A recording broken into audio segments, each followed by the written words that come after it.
The simulation battle had just ended when the Thunder Squad leader arrogantly announced my expulsion from the team, while the other 3 members coldly watched. The captain mocked me for having no special abilities, calling me deadweight trash, abandoning me 1 month before the college entrance exams, and even throwing the training subsidy at my feet to humiliate me. Just then, the system activated. In a desperate gamble, I triggered a critical hit on the system. Not only did it level up, but it also granted me an additional critical hit opportunity. I borrowed from a loan shark to buy a beginner awakening stone, but after a critical hit from the system, the stone turned into a mythical grade 1. I pressed one hand against the cool metal floor of the training ground, my face filled with fury and resentment. The simulation battle ended with a team overall rating of D-, deemed unqualified. Captain Li Wei's voice remained indifferent, as if he were announcing something trivial. He looked down at me, slumped on the ground with my right arm still bleeding, his eyes filled with disdain and impatience. The standard 5-person squad, now the other 3, stood behind Li Wei, watching me coldly. Why? My voice was hoarse, not from the pain of the wound, but because my heart felt as if it were being tightly gripped, leaving me breathless.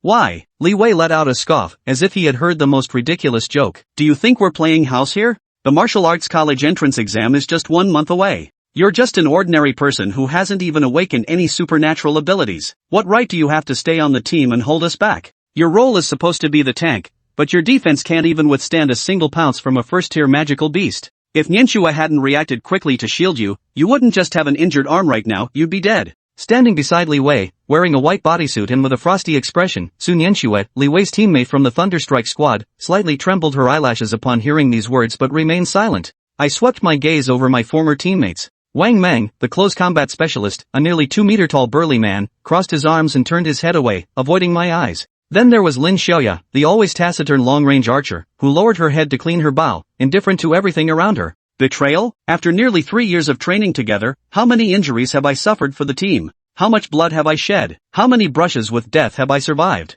I knew I had no superpowers, so I took on all the menial tasks, fetching tea, carrying loads, myself. To get into martial arts university, I abandoned my principles and dignity, and what was the result? Percent. With only 1 month left until the martial arts college entrance exam, I was abandoned? Without a team, I don't even qualify to take the exam. The gazes of other squads on the training ground around me fixed on me, their whispers slicing away my last shred of dignity like sharp blades. Hilarious, trash is just trash, should have been kicked out long ago. No superpowers and still dreaming of martial arts university? Utter nonsense. Su Nianxue and the others have already shown him more kindness than he deserves. If it were me, I would have kicked him out ages ago. Exactly, what a deadweight. I clenched my fists tightly, my nails digging deep into my palms until beads of blood oozed out and dripped through my fingers onto the ground. I refuse to accept this. Why is it that born into a martial arts family, my siblings are all geniuses, yet I alone can't even awaken the most basic powers? Why is it that despite putting in 10 times the effort, all I get in return are the cold stares of my family and the betrayal of my teammates?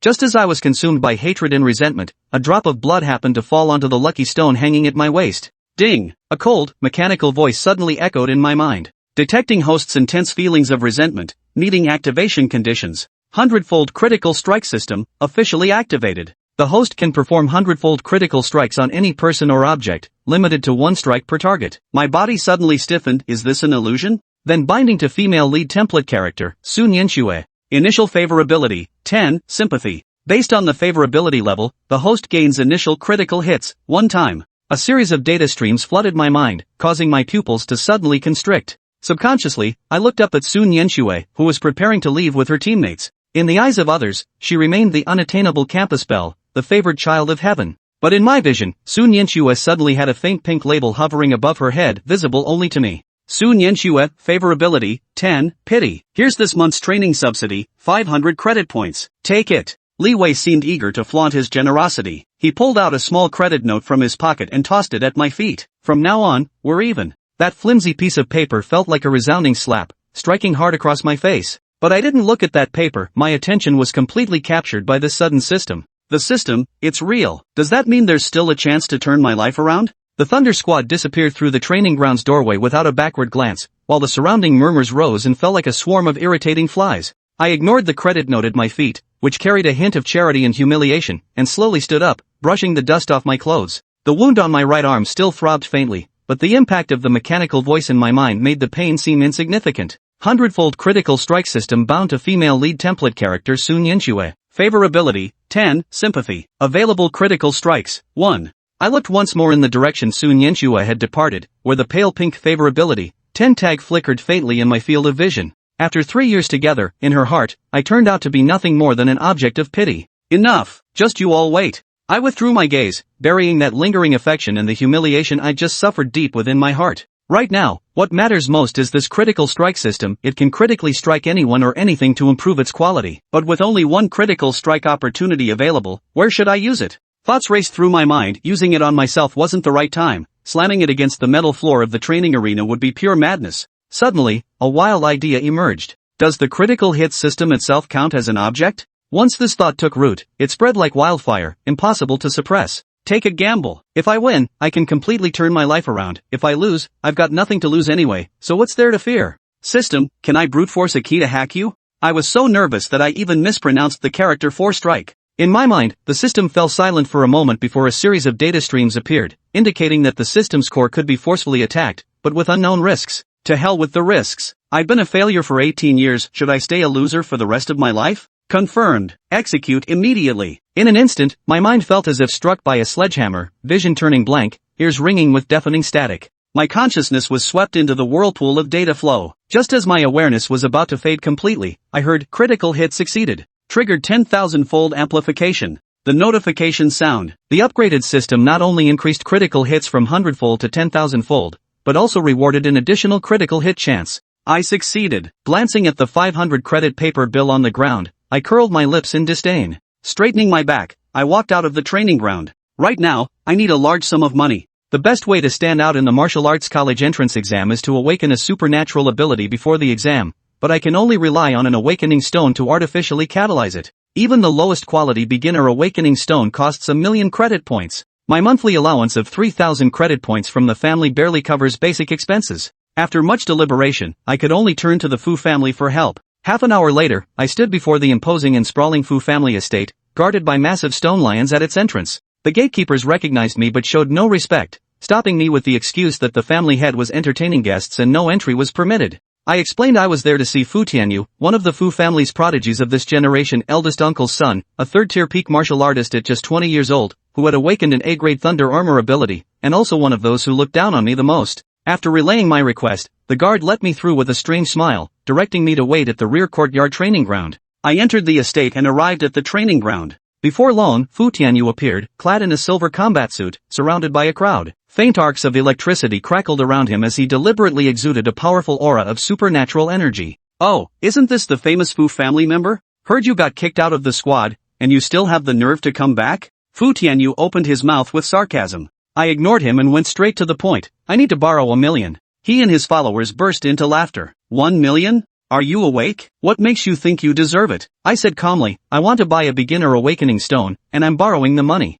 The laughter stopped instantly. Fu Tianyu's face was full of disdain. An awakening stone? For someone like you? The family has already wasted so many resources on you without success, and now you want to squander even more? Get out! I was being pushed step by Fu Tianyu, who looked down on me from above with a gaze that seemed to regard me as nothing more than a stray dog by the roadside. Know your place. With utter disdain on his face, he said, you're just trash, destined to remain ordinary for the rest of your life. As for becoming a martial artist, stop dreaming your unrealistic dreams. I looked up, gazed directly into his eyes, and calmly said, I just want to try one more time. Try? With what qualifications? Fu Tianyu sneered, pointing toward the strength measuring device at the center of the training ground. Alright, if you can punch with a force of 500 kilograms, reaching the threshold of a first-tier warrior, not only will I give you the 1,000,000, but I'll personally add another 1,000,000. Dare to try? I knew very well that my current strength was around 300 kilograms, far below the 500 kilogram threshold. This was clearly him deliberately making things difficult for me. Too scared? The disdain on Fu Tianyu's face grew even thicker. If you're too scared, then get lost. Get out of my sight, seeing you just pisses me off. I silently stared at his face brimming with arrogance, choosing not to argue further. I knew begging wouldn't help now, and honestly, my backbone felt stiffer than anyone else's, not a chance I'd kneel. I just gave him one last deep look, then turned and walked out of the manor without a word. Unlike other protagonists in novels, I neither roared in anger nor questioned with indignation. Yet my silence infuriated Fu Tianyu immensely. He spat at my retreating figure and snarled, worthless trash, who do you think you're pretending to be aloof with? The moment I stepped out of the Fu residence, I glanced back. The heavy metal gate slowly closed behind me with a dull thud, as if sealing off two separate worlds. I tell myself, no hope means no disappointment. From now on, if the Fu family's path is broken, then so be it. But I also secretly swear, today you look down on me, tomorrow you won't be able to climb high enough to reach me. I opened my personal terminal on my wrist and launched the Campus Express Naked Loan app. Staring at those cold, rigid clauses, loan amount, 1 million credit points. Repayment deadline, 3 months. Interest rate, 30%. Consequences of default, additional 10% penalty interest daily, reported to the Grand Xia Martial Artists Credit Center, listed in the dishonest persons list, credit blacklist, private photos trending on hot search, and subjected to a global manhunt. Being on the dishonesty list is practically a death sentence for students aspiring to martial arts universities. Having nude photos trend online or facing an international arrest warrant is downright absurd. But I didn't hesitate, and after a wave of operations, the account received 1 million credit points. Looking at those numbers, I felt no joy, only an overwhelming pressure. I walked straight to the rare stone pavilion in the martial artist trading market and said to the lean shopkeeper, "Boss, I'd like 1 primary awakening stone." The boss glanced up at me, pulled a wooden box from the lowest shelf behind the counter, and tossed it onto the counter with a casual flick. 1 million, no bargaining. I paid without hesitation. The boss took the money swiftly, looking at me with a hint of pity in his eyes. Holding the wooden box, I rented a private cultivation chamber by the hour. Closing the door, I took a deep breath and opened the box. The grayish, fist-sized, rough-surfaced primary awakening stone with cracks lying there looked no different from an ordinary roadside pebble, with less than a 1% chance of awakening supernatural abilities. I held it in my palm and murmured softly, "System. Host, I'm here. Use a critical hit on this awakening stone." Command confirmed. Critical hit count consumed, 1. Critical hit on the beginner awakening stone with 10,000 times multiplier. In an instant, the stone erupted with dazzling brilliance, like a miniature sun being born in the palm of my hand, illuminating the training room as bright as day. Immediately after, the gray stone skin on the surface cracked and fell away piece by piece, turning into fine dust. When I saw what was inside, even my breath froze. It was a perfect crystal, its body a dreamlike chaotic hue, with galaxies swirling and runes appearing and vanishing within, radiating an ancient and primordial supreme aura. Just by looking at it, I could feel my spiritual energy growing, every cell in my body cheering with joy. Critical success. Congratulations, host, for obtaining a Mythic Grade Chaos Awakening Stone. Item information: Mythic Grade Chaos Awakening Stone, forged from a basic awakening stone refined 10,000 times through critical enhancement. It contains a wisp of primordial chaos essence from the dawn of the universe, capable of awakening the user to a unique Mythic Grade ability. Mythical Grade? My hands trembled violently. The highest grade awakening stones on the market only grant a 30% chance to awaken a B or A tier ability, yet this mythical grade awakening stone in my hand, its value is beyond estimation. I clutched this chaotic crystal tightly, feeling its immense power as a surge of ambition welled up in my chest. The Fu family, Li Wei, Wang Meng. The faces of all those who ever looked down on me flashed through my mind one by one. Ha ha ha ha ha ha ha. I laughed out loud, wild and unrestrained. The game has only just begun. Chapter 4, Back to the Classroom. In the cultivation chamber, Fu Qing's maniacal laughter gradually subsided. He stared intently at the chaos crystal in his palm, his eyes burning with intensity. Mythical grade ability. Those 5 words burned like a flame, igniting the blood coursing through his veins. Without further delay, he sat cross-legged and pressed the Mythic Grade Chaos Awakening Stone against his forehead. Bring it on. Let me see what kind of landscape myth truly holds. He closed his eyes, channeling his chi and blood to establish a connection with the crystal. Boom! The instant the connection formed, a terrifying torrent surged forth from the crystal, violently crashing into every bone and muscle of his body. This was no gentle guidance, it was the savage, overbearing force of the universe's primordial chaos. Gah! Fu Qing let out a piercing scream as his body convulsed violently, tiny beads of blood instantly seeping from his skin. His meridians, bones, and internal organs felt as though they'd been tossed into a meat grinder, or pierced repeatedly by a billion steel needles. Agonizing pain. Agony beyond the limits of human imagination. His consciousness, battered by the raging energy, felt like a fragile boat teetering on the brink of capsizing. Any person with even slightly weaker willpower would likely have suffered a mental breakdown on the spot, reduced to a vegetable. But Fu Qing did not. Too much unwillingness burned within him. He clenched his teeth so hard his gums bled, his tongue tasting the rich, metallic flavor of iron. Useless? A burden? You'll never be anything but an ordinary man. Li Wei's contemptuous face, Fu Tianyu's haughty gaze, the disappointed sighs of his family elders. Scene after scene flashed through his mind. All that humiliation, all that resentment now fueled his will to survive. Why? Why didn't I awaken any special abilities? Why should I just accept my fate? My destiny is mine to forge, not heaven's decree. Kaya Aoia. Fu Qing roared silently within his mind, shedding all defenses as he surrendered his body to the chaotic torrent's transformation. Destruction precedes creation. After an unknown span of time, the searing agony gradually receded, replaced by a soothing warmth and comfort. It felt as though every cell had been immersed in the fountain of life, reborn anew. He could see his bones becoming tougher than steel, glowing with a jade-like luster. His meridians widened several-fold, like surging rivers. And within his blood, a hint of primordial energy seemed to stir. Ding! Congratulations, host! You have successfully absorbed the Mythic Grade Chaos Awakening Stone. Psionic Awakening successful. Ability name, Cosmic Chaos Body Mythic Grade. Ability tier, initial can be upgraded. Ability effect 1, impervious to all elements. Your body possesses extreme resistance to all elemental forces. Against opponents of comparable tier, you can significantly reduce or even negate elemental damage. Ability effect 2, endless devouring.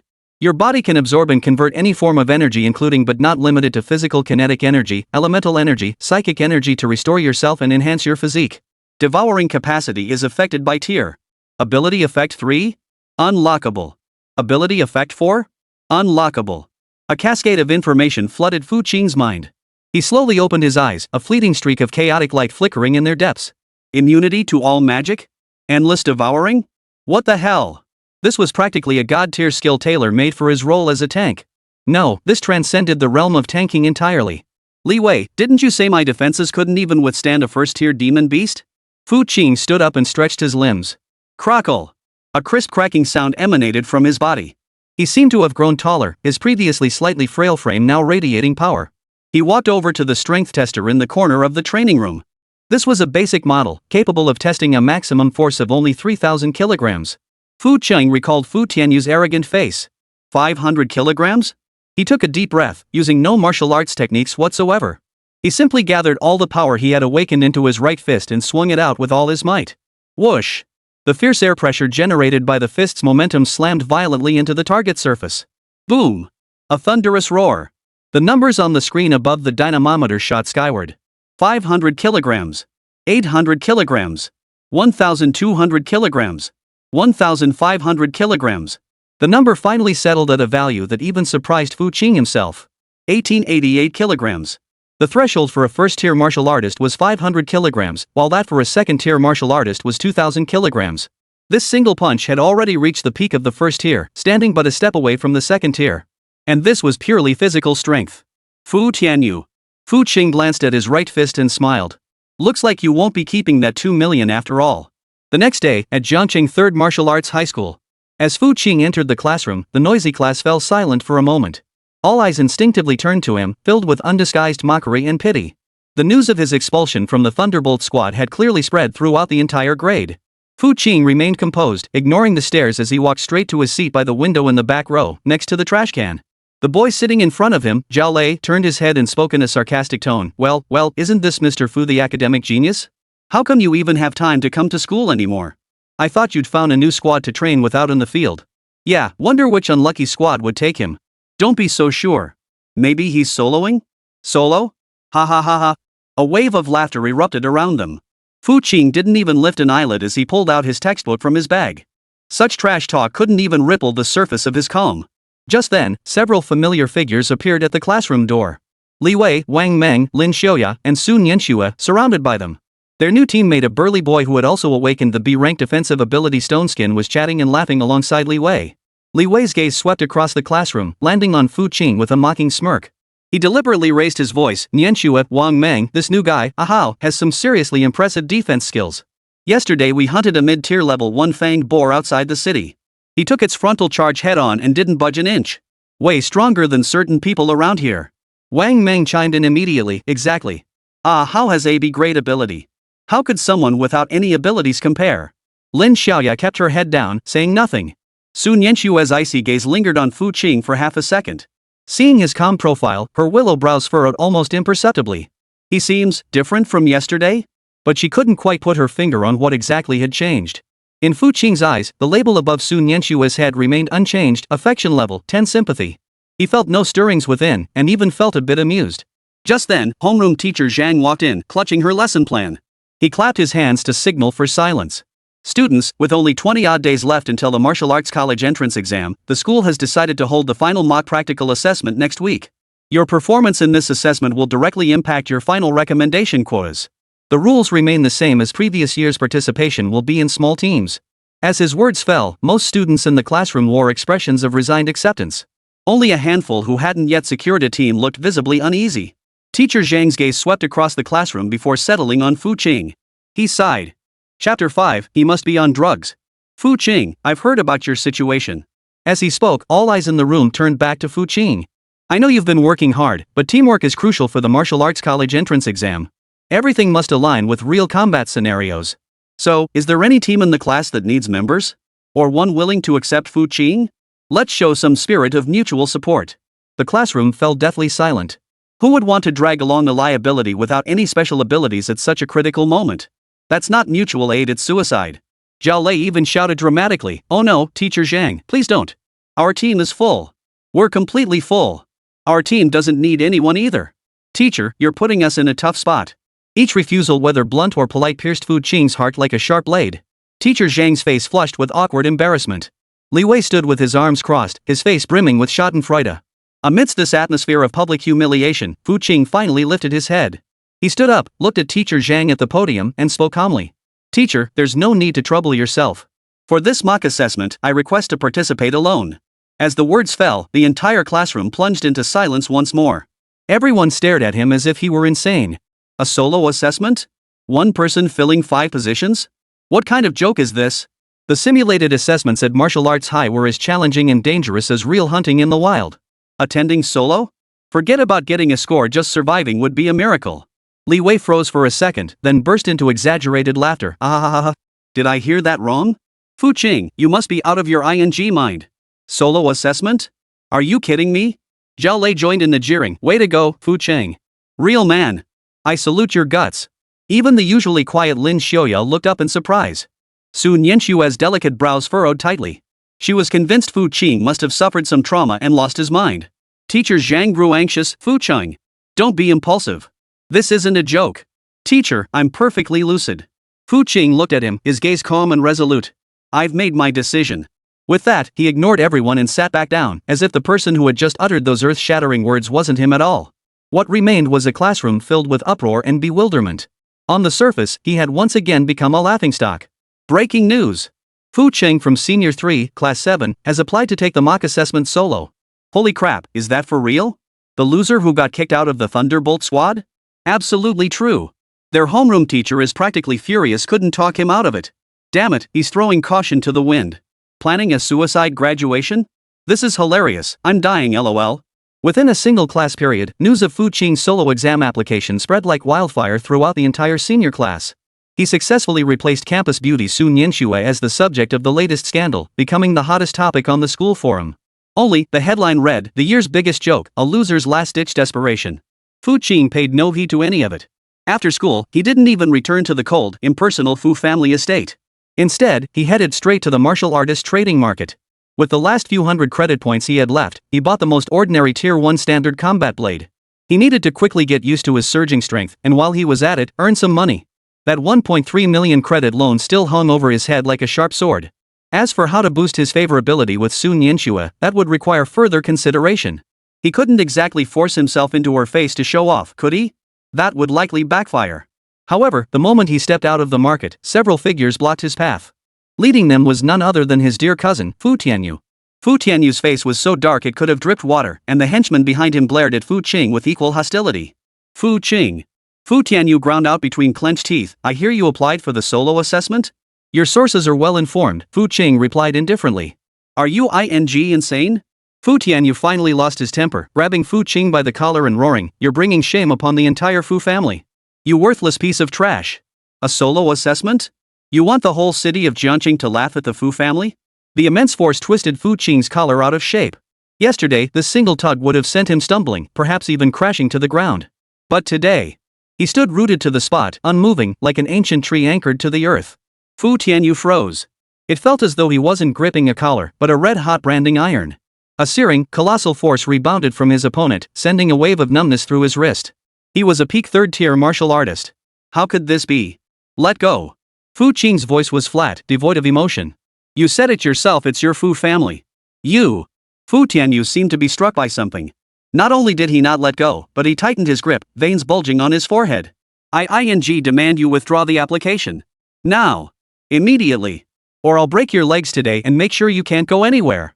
He refused to believe that as a peak third-tier cultivator, he couldn't subdue a worthless who hadn't even awakened his abilities.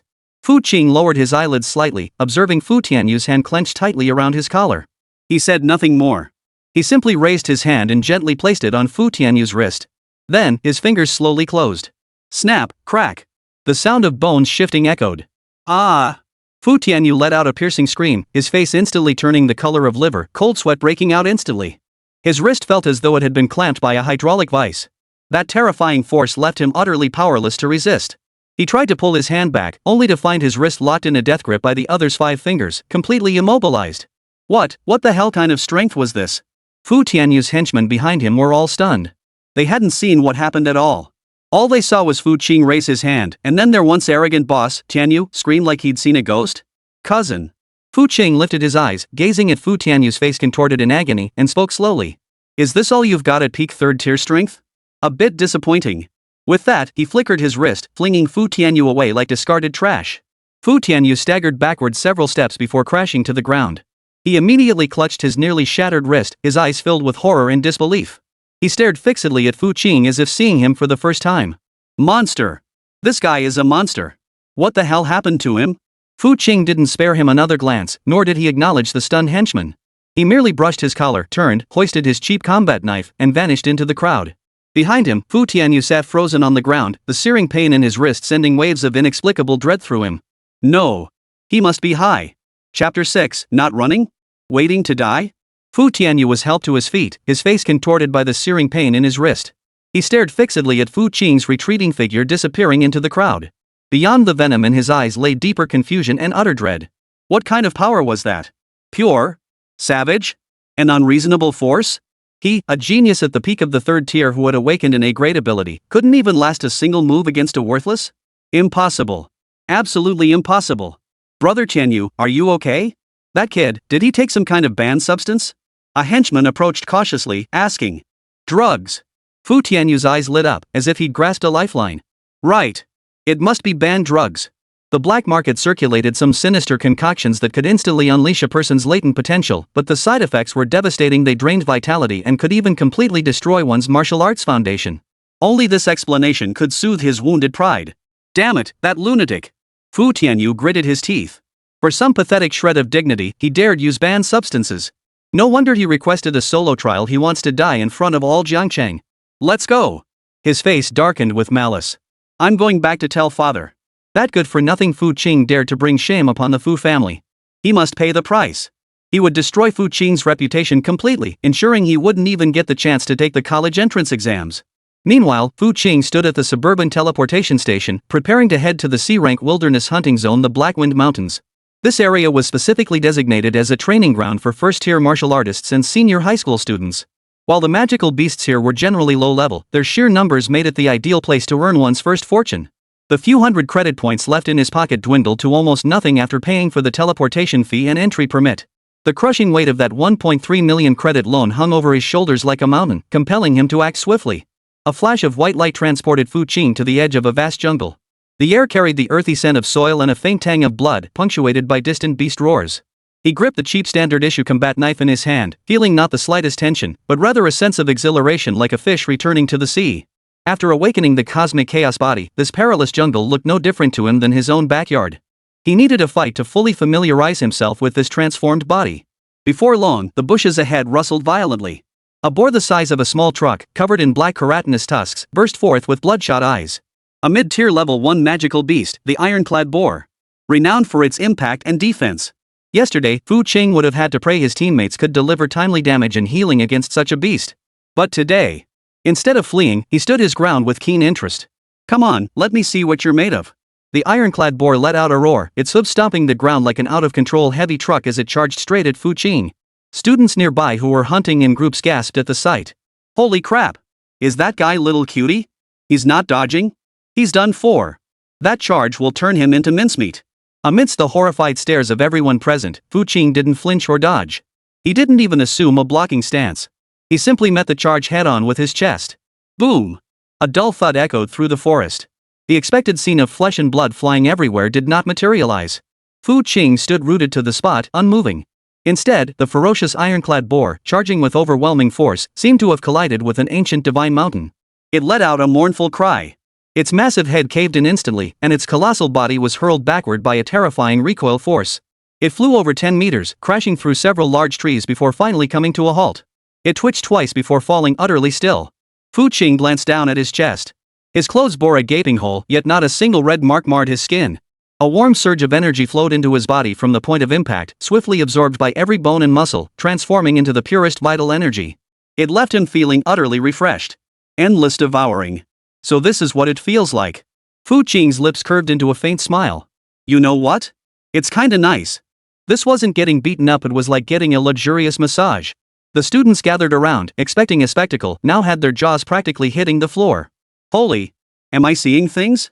A mid-tier ironclad boar was killed by its own counterattack? That guy, is he a monster? Fu Qing ignored the stunned stares.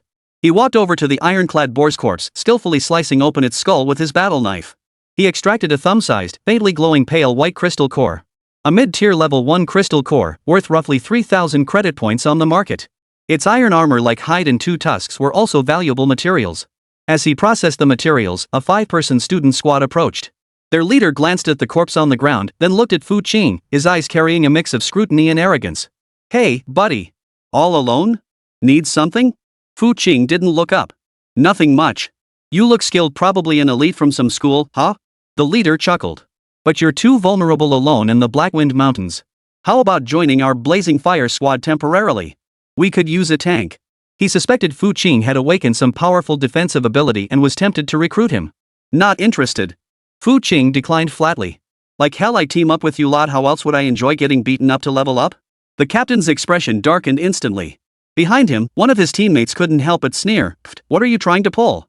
Playing the lone hero? You won't even know how you died. Exactly. Probably some trash no team wanted, stuck going solo. Another chimed in with a sarcastic tone.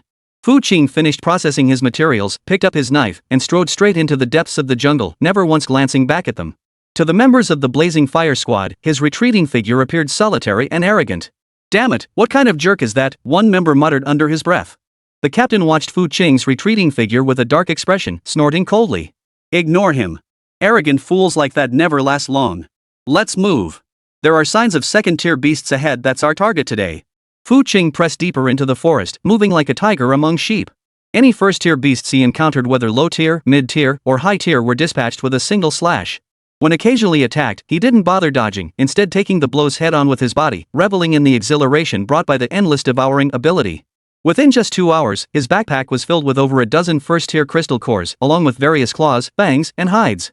At this rate, I'll pay off the loan within a week, Fu Qing thought, feeling quite pleased.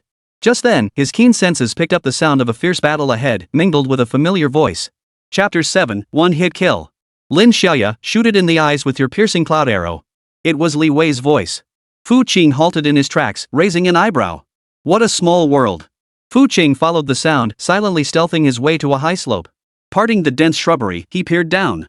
Below, on a ravaged clearing, the 5 members of the Thunderbolt squad were locked in a fierce battle. Their opponent was an abnormally massive saber-toothed tiger, significantly larger than its peers, with a menacing crimson stripe across its forehead. A peak first-tier, mutated saber-toothed tiger. Such mutated beasts far surpass their tier in strength, capable of threatening even early-stage Tier 2 martial artists. At that moment, Thunderbolt Squad's new tank Ahao, who possessed the B-rank ability Stone Skin, was desperately fending off the saber-toothed tiger's relentless assault. His once proud Stone Skin defense was now covered in spiderweb-like cracks. Each claw strike sent a spray of blood flying, leaving his body covered in wounds. Roar! The saber-toothed tiger swatted Ahao's shield aside with one claw, then slashed his chest with the other, leaving 3 deep gashes that exposed bone. Ahao! Li Wei cried out in alarm, his fists crackling with lightning as he unleashed a thunderbolt punch, slamming it into the saber-toothed tiger's side. Yet the blow merely staggered the beast momentarily. It snapped its jaws back, sending Li Wei scrambling backward in sheer terror, his face drained of color. Meanwhile, Wang Meng's massive axe could only leave a faint white mark on the saber-toothed tiger's hide. Lin Xiaoya's arrows were precise, but most bounced off the saber-toothed tiger's tough hide, inflicting little damage. The entire team's hopes now rested on Sun Yinxue. Her hands continuously emitted soft white light as wave after wave of healing spells landed on Ahao, barely keeping him alive. Yet her own face grew increasingly pale, clearly drained by the immense mental strain. Captain! This is hopeless. Its defenses are too high. My Stone Skin spell is about to fail. Ah Hao shouted in terror, blood trickling from the corner of his mouth. Damn it! The intel was wrong. This isn't just a peak tier 1 monster. Li Wei's face darkened to the extreme. Retreat! Retreat now! Yet the mutated saber-toothed tiger, now bloodthirsty and moving with astonishing speed, had them locked in a deadly embrace, leaving them no chance to escape the battlefield. From the high ridge, Fu Qing watched it all unfold, expressionless. He observed Li Wei's blustering cowardice, Wang Meng's futile efforts, and the new recruit Ah Hao's transformation from initial overconfidence to utter panic. What a spectacle! He had no intention of intervening, merely observing coldly like an outsider. When they abandoned him back then, had they shown even a shred of hesitation? But when his gaze fell upon a certain pert behind, the corners of his mouth lifted slightly. Nian Xue! Quick! Use your holy light bind to control it. Just 1 second. Li Wei shouted urgently. Soon Nian Xue clenched her teeth at his words. Holy light bind was her trump card, consuming immense energy. Once used, she wouldn't be able to cast any healing spells for a short time.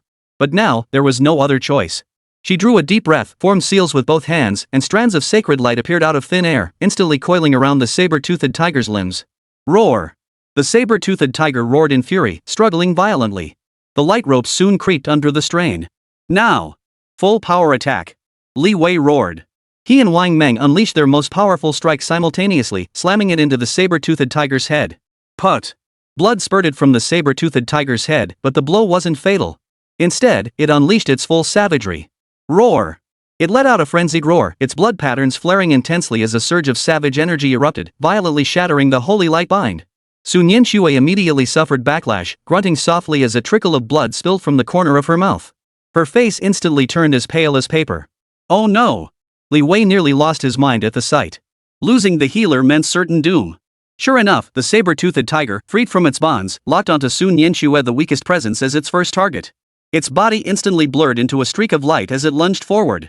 Its massive claws were less than half a meter from Su Nianxue's exquisite face. Su Nianxue's pupils contracted sharply. Facing this fatal blow, she lacked even the strength to dodge. She could only close her eyes in despair.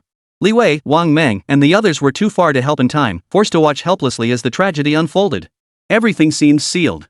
But at that critical moment, a figure leapt down from the high slope like a ghostly apparition, landing precisely between Su Nianxue and the saber-toothed tiger. The timing master makes his entrance.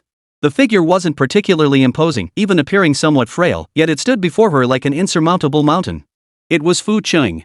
Without a single glance back at Su Nianxue, he calmly faced the enraged beast. Clang! A deafening clang of metal echoed through the mountains and forests. The saber-toothed tiger's claws, sharp enough to rip through steel plates, slammed viciously into Fu Qing's shoulder. Time seemed to freeze in that instant. Li Wei, Wang Meng, Lin Xiaoya, how everyone stared wide-eyed, their minds blank. The gruesome scene they had imagined Fu Qing torn in two did not materialize. He stood there, spine rigid and unflinching, not even swaying. The cheap combat suit was torn open at the back, revealing the pale skin beneath, yet there wasn't a single scratch on it. How is this possible? Ah Hao, the new meat shield, instinctively glanced at the wound on his own chest, then stared at Fu Qing's unscathed back, his eyes nearly popping out of his head. That was a full power strike from a mutated saber-toothed tiger. His own great ability, stone skin, had been as flimsy as paper. How could this worthless guy without any abilities possibly survive? The saber-toothed tiger was stunned too. It felt like it had slammed into a steel plate, the recoil sending a wave of numbness through its forelimbs. Refusing to believe it, it raised its claws again, mustering every ounce of strength to claw down with all its might. Clang! Clang! Clang! A rapid succession of metallic clangs echoed, sparks flying everywhere. Fu Qing remained utterly still, even stretching lazily with a satisfied groan. Not bad pressure. Better than that dumb pig earlier. The cosmic chaos body hummed merrily, continuously converting the kinetic energy from the saber-toothed tiger's attacks into his own vital energy. His health bar grew steadily. The sensation was utterly exquisite. Behind him, Su Nianxue slowly opened her eyes, witnessing a scene she would never forget. That familiar silhouette radiated such a sense of security it was almost overwhelming. Why was he here? How had he become so powerful? He saved my life? 1,000 questions exploded in her mind. Are you done yet? Fu Qing finally grew impatient. He turned to face the saber-toothed tiger, still panting and scratching its itch. You're done. Now it's my turn. He slowly drew the expensive battle knife from his waist, worth hundreds of credit points. The saber-toothed tiger instantly sensed a deadly threat and turned to flee. Too late. Fu Qing's figure vanished from his spot. The next second, he materialized beside the saber-toothed tiger, his blade tracing a simple, unadorned arc. No dazzling special effects, no earth-shattering aura. Only extreme speed and raw power. Thud. A soft sound. The massive tiger head flew skyward, scalding beast blood gushing forth like a fountain. The mutated saber-toothed tiger that had driven the Thunderbolt squad to the brink of defeat was beheaded with a single stroke. Chapter 8, Fu Qing, will you come back? Silence. Dead silence. The atmosphere was suffocatingly oppressive. Shock. Petrified. Stupefaction. Mind blown. Damn it. On the open ground, the Thunderbolt squad had become the Shock Squad. 3 men and 2 women stood frozen like 5 stone statues, staring dumbly at the scene before them. That massive tiger head rolled to Li Wei's feet, its eyes still wide with terror and confusion. Li Wei shuddered violently, scrambling backward like a cat whose tail had been stepped on. He stumbled several steps before plopping down onto the ground. Wang Meng's massive axe clattered to the ground.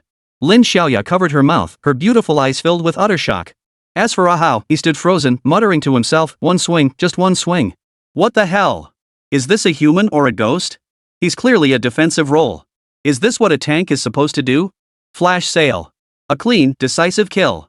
The mutated beasts they couldn't defeat even when giving their all. How could they fall to a single strike from this so-called useless waste who they believed lacked any special abilities? Has this world gone completely mad? Sun Yanxue stood behind Fu Qing, watching the figure standing tall with a blade in hand. Her heart pounded wildly, beyond her control. The Fu Qing before her eyes was a complete stranger compared to the silent, restrained, even timid youth she remembered.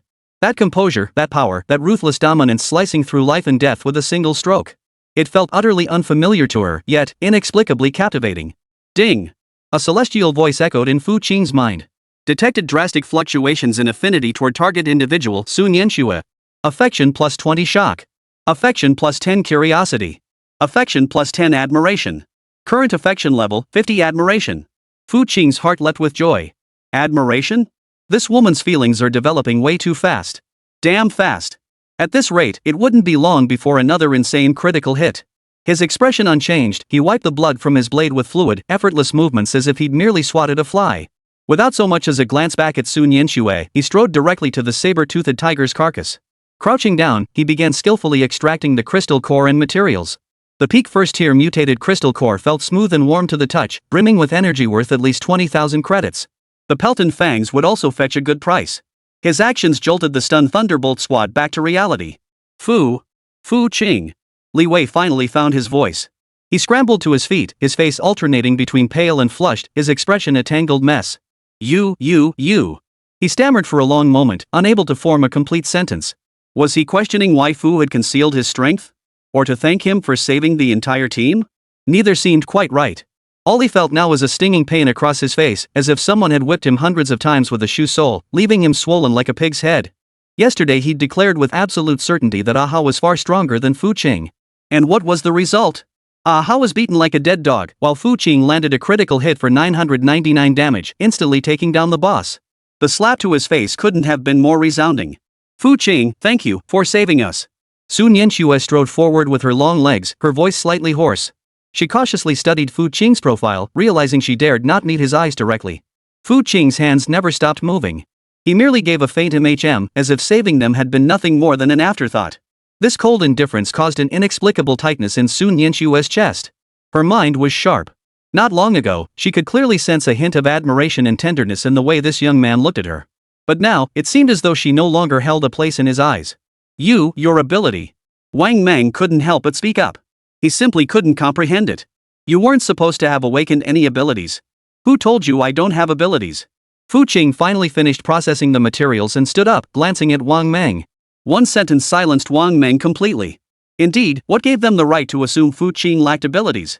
Simply because he hadn't displayed any in the 3 years since enrollment? Ridiculous. Absolutely ridiculous. They were all blinded by their own arrogance and prejudice.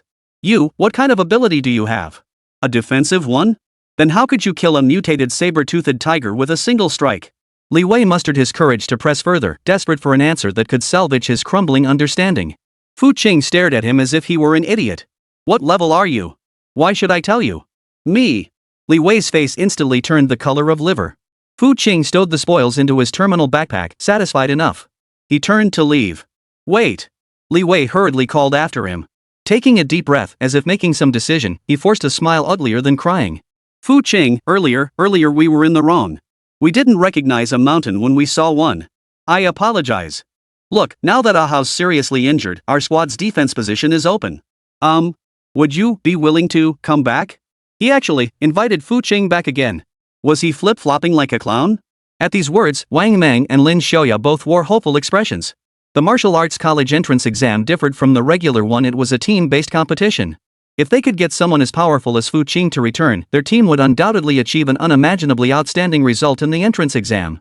Getting into Xia Nation's top martial arts university wouldn't be impossible. That would be skyrocketing. Even Sun Yanxue instinctively held her breath, a glimmer of hope flickering in her eyes.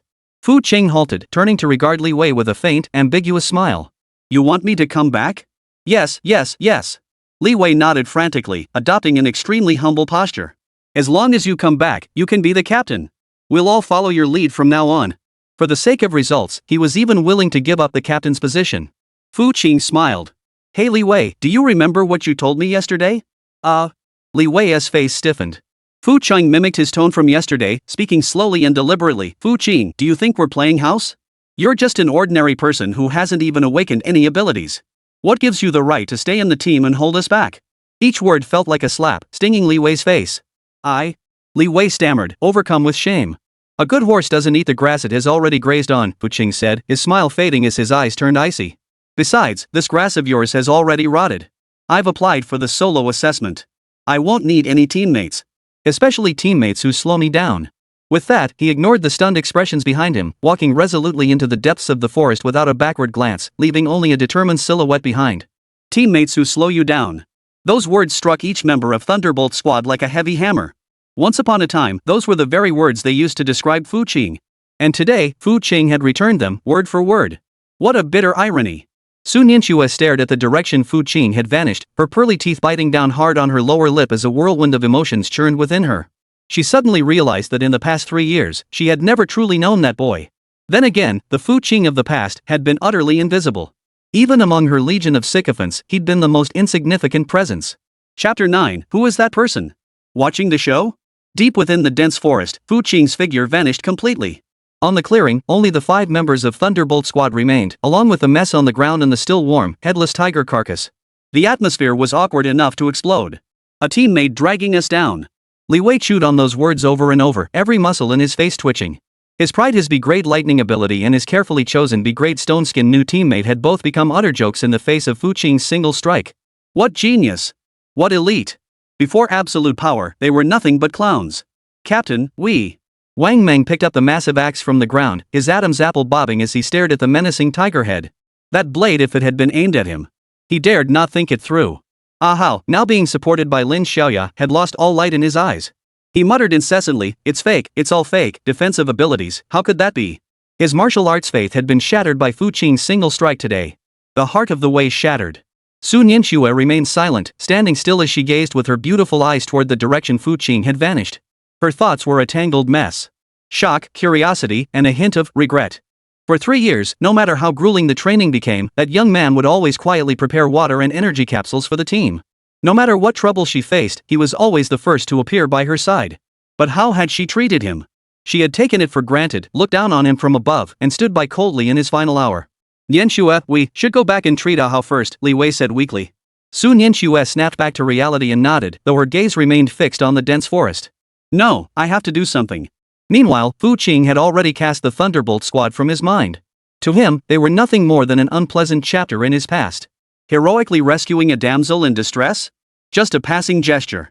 The real goal was boosting his popularity. Fu Qing weighed his backpack and pressed deeper into the Blackwind Mountains. The deeper he went, the higher the levels and greater the density of the beasts became, even showing signs of moving in packs. This was a nightmare for other student squads, but for Fu Qing, it was pure heaven. His endless devour ability transformed him into a perpetual motion machine. Unless the enemy was ridiculously overpowered, every attack recharged him, making him more energetic with each strike. He became an efficient slaughtering machine, leaving a trail of decapitated first-tier beasts in his wake. He was essentially fishing with explosives. An hour later, his terminal backpack was stuffed with dozens of multicolored crystal cores and a pile of rare materials. Just as he was about to find a spot to rest, a sharp whistling sound and a young woman's shrieking cry echoed from nearby. Damn it! It's a pack of wind wolves. Xiaoya, watch your positioning. Don't get surrounded. Captain, we can't hold them off. There are too many. Fu Qing followed the sound and saw another 5-person squad trapped in a mountain hollow dozens of meters away, surrounded by over 20 blue-furred wind wolves. These were mid-tier level 1 magical beasts, renowned for their speed and teamwork. The trapped squad was clearly elite students from some high school, well-equipped and working in perfect sync. Yet facing a wolf pack 3 or 4 times their size, they were still in grave danger. The team's tank was a tall male student wielding a tower shield, though his body was already covered in wounds. At the command center stood a girl with a high ponytail, clad in a red, form-fitting combat suit. She wielded a silver spear with the grace of a dragon, each strike piercing a wind wolf. Her movements were agile and fierce, radiating a commanding presence. Her features were exquisite, her eyes and brows carrying a stubborn resolve. Even surrounded by enemies, her gaze remained sharp as a blade. She's got some serious looks. Fu Qing stroked his chin. Ding! The system notification sounded in his mind as expected. Detected female protagonist matching template, Xiao Hongling. Xiao Hongling. Appearance rating, 94 top tier. Template type, Sundara. Proceed with binding? Bind. Fu Qing silently commanded. Binding successful. Initial affinity, 0 stranger. TSK, another level, ha. Fu Qing pursed his lips, but he wasn't in a hurry. He leaned casually against a large tree, observing the scene like a bystander. In the mountain hollow, the battle raged fiercer than ever. Captain. We can't hold on. My energy's nearly depleted. A support member in the squad was on the verge of tears. Hongling. We have to break through, the shield-wielding tank roared. Xiao Hongling gritted her teeth, forcing back 2 wind wolves with a single shot, her fair face glistening with sweat. Everyone, close ranks. I'm preparing to unleash Flaming Dragon Breaker, follow me out. The fiery dragon break was her trump card, devastatingly powerful, yet equally draining. Once unleashed, it would leave her vulnerable for a brief period. This was a gamble with her life. Succeed or die. Just as she prepared to go all in, the corner of her I caught a figure lazily leaning against a tree nearby. And, yawning? Xiao Hongling froze. Who was that? Watching the show? The wind wolf pack clearly spotted him too. 7 or 8 wolves immediately split off, baring their teeth and drooling as they closed in on Fu Qing. Xiao Hongling's teammates saw it too. There's someone else over there. He's dead meat. Forget him. We've got our hands full. Xiao Hongling's brows furrowed. For some reason, a pang of reluctance welled up inside her, and she instinctively shouted, "Hey! Run!" But instead of fleeing, the figure slowly straightened up. Then, wielding an ordinary-looking standard-issue combat knife, he walked toward the pack of wolves. What was he doing? Suicide? So young and already reckless? The next second, a scene unfolded that made Xiao Hongling and all her teammates' eyes pop out of their sockets. Facing 7 or 8 charging wind wolves, Fu Qing kept walking without even pausing his stride. He merely swung his blade casually. A blade flash, fast beyond measure, traced an arc through the air. Thud, thud, thud, thud. A series of wet thuds echoed. The 7 or 8 ferocious wind wolves froze in place the instant they reached him. Then, their upper and lower halves cleanly separated, blood and entrails splattering across the ground. 1 stroke, 8 severed. As easy as slicing melons and chopping vegetables. The entire scene fell instantly silent. Even the dozen or so remaining wind wolves seemed frozen by the sight, halting in unison and retreating with fearful whimpers. Chapter 10, He doesn't play by the rules. Xiao Hongling and her teammates gaped, their mouths wide enough to swallow an ostrich egg. What kind of monster is this? The wind in the mountain pass seemed to freeze in that moment. Xiao Hongling felt her brain freeze. What had she just witnessed? 1 slash. Just 1 slash. That seemingly lazy and carefree youth had sliced 8 ferocious wind wolves clean in half, as if cutting tofu? What kind of sword technique was that? What kind of power was that? Some sort of S-class ability? She considered herself the top prodigy at Jiangqing's premier martial arts high school, having awakened the A-class ability Blazing Rose and reaching peak first-tier cultivation. She could hold her own against 2 or 3 wind wolves, but facing 8, she'd have to retreat for now. But this person. Hey! A calm voice interrupted her thoughts. Xiao Hongling snapped back to reality, noticing the youth had somehow slipped outside the encirclement. He was watching them, or rather, watching the dozen or so wind wolves trembling at their feet. Do you still want these? Fu Qing gestured toward the pack and asked. Ha? Xiao Hongling froze again, not grasping his meaning. If you don't want them, I'll take them all. Without waiting for a reply, Fu Qing flickered and charged headlong into the wolves. What followed was a one-sided slaughter. Before the utterly stunned eyes of Xiao Hongling and her teammates, Fu Qing became a blurred afterimage, weaving through the wolf pack. The cheap combat knife in his hand now resembled the scythe of death itself. With each swing, another wind wolf fell. No flashy moves. No dazzling supernatural blow. Like a brute, he embodied the purest form of violent aesthetics. In less than 30 seconds, the battle ended.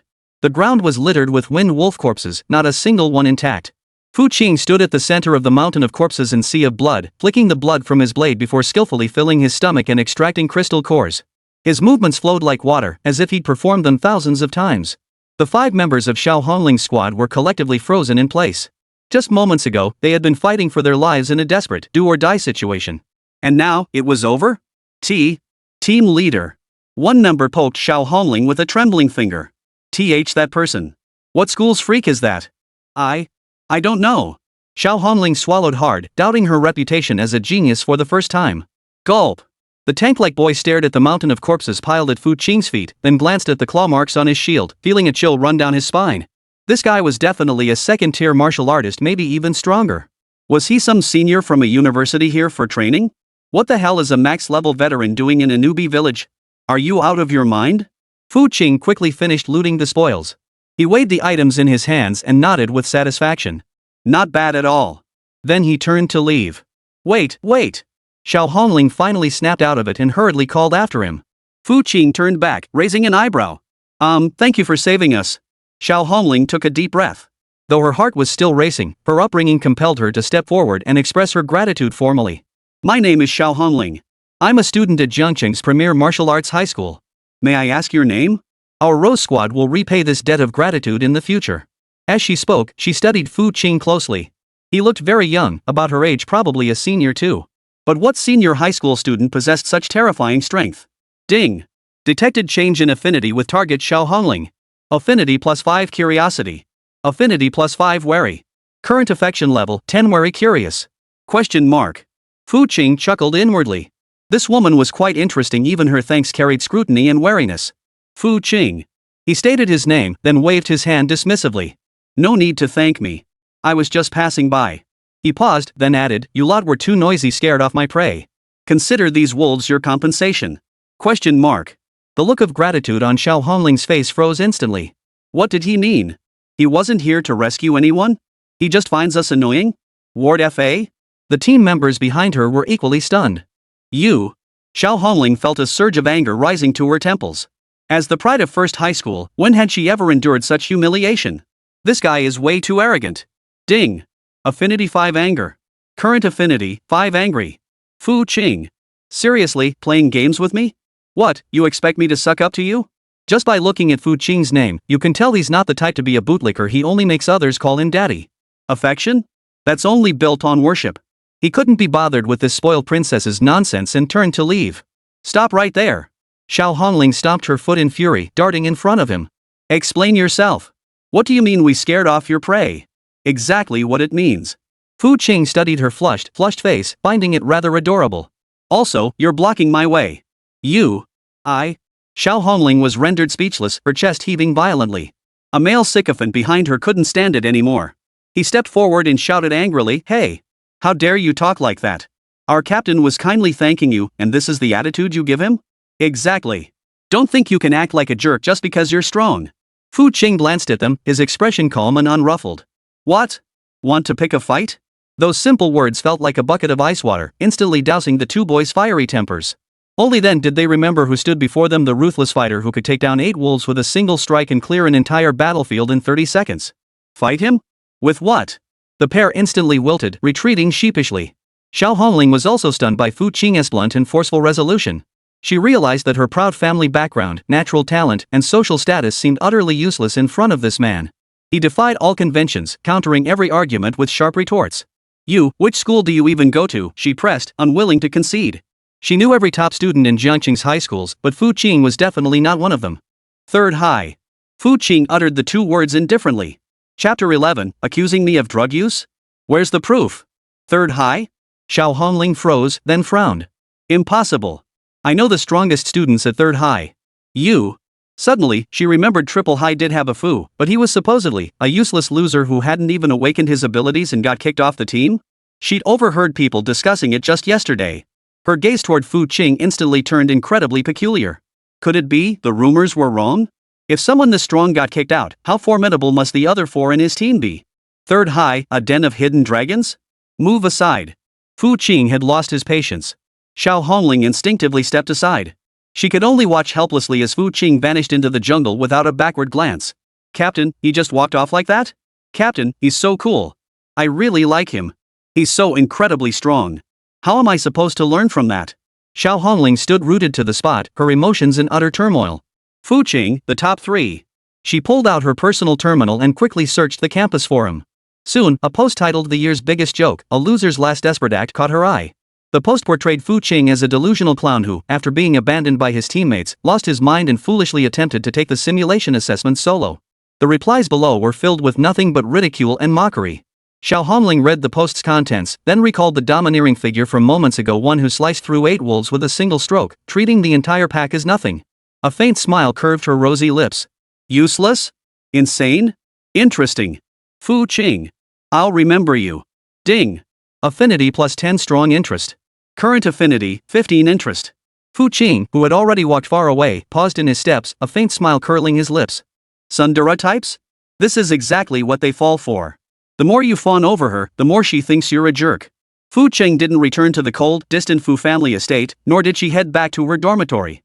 He headed straight for Jiangqing's largest martial artist trading market. It was still the same rare stone pavilion.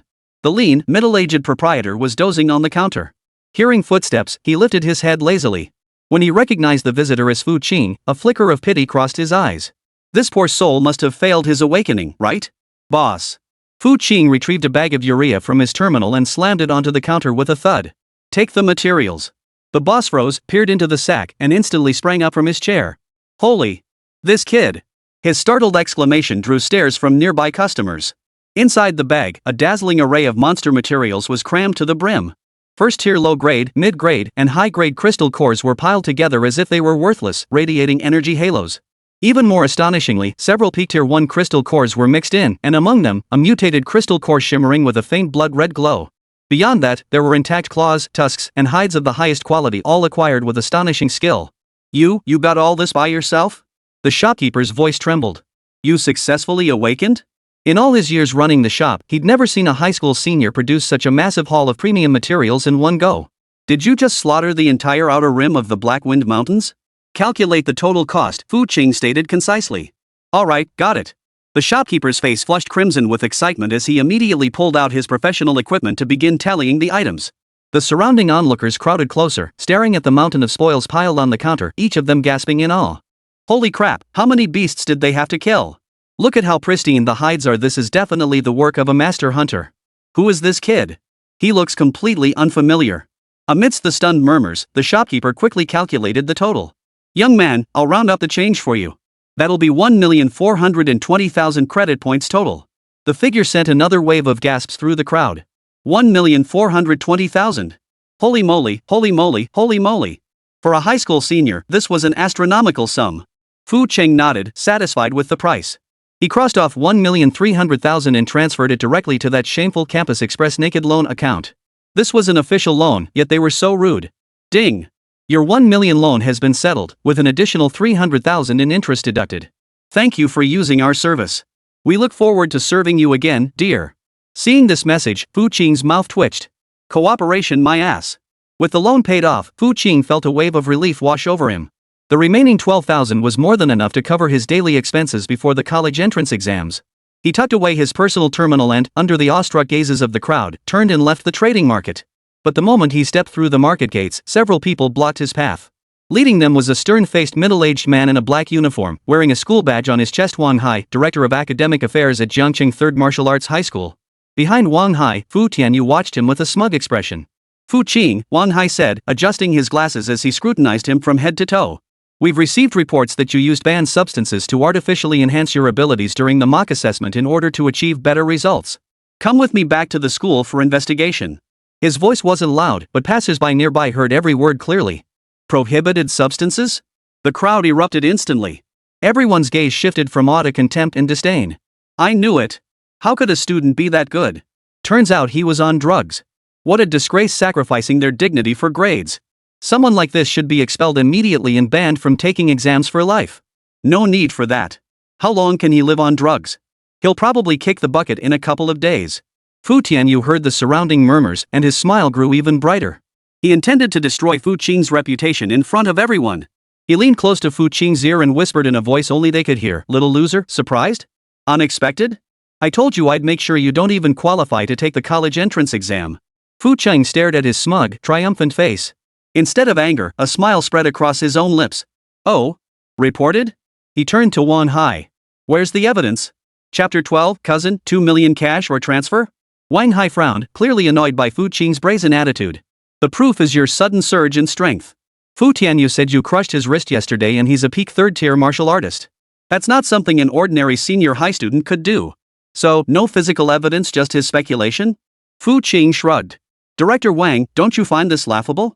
How dare you? How do you speak to the director? Fu Tianyu immediately jumped in to rebuke him.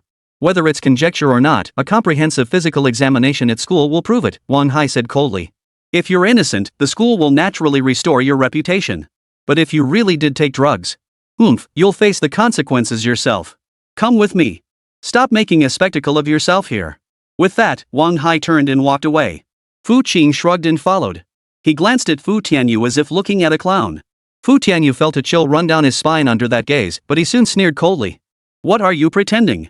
Just wait until they find problems with your test results and expel you from school. I'll see how you laugh then. Jiangqing 3rd Martial Arts High School Indoor Training Hall. News that Fu Qing had been reported for using banned substances spread like wildfire across the entire campus. The training hall was now packed to the rafters with students who'd rushed over upon hearing the news, layer upon layer, shoulder to shoulder.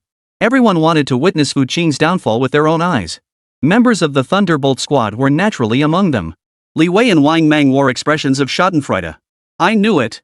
Li Wei whispered excitedly. How could he suddenly get so strong? Turns out he was doping. What a lunatic. Throwing away his entire future just for a bit of pride, Wang Meng chimed in. Only Sun Yanxue frowned, her beautiful eyes filled with a hint of worry and doubt. She refused to believe that the boy who had saved her in that desperate moment was the kind of person who would resort to such unscrupulous means. In the center of the training hall, next to the latest model of the comprehensive testing device, academic director Wang Hai and several school doctors stood ready.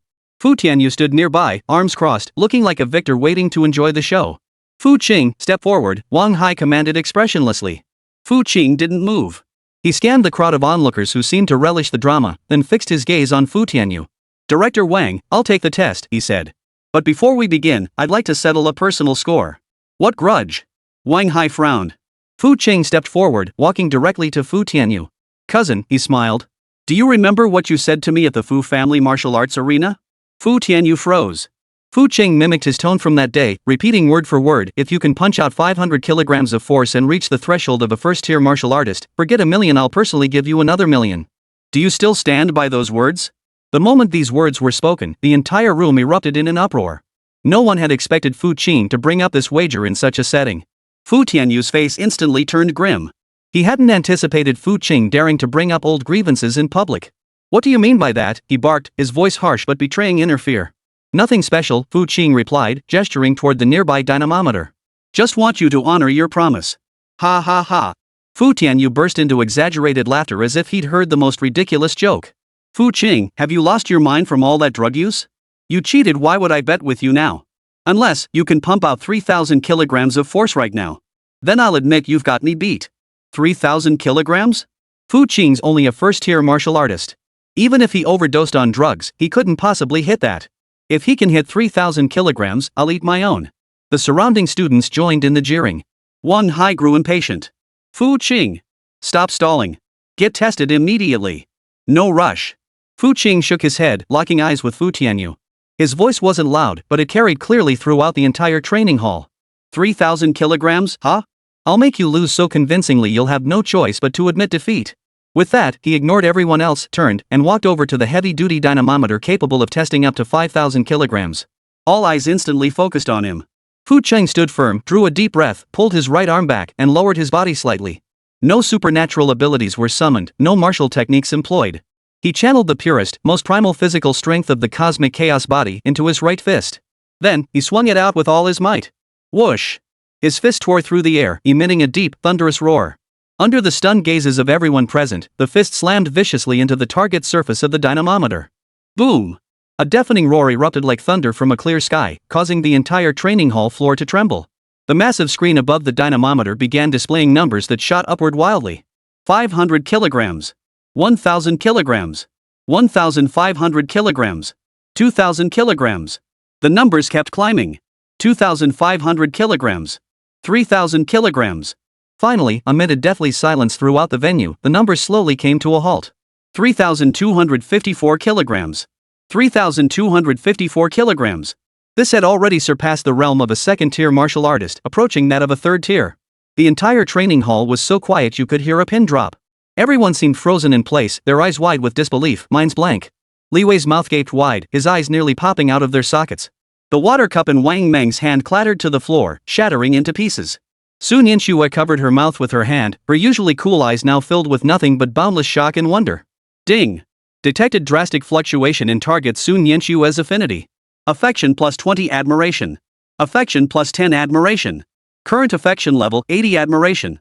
Fu Qing's mouth twitched. This girl was quite the contrast. As for Fu Tianyu, the smugness and mockery frozen on his face had vanished, replaced by horror and fear as if he'd seen a ghost. 3,000 kilograms? This is impossible? Doping? What kind of banned substance could boost a quasi-first-tier martial artist to near third-tier strength? That wouldn't be a banned substance, it would be a miracle drug. Director Wang Hai's glasses slid askew as he stared fixedly at the number, his lips trembling, unable to utter a word. Amidst the deathly silence, Fu Qing slowly withdrew his fist, deliberately shaking his hand as if he'd merely swatted a mosquito moments ago. He turned and walked step by step toward Fu Tianyu, whose face had drained of color. He extended his hand, wearing a warm smile. Cousin. 2 million cash or transfer? Chapter 13, Medical Exam, of course.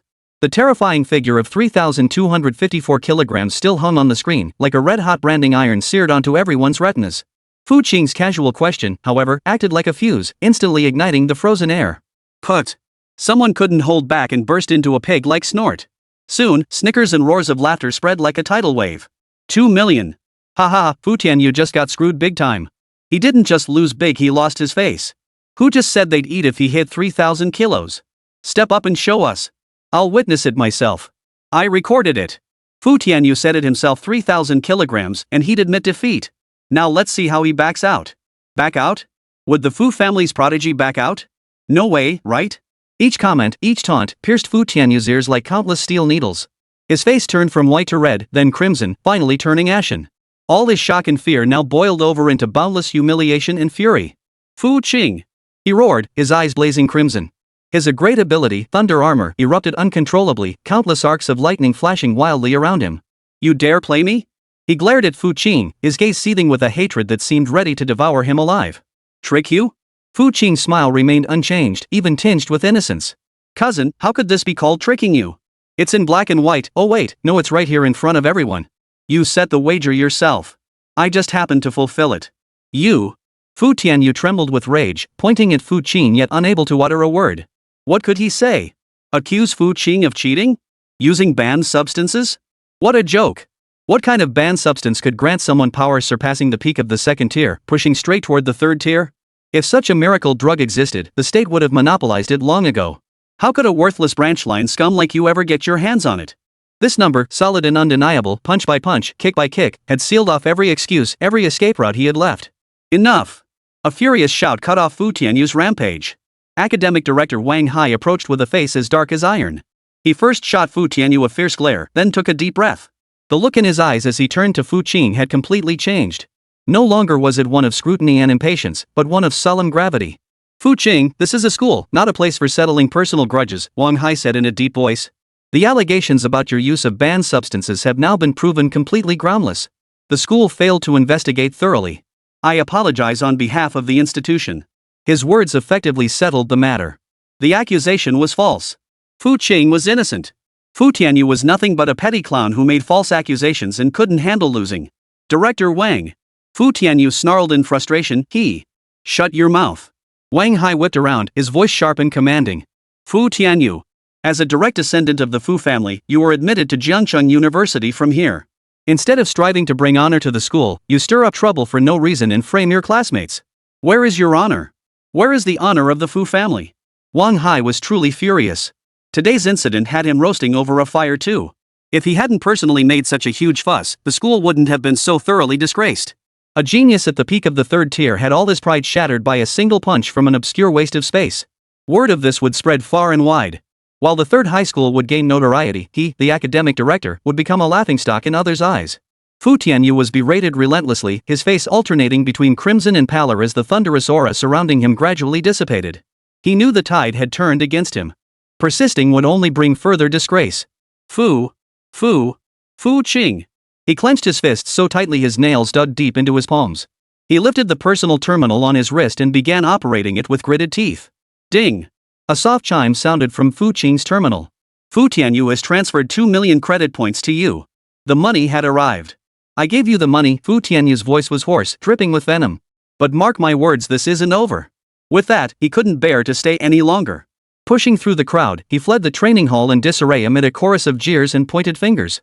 Fu Qing watched his retreating figure, then glanced down at the numbers on the terminal, his mood lifting. 2 million credits for one punch. This money was sweet as honey. He tucked away the terminal and surveyed the entire arena. The eyes that had once been filled with scorn, contempt, and pity were now filled with awe, shock, and fervor. Power was the only currency that mattered in this world. In the crowd, Li Wei and Wang Meng's faces were as grim as if they'd been fed excrement. Li Wei's lips trembled. He recalled the words he'd spoken to Fu Qing yesterday, remembering Fu Qing's response when he'd invited him back, a teammate who drags me down. It turned out the clown was me all along. He finally understood now. Fu Qing hadn't been speaking out of anger, nor had he been showing off. It wasn't drugs at all. He was telling the absolute truth. Given the strength Fu Qing had just demonstrated, the entire Thunderbolt squad combined truly only deserved to be dead weight. Did we do something wrong? Wang Meng muttered, utterly dejected. Beside him, Lin Xiaoya covered her mouth, her beautiful eyes sparkling with an unreadable expression. As for Sun Yanxue, she stood on the other side of the crowd, not uttering a single word from start to finish. She simply watched the youth in the center of the arena.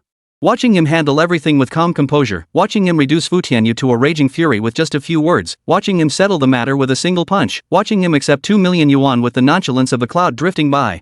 The boy who once needed her milk and her healing seemed, in some instant, to have grown up completely. Grown into a man she now looked up to. Her heart raced, and her cheeks flushed involuntarily.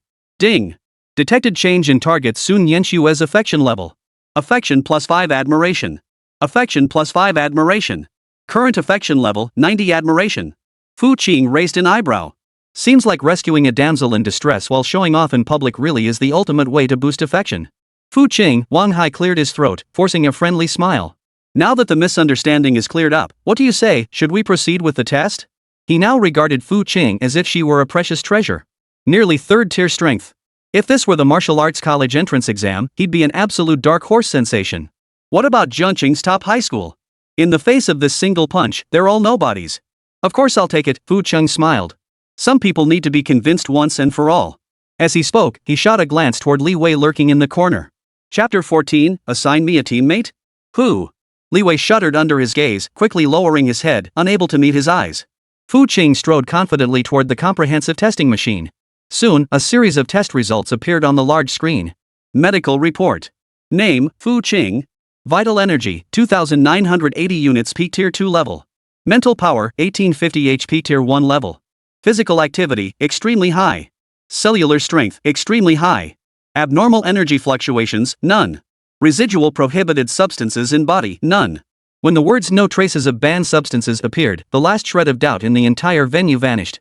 No drugs. That punch packing over 3,000 kilograms of force was delivered purely through raw physical strength. And no psychic fluctuations? He doesn't possess any special abilities? Whoa! A collective gasp of shock rippled through the crowd. A monster. This guy's a pure, human-shaped monster. He's this formidable without any abilities. What if he awakens them?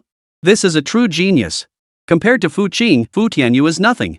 Director Wang Hai's hands trembled with excitement as he studied the report. A pure physical martial artist. Such a being is rarer than even a rare psychic. Once such a martial artist matures, they're practically unbeatable within their tier. We've struck gold. The three highs have truly hit the jackpot this time. Ah ha ha, oh my. Alright, the show's over. Everyone, disperse. Wang Hai waved his hand, beginning to clear the crowd. At the same time, he stood protectively beside Fu Qing like a mother hen guarding her chicks, afraid someone might snatch him away. Fu Qing ignored the frenzied stares around him. He stepped off the testing device and walked straight through the crowd toward the training hall's entrance. Wherever he passed, the crowd automatically parted to make way. Just as he was about to exit the doors, a slightly nervous voice called out from behind him. Fu Qing, wait a moment. It was Sun Yanxue. Fu Qing halted and turned. Sun Yanxue hurried over. Dressed in a pristine white martial arts uniform today, her tall, slender figure and otherworldly aura were accentuated. Yet her usually cool, beautiful face now bore a faint blush. She approached Fu Qing, her head slightly bowed as if hesitant to meet his gaze, both hands nervously clutching the hem of her robe. The lingering crowd, witnessing this scene, instantly grew excited. They halted in their tracks, craning their necks to catch a glimpse of the spectacle. Holy crap! The school beauty is actually approaching Fu Qing. What kind of divine plot is this? The underdog's comeback, the campus beauty pursuing him? I'm jealous, seriously jealous. Why don't I have a punch that packs 3,000 kilograms of force? Guess how much force that part of him packs? Can the school beauty even handle it? Hey, you pervert! Li Wei watched the scene unfold, his heart twisting in agony. Jealousy burned his eyes red. Once upon a time, Sun Yanxue was his goddess, the absolute core of his squad, the pride he flaunted to outsiders. But now, this stunning goddess was actively seeking out that useless piece of trash he'd kicked aside. And she was even about to be pushed by him. This feeling was more painful than being publicly slapped hundreds of times. Needs something? Fu Qing looked at Sun Yanxue before him, his voice flat. His cold demeanor instantly choked the flood of words Sun Yanxue had prepared in her throat. She took a deep breath, as if summoning immense courage, lifted her head, gazed deeply at Fu Qing, and whispered softly, about before. I'm sorry.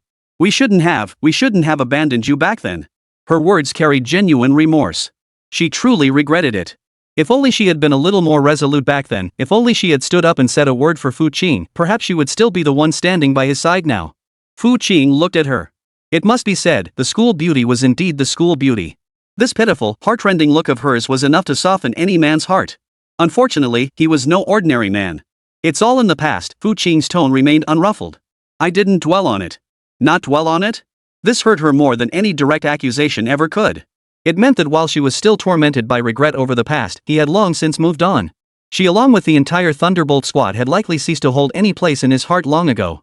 Sun Yanxue bit her lower lip lightly, a surge of intense resentment welling up inside her. She refused to be cast aside so easily. Then, you applied for the solo assessment. She changed the subject, concern flickering in her beautiful eyes. Even though you're strong, the simulated assessment is extremely difficult. Going alone is too dangerous. I heard this assessment takes place at the blood-stained mine pit, where there are many second-tier magical beasts, even elite-level ones. Why don't you try forming a new team?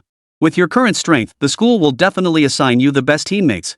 Her words were spoken with genuine sincerity. Fu Qing merely smiled. The best teammates, he countered. Who? Sun Yanxue froze. Indeed, who? Looking across the entire senior class, who was qualified to be Fu Qing's teammate? A monster capable of punching through 3,000 kilograms. Did he even need teammates? Or rather, who was worthy of being his teammate? Anyone who joined would likely only slow him down. I just think. Sun Yanxue tried to say more. You don't need to feel anything, Fu Qing cut her off. I'll handle my own affairs. His tone was calm, yet beneath that calm lay an unquestionable resolve. Sun Yanxue fell completely silent. She realized that in front of this young man, she seemed to have lost all initiative. All her concern, all her worry, seemed superfluous to him. This sense of powerlessness sent a wave of panic through her. Ding! Detected drastic fluctuations in target Sun Yanxue's affection level. Affection plus 3 heartache. Affection plus 2 possessiveness. Current affection level, 95 deep affection. Ding! Congratulations, host. Target Sun Yanxue has reached 95 affection. Reward 110,000x critical hit chance. Current critical hits remaining 1. Whoa! Fu Qing's heart leapt with joy. Finally got it. He kept his expression neutral, glancing at the dazed Sun Yanxue. After a moment's thought, he spoke, thanks for the heads up. I'll be careful. That simple thank you instantly lit up Sun Yanxue's almond-shaped eyes. He still cares about me. She nodded eagerly, like a little girl who'd just received candy. Well then, good luck. Fu Qing nodded once more, saying nothing further, and turned to blend into the crowd. Sun Yanxue stood rooted to the spot, watching his receding figure for a long while. After a long while, she finally pulled out her personal terminal, opened an encrypted chat window, and sent a message. Chapter 15, so what if you're older? You still have to call me father. Sun Yanxue grandfather, I need the most detailed information available on the blood-colored mine pit, including the distribution and habits of all second-tier magical beasts. The sooner, the better. Fu Qing was reported for doping, only to counter with a punch delivering 3,000 kilograms of force, publicly humiliating the Fu family's prodigy and extorting 2 million yuan. Within half an hour, it had completely exploded across the entire Jiangcheng No. 3 high school campus network. The earlier post titled The Year's Biggest Joke, a loser's final desperate act shot straight to the top of the trending list. However, the tone of the replies below had undergone a dramatic shift. Here I come, here I come. The biggest joke of the year sightseeing tour is checking in. Does OP's face hurt? A loser? You call punching 3,000 kilograms a loser? LOL, I declare this thread should be renamed The Last Madness of a Clown. What was that clown's name again? Fu Tianyu. I was wrong, I repent. I shouldn't have mocked Fu Qing, the big shot. Big shot, can you give me another chance? Thunderbolt Squad, come out and take your beating. You blind fools mistook a dragon for a loach, go regret it now. Am I the only one feeling bad for Fu Tianyu? Not only did he get humiliated, but he also got hit with a 2 million fine. Ha ha ha, sorry, I've had professional training in suppressing laughter. I just couldn't hold it in. New posts sprouted like mushrooms after rain across the campus forum. Shocking. The Fu Qing you never knew, a one-punch man, was right here all along. Starting without superpowers, I punched my way to stardom. Deep analysis. The terrifying power of a purely physical martial artist. What did the Thunderbolt Squad miss? Fu Qing's name had exploded into fame. From a forgotten laughingstock in the shadows, he'd catapulted to become the hottest sensation among all high school students in the Three Highs, indeed, across the entire city of Jiangcheng. Fu Qing himself, however, felt nothing of it all. Returning to his single dorm room, he first took a relaxing shower. Then, he retrieved the Tier 1 standard combat knife he'd bought for hundreds of credit points from his terminal storage space. The blade was ordinary, the material was ordinary, the craftsmanship was ordinary. So ordinary that if tossed on the street, no one would give it a second glance.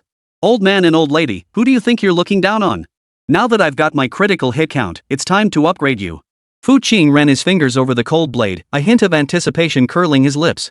With a weapon capable of 10,000-fold upgrades, there was absolutely no need to splurge on a high-tier weapon, pure waste of money.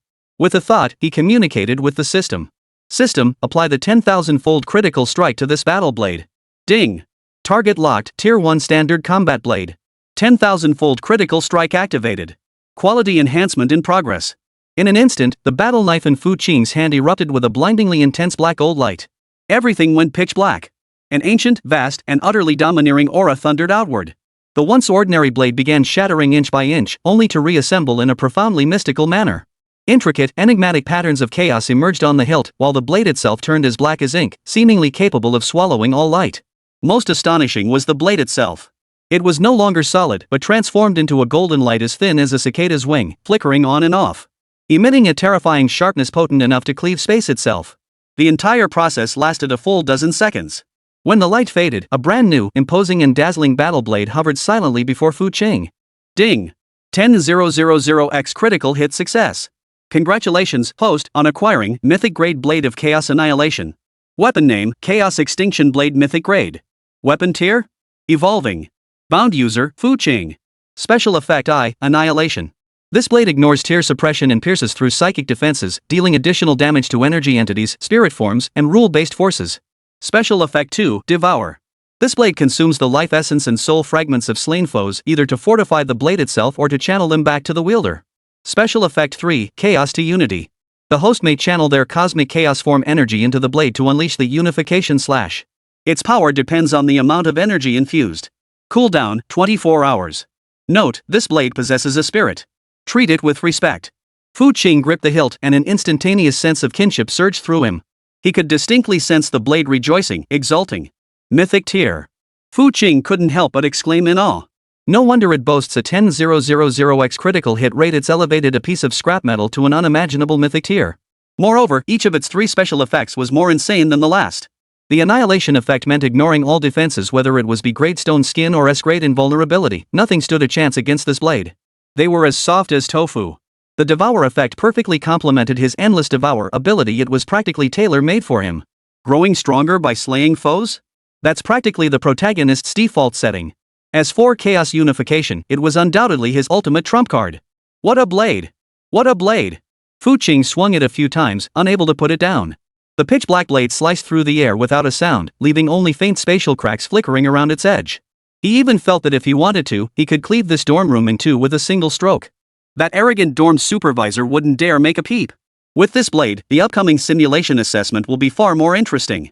Fu Qing stowed the Chaos Extinction Blade into his terminal space, his mood greatly lifted. Just then, his personal terminal buzzed. An unknown number. Fu Qing answered the call. A dignified, aged holographic projection materialized before him. The old man wore traditional Chinese attire, his hair and beard entirely white, yet he radiated vitality. Though his eyes were cloudy, they seemed capable of piercing straight through one's soul. Fu Qing recognized him. The current head of the Fu family, his great-grandfather, Fu Jinghua. An 8th-tier peak martial artist, the bedrock of the entire Fu family. Fu Qing? Fu Jinghua spoke, his voice flat, devoid of emotion. Great uncle, Fu Qing addressed him with neither subservience nor arrogance. MHM. Fu Jinghua nodded, his piercing eyes scrutinizing Fu Qing intently.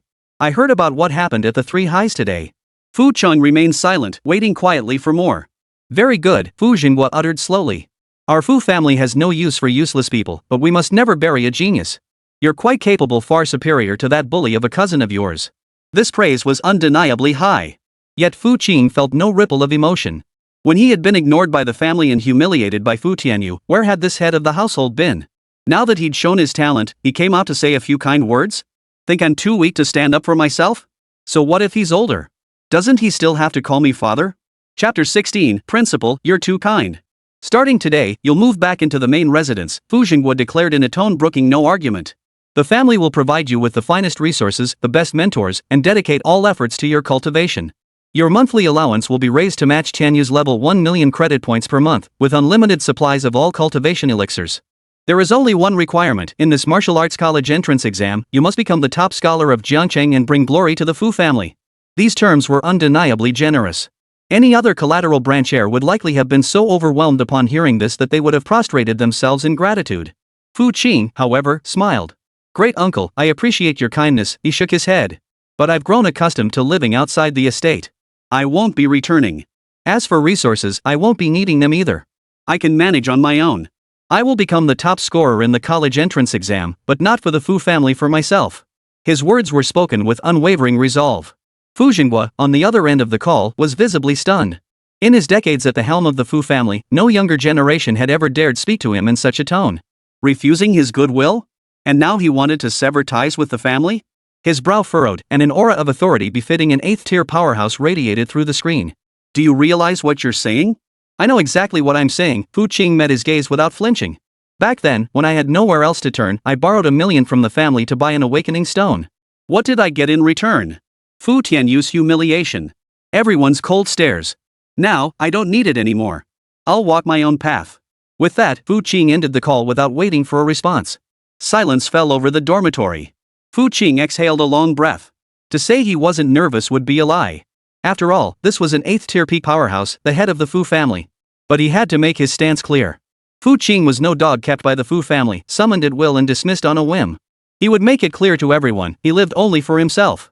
Meanwhile, at the Fu family's main residence, Fu Jinghua stared at the disconnected call for a long moment, then, instead of anger, a smile spread across his face.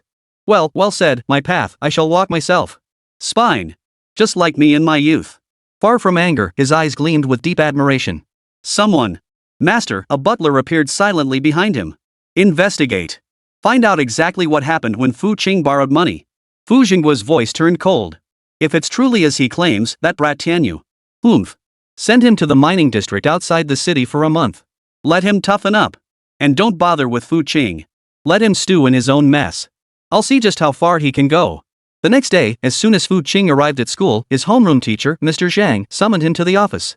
Also present in the office were Academic Director Wan Hai, and even the principal of 3rd High, Sun Dishing. A balding, middle-aged man with a belly who grinned like the Buddha of mercy. Mr. Fu Qing, please, have a seat. The moment Sun Dishing saw Fu Qing, he immediately stood up warmly and even pulled out a chair for him himself. This treatment left teacher Zhang and Wan Hai beside him utterly dumbfounded. Principal, you're too kind, Fu Qing said, feeling somewhat uncomfortable. Not at all. You're our prized asset at 3rd High now. Sun Dishing chuckled, patting Fu Qing's shoulder. I heard about yesterday's incident, well done. That kind of bully deserves exactly that. Fu Qing's lips twitched inwardly, thinking to himself, this principal sure is a man of principle. I called you here today mainly to discuss the mock assessment. Sun Dishing's smile faded, his expression turning serious. Fu Qing, I know you're exceptionally skilled, but going solo in the assessment is far too risky. The blood-red mine pit isn't like the Black Wind Mountains, the 2nd-tier beasts, and there aren't pushovers. Therefore, after deliberation, the school has decided to make an exception for you. We will assemble the most elite team from across the entire school to assist you during the assessment. Take Sun Yinxue from your class, her healing abilities are top tier. Xiao Hongling from Class 1 possesses an A-grade flame ability with devastating offensive power. Zhao Taizhu from Class 2 possesses an A-grade berserk ability with unmatched offensive prowess. The principal rattled off a string of names like they were old friends, each one representing the most brilliant students at Sangao High. This lineup was nothing short of a dream team. Xiao Hongling? Isn't she from 1st High? When did she transfer to 3rd High as an exchange student? Fu Qing listened and simply shook his head. Principal, thank you for your kind offer. But I still insist on participating solo. If you're going to put on airs, do it thoroughly. What's the point of stopping halfway? Scared? What? Principal Sun Dishing's smile froze on his face. Academic Director Wang Hai and homeroom teacher Zhang were equally stunned. They had assumed that with the school showing such sincerity, even assembling a top-tier team to support him, Fu Qing, no matter how proud he was, would at least take the hint. But who knew he would still refuse? Fu Qing, why are you doing this? Teacher Zhang grew frantic. This is the strongest lineup the entire school can offer. With them by your side, achieving a top score should be a breeze. Why insist on risking it alone? Yes, Fu Qing, Wang Hai pleaded earnestly, we know you're powerful. But the martial arts college entrance exam evaluates not just individual strength, but also teamwork skills. Going it alone like this, even if your results are stellar, it won't leave a favorable impression on those top universities. Impression points? Fu Qing laughed. Director Wang, do you really think when my fists can deliver 5,000 kilograms, 10,000 kilograms of force, they'll still care whether I have teamwork skills? Well, Wang Hai was rendered speechless by his retort. Indeed, in the face of absolute power, all rules become meaningless. A high school senior who could obliterate a third-tier demon beast with a single punch was a genius by national standards. Talking about teamwork with him? He alone was an army. But safety concerns? Sun Dishing remained uneasy. The situation in the blood mine is highly complex. If you encounter a frenzied beast deeply corrupted by demonic energy, it could unleash third-tier power that's far too dangerous. Principal Fu Qing rose to his feet, meeting his gaze with calm, unwavering confidence. In this world, there is no such thing as absolute safety. The path of the martial artist is inherently a dance with danger and death. If I can't even bear this much risk, why bother cultivating martial arts? I might as well go home and farm the land. Heaven may determine victory over man, but man can overcome heaven. Please approve my request. With that, he bowed deeply to the three school leaders. Chapter 17, That Strike Torn Through the Void. The office fell silent. Heaven determines victory over man, but man determines victory over heaven? Sun Dishing, Wang Hai, and teacher Zhang gazed at the youth before them, their hearts filled with mixed emotions. In Fu Qing's eyes, they glimpsed something long extinguished in themselves, old men who had grown complacent over the years.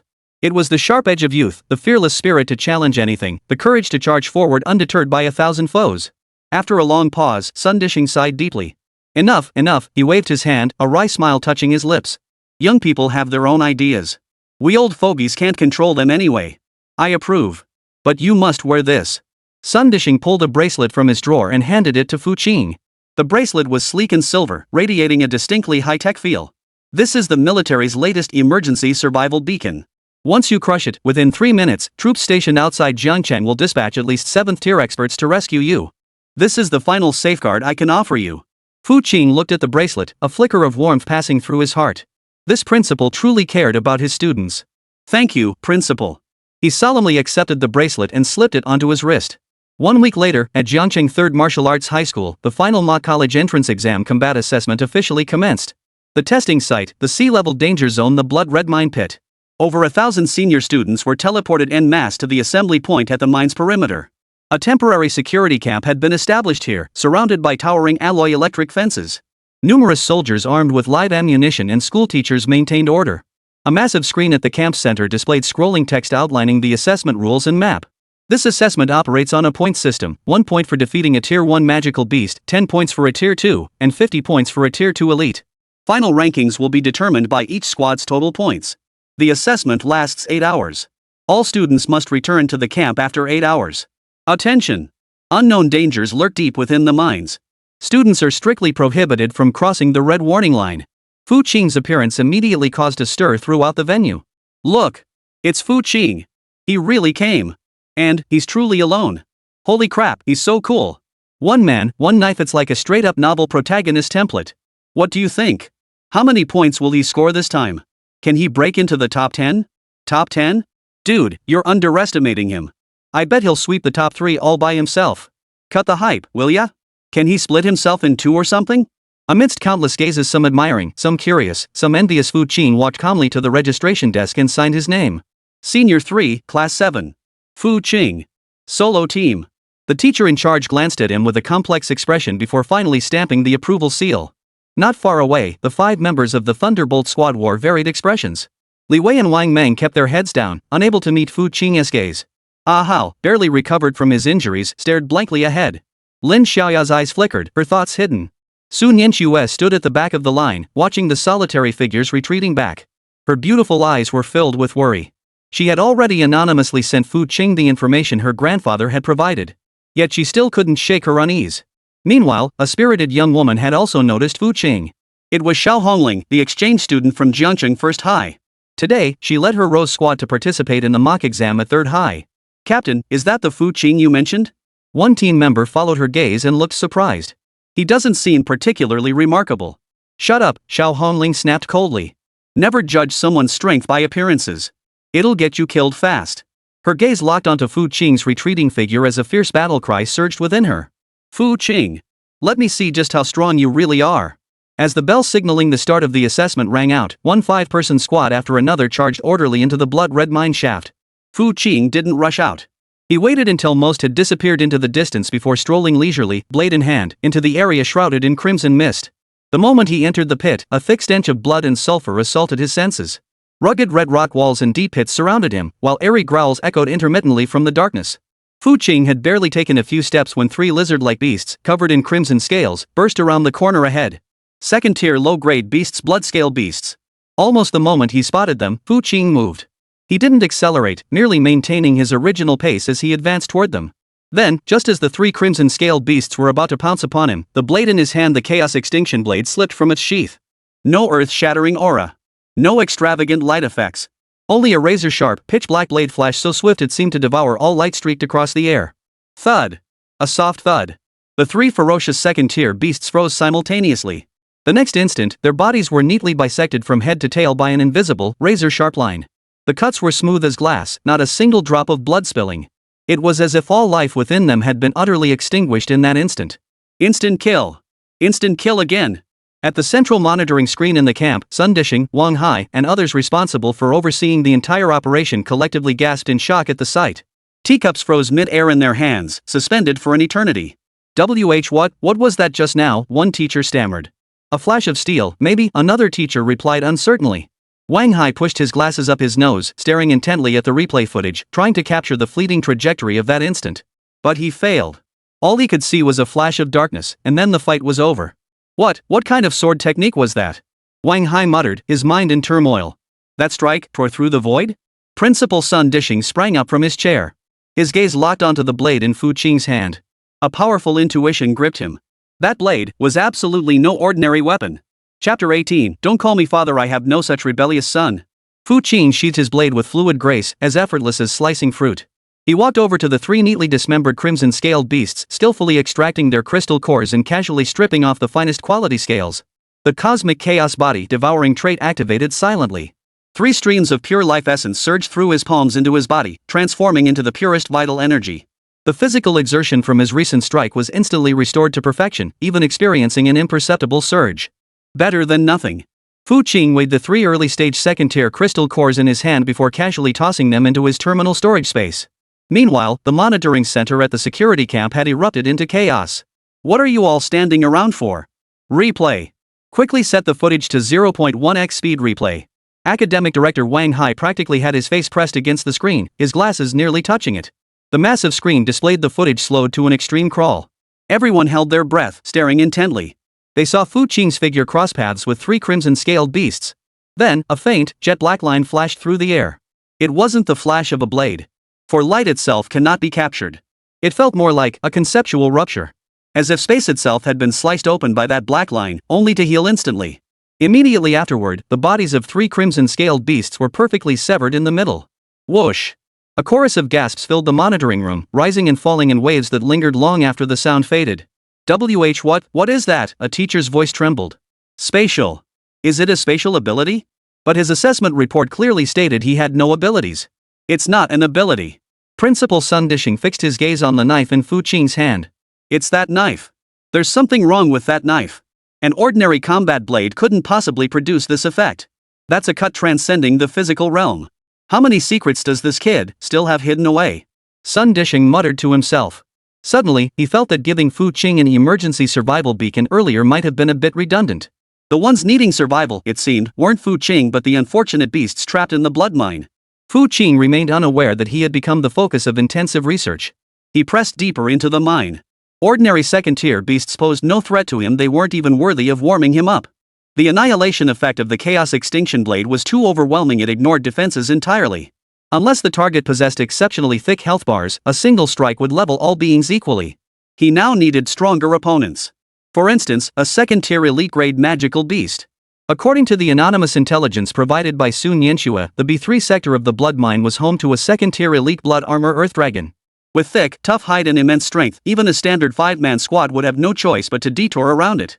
Fu Qing's target was precisely this creature. He advanced relentlessly toward Sector B3, leaving a trail of fallen beasts in his wake, each one becoming fodder for his blade. His points skyrocketed at a terrifying rate. Soon, he reached Area B3. This was a relatively open underground cavern, the air thick with an even heavier stench of blood. In the center of the cavern, a colossal figure lay sprawled, sleeping soundly, its thunderous snores echoing through the space. It was a colossal lizard over 7 meters long, its entire body covered in thick, dark red armor studded with menacing bone spines. Its thick tail lay casually on the ground, each unconscious swing leaving a deep furrow in the rocky floor. Second-tier elite, the blood armor Earth Dragon. Fu Qing's eyes lit up. This was it.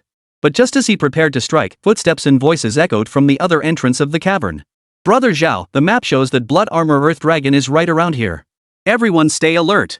This is a tier 2 elite. Even though we're the strongest team in the triple highs, we can't afford to be careless. Heh, what's there to fear? With Brother Zhao's Overlord Blade ability and our support, taking it down will be a piece of cake.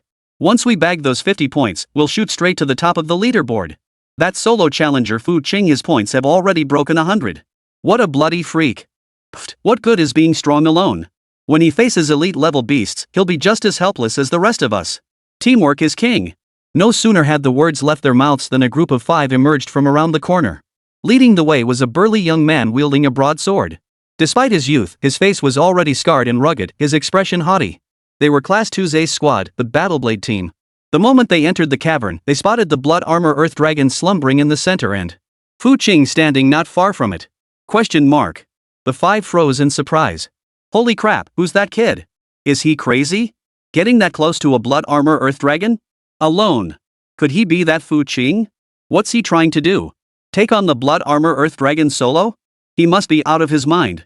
Zhao Kuang, the leader of the group, frowned and barked at Fu Qing. Hey! You over there! Get the hell out of the way! This blood armor Earth Dragon was spotted by our Overlord Blade Squad first. His voice echoed through the cavern, instantly rousing the blood armor Earth Dragon. Roar! The blood armor Earth Dragon abruptly opened its crimson beast eyes, unleashing a deafening roar that shook the entire cavern. Sensing the provocation, its massive body rose from the ground, unleashing a violent, savage aura. Damn it! You idiot! Zhao Kuang cursed furiously at the sight. Their plan had been to sneak closer and strike first, but his own voice had ruined everything. But the blame lay squarely on the other side. Fu Qing! Zhao Kuang recognized the face and laughed bitterly through his rage. It really is you, you madman. What? A solo assessment, and you really think you're the main course? Get lost, stop blocking the way. Fu Qing turned his head, glancing at him with a peculiar expression. Don't call me father. I don't have a disobedient son like you. What did you say? Zhao Kuang froze, unable to process it. But within the Blade Squad, a delicate-featured girl couldn't suppress her laughter but quickly stifled it, though her shoulders still trembled. Zhao Kuang's face instantly turned the color of liver, finally realizing the joke Fu Qing was playing. You're ing asking for it. He roared furiously, lunging forward. But at that very moment, the blood armor Earth Dragon, now utterly enraged, had locked onto Fu Qing with deadly precision. Its limbs surged with power as its massive frame charged toward Fu Qing like a heavy tank, crushing everything in its path.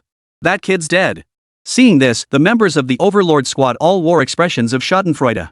In their eyes, being rammed at full force from such close range by a second-tier elite demon beast meant Fu Qing would be gravely injured, no matter how skilled he was. However, what happened next left them all utterly dumbfounded. Chapter 19, Too weak to even tickle me. Facing the terrifying impact powerful enough to shatter alloy walls, Fu Qing neither dodged nor retreated. He didn't even shift his stance, standing perfectly still as if frozen in fear. Under the horrified stares of the Overlord Blade Squad. Boom! The blood armor Earth Dragon's massive head slammed into Fu Qing's chest. The envisioned scene of flesh and blood flying everywhere did not materialize. Instead, a deep, thunderous roar like 2 mountains colliding exploded through the air. A visible shockwave spread outward in a ring, radiating from the point of impact and sending every pebble on the ground flying. Then, under the petrified stares of everyone present, Fu Qing remained utterly unmoved. Instead, the once arrogant blood armor Earth Dragon let out an agonized howl. Its massive body was then violently repelled by an irresistible counterforce, sent flying backward. It tumbled several times across the ground before coming to an awkward halt, its head split open and blood streaming down its face, disoriented and dazed. It looked as if it had been drunk. The 5 members of the Blade Squad collectively fell silent. The boy carrying the shield let his alloy shield clatter to the ground. He stared at his once prized shield, then glanced at Fu Qing's chest harder than the shield itself and felt his entire worldview shatter in that instant. A human body, withstanding the full force charge of a second-tier elite demon beast? And actually send it flying backward? This is impossible for a human to do? Monster. Zhao Kuang's lips trembled as he uttered the word. His hand gripping the broad axe trembled uncontrollably. Fu Qing glanced down at his chest. This time, not even his clothes were torn. He merely frowned in slight dissatisfaction. Is that all? Too weak. Not even enough to tickle me. He shook his head, then, under the stunned stares of the Blade Squad as if they'd seen a ghost, walked toward the blood armor Earth Dragon, which was still reeling from the blow. Now it's my turn. As the words fell, the Chaos Extinction Blade drew from its sheath once more. A jet-black blade flash streaked past, faster than the limits of human vision. Thud. In the next instant, the blood armor Earth Dragon's massive head shot skyward. The severed neck was smooth as glass, not a single drop of blood spurting forth. The massive headless corpse crashed to the ground, kicking up a cloud of dust. A second-tier elite demon beast that had proven troublesome even for the second-highest elite squad was instantly killed with a single strike? The cavern fell deathly silent. Ding! Female protagonist matching template detected. Iceberg template binding successful. Name, Long Yu. Identity, Senior 3, Class 2, Zhangqing 3rd Martial Arts High School member of the Overlord Blade Squad. Affinity, 5 Aversion. Long Yu. Fu Qing's footsteps halted as his gaze swept over the girl in the Blade Dominator Squad who had just smirked. She was a tall, slender girl clad in black combat gear, a silver longbow slung across her back. Her features were cold and striking, her long hair pulled into a high ponytail. Her gaze was as icy as the moon in the heavens. The system identified her as Long Yu. Fu Qing was puzzled. She had been smirking just moments ago. How could her affinity be negative? Women's hearts are like needles at the bottom of the sea. He ignored the Class 2 students, who were now frozen in terror, and walked straight to the corpse of the blood armor Earth Dragon. With practiced ease, he began dissecting it to extract the second-tier elite crystal core. His movements were elegant and composed, like a national-level master who had just completed an artistic performance. Fu Qing moved with deliberate slowness, even humming a cheerful tune. A few strokes on the inkstone ink falls as the partridge cries who understands the meaning within the melody. Broken strings await your repair. Before long, he extracted a crystal core the size of a fist, blood red throughout and radiating intense energy fluctuations. A second-tier elite crystal core his. Next, he removed the 2 sharpest claw blades from the blood armor Earth Dragon premium materials for crafting second-tier weapons. Though he had no use for them himself, they would fetch a hefty price. Throughout the entire process, the 5 members of the Overlord Blade Squad stood frozen in place, staring blankly like 5 stone statues, utterly motionless. Their minds remained a blank slate even now. Not buddies? What just happened? Their pride and joy, Captain Zhao Kuang, hadn't even gotten a chance to act? Their formidable foe, Blood Armor Earth Dragon, was swatted away like a fly with a single blow, then decapitated with a single stroke? And the man who did all this stood there like an elegant artist, singing? The sheer contrast caused their cognitive systems to crash completely. Gulp. It was the tank player who finally broke the dead silence, swallowing hard. He turned to the team's healer, a bespectacled, scholarly-looking guy, his voice dry. Shaoli, you pinch me. Let me see if I'm dreaming. The healer named Shaoli mechanically turned his head, his eyes vacant. Maybe you should pinch me instead. I feel like I'm dreaming too. He's really our classmate? The archer girl named Cold Moon no longer wore a trace of coldness on her face, only boundless shock. Her clear, cold eyes fixed intently on Fu Qing's back, as if trying to see right through him. She couldn't comprehend how a single human body could be this strong. And he was their peer.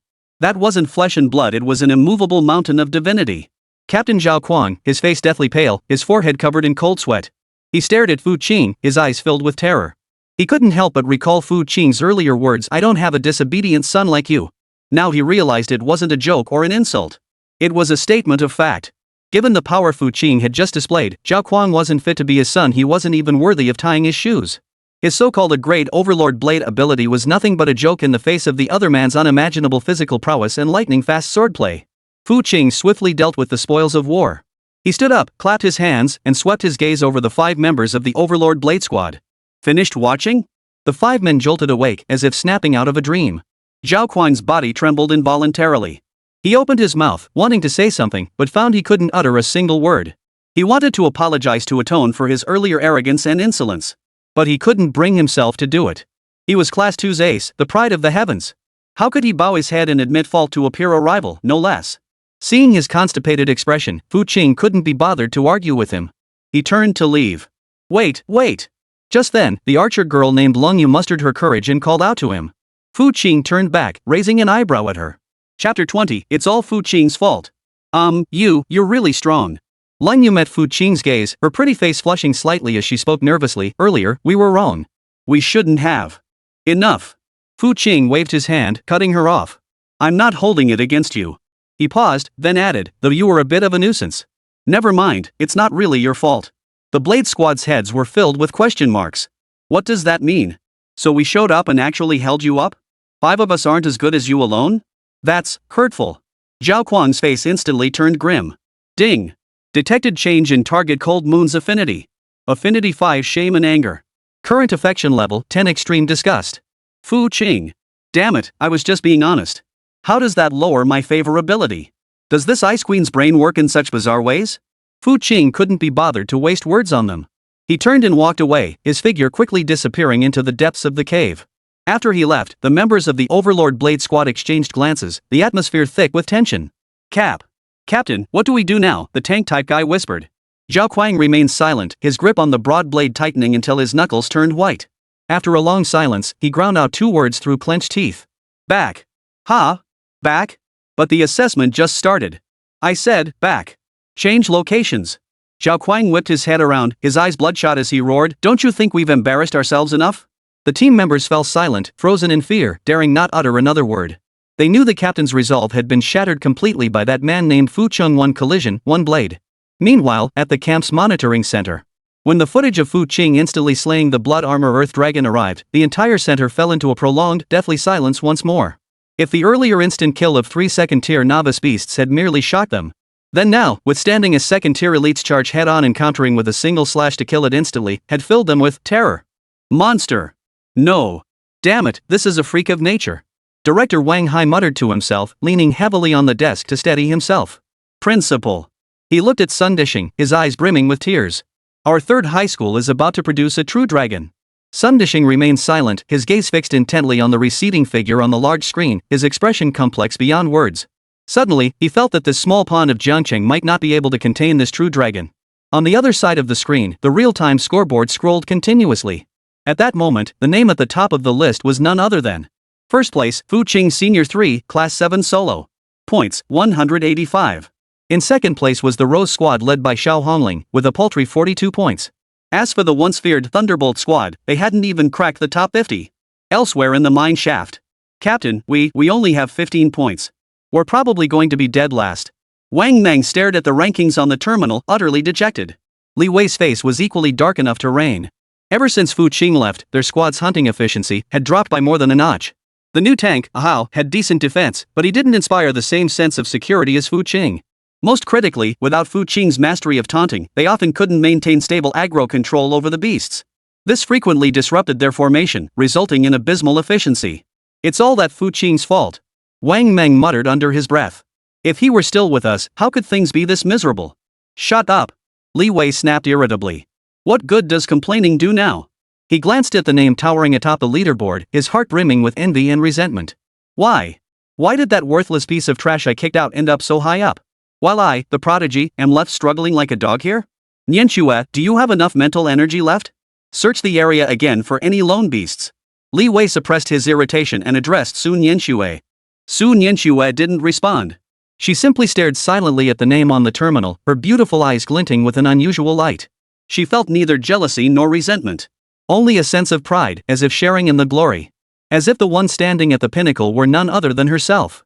She knew that from the moment Fu Qing entered the assessment alone, he had ceased to belong to their world. Nianxue? Li Wei called again when she didn't respond. Oh, let me see. Su Nianxue snapped back to attention, focused her mind, and began channeling her psychic energy to scan the surroundings. Suddenly, her expression changed. Bad news. 300 meters to the left front, massive energy signatures. At least 30 of them. And, it seems they're heading straight for us. What? Li Wei and the others paled. Before they could finish speaking, a dense rustling sound erupted from the passage ahead and to their left. One after another, pitch-black spiders with razor-sharp appendages and green venom dripping from their fangs surged out of the darkness like a tidal wave. Second-tier magical beasts, venomous black-bellied spiders. And an entire colony at that. Quick! Ah Hao, hold the line. Wang Meng, Xiaoya, prepare to attack. Nianxue, focus on buffing Ah Hao. Li Wei's face drained of color as he barked out orders. Yet, against such overwhelming numbers, their resistance seemed utterly futile. They were merely patrolling the outskirts. How could they have attracted second-tier magical beasts? Ah! A piercing scream erupted as archer Lin Xiaoya's thigh was ensnared by the venomous silk of a black-bellied spider, instantly dragging her to the ground. Several spiders swarmed over her, baring their black fangs. Xiaoya! Li Wei was horrified. His lightning ability erupted, slicing through 2 spiders with a single stroke as he rushed to her aid. But more spiders charged forward with reckless abandon, binding him tightly. Ah Hao's stone skin ability offered astonishing defense, yet under the assault of dozens of spiders, his stone armor began cracking inch by inch, leaving him in grave danger. Soon Nianxue's psychic energy was already depleted. She could only barely cast basic healing spells, her face deathly pale. The entire Thunderbolt squad was on the verge of collapse under the swarm's relentless assault. Damn it! Is there a teacher watching us? Help! It's useless. How could the school possibly handle so many students? It's over. Wang Meng stared at the endless sea of spiders before him, his eyes filled with despair. He never imagined they would meet their end here, in this manner. Regret. Endless regret surged through him. If only he hadn't kicked Fu Qing out of the team back then. With him here, would things have turned out differently? Li Wei was equally consumed by despair. Watching Lin Xiaoya about to be swallowed by the spiders, seeing Ah Hao and Sun Nianxue struggling desperately to hold on, a profound sense of helplessness engulfed him completely. He was wrong. He was utterly wrong. He had pushed away the team's guardian angel with his own hands, only to be replaced by a weakling who couldn't hold his own. For the sake of his ridiculous pride and jealousy, he had dragged the entire team into an abyss of no return. At this critical moment. Chapter 21, Sorry, Fu Qing. We were wrong. The timing master made his grand entrance. A calm, even lazy voice suddenly echoed from behind them. Tisk, pathetic. That voice. Every member of the Thunderbolt squad stiffened. They whipped around. There, a figure both familiar and unfamiliar had appeared behind them, not far away, at some unknown moment. He stood there, a uniquely shaped jet-black battle blade in hand, frowning at the chaotic battlefield before him. It was Fu Qing. Fu Qing. Li Wei cried out hoarsely, as if clutching at a last straw. Father. Dad. Save us. Li Xianyuan. Damn it, no acting at all, huh? Lin Xiaoya, entangled in spider silk, wailed, Fu Qing. Save me. Please, save me. Fu Qing paid them no mind. His gaze swept across the battlefield, locking onto the rear of the spider horde, a single spider significantly larger than the others, its abdomen marked with eerie crimson patterns. A second-tier elite, the mutant spider queen. So this was the one calling the shots. No wonder these spiders fought with such reckless abandon. Fu Qing's lips curved into a faint smile. Another elite crystal core. He moved. To the stunned gazes of the entire Thunderbolt squad, he didn't choose to flank around. Instead, blade raised, he charged step by step, straight into the black tide formed by the venomous black-bellied spiders. SSSSS.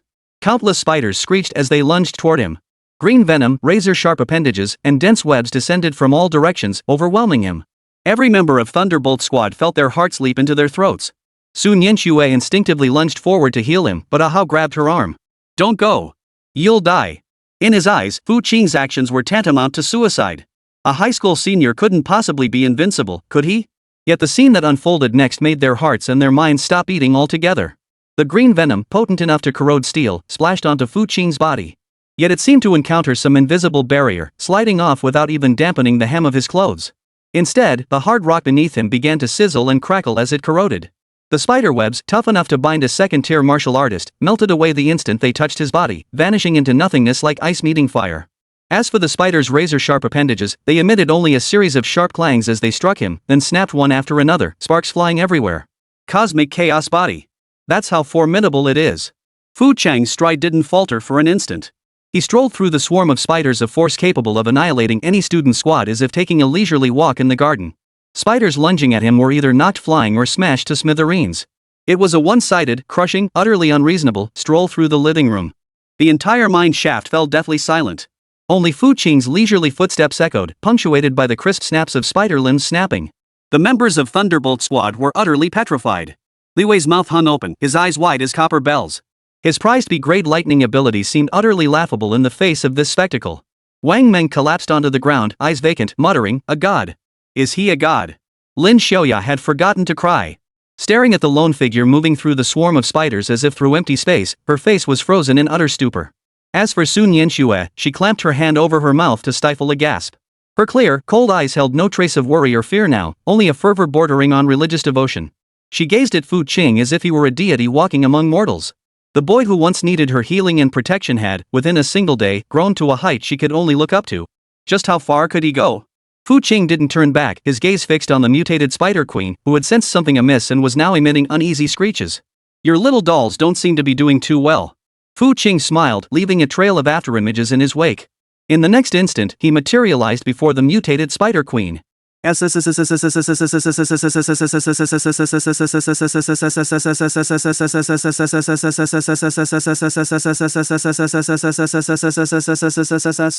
Spider Queen sensed an unprecedented threat to her life and let out a piercing shriek. 8 compound eyes simultaneously blasted thick green beams of venom, weaving them into a deadly web that closed in on Fu Qing. Fu Qing didn't even glance at it. He merely swung his blade casually. A jet-black blade flash, too swift for the naked eye to follow, flickered past. SSSSH. A faint sound. The Spider Queen's massive head, hard as alloy, along with the venomous beam it had unleashed and a huge boulder behind it, were cleanly split in two. The cut was smooth as glass. Time seemed to freeze in that instant. 1 second later, the colossal, headless corpse of the Spider Queen crashed to the ground. The cleaved boulder behind it slid apart with a delayed rumble. With the Spider Queen dead, the entire swarm lost all cohesion. Instead of charging recklessly, they retreated like a receding tide, scrambling frantically into the depths of the surrounding mine shafts. In the blink of an eye, the once perilous battlefield was left strewn with spider carcasses and the 5 dazed figures of the Thunderbolt Squad. The crisis was over. Fu Qing shook the non-existent blood from his blade, walked over to the Spider Queen's corpse, and skillfully extracted a second-tier elite crystal core that emitted an eerie red glow. He waited with satisfaction before storing it in his terminal. Then he turned, ready to leave. From start to finish, he hadn't once glanced at Thunderbolt Squad. This utter disregard cut deeper than any mockery or humiliation. Fu Qing. Li Wei finally snapped out of his utter shock. Struggling to his feet, he called out loudly. Fu Qing halted his steps, finally turning to spare them a glance. The look was calm, nothing more. What is it? Li Wei opened his mouth, 1,000 words caught in his throat, but in the end, only 3 came out. I'm sorry. We were wrong. Fu Qing looked at him and suddenly smiled. Next time, remember to find a better tank. With that, he turned and vanished into the depths of the tunnel without looking back. Only the 4 members of Thunderbolt Squad remained, frozen in place as if struck by lightning. Sun Yenshue's eyes held nothing but admiration. Chapter 22, What the hell is going on in this girl's head?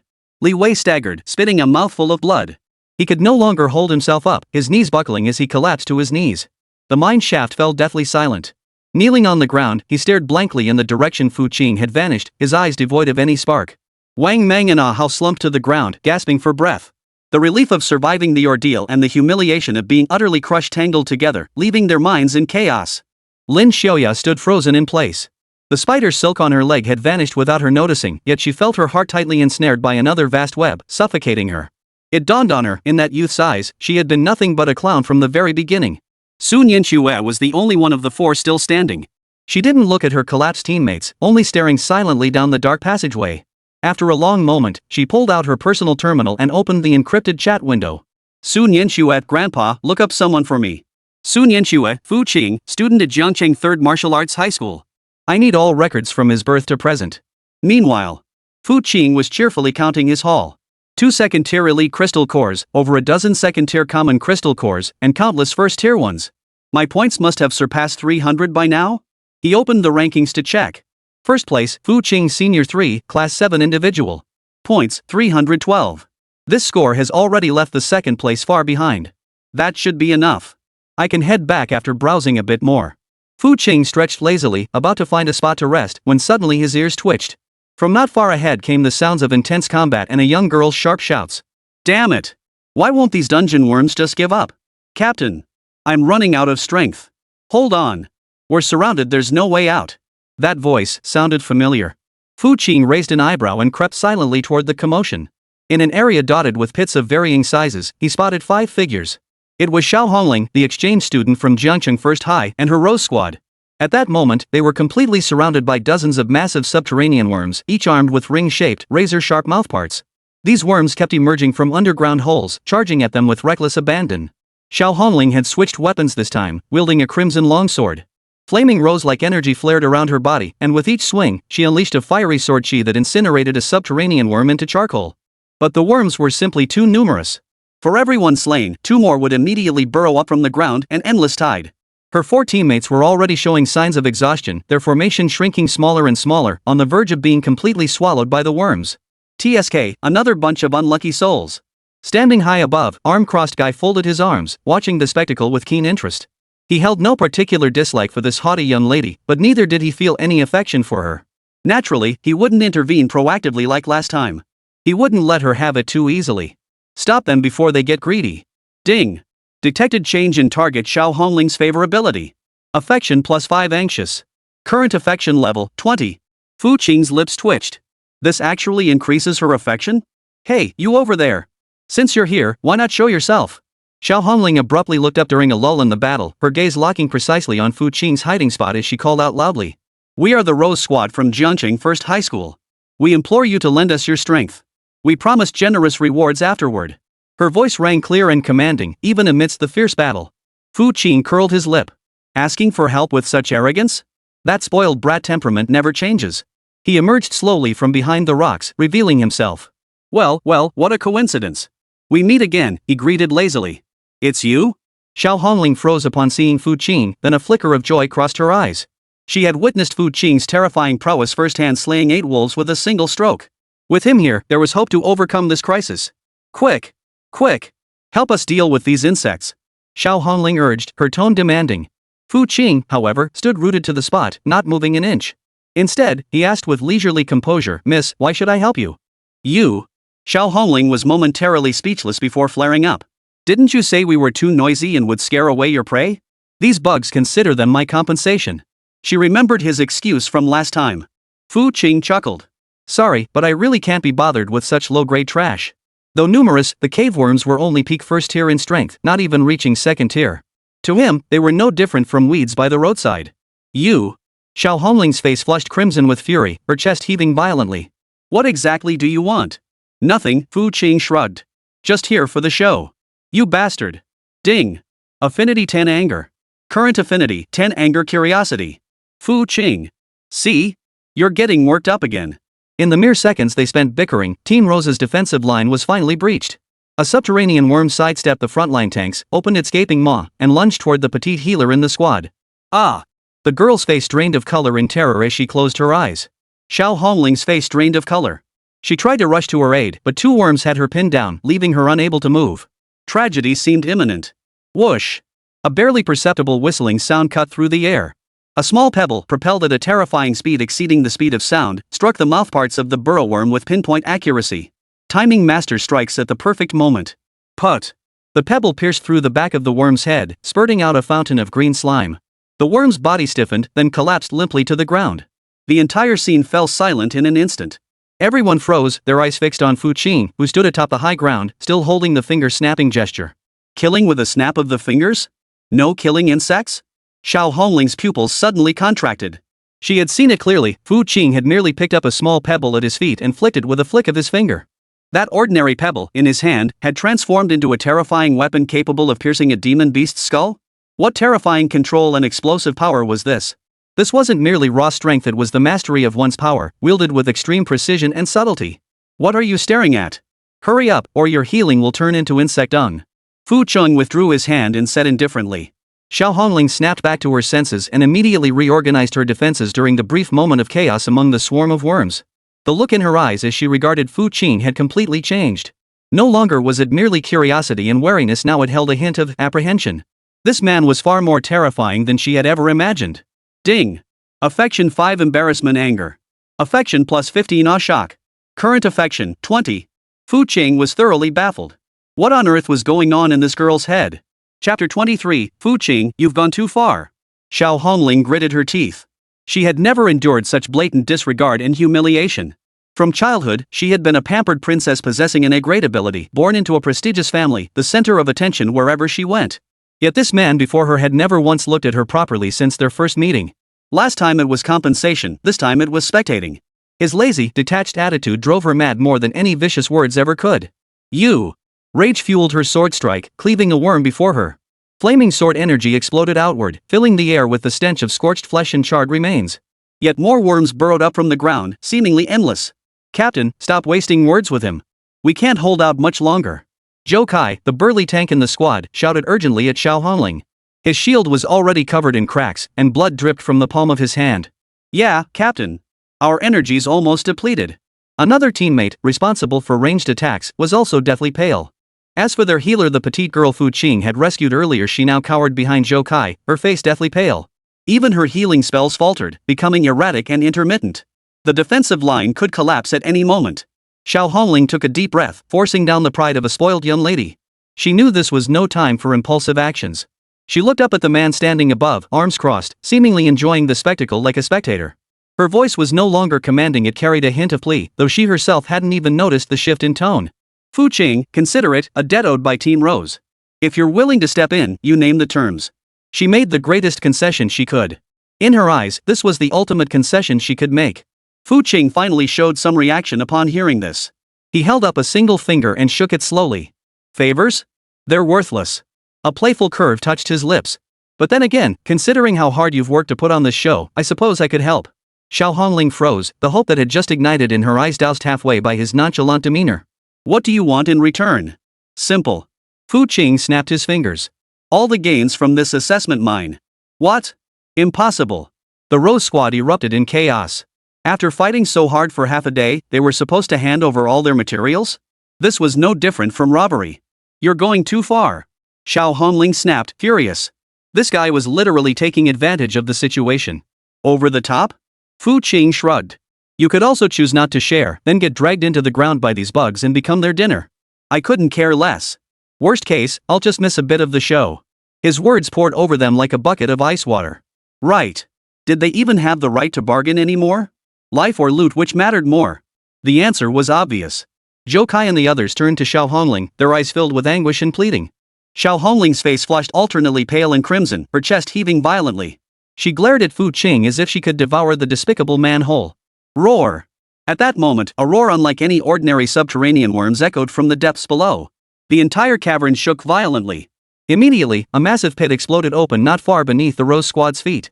A colossal worm over 3 times the size of an ordinary worm, its entire body a dark golden hue, and its mouthparts resembling a meat grinder burst forth.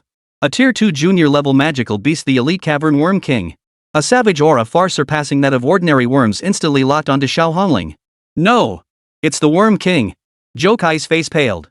Captain, watch out! The dungeon worm king gave them no time to react.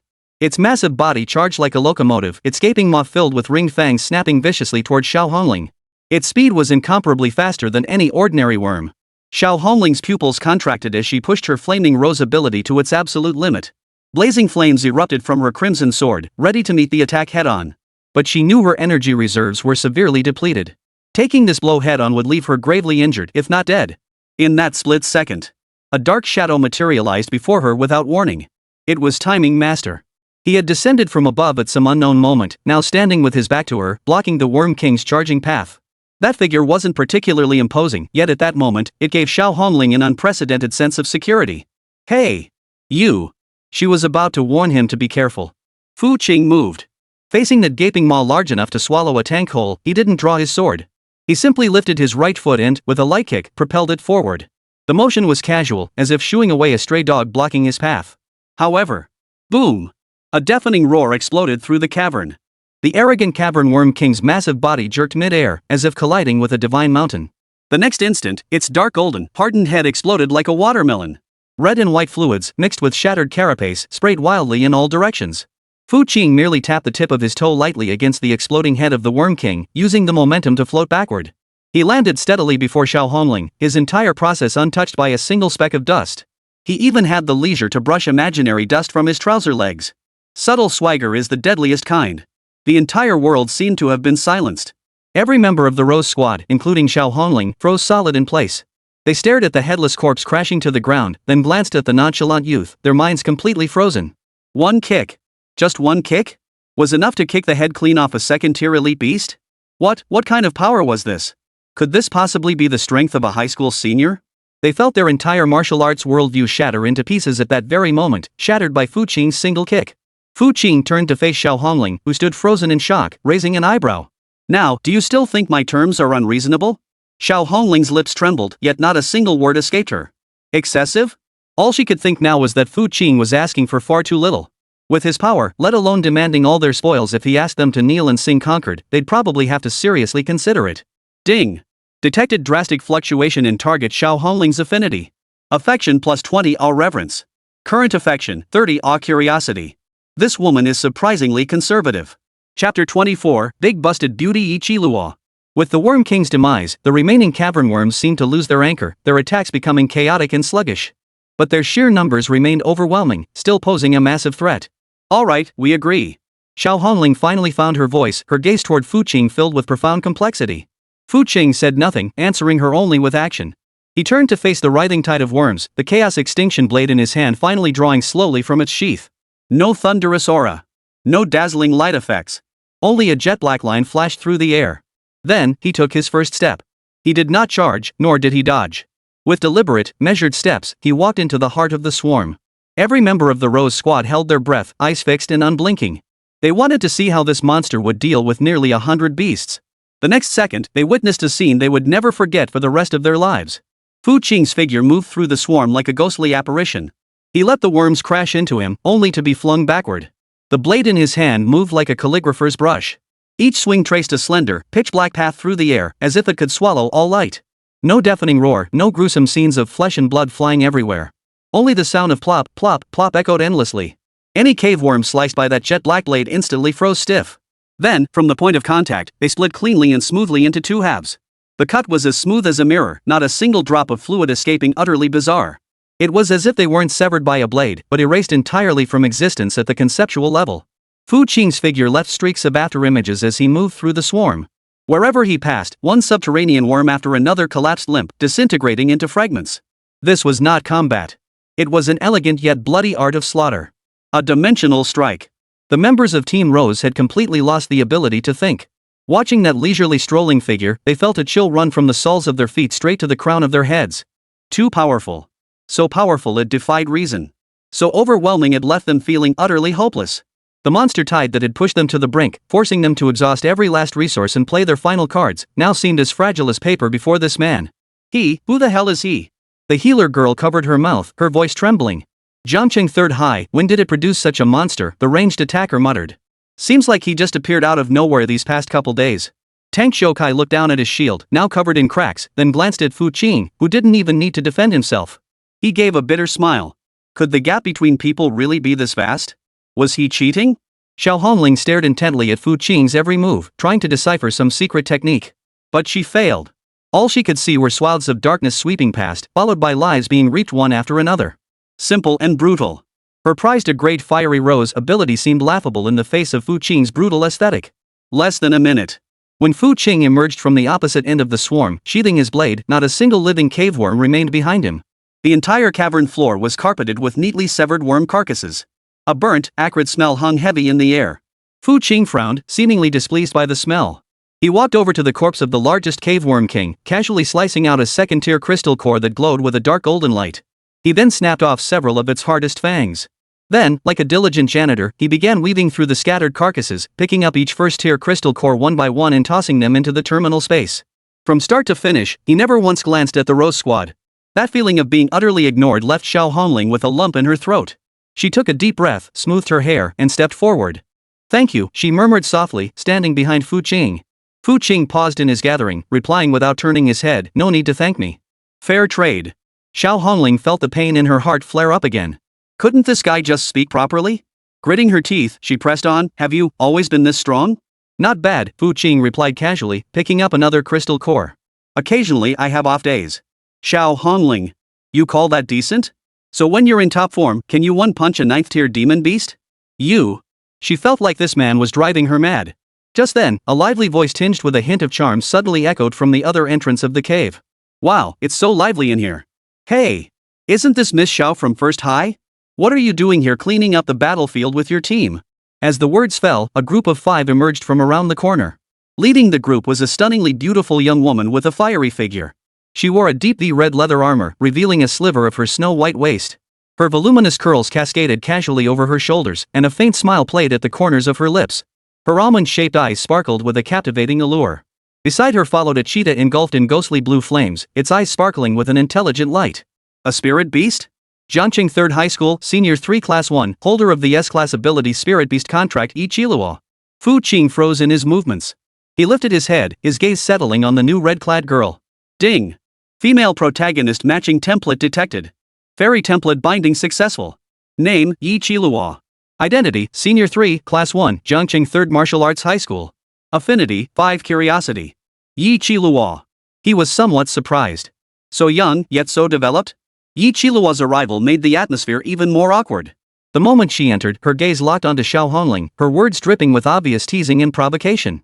Jiangqing 1st High and 3rd High, sharing the same city, had long been locked in fierce rivalry.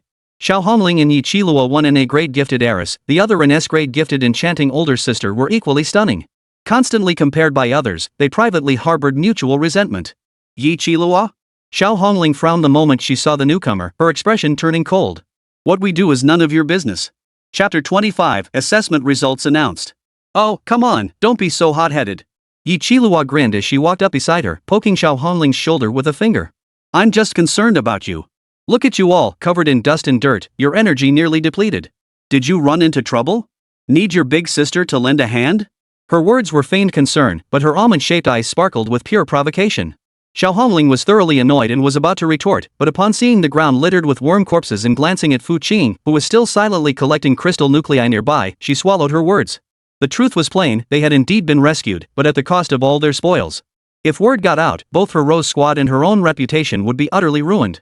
Seeing her silence, Yi Qiluo's eyes grew even more curious. Her gaze shifted, finally settling on the only figure still busy at work. Huh? Who's this handsome guy? Pretty industrious, huh? She appraised Fu Qing ordinary combat gear, but his weapon design was rather unique. His looks, quite handsome. But no matter how she looked at him, he didn't seem like some peerless master. Yet the scattered corpses of second-tier worms and that worm king lying there silently spoke volumes about what had just transpired. Could it be? A preposterous thought began to take root in Yi Qiluo's mind. He did this, all by himself, she asked Xiao Hongling uncertainly. Xiao Hongling's face darkened as she nodded, acknowledging the truth. Yi Qiluo's 4 teammates gasped in unison. They had seen their fair share of things following Yi Qiluo around, but one person soloing nearly 100 demon beasts, including his second-tier elite? It was nothing short of a fairy tale. Yi Qiluo's enchanting almond-shaped eyes widened in astonishment. She looked at Fu Qing again, her gaze completely transformed. No longer was it a casual glance, it was now filled with intense curiosity. She strode forward, swaying her slender waist, and walked straight toward Fu Qing. The leopard beside her, its coat ablaze with an eerie blue flame, followed step by step, its beastly eyes fixed intently on Fu Qing. Hey, handsome. Yi Qiluo stood before Fu Qing, looking down at him with a smirk that revealed a deeply seductive smile. Cleaning up the battlefield all by yourself must be exhausting. Need some help from your big sister? Fu Qing finally picked up the last crystal core. He stood up, clapped his hands, and looked up at the stunningly curvaceous girl. It had to be said, this girl was a real stunner. Every smile and frown carried an innate allure. If she went to university, wouldn't she drive all those male students wild? Unfortunately. Sister? Fu Qing spoke without emotion. Are you that important? We're not exactly close, are we? Yi Qiluo's smile froze instantly.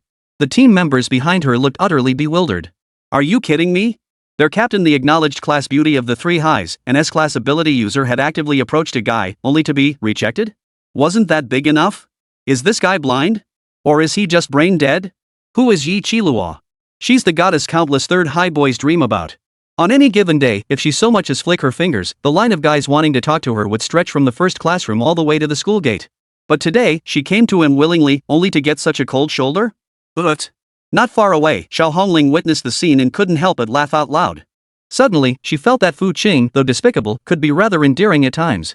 At least when it came to going head-to-head with Yi Qiluo, he was on the same side as her. Yi Qiluo heard the laughter and her pretty face instantly flushed crimson. Since her debut, she'd never endured such humiliation. Ding! Detected change in target Yi Qiluo's favorability. Affinity 10 anger. Current affection level 5 extremely unhappy. You! Yi Qiluo gritted her teeth, glaring fiercely at Fu Qing. What's your name? Fu Qing. Fine, Fu Qing, huh? I'll remember you. Yi Qiluo laughed bitterly in her rage. And don't you dare call me father, this old lady doesn't have a son like you. She had instantly picked up on Fu Qing's own joke and used it against him. Fu Qing paused at her words, then watched her with a hint of amusement. This woman sure held a grudge. Very well. Fu Qing nodded. Now, you can take your people and disappear from my sight. You think I'll just vanish because you tell me to? Who do you think you are? Yi Qiluo crossed her arms, her ample bosom accentuated by the exaggerated curve. Is this blood mine your family's property? It may not be my family's, Fu Qing replied coolly, but this place is under my jurisdiction now. No unauthorized personnel allowed. You. Yi Qiluo was about to retort when the shadow panther beside her suddenly let out a low growl. Its fur bristled and it assumed an aggressive stance toward Fu Qing. Such a reaction in felines usually signaled fear. Yi Qiluo's expression changed and she immediately tried to calm it down. She stared at Fu Qing, bewildered and alarmed. Even little Yao felt threatened?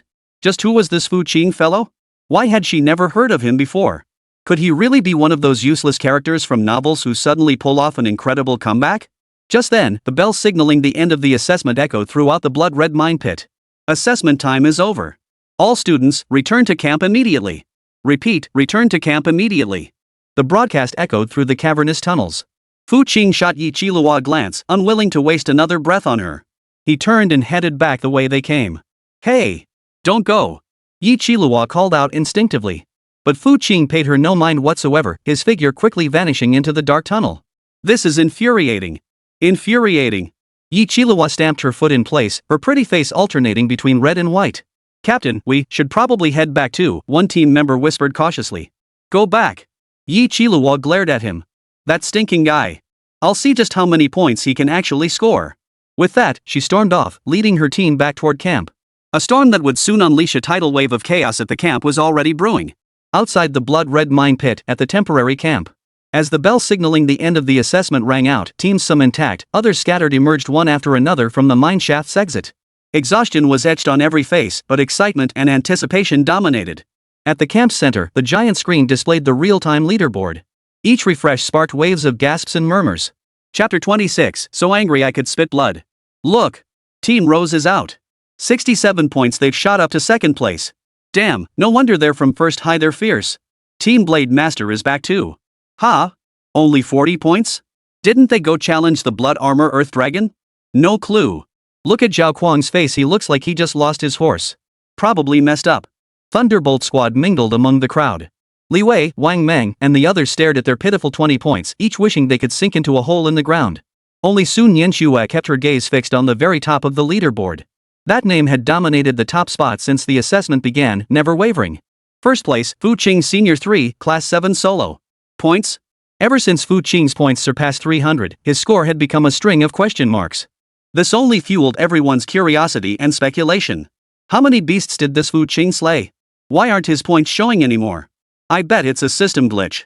No one could possibly score that high. Exactly, it must be a glitch. Once the teachers calibrate the data, it'll drop back down. Many discussed it with sour expressions. They couldn't accept that a useless waste they'd mocked for 3 years could suddenly rise above everyone else. Just then, Yi Qiluo emerged from the exit with her fairy squad. It's Yi Qiluo, an S-class psionicist. What's their team score? Look! 65 points. They're almost in second place. Truly S-class. So powerful. The crowd stirred, many boys gazing at her with admiration and awe. Yi Qiluo, however, paid no heed to the cheers. The moment she stepped out, she fixed her gaze on the scoreboard. Spotting that lofty name and the question mark beside it, she scowled in displeasure. Those old fools, playing all these tricks. Soon, all teams had returned to camp. Everyone held their breath, waiting for the final results to be announced. Look! The leaderboard is about to refresh the final scores. The data on the screen flickered before finally settling. The top 10 teams appeared one by one. 10th place. 3rd place, Fairy Squad Senior 3 Class 1, points, 65. 2nd place, Rose Squad Jiangcheng No. 1 High School, points, 67. At this point, everyone instinctively turned their gaze toward the top spot. Who could possibly be in that position? Was there a dark horse this year? Or perhaps, that man who chose the solo assessment? The next second, as the top-ranked information became crystal clear, the entire camp fell into an instant, deafening silence. First place, Fu Qing Senior 3, Class 7 Solo. Points, 527. Silence. Dead silence. Thousands of students, along with the teachers and soldiers present, all seemed frozen in place, staring blankly at that blinding number. 527 points? What did that even mean? The second-place Rose Squad scraped together a mere 67 points. He alone scored several times more than the second-place team? Even if you added up all the other teams in the top 10, they'd barely match his score. Is this even a score a human can achieve? After a brief, deathly silence, the room erupted like a volcano. Holy! 527 points? Did I see that right? Holy! Did he detonate a nuclear bomb in a mine shaft? Monster! This is monstrous. Solo assessment, crushing the entire field. This is nothing short of a legend. Does he have a girlfriend? Apprenticeship. I'm begging him to take me on as a disciple. Beg? You'll have to get in line.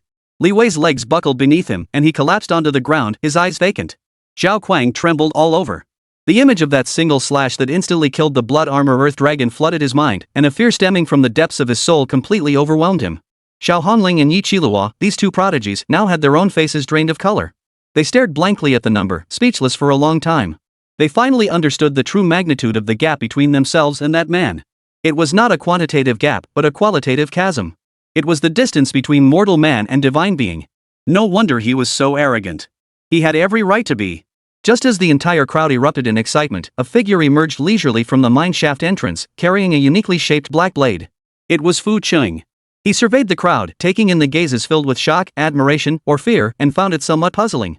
What's up? Why are you all staring at me? Is there something written on my face?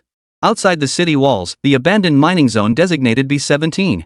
This was where the Fu family punished errant martial artists and clan members, a harsh environment devoid of sunlight. Damn it! Damn it! Why the hell do I have to mine in this godforsaken place? Fu Tianyu swung his energy pickaxe, smashing it hard against a hardened door, sending sparks flying. Covered in mud, his once luxurious clothes now torn and tattered, his handsome face gaunt and haggard. Forced to mine here for a month as punishment by his clan, this torment felt worse than death to him, the once cherished prodigy. It's all that good for nothing, Fu Qing's fault. If not for him, how could I have ended up like this? He gritted his teeth, his eyes filled with venomous hatred. When I get out, I'll make you wish you were dead. Just then, a martial artist assigned to guard him approached and remarked casually, "Young Master Fu, save your wailing.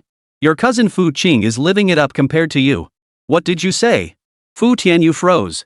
Check the terminal news yourself. The martial artist sneered, projecting his terminal screen into the air. A bold red headline instantly caught Fu Tianyu's eye. Breaking! Zhongqing's top 3 high schools mock exam reveals unparalleled genius. Senior high student Fu Qing breaks record with 527 points in solo assessment, dominating the competition. Below the headline was the striking final scoreboard. And Fu Qing's face, calm and composed. Snap! The energy pickaxe in Fu Tianyu's hand snapped cleanly in two. Impossible, absolutely impossible. His eyes blazed crimson as he stared fixedly at that name and that number, his body shaking violently with jealousy and rage. This is fake. It has to be fake. That good for nothing. How could that good for nothing? Put. A mouthful of blood suddenly spurted from his mouth. Fu Tianyu's vision darkened and he fell backward stiffly, overcome by rage until he fainted. Chapter 27, Testing me again? What's going on? Why are you all staring at me? Is there something written on my face? Fu Qing surveyed the stunned faces around him and the roaring uproar, finally realizing belatedly that his score seemed to have caused quite a stir. But his offhand remark, like an ice cube tossed into boiling oil, sent the already frenzied atmosphere into a full-blown explosion. Holy! King of show-offs! This is the real deal. Scored over 500 points and asks us what's wrong? This level of arrogance gives me goosebumps. Fu God. From today on, you're my stepbrother. Bro, look at me. Fair skin, gorgeous looks, long legs, great at warming the bed, D-grade water therapy ability, my water's super abundant. Perfect for washing your feet. The crowd went absolutely wild. As for the students who had once mocked Fu Qing, they now wished they could bury their heads in the ground. Especially the scum like Zhao Lei sitting in front, their faces were as white as paper, bodies shaking like sieves, terrified Fu Qing would come settle scores with them later. Who could withstand the wrath of a god? Li Wei and Wang Meng collapsed on the floor, too drained to even stand. Watching the youth surrounded by the crowd yet still wearing that calm expression, regret grew like wild weeds in their hearts, gnawing at their insides. If only they hadn't kicked him out of the team back then. Wouldn't it be them standing beside him now, basking in this glory? Alas, there were no ifs. Quiet. Everyone, quiet. Principal Wang Hai bellowed at the top of his lungs for a long while before the commotion finally subsided. Wiping the cold sweat from his forehead, he exchanged a glance with Principal Sun Dishing. Both saw in each other's eyes an indescribable mix of shock and wild elation. A monster. A complete and utter monster. Zhongcheng No. 3 High School was truly about to produce a dragon. The two hurried over to Fu Qing. Sun Dishing's usually stern face was now plastered with a chrysanthemum-like grin. Fu Qing, you did brilliantly. Absolutely brilliant. You've brought immense honor to our school. Wan Hai, shedding his usual sternness, slapped Fu Qing on the shoulder with the familiarity of a close relative. I always knew you were a phoenix among men. All those earlier trials were just testing your mettle. Ha ha ha. Fu Qing's lips twitched, but he couldn't be bothered to call out the old fox's masterful face-changing act. He simply asked calmly, "Principal, my results are fine, right?" "No problem. Absolutely no problem." Sun Disheng pounded his chest in assurance. "Anyone who dares say otherwise will have me to deal with first." No sooner had the words left his mouth than a discordant voice abruptly cut through the crowd. "Principal Sun, don't speak so definitively." Everyone turned to see a middle-aged man in a crisp suit and gold-rimmed glasses approaching, surrounded by an entourage. He exuded scholarly elegance, yet his gaze was sharp.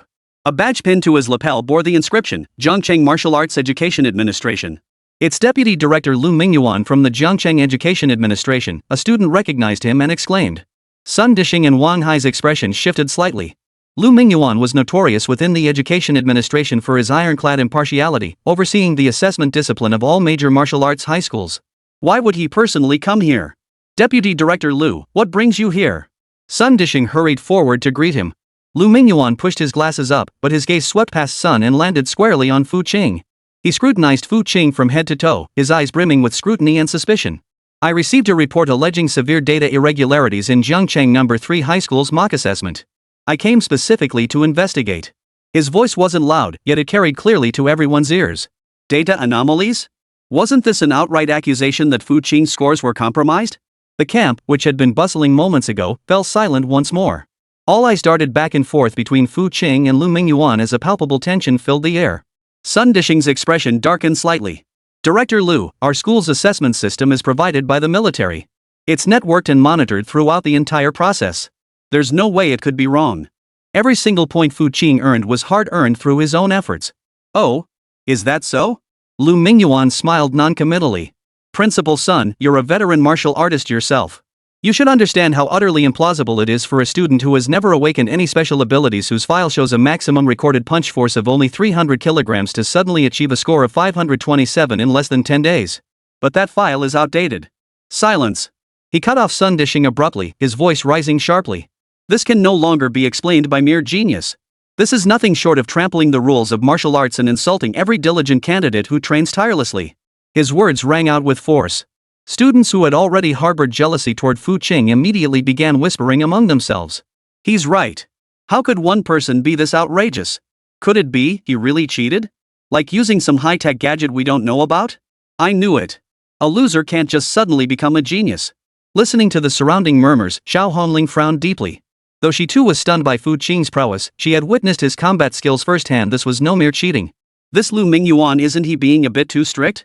Yi Qilua, however, watched the scene with keen interest. Her almond-shaped eyes darted between Fu Qing and Lu Mingyuan, a smile playing at the corners of her lips. She was eager to see how this intriguing man would handle this provocation. Sun Yinxue stood at the back of the crowd, her icy eyes showing not a ripple of emotion. She held an almost blind trust in Fu Qing. To her, these doubts were nothing more than ignorant speculation from mortals toward a deity utterly laughable. Facing the barrage of questions and suspicions, Fu Qing merely yawned, looking as though he hadn't fully woken up. "So? What exactly are you trying to say?" "You." Lu Mingyuan was momentarily stunned by his attitude, a flash of anger darting behind his glasses. "I suspect you used improper means during the assessment. I demand a full physical re-examination and a mental C-scan. Furthermore, to ensure fairness and impartiality, I demand you publicly recreate part of your assessment process." "Another test?" Fu Qing scratched his ear, almost amused. "Fine. Test me all you want. Reenact? No problem. But you know, I don't like wasting my time." His gaze swept over Lu Mingyuan, and suddenly he grinned. "Commissioner Lu, right? How about we make a bet?" "A bet?" Lu Mingyuan frowned. "Exactly." Fu Qing held up one finger. "If I prove my innocence and that my results are genuine and valid, you, in front of all the media, will bow and apologize to me to Jiangcheng No. 3 High School." "How dare you?" a young man behind Lu Mingyuan shouted sharply. "Who do you think you are, demanding Director Lu apologize to you?" Chapter 28, Continue Testing. Mental power. Genetic compatibility. Everything. Not a single item can be omitted. Fu Qing glanced at him dismissively, not even bothering to respond. Lu Mingyuan's face turned ashen. He hadn't expected a student to speak to him like this. "And what if you can't prove it?" he retorted coldly. "If I can't prove it, I'll not only voluntarily forfeit my college entrance exam eligibility, you can take my life too," Fu Qing said with casual indifference, as if discussing a trivial matter. Whoosh. The entire crowd sucked in a collective breath. How high are the stakes? Betting his future and his life? Has this kid lost his mind, or is he truly fearless? Sun Disheng and Wang Hai's hearts leapt into their throats. They wanted to stop him, but it was already too late. Lu Mingyuan stared intently at Fu Qing. In those calm eyes, he saw not a trace of panic. This extreme confidence made him feel a flicker of doubt for the first time. But now that things had come to this, he was in too deep to back out. For officials, face is everything. It was far too early to back down now. Fine, he declared, enunciating each syllable deliberately. I accept your challenge. I'll see just what you've got to back it up. Then let's begin. Fu Qing shrugged his shoulders and strolled toward the central comprehensive testing apparatus in the camp as casually as if taking an after-dinner walk. A storm that would engulf the entire city was officially set in motion. Meanwhile, outside the city, at the abandoned B-17 mining district. Ah! Fu Qing! F you bastard! Fu Tianyu had just regained consciousness when he saw that blood-red headline pinned to the terminal again, along with Fu Qing's glaring face. Jealousy and venom threatened to devour his sanity. 527 points. Broke the historical record. A demonic prodigy. All the glory that should have been his was now stolen by that worthless piece of trash in his eyes. How dare he? Snap. The broken energy pickaxe in his hand snapped clean in two once more. Suddenly. Put. Fu Tianyu felt a sweetness in his throat as another mouthful of blood surged up. His vision darkened and he fainted once more. The guarding martial artist beside him rolled his eyes, unimpressed. TSK. This Fu family's young master sure has weak mental fortitude. Meanwhile, the atmosphere at the temporary camp was tense to the extreme. Thousands of students, teachers, soldiers, and journalists who had rushed to the scene upon hearing the news had completely surrounded the comprehensive testing area. Long lenses and short lenses, countless cameras, all focused on the youth standing before the testing equipment. Director Lu, to ensure fairness, this test will be conducted by my team personally. The data will be uploaded in real time to the education headquarters for cross-verification. Lu Mingyuan stood nearby, his expression stern. Behind him, a young man in a white lab coat, his expression haughty, was adjusting the equipment. This young man was named Zhou Hao, Lu Mingyuan's most prized disciple and especially recruited student at the Capital Martial Arts University. At only 19 years old, he was already a peak second-tier martial artist, with his spiritual power reaching the astonishing level of C+. As Zhou Hao worked, he shot a contemptuous glance at Fu Qing and murmured to Lu Mingyuan, "Rest assured, master. Under my true vision eye, any drug residue, ability disguise, or even the slightest trace of genetic modification will be exposed. If he's truly compromised, I'll expose him within 3 seconds." Lu Mingyuan nodded with satisfaction. Sun Dishing and Wang Hai stood nearby, palms sweaty. Though they trusted Fu Qing, the other side's preparations clearly signaled they intended to push this matter to its absolute limit. First test, Qi blood power assessment. At Zhou Hao's command, Fu Qing stepped onto the testing platform. Everyone held their breath. Humph, all this mystical nonsense. I'll see just how much you can actually lift, Zhao Kuang muttered viciously from within the crowd. Last time, Fu Qing had achieved 3,000 kilograms, nearly shattering Zhao Kuang's resolve. He refused to believe Fu Qing could surpass that. Xiao Hongling's beautiful eyes fixed intently on Fu Qing's back. She too wanted to know just where this man's limits truly lay. Yi Qilua folded her arms, watching with keen interest, as if savoring a thrilling spectacle. Fu Qing flexed his wrists, a smirk curling his lips. Whether it was the cosmic chaos body or the chaos destruction blade, both could devour demon beast abilities to enhance themselves. Who knew how much energy he'd absorbed this time? Most crucially, this time, he had no intention of holding back.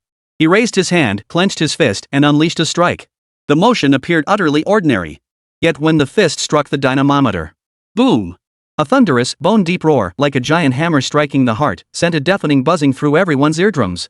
Immediately, the numbers on the screen above the dynamometer began to skyrocket.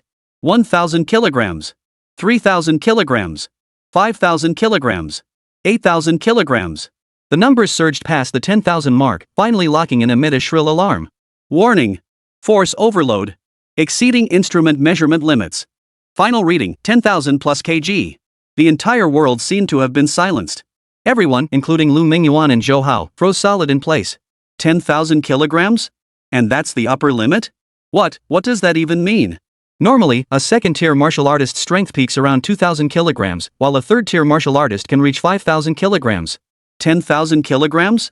That's already the threshold for a fourth-tier martial artist. A high school senior, using pure brute strength, shattered a fourth-tier measuring device with a single punch? Impossible. The equipment. It must be faulty. Zhou Hao's face drained of color as he screamed first.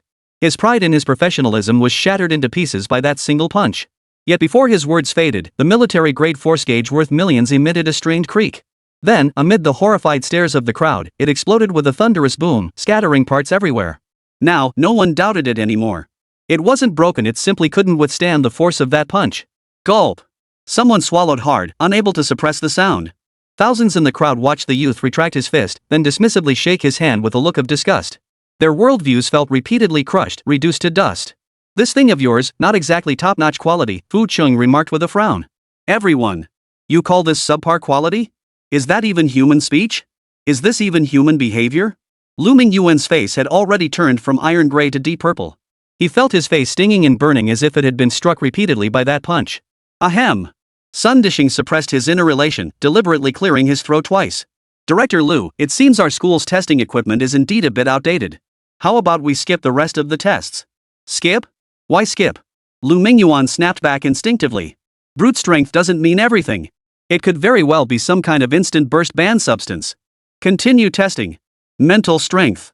Genetic compatibility. Everything. Not a single item can be skipped." He was already bordering on hysterics. Chapter 29, Director Lu? "Now, isn't it time for you to honor your bet?" The subsequent tests had become nothing more than a numbing game of spot the difference for everyone present. Psychic power test? Exceeds measurement limits.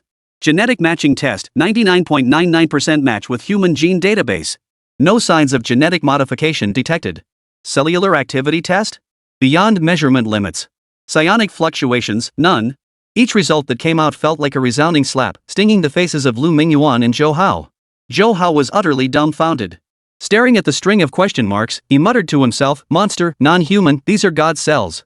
Lu Mingyuan's body swayed precariously. He realized he'd kicked a titanium alloy plate this time.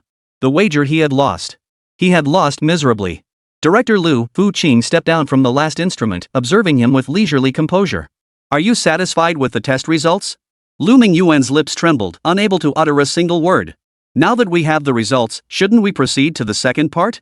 Fu Qing's gaze shifted to the cleared area outside the camp. "Recreate the assessment process." Lu Mingyuan snapped his head up, a last glimmer of hope flickering in his eyes. Right. There was still the reenactment. Test data could be fabricated, but combat capability couldn't be faked. He immediately whispered to a subordinate beside him, "Go. Release that I brought with me." The subordinate's face paled. "Director, that's a third-tier elite berserk blood ape. It's savage and highly aggressive. What if it gets out of control? Carry out the order." Lu Mingyuan barked sharply. Soon, a massive alloy cage was rolled into the open space. Inside the cage stood a colossal ape over 3 meters tall, covered in dark red fur, its eyes glowing crimson. The moment it appeared, a savage, bloodthirsty aura swept across the entire venue, turning many students pale as they stumbled backward. A third-tier elite, the frenzied blood ape. This far exceeded what high school students could handle. "Lu Mingyuan. You're insane." Sun Dishing roared. "Fu Qing is just a senior high school student. How could you use a third-tier elite beast for the test? Didn't he score over 500 points? Isn't he supposed to be able to take down a tier 2 elite in seconds?" Lu Mingyuan, having nothing left to lose, sneered coldly.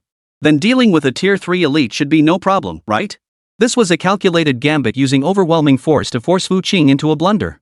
It was also his last chance to salvage his reputation. Everyone held their breath for Fu Qing. Xiao Hongling's heart leapt into her throat as she instinctively gripped the hilt of the sword at her waist. Yi Qilua's smile vanished, while the shadow panther beside her continued to growl uneasily. Only Sun Yanxue remained serene. "Fu Qing, you can still concede now," Lu Mingyuan made one final attempt. Fu Qing seemed not to hear him. He strode straight toward the cage, even circling it with apparent interest, scrutinizing the blood ape inside. Nice coat color, but it's a bit ugly. And look at you big body, but your little brother's so tiny?" Roar. The enraged blood ape seemed to understand the taunts.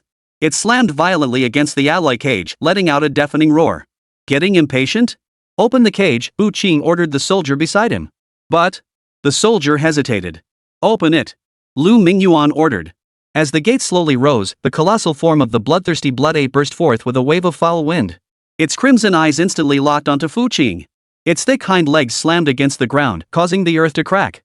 Its massive form hurtled toward Fu Qing like a cannonball, fueled by fury. Calling it ugly was one thing, but daring to insult its younger brother's size? That was unforgivable. Those hammer-like fists alone could crush an armored vehicle into scrap metal. "Watch out!" A chorus of alarmed shouts erupted. Yet, facing this thunderous strike, Fu Qing didn't even flinch. He merely raised his right hand slowly, spread his fingers wide, and met the massive fist head-on. What was he doing? Take it head-on? Everyone thought he was insane. The next second. Boom! A deafening roar, 100 times more terrifying than when he shattered the force gauge, erupted. A violent shockwave radiated outward from the two combatants, sweeping wildly in all directions. Nearby reporters and students were knocked flying, crashing to the ground in a sprawling heap. Amidst the swirling dust, all eyes were fixed on the center of the arena. As the dust settled, the scene before them seemed to freeze time itself. Fu Qing stood perfectly still, not even a corner of his robe fluttering. His tiny palm steadied the frenzied blood ape's fist, which was larger than his own head. Meanwhile, the once arrogant third-tier elite demon beast hung frozen in midair, frozen in an utterly bizarre posture. The colossal fist was enveloped by Fu Qing's palm, unable to advance an inch. The savage expression on its face froze. In its place was utter terror. "Didn't you eat today?" Fu Qing's voice was flat, his expression disdainful. Then, he slightly curled his fingers. Snap! The crisp sound of shattering bones echoed clearly in everyone's ears. The blood ape's arm bones, as hard as alloy, had been crushed by Fu Qing with his bare hands. Roar! Arg! A piercing, agonized howl erupted from the blood ape's mouth, accompanied by a thick stench of bad breath. But the cry was cut short mid-howl. Fu Qing had grown impatient with the stench. Gripping the blood ape's mangled arm, he swung it like a weapon, bringing it down with a fierce downward strike. Boom! The colossal body of the raging blood ape slammed violently into the ground. The earth shook violently, instantly forming a massive spiderweb-like crater. Before anyone could react, Fu Qing flickered his wrist, hoisting it up once more. Then, he swung left and right. Boom! Boom! Boom! Boom! Before the stunned gazes of thousands, the fearsome third-tier elite demon beast renowned for its ferocity was swung like a broken urea sack. Fu Qing swung it back and forth, left and right, smashing it violently against the ground over a dozen times. The entire ordeal lasted no more than 10 seconds. When Fu Qing finally released his grip, the raging blood ape lay in a pool of pulp, every bone shattered, all life extinguished. Instant kill. Another instant kill? And in the most primitive, brutal, and utterly unreasonable way possible. Fu Qing brushed imaginary dust from his hands, turned, and looked at Lu Mingyuan, who was now ashen-faced and shaking like a leaf. "Director Lu, did my recreation pass muster? Now, isn't it time for you to honor our wager?" Chapter 30, This Kid Is... Thud. Lu Mingyuan's legs buckled, and he collapsed onto the floor. It's over. Everything was over. This time, it wasn't a soft target, but a frozen tomato. His future, his reputation, everything he had all shattered in this instant by that youth, crushed into pieces with the most brutal force. His cultivation wasn't high to begin with. Without his official position, what the hell was he even worth? He shouldn't have taken all that money. Apologize. Fu Qing's voice rang out again, utterly devoid of emotion. The surrounding reporters, like sharks sensing blood, frantically aimed their cameras at Lu Mingyuan on the ground. Flashbulbs popped incessantly. "Commissioner Lu, what are your thoughts on this wager? Do you admit that your accusations against Fu Qing were false? Will you honor the wager and apologize publicly? Is your son biologically yours?" One sharp question after another pierced Lu Mingyuan's heart like knives. He knew he had become the laughingstock of all Xia Nation. Under the gaze of countless eyes, Lu Mingyuan struggled to rise, only to find himself utterly drained of strength. In the end, he gave up. He turned toward Fu Qing, painfully lowering his once proud head. "Son. I'm sorry." Fu Qing looked at him, expressionless. He wasn't the type to hold a grudge, but that was only if others didn't provoke him. And the three highs, Fu Qing reminded him. Lu Mingyuan stiffened, tears of humiliation mingling with cold sweat trickling down his face. His voice raspy, he spoke again. "I apologize to Jiangqing Third Martial Arts High School for my ignorance and prejudice." After uttering those words, he seemed drained of all vitality, his entire body slumping in defeat. Sun Dishing and Wan Hai exchanged glances, a surge of indescribable satisfaction welling up within them. How many years had it been since Third High had felt such vindication? And all of this was because of the youth standing before them. Awesome. Alright, you can get lost now. Fu Qing waved his hand dismissively, as if shooing away a fly. Lu Mingyuan, supported by his subordinates, scrambled into the car in utter disarray and fled in panic. As for Zhou Hao, the once arrogant genius, he'd long since cowered into the crowd, too scared to even fart. Thus, the dramatic storm targeting Fu Qing came to an abrupt end. But the ripples it had set off were only just beginning. Less than half an hour later. Shocking. The peerless genius Fu Qing smashes a measuring device with one punch and crushes a Tier 3 elite monster beast barehanded. Deputy Director of Education apologizes publicly. The strongest high school student in history proves his worth. One man's might crushes an entire city. Who exactly is Fu Qing? One sensational headline after another spread like wildfire across Xia Nation's internet. The name Fu Qing had exploded onto the scene. He was absolutely on fire. Ding! Detected drastic fluctuations in target individual Sun Yenshua's affinity. Affection +1 faith. Current affection level 96 faith. Ding! Congratulations, host. Target Sun Yenshua has reached 96 affection. Reward 1 10,000 times critical hit chance. Current remaining critical hits 1. Fu Qing's lips curved upward. That Sun Yinxue girl really is a reliable milkmaid. Beyond that, the favorability ratings of Xiao Hongling and Yi Qilua also saw significant increases following this incident. Xiao Hongling, current affection, 45 awe curiosity, a touch of admiration. Yi Qilua, current affection, 25 extreme curiosity, possessiveness. As for Lang Yu, her rating remained as unshakable as ever, 10. Jiangcheng, Fu family mansion. The study was thick with tension.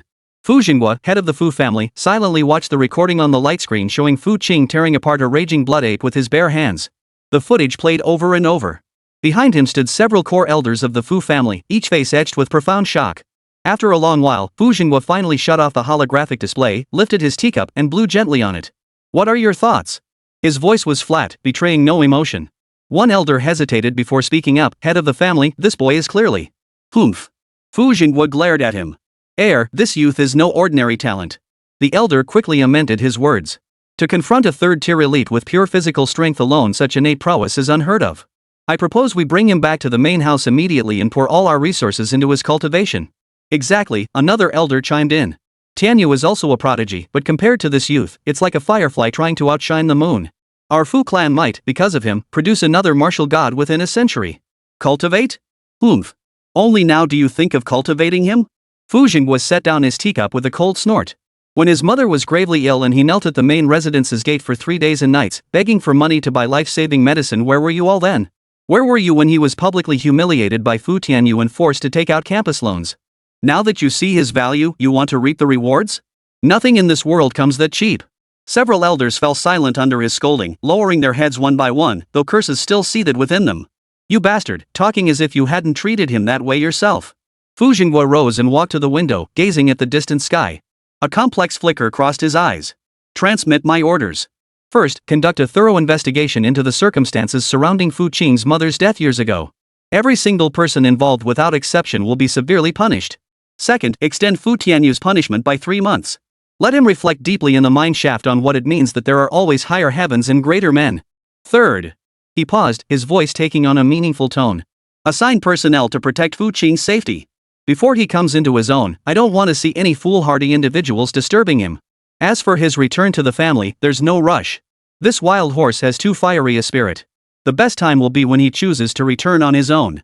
"Yes, head of the family." Meanwhile, Fu Qing had already returned to his rented apartment. He paid no heed to the storm brewing outside. He was now tallying his gains. "A critical strike opportunity, where should I use it?" Fu Qing stroked his chin as he opened the Academy's marketplace interface. For weapons, he already possessed the mythical tier Chaos Extinction Blade and had no immediate need for an upgrade. For armor, he possessed the Cosmic Chaos body equivalent to wearing a mythical grade bulletproof vest, so that too was unnecessary. Then let's look at consumables and special items. He filtered through the options, his gaze settling on one item. Chapter 31, This Little Bitch is Such a Pain. Basic Skill Book Fundamental Sword Techniques Fragment. Description: a commonplace sword manual detailing basic slashing, chopping, thrusting, and stabbing techniques. Utterly worthless. Price: 1,000 credit points. That's the one. Fu Qing bought it without hesitation. Soon after, a courier delivered the skill book to his doorstep. System: apply a 10,000-fold critical hit to this basic sword techniques manual. Ding. Critical strike count 1. 10,000-fold critical hit successful. Congratulations, host. You have obtained the Mythic tier skill book, Chaos Blade Cannon, the Creation Chapter. Fu Qing's eyes lit up. A pristine, ancient-looking tome, seemingly formed from primordial stars, appeared in his hands. He flipped to the first page. Chaos Blade Cannon, Creation Chapter, contains the primordial essence of the blade path from the dawn of the universe. One technique: Return to the Void. Return to the Void, a strike that signifies the end, defying space, time, and causality. It erases the target from conceptual existence, returning it to chaos. May fail if the power disparity is too great. Fu Qing sucked in a sharp breath. Holy crap! This was essentially an upgraded version of his previous reckless slashing. Before, he'd fought solely by exploiting the Chaos Extinction Blade's inherent properties. Now, with a true sword technique, its power would likely skyrocket exponentially. Sweet.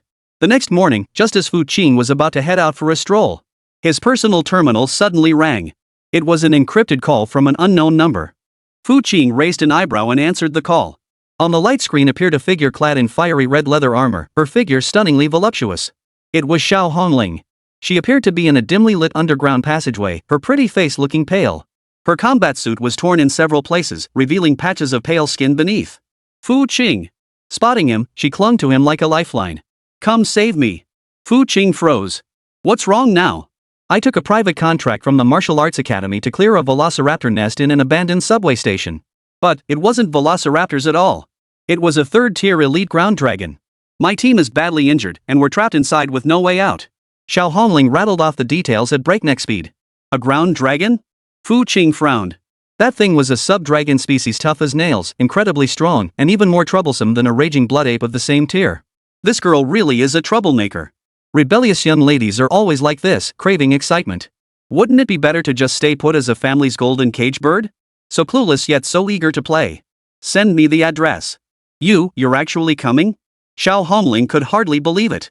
Of course. Keep stalling, and you'll be waiting for someone to collect your bodies. Fu Qing hung up the call without another word. He stood up, gripping the Chaos Extinction Blade. In a flash, his figure vanished from the rental apartment. Checkpoint guy, back in action. West City, abandoned subway station. Captain, we can't hold out much longer. Tang Xiukai's heavy shield was already covered in vicious claw marks. A deep gash, exposing bone, ran from his shoulder to his chest, blood soaking through his combat suit. Behind him, his two ranged teammates were already deathly pale, their energy depleted. They could barely manage to harass the enemy with ordinary arrows. The healer girl slumped to the ground, her psychic energy depleted to the point she couldn't even cast the most basic healing spell. The entire Rose squad was now at the end of their rope. Before them, a monstrous beast over 7 meters long, covered in thick bone armor and resembling a Tyrannosaurus rex, advanced with heavy, relentless steps. A third-tier elite, the Earth Dragon. Its enormous vertical pupils gleamed with mockery and cruelty, as if relishing the final struggles of its prey. Roar! The Earthwalker dragon let out a roar, suddenly accelerating. Its massive body charged like a heavy truck, crashing toward the weakest point in the squad's defensive line. Damn it! Xiao Hongling gritted her teeth, barely managing to swing her crimson flame sword to meet the attack. Pushing her flaming rose ability to its limit, a fiery sword she slashed viciously at the land dragon's head. Yet, it only produced a crisp clang and sent sparks flying. Only a faint white mark remained on the Earth Dragon's bony armor.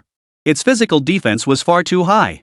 Enraged, the Earth Dragon lashed out with its massive tail like a steel whip, sweeping toward Xiao Hongling. Xiao Hongling's pupils contracted sharply as she tried to dodge, but her exhausted body made her reaction half a beat too slow. It's over. A flash of despair crossed her mind. At that very moment, a pitch-black figure appeared before her without warning. The figure stood with its back to her, so familiar. Hey, Miss Xiao, can't you spare me the trouble? A lazy voice tinged with resignation sounded in Xiao Hongling's ear. It was Fu Qing. He really had come. Xiao Hongling stared at that back, her nose stinging as her eyes instantly reddened. She didn't know what kind of emotion this was. She had never felt it before. Was it relief after narrowly escaping disaster? Or shame at being saved twice in a row by the same person? Or perhaps, dependence? Roar! The Earth Dragon cared not a whit about their relationship. Spotting another prey, it roared furiously, its steel whiptail lashing out with undiminished ferocity. Fu Qing didn't even glance back. He merely raised his black blade casually. The Chaos Extinction Blade drew from its sheath. A slender, jet-black blade of light, as thin as a spider's thread, flashed briefly in the dimly lit subway station. SSSSH. A faint sound. The massive dragon tail, powerful enough to shatter alloy, froze mid-air in an eerie suspension. Then, before the horrified eyes of the entire Rose squad, the dragon's tail snapped clean in two and slid to the ground. The cut was smooth as glass, as if it had always been two separate pieces. Zhou Kai and the others nearly popped their eyes out of their sockets. One strike severed the Earth Dragon's tail? That was bone armor that even the captain's A-class ability couldn't penetrate. Then again, this thing wasn't human to begin with.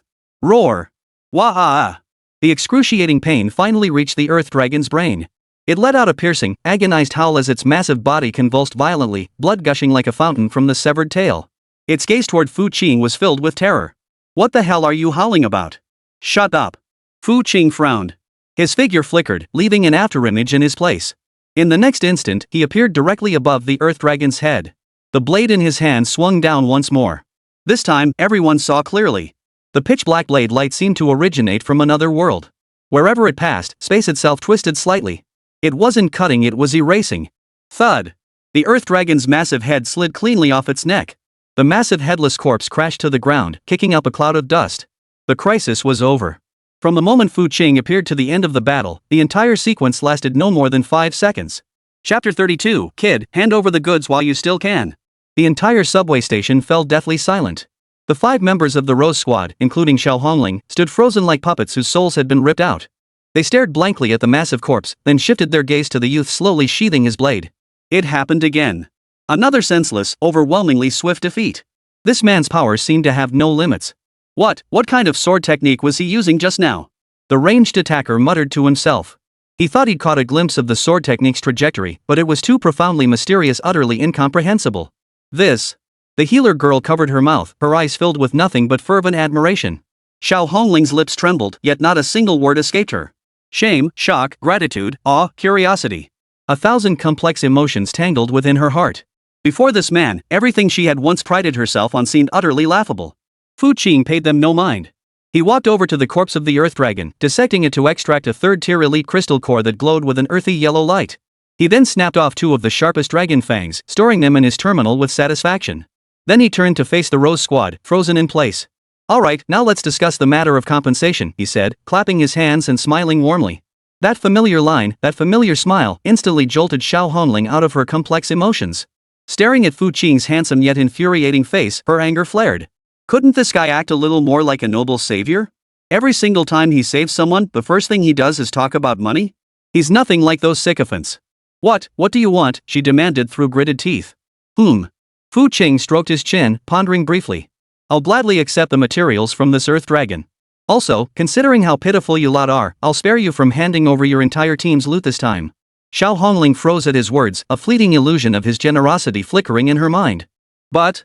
Fu Qing shifted his tone. "A debt of life-saving grace deserves some token of gratitude, right? I won't take your credit points, that's too vulgar." He held up a finger and beckoned to Xiao Hongling. "You. Come here." What for?" Xiao Hongling's face flushed, and she instinctively took a step back, watching him warily. "When I tell you to come, you come. Stop talking nonsense." Xiao Hongling hesitated, but eventually shuffled over reluctantly. Fu Qing watched her reluctant expression, then suddenly reached out and ruffled her hair. The gesture was as if he were soothing a kitten. Xiao Hongling froze completely. In all her years, she'd never even held hands with a boy, let alone had one touch her head. An indescribable electric current shot from her scalp through her delicate body, instantly blanking her mind. Her fair face flushed crimson, as if it might bleed. Ding! Detected drastic fluctuation in target Xiao Hongling's affection level. Affection 10, shame and anger. How dare he touch my head? Affection plus 20, shocked dependent secretly thrilled. Current affection 55, cares. Alright, payment collected. Fu Qing withdrew his hand and nodded with satisfaction. Be more careful next time.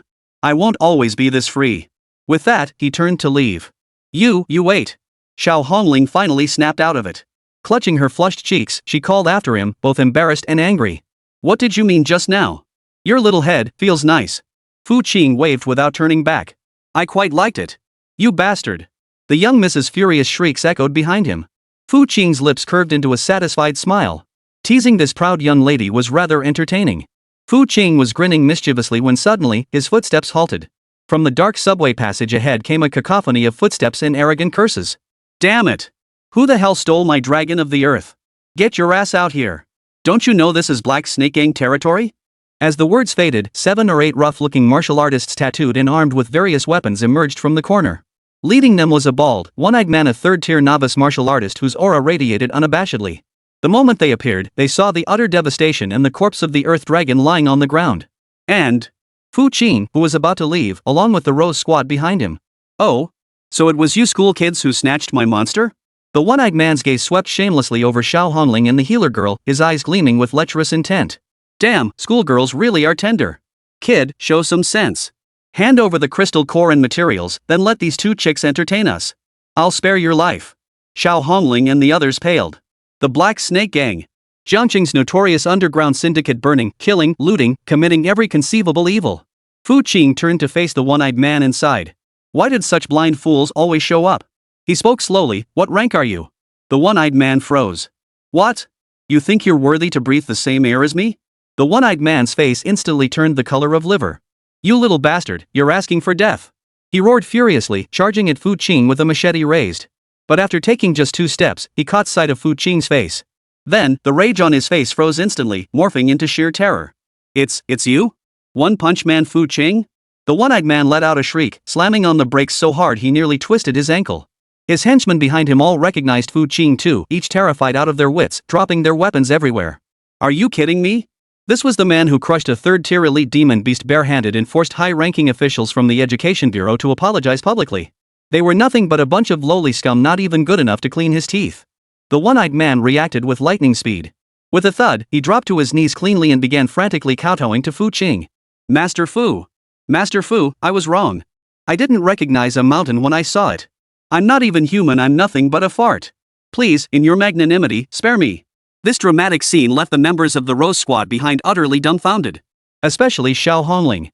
Her mouth agape, she stared at the one-eyed man who had been a menacing demon 1 second and was now begging for mercy on his knees the next, then glanced at Fu Qing, who wore an expression of utter impatience.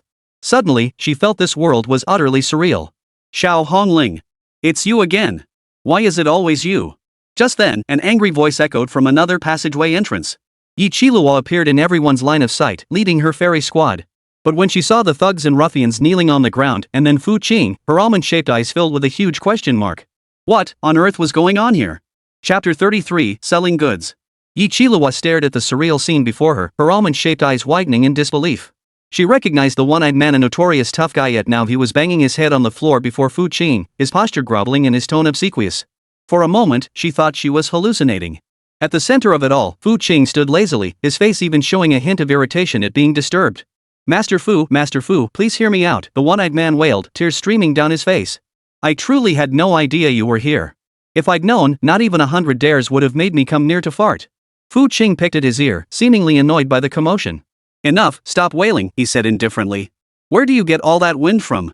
The one-eyed man's wailing abruptly stopped. He lifted his terrified face, momentarily unable to grasp the meaning behind the words. You have two choices, Fu Qing held up 2 fingers. 1. I slaughter all of you and trade your heads to the Martial Artists Association for a little extra cash. 2. Clean up this Earth Dragon's corpse, pack all the materials, and compensate me 5 million credit points for emotional distress. Oh, and one more thing, don't let me catch the Black Snake Gang in Jiangqing again.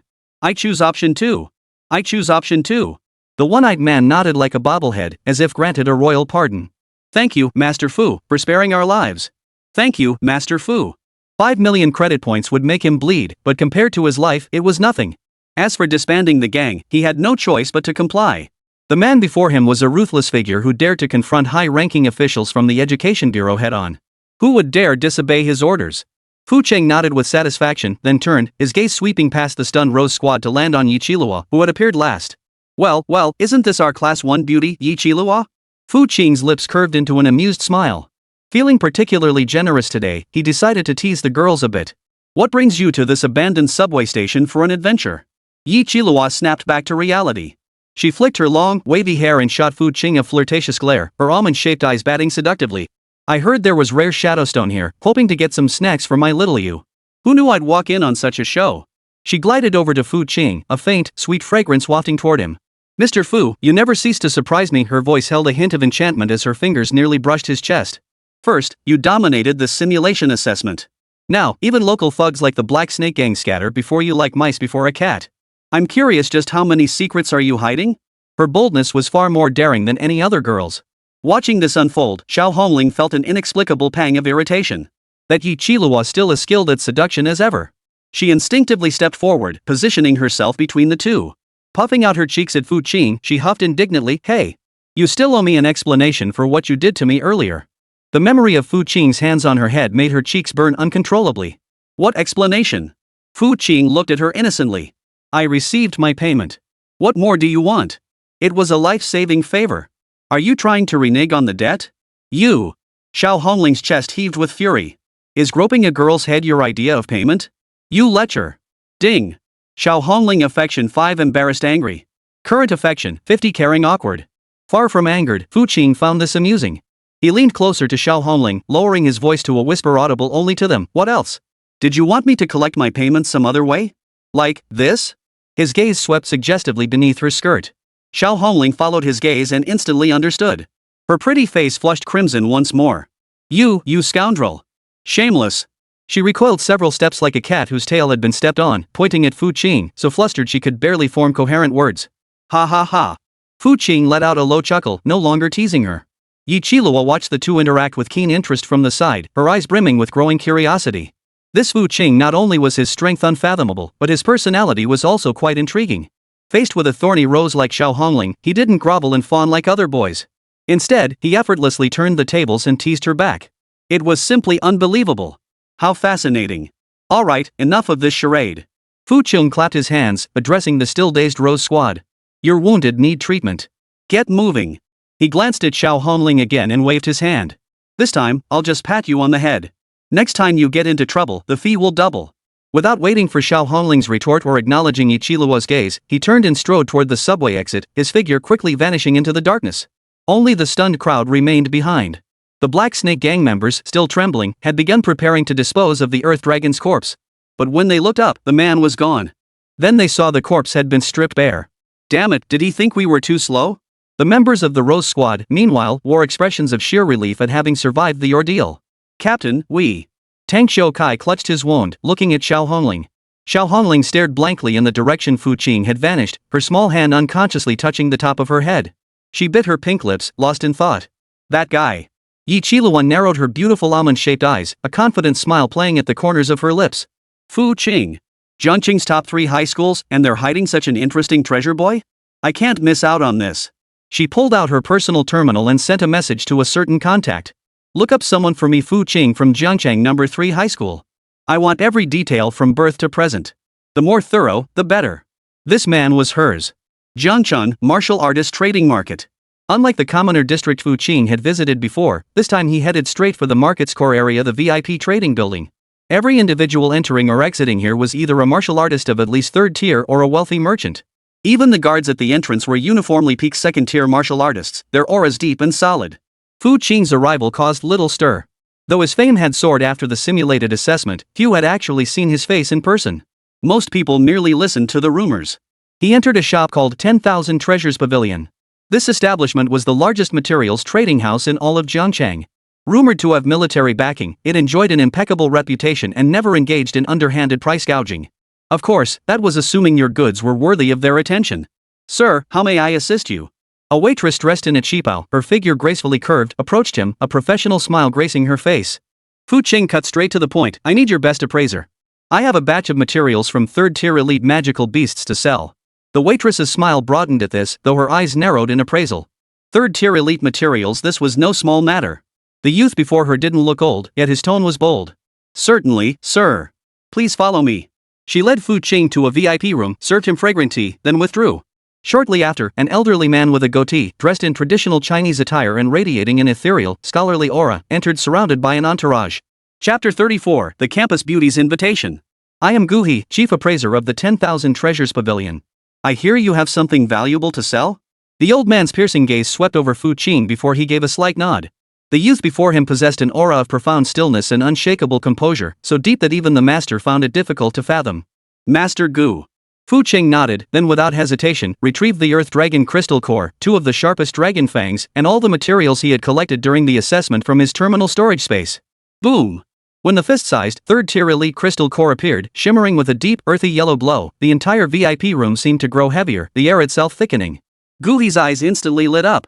He strode forward, donned specially made white gloves, and carefully picked up the crystal core.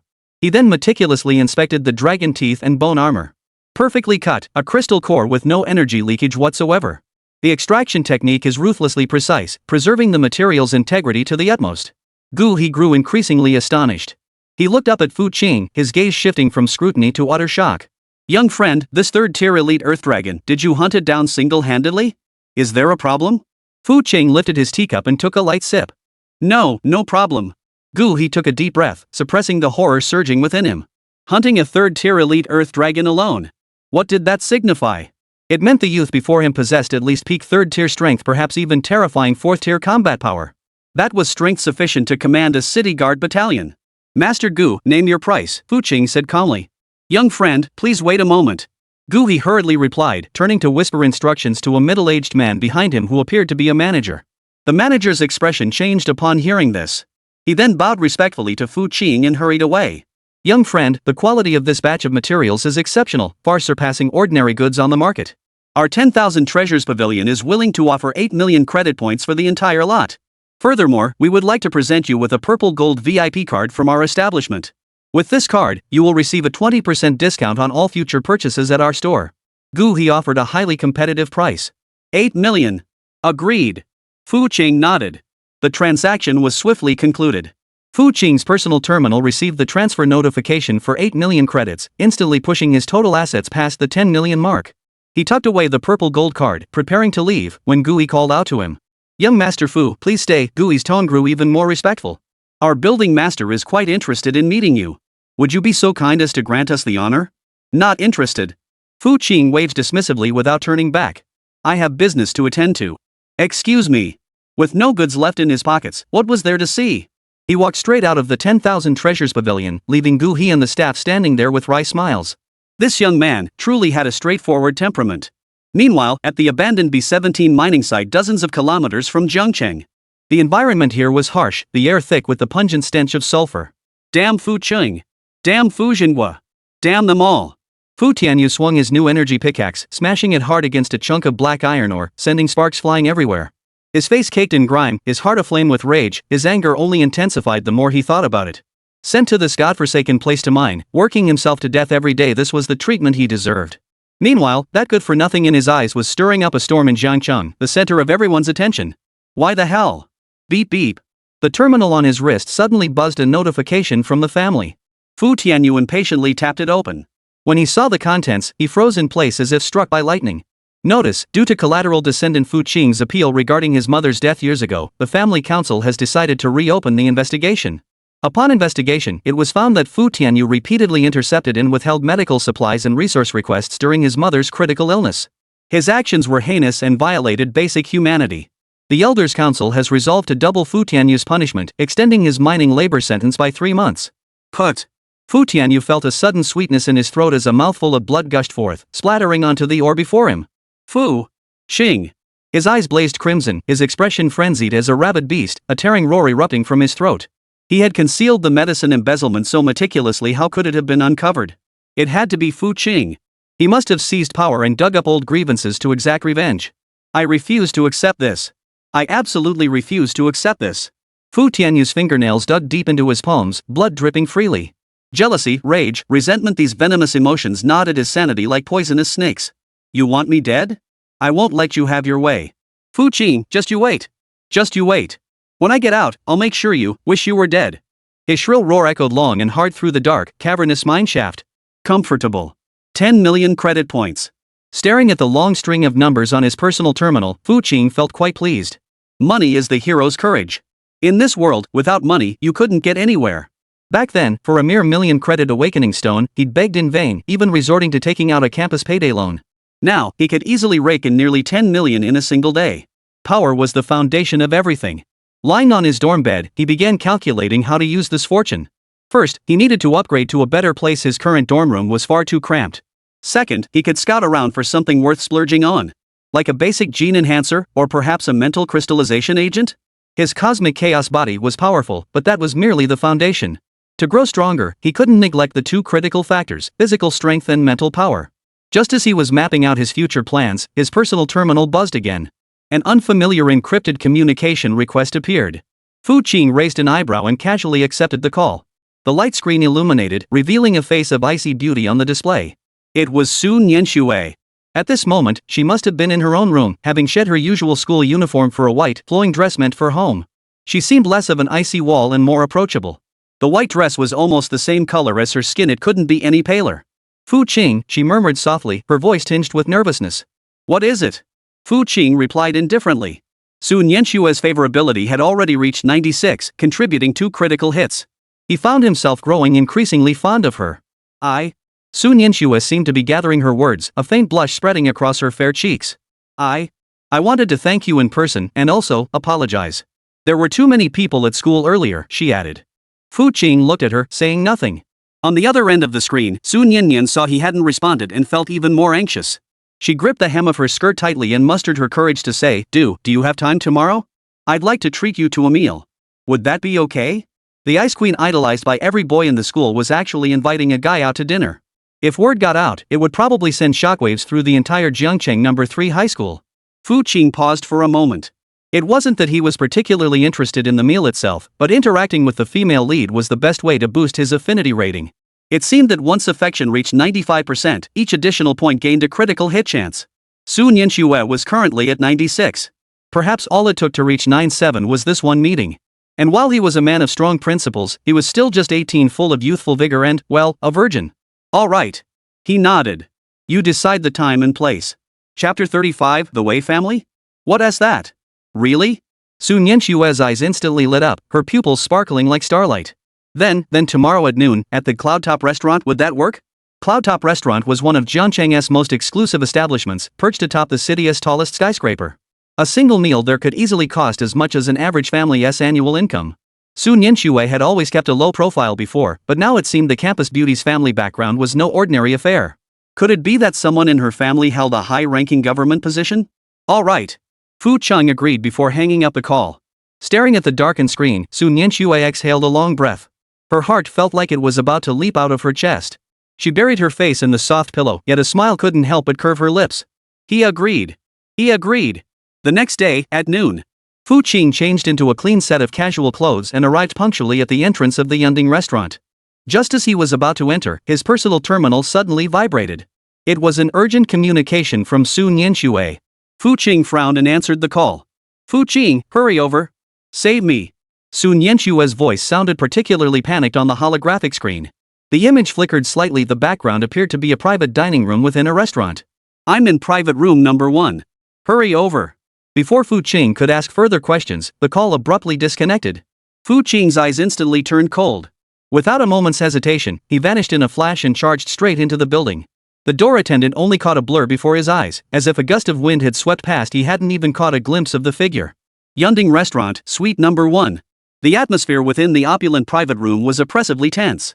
Sun Yanshue was cornered in one side, facing a young man dressed in designer clothes. Handsome, yet his expression was supremely arrogant as he held a glass of red wine, swirling it leisurely. Behind him stood 2 imposing bodyguards clad in black, both third-tier martial artists. Yanshue, why bother? The young man wore what he thought was a charming smile. A woman I, Wei Ziong, set my sights on has never been beyond my grasp. You're a girl from a small town. It's your greatest fortune that I've taken notice of you. Wei Ziong, I'll say it again, I already have plans. Please step aside. Sun Yanshue said coldly. This Wei Ziong belonged to the Wei family of the capital. The Wei family was one of Xia Nation's great clans, wielding immense power. Recently, he'd come to Jiangcheng University as an exchange student to enjoy himself. After catching sight of Sun Yanshue by chance, he'd launched into a relentless pursuit. Sun Yanshue found him unbearably annoying and had rejected him explicitly multiple times. Yet today, he had actually used his connections to track her down and ambush her here. You have plans? Wei Ziong snorted as if hearing the most ridiculous joke. In this entire Jiangcheng, who dares compete with me for a woman? Tell him to come out. I'll see just how much guts he has. He set down his wineglass and stepped closer to Sun Yanshue, his eyes flashing with unmasked possessiveness.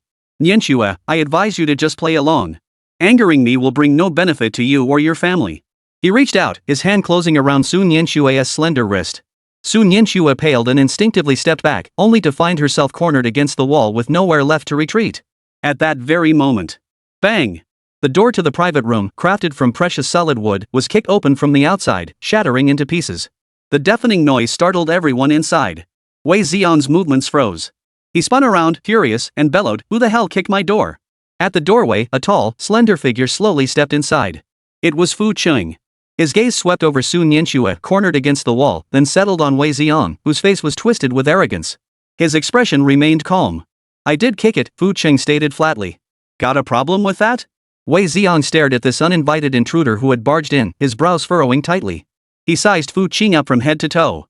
Seeing his ordinary attire and the absence of the distinctive aura of a young master from a prominent family, the anger in his eyes instantly turned to contempt. So you're the one Yanshue invited? He sneered, his tone dripping with condescension.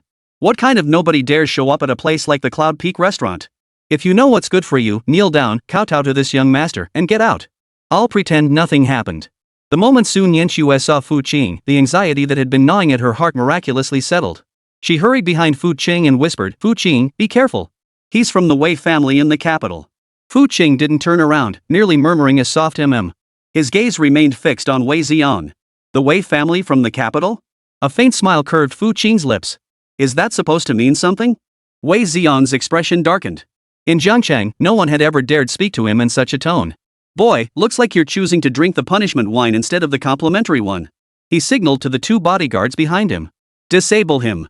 Break both his legs and toss him into the river to feed the fish. Yes, young master. The 2 third-tier martial artist bodyguards let out vicious grins, charging at Fu Qing from both sides. Their movements were swift and fierce, their fists whistling through the air, clearly seasoned fighters. To them, dealing with a seemingly helpless youngster was like using a sledgehammer to crack a nut. The atmosphere in the private room instantly grew tense.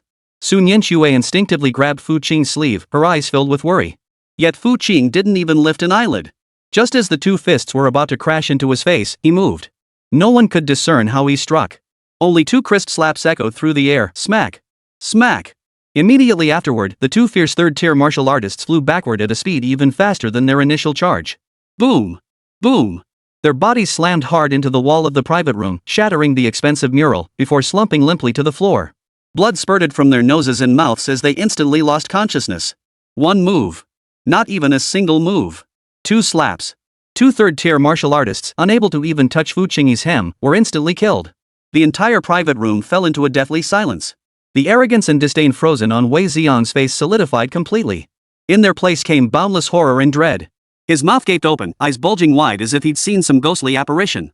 That was a third-tier martial artist. Not some common cabbage from the street. Even in the capital, a third-tier martial artist was more than capable of commanding the guard squad of a prominent clan. Yet before this youth, he seemed as fragile as a paper doll? What kind of monster was this guy? How could such a prodigiously talented individual exist in a backwater like Jiangcheng? Fu Qing took a step forward, unhurriedly, one step at a time, approaching Wei Xiong, who had been scared into stupor. Thud. Thud. Thud. Each step felt like a heavy hammer striking Wei Xiong's heart. Cold sweat instantly beaded on Wei Xiong's forehead. He tried to retreat, only to find his legs utterly unresponsive. An unprecedented wave of terror washed over him like an icy tide, completely engulfing him. Don't come any closer," he screamed, his voice trembling with fear despite his bravado. "I'm a member of the Wei family of the capital. My father is Wei Hontao. If you dare touch me, the Wei family will never let you off the hook." Fu Qing walked up to him and stopped. Towering half a head above Wei Xiong, he looked down at him with utter detachment in his dark eyes. "The Wei family?" Fu Qing spoke slowly, his voice barely above a whisper. "You know what? Even if I killed you right here today, the Wei family would only send someone bearing lavish gifts to apologize at my doorstep." Arrogant. Arrogant to the extreme. Yet for some reason, when those words came from Fu Qing's mouth, Sun Yanxue found them utterly plausible. Chapter 36, You're Master Fu? When Fu Qing's words, casual yet unboundedly arrogant, echoed through the private room, the air seemed to freeze. Sun Yanxue looked up at the back of the young man before her, feeling an unprecedented sense of security wash over her. Her heart, which had been pounding wildly from fear and tension, finally calmed completely in that moment. Her mind couldn't even process the logic behind Fu Qing's words. She simply chose to believe. Unconditional trust. As for Wei Xiong, he reacted as if he'd heard the most absurd joke in the world. After a brief flash of fear, a more violent rage surged within him. "Kill me, and the Wei family will still come bearing gifts to apologize?" He pointed at Fu Qing, his fingers trembling slightly with rage. "Who do you think you are? Do you have any idea what status the Wei family holds in the capital? My father, Wei Hontao, is a 9th-tier martial artist." "You." Smack. A crisp, resounding slap abruptly cut off Wei Xiong's roar. Fu Qing's hand moved like lightning, leaving not even an afterimage. The blow sent Wei Xiong spinning twice in place. One cheek swelled visibly, and several teeth, mixed with blood and foam, flew from his mouth, landing on the carpet. Buzz. Wei Xiong's mind went blank. A deafening ringing filled his ears as the world spun violently around him. Pain. A searing agony radiated from his cheek, but overwhelming it all was an endless wave of humiliation and disbelief. He actually dared to hit me? He actually dared to lay a hand on me? Noisy. Fu Qing flicked his hand dismissively, as if he'd just swatted away a fly. His gaze fixed on Wei Xiong, who stood frozen in shock. His voice remained calm. "Kneel. Apologize to Xiao Shui." As he spoke, he casually used Sun Yanxue's nickname. Sun Yanxue's slender frame trembled slightly. A faint blush crept across her cheeks as an unusual sweetness welled up in her heart. Xiao Shui. Only her closest elders would use that name. Hearing it from Fu Qing made her feel as though their relationship had suddenly grown much closer. You want me to kneel?" Wei Xiong clutched his swollen cheek, eyes bloodshot as he glared at Fu Qing with a look that could devour a man. "You're dreaming. I, Wei Xiong, have never knelt before in my life, not even before the elders of my own family. And you, some wild kid who popped up out of nowhere. Seems you still haven't grasped the situation." Fu Qing sighed and took a step forward. Thud. That step felt like it landed squarely on Wei Xiong's heart. The fear he'd suppressed beneath his rage surged back, engulfing him once more. Staring into Fu Qing's eyes, he felt as though he were being gazed upon by an ancient god or demon, his very soul trembling. He tried to utter a threat, but found his throat clamped shut as if by an invisible hand, unable to force out a single word. He wanted to fight back, but the nightmare-like replay of those two third-tier bodyguards being instantly killed flashed through his mind. "I'll say this only once." Fu Qing's voice was soft, yet it carried the weight of 1,000 pounds. "Kneel." Apologize. Otherwise, I won't mind finding a new heir for the Wei family. The icy words pierced through Wei Xiong's last psychological defenses like the sharpest blade. He was afraid. He was truly terrified. In Fu Qing's eyes, he saw a coldness that disregarded life itself. He had no doubt that if he dared utter another no, the other would snap his neck without hesitation. Thud. In the depths of terror and humiliation, Wei Xiong's legs buckled, and he collapsed to his knees in utter disarray. That single act of kneeling seemed to strip him of every shred of dignity. I'm sorry, he murmured, his voice barely audible, filled with bitter resentment. The private room fell deathly silent. Sun Yinxue covered her mouth, her beautiful eyes wide with shock. The pride of the Wei family of the capital, Wei Xiong, the man who had always towered above her, arrogant and unapproachable. Now, he was truly kneeling before Fu Qing like a dog? The shock of this scene was even more intense than when Fu Qing had just dispatched the two bodyguards in an instant. This wasn't merely about overwhelming strength, it was an absolute dominance that transcended mere power. Just then, hurried footsteps echoed outside the private room. What's going on? A tall, middle-aged man in a suit burst in, followed by a group of security guards. His expression changed instantly upon seeing the devastation inside the private room and Wei Xiong kneeling on the floor. Young Master Wei? This middle-aged man was the manager of Yunding Restaurant, a genuine fourth-tier martial artist and a well-known figure in Jiangchang. Spotting the manager, Wei Xiong lunged toward him as if seeing a savior, scrambling on all fours. Pointing at Fu Qing, he screamed, "Manager Lu! Quick! Quick, get someone to grab him! He dared to hit me! I want him dead! I want his entire family dead!" Manager Lu's brows furrowed as his piercing gaze locked onto Fu Qing. However, the moment he recognized Fu Qing's face, his pupils suddenly contracted, and the anger vanished from his expression without a trace. In their place came shock and reverence. You're Master Fu? Manager Lu asked tentatively, his voice tinged with uncertainty and tension. The incident a few days ago had caused an enormous uproar. He had crushed a third-tier elite bloodthirsty blood ape with his bare hands, forcing the deputy director of the Education Bureau to bow and apologize publicly. The moniker One Punch Fu Qing and that youthful face had already spread throughout all of Jiangqing's high society circles. As the head of Yunding Restaurant, Manager Lu was exceptionally well connected and had naturally seen the viral video the moment it surfaced. The shock it delivered paled in comparison to the intensity of witnessing it firsthand now. You know me? Fu Qing raised an eyebrow, surprised the man had even addressed him as sir. Yes. Who in Jiangcheng doesn't know the legendary Fu? Manager Lu bowed deeply, his demeanor utterly submissive. I never imagined you would grace us with your presence. For my failure to greet you properly, please forgive me, Master Fu. This scene left Wei Xiong, who had been preparing to continue his rant, utterly dumbfounded. What was going on? Manager Lu was a fourth-tier martial artist. The head of Yunding Restaurant. Why was he showing such deference to this kid? And calling him Master Fu? This fool, he's offended Master Fu? Manager Lu glanced at Wei Xiong kneeling on the floor and instantly grasped the situation. He inwardly cursed the idiot. The Wei family in the capital might be formidable, but this was Jiangcheng. Even a mighty dragon can't overpower a local snake. And besides, the man before him wasn't just a local snake, he was a prehistoric Tyrannosaurus Rex that had crossed the river. Even Lu Mingyuan, with his official connections, had fallen. What the hell did you, some spoiled rich kid from out of town, think you were? Chapter 37, he must never have been in love, so he doesn't understand. Guards! Manager Lu barked immediately. Throw this fool who insulted our honored guest out. Effective today, this man is permanently banned from Yunding Restaurant. Yes, sir.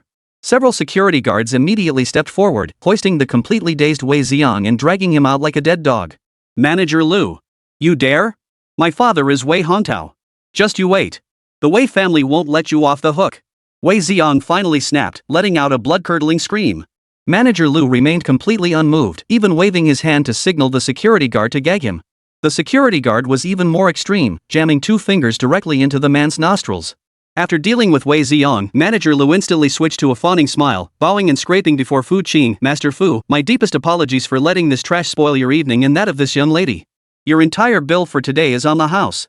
Consider it my personal apology. Fu Qing gave a non-committal nod, then pulled Sun Yinxue, still somewhat dazed, to sit down at the table. Bring us every single one of your most expensive dishes. Right away. Please wait a moment. Manager Lu, relieved as if granted a pardon, hurriedly exited the private room, thoughtfully closing the door behind him. In the luxurious private room, only Fu Qing and Sun Yinxue remained. The atmosphere grew subtly awkward for a moment. Sun Yinxue looked at the composed teenager across from her, who seemed utterly unfazed as if nothing had happened moments ago. A complex mix of emotions swirled within her. So many questions swirled in her mind: why he was so powerful, why he wasn't afraid of the Wei family. But when the words reached her lips, she found herself at a loss for where to begin. She realized the distance between them seemed to be growing ever wider. Once, they had been teammates. But now, the heights he stood upon were clouds she couldn't reach even on tiptoe. She finally gathered her courage and spoke softly, "Thank you, Fu Qing." MHM. Fu Qing was studying the menu, responding without looking up. His cold response crushed the faint stirrings of emotion that had just begun to surface in Sun Yanxue's heart. She bit her lip, deciding to change the subject. Why, aren't you afraid of the Wei family? His father is a genuine 9th-tier martial artist. So what if he's 9th tier? Fu Qing set down the menu and finally looked at her directly. He can't teleport here from the capital to kill me right now. Besides, do you really think a 9th rank would risk offending a future powerhouse with limitless potential just for the sake of his good-for-nothing son? His words were calm, yet brimming with absolute confidence. Sun Yanxue stared at him in stunned silence. A future powerhouse with limitless potential. Indeed, judging by the talent he displayed so far, his future achievements were boundless. Not just 9th rank, even the realm of martial god might not be beyond his reach. Suddenly, she understood. In the face of absolute talent and power, so-called family background sometimes proved utterly insignificant. That Wei Xiong, why is he pursuing you? Fu Qing asked abruptly. From the looks of it, it doesn't seem like a simple crush. Does your family have some kind of background? That was what intrigued him most. Sun Yanxue's family background had always been a mystery at school. Though she was the campus beauty, she dressed plainly, kept a low profile, and never flaunted her advantages. When Fu Qing asked about her family, Sun Yanxue's eyes dimmed slightly. After a moment of silence, she murmured softly, "My family also bears the surname Su. We are a branch of the Su family from the capital." The Su family of the capital? Fu Qing was somewhat surprised. "Yes, but we were expelled long ago and drifted to Jiangcheng. We've fallen into decline. Contact with the main family has been almost severed." Sun Yanxue's tone carried a hint of self-mockery. Perhaps Wei Xiong discovered my identity through some channel. In his eyes, a girl from a fallen branch like me carrying the name of a capital aristocracy yet lacking powerful protection is just the kind of target he came here to bully. Fu Qing understood. Put simply, she was a soft target cloaked in the mantle of a prominent family. Being beautiful only made her more tempting to those who fancied squeezing her. The meal proceeded in a slightly stifling atmosphere. Sun Yanxue tried several times to strike up a conversation, but Fu Qing always cut her off with a few terse words, her mind clearly elsewhere. He kept his eyes glued to the system prompts. Yet, by the end of the meal, Sun Yanxue's affection rating stubbornly remained frozen at 96 faith on the system interface, not budging an inch. What the hell? Fu Qing muttered inwardly. Ding. Host's confusion detected. System notice, after reaching the enamored stage at 95 points, each additional point requires deeper emotional resonance or a major event capable of altering the target's fate. Simple activities like dining or chatting no longer meet the advancement criteria. Not to mention, even this system can't be bothered to mock your ironclad straight man mentality.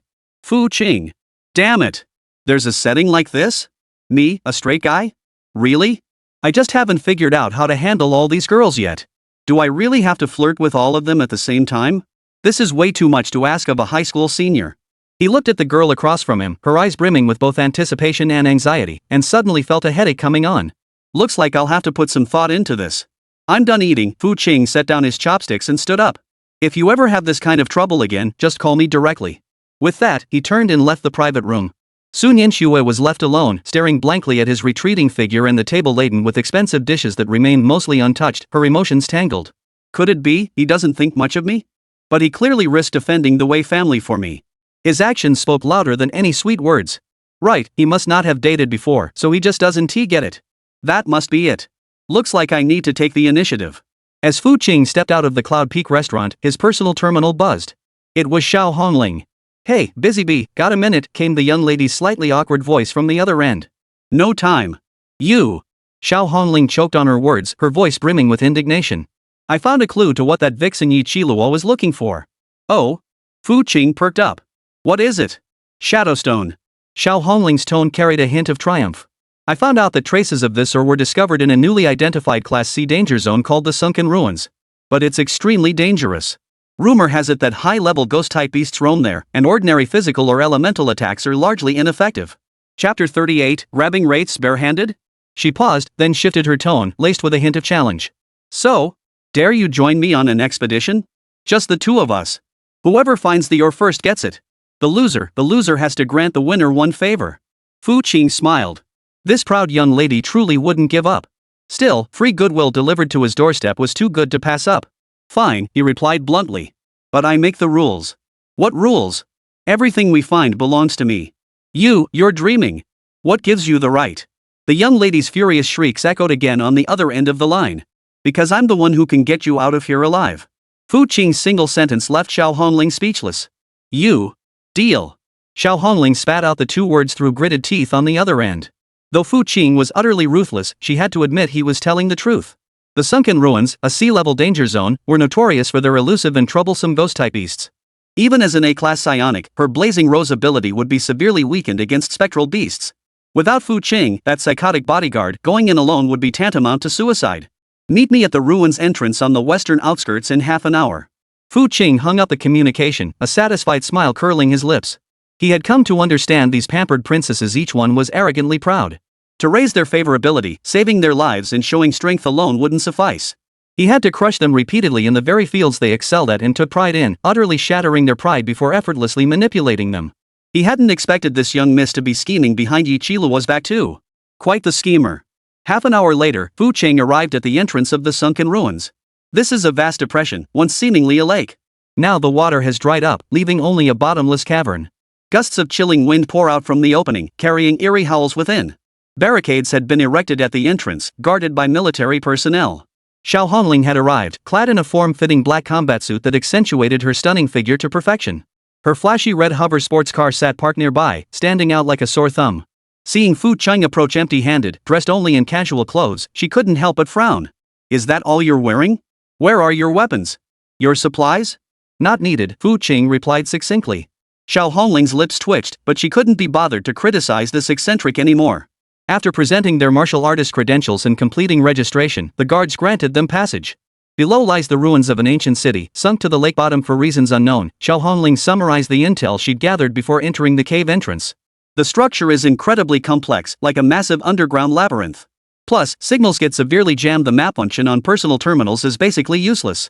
MHM. Fu Qing responded distractedly, already stepping into the passageway. Hey! Wait for me! Xiao Hongling stamped her foot and hurried after him. As they entered the ruins, the light instantly dimmed. A damp, musty stench filled the air.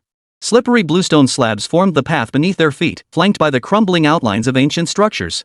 Water stains and moss covered the walls. Wah! A faint, almost inaudible wail echoed from the depths of the darkness, sounding eerily unsettling in the deathly quiet surroundings.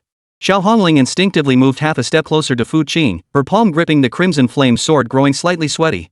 Scared? Fu Qing shot her a glance. Who's scared? I just feel a bit cold. Xiao Hongling retorted stubbornly, deliberately straightening her posture. At that moment, several translucent shadows silently emerged from the surrounding walls, drifting toward the pair. They were second-tier demonic beasts, ghostly spirits. They possessed no physical form, were immune to physical attacks, and could directly assault a person's spiritual sea, making them exceptionally troublesome foes. Watch out! Xiao Hongling hissed. Instantly, blazing flames erupted from her crimson flame sword, its scorching heat wave dispelling the surrounding chill. She swung her sword, a fiery blade of energy whistling through one of the S form. The specter let out a shrill wail, its translucent form contorting violently. Yet it did not dissipate. Instead, it lunged forward with renewed ferocity. Damn it! It really isn't working. Xiao Hongling's expression darkened. Though her fiery ability held sway over malevolent spirits, these vengeful souls possessed chaotic intellects, attacking purely on instinct. The searing pain only fueled their savagery. Several other vengeful spirits drifted closer, their ghastly white hands reaching out to grab at the two. Xiao Hongling clenched her teeth, preparing to unleash her full power to purify them completely. Step aside. Fu Qing stepped forward, placing himself in front of Xiao Hongling. Facing the spirits lunging toward them, he neither used his powers nor drew his sword. He simply extended his hand. Then, to Xiao Hongling's stunned gaze, he grabbed one of the vengeful spirits.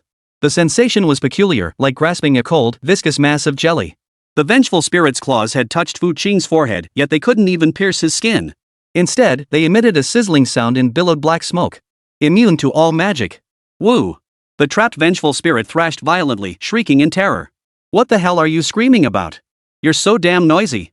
Fu Qing frowned, his fingers suddenly tightening. Pop! With a soft pop, the second-tier vengeful spirit was crushed in his hand like a water balloon. Sparkling points of ghostly blue light scattered in all directions. Among them, a strand of the purest primordial energy flowed along Fu Qing's arm and merged into his body. Endless devouring, a cool energy nourished his spiritual sea. Though the enhancement was negligible, it was better than nothing. Xiao Hongling stared blankly at the scene, her hand gripping the long sword frozen mid-air. He crushed a vengeful spirit with his bare hands?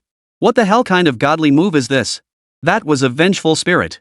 An ethereal energy form with no physical substance. How did he grab it? And how did he crush it? It made no sense. She felt her worldview being brutally trampled underfoot by Fu Qing once again. The remaining vengeful spirits seemed stunned by Fu Qing's brutal display, hovering midair, too afraid to advance. Fu Qing, however, had no intention of letting them off. His figure flickered as he charged forward, striking left and right with both hands. Thud. Thud. Thud. After a few soft thuds. Chapter 39, Gai Iowea. In the dark underground passage, the world seemed to echo only with the soft puff sounds.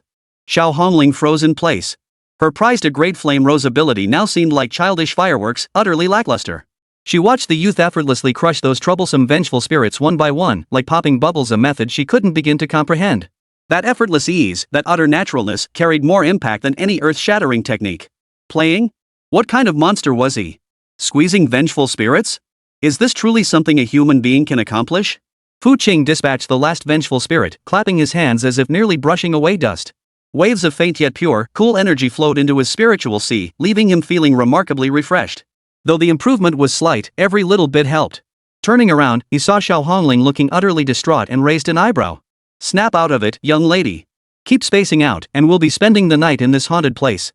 Xiao Hongling jolted awake, snapping back to reality. She looked at Fu Qing, her lips parting. The words, "Who exactly are you?" reached her mouth, only to be forced back down her throat. What good would it do to ask? Would he even tell me? And even if he did, would she understand? A celestial being descended to Earth? A reincarnated immortal? A visitor from another universe? She took a deep breath, forcing down the storm raging within her heart, and steered the conversation back on track. Up ahead, the central district of the ruins should be nearby. That's where the Shadowstone is most likely to appear. She tried to keep her voice steady, but her slightly trembling body betrayed her inner turmoil. Lead the way. Fu Qing's words were concise and to the point. Xiao Hongling bit her lip, saying nothing more. Gripping her crimson flame sword tightly, she led the way ahead. This time, however, her pert hips unconsciously edged closer to Fu Qing. As they ventured deeper, the ruined structure grew increasingly intricate, resembling a colossal ant nest. The surrounding structures grew more monumental, faintly hinting at the ancient city's former splendor. Along the way, they encountered several more waves of ghost-like beasts, but without exception, Fu Qing dispatched them all with his bare hands using the simplest, most brutal methods. Xiao Hongling's initial shock gave way to numbness, and now it had become routine. She even began to think that ghost-type beasts weren't so terrifying after all. As long as this man was by her side. The moment this thought surfaced, her cheeks flushed, and she shook her head vigorously, trying to banish the dangerous notion. After walking for an unknown length of time, the path suddenly opened up. A massive underground plaza appeared before them. At its center stood a largely collapsed altar, surrounded by scattered ore crystals that shimmered with a faint, ghostly blue glow. Those ores seemed to contain a night sky within them, profound and mysterious. Shadowstone. Xiao Hong's eyes lit up, a hint of delight in her voice. Finally found it. But just as she was about to step forward to collect it, Fu Qing suddenly reached out to stop her. Wait. What's wrong? Xiao Hongling asked, puzzled. Fu Qing didn't answer. His gaze shifted toward the other entrance of the square. Clear footsteps and voices of conversation were approaching from that direction. Brother Qin, the detector shows the high-energy reaction zone is right ahead. The Shadowstone must be there. Humph, we're lucky to stumble upon such a treasure right after arriving in Jiangchang. Once we get our hands on it, we'll be able to trade it for plenty of credits with our mentor. As the words faded, a group of 5 emerged from the darkness. Leading them was a tall, handsome young man clad in silver combat gear. A badge bearing the characters Jingwu was pinned to his chest, his expression haughty. The 4 members behind him each radiated steady energy and were well-equipped, clearly skilled practitioners among third-tier martial artists. Capital Martial Arts University. One of the nation's most prestigious martial arts institutions. Xiao Hongling's expression shifted slightly. The leader, Qin Feng, scanned the plaza and immediately locked onto the Shadowstone deposits, a hint of greed flickering in his eyes. Then, his gaze shifted to Xiao Hongling. When he clearly saw her face, a hint of astonishment and surprise flashed in his eyes. Oh? Isn't this Miss Xiao Hongling, the heiress of the Xiao family from Jiangcheng? A smile curved Qin Feng's lips as he approached her. What a coincidence to run into you here. Truly fate. He completely ignored Fu Qing standing beside Xiao Hongling, as if the man were nothing but air. Qin Feng? Xiao Hongling recognized him, her delicate brows furrowing slightly. Qin Feng, a direct descendant of the Qin family of the capital and a prominent figure at the Capital Martial Arts University, she had seen him a few times at high society gatherings. Miss Xiao, coming to such a dangerous place with only one bodyguard? Qin Feng's gaze finally settled on Fu Qing, but the look in his eyes was filled with contempt. Casual attire, empty-handed, and aura utterly unremarkable. Did such a man even deserve to be by Miss Zhao's side? Behind him, one of his team members, a burly tank-like figure, snorted derisively. Brother Qing, look at how he's dressed. He probably isn't even a martial artist. The Zhao family is being so stingy, hiring this kind of trash for the young miss? Shut up. Qin Feng deliberately snapped, though the smile on his face only deepened. Turning to Xiao Hongling, he said with impeccable manners, Miss Xiao, this place is far too dangerous. Why not join us? I'll protect you. As for these Shadowstone ore, consider them my gift to you as a token of our meeting. His tone carried an air of entitlement, as if the ore were already his for the taking. Xiao Hongling's face turned cold.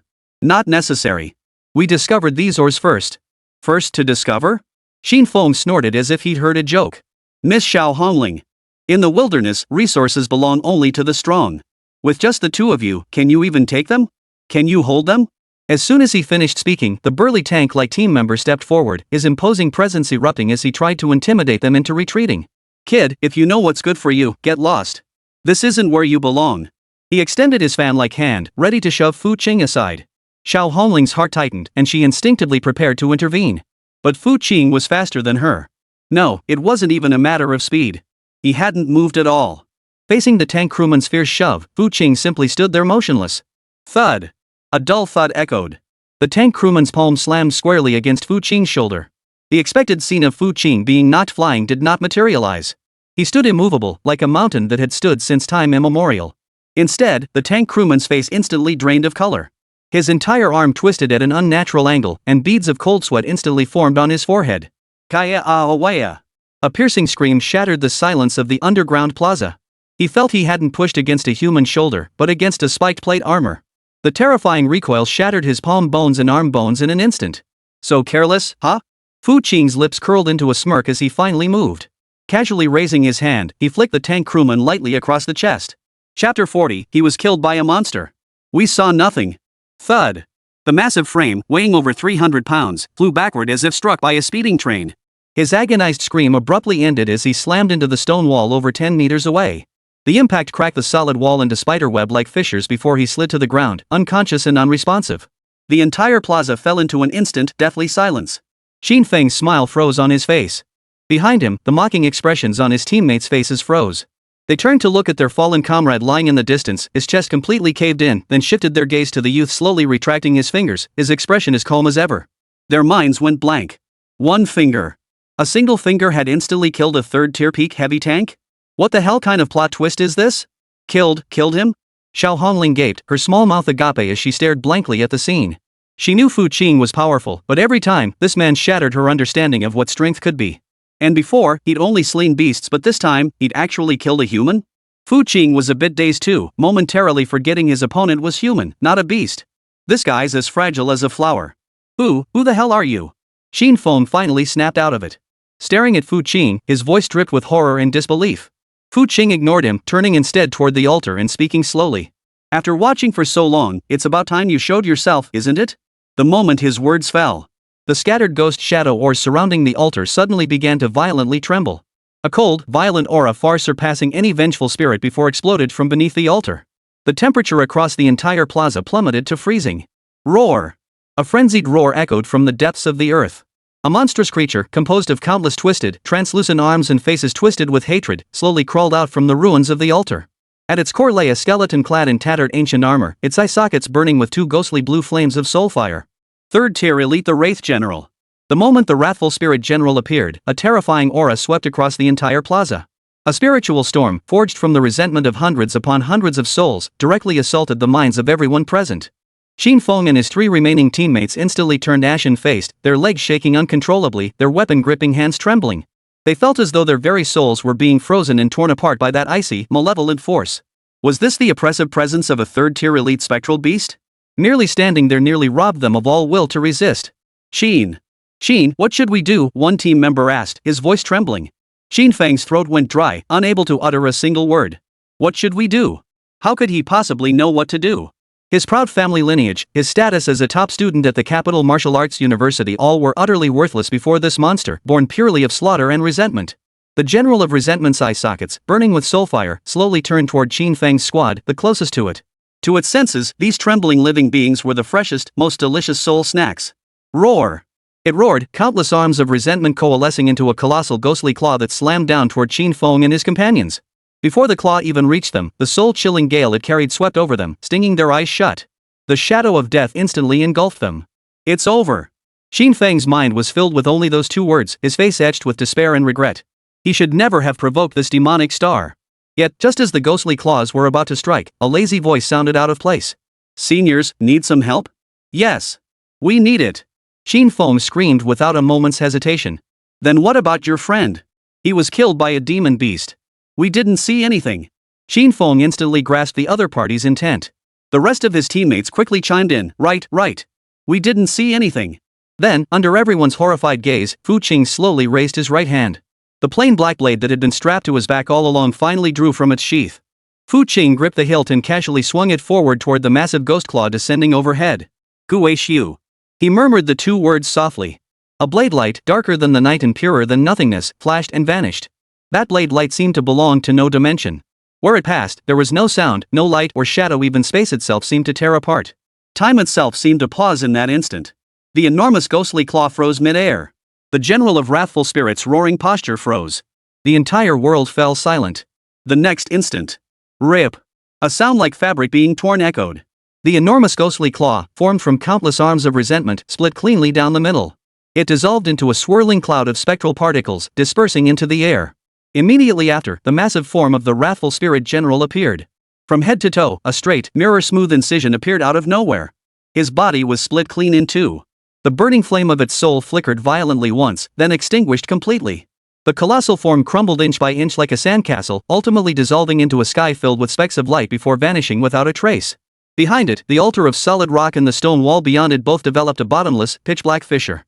The edges of the fissure were smooth as glass, as if some conceptual force had directly erased a portion of it. One strike. A single stroke. The third-tier elite, the Wraith General, was utterly erased from existence in this world. Dead silence. Dead silence. Qin Feng and his surviving team members remained frozen in place, staring blankly at the surreal scene before them. Their minds had completely shut down. What had just happened? Just now, what had happened? Where was that terrifying monster that had filled them with despair? How was it gone? They whipped their heads around to stare at the youth slowly sheathing his blade. His handsome face bore the same calm, indifferent expression, as if he'd merely swatted a mosquito. Fear. An unprecedented, soul-shaking terror beyond words instantly gripped their hearts. This was not fear of overwhelming power, but the primal tremor of a lower life form confronting a being from a higher dimension. This man was not human. He was a god. No, he was a demon more terrifying than any god. Gulp. Qin Feng swallowed hard, his legs giving way. With a thud, he collapsed to his knees. It wasn't that he wanted to kneel, his body simply couldn't bear his weight any longer. If you like it, please leave a quick positive review. New books with insufficient reviews get weeded out easily. Give me some motivation. Chapter 41, Holy crap, another expert? Xiao Hongling froze in shock. Her hand flew to her mouth, her beautiful eyes wide as saucers, her body trembling slightly from sheer shock. She'd seen Fu Qing obliterate beasts in seconds, witnessed him send tanks flying with a single finger. But the scene before her eyes now completely shattered her understanding. What kind of sword technique was that?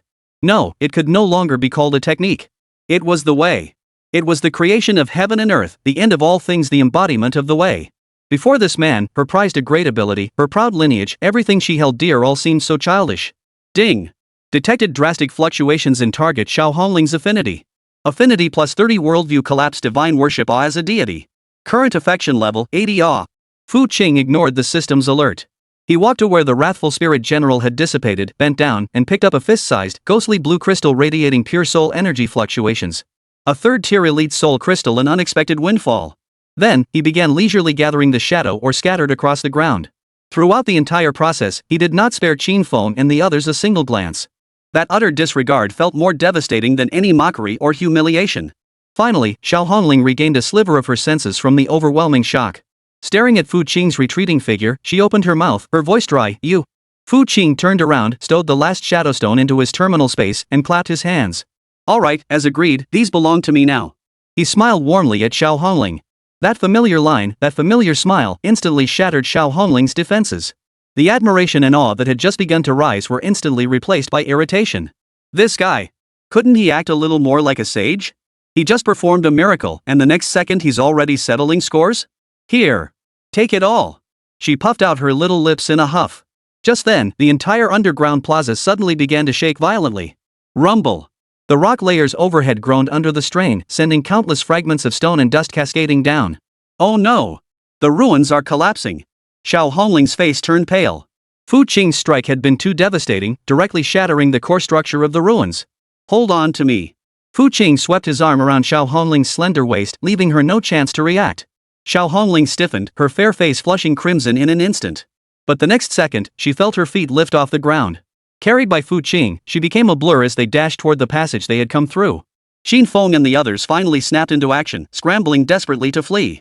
But at that very moment, a pressure 10 times, perhaps even 100 times more terrifying than that of the wrathful spirit general erupted with a thunderous roar from the bottomless, pitch-black fissure Fu Qing had cleaved open. Deep within the sunken ruins, a pair of colossal eyes, sealed away for 1,000 years, slowly opened. Boom! The earth shook violently. Fu Qing, clutching Xiao Hongling, moved with ghostly speed through the collapsing passageway. Massive boulders crashed down from above, but he dodged them effortlessly or smashed them to pieces with his bare hands. Xiao Hongling was held tightly in his embrace, her nose brushing against the crisp, pleasant scent of his masculinity. Feeling his solid, powerful arms and broad chest, her mind went blank, her heart beating wildly against her will. Despite this being a life or death escape, she felt an eerie, unprecedented sense of security. It felt as though, as long as she remained in this man's embrace, even if the heavens collapsed, not a single hair on her head would be harmed. Fu Qing had no time to spare for the young lady's wild imaginings. His brow furrowed deeply. The aura emanating from the depths of the fissure carried an ancient, vast, and oppressive weight, already locking onto them with iron grip. Fourth tier. Definitely a fourth-tier demon beast. And not just any fourth-tier beast, the intensity of that aura suggested it had likely reached elite fourth tier, or even lord level. We're in trouble. Fu Qing murmured. His Guishu strike, though immensely powerful, came at a tremendous cost. More crucially, he sensed that this strike had stirred a hornet's nest, awakening a terrifying entity that had slumbered for untold millennia. Boom! A deafening explosion erupted from the square behind them. Immediately after, the piercing, desperate screams of Qin Feng and the others echoed out only to be abruptly silenced, swallowed by the endless roar. Clearly, they hadn't managed to escape. Xiao Hongling's body trembled, her face turning pale. Though she held no particular regard for Qin Feng and the others, witnessing several vibrant lives vanish before her eyes still left a bitter taste in her mouth. Don't get distracted. Fu Qing's cold voice rang in her ear. Right now, just take care of yourself. The two burst out of the passageway, returning to the massive cavern where they had first entered the ruins. However, the exit had been completely sealed by collapsed boulders. Roar! Behind them, the terrifying roar grew ever closer. An immense figure smashed through countless walls and rock layers, appearing at the end of the passageway. It was a colossal stone construct over 10 meters tall, resembling an ancient shield-bearing guardian. Its body was composed of countless dark blue rocks engraved with ancient runes. Within its depths, it seemed to imprison thousands of wailing souls, emitting heart-stopping moans. It carried no weapon, yet the massive stone shield itself was the most terrifying bludgeon imaginable. Most striking were the two golden eyes beneath its helmet, enormous, spotlight-like orbs composed of pure soul energy. Sunken Ruins Guardian Tier 4 Overlord Spectral Construct. Xiao Hongling stared at the colossal statue towering over the heavens, overwhelmed by an oppressive force that nearly crushed her soul, leaving her utterly unable to think. A fourth-tier lord. This was far beyond the capabilities of a high school student, or even an ordinary college student. Even if Principal Sun Dishing of Jiangqing's 3 high schools came personally, he'd likely struggle. It's over. She murmured, her eyes filled with nothing but despair. The exit was blocked, and behind her stood an enemy she could never defeat. This was a dead end with no escape. Chapter 42, Sun Yanxue to be forcibly taken back to the capital? Shut up. Fu Qing set her down and faced the colossal guardian alone. For the first time, his expression turned grave. The cosmic chaos form was impervious to most energy attacks and negative effects, but it still felt pressure when confronted with pure, overwhelming physical force. Moreover, its devouring capacity had its limits. It couldn't necessarily nullify every attack. Even if this giant's shield couldn't wound him, the sheer force of the impact would be enough to give him a run for his money. More importantly, Xiao Hongling was right beside him. He could afford to be careless, but if this bound partner were to fall, the loss would be too great. Besides, this girl might seem stubborn on the surface, but she's kind-hearted and actually quite adorable. Hey, Fu Qing. Xiao Hongling's voice trembled. Wait. Stay put. And don't close your eyes. Fu Qing cut her off, his voice firm without turning his head. Watch closely. I'll show you what real combat looks like. With that, instead of retreating, he stepped forward toward the colossal guardian, inch by inch. Roar! Enraged by Fu Qing's provocation, the guardian locked its massive golden eyes onto the tiny human figure, as insignificant as an ant. With heavy, deliberate strides, it charged forward. Each stomp sent violent tremors rippling through the entire subterranean chamber. It raised its stone shield, larger than a city wall, and brought it crashing down on Fu Qing with overwhelming force. In that instant, Xiao Hongling could barely breathe. She watched helplessly as the immense shadow completely engulfed Fu Qing, as if the next second would see him crushed into a pulp. Yet, not a trace of fear crossed Fu Qing's face. Just as the stone shield was about to strike, he moved. The Chaos Extinction blade shot from its sheath, but this time, he did not use the return to the void technique. His form blurred into a dark streak, moving at breakneck speed along the Guardian's massive frame at an angle that defied all laws of physics. The Guardian's attack missed its mark. The massive stone shield slammed into the ground with a thunderous crash, unleashing a terrifying shockwave that tore a deep crater into the earth. Fu Qing had already materialized behind the Guardian. The black blade in his hand carved a deep gash into the Guardian's rocky ankle. The ignored defense trait activated. Clang! A crisp metallic clang echoed. Sparks erupted from the Guardian's ankle as countless ancient runes flared, attempting to mend the gash. Damn, that health bar is thick. Fu Qing raised an eyebrow slightly. Even with ignored defense, the enemy's tier was too high and its health bar too thick. One strike wouldn't finish it off, it would be an instant kill. Roar! The Guardian spun in rage, sweeping its other arm out in a horizontal strike that generated a gale force wind like a Category 12 typhoon. Fu Qing's toes dug into the ground as he leapt high into the air, effortlessly evading the powerful strike. Mid-air, he flipped and landed steadily on the arm the Guardian had swung out. Then, he sprinted upward along the arm. The Guardian frantically whipped its arm, trying to shake off this pesky little insect, but Fu Qing seemed rooted to the spot. No matter how violently it thrashed, he remained as steady as a mountain. In the blink of an eye, Fu Qing had charged onto the Guardian's shoulder. He saw it. At the base of the colossal construct's neck, a core runestone slightly different in color from the surrounding rock lay exposed. There, precisely there, lay the very nerve center of the Guardian's energy flow. You're mine. A sharp gleam flashed in Fu Qing's eyes as he raised the Chaos Extinction blade high in his hand. He poured every ounce of his strength, every drop of the colossal vital energy devoured from the cosmic chaos body, into this single strike without reservation. Shatter, for me. A black blade of light, like a bolt of black lightning tearing through the night sky, struck the core runestone with brutal force. Crack! A crisp sound, like shattering glass, echoed through the air. The core stone, covered in ancient runes, shattered instantly. If you could see a health bar, it would have emptied instantly. Whoa! The Guardian's massive form stiffened abruptly. The light in its golden eyes dimmed at a visible pace. The countless souls imprisoned within its body emitted a final, liberated wail. Immediately after, the massive stone construct began to collapse from within. Countless chunks of rock peeled away, turning to dust. In less than 10 seconds, the formidable 4th-tier elite Guardian was reduced to nothing but a pile of rubble. Countless streams of pure energy surged like a torrent, engulfing the sky and pouring into Fu Qingmei's brow like a whale swallowing the sea. Devour. Devour it all. The vast foundation accumulated over a millennium by a Lord-tier Guardian was terrifying indeed. Even ordinary 5th or 6th-tier beasts could not compare to it. If he were to fight that Guardian again now, he could utterly ignore its weaknesses and slay it in a single strike. All that remained at the spot was a golden crystal, the size of a pigeon's egg, radiating immense soul energy as it hovered midair. Soul Source Crystal. Fu Qing reached out to catch it, nodding with satisfaction. A 1,000-year-old hidden boss had unexpectedly crossed his path. This trip had paid off big time. He turned to face the completely petrified Xiao Hongling, about to speak. Crash! The rock layers overhead could no longer hold, and massive boulders crashed down in huge chunks, completely burying the entire space. Fu Qing reacted with lightning speed, snatching Xiao Hongling into his arms once more and using his own back to bear the crushing force of the collapse. Cough cough. At the entrance of the sunken ruins, a pile of rubble suddenly shifted aside. Fu Qing emerged from the rubble, clutching Xiao Hongling, looking rather bedraggled and covered in dust. The moment he emerged, an unexpected figure came into view. Yi Qilihua leaned casually against her flashy purple hover sports car, smiling warmly at them. Well, you two finally made it. Before she could finish, another figure struggled to crawl out of the rubble. It was Qin Feng. Covered in blood, his battle suit torn to shreds, one arm twisted unnaturally, his face etched with terror and bewilderment after narrowly escaping death, there was not a trace left of the Beijing playboy's former charm. Yi Qilua's alluring almond-shaped eyes swept back and forth between Fu Qing, Xiao Hongling, and Qin Feng, her expression a giant question mark. What on earth was going on? However, Fu Qing had no time to pay her any mind. His personal terminal suddenly emitted a series of beeps. An encrypted message popped up. From Su Nianxue. Fu Qing, save me. Our master's people found me. They're forcing me back to the capital. I don't want to go. Chapter 43, Mr. Fu, have you expanded your demolition business to the airport? Fu Qing's brows furrowed slightly. The Su family from the capital? They think they can take my little treasure? They're asking for trouble. He immediately opened the communication with Su Nianxue. Address. 2 words, concise and to the point. On the other end, Sun Yinxue seemed to pause for a moment before giving an address. Jiangcheng International Airport VIP Lounge. You. Fu Qing abruptly ended the call and vanished in a flash, about to leave. Hey! Fu Qing! Where are you going now? Xiao Hongling finally snapped out of the shock of their life or death escape and the flustered embarrassment of being held so tightly, instinctively calling out to him. Seeing the dark cloud that had passed over his face, her heart tightened inexplicably. Handling some personal matters. Fu Qing didn't even turn his head. I'm coming with you.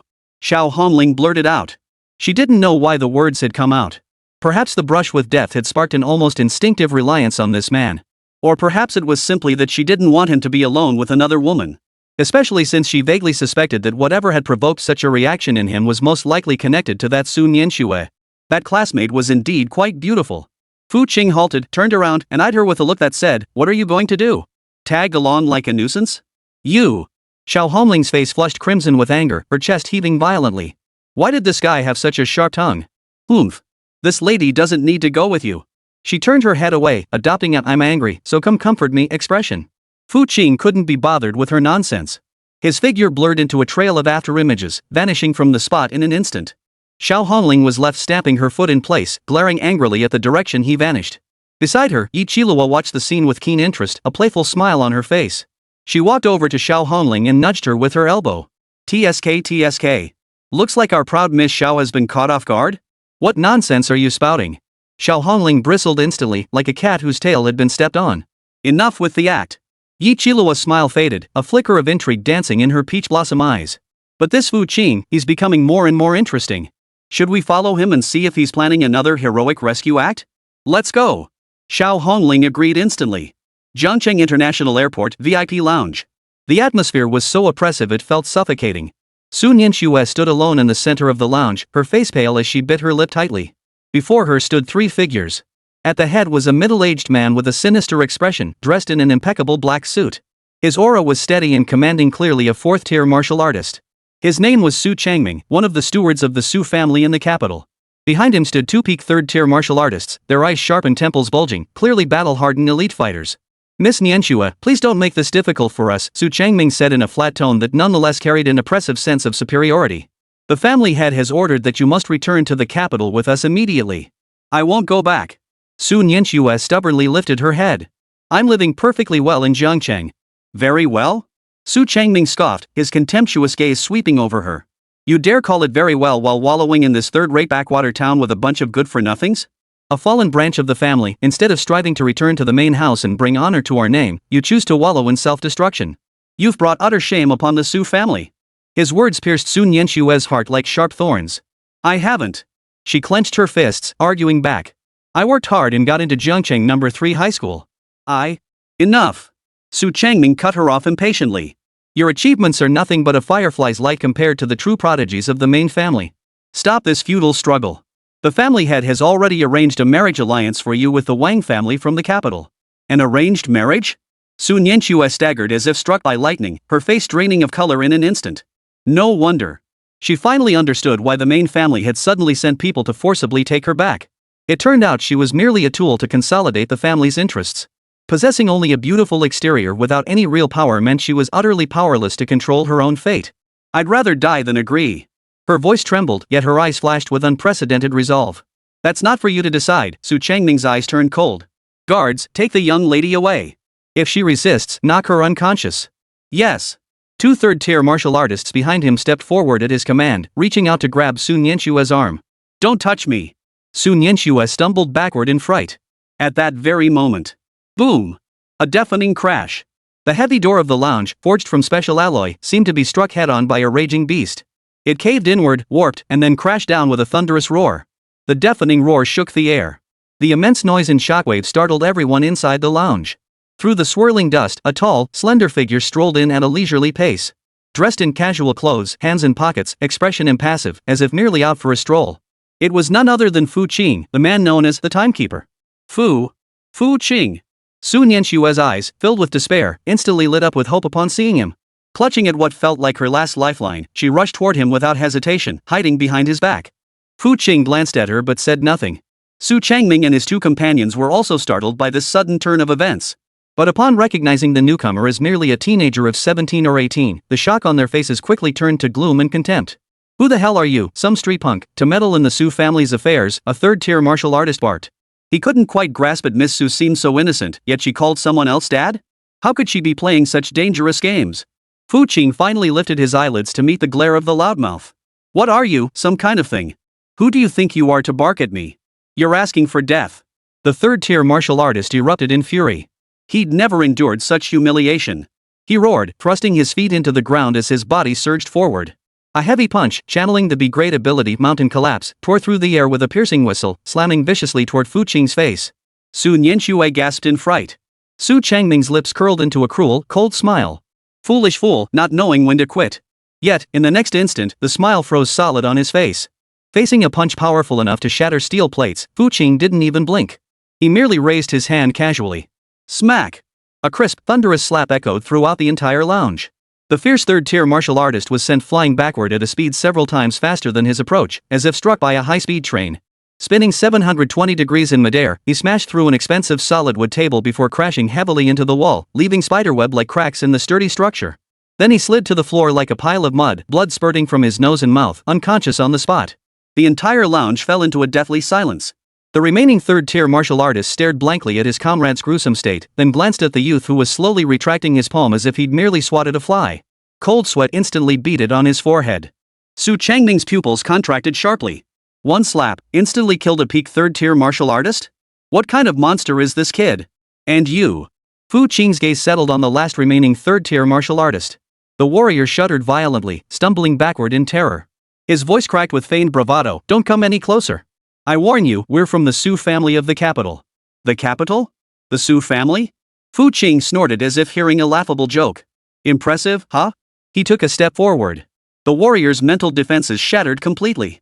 With a shriek, he spun and tried to flee. But Fu Qing was faster. A blur of movement, and he was already behind the warrior, delivering another swift, decisive slap. Smack! Another sharp crack echoed. The second third-tier martial artist flew backward in the exact same posture, following his comrade's footsteps. After finishing this, Fu Qing clapped his hands together, as if he'd touched something disgusting, his face twisted in revulsion. He turned and walked step by step toward Su Changming, who stood pale as a sheet, his body stiff as a board. Now it's your turn. A fourth-tier martial artist should be able to take a few more hits, right? Su Changming watched the youth closing in, feeling that faint yet terrifying pressure that made his very soul tremble. Fear surged uncontrollably. Who are you? He croaked hoarsely. Fu Qing stopped before him, tilting his head slightly and flashing a wicked grin. Just a concerned citizen passing by. The words fell. He raised his hand. Su Changming's pupils contracted sharply. The aura of a fourth-tier martial artist erupted without restraint, his protective aura instantly coalescing. He wanted to dodge, to resist. But before that seemingly ordinary palm, his prideful speed and strength felt unbearably sluggish. He could only watch helplessly as that palm pierced through his protective aura, growing larger and larger in his field of vision. Smack! A thunderous crack, louder than the previous two combined, reverberated through the airport VIP lounge.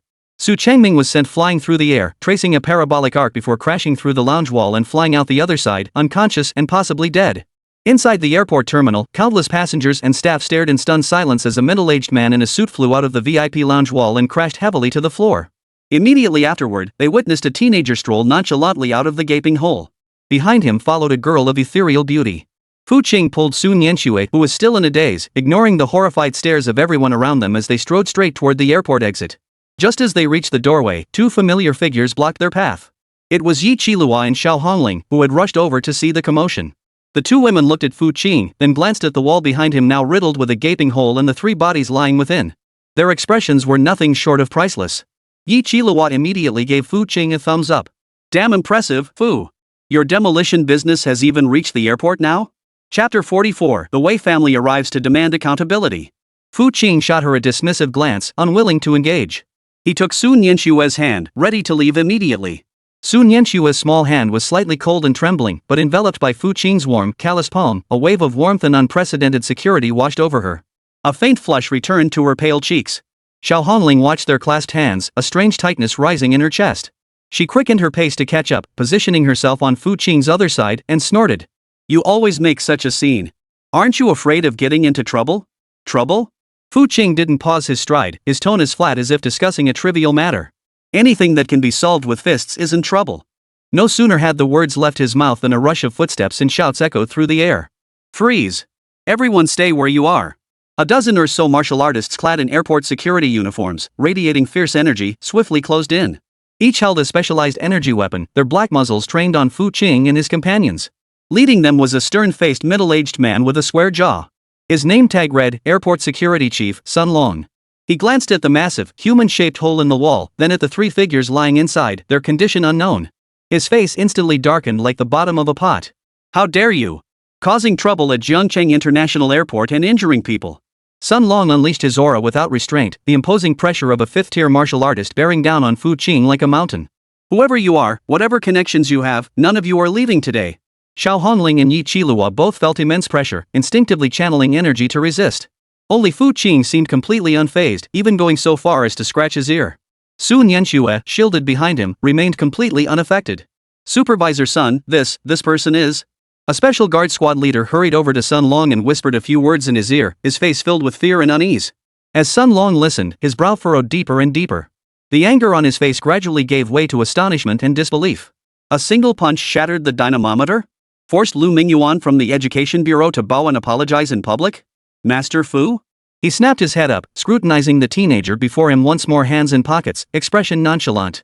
The figure before him slowly merged with the photograph he had just seen in the top-secret file during the internal briefing. Thud! Sun Long swallowed hard, his forehead instantly breaking out in a cold sweat. The imposing aura of a fifth-tier martial artist radiating from his body deflated like a punctured balloon, vanishing without a trace. The stern, square face that had radiated authority a second ago now twisted into a smile uglier than a cry. Am Master Fu in person. I failed to recognize your stature and offended you. He bowed 90 degrees, lowering himself to the utmost, his voice trembling. Such a minor matter, how could I trouble you personally? Just give the word, and I'll have my men handle it perfectly. The surrounding bodyguards were all dumbfounded. How could the formidable Supervisor Sun, who ruled the entire airport with an iron fist, be so terrified of a mere teenager? Xiao Hongling and Yi Qilua were equally stunned. They had imagined countless possibilities like Fu Qing striking again and beating up these bodyguards too. But they never imagined such a dramatic turn of events. Merely a name had reduced a fifth-tier martial artist to groveling submission. Just how formidable was this man's reputation in Jiangcheng now? Master Fu, please don't worry about the wall and the damages. We'll handle it ourselves at the airport. Sun Long wiped away cold sweat, offering a cautious, apologetic smile. These blind fools dared to offend you and your friends. I'll have them dragged away immediately, I promise they won't sully your eyes. Fu Qing finally responded, his voice flat. They're from the Su family of the capital. The Su family from the capital? Sun Long froze for a moment, then gritted his teeth and snarled, even the King of Heaven himself, if he dares to offend Master Fu in Jiangcheng, he'll be crawling on his belly. Rest assured, Master Fu. I'll contact the Su family immediately and have them come apologize to you. Fu Qing gave no clear response, simply pulling Sun Yanxue and turning to leave. Please go slowly, Master Fu. Sun Long and his elite guards bowed deeply once more, not daring to straighten until Fu Qing's figure vanished from sight. His back was drenched in cold sweat, his legs trembling. What the hell was going on? Why on earth had this guy shown up at the airport? Outside the airport, Xiao Hongling and Yi Qilua caught up with Fu Qing, their beautiful eyes brimming with complex emotions. Well done, Fu Qing. Now you're Master Fu. Yi Qilua circled around to stand before Fu Qing, teasing him with a playful smile. Yet within her almond-shaped eyes shimmered an unprecedented radiance. Compared to mere strength, this kind of authority and reputation that subdued opponents without a fight held a far more fatal attraction for her. Xiao Hongling remained silent, simply gazing at Fu Qing's profile, her heart filled with mixed emotions. This man seemed to constantly redefine her understanding of him.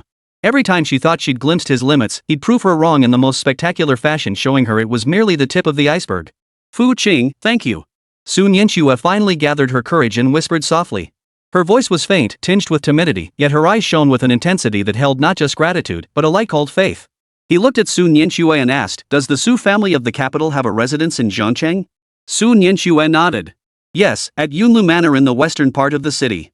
It was my family's ancestral home. Let's go. Fu Qing spoke concisely.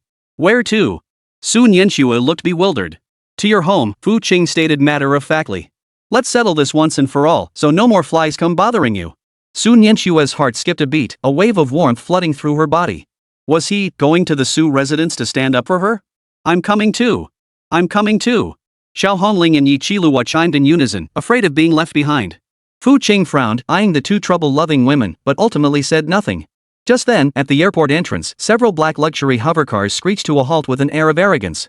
Doors swung open, and a group of martial artists clad in black suits, their auras sharp and cold, poured out.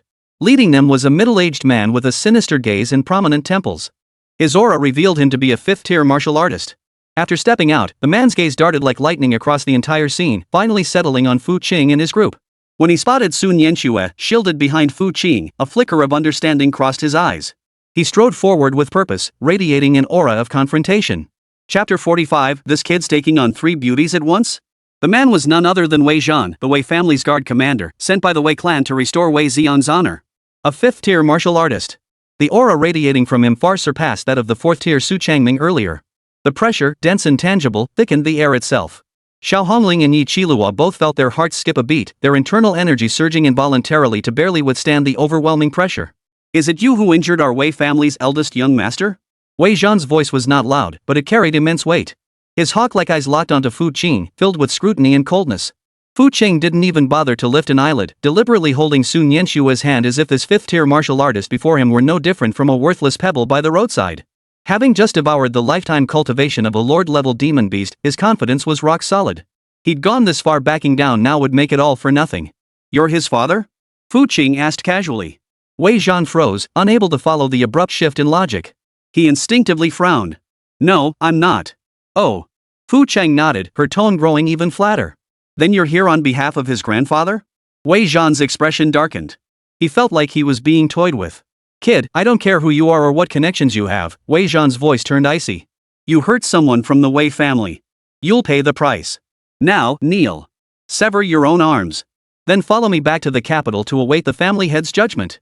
His words were utterly domineering, dripping with an unquestionable commanding tone.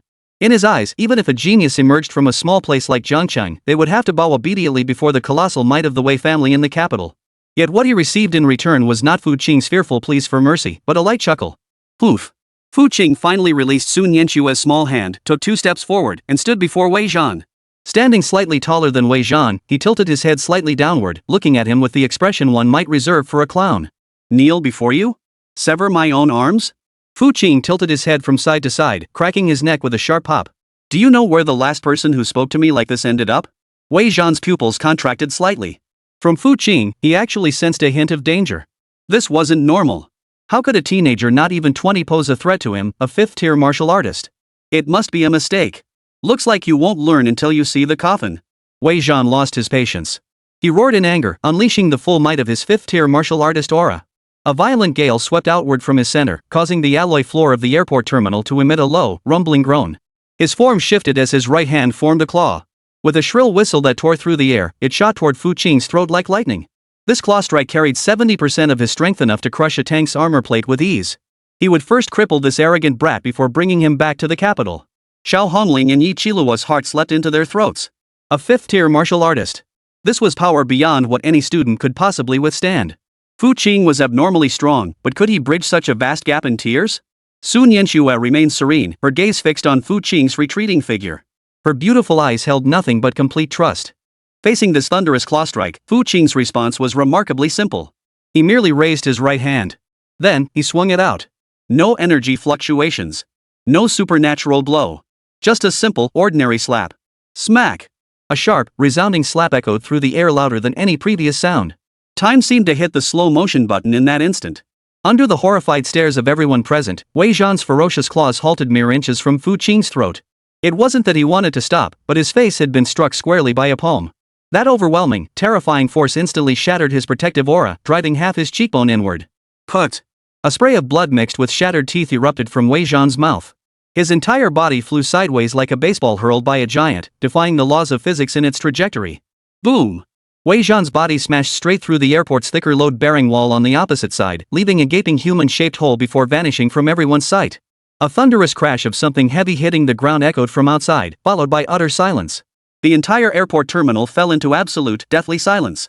Everyone seemed frozen in place, staring blankly at the teenager who slowly withdrew his hand and wiped it off on his pants with a look of disgust. Sun Long, the airport security chief, who had just straightened his back, bent over again with a thud. This time, he bent at a full 120 degrees, his head nearly scraping the floor. His entire body shook like a sieve, cold sweat pouring down like a waterfall. Only one thought raced through his mind. Damn it! A 5th-tier martial artist. One slap. And he's gone? Is this even a student? Xiao Hongling and Yi Qilihua stood with their lips parted, eyes wide, minds blank. They had already overestimated Fu Qing as much as possible, yet reality kept proving how utterly inadequate their imagination was. That was a 5th-tier martial artist. Across the entire Jiang city, he was considered a formidable figure. And he was just knocked flying with a single slap? Without even a ripple? Let's go. Fu Qing seemed to have done nothing more than a trivial little thing. He took Sun Yanxue's hand again, his tone calm. Aren't we going to your place? Sun Yanxue murmured a soft obediently staying by his side like a gentle kitten. Fu Qing led her out of the airport terminal, walking straight through the crowd under everyone's awestruck, fearful, and admiring gazes. Xiao Hongling and Yi Qilihua exchanged glances, seeing utter shock reflected in each other's eyes before hurrying to follow. Left behind were a group of disheveled airport security guards and the manager, Sun Long, staring at the two gaping holes in the wall, utterly speechless. Fu. Master Fu. That's Master Fu. Damn, he's so badass. Sun Long trembled as he pulled out his terminal. This is bad. We have to contact the Wei family. They need to compensate for the wall damage. To show up at the airport out of nowhere and smash through a wall the Wei family was utterly outrageous. Outside the airport, Fu Qing hailed a luxurious hover taxi to Yunlu Villa. The driver glanced at the three stunningly beautiful girls following behind, then looked at Fu Qing leading the way, flashing an envious expression any man would understand. Such beauty to hold even one of them would be enough to make a man feel his life was complete. But this guy was going 1v3. Unimaginable how exhilarating that must be. Got it. Hold on tight, everyone. The hovercar glided smoothly into motion, swiftly merging into the traffic flow. Inside the cabin, the atmosphere felt strangely tense. Chapter 46, Forcibly Demolishing the Su Family. Yi Qilua's almond-shaped eyes darted back and forth between Fu Qing and Sun Yanxue's clasped hands as she chirped cheerfully, Uncle Fu, you've already handled everything. Why are you still holding onto our little Shue's hand? Worried she'll run away? Sun Yanxue's face flushed crimson instantly, and she instinctively tried to pull her hand away. But Fu Qing tightened his grip, replying matter-of-factly. It's my pleasure. What business is it of yours? You. Yi Qilihua was momentarily speechless, a hint of jealousy flickering in her eyes before she laughed again. Fine, whatever makes you happy. But are you really planning to just march straight to the Su family like this? What else? Fu Qing countered. Save it for the new year? Xiao Hongling sat on the other side, watching the scenery rush past outside the window. She snorted coldly. The Su family in the capital isn't comparable to the Wei family, propped up by a single 9th-tier martial artist. Rumor has it their family has deep roots and is protected by a martial god. She was warning Fu Qing not to act too rashly. Though she too was stunned by Fu Qing's inhuman prowess, a martial god existed on an entirely different plane. They were the stabilizing pillars of Xia Nation, gods walking among mortals. A colossal pillar that shook the heavens and deterred demonic beasts. Martial god? A faint, ambiguous curve lifted at the corner of Fu Qing's mouth. Is that impressive? Xiao Hongling was utterly speechless. This guy's thought process truly defied normalcy. Even bragging has its limits. The hovercar swiftly left the city center behind, soaring toward Yunlu Mountain in the western suburbs. Yunlu Mountain Villa, serving as the Jiangcheng branch of the Su family's ancestral estate from the capital, occupied half a mountain peak. With its pavilions and towers, it was heavily guarded and far more imposing than the Fu family's residence in Jiangcheng. The hovercar was stopped at the estate's entrance. Several guards in uniform, radiating a fierce aura, approached with energy weapons in hand, their expressions unfriendly. This is private property. No unauthorized entry. Fu Qing opened the door and stepped out. He frowned slightly as he surveyed the heavy alloy gate adorned with intricate dragon and phoenix carvings, and the dozens of guards standing in formation behind it. What a hassle! He muttered under his breath. Then, under the puzzled stares of everyone present, he walked straight up to the gate. The next second, he lifted his foot, kicked it out. Duong! A deafening roar, like thunder from a clear blue sky, echoed across the entire Yunlu Mountain. The massive gate, forged from special alloy and touted as capable of withstanding the full charge of a 5th-tier demon beast, buckled inward like paper under Fu Qing's single kick. Instantly warped and twisted, it crashed backward, hurling countless shattering fragments into the air. The massive metal door panel hurtled into the estate like a meteorite, shattering the front courtyard's rockery and fountain, plowing a trench over 10 meters long before finally coming to a halt. The scene was terrifying beyond words. The guards who had rushed to block the entrance were hurled backward by the violent shockwave. Still airborne, they spat blood and fell unconscious. In that instant, the entire Yunlu manor seemed to be silenced.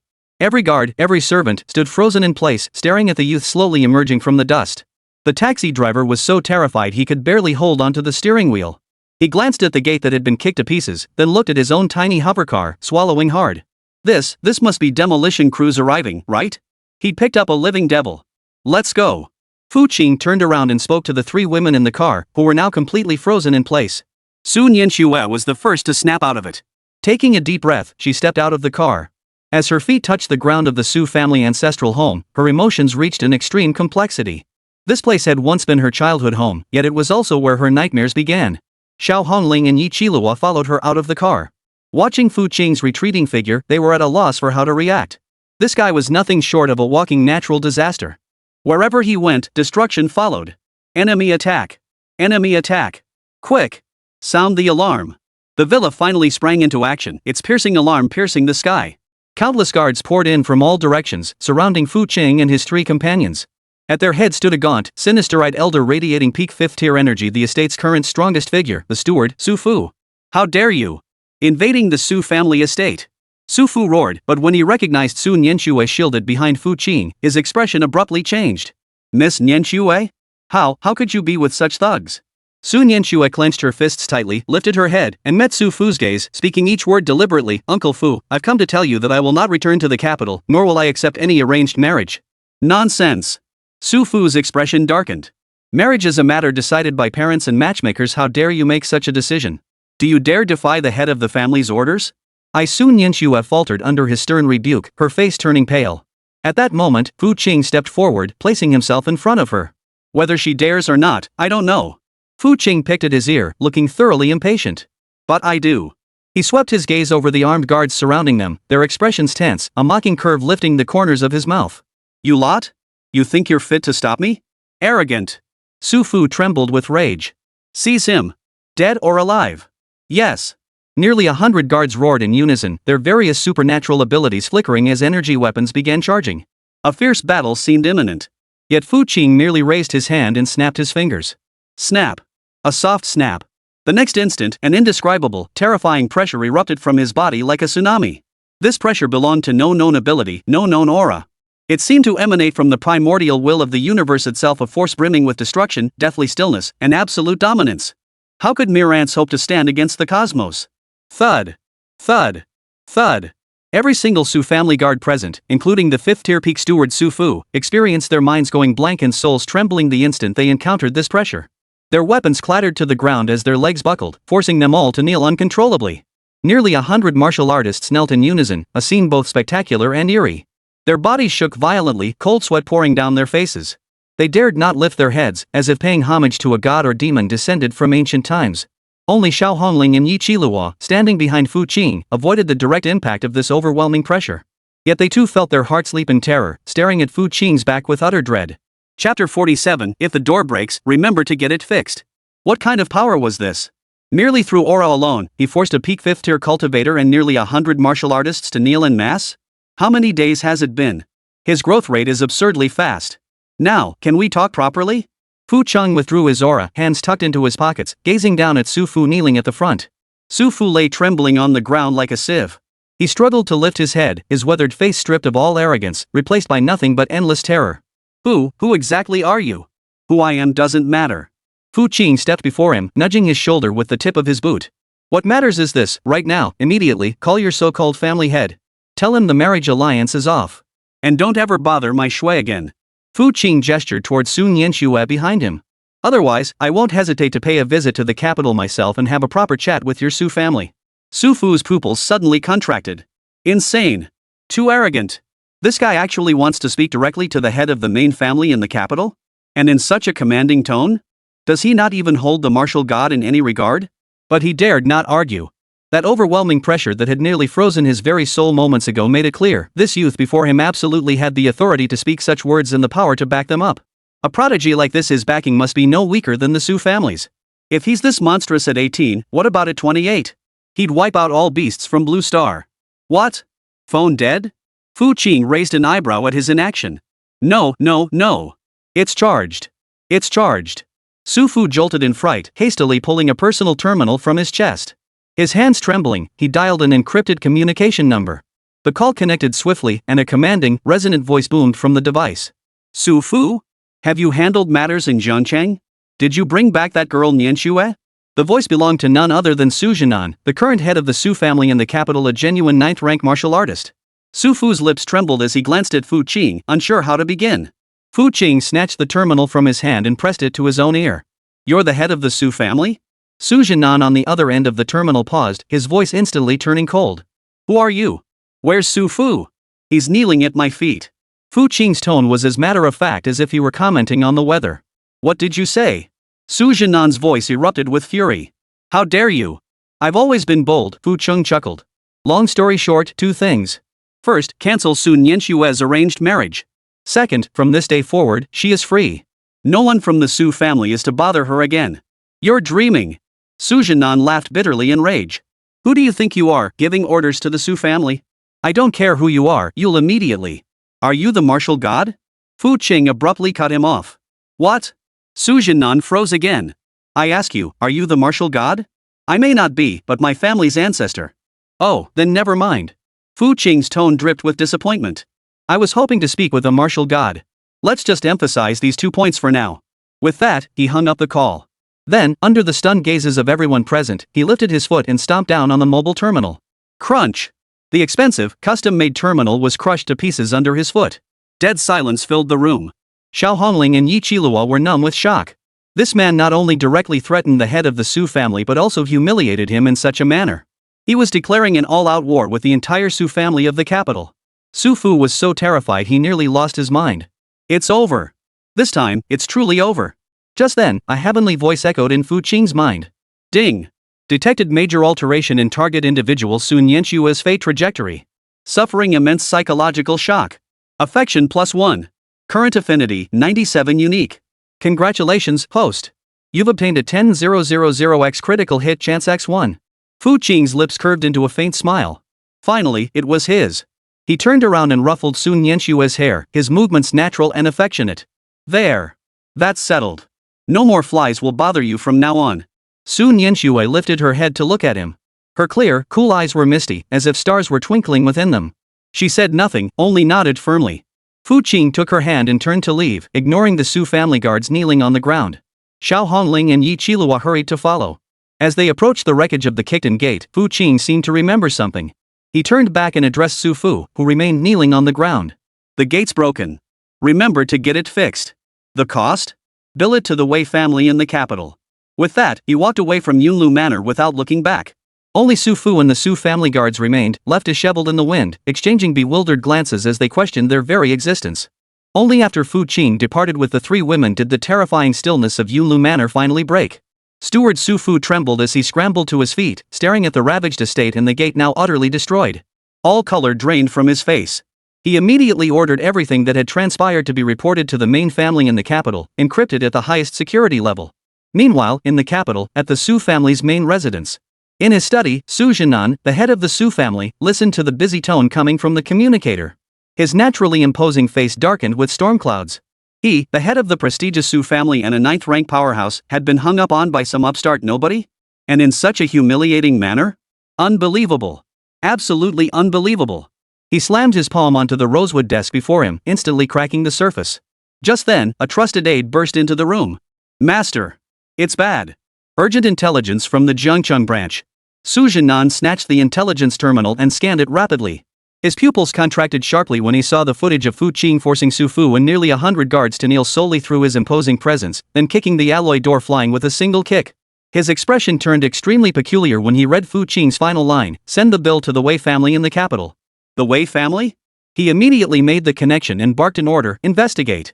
Find out what the Wei family did in Jiangcheng today. Before long, the latest intelligence was laid before him. Wei Zhan, the 5th-tier guard commander dispatched by the Wei family to Jiangcheng, had been struck unconscious at the airport by a youth named Fu Qing. He now lay in the ICU of Jiangcheng First Hospital. And that Fu Qing was none other than the very youth who had just taunted him over the phone. Whoa! Su Jinan sucked in a sharp breath. Chapter 48. I've been waiting for this for so long. So young, yet with a single slap, he instantly defeated a 5th-tier martial artist? He finally understood why Su Fu had called the other party a demon god. Such power likely surpassed 6th tier, approaching 7th tier. Or even, beyond that. A 7th tier powerhouse under 20? How could that be possible? Master, what should we do now? Should we send men to Jiangcheng? His trusted aide asked cautiously. Send men? Send them to their deaths? Su Jinan roared. Transmit my orders, immediately cancel the marriage alliance between Su Nianshue and the Wang family. All personnel in Jiangcheng are to withdraw immediately. In the near future, no one is to go to Jiangcheng again, and absolutely no one is to provoke that Fu Qing. But, the family's reputation. Prestige? In the face of absolute power, prestige is worthless. Su Jinnan's eyes flickered with uncertainty. This Fu Qing, his origins are shrouded in mystery, his strength terrifying, and he acts without restraint. Until we uncover his true background, we absolutely must not make him an enemy. Go. Use every connection at your disposal. I want every piece of information on this Fu Qing from his birth to the present. Meanwhile, Fu Qing had already returned to downtown Jiangcheng with the three women. He instructed the driver to head straight for Jiangcheng's largest martial artist trading market, the 10,000 Treasures Pavilion.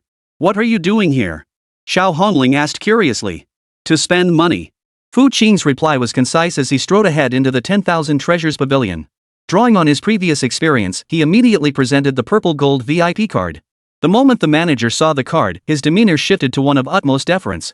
He personally escorted Fu Qing and his party to the VIP lounge on the top floor. Mr. Fu, what might we be able to assist you with today? The manager inquired with an obsequious smile.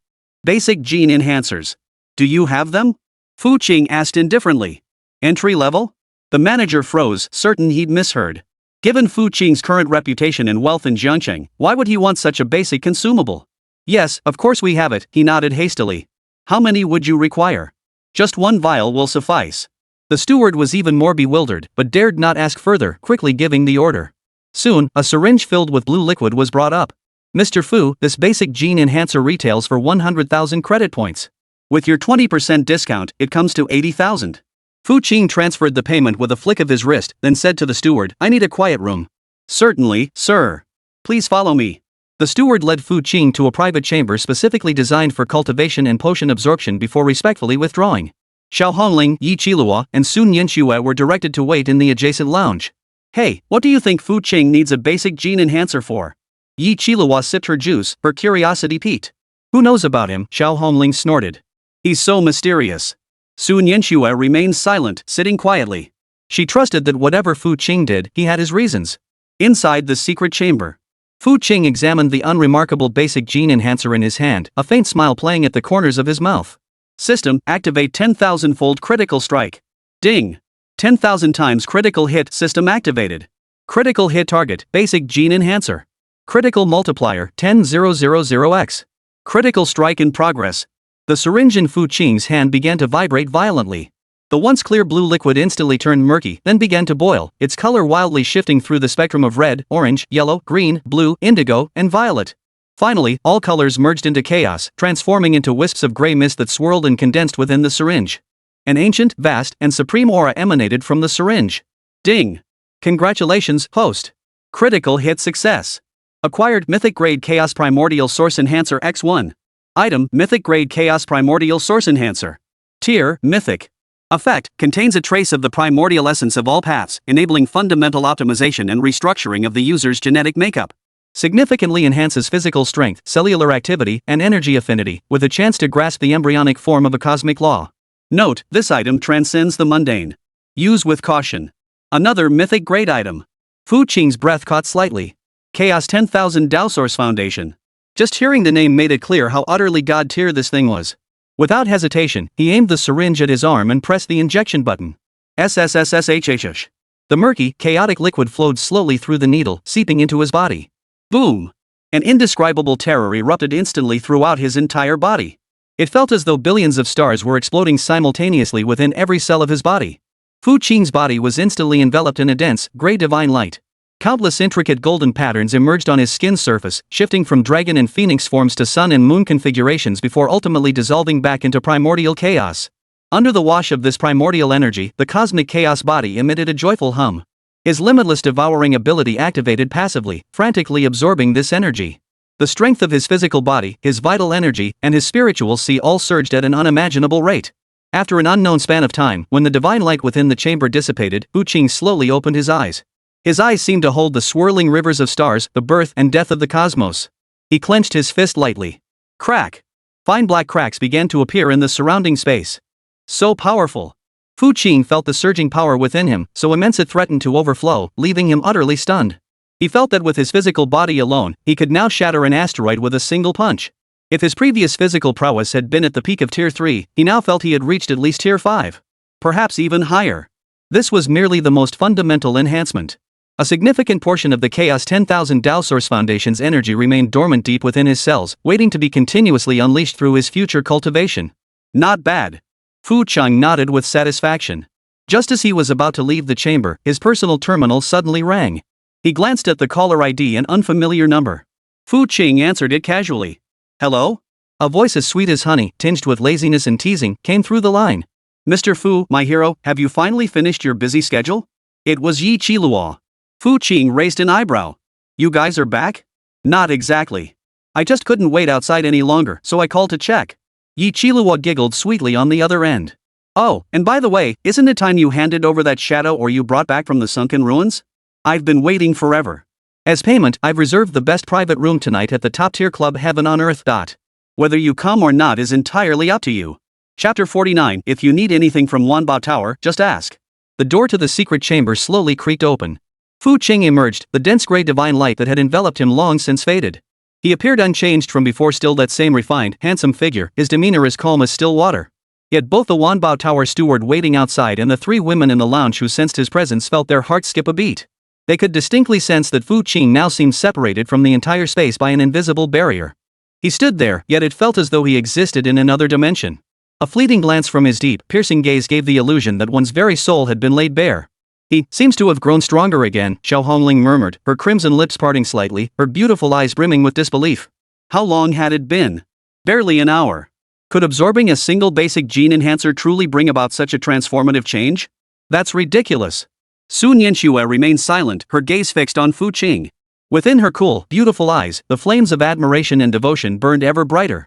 To her, no matter how powerful Fu Qing became, it was only natural.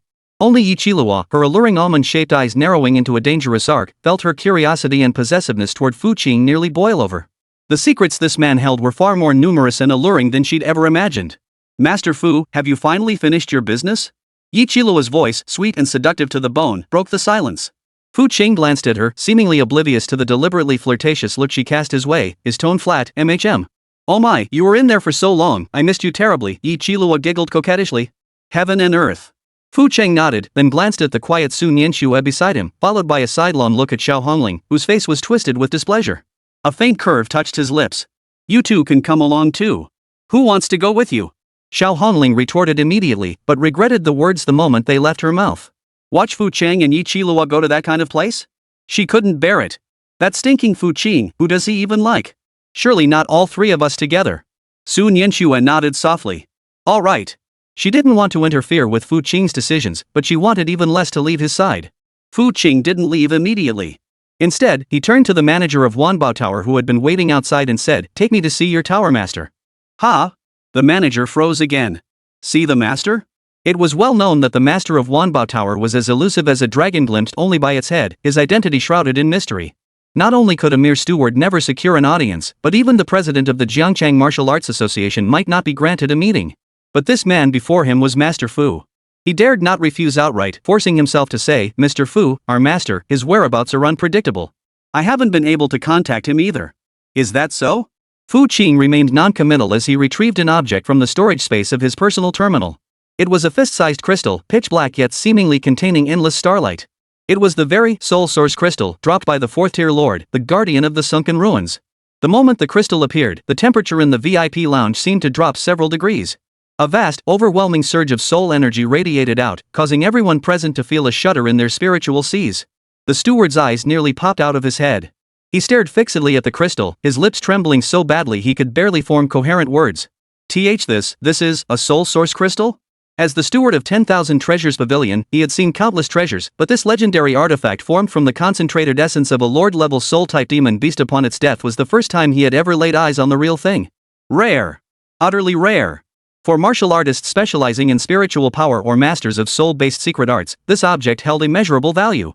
Never mind the small city of Jiangcheng, even auctioning it off in the capital would spark a bloody frenzy. Now, can you contact your tower master? Fu Qing asked casually, fingering the soul source crystal in his hand. Yes. Absolutely. The steward jolted upright, nodding like a bobblehead, no longer daring the slightest hesitation. He immediately retrieved a special communicator and tremblingly entered a string of numbers. Master.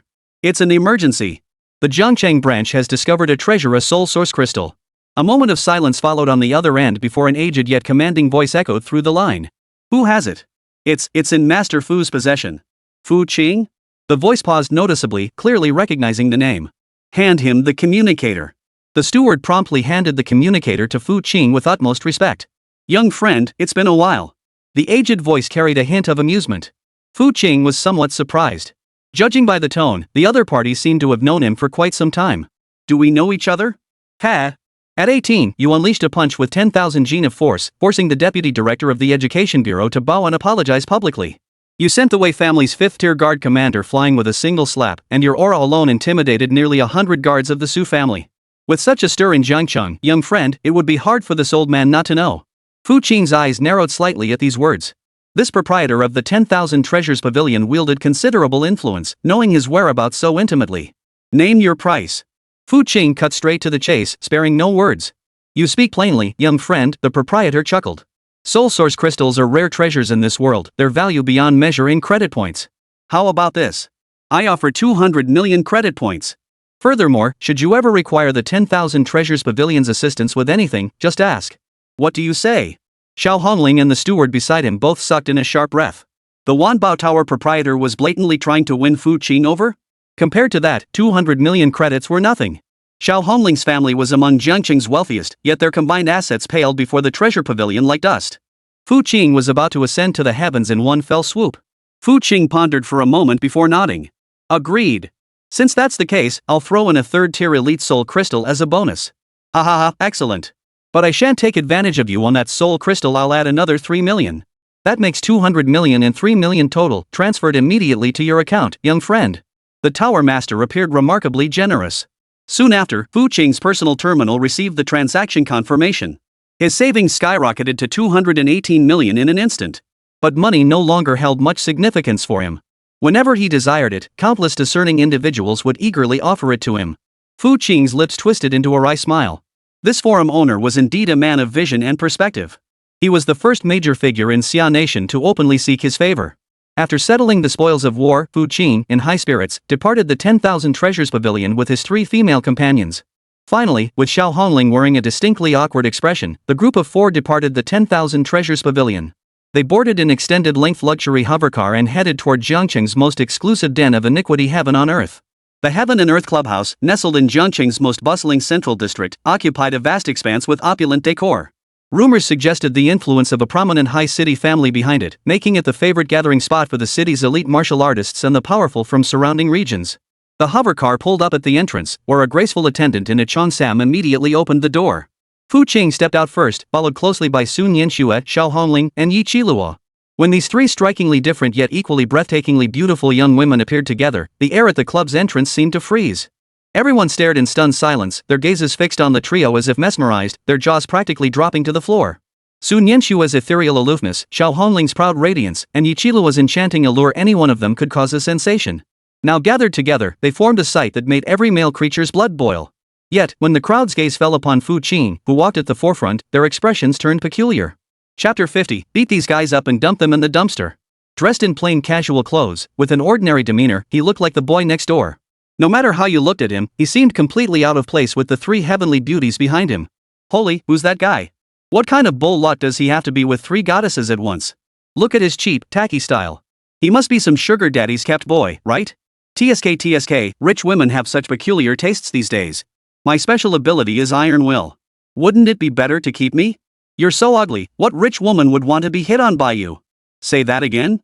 At that moment, outside the club entrance, a young man decked out in designer labels, sporting a limited edition martial artist terminal on his wrist and radiating the aura of a nouveau riche, was surrounded by a crowd. His name was Jin Jiwen, a collateral descendant of the Jin family from Haicheng. Relying on his family's influence, he lorded over Jiangcheng with impunity. The moment he spotted Sun Yanxue and her 2 companions, his eyes went wide. His Adam's apple bobbed as he couldn't hide his greedy desire. Damn, he was completely mesmerized. Ladies, are you here to enjoy heaven and earth? What's the point of hanging out with this cheapskate?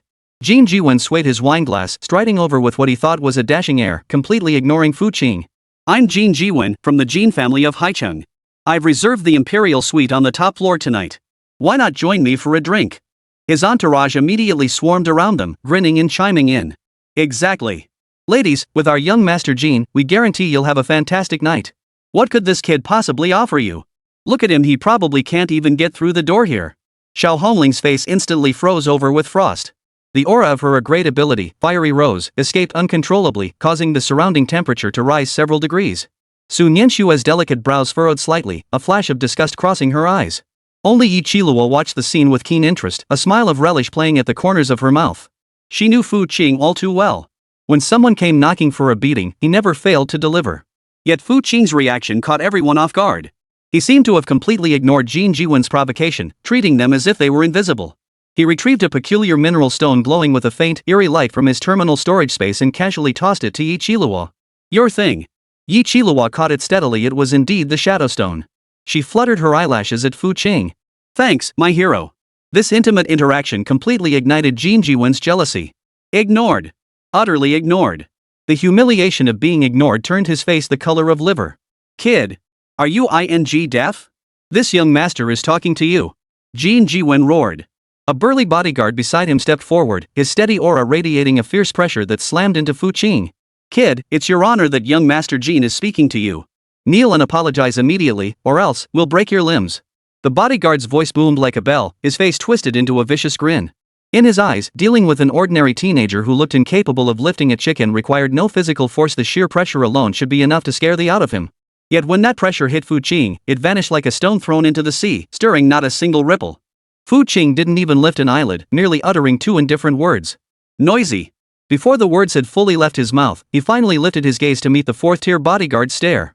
No overwhelming aura, no terrifying fluctuations of supernatural power, just a plain, unassuming gaze. Yet the bodyguard was struck as if by lightning. His body jerked violently, his legs gave way, and with a thud, he fell straight to his knees before everyone. His face contorted with utter terror, as if witnessing the apocalyptic destruction of a planet. His teeth chattered, and he couldn't form a single coherent word. The entire venue fell deathly silent. Everyone stared in stunned silence, their minds blank. A single glance had brought a fourth-tier martial artist to his knees? What the hell kind of monster was this? The arrogance on Jin Jiwen's face froze instantly, replaced by boundless terror. He finally realized he'd kicked a piece of vibranium. Just then, Yi Qilua glided over with a coy smile, her delicate hand resting lightly on Fu Qing's shoulder. The gesture was intimate, yet carried an air of territorial claim. Turning to the deathly pale Jin Jiwen, she said with a smile, "Young Master Jin, is it? Is my husband someone you think you can criticize? Allow me to introduce you. This gentleman is none other than the renowned Master Fu of Jiangcheng. Fu? Fu Yi?" The moment those two words left Yi Qilua's lips, Jin Jiwen's body jerked violently, his pupils shrinking to pinpricks. Master Fu? He was Fu Qing? The name that had been driving Jiangcheng's high society mad lately, the mysterious powerhouse who had sent a fifth-tier martial artist flying with a single slap, forced nearly 100 guards of the Su family to kneel with sheer intimidation, and dared to confront the Su family of the capital head-on. Master Fu. Rumors claimed he was absurdly young, acted with ruthless dominance, and made decisions with deadly decisiveness. He'd even grabbed stray dogs off the street and slapped them twice. Jin Jiwen felt a chill surge from the soles of his feet straight to the crown of his head. His legs trembled uncontrollably, and a wave of damp heat spread through his crotch. He had actually provoked this god of slaughter? Fu Yi. I was wrong. I didn't recognize a mountain when I saw it. I deserve to die. I'm not human. Jin Jiwen's mental defenses shattered completely at the sound of Master Fu. He collapsed to his knees with a thud, utterly disregarding the prestige of the Jin family of Haicheng.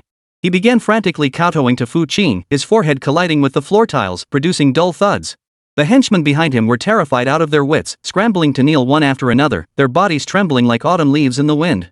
Fu Qing didn't even bother to glance at them, as if they were mere ants kneeling at his feet. He merely addressed Yi Qilua with a cool tone, "Lead the way." "Yes, my lord." Fu Yi Qilua giggled, her body swaying like a flower branch.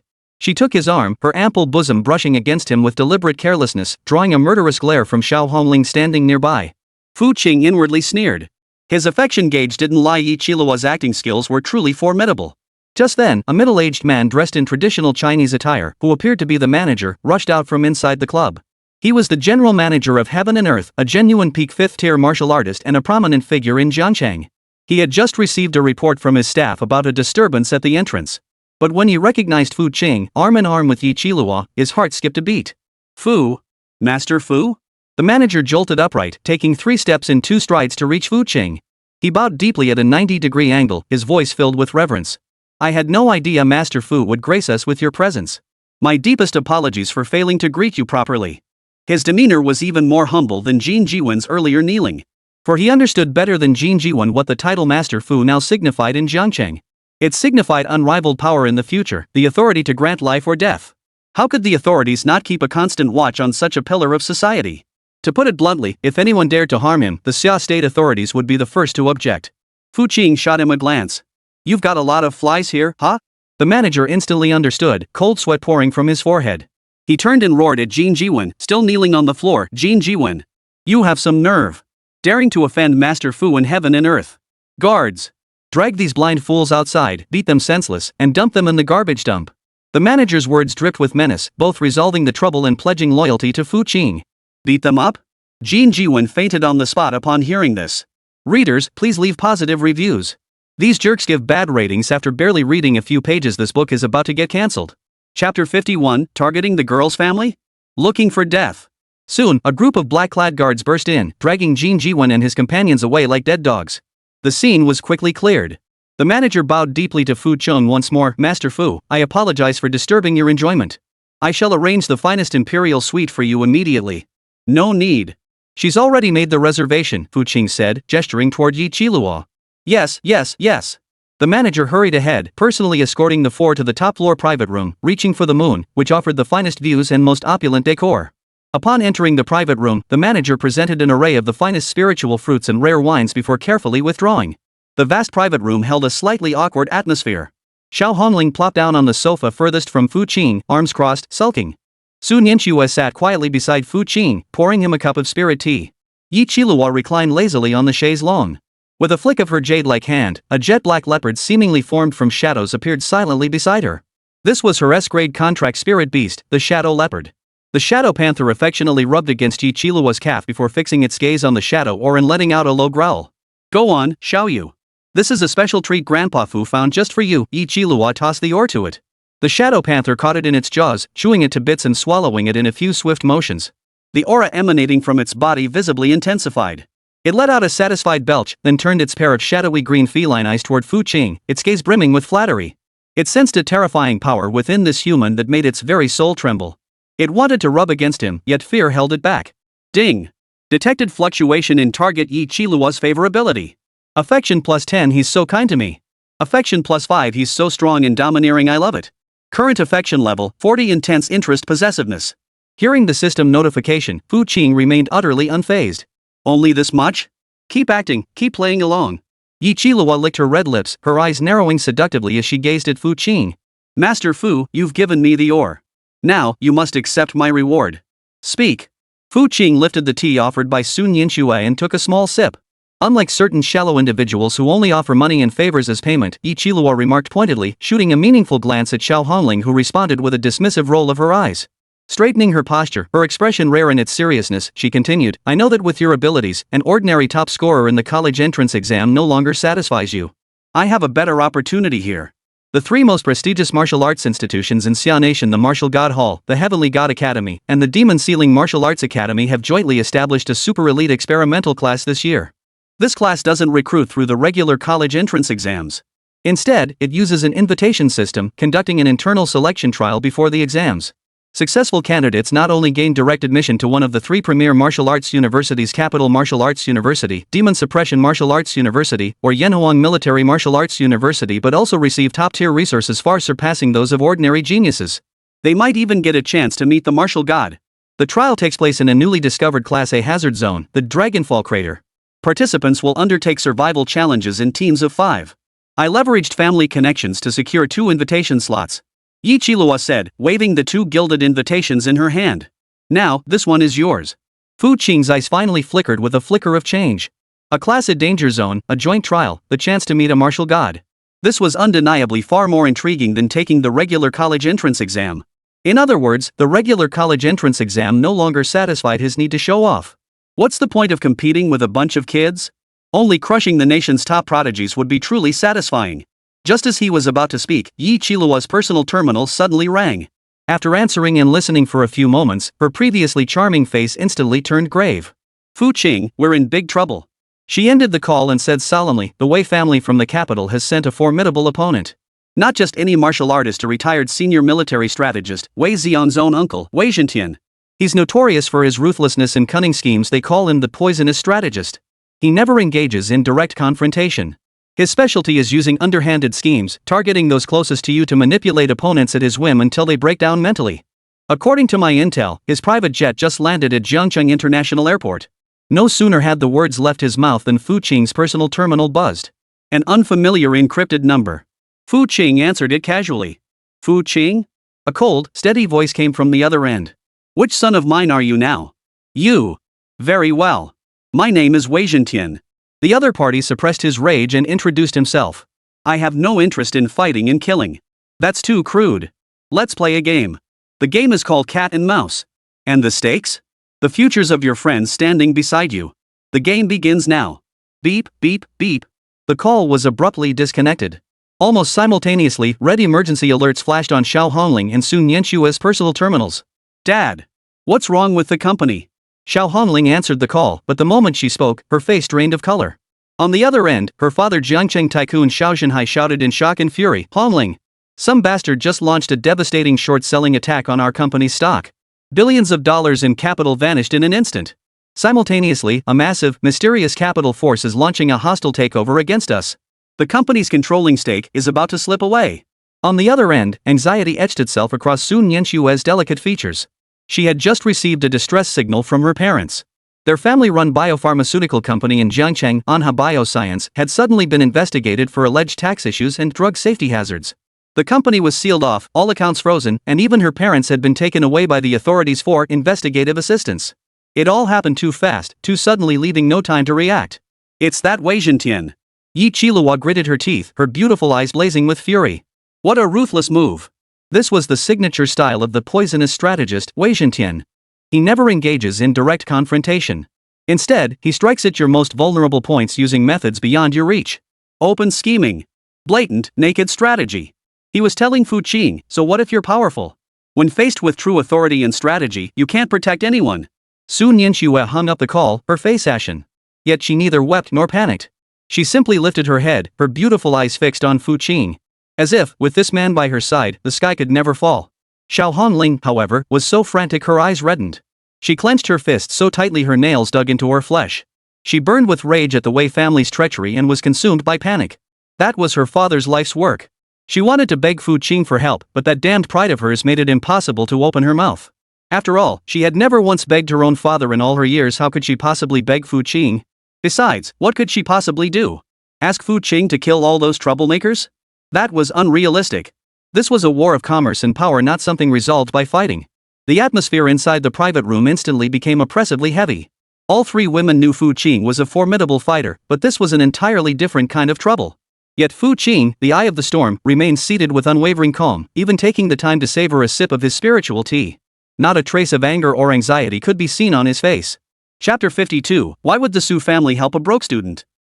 Aren't you even a little worried? Xiao Hongling finally couldn't hold back, murmuring softly with tears welling in her eyes. Fu Qing set down his teacup and lifted his gaze to meet hers, his eyes serene. Why be anxious? He spoke slowly, his voice soft yet carrying a soothing, reassuring quality. Your father's company is called Hongcheng Group, correct? Xiao Hongling froze, nodding instinctively, unsure why he suddenly asked that. Fu Qing turned to Sun Yanxue, his tone softening slightly. Your family's company is Anha Bioscience? Sun Yanxue nodded firmly. Meicham, got it. Fu Qing pulled out his personal terminal and dialed a number in front of the three women. It was the manager of Wanbao Tower. Master Fu. What are your orders? The call was answered instantly, the manager's voice brimming with humility and excitement. Fu Qing's tone was calm, yet his words froze the entire private room. I want to buy two companies. One is called Hongcheng Group, the other is Anha Biotech. Buy them for me at any cost. Then, in the name of Master Fu, announce publicly that from this moment onward, I'm taking them under my wing. He never once mentioned money, as if Wanbaila were his family's business. The manager on the other end of the line fell silent for a full 5 seconds before asking in a trembling voice, Fu Yi. Are you saying a full acquisition? Hongcheng Group might be under attack, but it was still a 100 billion yuan conglomerate. Anha Bio was smaller, but it was no small sum either. Is there a problem? Fu Qing countered coolly. No problem. The manager jolted upright, nearly biting his tongue. Rest assured, Master Fu. I'll immediately activate Wan Bailu's highest authority and contact the best capital operations team. Within half an hour. No. 20 minutes. I guarantee it'll be handled perfectly. Are you kidding? This gentleman is personally favored by the Tower Master. His orders are the Tower Master's orders. All demands must be met unconditionally. As for the money? A mere few tens or hundreds of billions? What's that to Wanbao Tower? Hanging up the phone, Fu Qing casually tossed the terminal onto the table. The entire private room fell silent. You could hear a pin drop. Xiao Hongling, Yi Qilihua, and Sun Yanxue, three heavenly beauties, all stared at Fu Qing with wide-eyed wonder, as if gazing upon a deity. Throwing money at it? That straightforward and brutal? And where did he even get that much money? Was the mysterious proprietor truly willing to make such a colossal investment? Wei Zhentian had schemed endlessly to orchestrate this commercial gambit, yet to Fu Qing, it was merely a matter of buying it out to resolve? This isn't just domineering, it's god-tier wealth. Ding! Detected massive psychological shock in target individual Xiao Hongling. Worldview undergoing restructuring. Affection +5. He's willing to buy out my family's company just for me. Affection 2. No. He's definitely doing this to help that woman Sun Yanxue too. Oomph.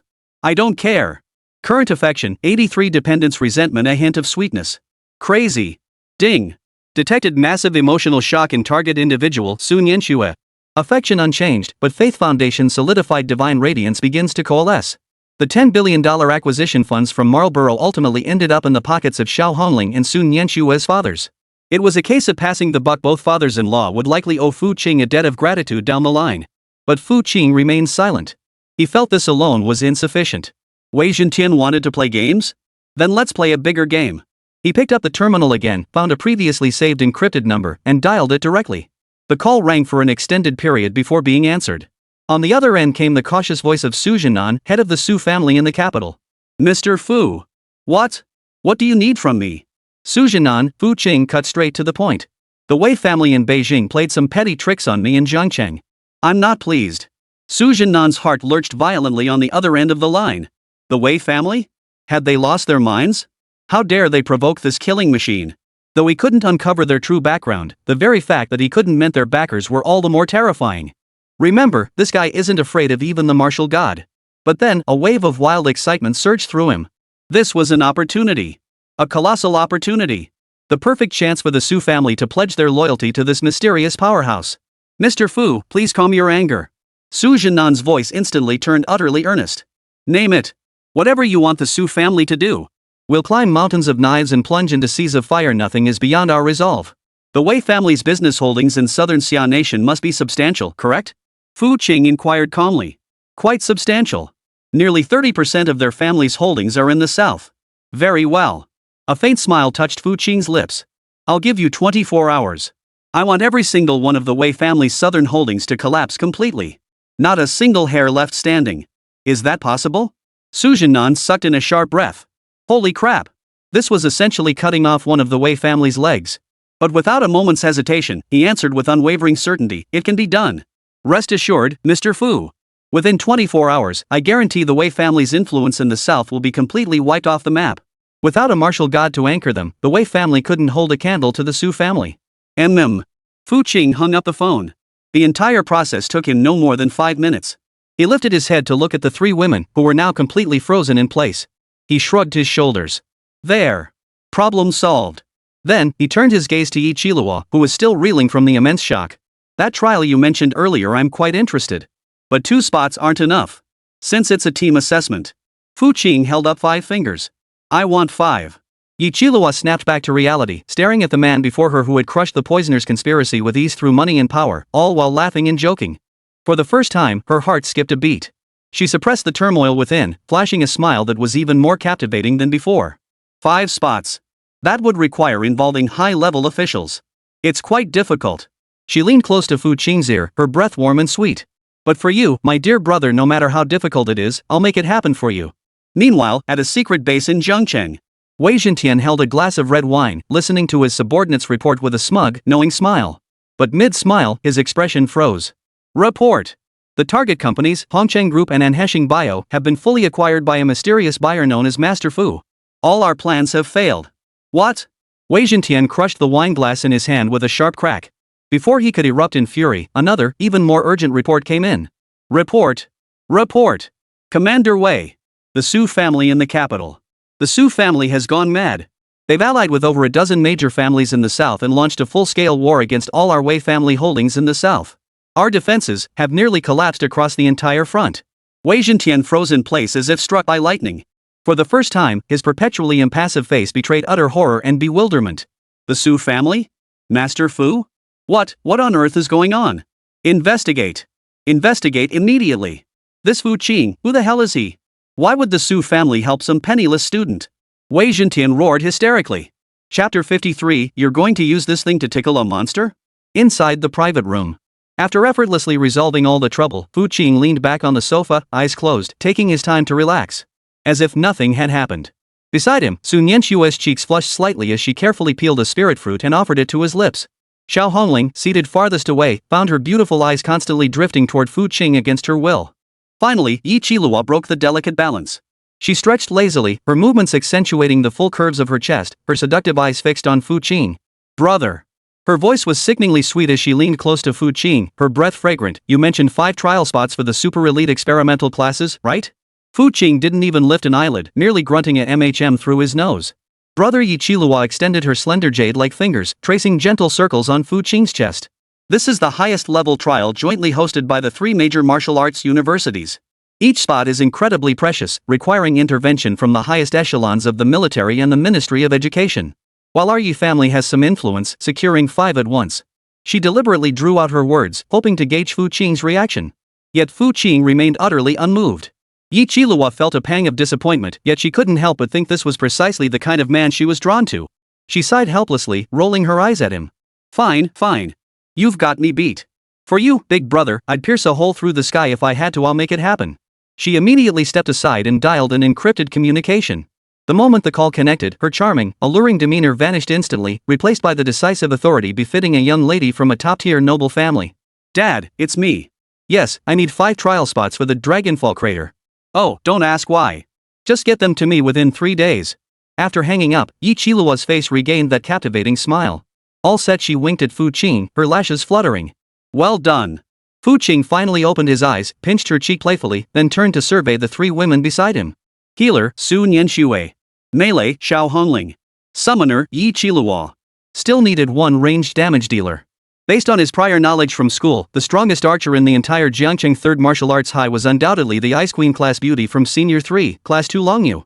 She was also the only woman from the former Badeo squad who had ever dared to confront him. Crucially, she too had been bound by the system. Alright, everyone. Head back and get some rest. Fu Qing stood up and walked straight toward the exit of the private room. Hey! Fu Qing, where are you going? Xiao Hongling asked instinctively. Don't miss me too much.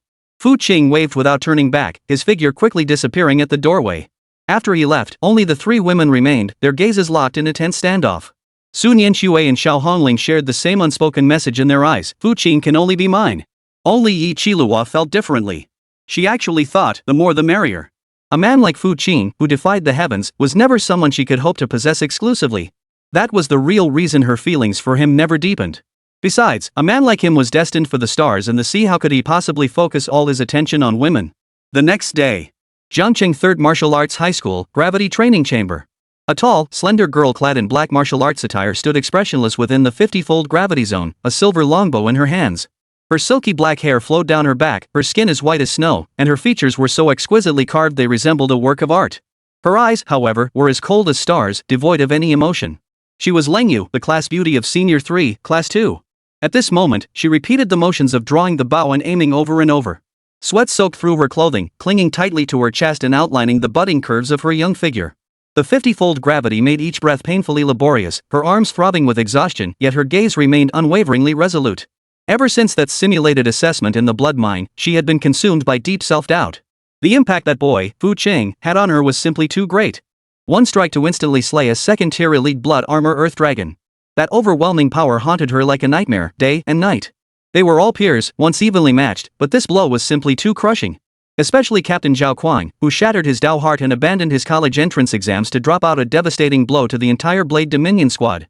She refused to accept this. She must grow stronger. Much stronger. Only then, perhaps one day in the future, would she be worthy enough to stand before that man again.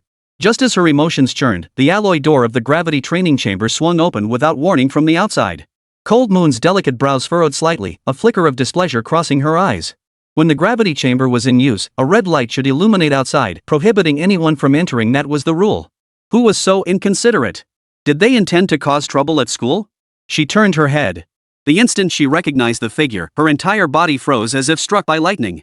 It was him. The man who haunted her dreams, a figure she both revered and loathed. Fu Qing. What was he doing here? Target, Long Yu. Current affinity, 10 hatred fear. Fu Qing watched the icy beauty before him, her wide, beautiful eyes staring back, and a faint smile touched his lips. Without a word, he stepped into the 50-fold gravity zone. The terrifying gravity, enough to crush an ordinary first-tier martial artist, seemed to caress him like a gentle breeze, having no effect whatsoever. Step by step, he advanced until he stood directly before Long Yu. They stood less than half a meter apart. Fu Qing towered over Long Yu by more than a head. He looked down at her with a calm gaze, as if appraising an object. Long Yu felt utterly uncomfortable under his gaze, her heart pounding wildly beyond her control. Damn it! She forced herself to calm down, demanding in her usual icy tone, "What are you doing here?" Fu Qing didn't answer. Instead, he reached out and took hold of the silver longbow in her hands, a second-tier, high-quality weapon. Too light. Too flimsy. He remarked indifferently, tightening his grip slightly. Snap. A sharp crack echoed. The bow, forged from high-strength alloy and capable of withstanding thousands of kilograms of draw weight, had actually been snapped in two by him with just 2 fingers? Cold Moon's pupils suddenly contracted as he sucked in a sharp breath. This couldn't be possible? You plan to use this thing to tickle monsters?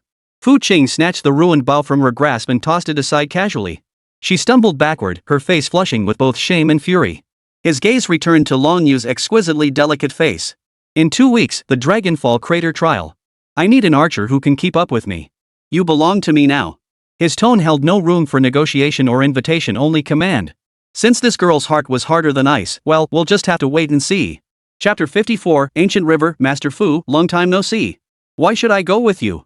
Lang Guiwei gritted her teeth, stubbornly lifting her head to meet his gaze. Are we even that close? Why? Fu Qing smiled. Because your archery skills are simply too weak. You're lying. Lang Yu felt her profession insulted. She was a girl determined to become a top-tier archer. Fu Qing didn't argue. He merely scanned the room, his gaze settling on a metal trash can in the corner. Then, a small pebble materialized in his hand. Watch closely. He flicked his finger. Whoosh. A faint whistling sound cut through the air. The next second. Boom. A deafening explosion reverberated through the training room. The trash can, made of special steel plate, instantly shattered into pieces. Countless shards erupted outward, leaving streaks of scratches across the walls. The pebble, having pierced through the trash can, carried its momentum forward, embedding itself deep into the half-meter-thick alloy wall at the back of the training room, leaving only a small, pitch-black hole.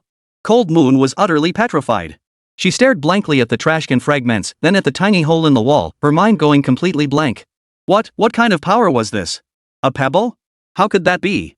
In that instant, she hadn't sensed any energy fluctuations, no supernatural abilities, no vital energy. Could it be pure technique? Lang Yu's lips trembled, yet no sound emerged. Her once proud archery skill seemed utterly laughable in the face of this display. Fu Qing walked slowly toward her, towering over her with a condescending gaze. Now, do you still think your archery is anything to be proud of? Lang Yu's slender frame trembled as she slowly lowered her head, overcome with shame. Her pride, her self-respect at this moment, they were crushed into dust. Ding! Detected massive psychological impact on target Lang Yu. Worldview collapsing. Affinity 5 shame and fury from crushed dignity. Affinity plus 10 awe and trembling before absolute power. Current affinity, 5 awe humiliation. Fu Qing glanced at the system prompt, raising an eyebrow slightly. This iceberg was proving to be a tough nut to crack. But he had patience to spare. Meet me at the entrance of Wanbao Tower at 3 p.m. Fu Qing dropped the words, not sparing her another glance as he turned and strode toward the gravity chamber exit. After he left, Lang Yu felt as if all her strength had been drained. She slumped to the floor, staring blankly at the small hole in the wall, unable to snap out of her daze for a long time. Outside the gravity training room, Xiao Hongling, Yi Qilihua, and Sun Yanxue stood waiting in the corridor. What the hell is he doing? He's been in there forever, Xiao Hongling muttered impatiently, pacing with her arms crossed, her eyes darting toward the closed alloy door. Yi Qilihua leaned lazily against the wall, speculating with interest. Oh my, maybe our dear brother Fu Qing is inside with that sister of his, doing, well, you know, the things people like to do? You're talking nonsense. Xiao Hongling and Sun Yanxue protested almost in unison. Sun Yanxue's pretty face flushed slightly as she whispered, Brother Fu Qing isn't that kind of person. Xiao Hongling glared directly at Yi Qilihua, you vixen. Dare say another word of nonsense, and I'll tear your mouth to shreds. Quack quack quack, getting flustered, aren't you? Yi Qilua giggled, her body shaking with laughter. Just then, the alloy door creaked open. Fu Qing emerged slowly from within. The three women's gazes instantly locked onto him, scrutinizing him like a criminal on trial. What are you looking at me for? Fu Qing asked, utterly baffled. Oomph. Who's looking at you?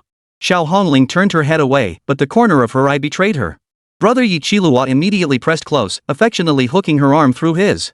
Did you handle Cold Moon sister in there? Fu Qing shot her a glance and replied flatly, take care of your sister. With that, he strode forward. Hey! Where are you going? Xiao Hongling called after him. Killing monsters, leveling up. Leaving behind a dashing silhouette, Fu Qing quickly vanished at the end of the corridor. The three women exchanged glances, the atmosphere growing tense once more. Xiao Hongling, in particular, couldn't shake the feeling that something had definitely happened between Fu Qing and that woman named Long Yu. Could they really have been doing that in there? Impossible. Absolutely impossible. 3 o'clock in the afternoon, at Jiangcheng's most bustling commercial center. A crowd thronged before the iconic antique-style building of Wanbao Tower. Long Yu, dressed in a white tracksuit, stood alone beside the stone lion at the entrance, starkly out of place amidst the surrounding opulence. She had been waiting here for nearly 10 minutes. Each time a passerby gave her a strange look, she felt a pang of unease. She couldn't understand why Fu Qing had chosen to meet her here. Could it be he intended to humiliate her with money? The thought made Lang Yu's heart sink as she clutched the hem of her jacket. Just as her mind was racing with wild thoughts, a black hovercar glided to a stop at the entrance of Wanbao Tower. The door opened, and Fu Qing stepped out. He wore a black casual outfit today, accentuating his distinguished bearing. Let's go. Without further ado, Fu Qing beckoned to her and strode directly toward the entrance of the 10,000 Treasures Pavilion. Long Yu hesitated for a moment before following suit. As the two entered Wanbao Tower one after the other, an observant attendant immediately approached them. Oh my, Master Fu. You've arrived. The attendant's face was plastered with a fawning smile, his deference as if greeting an emperor. Fu Cheng nodded and said indifferently, I wish to see Master Gu. Yes. Please follow me, Master Fu. Master Gu happens to be here today. I'll fetch him immediately. Bowing and scraping, the attendant led the way, guiding Fu Qing and Lang Yu toward the purple gold VIP section on the top floor. Following behind Fu Qing, Lang Yu watched the reverent stares the martial artists cast her master's way. Hearing the constant, respectful Master Fu echoing around her, her heart surged with overwhelming shock. Though born into poverty, she knew exactly what the 10,000 Treasures Pavilion represented. This was Jiangcheng's most exclusive martial artist marketplace. Those addressed as master here were invariably figures of immense power and influence. And Fu Qing, he was only 18. What was his background? How could the useless waste once mocked by everyone at school have amassed such terrifying strength and status in such a short time? Had something else happened these past few days? She felt like an ant lost in a land of giants, utterly bewildered by this world and by Fu Qing himself. Soon, the two were led into an exquisitely decorated VIP lounge. The white-haired appraisal master, Gu He, was already waiting there. Master Fu, it's been an age. Gu He greeted Fu Qing with a broad smile the moment he saw him. Chapter 55, still playing games? Are you a 3-year-old? Master Gu, Fu Qing nodded in greeting, then gestured toward Lang Yu beside him. Get her the top-tier archery gear. Oh? Koro's gaze fell upon Lang Yu, a hint of surprise flickering in his eyes. A girl brought personally by Master Fu must have an extraordinary background. He dared not delay, promptly asking, may I inquire about this young lady's tier? What type of archery does she specialize in? Any weapon preferences?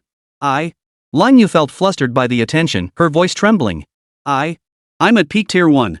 I specialize in rapid fire and precision sniping. First tier peak? Gu He visibly froze, instinctively glancing at Fu Qing. Equipping a tier 1 martial artist with the top tier gear? Wasn't that a bit?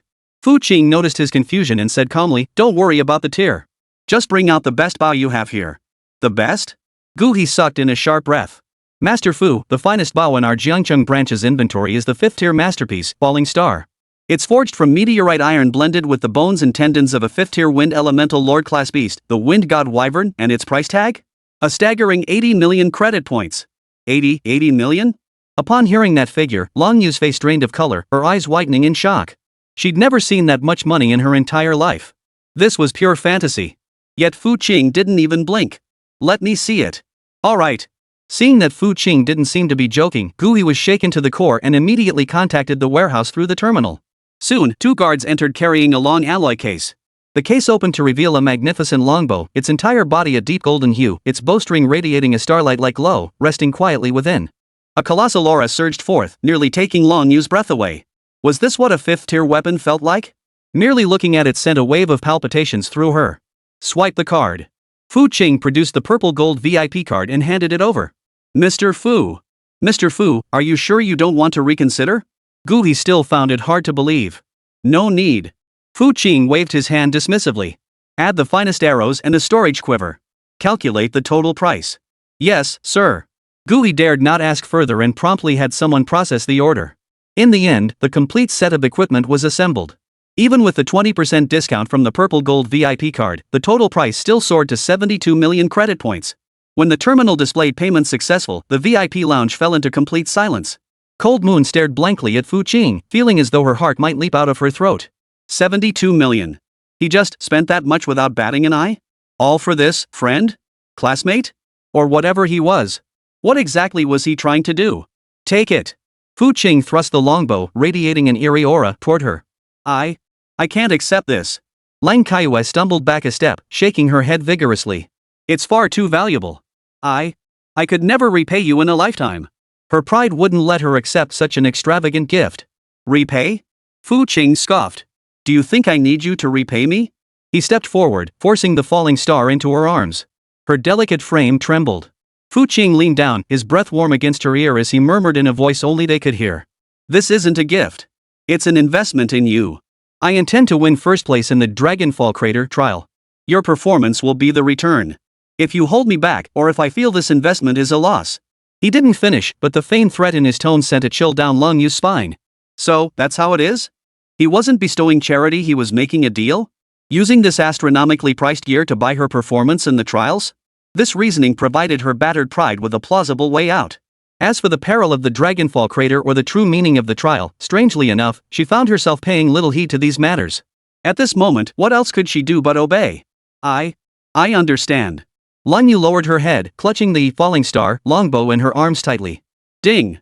Detected a crack in the mental defenses of target subject Lung Yu. Affinity plus 15 submission, a hint of something unusual. Current affection, 10 wavering. Just then, Fu Qing's personal terminal suddenly chimed. An unfamiliar encrypted number. Fu Qing answered the call. A familiar male voice came through the line.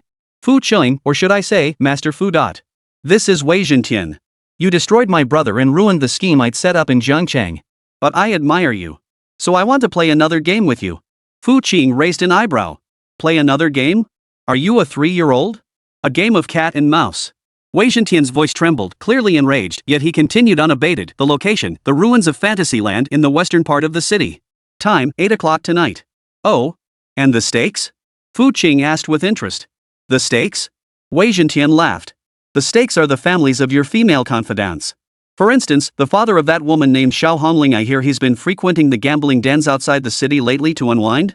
Or the parents of that Sun Yanxue, though you manage to protect them, there'll always be some reckless bandits on the road to the capital, right? The voice on the other end was cold as a venomous snake. I've prepared a special gift for you inside Dreamland. If you don't arrive by 8 o'clock or if you fail to complete my game, you know the consequences. With that, the line went dead. The VIP lounge instantly turned as cold as ice. Beep, beep, beep. The busy tone echoed from the terminal as Fu Qing hung up expressionlessly. He felt both furious and amused. Angry because this bastard had no honor in battle, always targeting loved ones. Laughter because he seriously suspected this guy was a little cutie. Inside the VIP lounge, Master Gua and several attendants held their breath, not daring to breathe.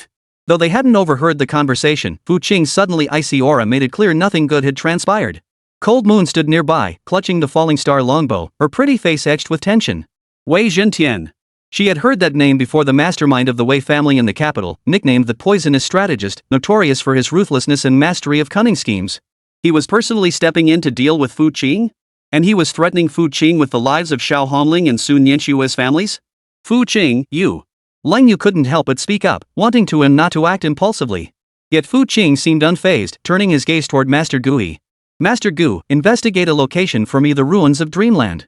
I need its most detailed internal blueprints and the whereabouts of Wei Zhentian from the Wei family. Chapter 56, the Su family officially declares war on the Wei family. No mercy until one side is destroyed. His tone remained calm. Master Gu, he felt a chill run through him. He realized that this Master Fu was truly enraged. Rest assured, Master Fu. He immediately retrieved his terminal and replied respectfully, the 10,000 Treasures Pavilion's intelligence network spans the entire Xia Kingdom. As long as he's in Jiangcheng, I guarantee I'll track him down for you within 10 minutes. Very well. Fu Qing nodded, then dialed another number. It was Su Jinan, head of the Su family in the capital. Mr. Fu. The call connected instantly, Su Jinan's voice respectful. Wei Zhentian is holed up in Jiangcheng, playing games with me, Fu Qing stated bluntly. Su Jinan's heart lurched violently on the other end of the line. That madman from the Wei family. How dare he? But immediately, a surge of wild joy flooded his heart. An opportunity. Another golden opportunity to win over Fu Qing. Mr. Fu, please calm your anger. Su Jinan's voice was utterly earnest. Tell us what you want the Su family to do. I want the Wei family to vanish completely from Xia Kingdom. Fu Qing's voice was soft, yet the words sent a chill through Master Gu standing beside him. What the hell? To make a major family entrenched in the capital vanish completely? What a terrifying declaration. Su Jinan on the other end of the line was so stunned by the demand that he couldn't speak for a long moment. But recalling Fu Qing's unfathomable power and the solemn instructions from the Su family patriarch, he instantly made his decision. Rest assured, Mr. Fu. Within 3 days, no, within 2 days. My Su family, united with all our allies, will ensure the Wei family is wiped out to the last man, woman, and child. Fu Qing hung up the phone. After completing all this, his expression remained utterly unchanged. He looked at Leng Yu, who was now completely frozen in shock, and tossed her a storage quiver. Pack up your gear and head home first. What about you? Leng Yu asked instinctively. I'm going to play a game with my wayward son. Fu Qing finished speaking and turned to walk out. 7:50 p.m., West City, ruins of Fantasyland. This place had once been Jiangcheng's largest amusement park, but it was destroyed during a beast tide and subsequently abandoned, becoming a gathering spot for vagrants and scavengers. At the park's entrance, Fu Qing's figure appeared silently. He glanced up at the rusted, colossal Ferris wheel, a cold smile curling his lips. Cat and mouse? How childish at your age. He didn't enter through the main gate. Instead, his form flickered like a ghost, blending into the night. Meanwhile, deep within the ruins, inside an abandoned haunted house, Wei Zhentian sat before a row of surveillance monitors, leisurely sipping red wine. The screens displayed real-time footage from every corner of the amusement park. He had laid a trap here, a web of surveillance, hundreds of high-definition cameras, dozens of deadly traps, and 3 teams of 5th-tier martial artists he'd hired at great expense, all lying in wait throughout the area. This trap had nearly depleted his entire savings. He was certain that if Fu Qing dared to enter, he would never leave alive. Fu Qing, he thought. You may be strong, but you're still just a kid. Today, I'll show you what true strategy looks like. Wei Zhentian stared at the screen, a sinister smile spreading across his face. Yet, as the clock ticked toward 8 o'clock, Fu Qing's figure still hadn't appeared on the surveillance feed. Where is he? Wei Zhentian frowned slightly. Reporting to Commander Wei.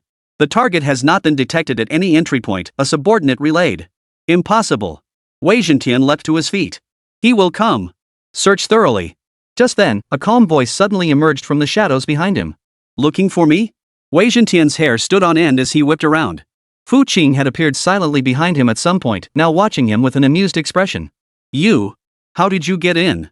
My traps, where are my men? For the first time, terror flashed across Wei Zhentian's face. You mean those? Fu Qing gestured toward the ghost house. They're all asleep. Martial artists these days, they sleep like logs. Hit the sack and out like a light. Wei Zhentian frantically switched the surveillance feed. His traps remained intact, but the 3 martial artist squads he'd hired over a dozen elite fighters lay sprawled unconscious on the ground. No signs of struggle. No bloodstains, as if they'd all fallen asleep together. What did you do to them? Wei Zhentian's voice trembled. Just invited them to take a nap, Fu Qing shrugged. Now it's your turn. You dare touch me? I'm a member of the Wei family of the capital. Wei Zhentian roared, his voice trembling with fear. The Wei family has powerful patrons protecting us. Oh, really? Fu Qing smiled. He pulled out his personal terminal, opened a video he'd just received, and tossed it in front of Wei Zhentian. The video showed the gates of the Su family estate in the capital.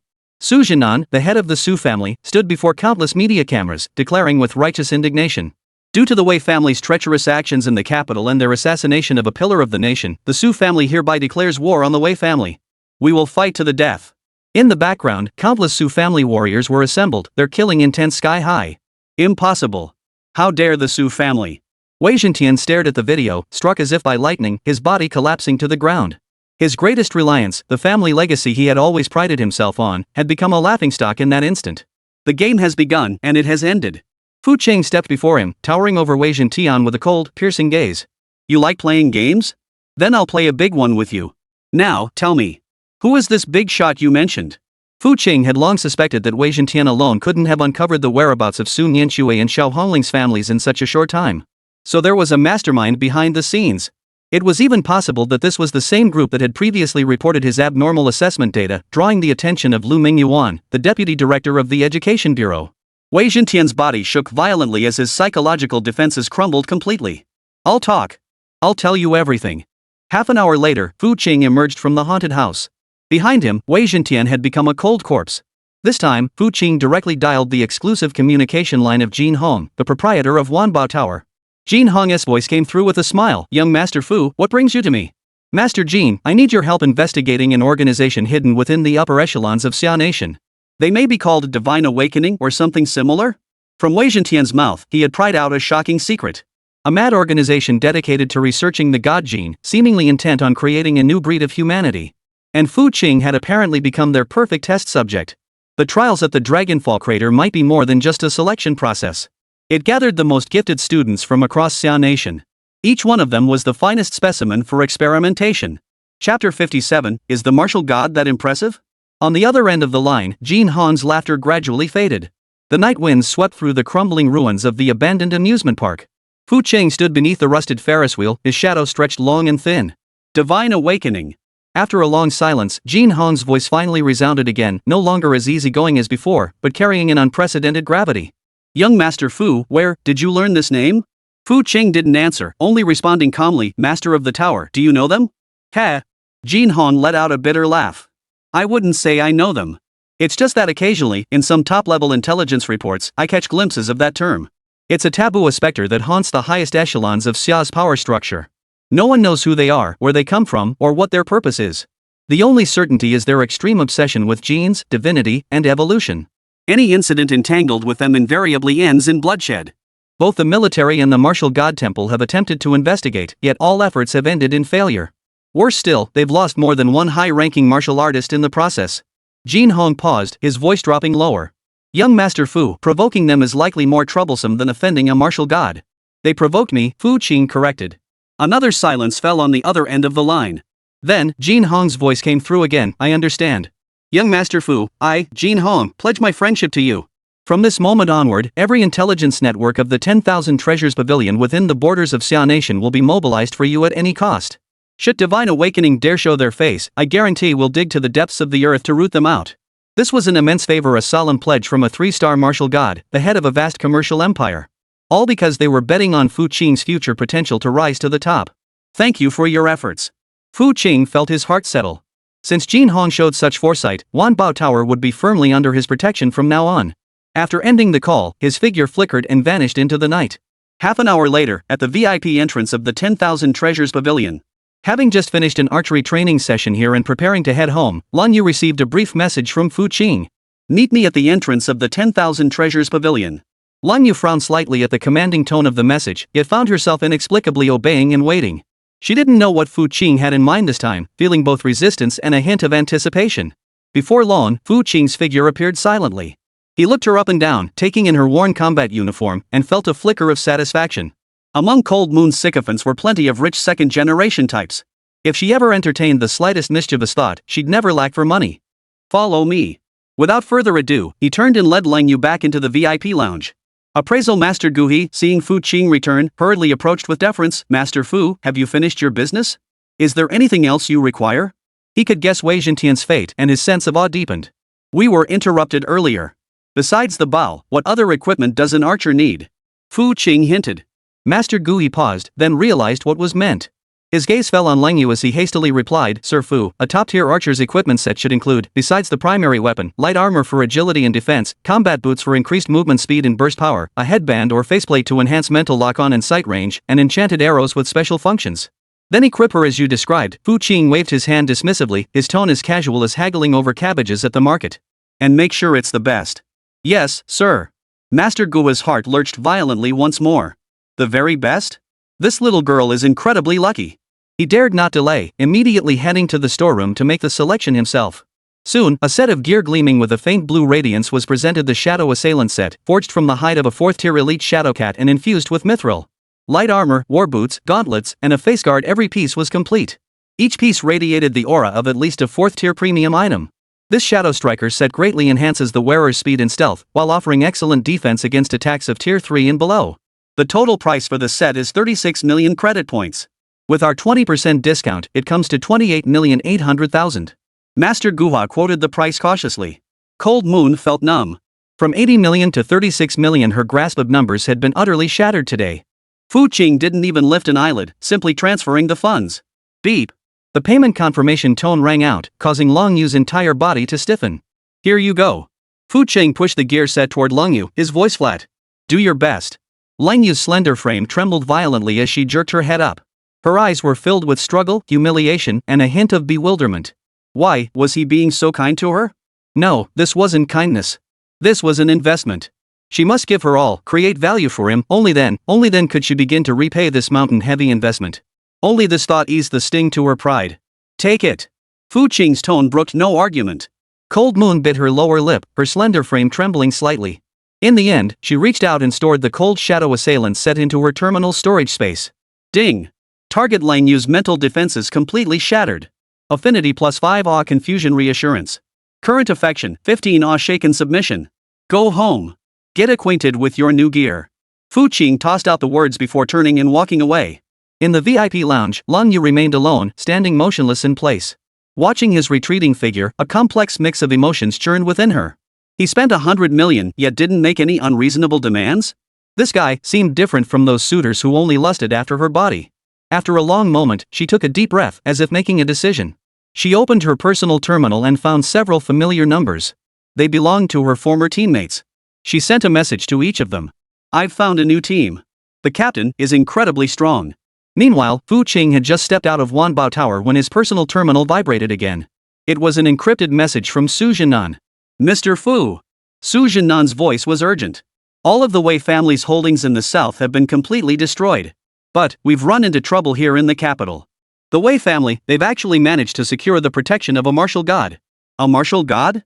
Fu Qing halted in his tracks, standing amidst the bustling streets of Jiangchang, surrounded by a sea of vehicles and flashing neon lights. He was genuinely intrigued. Is he that formidable? Chapter 58, One phone call scares off the martial god. Su Jinan on the other end of the line nearly choked on his breath at the counter-question. The martial god, is he that impressive? Isn't he formidable? What kind of question is that? The martial god is the pillar holding up the entire Xiao nation. A supreme being who transcended the 9th-tier martial artist realm, truly stepping into another plane of existence. Each one is a walking nuclear weapon, possessing the terrifying power to obliterate an entire city. War gods are an entirely different concept. Su Jinan forced down his shock and explained in the most respectful tone possible, Mr. Fu, this is no trivial matter. The Wei family is protected by the Vajra martial god, a one-star martial god renowned throughout the capital for his formidable physique, fiery temper, and extreme loyalty to his own. He has publicly declared that anyone who dares touch a single hair on the Wei family will be his enemy. If our Su family were to forcefully intervene, it would likely result in mutual destruction. The implication was crystal clear. The Su family is indeed willing to serve you, but facing a martial god is beyond our capabilities. We can't very well have our patriarch step in and start a fight between two martial gods, can we? Such a conflict would be absolutely forbidden by the Xia Kingdom government, indeed, by the entire Blue Star Alliance. The mission of martial gods is to combat demonic beasts. Understood, Fu Qing replied succinctly. Wait for my call. With that, he hung up the call. Su Jinan listened to the busy tone from the terminal, a bitter taste filling his heart. What exactly does this Mr. Fu intend to do? Could it be, he actually intends to confront the martial god head-on? Fu Qing tucked away his terminal and looked up at the night sky, a cold smile playing at the corners of his mouth. The martial god, huh? Perfect. He too wanted to see just how much weight this world's so-called top combat power actually carried. Without hesitation, he dialed the exclusive number for Jin Hong, the proprietor of the 10,000 Treasures Pavilion. The call was answered almost instantly. Young Master Fu, have you found any clues about the Divine Awakening? Not exactly, Fu Qing replied casually. Lord Master, there's someone in the capital called the Vajra martial god who's proving rather troublesome. On the other end, Jin Hong's laughter abruptly halted.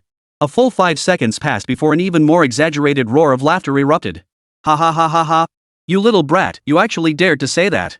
That brute Jin Gang? What's he got against you? Jin Hong laughed until he was gasping for breath. That guy? 30 years ago, he was being hunted down by an 11th-tier Lord-level demon beast on the outer battlefields. Half his body was beaten to a pulp. I happened to pass by and pulled him back from the brink of death. He owes me his life. The Wei family has repeatedly offended me. How dare he shield them? Fu Qing's tone was calm, as if conversing with a classmate. Young Master Fu, just you wait. Jin Hong hung up the phone after speaking. Meanwhile, in the capital city, at the ancestral home of the Wei family, the atmosphere in the brightly lit council hall was oppressive. Wei Hongtao, the family head and a ninth-rank martial artist, now stood humbly bowed before a burly, imposing figure seated at the head of the hall, his face plastered with a fawning smile. Thank you, martial god, for your assistance. The entire Wei family will forever remember your great kindness and virtue. That burly man was none other than the Vajra martial god. Sitting with his legs spread wide, he raised a cup of wine and downed it in one gulp, his deep, booming voice echoing through the room. Those cowardly turtles of the Su family, dare they challenge this old man? Rest assured, with me here, no one can touch your Wei family. But after this, the debt I owe your Wei family is settled. Wei Hongtao's heart swelled with relief at these words, the heavy weight that had hung over him for so long finally lifting. He cursed bitterly under his breath. Fu Qing. The Su family. You just wait. Once the dust settles, I'll make you pay 100-fold. Just then, the personal terminal of the Golden Warrior God suddenly rang. He glanced at the caller ID, and the arrogance vanished instantly from his face. He hurriedly answered the call, his tone respectful. Brother Jin. Whatever was said on the other end of the line. The Golden Warrior God's bronze-colored face first showed shock, then horror, followed by fear, and finally turned ashen. Could such a prodigy truly exist in this world? If what Brother Jin says is true, this youth will likely achieve martial godhood before long. Cold sweat poured from his forehead, and his massive frame trembled slightly. Yes. Yes. I understand. He slammed the phone down, leaping to his feet. Without a glance at Wei Hongtao's stunned expression, his voice boomed like a temple bell. From this moment onward, I have no further ties whatsoever with you or the Wei family. You're on your own. Before the words had fully left his mouth, his figure transformed into a golden light and vanished from the hall in an instant, leaving without a trace. The entire hall fell into a deathly silence. Wei Hongtao's smile froze on his face. He stood rooted to the spot, his mind buzzing. What the hell just happened? It's over. Everything was over. His greatest asset, his last hope, had been utterly abandoned because of a single phone call. The other half. Within 10 minutes, Su Jinnan's call came through, his voice thick with shock. Mr. Fu. Fu. The Golden Warrior God has withdrawn. He's gone. The Wei family is now nothing but lambs led to the slaughter. Fu Qing's response remained calm. To Su Jinnan, that single syllable carried more authority than any divine decree. He could scarcely fathom what kind of divine power this Mr. Fu possessed. A single phone call could make a martial god bow to his will and flee in disarray? Holy! He immediately reported the incident to the Su family patriarch. After a long silence, the patriarch uttered only one sentence. At all costs, cultivate a relationship with this man. The rise and fall of the Su family for the next century rests entirely upon his shoulders. Even the balance between humanity and the beasts will be shattered by his emergence. Jiangchan, the Shao family villa and the Yi family estate. Xiao Hongling and Yi Qilua received urgent intelligence from their respective clans almost simultaneously. The Wei family in the capital is finished. The Golden Warrior God deserted his post in battle. Cause unknown. The Su family has launched a full-scale purge against the Wei family. Within 24 hours, the Wei name will cease to exist in the capital. The two brief messages unleashed a tidal wave of shock within the hearts of these two prodigies. Their first thought turned to that youth who always seemed as calm as a cloudless sky, as if everything were under his control. It was him again. It must be his doing. Without a word, they both dialed Fu Qing's number. All they heard was, "The number you have dialed is currently busy." This feeling drove them mad. They realized their understanding of Fu Qing had been shattered yet again. His power had long transcended the realm of personal martial prowess. It was a kind of power that seemed capable of swaying the entire top echelons of Xia Nation's elite factions. A terrifying influence that would make even martial gods retreat 3 steps? After an unknown period of time, Fu Qing's phone finally connected. Yi Qilua answered first. Her voice, seductive to the bone, came through the line. Fu Qing, I got you all 5 trial spots sorted out, you know. Don't you think it's time to give me a little reward? I heard Heaven and Earth just got a new shipment of Ice Domain Snow Lotus wine. It's said to be incredibly beneficial for cultivating spiritual power. It's just a bit pricey, and I haven't tried it yet. You're a senior in high school. Is it appropriate for you to be frequenting places like that every day? Fu Qing retorted with a smirk. I'm already an adult. Yi Qilua retorted with reasoned logic. Besides, we're martial artists. We could sacrifice ourselves to beasts at any moment. How can you compare us to ordinary students? That actually makes sense. Invite Xiao Hongling and Sun Yanxue too, Fu Qing added. My treat. Chapter 59, Classmate Fu. Your team is quite peculiar. Yi Qilua froze, momentarily speechless. Was this guy doing this on purpose? He knew full well she and Xiao Hongling didn't get along, yet he insisted on bringing everyone together. But then she thought about it and realized this was precisely what made Fu Qing so captivating. He never took sides, never let anyone tie him down. That effortless ease, that constant command of the situation, only deepened her fascination. Fine, then I'll be waiting for you and your lovely sisters at heaven on earth. Hanging up the phone, Yi Qilihua felt much better. Meanwhile, on the other end of the line, Xiao Hongling's expression darkened instantly when Fu Qing told her to meet at heaven and earth. That fox spirit Yi Qilihua again. She cursed silently under her breath, but her voice remained obedient as she replied, understood. She realized she was growing increasingly unable to refuse any of Fu Qing's requests. Even knowing it was a trap, she found herself willingly wanting to go. She wanted to see him, desperately wanted to. Half an hour later, at the entrance of the Heaven and Earth Club. When Fu Qing arrived with Sun Yanxue and Xiao Hongling to meet Yi Qilihua, who had been waiting there, the stunningly beautiful group of one man and three women instantly lit up the entire entrance area. One man, handsome as a celestial being, possessed an otherworldly aura. Three women, each breathtakingly beautiful in their own way. The club manager was the same fifth-tier Peak Lu from last time. The moment he spotted Fu Qing, he practically scrambled out, his face contorted into an expression of reverence and humility 100 times more exaggerated than before, his entire face stretched into a chrysanthemum-like grin. Mr. Fu. Mr. Fu. Your presence is honored. I failed to greet you properly. He stammered as he spoke. Are you kidding me? This master's exploits had already spread like wildfire throughout Jiangqing's elite circles and indeed, the entire upper echelons of Xia Nation. The Wei family in the capital had the audacity to provoke him. Overnight, the Wei clan entrenched in the capital for centuries vanished into thin air. Rumor has it even the Vajra martial god fled with his tail between his legs after a single phone call. Is this even something a human being could pull off? This is nothing short of a god descending to earth. Manager Lu now regarded Fu Qing not as a young prodigy but as a demon god. He personally escorted the four to the most exclusive, private-only suite in the entire club, the Cloud Peak Heavenly Palace. The interior was opulent beyond measure. The floor was paved entirely with energy crystals, radiating a warm, soothing energy. The air was filled with the rare incense that calmed the mind and sharpened the senses. Fu Qing Yi Qilihua naturally slipped her arm through his as soon as they entered, pressing half her body against him, greedily absorbing that intoxicating masculine aura she craved. You're so good to me. Ding. Detected fluctuation in target character Yi Qilua's affection level. Affection plus 10. He actually came here for me. Current affection, 50. Heart stirred. Xiao Hongling, watching from the side, pouted her lips, her beautiful eyes nearly shooting flames. Ding. Detected fluctuation in target character Xiao Hongling's affection level. Affection plus 2. That damn fox spirit. Current affection level, 85. Dependence possessiveness. Oh ho. Fu Qing hadn't expected that provocation could actually increase affection. Sun Yanxue sat quietly beside Fu Qing. Though she said nothing, her eyes never left his profile, the glow of devotion within them growing ever more pure. Fu Qing pretended to be oblivious as he ordered the legendary Ice Domain Snow Lotus wine. The liquor was an icy blue. When poured into the cup, wisps of cold air escaped, condensing into delicate, ethereal snow lotus blossoms, a mesmerizing sight. Fu Qing took a small sip, feeling a crisp, refreshing energy flow down his throat and straight into his spiritual sea. It brought a wave of comfort to his vast, universe-like spiritual power. Truly a fine brew. Just as the four were savoring the wine, a soft knock sounded at the private room door. Manager Lu respectfully pushed the door open, followed by a woman clad in plain white martial arts attire. The woman appeared to be around 27 or 28, with a lovely face and phoenix-like eyes. She carried herself with an air of efficiency and competence. Her aura was unmistakably that of a sixth-tier martial artist. Mr. Fu, Manager Lu introduced, this is Instructor Qinya from the Heavenly God Academy. She has come specifically to see you. Tianshan Academy. One of the three great martial arts sanctuaries, alongside the Martial God Hall and the Demon Sealing Martial Arts Academy. Rumored to only hold peak-level tournaments, they're incredibly fierce.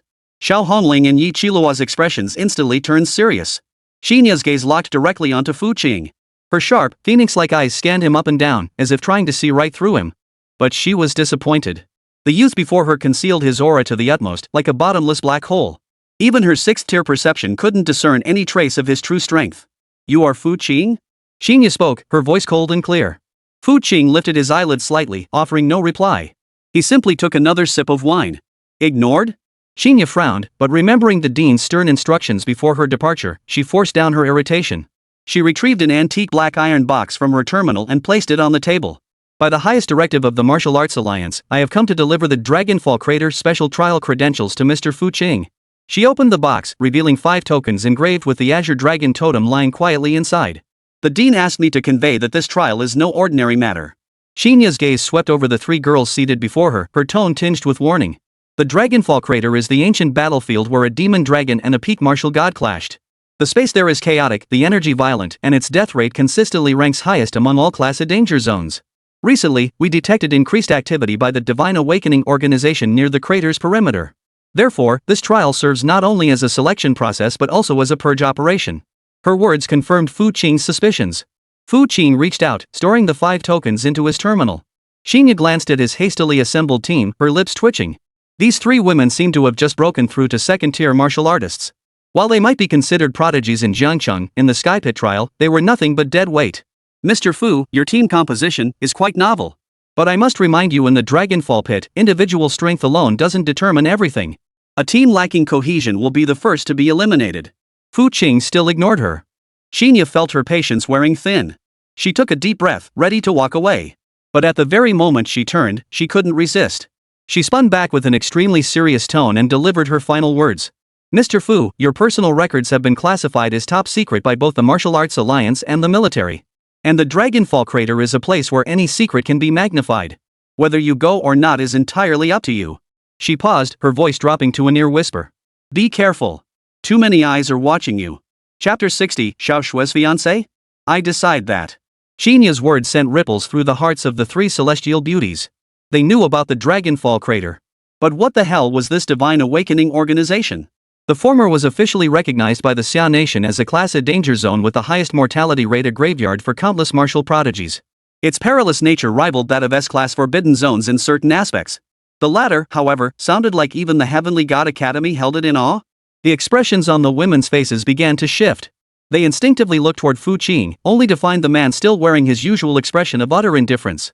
He even had the leisure to lift his ice blue wineglass, holding it up to the light to admire the faint snow lotus shadow dancing within, a faint smile playing at the corners of his mouth. Such indifference left Xinya's prepared rebuttal stuck in her throat. As a 6th-tier martial artist and elite instructor at the Heavenly God Academy, wasn't she revered wherever she went? Yet before this youth, she felt like nothing more than a clown putting on a show. A surge of anger welled up from her core. But recalling the dean's stern expression before departure and his admonition regardless of his attitude, you must maintain the utmost respect. This youth concerns the future of Xia Nation. Xinya forced herself to suppress the rage. She took several deep breaths, her tone softening slightly. Mr. Fu, I am not exaggerating. The goal of Divine Awakening is to locate and reclaim those individuals they deem possess the divine gene. And your records have triggered the highest level alert within the Martial Arts Alliance's internal ratings. To them, your existence is like a beacon in the darkness. During this Dragonfall crater trial, they will likely stop at nothing to target you. Fu Qing finally reacted. He set down his wine cup, his gaze lingering instead on the captivatingly beautiful face of Yi Qilua beside him. With a smile that avoided the question, he remarked, "This wine is excellent. I'll buy you more later to take back home." But Yi Qilua couldn't help but laugh at his teasing, rolling her eyes at him. Fu Qing, this is a priceless treasure, not some ordinary drink. Ding. Detected fluctuation in target character Yi Qilua's affection level. Affection +5, he spoils me so much. Current affection level, 55 infatuation admiration. Their affectionate interaction fell into Qinya's eyes, making her fists clench. Meanwhile, Xiao Hongling rolled her eyes silently beside her, cursing Yi Qilua the vixen 100 times over in her mind. Ding. Detected fluctuation in target Xiao Hongling's affection. Affection +1, damn it. I want his affection too. Current affection, 86 dependence possessiveness. That is all I have to say. Xinya felt her resolve wavering if she stayed any longer. Her face cold, she left a single sentence before turning to leave. But just as she was about to step through the private room's doorway, the heavy door crafted from 1,000-year-old agarwood was violently kicked open from the outside. Bang! A thunderous roar reverberated throughout the entire Cloudtop Palace, causing even the energy crystal floor beneath their feet to tremble slightly. Manager Lu's plump face appeared at the doorway first, though his expression betrayed considerable distress. Young Master Wang. You cannot enter. There are distinguished guests inside. A young man dressed in top-tier bespoke attire, his features handsome, forced his way in, surrounded by a group of burly bodyguards. The young man's gaze swept the room. When he spotted Sun Yanxue sitting quietly, a flash of greed flickered in his eyes before erupting into a torrent of rage. Sun Yanxue. His voice was sharp. Well done. You've brought utter disgrace upon the Wang family. The marriage alliance is off, and you still have the nerve to lounge around here enjoying yourself? The man was none other than Wang Tang, the eldest son of the Wang family's main branch in the capital. The man who was supposed to marry Sun Yanxue. His gaze immediately shifted to Fu Qing beside Sun Yanxue. Seeing Fu Qing's devastatingly handsome face and the scene of him surrounded by three stunning beauties, Wang Tang's rage and jealousy instantly reached a boiling point. And what are you? Just some pretty boy? Wang Tang scrutinized Fu Qing as if appraising merchandise. Seeing no energy fluctuations emanating from him and noting his ordinary attire, the contempt on his face deepened. You have 3 seconds to get away from my fiancée. Then cut off one of your arms, and I'll pretend nothing happened. Behind him, 2 bodyguards stepped forward. The overwhelming pressure of 5th-tier martial artists surged toward Fu Qing like a tidal wave. They intended to crush this arrogant pretty boy with the most direct means possible. The air inside the private room instantly froze. Even Qinya, who had been preparing to leave, halted in her tracks, ready to watch the spectacle unfold. The Wang family of the capital, like the Su family, was a top-tier clan with deep-rooted heritage. This Wang Tang was particularly spoiled and arrogant. She was eager to see how Fu Qing, who didn't even give a martial god a second glance, would handle this. Xiao Hongling and Yi Qilua were choking back laughter so hard it felt like internal injuries. Another one. Why did such blind fools keep coming forward to throw themselves into the fire? Why pick a fight over a woman with Fu Qing? She wondered if he'd wet himself on the spot upon hearing Fu Qing's name. Sun Yenshua's delicate brows furrowed slightly. Just as she was about to speak, Fu Qing silenced her with a single glance. Fu Qing didn't even shift his posture. He lifted the ice blue glass before him, facing the 2 terrifying auras looming over him, and blew a gentle breath into it. Hoo! A wisp of icy blue chill drifted from the glass. The mist drifted lightly, moving with a slow, languid pace, seemingly devoid of any force. Yet the instant it touched the aura released by the 2 5th-tier bodyguards, a crisp sound of ice crystals forming echoed through the air. Those 2 formless, intangible auras were frozen solid mid-air, twisted into 2 grotesque ice sculptures? Wang Tang was dumbfounded. His 2 peak 5th-tier bodyguards were equally dumbfounded. Even the seasoned mentor Qinya was utterly dumbfounded. Her almond-shaped eyes fixed intently on the 2 ice sculptures of pressure, then shifted to the wine cup in Fu Qing's hand. Her throat rolled as she swallowed hard. What kind of technique was this? A single breath froze the aura? Holy crap! Auras can be frozen? What unimaginable level of energy control is this? He knew full well this was no longer martial skill, it was Tao. The embodiment of law itself. Terrifying indeed. Your fiancé? Fu Qing finally spoke, glancing sideways at Wang Tang with a smirk. The Su family of the capital is now a blade in my hand. Who Xiao Shui is engaged to is entirely up to me. The words fell. The entire hall fell deathly silent. Chapter 61, Zhao Kuang's Shattered Dao Heart. You, what did you say? Wang Tang's face turned ashen. His finger trembled violently as he pointed at Fu Qing. You dare insult my Wang family? Insult the Su family? So he thinks the Su family in the capital is under his control? Who the hell do you think you are? Who the hell do you think you are? Such audacity. Such utter insolence. Yet before his words had fully faded, Fu Qing's gaze completely enveloped him. That gaze was like a colossal beast of the cosmos, looking down upon a noisy insect. Noisy. Fu Qing's thin lips parted, uttering 2 words. The next instant, he snapped his fingers. A droplet of ice blue liquor shot from his fingertip, slicing through the air with a streak of light before landing precisely on Wang Tang's lips. Slap. A faint sound echoed. Yet that single drop seemed to contain a force of 10,000 Jun. Wang Tang was struck as if by lightning, his eyes bulging as a piercing scream erupted from his throat. His entire body flew backward. He crashed through several expensive tables and chairs along the way, finally slamming into the wall of the private room with a thunderous thud before tumbling to the floor. His mouth was completely distorted, his jaw twisted to one side. Blood mixed with shattered teeth poured relentlessly from within. His once handsome face was now swollen like a pig's head, a pitiful sight. Young master! The 2 5th-tier bodyguards finally snapped out of their frozen shock, their eyes bulging with rage as they roared and lunged forward. Gobble gobble gobble. Good dogs. Still loyal to their master. Yet, the moment they took a step forward, a terrifying will crashed down upon them. It wasn't mere pressure, nor was it mere presence. It was a fear born from the very core of existence, from the depths of their souls.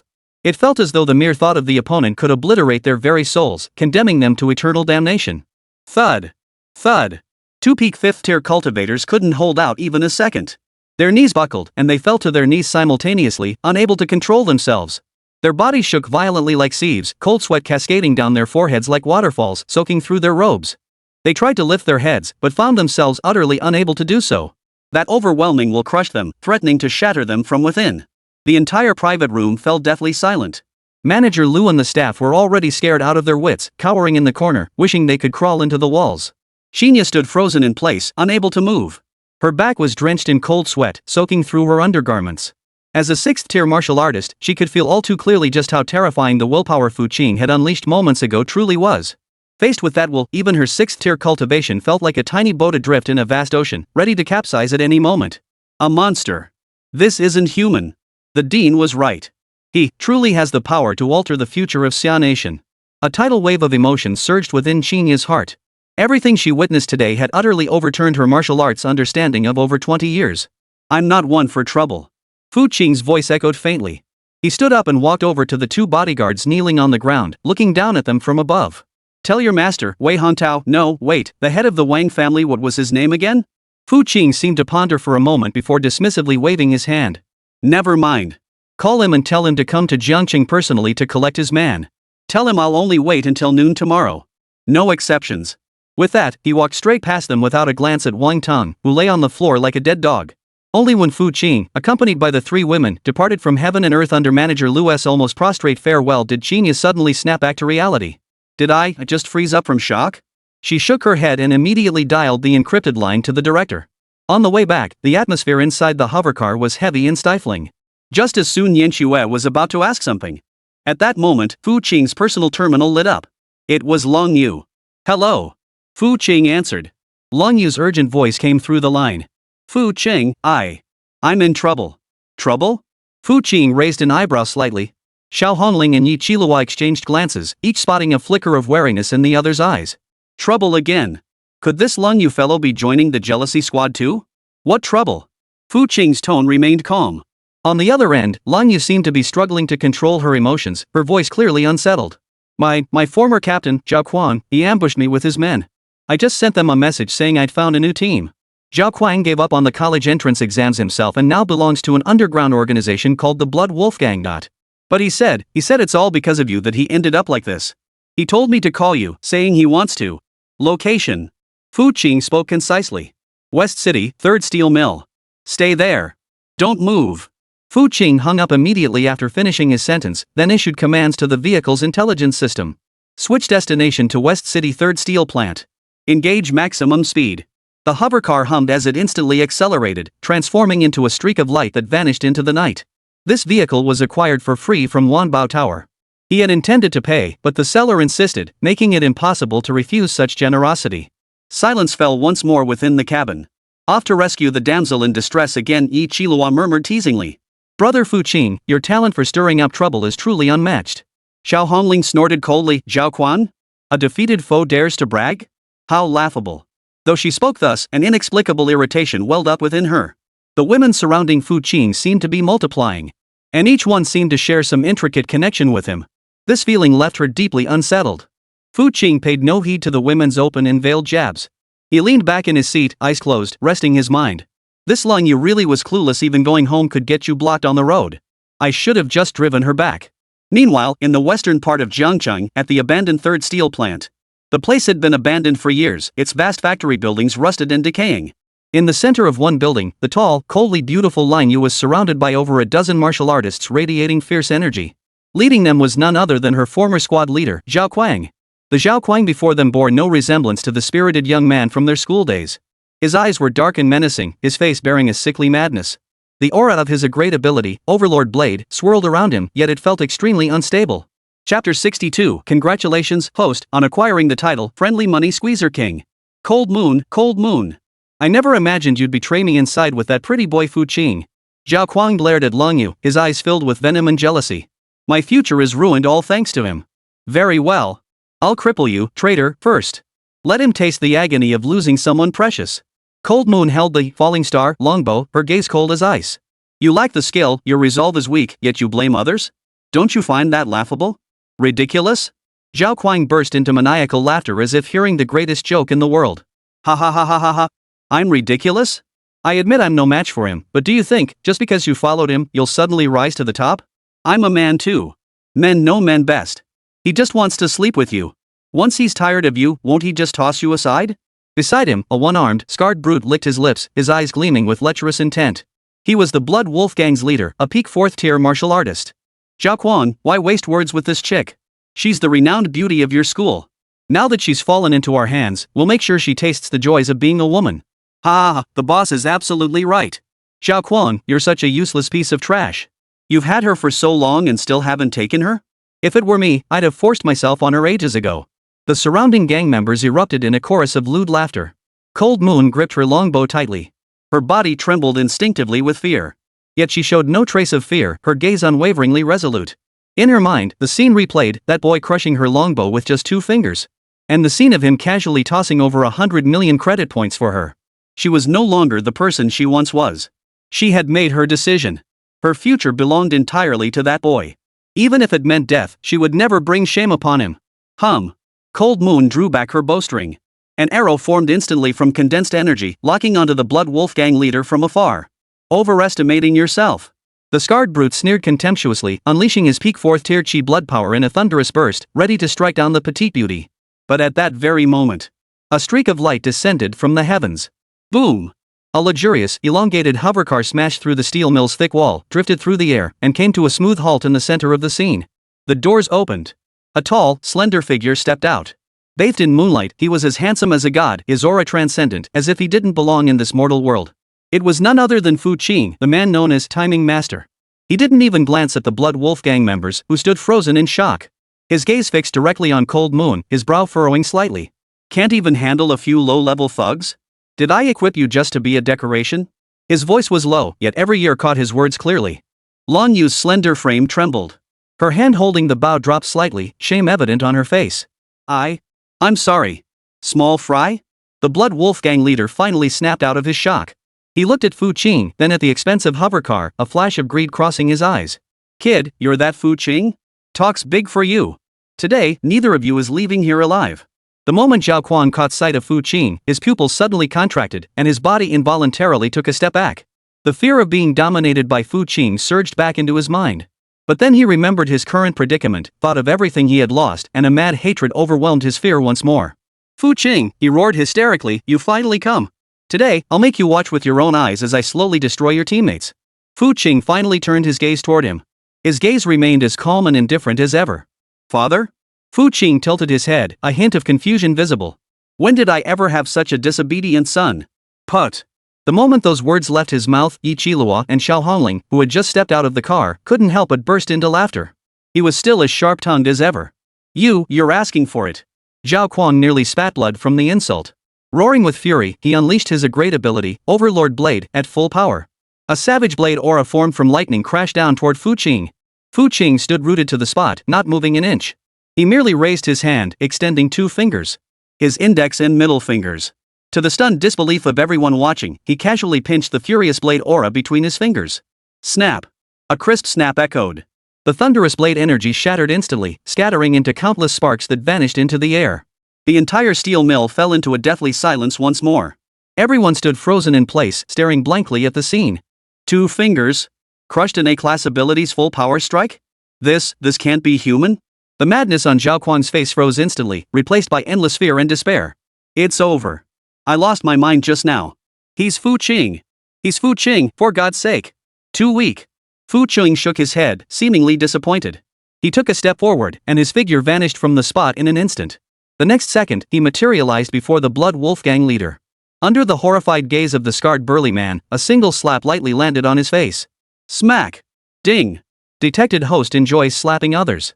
Congratulations, host has earned the title, Friendly Slap King. Slap loudness plus 200%. The sound thundered like a bolt from the blue. Time seemed to slow in that instant.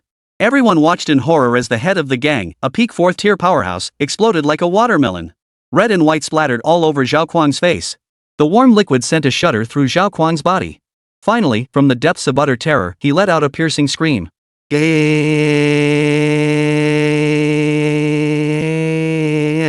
Fu Qing withdrew his hand, flicking away non-existent bloodstains before turning to face the Blood Wolf Gang members cowering in terror, their knees buckling to the ground. His gaze finally settled on the wrecked hovercar, his brow furrowing even deeper. Damn it! That was my brand new car. Repair costs, plus compensation for my mental anguish, and lost wages for the time wasted. He looked at Zhao Quang, who was shaking like a leaf, and said calmly, Round it up. 100 million. Transfer it to my account by noon tomorrow. Otherwise, every last member of the Zhao family will be wiped out. Chapter 63, Fusion? At those words, Zhao Quang's body froze completely. 100 million. And drag his entire family into this? This is ING gangster territory. Despair engulfed him completely. Fu Qing couldn't be bothered to engage him further. He turned and walked toward the girl still frozen in place, her slender frame trembling slightly as she held her longbow. At that moment, Lang Yu's mind went completely blank. She watched helplessly as the man descended from the sky. She saw him crush Xiao Kuang's thunderblade aura with just 2 fingers. She saw him smash a 4th-tier peak martial artist's skull like a watermelon with a single palm strike. The visual impact and the shock to her soul had completely overturned every belief she had built up over the past 18 years. Was this the extent of his power? Was this the power possessed by the man who casually tossed her over 100 million credit points to purchase divine weapons? When Fu Qing's gaze fell upon her, Lang Yu instinctively lowered her head. "You're not exactly thrilled when I call you weak, are you?" Fu Qing feigned sternness. "As sorry."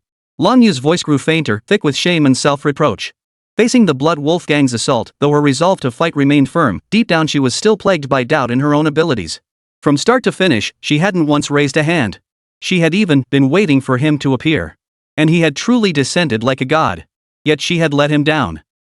Brother Fu Qing, you sure set the bar high for your own people." Stepping down from the carriage, Yi Qilihua swayed her slender waist as she glided toward Fu Qing. Her arm naturally slipped through his, her teasing tone laced with a hint of jealousy. She seemed to be joking, but her mesmerizing fox-like eyes flashed with a hint of scrutiny. "Another one. And a stunning beauty with an icy aura at that. This guy's talent for attracting women is absolutely SSS tier." Xiao Hongling approached as well. She shot a cold glance at Lang Yu, who hung her head in silence, then glanced at Yi Qilihua practically clinging to Fu Qing. An inexplicable wave of irritation washed over her. A useless piece of trash who can't even protect herself certainly doesn't deserve such fine equipment. Her sharp words cut like a knife, though it was unclear whether she was referring to Lang Yu or herself. This man was too powerful, so powerful it made her feel increasingly insignificant. This feeling unsettled her deeply, yet it also made her want to hold onto him even more. Sun Yinxue was the last to step off the vehicle. Unlike Yi Qilihua and Xiao Hongling, who clashed openly, she walked quietly to Fu Qing's other side, her gaze fixed on Lang Yu. She had long grown accustomed to Fu Qing's power, even regarding it as a given. The god she worshipped was meant to be this way. She was merely curious about what place this newly arrived girl would occupy in Fu Qing's heart. "Don't be so dumb next time." Seeing Lang Yu on the verge of tears, Fu Qing's heart softened. His earlier displeasure stemmed solely from her foolish act of casually messaging Zhao Kuang, which had landed her in trouble. Knowing Zhao Kuang despised him, yet eagerly telling him she'd joined his team. Wasn't that just adding fuel to the fire? She hadn't considered the consequences at all. Lang Yu suddenly lifted her head, her misty eyes filled with panic. She had truly been afraid just now. She wasn't afraid of death. But she feared being abandoned by him. This man had barged into her world in the most domineering, unreasonable way possible. He shattered every shred of her pride, only to offer her a hope more beautiful than anything she could have ever imagined. She couldn't imagine what she would become if she lost this hope. I won't." Lang Yu bit her lower lip. Though her voice still trembled, it was unwaveringly firm. "I swear, I'll never let you down again." Ding! Detected drastic shift in target subject Lang Yu's emotional state. Affection plus 70. I feel like I can't live without him anymore. Current affection 80. Faith. Fu Qing stared at her, looking like a cornered little beast, and at the sudden surge in her affection rating. Even he was a bit stunned. Holy crap, am I really this handsome? Seems like with Ice Queen beauties, you really have to target their proudest points, crush their pride completely to make them easier to handle. Get in the car. He dropped the 2 words before turning toward the wrecked hovercar and pulling open the rear door. Yi Qilihua and Xiao Hongling exchanged glances, both spotting a hint of displeasure in each other's eyes, yet they obediently climbed in. Sun Yinxue followed behind. Lang Yu hesitated for a moment before silently following suit, settling into the farthest corner of the cabin and lowering her head in silence. Fu Qing slid into the driver's seat, his lips twitching as he surveyed the nearly destroyed dashboard. He pulled out his personal terminal and dialed Gu He's number. "Hey, Master Gu, my car's broken down. Send someone to tow it from the 3rd steel plant in the west part of town. And help me dispose of some trash while you're at it." Gu He on the other end clearly froze for a second. "I'm a master appraiser, how did I end up as a personal butler?" Confused as he was, he immediately responded with respectful deference, "Yes, Master Fu. I'll arrange it immediately." Fu Qing hung up, glancing out the window at Zhao Kuang and the Blood Wolf Gang members still kneeling on the ground, frozen in terror. "Remember my words." With that, he got out of the car again, accompanied by the 4 women who had just boarded. "The repairman will be here soon. Let's take a walk first." The night wind blew, carrying a faint scent of blood. Zhao Kuang lay sprawled on the ground, watching the figures vanish into the night. His eyes held nothing but endless regret. 100 million. Even if the Zhao family sold everything they owned, they couldn't come up with that kind of money. It's over. Everything's over. Smack. Furious, he slapped himself across the face. If only he pretended not to see Lang Yu's message. Beep beep. Walking along the abandoned factory grounds, Fu Qing's personal terminal beeped again. It was Jin Hong, the master of Wanbao Tower. Young Master Fu, my apologies for disturbing you so late. Master Jin, what brings you here? Regarding that Divine Awakening organization you mentioned earlier, we've uncovered some clues. Jin Hong's tone was grave. Fu Qing halted in his tracks. Speak. Through Wanbao Tower's intelligence network spanning the entire Xia Kingdom, combined with some personal connections I've tapped into, we've uncovered a few clues about divine revelation. Jin Hong paused briefly before continuing. This organization is even more mysterious and terrifying than I imagined. It operates like a specter, infiltrating the highest echelons of Xia's military, government, business, and even the martial arts world. No one knows who its leader is, where its headquarters lie, or what its specific objectives are. All we know is their fanatical obsession with genetic research, particularly what they call divine genes. Moreover, they appear to be conducting some sort of forbidden experiment. Fu Qing's eyes narrowed sharply. Experiments? Yes. Jin Hong's voice was grave. According to a fragmentary top-secret intelligence report, decades ago, the military and the Martial God Temple jointly investigated an organization whose modus operandi bore an uncanny resemblance to divine revelation. But that operation ended with the mysterious disappearance of several high-level martial artists. Among them was even a 9th-tier martial artist. And within the files of that operation, a single word appeared: fusion. Fusion? Fu Qing repeated thoughtfully. Yes. Though we lack direct evidence, I have a bold theory. Jin Hong's voice grew even deeper. They may have been attempting to fuse human and beast genes, seeking to create a entirely new species. After he finished, both fell silent. The four women following Fu Qing couldn't hear the phone conversation, but they keenly sensed that Fu Qing's composure seemed unsettled. Could there be something even he found troublesome? Yi Qilua and Xiao Hongling exchanged glances, their curiosity piqued. Chapter 64, The ignorant child dared to challenge Fu Ye's authority, a crime deserving death. I understand.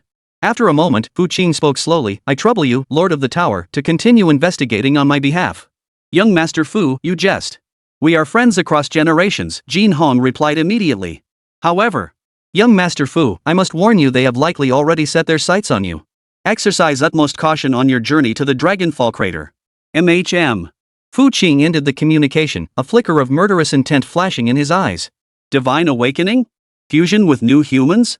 Treating me as the perfect test subject? Divine awakening. Interesting. I hope you lot prove more entertaining than the Wei and Su families. He tucked away his terminal, as if nothing had happened, and continued walking toward the factory gates. Four stunningly beautiful young women, each with a distinct style, silently followed behind him, forming a sight so dazzling it made the night itself pale in comparison. Yet the atmosphere felt slightly off. Especially when Xiao Hongling and Yi Qilua's gazes drifted, seemingly by accident, toward Leng Yu at the rear of the group, who kept her head bowed, following every step with cold detachment. The air thickened with tension. TSK, some people really are like a shadow that won't fade. Still following us after the fight, Xiao Hongling remarked pointedly with a cold snort. Yi Qilua covered her mouth and giggled softly. Oh my, Miss Xiao, what are you saying? She's part of Brother Fu Qing's team now. We're teammates from now on, so we should get along well. Though she spoke of getting along, her grip on Fu Qing's arm tightened, her ample bosom pressing against him as if in defiance. Compared to the other three, she could openly take advantage of Fu Qing like this. It felt incredibly satisfying. The other three pretended to be shy, acting like they dared not make a move, all while playing the part of demure maidens. Fu Qing had long grown accustomed to it. He stared straight ahead, moving like a walking machine. Cold Moon felt several hostile glances directed at her from ahead and buried her head even lower. As the latecomer, she seemed unwelcome. But she knew even better that she had no way out. That man's figure had become a seared imprint, etched deep into her soul. The only thing she could do was stay close to him, and then fight with all her might to become stronger, strong enough to stand beside him, rather than waiting for him to rescue her like tonight. The next morning. Overnight, two bombshells rocked both the high society and the underworld of Jiangchang. First, the Blood Wolf Gang, a cancerous underground organization that had infested the western part of the city for years, was wiped out overnight. The gang leader, a peak 4th-tier martial artist, was found with his head missing, his death gruesome beyond description. Second, Wang Tong, the eldest son of the prestigious Wang family from the capital, had been acting arrogantly at Jiangqing's top-tier club, Heaven and Earth. He had offended a mysterious big shot, who had instantly disfigured half his face. Two 5th-tier peak bodyguards had been glared at so fiercely they collapsed to their knees and couldn't rise. Both incidents seemed to point to the same name. Master Fu. That enigmatic youth who flicked away a 5th-tier Wei family guard with a single slap, intimidated nearly 100 Su family elites, stood toe-to-toe with the capital's two major clans, and now obliterated an entire underworld faction in the blink of an eye.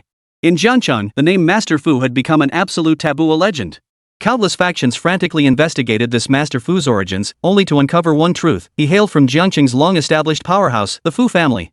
Yet he remained unwelcome, practically an abandoned member of the family.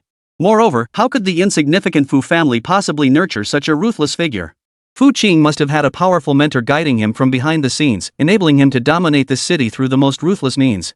At this very moment, the legendary Master Fu sat leisurely on the sofa in Wanbao Tower's top-floor VIP lounge, sipping a cup of top-grade De Hong Pao tea personally brewed by Gu He. Across from him sat 4 young women. Xiao Hongling, Yi Qilihua, Sun Yanxue, and Lan Yu, who clutched the hem of her robe tightly. "Speak," Fu Qing murmured, sipping his tea. He had been roused early that morning by Yi Qilua's relentless calls, insisting it was a matter of utmost urgency requiring an in-person discussion. Yi Qilihua gave a mysterious smile, retrieved an exquisitely packaged, gold-embossed invitation from her terminal storage space, and slid it toward Fu Qing. Ta-da! A surprise! Fu Qing glanced at it. The invitation bore a flourish of calligraphy. Jiangcheng Martial Arts University 30th Anniversary Celebration Invitation. Fu Qing raised an eyebrow, still unsure what the surprise was. What so? The anniversary isn't the point. Yi Qilihua cut him off, pointing excitedly at the fine print at the bottom of the invitation. The key is this: for this anniversary, the 3 sacred institutions Tianshan Academy, Wushan Hall, and Jinemo Martial Arts Academy will all send heavyweight figures to attend the ceremony. And they'll be recruiting special students on site. And the one overseeing this special recruitment is rumored to be a martial god. War god. At the utterance of those 2 words, even Sun Yanxue, usually aloof and cool, and Lang Yu, usually expressionless, widened their eyes in astonishment. A martial god. The pillar of Xia Nation, the pinnacle of human combat prowess. Ordinary martial artists might never see one in their entire lives. They had never laid eyes on one in all their years. So? Fu Qing remained unimpressed. So this is a once-in-a-lifetime opportunity? Yi Qilihua exclaimed, frustrated by his lack of understanding. Even though we already have a spot in the Dragonfall Crater trials, that place is full of uncertainties. But if we could be noticed here by a martial god and taken as a direct disciple, our future would be like ascending to heaven in a single step. Xiao Hongling, rarely speaking up, agreed. She's right. Any prodigy pales in comparison before a martial god. If we could receive guidance from a martial god, our strength would absolutely undergo a qualitative leap. Sun Yanxue nodded in agreement. The 3 sacred lands may not be universities, but they're said to be far more formidable than any university. They all assumed Fu Qing would at least show a hint of interest upon hearing this news. Instead, Fu Qing merely lifted his teacup, took another sip, and then looked at them with an expression reserved for fools. Do you really think I need someone else to teach me? That single sentence instantly silenced the girls. Right. Did this monster even need anyone to teach him? His bizarre techniques, even martial gods probably haven't heard of them. A presence powerful enough to freeze time, and an 18-year-old who treats 9th-tier martial artists as nothing. Could a martial god truly teach such a being? Watching their flustered expressions, Fu Qing's lips curved into a faint smile. Just then, a knock sounded at the VIP room door. Gui entered respectfully, followed by a middle-aged man in a suit, his expression filled with dread. Master Fu, Gui bowed deeply. Someone seeks an audience, claiming to be Wang Badian, head of the Wang family from the capital. Before he could finish, the middle-aged man lunged forward in a single bound, crashing to his knees before Fu Qing with a thud. Everyone stared in bewilderment. Who was this man? Why did he kneel the moment he entered? Wang Badian, head of the Wang family, pays his respects to Master Fu. Behind him, 2 servants carried a stretcher. Lying on it was Wang Tong, his face swollen like a pig's head, unconscious. Wang Badian didn't even glance at his son. Instead, he bowed his head heavily before Fu Qing. My ignorant son has offended Master Fu's authority. He deserves death 1,000 times over. I, Wang, failed to discipline him properly and have come to personally apologize to Master Fu. This scene caused the pupils of the 4 women present, Xiao Hongling, Yi Qilihua, Sun Yanxue, and Lang Yu, to contract simultaneously. The Wang family of the capital. That was one of the top martial arts clans in the capital, standing shoulder to shoulder with the Wei family. Their patriarch, Wang Badian, was a genuine 9th-rank martial artist whose formidable reputation shook the entire capital with every step he took. Yet now, this all-powerful patriarch of the Wang family, kneeling without dignity before a youth not yet 20 years old? And even voluntarily declaring his son deserved death? The shock the scene delivered to the 4 women was 100 times more terrifying than the image of Fu Qing smashing the Blood Wolfgang leader's skull with a single slap last night. This was the absolute crushing of power and status. Chapter 65, regarding the Wei family's downfall, Master Fu. Are you satisfied? Yi Qilua's fox-like eyes widened into perfect circles. She craved power, but she was even more intoxicated by authority. The terrifying influence Fu Qing had just displayed, the kind that made even the heads of top-tier clans bow in submission. To her, it held more allure than any divine weapon or legendary artifact. This was the man she desired. Ding! Detected fluctuation in target Yi Qilua's favorability. Affection +10. He's so manly. Current affection level, 65 infatuated. Xiao Hongling's heart was equally churning with turmoil. Born into a wealthy family, she had been immersed in high society since childhood. She understood better than anyone the weight carried by the words, the royal family of the capital. It was an entity her father had to look up to and carefully curry favor with.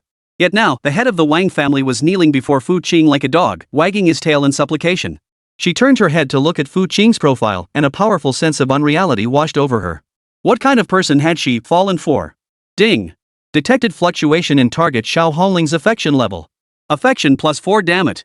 This lady is losing control. Current affection level, 90 admiration possessiveness. Sun Yanxue and Lang Yu were equally stunned beyond words. Sun Yanxue knew Fu Qing had forced the Su family of the capital to submit, but that had been through communication. Now, a living, breathing 9th-tier martial artist was kneeling before them. A 9th-tier martial artist. A being ordinary people might never encounter in a lifetime. Kneeling before them like this? Her faith, in this moment, burned hotter and purer than ever. Cold Moon, however, was utterly numb. Her worldview wasn't as broad as the other three young ladies, so she simply gave up trying to comprehend it. All she knew was that this man was a god. Inside the VIP lounge, the silence was so thick you could hear a pin drop. Only Fu Qing remained, leaning lazily against the sofa. He lifted his teacup, blew on the floating leaves, not even bothering to lift an eyelid. Apologize? He uttered the two words with a light, almost dismissive tone.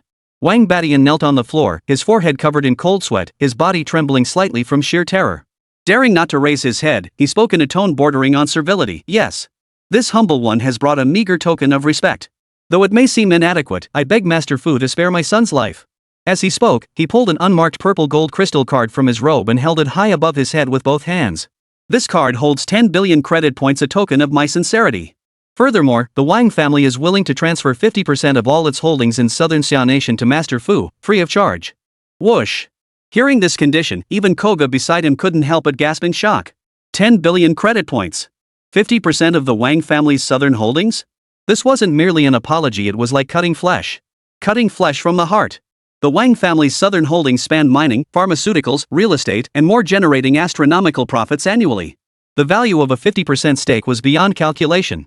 To make amends for his son, Wang Badian was willing to sacrifice such a staggering sum? But upon reflection, he understood. Setting aside Fu Qing's mysterious background, the mere connection to their own building's owner was intimidating enough. Yet Fu Qing did not glance at the crystal card. He finally set down his teacup, his gaze settling on Wang Badian for the first time. That gaze seemed to pierce straight through one's soul. Do you think I'm lacking something like this? Wang Badian's heart sank violently. Oh no! This was precisely what he feared most. The other's power and background had already surpassed his comprehension. Money? Power? In the face of absolute power, these things were utterly worthless. The reason for his terror, the reason he'd spared no expense, was that just this morning, he'd received news that made his soul tremble. The Wei family of the capital had been wiped out. That colossal force, which had battled his Wang family for over a century with comparable strength and resources, had been uprooted overnight by the Su family of the capital, allied with mysterious forces, in a thunderous strike. All assets were seized, core members arrested, and affiliated factions purged. As if they had vanished from the face of the earth. And all this stemmed from one thing: the Wei family's good-for-nothing direct descendant had offended the very man before him, this Master Fu in Jiangcheng. What sent chills down his spine even more was learning that, in their final desperate move, the Wei family had summoned the famously defensive Vajra martial god to shield them. But what was the outcome? After a single conversation with Jin Hong, the proprietor of the 10,000 Treasures Pavilion, that martial god tore up the agreement without a word and walked away. Fu Qing was a force even martial gods dared not provoke. What the hell was he, Wang Badian, compared to that? If the Wei family could be wiped out in an instant, how powerful could his Wang family really be? So upon learning his son had also offended this terrifying Master Fu, he boarded the fastest aircraft that very night and rushed to Jiangcheng. His sole thought was to appease this master's wrath at any cost. Otherwise, the Wang family's fate would be far more miserable than the Wei family's. Master Fu was correct. It was this humble Wang who overstepped. Wang Badian sweated profusely as he frantically kowtowed. Master Fu's divine might is unmatched, how could he possibly need such mundane offerings? As long as Master Fu calms his anger, whatever conditions you demand, even if it's my life, I, Wang Badian, shall not refuse. Watching his utterly groveling demeanor, Fu Qing suddenly found the situation rather dull. He had expected that with the head of the Wang family here, he could at least have a little more fun. But this man proved even more spineless than the Wei family, throwing himself to the ground the moment he arrived. He waved his hand dismissively. I'll take the items. Take the man away. Wang Badian, hearing this, looked as if he'd been granted a royal pardon. His face lit up with wild joy. Thank you, Master Fu. Thank you for sparing my life. However, Fu Qing's tone shifted abruptly. Wang Beishan's heart instantly leapt back to his throat. Fu Qing's gaze fell upon the unconscious Wang Teng on the stretcher. His voice was calm as he said, I see that your son possesses the makings of a great emperor. Make sure he never appears before me again, lest he suddenly pass away one day. Understood. Understood. Though Wang Badian didn't grasp the meaning of the makings of an emperor, he nodded vigorously. That brat wants to be emperor? I'll break his legs the moment I get back and lock him away for life. I'll make sure he never has the chance to appear before Master Fu again. Wang Teng seemed to catch something in the words, his body twitching slightly before choosing to feign death once more. Get out. Fu Qing waved his hand dismissively once more. Yes. Yes. This one will leave immediately. Wang Badian felt reborn, scrambling to his feet. He ordered his men to hoist Wang Tong and fled the scene in utter disarray. From start to finish, he dared not even breathe a sigh. Even after Wang Beishan's figure vanished completely, the VIP room remained deathly silent.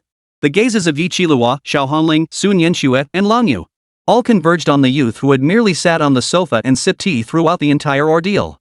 Shock, admiration, infatuation, reverence. A complex web of emotions intertwined in their eyes. Ring ring.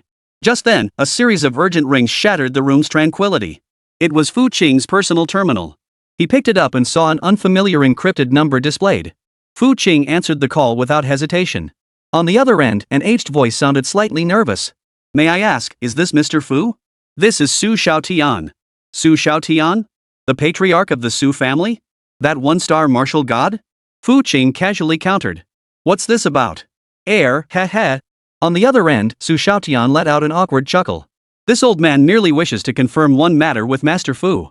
Regarding the Wei family's downfall, Master Fu, are you satisfied? As a lofty martial god, he now appeared exceedingly reserved, even humble. For he understood better than anyone what this youth represented.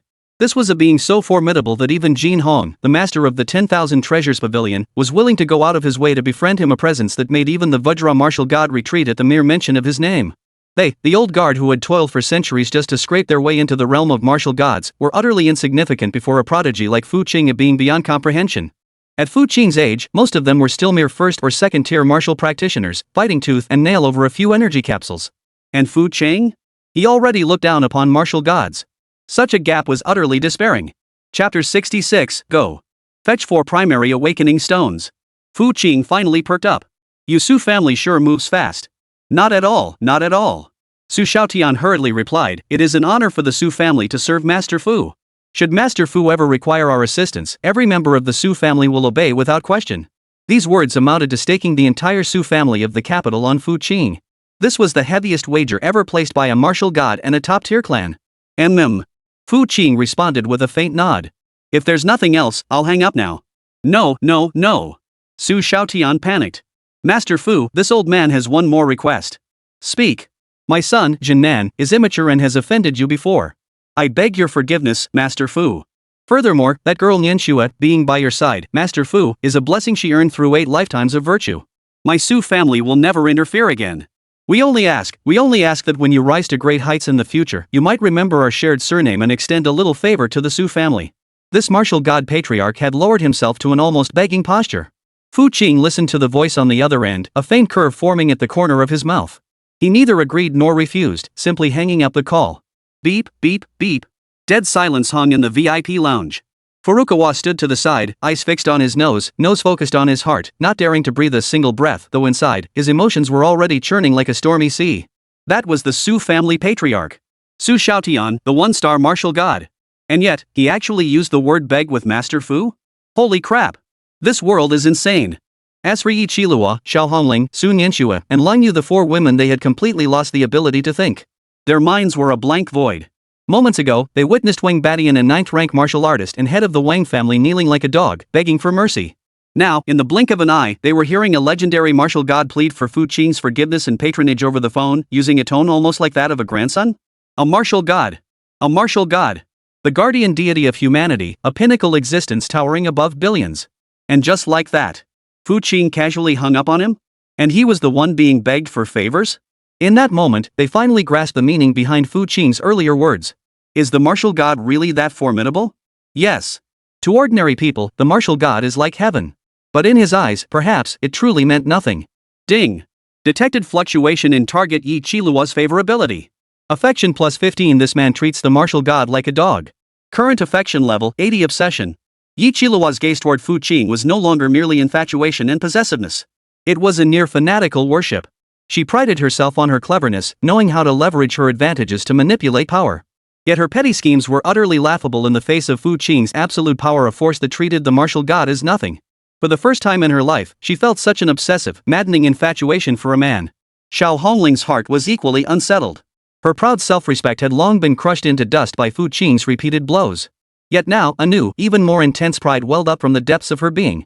This man, whom even the martial god looked up to, was the man she had chosen. The thought sent shivers through her body, her cheeks flushing crimson. She was on the verge of losing control. Ding! Detected target Xiao Hongling affection level experiencing severe fluctuation. Affection plus 2. Damn it. It seems. I've fallen. Current affection level 92. Deep love succumbing. Critical hit count plus 1. Oh my. Fu Qing shot her an unobtrusive glance. She flushed crimson and quickly averted her eyes, looking like a child caught doing something wrong. At that moment, Sun Yenshua's faith seemed validated by divine intervention, becoming purer and more fervent than ever before. Her god was meant to reign supreme above all mortals. Cold Moon clutched the hem of her robe, head bowed, her slender frame trembling slightly. She had long since abandoned any attempt to understand it all. All she needed to know was that following him was enough. Fu Qing ignored the reactions of those around him, his gaze fixed on the gilded invitation. Jiangcheng Martial Arts University, 30th Anniversary Celebration Invitation. He casually picked it up.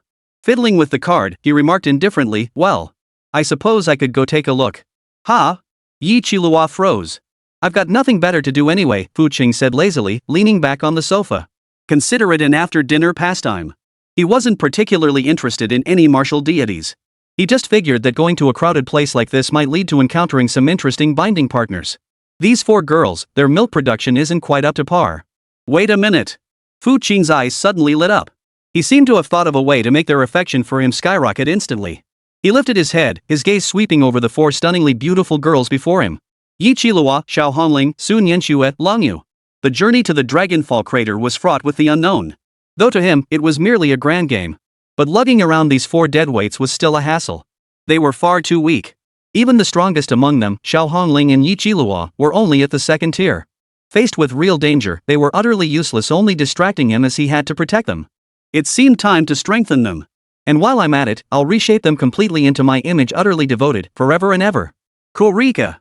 Fu Qing spoke calmly. Master Fu, your humble servant is at your command. Kore bowed hastily. Does Wanbao Tower have any basic awakening stones? Awakening stones? Guhi paused for a moment before replying, yes. Of course we have them. But the success rate is extremely low. What do you need them for, Master Fu? In his view, someone of Fu Qing's caliber had no need for such low-grade trinkets. Fu Qing offered no explanation. Go get 4 of them. Yes, sir. Guhi dared not ask further and immediately turned to leave. Soon, he returned, carefully cradling a jade box in his hands. He opened the box. 4 roadside stones lay quietly inside. Primitive awakening stones. Yi Qilua and the others stared wide-eyed, unsure what Fu Qing intended to do. There were exactly 4 stones. Could it be he was going to awaken their second special abilities? With this crappy thing? Fu Qing paid no heed to their confusion. He extended a finger and tapped lightly on one of the awakening stones. System. He silently commanded. Inflict a 10,000-fold critical strike on this thing. Chapter 67, Girl Group's Comprehensive Upgrade. Ding. 10,000x critical hit opportunity consumed. Critical hit target, basic awakening stone. Critical multiplier, generating randomly. Ding. Generation successful. Critical hit reward triggered. Final critical hit multiplier, X. Congratulations, host. Acquired mythic tier item Chaos 10,000 Paths Source Core X1. A series of system notifications echoed in Fu Qing's mind. However, the earth-shattering phenomenon he had anticipated failed to materialize. The 4 awakening stones remained motionless within the jade box, seemingly unchanged. The only difference was a minuscule, nearly imperceptible pattern of chaos engraved upon the surface of one stone. Fu Qing raised an eyebrow. Chaos 10,000 Dao Source Core? He thought for a moment and checked the item's information. Chaos 10,000 Paths Source Core. Tier, Mythic. Type, Special Item. Effect, forged from a fragment of primordial law during the universe's inception, before all paths diverged. Not for direct awakening, but as a source capable of absorbing and analyzing any energy entity, transforming it into a path divine stone tailored to a designated concept. Note 1. The conversion target can be specified, allowing the creation of a mythic-grade awakening stone perfectly tailored to the bound entity's soul essence. Note 2. Current conversion count, 4-4. Fu Qing instantly understood. The system had given him a mother hen. This thing was far more powerful than simply giving him 4 mythic-grade awakening stones. And it was custom-made. He'd originally thought he could only produce one, which he'd give to Sun Yanxue first to boost her affection while stimulating the other's feelings. But now, Master Gu, bring me another one. Oh, sure. Shortly after, Fu Qing picked up the Chaos 10,000 Paths source core engraved with chaotic patterns, then gathered the other 4 ordinary awakening stones together. System, convert. He issued the command once more. Conversion targets, Xiao Hongling, Yi Qilua, Sun Yanxue, Longyu. Ding. Command confirmed. Initiating conversion of Divine Stone of the Tao. Analyzing target soul essence. Analysis complete. Transformation initiated. The moment the words fell, a sudden change occurred. Chaotic colored patterns on the Chaos 10,000 Paths source core suddenly blazed to life. An indescribably terrifying aura erupted from the tiny stone. Then, an even more astonishing spectacle unfolded. 4 dazzling beams of divine light, each radiating a distinct color, shot forth from the Chaos 10,000 Paths source core. One was a fiery crimson, blazing like flames. One was an eerily enchanting violet. One was a pure, flawless milky white. And one was a cold, lifeless dark blue. The 4 divine lights swirled, intertwined, and coalesced midair, ultimately crystallizing into 4 dazzling stones of distinct shapes, hovering before the 4 women.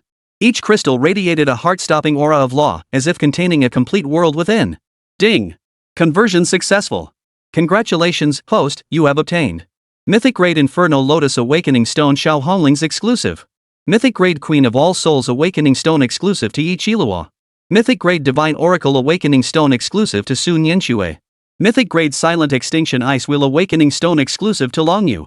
In that instant, the entire VIP lounge was bathed in 4-colored divine light, transforming it into a celestial realm.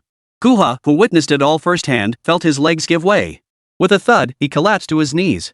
His pupils shrank to pinpricks from sheer shock, his body trembling like a sieve.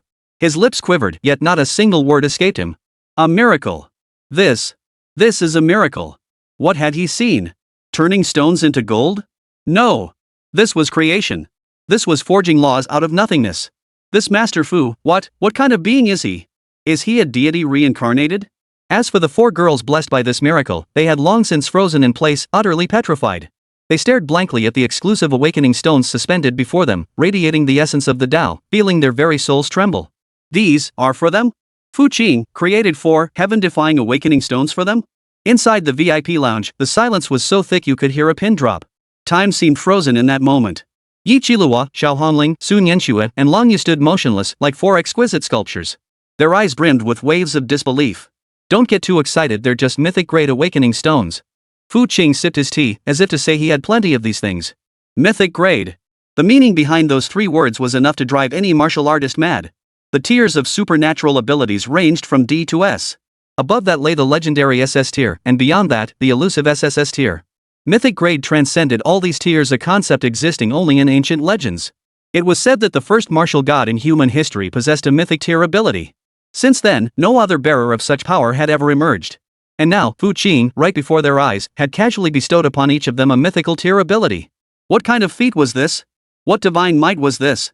By comparison, scenes like 9th tier martial artists kneeling or martial gods humbly begging seemed utterly feeble and powerless. Those were merely displays of power and authority crushing the weak. But what unfolded before them was a true miracle. A rebirth at the very level of existence. This is for me? Xiao Hongling's voice cracked. She reached out her delicate hand, yearning to touch the crimson crystal radiating the aura of purgatory, yet hesitated. She feared it was all just a dream. A dream so exquisitely beautiful it would shatter at the slightest touch. Don't you like it? Fu Qing's lazy voice broke the silence. If you don't like it, just throw it away. He deliberately pouted. Chapter 68, One swap, 4 times over so satisfying. I like it. I love it.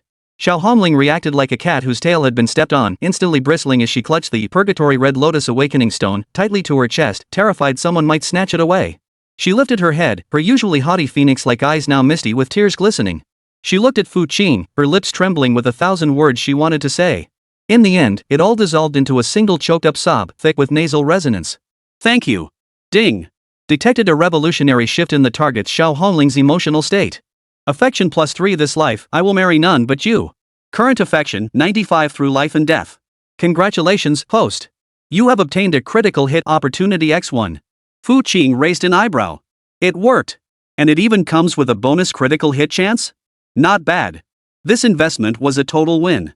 Meanwhile, Yi Qilua had already pounced, clutching the eerie purple crystal to her chest. She kept rubbing her cheek against it, like a fox who'd found her favorite toy. Her laughter shook her like a trembling flower branch, her mesmerizing eyes fixed intently on Fu Qing. Fu Qing, you're so kind to me, I don't even know how to repay you. She thrust out her ample bosom, her breath fragrant as orchids. How about, tonight I offer myself to you? Ding! Detected drastic fluctuations in target subject Yi Qilua's affinity. Affection plus 15, he's my destined deity. Current affection level, 95, completely devoted. Congratulations, host. You have obtained a critical hit opportunity X1. Su Nianxue said nothing. She silently tucked away the sacred white crystal, then walked to Fu Qing's side. Facing him, she bowed deeply, deeply. When she lifted her head again, the radiance of faith in her eyes shone with such brilliance it seemed poised to coalesce into a divine halo at any moment. Her God had bestowed upon her divine status. From this day forward, her body, her heart, her soul, every part of her would exist solely for him. Ding! Detected drastic fluctuation in target Yi Qilua's affinity. Affection plus 1 God. Current affection, 98, undying loyalty. Congratulations, host. You have obtained a critical hit opportunity X1. Cold Moon was the last to regain her senses. Staring at the dark blue crystal radiating a chill of annihilation, her delicate frame trembled uncontrollably. Born into poverty, her family shattered and lost, she had endured every hardship life could throw at her. She believed her life would be spent in darkness and struggle. Until this man appeared. He gave her the finest year, the hope of vengeance, and a safe haven to call her own. And now, he offered her a stairway to the divine throne. Her mouth opened, but her throat was parched, and not a single word came out. Ding! Detected target Cold Moon undergoing faith ascension. Affection plus 15, I will offer everything for you. Current affection, 95, eternal oath. Congratulations, host. Obtained critical hit chance X1. Another critical hit chance? Fu Qing's smile grew even broader. Today truly is a bountiful day. Enough. Look at yourselves, such greenhorns. Fu Qing waved his hand dismissively, turning to Guhi, this matter must not be mentioned to anyone except your tower master. When the time is right, I won't shortchange your Wanbao tower or you. Yes, sir. Guhi dared not even lift his head. Who dares disobey the master's command? The Lord's insight was damn sharp, and his bet was bold. This gamble had truly paid off. Perhaps Wanbao Tower's standing would, because of Fu Qing alone, surpass the 3 sacred grounds in the future. Fu Qing rose to his feet and stretched lazily. Also, find me a top-tier cultivation chamber. Ensure ample energy supply and no interruptions whatsoever. Yes. Master Fu. I'll arrange it immediately. Guhi felt as if he'd been granted a pardon, scrambling out as fast as he could. He felt like his heart would explode if he stayed any longer. Fu Qing looked at the 4 excited young women before him and said calmly, come. Absorb this. Remember, focus. It might hurt a bit. If anyone messes this up. His words poured cold water over their hearts, instantly dousing their wild excitement and bringing them back to their senses. Though the divine artifact was powerful, without the matching resolve, it would remain nothing but a fleeting illusion. The 4 exchanged glances, each seeing unwavering resolve in the other's eyes. They nodded firmly. We won't let you down. 10,000 Treasures Tower, 100 meters underground. This was the building's most heavily guarded core cultivation zone, powered by the most colossal energy supply. Within a colossal cultivation chamber large enough to hold hundreds, only Fu Qing and the 4 women remained. The 4 women sat cross-legged in the 4 corners of the chamber, each with their own unique awakening stone suspended before them. Fu Qing, however, sat sprawled on the sofa right in the center as if nothing was amiss, legs crossed, sipping an ice-cold Coke just delivered by Guhi. Let's begin. With Fu Qing's command. The 4 women simultaneously closed their eyes, reached out, and grasped their respective divine stones. Hum. 4 pillars of law and lightning light erupted from the heavens and pierced the earth within the cultivation chamber. Xiao Hongling's body ignited with the raging infernal flames of purgatory, while a vast, eerie crimson lotus phantom slowly blossomed behind her. Her great ability, Blazing Rose, began its ultimate transformation into infernal crimson lotus at this very moment. Behind Yi Qilua, a vague yet majestic apparition of the Empress of all beings materialized. Countless totems of rare birds and beasts swirled around her, emitting submissive cries. Her S-class ability, Spirit Beast Contract, was evolving into the Empress of all beings, capable of commanding all creatures. A milky white radiance of supreme sanctity emanated from Su Nianxue. A pair of wings formed from light slowly unfolded behind her, and a sacred chant resounded throughout the entire space. Her holy light ability was ascending into the 9 heavenly oracles, the power to wield divine prophecies. Yet Lang Yu's transformation proved the most bizarre. Endless ice and deathly darkness spread wildly from her center, while a dark blue crescent moon, radiating an aura of finality, silently coalesced above her head. Her pure archery was merging with the laws of the silent extinction ice wheel. For distinct yet equally terrifying mythic-level auras collided and intertwined violently within the cultivation chamber. Their power surged at an unimaginable rate. Second tier peak. Third tier. Peak tier 3. Fourth tier. Fourth tier peak. Chapter 69 for more critical hits. Boom. Within the cultivation chamber, four distinct auras of law roared wildly, shaking the entire space. The entire core area 100 meters below the 10,000 treasures tower hummed under the impact of this terrifying energy surge. Countless mystical runes flickered wildly on the walls. These spatial stabilization arrays now pulsed erratically, as if on the verge of collapse. What's happening? An earthquake? No. It's an energy runaway. The source is the top-tier cultivation chamber. Quick! Activate the highest-level energy shield. Now! The security system of the 10,000 treasures tower instantly activated its highest alert level. Countless staff members were horrified beyond belief. They had never witnessed such terrifying energy fluctuations. Inside the cultivation chamber, Fu Qing remained seated on the sofa, legs crossed, even finding the leisure to sway them back and forth. The ice-cold cola in his hand didn't even ripple. As if the energy storm raging around him wasn't powerful enough to tear apart a fifth-tier martial artist were merely a gentle breeze brushing his face. His gaze swept calmly over the four women undergoing transformation. Xiao Hongling's Purgatory Red Lotus was the most overwhelming. Its searing karmic flames nearly ignited the very air. Every petal of that colossal red lotus apparition seemed forged from the purest essence of the law of destruction. Her aura surged from the peak of Tier 2, instantly shattering the barrier of Tier 3, then Tier 4. Finally, it stabilized firmly at the peak of the 4th tier. She was but a single step away from condensing her gale energy and joining the ranks of 5th-tier powerhouses. Yi Qiluo's Empress of All Souls was the most enigmatic. The shadowy figure of the Empress behind her gradually solidified, as if poised to step out of the river of history at any moment. Countless beast roars did not emanate from her throat but resounded directly at the soul level, filled with submission and worship. Similarly, peak 4th tier. Sun Yenshua's 9 heavenly oracles radiated unparalleled sanctity. 8 luminous wings fluttered gently behind her, scattering sparks of divine light. Her cultivation level, too, had firmly reached the peak of the 4th tier. The most eerie of all was Cold Moon's silent extinction ice wheel. That dark blue full moon radiated an aura of deathly stillness that ended all things. Wherever it passed, even light and the laws of the universe froze and vanished. Her aura, too, had reached the peak of the 4th tier. In just over 10 minutes. For girls who had once been merely outstanding among their peers, yet far from the pinnacle, had leaped to become peak-tier powerhouses capable of overlooking the entire young generation of Xia Nation. Consider this, the strongest student openly acknowledged at Jiangqing's 3rd martial arts high school was merely at the peak of the 2nd tier. For 18-year-olds at the peak of the 4th tier. What a terrifying force this was. Enough to sweep away all the geniuses from any top martial arts high school. Finally, the light faded and the strange phenomenon subsided. The 4 girls slowly opened their eyes. They felt the surging power within them, vast and turbulent like rivers, lakes, and seas. For a moment, they were all dazed. This is truly my power? Xiao Hongling spread her palm, revealing a delicate crimson lotus of purgatory burning quietly within her palm. She could sense that with a single thought, this lotus could instantly reduce this cultivation chamber along with everything within 1,000 meters to ashes. This was a mythical tier ability? So powerful. Yi Qiluo jumped up excitedly on the spot. With a thought, ripples spread through the space before her, and a spirit bird engulfed in purple flames poked its head out, affectionately nuzzling her cheek. Purple flame spirit bird, a 4th-tier elite-grade magical beast. And this was merely a casual summoning on her part. Though Sun Yenshui and Lin Yu remained silent, the utterly distinct, overwhelming auras emanating from them spoke volumes. One like a goddess descended from the heavens, the other like the sovereign of the bitter winter. Shocking. Breathtaking. Then, without a word, all 4 women's gazes converged on the man leisurely sipping his cola. Everything they possessed had been bestowed upon them by this man. With a mere wave of his hand, he elevated them from mortals to divine status. And what kind of towering existence must he himself be? Fu Qing now held 4 critical strike opportunities in his hands. Not using them felt unsettling. It was time to give himself a comprehensive upgrade. Soon, the group left the cultivation chamber. The moment he spotted Fu Qing, he scurried over like a grandson greeting his ancestor. Master Fu. What are your orders?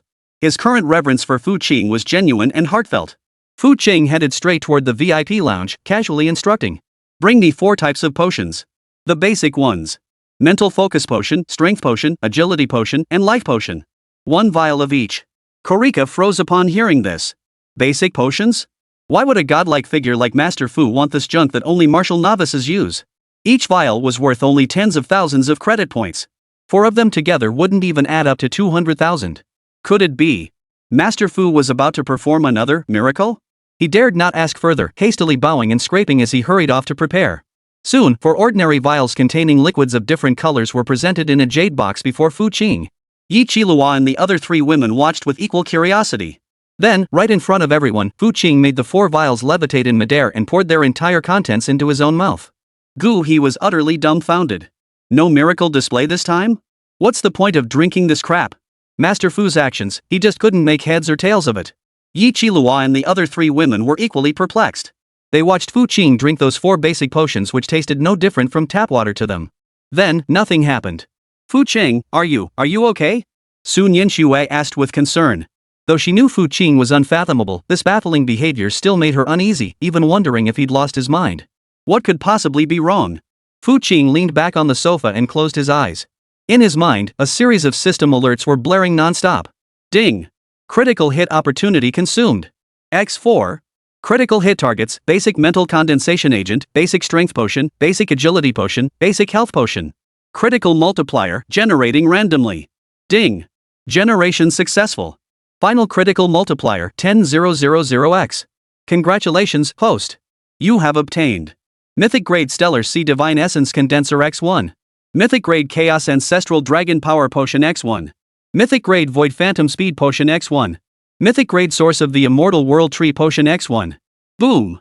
4 distinct yet equally mythic tier potions of terrifying potency erupted violently within Fu Qing's body. If the awakening of the 4 women earlier was like 4 small streams merging into a mighty river, then what erupted within Fu Qing now was 4 starseas, 4 universes. An indescribably terrifying aura flickered from his body. Even that mere wisp of energy caused countless fine spatial cracks to appear throughout the VIP room. This is bad. Chapter 70, a mentor runs to Jianqing to bully students? Yi Qilua and the other 3 women's expressions changed drastically. They felt like a tiny boat tossed in a raging storm, ready to be crushed into dust by that aura at any moment. Even at the peak of the 4th tier, even possessing mythical grade abilities. Before this aura, they were still as insignificant as ants. Yet, as swiftly as it arrived, the aura vanished.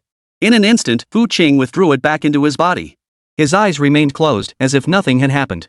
Yet within his body, an earth-shattering, cataclysmic transformation was unfolding. The Stellar Sea Divine Essence Condensation Elixir transformed into endless starlight, surging into his spiritual sea. His spiritual sea, already boundless and vast, now expanded at an unimaginable speed. Star after star ignited, and river after river of starlight converged. His spiritual power surged tenfold in an instant. If his previous spiritual power had been a lake, now it was a true ocean of stars. The Chaos Primordial Dragon Essence Potion transformed into the roaring specter of a primordial dragon, merging into every fiber of his being. Every cell within his body rejoiced and leapt with delight. The latent energy from the Chaos 10,000 Dao Source Reinforcement Potion was instantly ignited. The 2 forces merged into one. His power began to surge exponentially. The power of 1 dragon. The might of 10 dragons. The power of 100 dragons. He felt that a single punch from him could now pierce through an asteroid. Void Phantom Speed Potion transformed into countless void runes, imprinting upon his legs. His body grew as light as a feather, as if he could merge into the void at any moment and leap through space. Among all martial arts, only speed cannot be broken. When speed surpasses its limits, it transcends time and space. But the most wondrous of all was the elixir of the Immortal World Tree. It materialized as a colossal, world-spanning shadow of the World Tree, its roots plunging deep into his heart. Vast life energy surged like a celestial river, washing over every inch of his flesh and every organ. His total vital energy surged 100-fold in an instant. His self-healing ability reached an absurdly high level. As long as his heart remained intact and the world tree stood, he would be an immortal, indestructible being. Chaos Divine Body. Under the combined effects of 4 mythical grade potions, Fu Qing's physical form was undergoing an ultimate evolution unprecedented in history and unmatched for all time. Finally, after an unknown span of time, Fu Qing slowly opened his eyes. Deep within his pupils, it seemed as though the birth and death of the cosmos unfolded, with myriad paths rising and falling. He raised his hand and clenched his fist lightly. Snap! The space before him shattered like fragile glass, a jet-black fissure torn open by his bare hands.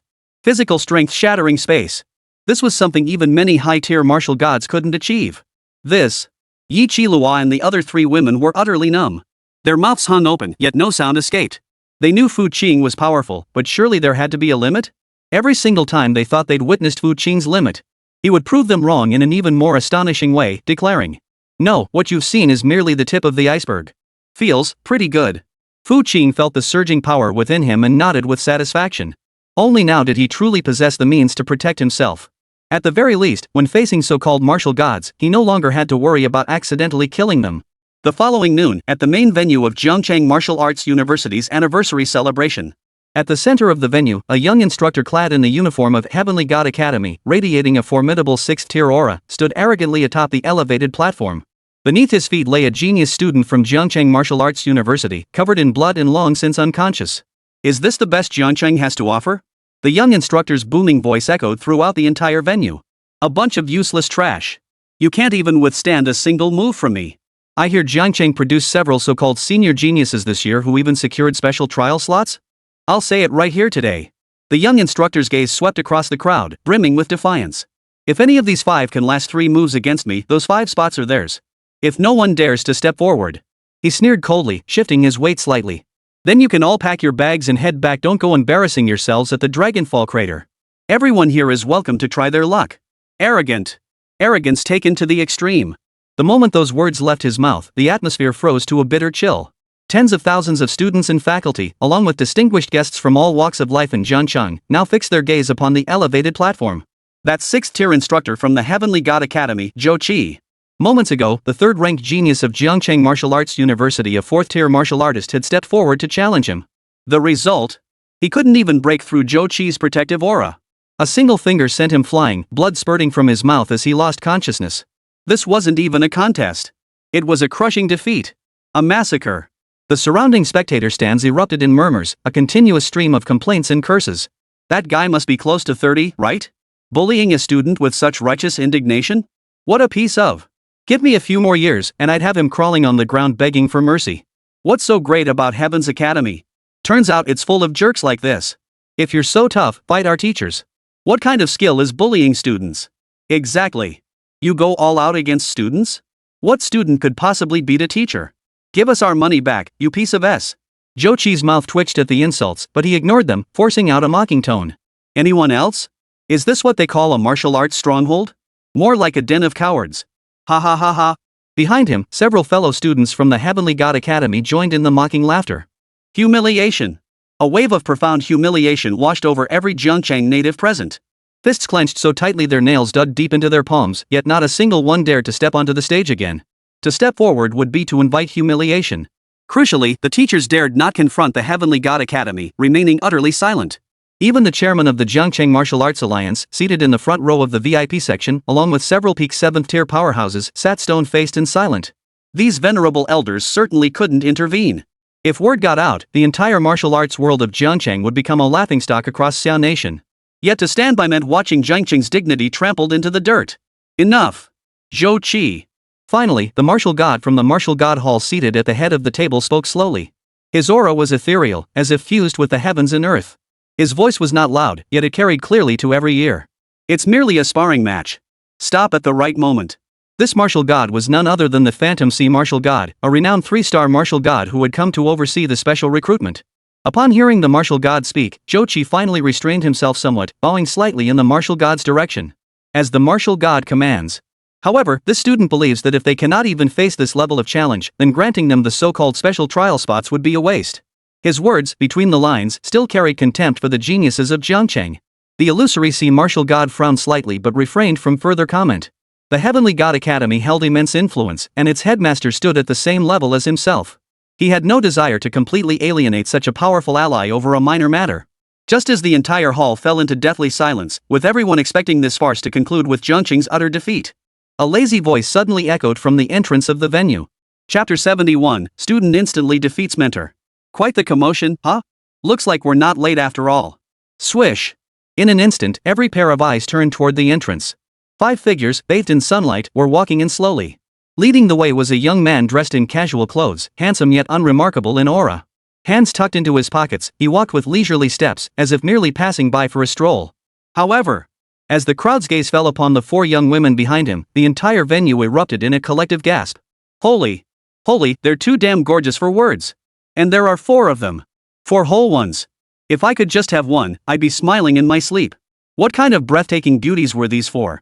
The red-clad maiden on the left stood tall and slender, her features breathtakingly beautiful. Her fiery red hair flowed like burning flames, radiating an aura of pride and dominance. She resembled a crimson lotus blooming in the depths of hell, enchanting yet deadly. That's Xiao Honling, the Xiao family's heiress? Her aura. Good heavens. 4th tier. Definitely peak 4th tier. Impossible. I remember she just broke through to tier 2. Among the crowd, those who recognized Xiao Honling let out gasps of disbelief. Beside the young man stood another girl in a purple dress, her allure so innate it seemed to steal souls with every smile and frown. She affectionately hooked her arm through his, pressing her curves tightly against him, her almond-shaped eyes glistening with moisture. The eldest daughter of the Yi family. Yi Qiluo. She's also peak 4th tier. That spiritual energy fluctuation is terrifying. Further back. A girl in a snow-white dress, her demeanor as cool and distant as the celestial maiden Xian Nu descended to the mortal realm. And a blue-clad maiden, her face as icy as frost, bearing a longbow, her aura seemingly capable of freezing souls. Without exception. All peak 4th tier. 4. A full 4 stunning young women, barely 19 years old, yet possessing peak 4th tier strength. What the hell kind of godly lineup is this? For a moment, the entire venue fell deathly silent. Everyone was stunned into dizziness by this sudden, explosive combination, their worldviews crumbling. On the high platform. The arrogance on Zhou Qi's face froze instantly. The Divine Academy trainees behind him nearly popped their eyes out of their sockets. 4 peak 4th tier cultivators? And so young? What kind of joke is this? Even the most prodigious talents at the Heavenly God Academy at this age couldn't match this? How could a small place like Jiangqing suddenly produce 4 of them? Fu Qing. Yi Qiluo completely ignored the stares around her as she shook Fu Qing's arm and pouted. Look at that guy up there. He's so annoying, glaring at us the whole time. Fu Qing glanced up, casting a faintly dismissive look at Zhou Qi on the stage. Just a fly buzzing a bit too loudly. His voice wasn't loud, yet it seemed to carry a certain magic. Everyone in the venue heard it crystal clear. Boom! The entire venue erupted in an uproar. A fly? He actually called a 6th tier powerhouse, a mentor from the Heavenly God Academy, a fly? How dare you! Zhou Qi erupted in fury, unleashing the terrifying pressure of a 6th tier powerhouse like a tsunami, sweeping toward Fu Qing and his 4 companions. You're asking for death. Yet before that pressure could close in, an even more overbearing, more scorching aura erupted with a thunderous roar. Xiao Honling stepped forward, blocking Fu Qing's path. Her phoenix-like eyes, burning with flames, locked onto Zhou Qi. You dare lay a hand on my man? What the hell do you think you are? Xiao Hongling's voice boomed with unyielding authority, like a queen's decree, reverberating throughout the venue. Boom! It felt like a massive bomb had exploded in everyone's minds. The information overload was staggering. First, the eldest daughter of the Xiao family, that famously arrogant, pampered princess of Jiangcheng, had publicly admitted that ordinary young man was her man. Second, she dared to point her finger at a 6th tier powerhouse and berate him, asking what he thought he was? What utter audacity! And what utter devotion to her husband! In the VIP section, Xiao Hongling's father, that renowned tycoon of Jiangqing, slammed his teacup to the floor with a crash, shattering it into pieces. He was utterly dumbfounded. When had his prideful, high and mighty daughter been taken? And judging by the look on her face, she seemed utterly devoted. Could it be that man? On the high platform. Zhou Qi's face turned as red as a pig's liver. As a 6th tier mentor of the Heavenly God Academy, he was revered wherever he went. When had he ever suffered such humiliation? And by a stinking brat who hadn't even grown any hair yet? Fine. Very well. Zhou Qi laughed bitterly in rage, his murderous intent now completely unmasked. Since you're so eager to die, I'll grant you your wish. A mere newly promoted 4th tier cultivator dares to act so insolently before me. Before the words had fully left his mouth, his figure flickered and vanished from his original spot. When he reappeared, he had already charged to Xiao Hongling's front. Fast. Fast to the extreme. This was the speed of a 6th tier powerhouse. His fingers formed a sword-like point, golden light swirling around his fingertips. Grade A ability, Golden Light Sword Qi. Capable of effortlessly piercing the defenses of a 5th tier demon beast. He would cripple this arrogant woman with a single strike. Make her understand the limits of heaven and earth. Watch out. Countless voices cried out in alarm. Yet, facing this thunderous strike, Xiao Hongling's face showed not a trace of fear. Instead, a trace of disdain flickered across her eyes. Just as the golden sword energy was about to touch her brow, she moved. With a casual flick, she extended a slender jade-like finger. Upon the tip of that jade-like finger, a crimson lotus the size of a fingernail blossomed silently. Then, she gently touched the golden sword energy. Clink. A faint sound. Like a droplet falling onto a tranquil lake. The next second, a scene that made everyone's hearts leap into their throats unfolded. The golden sword energy, powerful enough to pierce mountains, upon touching that miniature crimson lotus. Like ice meeting the blazing sun, it offered not the slightest resistance. It simply, silently, completely dissolved. Yes, melted away. Not even a trace of energy dissipated. As if it had never existed. What? Zhou Qi's pupils suddenly contracted. He felt his very soul tremble. What kind of power was this? It could actually erase his supernatural abilities? Laws? Could it be the level of the laws themselves? An overwhelming sense of impending doom enveloped his heart. He wanted to retreat. But it was too late. That crimson lotus, having erased his sword energy, instantly stamped itself upon his chest. Put. No thunderous roar. No explosive blast. Zhou Qi's protective aura, an aura strong enough to withstand the full force of a 6th-tier elite demon beast, was pierced through like thin paper. Immediately, a fist-sized hole appeared in his chest. The edges of the hole showed no blood, only a ring of charred, glassy blackness. Chapter 72, 40 billion in compensation? Not too much. Ugh. Zhou Qi froze in place, staring down at the gaping hole in his chest in utter disbelief. He could feel his life force being violently devoured and extinguished by the flames. Thud. His legs buckled, and he fell straight to his knees before Xiao Hongling. Life force, severed. Dead. Zhou Qi, a 6th-tier mentor of the Heavenly God Academy. Killed by Xiao Hongling, the eldest daughter of the Jiangcheng Xiao family. One finger, instant kill? Dead silence. The entire venue fell into a silence that lasted over 10 seconds. You could hear a pin drop. Every expression froze on every face. Shock, horror, disbelief. Their minds had completely shut down, unable to process the scene that shattered their understanding. A peak 4th-tier cultivator had instantly killed a 6th-tier powerhouse with a single finger? Is this some mythical tale? Gulp. Someone swallowed hard, the sound jarringly loud in the deathly silent hall. Finally, someone snapped out of it. Whoa! The sound of gasps rose in waves, merging into a single, collective gasp. God! Could it be a mythical tier ability? In the VIP section, the Phantom Sea Martial God, who had been resting with eyes closed, suddenly snapped them open and leapt to his feet. His gaze locked onto the crimson lotus slowly fading from Xiao Hongling's fingertip, his expression shifting into one of utter shock. As a 3-star martial god, how vast was his knowledge? There was no mistake, even an SSS tier ability couldn't achieve this level. This was undoubtedly a mythical tier ability, existing only in legend. And it was the most destructive, annihilating law of all. No wonder a 4th-tier powerhouse could instantly annihilate a 6th-tier opponent. Before a mythical tier ability, such a rank difference is laughable. But the mere emergence of a single mythic tier ability was enough to shake the entire Xiao nation. The entire world. Then what about the 3 beside her? The martial god of the illusory sea's gaze swept over Yi Qilua, Sun Yanxue, and Long Yu. He felt his heart convulsing wildly. No way? Could it be? His gaze finally settled on the youth who had remained utterly composed throughout. For mythic tier abilities. Were they all subtly following this youth as their leader? Who exactly is this youth? Could he be the true architect behind these 4 goddesses? A terrifying thought, too horrifying to contemplate, began to take root in the mind of the illusory sea martial god. How could this be possible? Fu, it's Master Fu.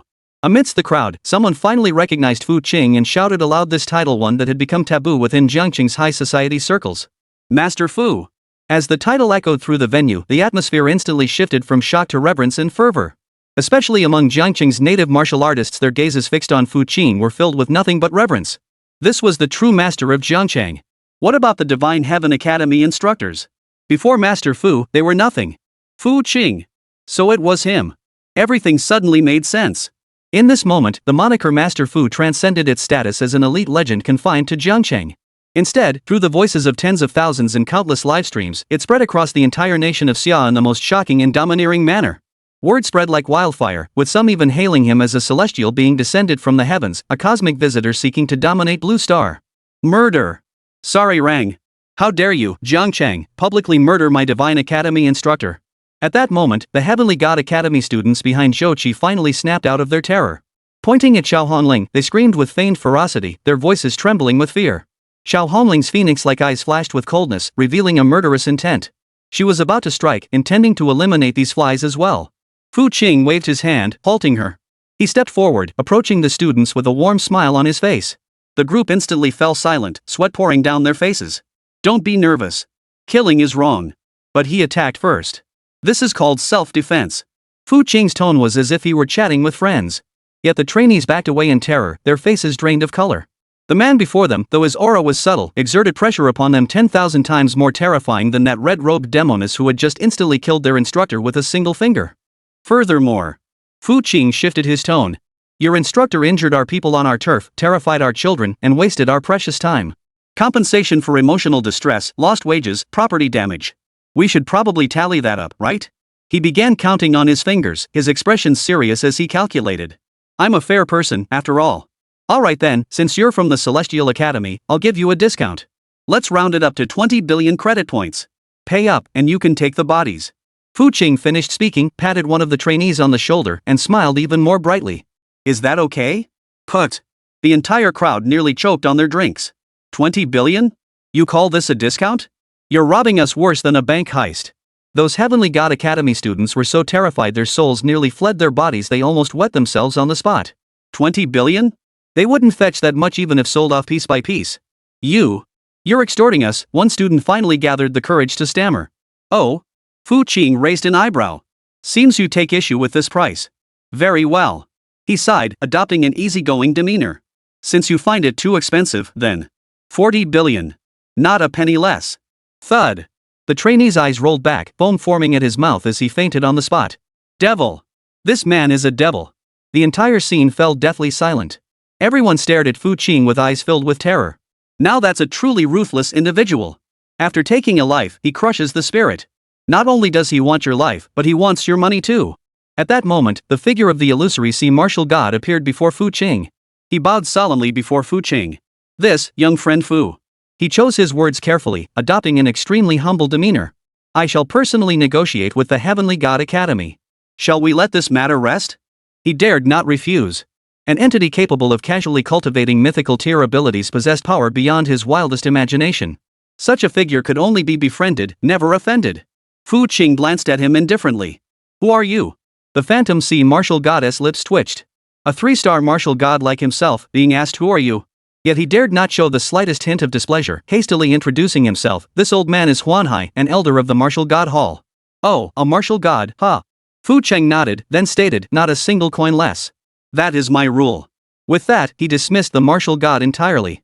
Turning, he led the 4 stunningly beautiful maidens behind him away, strolling effortlessly under the gaze of tens of thousands, a mix of reverence, fervor, and fear.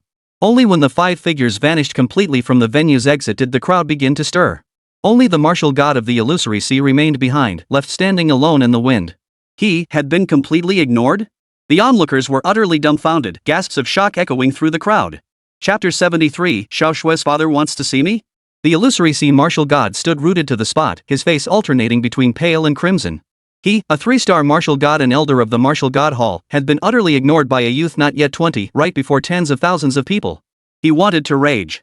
But the memory of that crimson lotus that effortlessly erased a 6th tier ability. And the terrifying possibility that behind that youth stood someone capable of casually creating mythic tier abilities. All his rage was instantly doused by a bucket of ice water. Only endless bitterness and dread remained. This boy, no, this man, is no ordinary mortal. He and the forces behind him possess the power to overturn the entire world order. The martial god of the illusory sea took a deep breath, forcing down the turmoil within, and immediately dialed an encrypted communication. Palace Master. The situation in Jiangcheng has changed. At the same time, Heavenly God Academy headquarters. In the dean's office, a white-haired elder with a deep, resonant aura abruptly crushed the communicator in his hand. Damn fool. That fool Zhou Qi. Who gave him the audacity to provoke that demon god? Transmit my orders. Immediately. Without delay. Prepare a generous gift. The vice dean will personally lead a delegation to Jiangcheng to apologize to Mr. Fu. Tell them that whatever conditions Mr. Fu demands, they must be granted. If they fail to secure Mr. Fu's forgiveness, they need not return. The order sent shockwaves through the entire upper echelons of the Heavenly God Academy. Yet as the old man finished speaking, a peculiar smile curved his lips. It was as if the furious, roaring figure moments before had never been him at all. Fu Qing, of course, knew nothing of these turbulent events, nor did he care to concern himself with them. He sat inside a top-tier hovercar worth billions. The atmosphere inside was somewhat awkward. Yi Qiluo clung to him like an octopus, utterly clingy. Xiao Hongling sat on the other side with her arms crossed. Though silent, the thick layer of jealousy radiating from her was almost tangible. Lang Yu maintained her usual icy demeanor, though her gaze occasionally drifted toward Fu Qing, stealing cautious glances. Only Sun Yanxue. She sat quietly beside Fu Qing, her white dress as pure as snow, her demeanor cool and distant.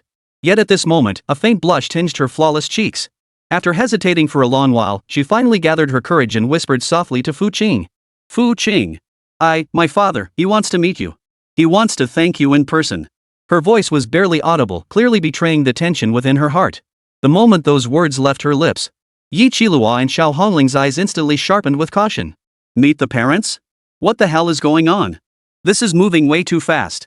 Xiao Hongling felt a surge of bitterness and resentment. Why should she? I was the one who made the first move. I was the one who stepped forward to block that 6th-tier instructor for him. And now, that woman Sun Yanxue has beaten me to it?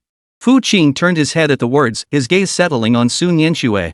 The girl wore a pristine white dress today, her chest full, long hair cascading over her shoulders, her skin glowing with radiance. Her large eyes now flickered with both anticipation and unease. Fu Qing's heart stirred. Sun Yanxue's affection level currently stood at 98 points. But at this stage, each incremental point felt as difficult as climbing to the heavens. Perhaps this meeting might present a favorable opportunity. At this thought, Fu Qing's lips curved upward slightly, revealing a gentle smile. Sure. Perfect timing, I should pay uncle and aunt a visit anyway. He agreed promptly. Sun Yanxue's eyes lit up instantly. She nodded emphatically, a genuine smile lighting up her face. Meanwhile, Xiao Hongling and Yi Qilua felt their teeth were practically aching. That scheming little vixen. So calculating. Fu Qing took in the expressions of the three women, a smirk playing on his lips. He turned to the driver's seat and said casually, "Take us to Wanbao Tower. It's our first visit, we can't show up empty-handed. We need to prepare a proper gift." The hovercar landed smoothly on Wanbao Tower's exclusive rooftop helipad. Master Kurei had already gathered a group of executives and was waiting there with utmost respect. "We humbly welcome Master Fu. We humbly welcome the four young ladies." Led by Kagawa, everyone bowed in unison at a 90-degree angle, their demeanor reaching the pinnacle of humility. Through internal channels, they had recently learned of everything that had transpired at the martial arts university venue. One finger instantly killed a 6th-tier instructor. Facing off against a 3-star martial god head-on. Extorting 40 billion from the Heavenly God Academy. Each and every one of these incidents, taken individually, would be enough to shake the entire Xia nation to its core. And now, all of this had been accomplished by a single individual. Their awe for Fu Qing had sunk deep into their very souls. The youth before them could no longer be described as merely prodigious. He was a true god walking among mortals. Rise. Fu Qing waved casually, leading the four women toward the top-tier VIP suite reserved exclusively for him. "Master Fu, what are your orders?" Gui followed closely behind, his back bent even lower, his face plastered with a fawning smile. Fu Qing sank into the sofa, with Yi Qilua and Sun Yanxue nestled close to his left and right. Xiao Hongling and Lang Yu sat on the sofa opposite him. All four pairs of eyes focused intently on him. Chapter 74, Su's mother, that Mr. Fu. Is he really coming? Fu Qing lifted the teacup before him, sipped slowly, then spoke at a leisurely pace. "I need to pay a visit to an elder. Gu He, prepare a gift for me." Gu He perked up at the mention. He promptly patted his chest and assured him, "Rest assured, Master Fu. Leave it to this old man. May I ask what sort of person this elder is? A martial arts master, or an ordinary person?" Fu Qing replied indifferently. "Not in the best health. A businessman. Never really cultivated much. An ordinary person?" Gu He froze for a moment.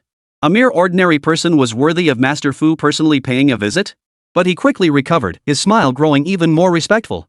The more ordinary this person seemed, the more it proved his relationship with Master Fu was anything but ordinary. This gift absolutely couldn't be taken lightly. Gu He's mind raced, instantly sifting through dozens of options in Wanbao Tower's inventory. He cautiously inquired, "Master Fu, since this is for an elder of an ordinary person, something that prolongs life and fortifies the body would be most appropriate. Our treasure pavilion holds a rare specimen of the 3,000-year-old 9-leaf dragon's blood ginseng. Consuming it grants an additional decade of life and immunity to all ailments, truly a divine elixir for an ordinary person. Its value is roughly around 30 billion credit points." Whoa! The words had barely left his mouth when Xiao Hongling and Yi Qilua beside him both sucked in sharp breaths. 30 billion? For a single ginseng root? Was this ginseng dug out from the mouth of a 9th-tier demon beast? Yet Fu Qing merely furrowed his brow slightly upon hearing the figure. Only 10 years of extended life? Not enough. Is there anything better? Put. Gu He nearly choked on his own blood. Not enough? This is the miracle drug that countless tycoons would fight tooth and nail for. And now you're actually complaining about it? He wiped the cold sweat from his forehead, his voice trembling slightly. Better ones, naturally, exist. But, it's no longer a commodity. It's one of the treasures that safeguard our 10,000 treasures pavilion. It's a marvelous artifact called the Fountain of Youth Crystal, which the Lord of the Tower risked his life to obtain from an ancient ruin in his youth. It's said that if an ordinary person could fully absorb it, not only would they undergo a complete transformation and regain their youth, but they could also gain an extra 100 years of lifespan. Boom! This time, the four girls couldn't sit still. Their eyes widened in disbelief, their faces etched with utter astonishment. An extra 100 years of life? What does that even mean? It meant giving an ordinary person an extra lifetime. This wasn't just a divine medicine, it was an immortal elixir. This is quite something. Fu Qing finally nodded, a smile playing at the corners of his mouth. Name your price. Gu He's mouth twitched violently. Name your price? Could this thing even be priced? This isn't for sale. It's the forum owner's pride and joy. His face twisted into a wretched grimace. Master Fu, this truly can't be sold. If the owner finds out, he'll skin me alive. Fu Qing shot him a glance and said coolly. Then contact your boss right now. Tell him I want this item. Let him name his price. His tone was calm, yet utterly commanding. Gui's face twisted with reluctance, but meeting Fu Qing's piercing gaze, he knew refusal was impossible. His hands trembling, he dialed the encrypted line to Jin Hong, the proprietor of Wanbao Tower. In front of everyone, he relayed Fu Qing's demand word for word. A brief silence fell on the other end of the line. Gui's heart leapt into his throat. Finally, Jin Hong's voice slowly echoed through the line. Gu He. Have you lost your mind? Ko's heart skipped a beat. Oh no. But Jin Hong's next words left him frozen in place. What do you mean my stuff? That belongs to Fu Xiaoyu.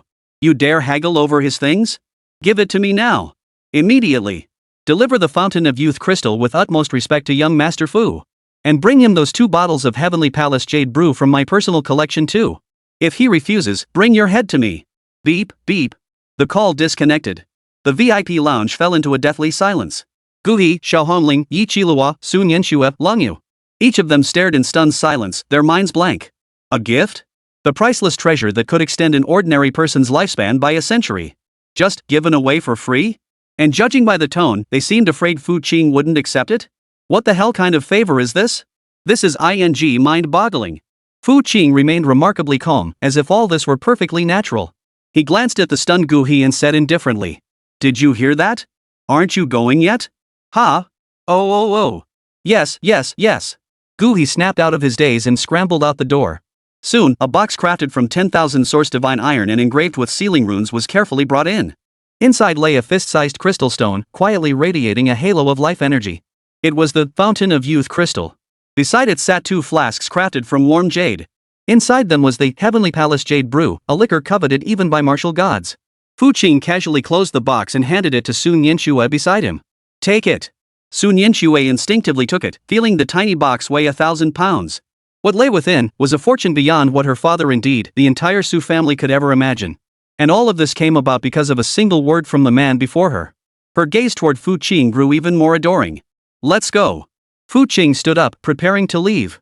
Xiao Hongling and Yi Qilihua exchanged glances, each seeing deep jealousy in the other's eyes. No. How could she let the dead green tea who pretends to be sweet all day beat her to it? Yunlu Mountain Villa. This place had once been the ancestral home of a branch of the Su family. After Fu Qing helped restore it to its rightful owners, Sun Yanxue's parents, Su Jiancheng and Lu Yun, had since moved back in. At the estate entrance, Su Jiancheng and Lu Yun paced nervously back and forth, glancing frequently toward the road below the mountain. Su Jiancheng wore a brand new tailored suit, his hair combed immaculately. His face appeared pale and sickly, revealing his poor health. Years of navigating the turbulent business world had long since drained his health. Honey, do you think that Mr. Fu will really come? Lu Yun adjusted her qipao, her voice tinged with uncertainty. Her face was equally etched with anxiety. Chapter 75, Mr. Fu. This gift is too heavy. Master Fu, the 18-year-old master. A name that now reverberates throughout Jiangcheng, indeed, the entire upper echelons of Xia Nation. He had gone toe-to-toe with the royal family of the capital, forcing a 9th-tier martial artist to kneel in kowtow. And just recently, before the entire nation, he commanded his divine maiden to instantly slay a 6th-tier mentor of the Heavenly God Academy with a single finger. Not a single soul dared speak. Even the martial gods of the Martial God Hall show him deference. Such a legendary figure, and he was actually his daughter's classmate? And today, he was even willing to pay them a personal visit. This left Su Jiancheng and his wife feeling as if they were in a dream, both thrilled and terrified. He will come. Su Jiancheng took a deep breath, his tone unwavering. Xiao Shui said it herself, how could it be false? Our Su family owes everything we have today to Mr. Fu. Not only did he help us reclaim our ancestral home, but he also earned us the utmost respect from the main family in the capital. This favor is greater than the heavens themselves. Today, no matter what, we must express our deepest gratitude to Mr. Fu. Just as he spoke, a sleek, all-black futuristic hovercar glided to a stop at the estate gates. The doors opened. Fu Qing, dressed casually, stepped out first. Following closely behind was Su Nianxue, fair-skinned and beautiful, resembling a fairy descended from heaven. Dad, Mom. Su Nianxue approached her parents, a faint blush on her cheeks. Mr. Fu. Su Jiancheng and Lu Yun hurried forward to greet him, adopting an extremely humble posture with smiles brimming with deference. Welcome, welcome. Mr. Fu, your presence at our humble abode truly graces the Su family. They cautiously raised their eyes to appraise Fu Qing. The youth before them possessed handsome features and a serene demeanor, appearing like a friendly neighbor boy utterly devoid of the domineering aura of arrogance and ruthless decisiveness rumored to surround him. Yet the more ordinary he seemed, the deeper their awe grew. Back to basics. Indeed. This was undoubtedly the legendary state one attained only after reaching the pinnacle of power. Hello, uncle and auntie. Fu Qing smiled gently, his tone warm and courteous. Please forgive my abrupt visit. Not at all. Mr. Fu, you're too kind. Lu Yun waved her hands hurriedly, warmly inviting him in. Please come in. Dinner is ready. Fu Qing nodded, then handed over the box crafted from the divine iron of Wan Yuan. As a token of my first visit, please accept this small gift, uncle. Oh my. Mr. Fu, you're too kind. Your presence alone is enough, no need for gifts. Su Jiancheng protested politely, but still reached out to take the box. However, the instant his hand touched the box, his expression abruptly changed. It was incredibly heavy. This palm-sized box weighed dozens of pounds? Moreover, it felt smooth to the touch, radiating an unusual energy fluctuation. He was no stranger to valuables and instantly recognized the box. It was forged from the legendary 10,000 source divine iron. This box alone was worth a fortune. His heart raced with shock, his hands trembling. What on earth could possibly be inside? Mr. Fu, this is far too precious. I cannot accept it. Su Jiancheng hurriedly tried to return the box. Uncle. Fu Qing held his hand steady, his tone as calm as ever. It's just a token of my appreciation. Go ahead and open it first. See if you like it. At Fu Qing's insistence, Su Jiancheng reluctantly lifted the lid, his heart pounding with trepidation. Buzz. An overwhelming surge of life force erupted from the box.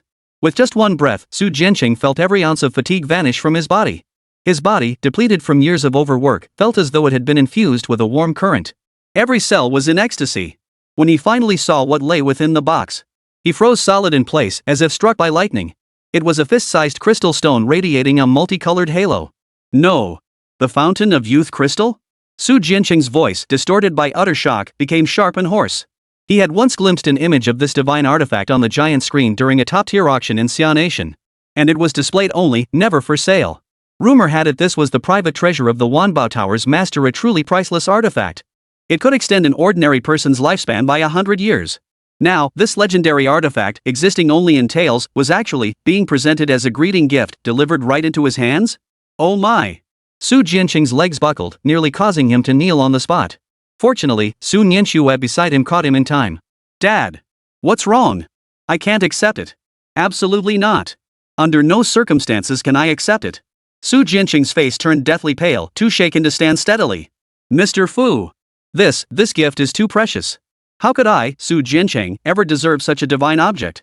Please take it back. Otherwise, it would be too much for me to bear. He was terrified. This wasn't a gift anymore, it was a death sentence. Accepting this thing would keep him awake at night. Though Lu Yun didn't know what the crystal stone was, her husband's reaction made it clear this was something extraordinary. She too turned pale with fear. Fu Qing watched their terrified expressions and nearly lost his composure. Back in the day, he could never have scared his in-laws this badly. He wouldn't even have had the chance to date Su Nianxue. Any of those spoiled rich kids or official offspring at school were leagues above him. But now... Uncle, auntie, please don't be nervous. This thing? It's nothing to me.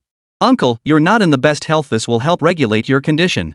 If you feel guilty, just let me take care of Xiao Shui from now on. Boom! This half-joking remark struck Su Jiancheng and Lu Yun like a thunderclap. They snapped their heads up, staring at Fu Qing, then glanced at their daughter beside them, her face flushed crimson, nearly burying her head in her chest. In that instant, everything clicked into place. So Mr. Fu has feelings for our Xiao Shui. Realizing this, the fear in Su Jiancheng's heart was instantly replaced by wild joy. What incredible fortune! To be noticed by a divine being like Mr. Fu was a blessing bestowed upon the Su family, no, upon their ancestors for 18 generations. Accept it. We absolutely must accept it. Breaking his usual composure, Su Jiancheng clutched the box to his chest as if afraid Fu Qing might change his mind. The terror on his face transformed into a dazzling smile. Mr. Fu. Just call me Little Fu. Well. The couple exchanged glances, then plucked up the courage to change their address, Little Fu. Chapter 76. Thank you all for following the updates. Here's a little treat for you. Love you all. About you and Xiao Shui uncle and auntie approve 100%. 10,000%. From now on, Xiao Shui is in your care. You'd better treat her well. Lu Yun stood nearby, grinning from ear to ear as she pulled Fu Qing's hand affectionately. Little Fu, come in and sit down. Don't leave tonight, auntie will prepare a room for you. This complete turnaround left Sun Yanxue beside them feeling both embarrassed and flustered. She stole a glance at Fu Qing and found him staring back at her with a half smile. Her face flushed even redder. The dinner party atmosphere was lively and bustling. Su Jiancheng and Lu Yun embodied the very essence of warmth and hospitality. Su Jiancheng, especially, seemed to have shed 20 years of age and radiated youthful vigor after confirming Fu Qing's feelings for his daughter. Though he knew she seemed to have a large circle of female friends, what did it matter? How could one judge divine matters through mortal eyes? He was a wise man. Was it really that hard to choose between being a mortal's one and only or a divine being's vassal? At the very least, his own Xiao Shui had beaten everyone to the punch. He pulled Fu Chang along, constantly toasting him. The drink, naturally, was the Heavenly Palace Jade Brew Fu Qing had brought. This legendary elixir, said to be rare even for martial gods, proved remarkably potent. After just 2 cups, Su Jiancheng felt his chronic ailments, accumulated over years, had largely vanished. His face glowed with a healthy flush, and he seemed to have boundless energy. The look in his eyes when he gazed at Fu Qing could no longer be described as that of a father-in-law. It was as if he were gazing upon a living god of wealth, no, a living immortal. Young Fu. Su Jiancheng held his wine cup, his tongue thick with emotion. Little Fu, you see, Xiao Shui's just a bit shy. Truth be told, she's had her heart set on you for ages. As parents, we fully support whatever you young people decide. Xiao Shui is such a good girl. If you marry her. Sun Yanxue felt like she was about to explode right there. Why bring this up now? She stole a glance at Fu Qing out of the corner of her eye, afraid he might be angry. Yet Fu Qing's face remained calm and composed, wearing that same unfazed smile. He raised his wineglass, clinked it with Su Jiancheng's, and downed it in one gulp. Then he turned to Sun Yanxue, a hint of amusement in his eyes. Uncle and aunt are right. I will marry her, but not now. Boom. Sun Yanxue's mind went blank. He just agreed? He admitted it? Though not now, he said he would marry me. An indescribable wave of immense joy and happiness washed over her like a tidal surge. She felt light as a feather, as if walking on clouds. So this was what it felt like, when the person you loved publicly acknowledged your relationship in front of your parents. Compared to Sun Yanxue, who was completely swept away by love. Su Jiancheng and his wife exchanged a glance, feeling uncertain. They couldn't help but recall Fu Qing's formidable abilities and the bevy of women surrounding him. Ahem. Fu Cheng cleared his throat, interrupting their wandering thoughts. His expression suddenly turned serious. In today's world, human society still faces a tremendous threat from magical beasts. As the saying goes, with great power comes great responsibility. Such trivial matters as love and romance, how can they possibly compare to the future of humanity? His voice suddenly rose several octaves. How can we call this home while the beasts remain unvanquished? We warriors must make the complete eradication of the beasts our sacred duty, pressing forward relentlessly, unwavering in our resolve. As the words fell, every movement froze. Su Jiangwo's body began to tremble slightly, his gaze toward the youth growing ever more filled with admiration. At this age, others were still pondering how to study diligently or cultivate their skills. He, however, had already shouldered the weighty burden of humanity's future? What immense vision and courage! Mr. Fu, what a noble cause! Su Jiangwo stood stunned for a long moment before snapping back to reality. He swiftly raised his wine cup and offered it respectfully toward Fu Qing. I, Su Jiangwo, raise this cup to you. After the banquet concluded. As expected, Lu Yun insisted that Fu Qing stay overnight, citing it's getting late and the roads aren't safe. Moreover, she thoughtfully arranged his room next to Sun Yanxue's boudoir. Night deepened. After washing up, Fu Qing stood on his balcony in his pajamas, gazing at the distant nightscape. Tonight, the hospitality of Su Jiancheng and his wife, though somewhat exaggerated, had actually made him feel quite good. Especially seeing Sun Yanxue's bashful yet delighted expression had amused him greatly. Just then, the door to the balcony next door opened softly. Sun Yanxue, dressed in a white silk nightgown, stepped out. She seemed unaware that Fu Qing was also on the balcony. Her slender frame trembled slightly, and she instinctively tried to retreat. Can't sleep? Fu Qing's voice rang out clearly in the still night. Sun Yanxue halted, her back still turned to him, and murmured a soft Her heart was racing, beating so fast it felt like it might leap out of her throat. Thank you. She murmured softly, head bowed. Tonight, thank you for everything you did for me. Fu Qing smiled, crossing the connecting balcony to stand behind her. The unique scent of a young girl drifted into his nostrils. Just thank you? He drew close, his warm breath brushing against Sun Yanxue's sensitive earlobe. Sun Yanxue's slender body instantly tensed. Her cheeks felt scorching hot, as if they were burning at 40 or 50 degrees. She was too nervous to speak. Her mature mind knew exactly what was about to happen. But she didn't resist. In fact, she was eagerly anticipating it. Due to her nature, she couldn't be as bold as Yi Qiluo. She could only keep her affection hidden deep within her heart. This man was the god she worshipped. He had rescued her and her family from the mire. He healed her father's gravely ill body and even extended his life by a century. He gave her a new life, a future beyond her wildest dreams. To give everything for him was only right. Fu Qing watched the young girl trembling before him, a stir of emotion stirring within him. He reached behind her and gently wrapped his arms around her slender waist. Su Nianshue's body stiffened again, her mind going blank.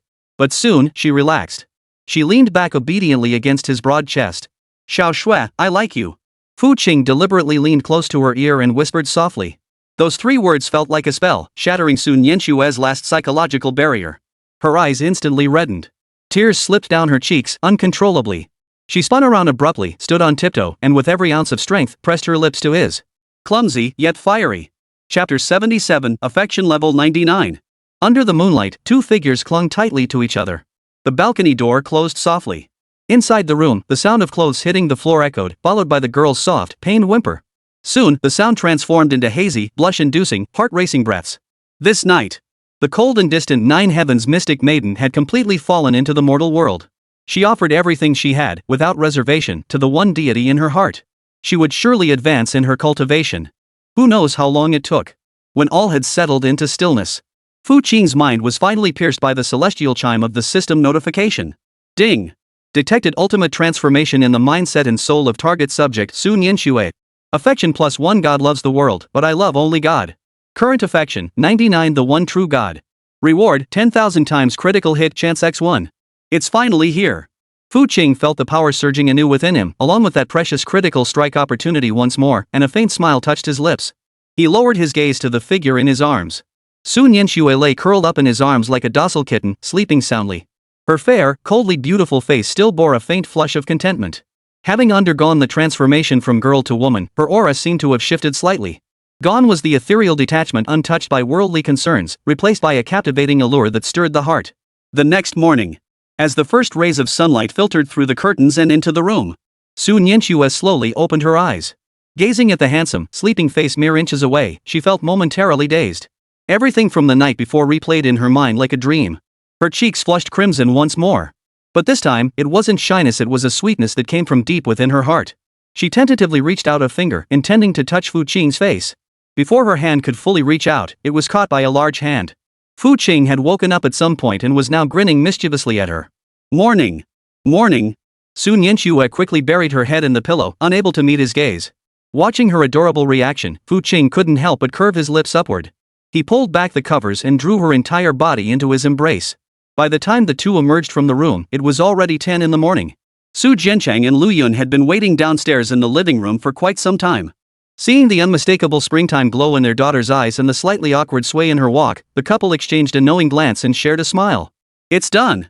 It worked! Xiao Shui, come have breakfast. Lu Yun called out warmly, her gaze toward Fu Qing brimming with the pride of a mother-in-law toward her son-in-law growing more satisfied by the moment. The breakfast table was filled with a warm, cozy atmosphere. After finishing breakfast, Fu Qing was about to take his leave. Suddenly, Su Jianchang produced a document folder and solemnly handed it to Fu Qing. Xiao, this is the share transfer agreement for all our Su family's businesses in Zhengcheng and southern Xia Nation. I've already signed everything. From today onward, you are the sole owner of these companies. What? Before Fu Qing could respond, Su Nianxue beside him gasped in shock. Dad! You! This was the entire fortune built up by generations of the Su family. Worth hundreds of billions. From being an impoverished collateral branch expelled from the main family to amassing hundreds of billions, how much hardship lay between those 2 points. It wasn't that she was unwilling to part with it, she just felt a pang of sorrow for her father. Nonsense! Su Jiancheng shot his daughter a stern look, then turned to Fu Qing with sincere earnestness. Young Fu, don't misunderstand. I'm not trying to bind you with these things. Rather, everything the Su family has achieved today is entirely thanks to you. Without you settling things with the main family, we wouldn't have been able to hold on to any of this. And if these assets remain in our hands, sooner or later, others will covet them. Only in your hands can they reach their full potential and be truly safeguarded. Consider it. Uncle's early dowry for Xiao Shui. Su Jiancheng spoke with heartfelt sincerity. He was a smart man. He knew Fu Qing's future lay in the vast expanse of the cosmos. A mere few hundred billion in assets would likely mean nothing to Fu Qing. His true purpose was to use this method to bind the Su family and Fu Qing, this invincible battleship, together forever. This, he believed, was the best investment for the Su family's future. Fu Qing stared at Su Jiancheng, his expression solemn for a moment. He understood the other man's intentions. He did not refuse. These worldly assets and wealth were indeed mere numbers to him. But for those around him, they offered immense convenience and security. All right. Fu Cheng nodded and took the document folder. I'll just be a figurehead. Everything else stays the same. Uncle and aunt, rest assured.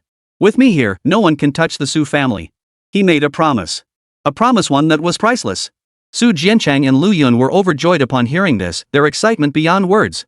With Fu Qing's words, the Su family would be secure for the next century, no, for the next millennium. Just then, Fu Qing's personal terminal suddenly rang. He glanced at the caller ID. It was Long Yu. Fu Qing's expression turned slightly peculiar.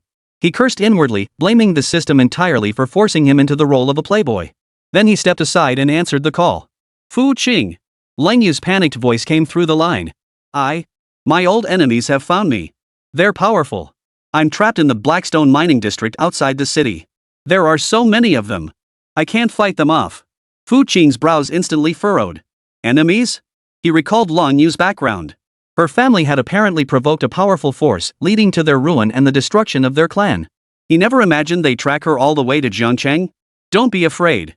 Fu Qing's voice grew icy. Send me your location. I'll be right there. Hanging up the call, he couldn't help but envision the scene of Lang Yu, that stubborn girl, being harmed.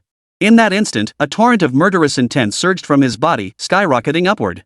Su Jiancheng and Lu Yun turned deathly pale at the terrifying aura, holding their breath in terror. Only then did they recall that this gentle, handsome youth before them was also the one who could make 9th-tier martial artists kneel at a word and force martial gods to retreat. Master Fu.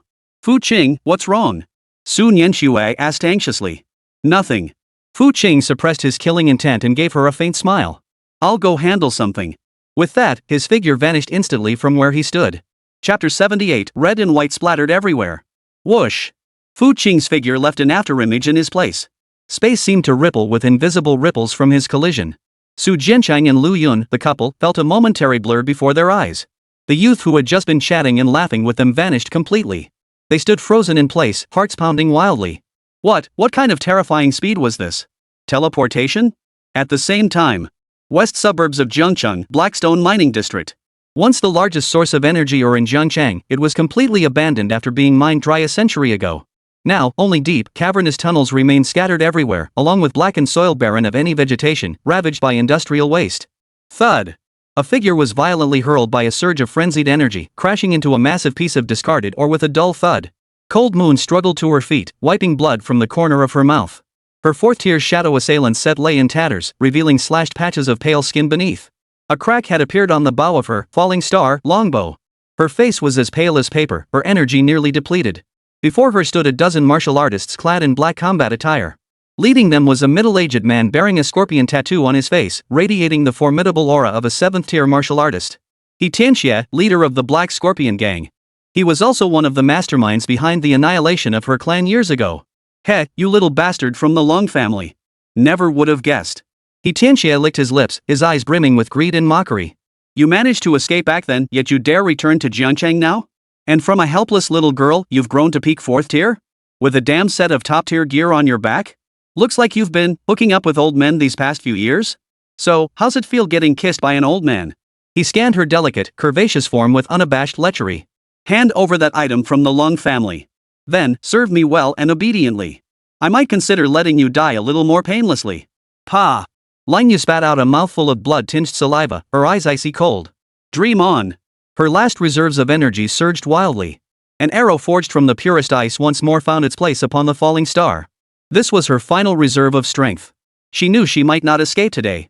A 7th-tier martial artist. Such a formidable opponent was considered a top-tier expert throughout the entire Jiang city. And what's more, the enemy had over a dozen henchmen, each at least at the peak of the 4th rank. She didn't regret sending that communication to Fu Qing. But her heart was filled with endless shame and regret.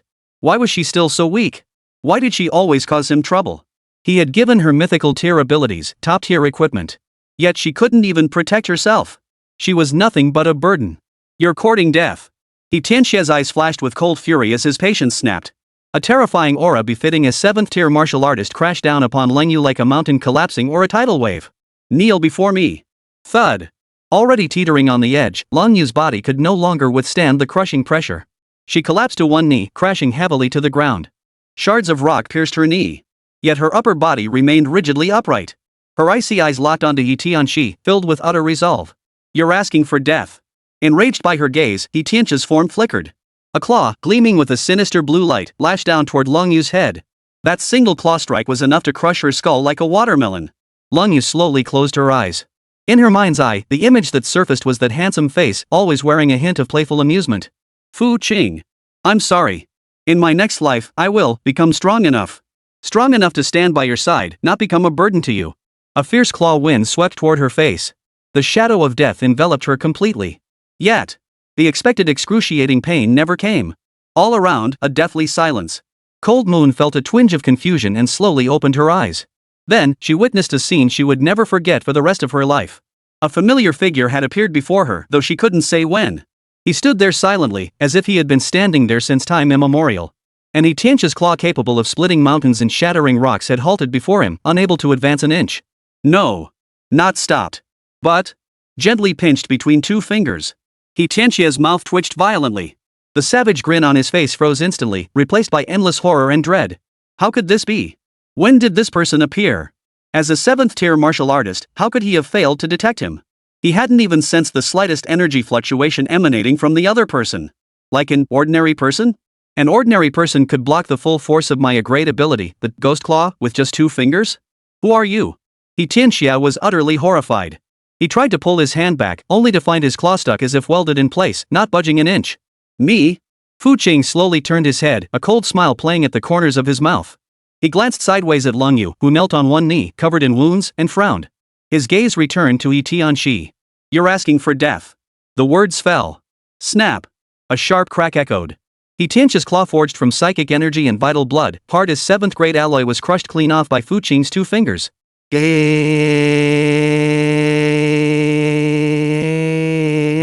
A piercing scream echoed throughout the mining district. Yi Tianxi clutched his mangled palm, retreating frantically, nearly driven mad by terror. Shattered? Just like that, crushed by a pinch? Who the hell are you? He screamed in terror. Fu Qing offered no reply. He merely flickered like a ghostly apparition, reappearing before Yi Tianxi once more. Fast. Fast to the extreme. So fast that even a 7th-tier martial artist's dynamic vision couldn't track him. Yi Tianxia felt his soul nearly leap from his body. Without a moment's hesitation, he lashed out with his remaining claw, channeling every ounce of his lifetime's cultivation, aiming to rip out Fu Qing's heart. Black Tiger heart ripping. But what met him was a palm strike. Smack! The explosive crack of the slap echoed across the heavens. Time seemed to freeze in that instant. Amidst the horrified stares of all the Black Scorpion gang members present, their formidable 7th-rank leader, Yi Tianxi, the very godfather they revered. His entire head exploded like a giant watermelon. Red and white splattered across the ground. The headless corpse, propelled by immense momentum, flew backward hundreds of meters, crashing into a small hill and causing it to collapse before finally coming to a halt. Instant kill. One slap.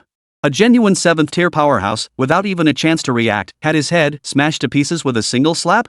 Chapter 79, Little Puppet, Transform. Dead silence. The entire Blackstone mining district fell into absolute silence.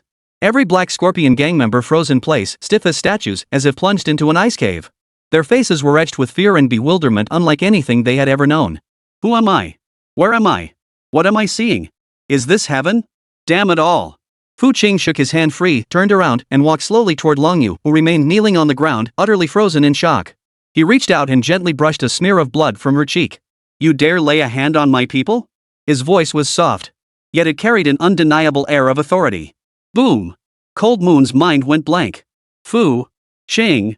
She stared blankly at the face mere inches from hers, her heart beating wildly against her will. My person. He said. I'm his. A wave of warmth instantly flooded her entire body, quietly melting the heart that had been frozen for so long. Fu Qing said no more. He turned his gaze toward the Black Scorpion gang members, who were already so terrified they were ting themselves. He casually summoned something from the storage pouch at the waist of the headless corpse lying where he stood. A ball of black flame and a palm-sized, rustic wooden doll appeared in his hand. Fiddling with the 2 items, he spoke calmly. Speak. Who sent you here? Where is the organization behind you? Thud. Thud. Thud. Thud. At that moment, the psychological defenses of over a dozen martial artists, each at least at the peak of the fourth tier, collapsed completely. They scrambled to their knees, banging their heads repeatedly against the ground with dull thuds. "Spare our lives, sir. Spare us, Master Fu. We were wrong. We failed to recognize a mountain when it stood before us. It was Lord Black Scorpion who sent us. He is the supreme elder of our Black Scorpion gang, a peak 8th tier martial artist. We were only following orders. Master Fu, please spare our lives." Cries for mercy and wails of despair rose and fell in waves. They had already learned the identity of the youth before them from Cold Moon. Master Fu, the man who defied the Su family of the capital, annihilated the Wei clan, forced 9th tier martial artists to kneel, and made martial gods retreat. The forbidden legend of Jiangcheng. It's over. Completely finished.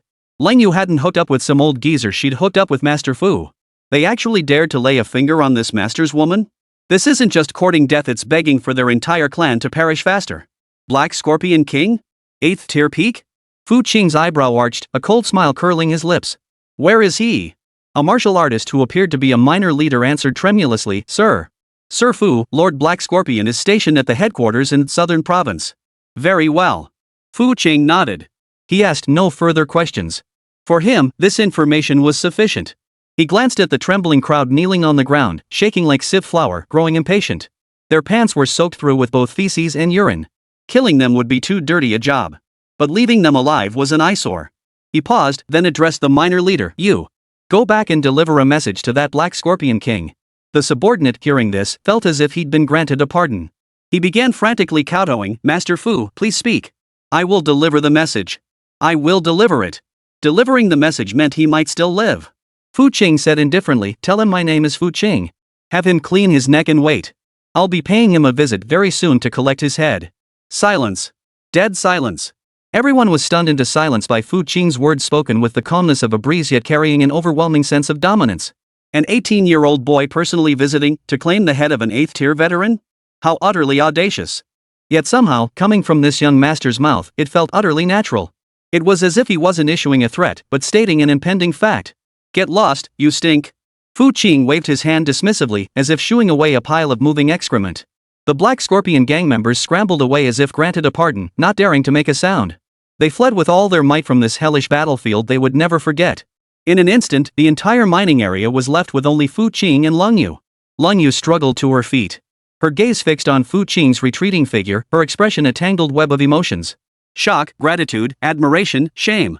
A whirlwind of emotions swirled within her heart. Ding! Detected a transformation in the faith core of target subject Lang Yu. Affinity +1. My God, you saved everything for me. Current affinity, 96 soul devotee. Reward, critical hit chance x1. The system notification echoing in his mind made Fu Qing's lips twitch. Not bad. Another critical hit chance secured. Combined with the one contributed by Sun Yinxue last night, he now held 2 critical strike opportunities in his hands. His gaze fell upon the 2 pieces of loot he'd just acquired. A wooden doll and a cluster of black flames. Both had dropped from that He Tianxi. To be kept close by a 7th tier martial artist, they couldn't be ordinary items. Perfect, he could test them out. He approached Lang Yu, observing her pallid complexion and the bloodstain at the corner of her mouth, his brow furrowing slightly. He retrieved an ultimate life potion from his personal terminal storage space. Drink it. Lang Yu stared blankly at the potion held before her, a wave of warmth washing over her heart. Without hesitation, she took it and drank it in one gulp. A gentle surge of life energy instantly coursed through her limbs and bones. Her injuries began healing at a visible pace. Just then, she saw Fu Qing pick up the ancient-looking wooden puppet confiscated from He Tianxi. The puppet looked ordinary, with crude carving, resembling a cheap toy sold for a few bucks at a street stall. System. Fu Qing silently commanded in his mind. Use 1 critical hit chance on this puppet. Ding. Critical hit chance consumed x1. Critical strike being executed against 6th tier wrathful spirit puppet. Ding. 10,000-fold critical hit successful. Congratulations, host. You have obtained the Mythic tier, primordial demon puppet. Boom. The moment Fu Qing's words fell, the wooden doll in his hand suddenly erupted with a torrent of pitch-black light. A primal, ancient, overbearing, and destructive aura surged skyward. The entire Blackstone mining district trembled violently under this force. The sky instantly darkened, swirling with black clouds as thunder roared and lightning flashed. It felt as though some forbidden entity was about to descend upon the world. Cold Moon, terrified by this sudden upheaval, stumbled backward repeatedly, her face etched with sheer horror. She watched helplessly as the tiny wooden puppet grew larger in the dark glow, defying the wind. In the blink of an eye, it transformed into a terrifying humanoid golem 3 meters tall, cast entirely from an unknown black metal, its entire body engraved with countless crimson demonic runes. It possessed no facial features, its face a smooth, featureless plane. Yet it gave the distinct impression that it was gazing intently upon the entire world. An overwhelming pressure, impossible to gauge in magnitude, erupted from its body. Chapter 80, Absorbing the Imperial Flame, Life's Metamorphosis. Primordial Demon God Puppet. Grade, Mythical. Grade? Evolving. Description, forged from a fragment of the primordial demon god's indomitable battle intent, fused with the chaos demon core and the resentment of countless souls, the ultimate weapon of slaughter. Absolute loyalty. Possesses autonomous combat awareness. Capable of absorbing cosmic energy or demon beast cores for self-repair and advancement. Fu Qing studied the description on the system interface with great satisfaction. A mythic tier puppet with growth potential. This was essentially a super enforcer capable of infinite evolution. What a steal! With a thought, the ancient demonic puppet, radiating overwhelming demonic might, knelt on one knee before him with a thud, its posture utterly reverent. This scene utterly shattered Long Yu's understanding.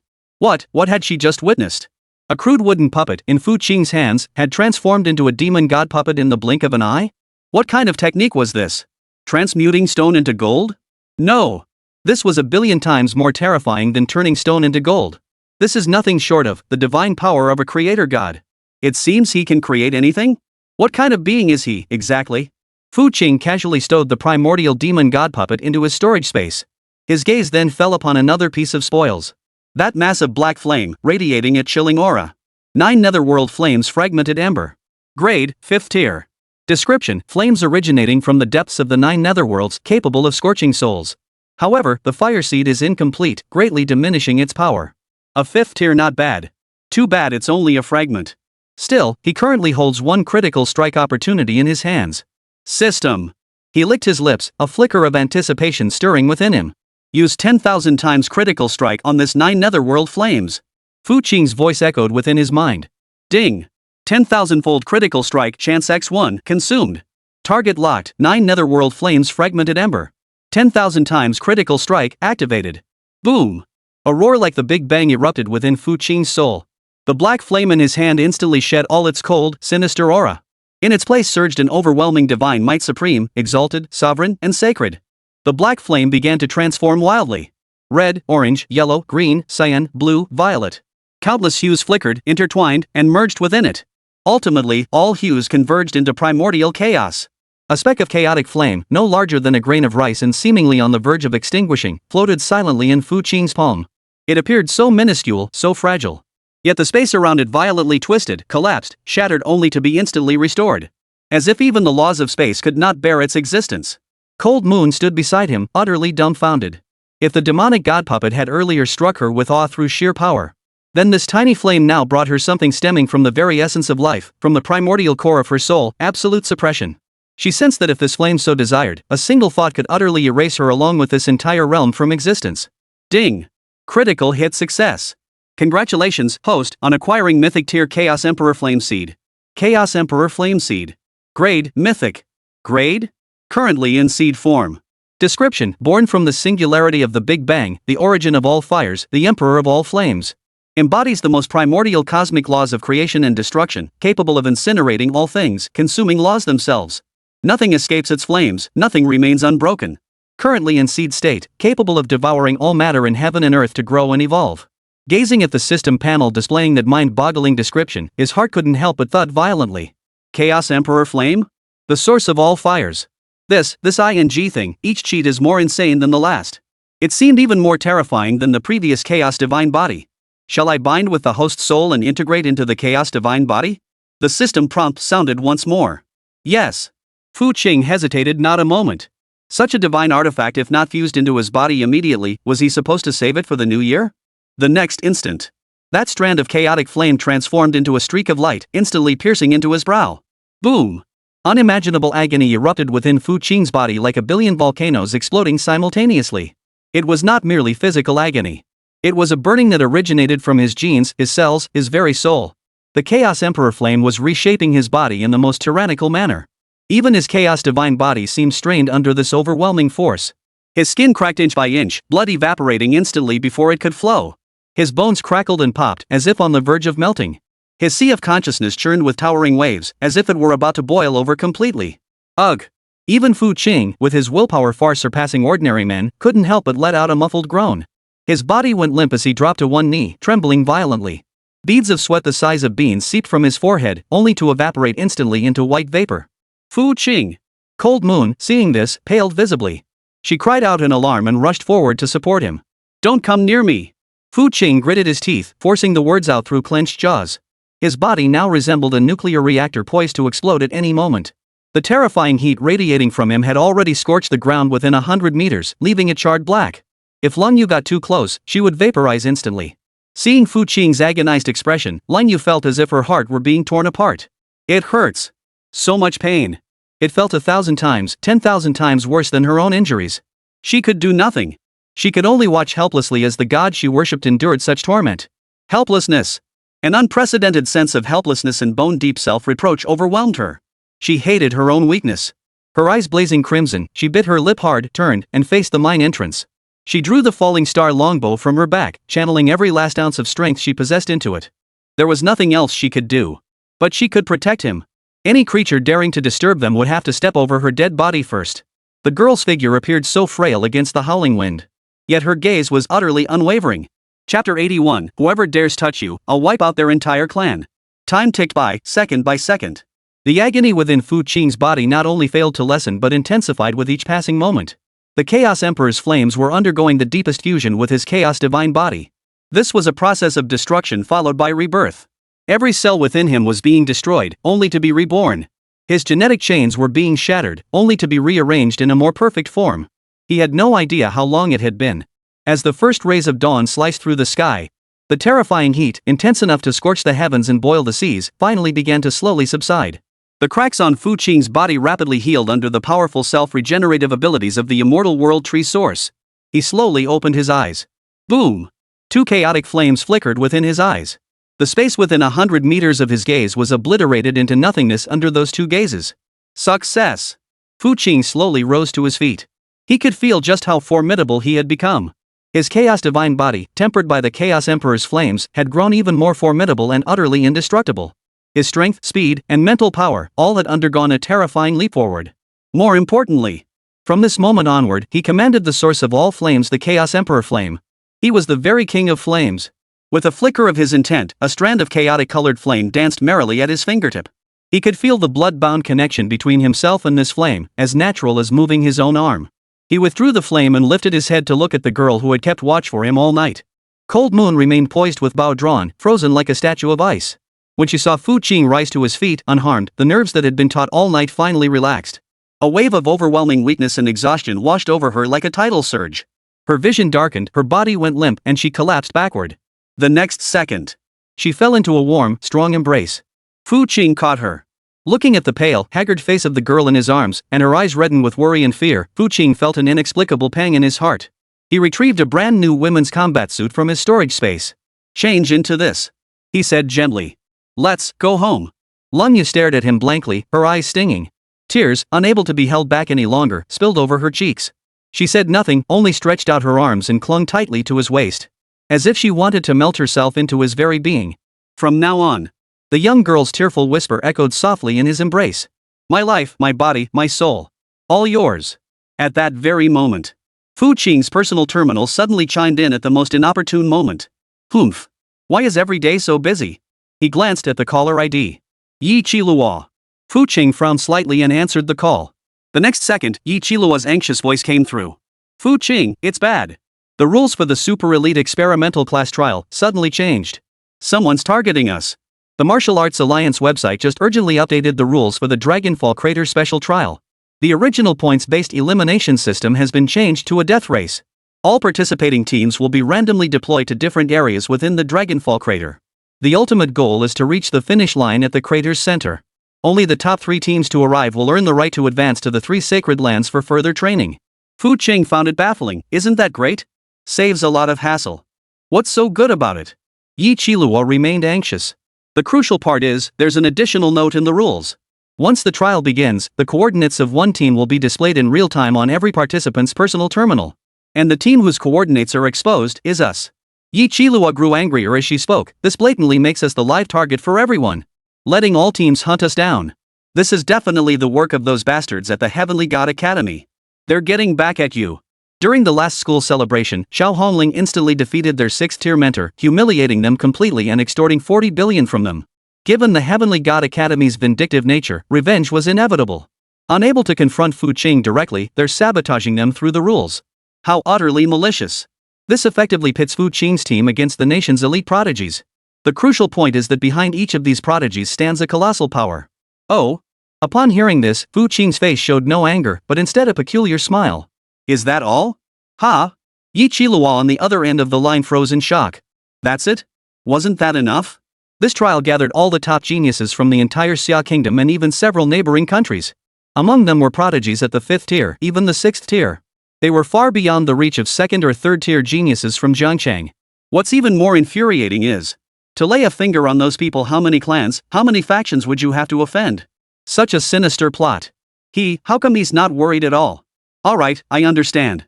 Fu Qing's tone remained unchanged, even tinged with a hint of amusement. Don't worry. They're just a bunch of nobodies. Meet me at heaven and earth. I'll be right back. With that, he hung up the call. On the other end, Yi Qilua stood frozen in place, staring blankly at her personal terminal. Small fry? She couldn't help but let out a bitter laugh. True enough. Though she was only at the peak of the 4th tier, but in his eyes, those so-called prodigies and geniuses were probably no different from common chickens and dogs. Blackstone Mining District. Fu Qing tucked away his terminal and glanced down at Long Yu, still curled up in his arms. Did you hear that?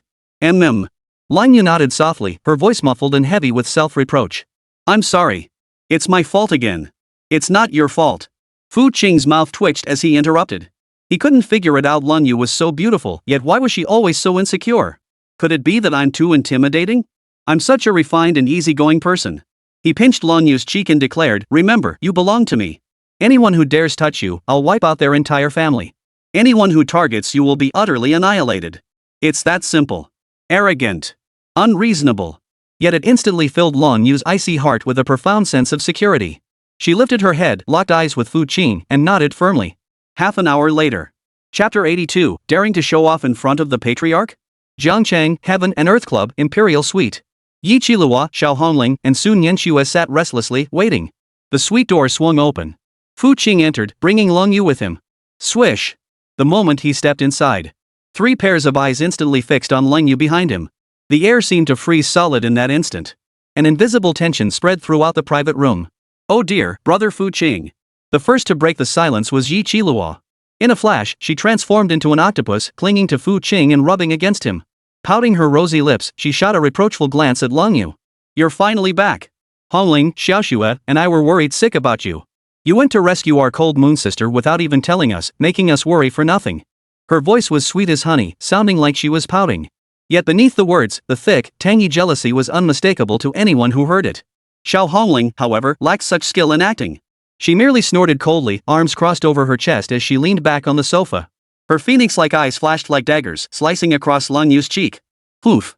Some people are just born troublemakers. Her voice was low, yet brimming with hostility and jealousy. With her affection rating soaring at 95%, she had already claimed Fu Qing as her exclusive territory. Any female creature daring to approach Fu Qing was, in her eyes, a potential enemy. The spoiled princess, it was simply her nature. Sun Yanxue, however, remained far more composed. She sat quietly, her gaze sweeping over Long Yu before settling on Fu Qing's face. She said nothing. Last night's tenderness was still vivid in her mind. In her heart, Fu Qing had already become her personal deity. Faced with this harem-like battlefield of chaos, Long Yu clearly had no experience dealing with such situations. Her fair face paled slightly as she instinctively drew closer behind Fu Qing. But this act of seeking refuge, in the eyes of the 3 women, was undoubtedly yet another provocation. Enough. Fu Qing, feeling a headache coming on, pried Yi Qilua off him. He knew these women all too well. Every single one of them was a jealous wreck. He patted Yi Qilua's head, offering a gesture of reassurance. Then, he looked around and said, it's just a little thing. Why all the fuss? So what if everyone's targeting me? A smirk spread across his lips, revealing pearly white teeth. Perfect. Saves me the trouble of hunting them down one by one. I'll see if they hunt us, or if we hunt them. His overwhelming confidence, his utter disregard for all others, instantly infected everyone present. The lingering worries and jealousy in the 3 women's hearts were instantly swept away. Indeed. What were they fretting about? The man before them was someone who dared to confront even a martial god head-on. What could a mere group of geniuses, who weren't even martial gods themselves, possibly amount to? Even if they offended the family powers behind them, so what? To give you all a little more confidence. Fu Qing smiled, deciding to give them a reassuring boost. With a flick of his thoughts. Buzz. A terrifying, 3-meter-tall puppet entirely pitch black and radiating overwhelming demonic might materialized out of thin air within the private room. Boom! An earth-shattering pressure erupted with a thunderous roar. The entire luxurious private room was nearly filled by the puppet. The walls, forged from special alloy, instantly cracked like spider webs. What is this? Yi Qilihua, Xiao Hongling, and Sun Yanxue, all three women's eyes nearly popped out of their sockets. Staring in utter terror at the demonic puppet kneeling before Fu Qing, they felt a dreadful aura that made their very souls tremble. Their minds went completely blank. How could this thing feel just as formidable as Fu Qing? Are you kidding me? Where on earth did Fu Qing get such a terrifying puppet? And by the looks of it, this puppet is utterly loyal to him? Just as they were utterly overwhelmed by shock, Fu Qing casually stowed away the demon god puppet. He glanced at the three women, their expressions frozen in shock, and smiled. Just a little toy. Now, do you have confidence? The four women. They were at a loss for words. This little toy, it really is tiny. If this even counts as a toy. Then what are they? Toy accessories? Alright, regarding this trial. Fu Qing tapped the table, snapping them back to attention. I have a better idea. He was about to reveal his plan. At that very moment, his personal terminal suddenly vibrated. An encrypted message. At first glance, it was from Jin Hong, the master of Wanbao Tower. Fu Qing opened the message and scanned it. The smile on his face slowly faded. The message was brief, consisting of only one sentence. Young Master Fu, be extremely cautious. The Divine Awakening organization has infiltrated high-ranking positions within the trial committee. This rule change was orchestrated by them. Their goal isn't to eliminate you, they likely intend to capture you alive. Capture me alive? Fu Qing's expression remained impassive. So much for the Divine Awakening organization. Before he could even seek them out, they'd already grown impatient and moved against him? And they're not exactly subtle about it. They actually want to capture me alive? Did they think he was some lab rat for their experiments? A flash of murderous intent flickered across his face. Fu Qing, what's wrong? Sun Yanxue sensed his emotional shift and asked with concern. Yi Qilihua, Xiao Hongling, and Lang Yu all turned to look at him as well. For him to reveal such murderous intent meant this was clearly no simple matter. Nothing. Fu Qing suppressed his killing intent and shared the information on his terminal with the four women. There are too many flies more than beasts. After reading the information, the four women's expressions changed simultaneously. The Divine Awakening Organization? Yi Qilihua exclaimed. They've actually meddled in this trial? Xiao Hon's delicate brows furrowed. They had already heard about it from Fu Qing. It was a specter that even the Xia Kingdom's government feared, existing outside the highest echelons of power. Countless top-tier factions had spent years investigating it, yet none could touch divine revelation. Clearly, Fu Qing's allure to this phantom had become unbearable. Don't worry. Fu Qing smiled faintly. This is just the chance I needed to expose them. Saves me the trouble of hunting them down later. What the hell is this divine revelation nonsense? He leaned back on the sofa, his fingers tapping lightly on the tabletop. Daring to show off in front of the patriarch? They're courting their own destruction. Chapter 83, Martial God? When asking for favors, adopt the proper attitude. His simple four-word declaration sent shockwaves through the four women. They gazed at Fu Qing's profile, utterly entranced. Indeed. What of divine inspiration? Before this man, all enemies would ultimately be crushed. At that very moment. Thump! Thump! Thump! A series of urgent knocks echoed. The manager of heaven and earth stumbled in, face ashen and drenched in sweat. Mr. Fu! Mr. Fu! He gasped, shouting urgently. The illusory sea martial god from the martial god temple has personally arrived. He specifically requested to see you. The illusory sea martial god? Fu Qing's eyebrow arched. That 3-star martial god who'd been thoroughly humiliated by him at Jiangcheng Martial Arts University? What brings him here? To settle the score? Let him in, Fu Qing said indifferently. Yes. The manager, relieved as if granted a pardon, scrambled out again. Soon. The private room door swung open once more. The illusory sea martial god, clad in the martial god temple's specially crafted golden battle armor, stepped inside. Following behind him was a familiar face. Qinya, a 6th-tier instructor of the Heavenly God Academy. However, the martial god of the Phantom Sea no longer bore the same imposing aura as before. His expression seemed slightly nervous. Stepping into the private room, his gaze immediately locked onto Fu Qing. When he sensed Fu Qing's aura vast and unfathomable like the starry sky, his eyelid twitched violently. He's grown stronger. How much time had passed since the last school celebration? This monster's power had actually grown even stronger. He took a deep breath, cutting straight to the point. Mr. Fu. He actually used a respectful title. I presume you are already aware of the changes to the trial rules. I'm here on behalf of the Martial God Temple and the military to convey some intelligence and a difficult request. Fu Qing picked up the teacup on the table and blew on it to cool it. Speak. A single word, radiating arrogance. The martial god of the illusory sea's lips twitched, but he forced down his irritation. As a martial god, he had no right to put on airs before this youth. Even the hallmaster had spoken, he must show utmost respect. According to our top-secret intelligence, the Divine Awakening Organization has laid a trap in this trial. Their objective is to capture you alive and bring you back for their so-called divine gene fusion experiment. Our martial god hall and the military have pursued divine awakening for years, yet our efforts have yielded little.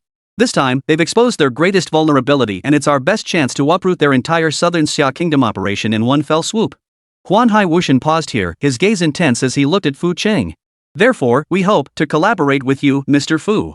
Using this opportunity, with you as the bait, we aim to wipe out every last trace of Divine Awakening's forces deployed at the Dragonfall crater. Bait? Fu Qing finally lifted his eyelids, his gaze settling on the other man's face. You mean you want me to be your pawn? No, no, no. The martial god of the illusory sea hastily waved his hands. It's a partnership. Our martial god temple and the military will dispatch our most elite warriors to provide covert support. We will ensure your safety. Once the mission is accomplished, the martial god temple will offer a generous reward. Generous reward? Fu Qing scoffed, setting down his teacup. Do you really think I need your generous reward? He leaned back in the sofa, his gaze turning amused. If your martial god temple and the military combined can't handle a single divine awakening organization, then you're all useless. Now you want me to clean up your mess? Not impossible. He shifted his tone abruptly. Upon hearing this, the martial god of the illusory sea's face lit up with delight. Mr. Fu, you agree? Will you accept my conditions? Fu Qing countered. Please state them. First, Fu Qing held up one finger. The Heavenly God Academy showed me disrespect last time. Now, your martial god temple wants me to be bait again. You both owe me. I demand that both your martial god hall and the Heavenly God Academy issue a joint public statement to the entire Xia Kingdom, acknowledging your mistakes and offering a formal apology to me and my team members. Say you've upset me. What?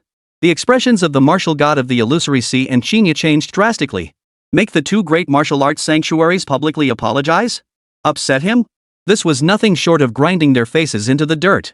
Second, Fu Qing extended a second finger. I will lead this operation. Every one of your men must follow my commands. If I tell you to go east, you cannot go west. As for your generous reward, Fu Qing smiled. I don't need it. All I ask is that you approach this with the attitude of someone seeking a favor. He lifted his teacup, sipped lightly, and fixed his gaze on the face of the illusory sea martial god. For instance, you, a mere 3-star martial god, standing there talking to me like that, isn't that a bit impolite? Boom! The moment those words left his mouth, the entire private room fell into a deathly silence. Yi Qilua, Xiao Hongling, Sun Yanxue, and Lang Yu, all four women held their breath, hearts pounding wildly. He's gone mad. Fu Qing must have lost his mind. A 3-star martial god?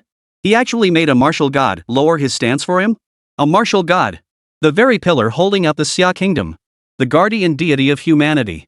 The supreme being standing atop countless martial artists. How dare he? You insolent fool. Xinya's face beside him had turned a deep purplish red. Pointing at Fu Qing, she was so enraged she could barely speak. The phantom sea martial god's body trembled slightly. His fists clenched so tightly, the knuckles turned white. A terrifying rage befitting a 3-star martial god burned wildly within his chest. How many years had it been? Since ascending to the rank of martial god and looking down upon all beings, when had he ever endured such humiliation? Yet, when his gaze met Fu Qing's eyes that seemed to contain the birth and death of the entire universe, the raging inferno within his heart was suddenly doused as if a bucket of ice water had been poured over his head. The hall master's solemn admonition resurfaced in his mind. At all costs, secure his understanding and cooperation. His existence concerns the future of Xia Nation and even the survival of humanity. Before him, abandon your laughable martial god pride. A 3-star martial god is nothing special. The expression on the martial god of the illusory sea fluctuated wildly for a long while. Finally, he slowly exhaled a breath of stale air. Under the stunned gazes of everyone present, as if they had seen a ghost, this 3-star martial god, who had once towered above the Xia Kingdom, turned to the youth seated on the sofa, leisurely sipping his tea. Slowly, deeply, bowed his noble waist. Mr. Fu. War God Hall, Phantom Sea. We humbly request your assistance. Chapter 84. The era truly is changing. Dead silence. The entire Imperial VIP box fell into a deathly silence. No, it was more than just silence. It felt more like an absolute stillness where even time and space had frozen. Yi Qiluo, Xiao Hongling, Sun Yanxue, Lun Yu. The breaths of these four women halted completely in that instant. Their pupils contracted to their absolute limits. Their minds, overwhelmed by the unimaginable, mind-bending spectacle before them, had completely shut down, reduced to utter blankness. This deity, this three-star martial god, was facing Fu Qing. Bowing his spine? The shockwaves radiating from this image were 1,000, 10,000 times more terrifying than anything Fu Qing had ever done before. Instantly slaying a 6th-tier powerhouse with a single finger was awe-inspiring. Commanding a 9th-tier clan head to kneel with a single word was domineering. Yet all of this paled into insignificance before the sight of the martial god bowing his head. This was no longer a crushing display of power and authority. It was an absolute chasm in the very essence of existence. It was mortals gazing upon their sole master. Beside him, Xinya, a 6th-rank instructor at the Heavenly God Academy, stood frozen stiff, as if struck by lightning. Even when she encountered the martial god at the Celestial Academy, she dared not meet his gaze. Her mouth hung slightly open, yet no sound emerged. Her entire worldview shattered into fragments at that very moment. A mere 3-star martial god? Was it impolite to speak while standing? So in Mr. Fu's eyes, even a martial god was merely a mere? So in his eyes, a martial god wasn't even worthy of standing to speak? Absurd! How utterly absurd! Yet this most absurd spectacle unfolded before her very eyes. The martial god of the illusory sea had truly bowed his head. That face, etched with humiliation, resentment, shock, and profound terror, was the most eloquent proof. Time seemed to stretch into an eternity. Yet it felt like but a single instant. Fu Qing held her teacup, gently blowing on the steam rising from its surface. He did not allow the other to rise. The other dared not rise. Only when the tea in the cup reached the perfect temperature did he slowly take a sip. The attitude is acceptable. He set down the teacup, his voice flat. When you're asking someone for a favor, you should at least look like you're asking for a favor. Hearing these words, the tense body of the illusory sea martial god suddenly relaxed. He felt his back drenched in cold sweat. For that brief instant, he'd even experienced a delusion. If he didn't bow his head, or showed even the slightest hint of resistance, then in the very next second, he would die. He would be utterly erased from this world by the youth before him, in a manner he could not comprehend. This tremor, born from the depths of his soul, left him with no room for complacency. Was it an illusion? He was only 18. Mr. Fu is correct. The Phantom Sea martial god maintained his bowing posture, his voice hoarse. The last shred of dignity he held as a martial god had long been crushed to dust. As the Hall Master had said, before this monster, his pitiful dignity was utterly worthless. Can you meet my 2 conditions? Fu Qing leaned back on the sofa, asking indifferently. Yes. Absolutely. The martial god of the illusory sea answered without hesitation, as if afraid to delay even a second. Regarding the public apology, I will immediately report to the Hall Master and notify the Dean of the Heavenly God Academy. In their names, we will issue the highest level public apology to you and your team. As for operational command, he took a deep breath and declared in a solemn tone, from this moment onward, all forces deployed by the Martial God Hall and the military at the Dragonfall Crater, myself included, will be under your command, Mr. Fu. Whatever you command us to do, we shall do without question. His words were spoken with unwavering certainty. Xinya, standing nearby, felt her heart tremble violently. She understood that the martial god of the illusory sea's words represented far more than just himself. He spoke for the 2 colossal entities behind him, the martial god temple and the military. These 2 most formidable institutions of force in Xia Nation. Had they truly surrendered their command authority willingly, all because of a single word from Fu Qing? Madness. What if he betrayed them? This Fu Qing. Who exactly is he? Very good. Fu Qing nodded with satisfaction. Now, share with me all the intelligence you possess regarding the Divine Revelation Organization's activities at the Dragonfall Crater. I want the most detailed information possible, including their potential combat strength, personnel composition, and specific details about their high-ranking members. Yes, sir. The Phantom Sea martial god responded respectfully, immediately opening his personal terminal and transmitting a top-secret file classified at the highest SSS security level to Fu Qing's terminal. After completing this, he remained in a bowed posture, awaiting Fu Qing's next command. Fu Qing opened the file and began scanning it rapidly. Silence fell once more within the private room. But this time, the atmosphere was entirely different. The gazes of the 4 women were fixed intently on Fu Qing. Beyond the admiration and dependence in their eyes, there now lingered an almost fanatical reverence and devotion. They had actually worried before worried that Fu Qing would provoke those prodigy factions. But now, could any of those factions compare to the martial god hall? Terrifying. What kind of peerless being had they fallen in love with? A single word from him could make the martial god bow his head, a living deity? And they were the divine being's apostles, the ones closest to the deity. An unprecedented sense of glory and pride surged wildly within their hearts. To stand by his side and witness all this was the greatest fortune of their lives. A long time passed. Fu Qing closed the terminal screen. He lifted his gaze to the still bowed phantom sea martial god. I received the intelligence. You may leave. Remember, before the trial begins, I don't want to see any of your people in Jiangcheng. My team needs quiet to prepare. What a crappy martial god temple, trying to use me as bait. If I were even a fraction weaker, I wouldn't even know how I died. The difference in vision between that old man at the 10,000 Treasures Pavilion and them is nothing short of staggering. Yes. We dare not disturb Mr. Fu. The illusory sea martial god bowed deeply again as if granted a pardon, then cautiously straightened his back. Leading the utterly distraught Qinya, he retreated step by step from the private room. Only when the door closed did he realize his martial god armor was soaked through with sweat. Stepping out of heaven and earth. The illusory sea martial god glanced up at the sky and exhaled a long, heavy breath. A profound sense of having narrowly escaped disaster welled up within him. Lord Phantom Sea. Qinya, standing beside him, spoke in a trembling voice. What exactly? Shut up.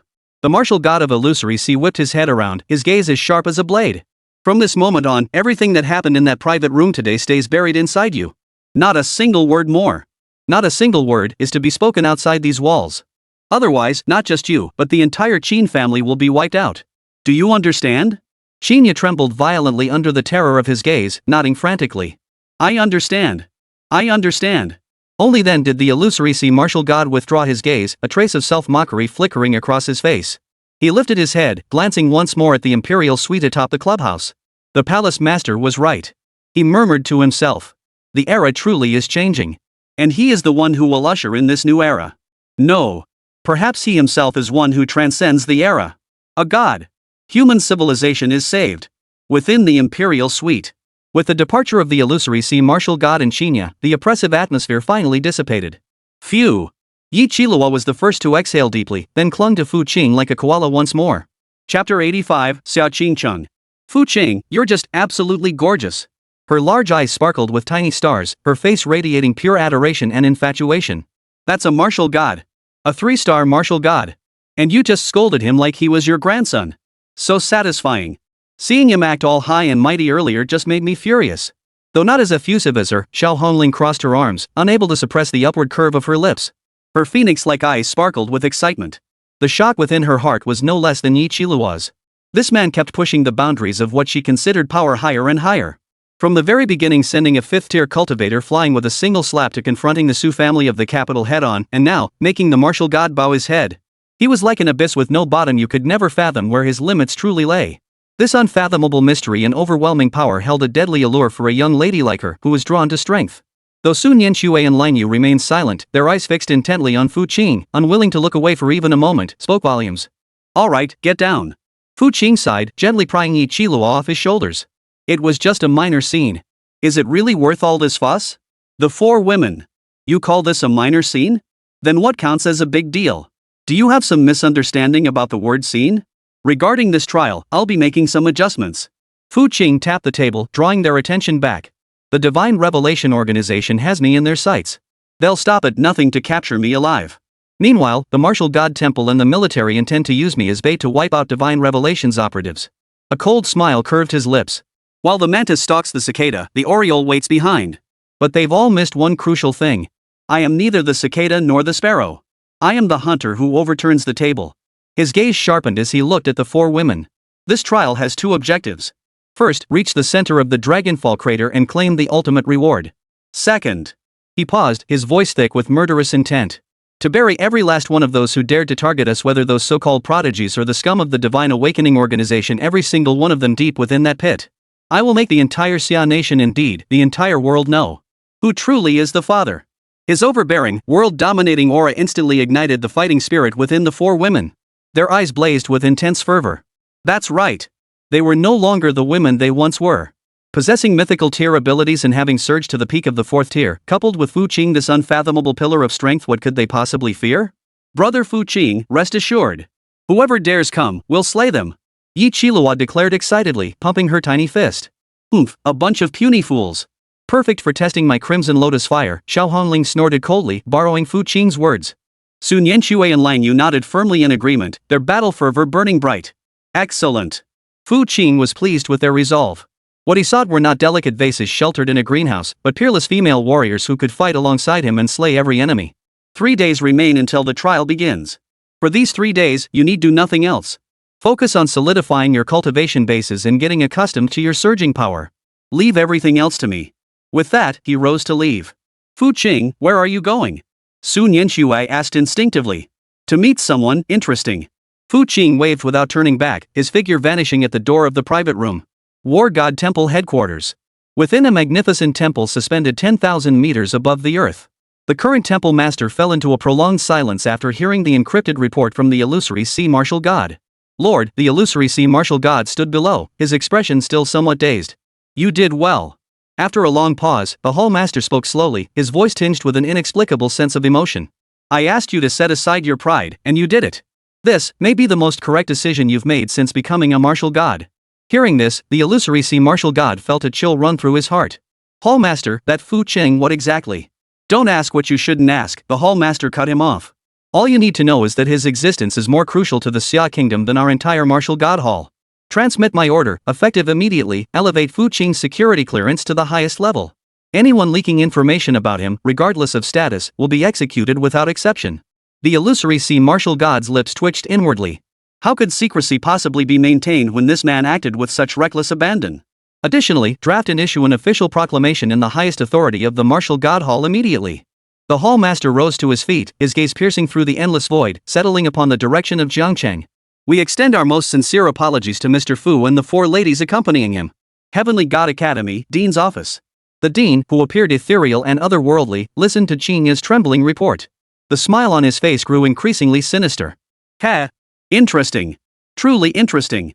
To make a 3-star martial god bow in submission. It seems we have vastly underestimated the potential within him. Far from anger, a hint of fervor flickered in his eyes. Issue a decree. In the name of the Heavenly God Academy, publish an announcement apologizing to student Fu Qing. The tone must be humble, the words sincere. Yes, Dean. After Qing departed, a faint gleam flickered in the Dean's eyes. Fu Qing, this time at the Dragonfall crater, I shall personally invite you back. The next morning. A bombshell announcement capable of rocking the entire Xia Nation. Indeed, the entire world was simultaneously released through Xia Nation's highest-level official media channels. Joint announcement from the Martial God Hall and Heavenly God Academy.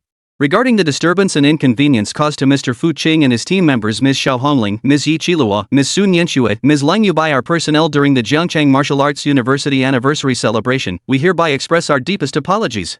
This incident occurred due to the reckless actions and inappropriate remarks of our personnel, which caused Mr. Fu distress. We have taken serious disciplinary measures against the responsible individuals and guarantee that such incidents will never recur. We earnestly request Mr. Fu and the 4 ladies to extend their forgiveness. The announcement was brief. Yet every word detonated like a nuclear bomb in the minds of all who saw it. The entire nation of Xia erupted in an instant. The world trembled. Did I read that correctly? The Martial God Hall and the Heavenly God Academy, publicly apologizing? Offended Mr. Fu? Just for this? What kind of international joke is this? This Fu guy, what kind of god is he? To make 2 martial arts holy grounds bow down? Whoa! That's terrifying. If my sister could marry him, wouldn't I, as her brother-in-law? Your 200+ pound sister? What, planning to sell her by the pound? Shut up. Maybe that's exactly his type. Countless martial artists and factions were plunged into a frenzy of shock and speculation at that very moment, all because of the name Fu Qing. On this day, the name Master Fu truly resounded across the world. And at this very moment, Fu Qing, the very center of this upheaval, strolled leisurely along the tree-lined paths of Jiangcheng's premier martial arts high school. His destination was clear. Jiangcheng First High School, Senior Class 1. That peerless maiden hailed as Jiangcheng's once-in-a-century swordsmanship prodigy, possessing the S-class ability, unrivaled sword case. Xia Qingcheng. Chapter 86, Affinity Level 20? Is that really worth getting so excited about? Jiangcheng's premier martial arts high school. As an institution of higher learning on par with the 3rd Martial High School, this academy likewise gathers the finest martial arts prodigies in Jiangcheng. Among these prodigies, one name stands as an undisputed legend. Xia Qingcheng. A senior in Class 1, she is unquestionably the foremost martial artist at Jiangcheng First High School. Possessing the S-class ability, unrivaled sword case, it is said that within this case lie 9 ancient divine swords passed down through the ages, each wielding power capable of shattering the heavens and obliterating the earth. At just 18 years old, she had already reached the peak of the 3rd martial arts tier. Her mastery of the sword was so profound that even many long-established, renowned masters felt inadequate in comparison.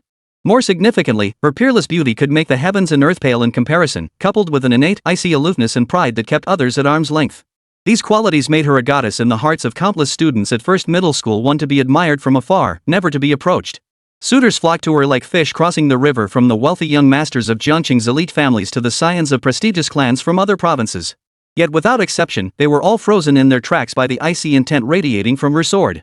Rumors even circulated that a top-tier young master from the capital city once attempted to coerce her by force, only to have his arms severed by her sword and flee in disarray. Since then, no one dared to provoke this icy sword immortal lightly. Fu Qing sought her out for a simple reason. While reviewing intelligence sent by the illusory sea martial god last night, he had come across this name. Xia Qingcheng. She, astonishingly, was also on the list for this Dragonfall Crater special trial. A target whose prowess and beauty were both top-tier, delivered right to his doorstep. Fu Qing naturally had no reason to pass up such an opportunity. Ding! Detected high-value target meeting binding criteria. Name, Xia Qingcheng. Appearance, 98, stunningly beautiful. Ability, Tier 3 peak martial artist. Special ability, S-rank peerless sword case. Status, bindable. Proceed with soul binding? Bind. Fu Qing silently commanded in his mind. Ding! Target Xia Qingcheng successfully bound. Current affinity, 0 stranger. Excellent. The new power bank is now in place. Just waiting for the day to plug in the charging cable. Fu Qing's lips curved into a faint smile as he strode into the building housing Senior 3, Class 1. At that moment, within the training grounds of First High School, a breathtakingly beautiful figure danced with her sword. Xia Qingcheng. Dressed in a white training uniform, her graceful form resembled a moonlit fairy. A 3-foot-long blue blade in her hands seemed to come alive. At times, it darted like a serpent emerging from its lair, sharp and ruthless. At other times, it surged like a dragon emerging from the sea, utterly dominant. At other times, it moved like a gentle breeze caressing willow branches, light and ethereal. Each strike carried a piercing edge, as if it could slice through the very air. Surrounding her were crowds of students gathered to observe, though whether they came to watch the swordplay or the swordswoman remained unclear. Yet all instinctively kept a distance of dozens of meters, fearing injury from the invisible sword chi. Without exception, their faces bore expressions of awe and fascination. Unbelievably powerful. Goddess Xia's sword technique has advanced yet again. She seems ready to break through to the 4th tier at any moment. She's truly Jiangqing's #1 prodigy. What about Xiao Honling and the others? They only rose to fame by following Master Fu. When it comes to true talent, they're nowhere near Goddess Xia. Exactly. Goddess Xia is the true prodigy of heaven, relying solely on her own effort and innate talent. But isn't Master Fu also a student? He's cheating. He definitely doesn't count. The murmurs brimmed with admiration for Xia Qingcheng and disdain for Xiao Honling and the others. Clearly, yesterday's apology announcement that had exploded across the nation had also caused a huge stir here. Some were stunned by Master Fu's extraordinary influence. Naturally, others were consumed by jealousy, convinced that Xiao Honling and her peers had merely gotten lucky by latching onto a powerful patron. Xia Qingcheng, however, stood as their last bastion of pride against the Fui legend. She hadn't relied on men or cheated her way to success. This was the true embodiment of a prodigy. Swish! At that moment, Xia Qingcheng sheathed her sword and stood poised. She exhaled a puff of white breath. Her flawlessly beautiful face bore not a single trace of emotion, cold as an iceberg. She paid no heed to the murmurs around her. Her eyes held only the sword. Nothing else could enter them. To her, the so-called Master Fu and his mythical level abilities were nothing but external distractions. Only the sword in her hand was eternal. She was about to leave. A calm voice suddenly sounded behind her. Your sword is too slow. The voice was not loud, yet it reached the ears of everyone present with crystal clarity. The entire training ground fell instantly silent. Everyone spun around as if they'd seen a ghost, staring toward the source of the voice. There stood an ordinary-looking youth, who had appeared there unnoticed. Hands tucked into his pockets, he wore an expression of utter calm, as if he had just uttered the most ordinary of greetings. He's lost his mind. This guy must be out of his mind. He actually dared to say Xia Qingcheng's sword was slow? This was even more absurd than publicly accusing a martial god of being unable to fight. Which damn class is this kid from? Did he come here to cause trouble? But a few students who had seen Fu Qing's photo stared intently at him, scrutinizing his features over and over, and silently calculating the odds of Master Fu himself actually showing up here. Xia Qingcheng slowly turned around. For the first time, a flicker of emotion rippled across her eyes, cold as a frozen pond. She looked at Fu Qing, her gaze icy. Who are you? Her voice was crisp and cool, her delicate brows slightly furrowed. Who I am doesn't matter. Fu Qing smiled, taking step after step toward her. What matters is that a sword like yours wouldn't last a day in the Dragonfall crater. Boom! If the first remark was a provocation, this one was outright humiliation. The crowd of sycophants around them erupted in fury. Bastard! Who do you think you are? Daring to criticize Goddess Xia? He seems to be. You fool! Do you even know who you're talking to? Security! Get this lunatic out of here! Yet, despite the raging crowd, Fu Qing remained utterly unfazed. His gaze remained fixed on Xia Qingqing's face. Xia Qingqing grew impatient under his stare. A terrifying aura of an S-class ability user at the peak of the third tier erupted from her body with a thunderous roar. A fierce sword intent, like a tangible blade, swept toward Fu Qing. She intended to teach this arrogant fool a lesson he would never forget. However, facing that terrifying sword intent, powerful enough to shatter the spirit of a martial artist of equal rank, Fu Qing showed not the slightest hesitation. He maintained his original pace, walking steadily, neither hurried nor slow. Those sword intents, potent enough to tear through steel, melted away silently the moment they approached within 3 feet of his body like spring snow under the scorching sun. As if they had never existed at all.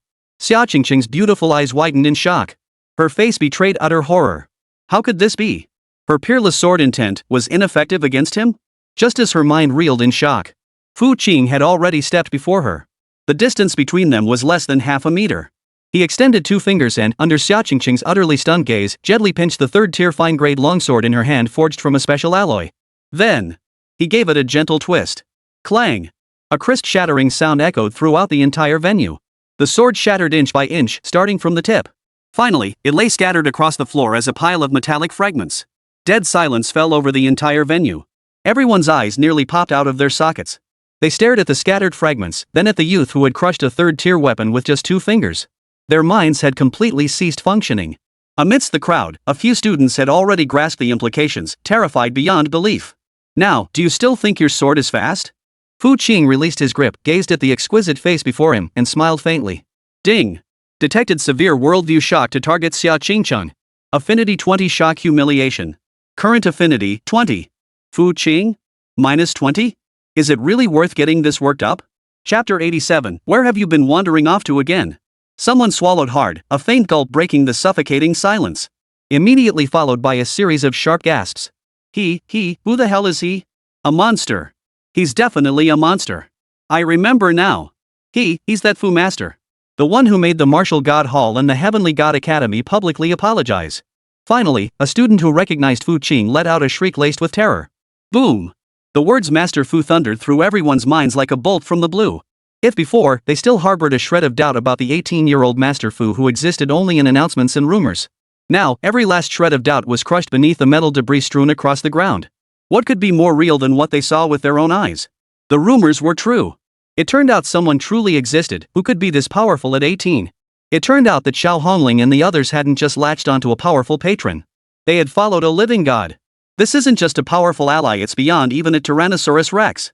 Those students who had previously complained about Xia Qingqing and mocked Xiao Hongling and the others for clinging to a powerful patron now felt their cheeks burning with embarrassment, wishing they could sink into the ground.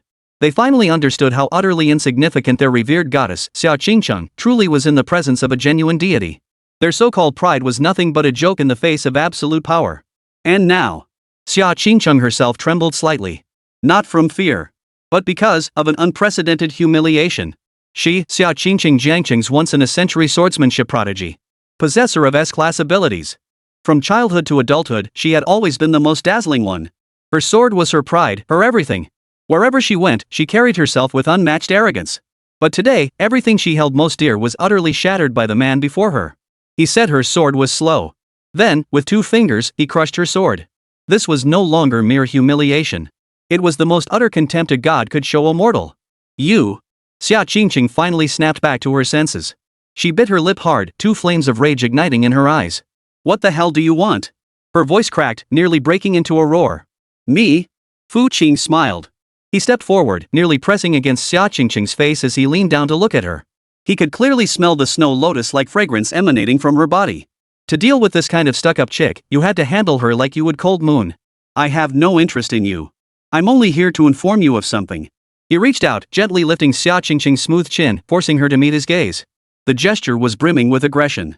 The goddess was being flirted with, and the surrounding boys watched with eyes bulging with rage, yet not a single one dared to step forward. Xia Qingqing tried to struggle, only to find her body pinned down as if by an invisible mountain, utterly immobilized. She could only watch helplessly as that handsome face grew larger and larger within her pupils. I will participate in the Dragonfall Crater trial. Fu Qing's voice echoed in her ear.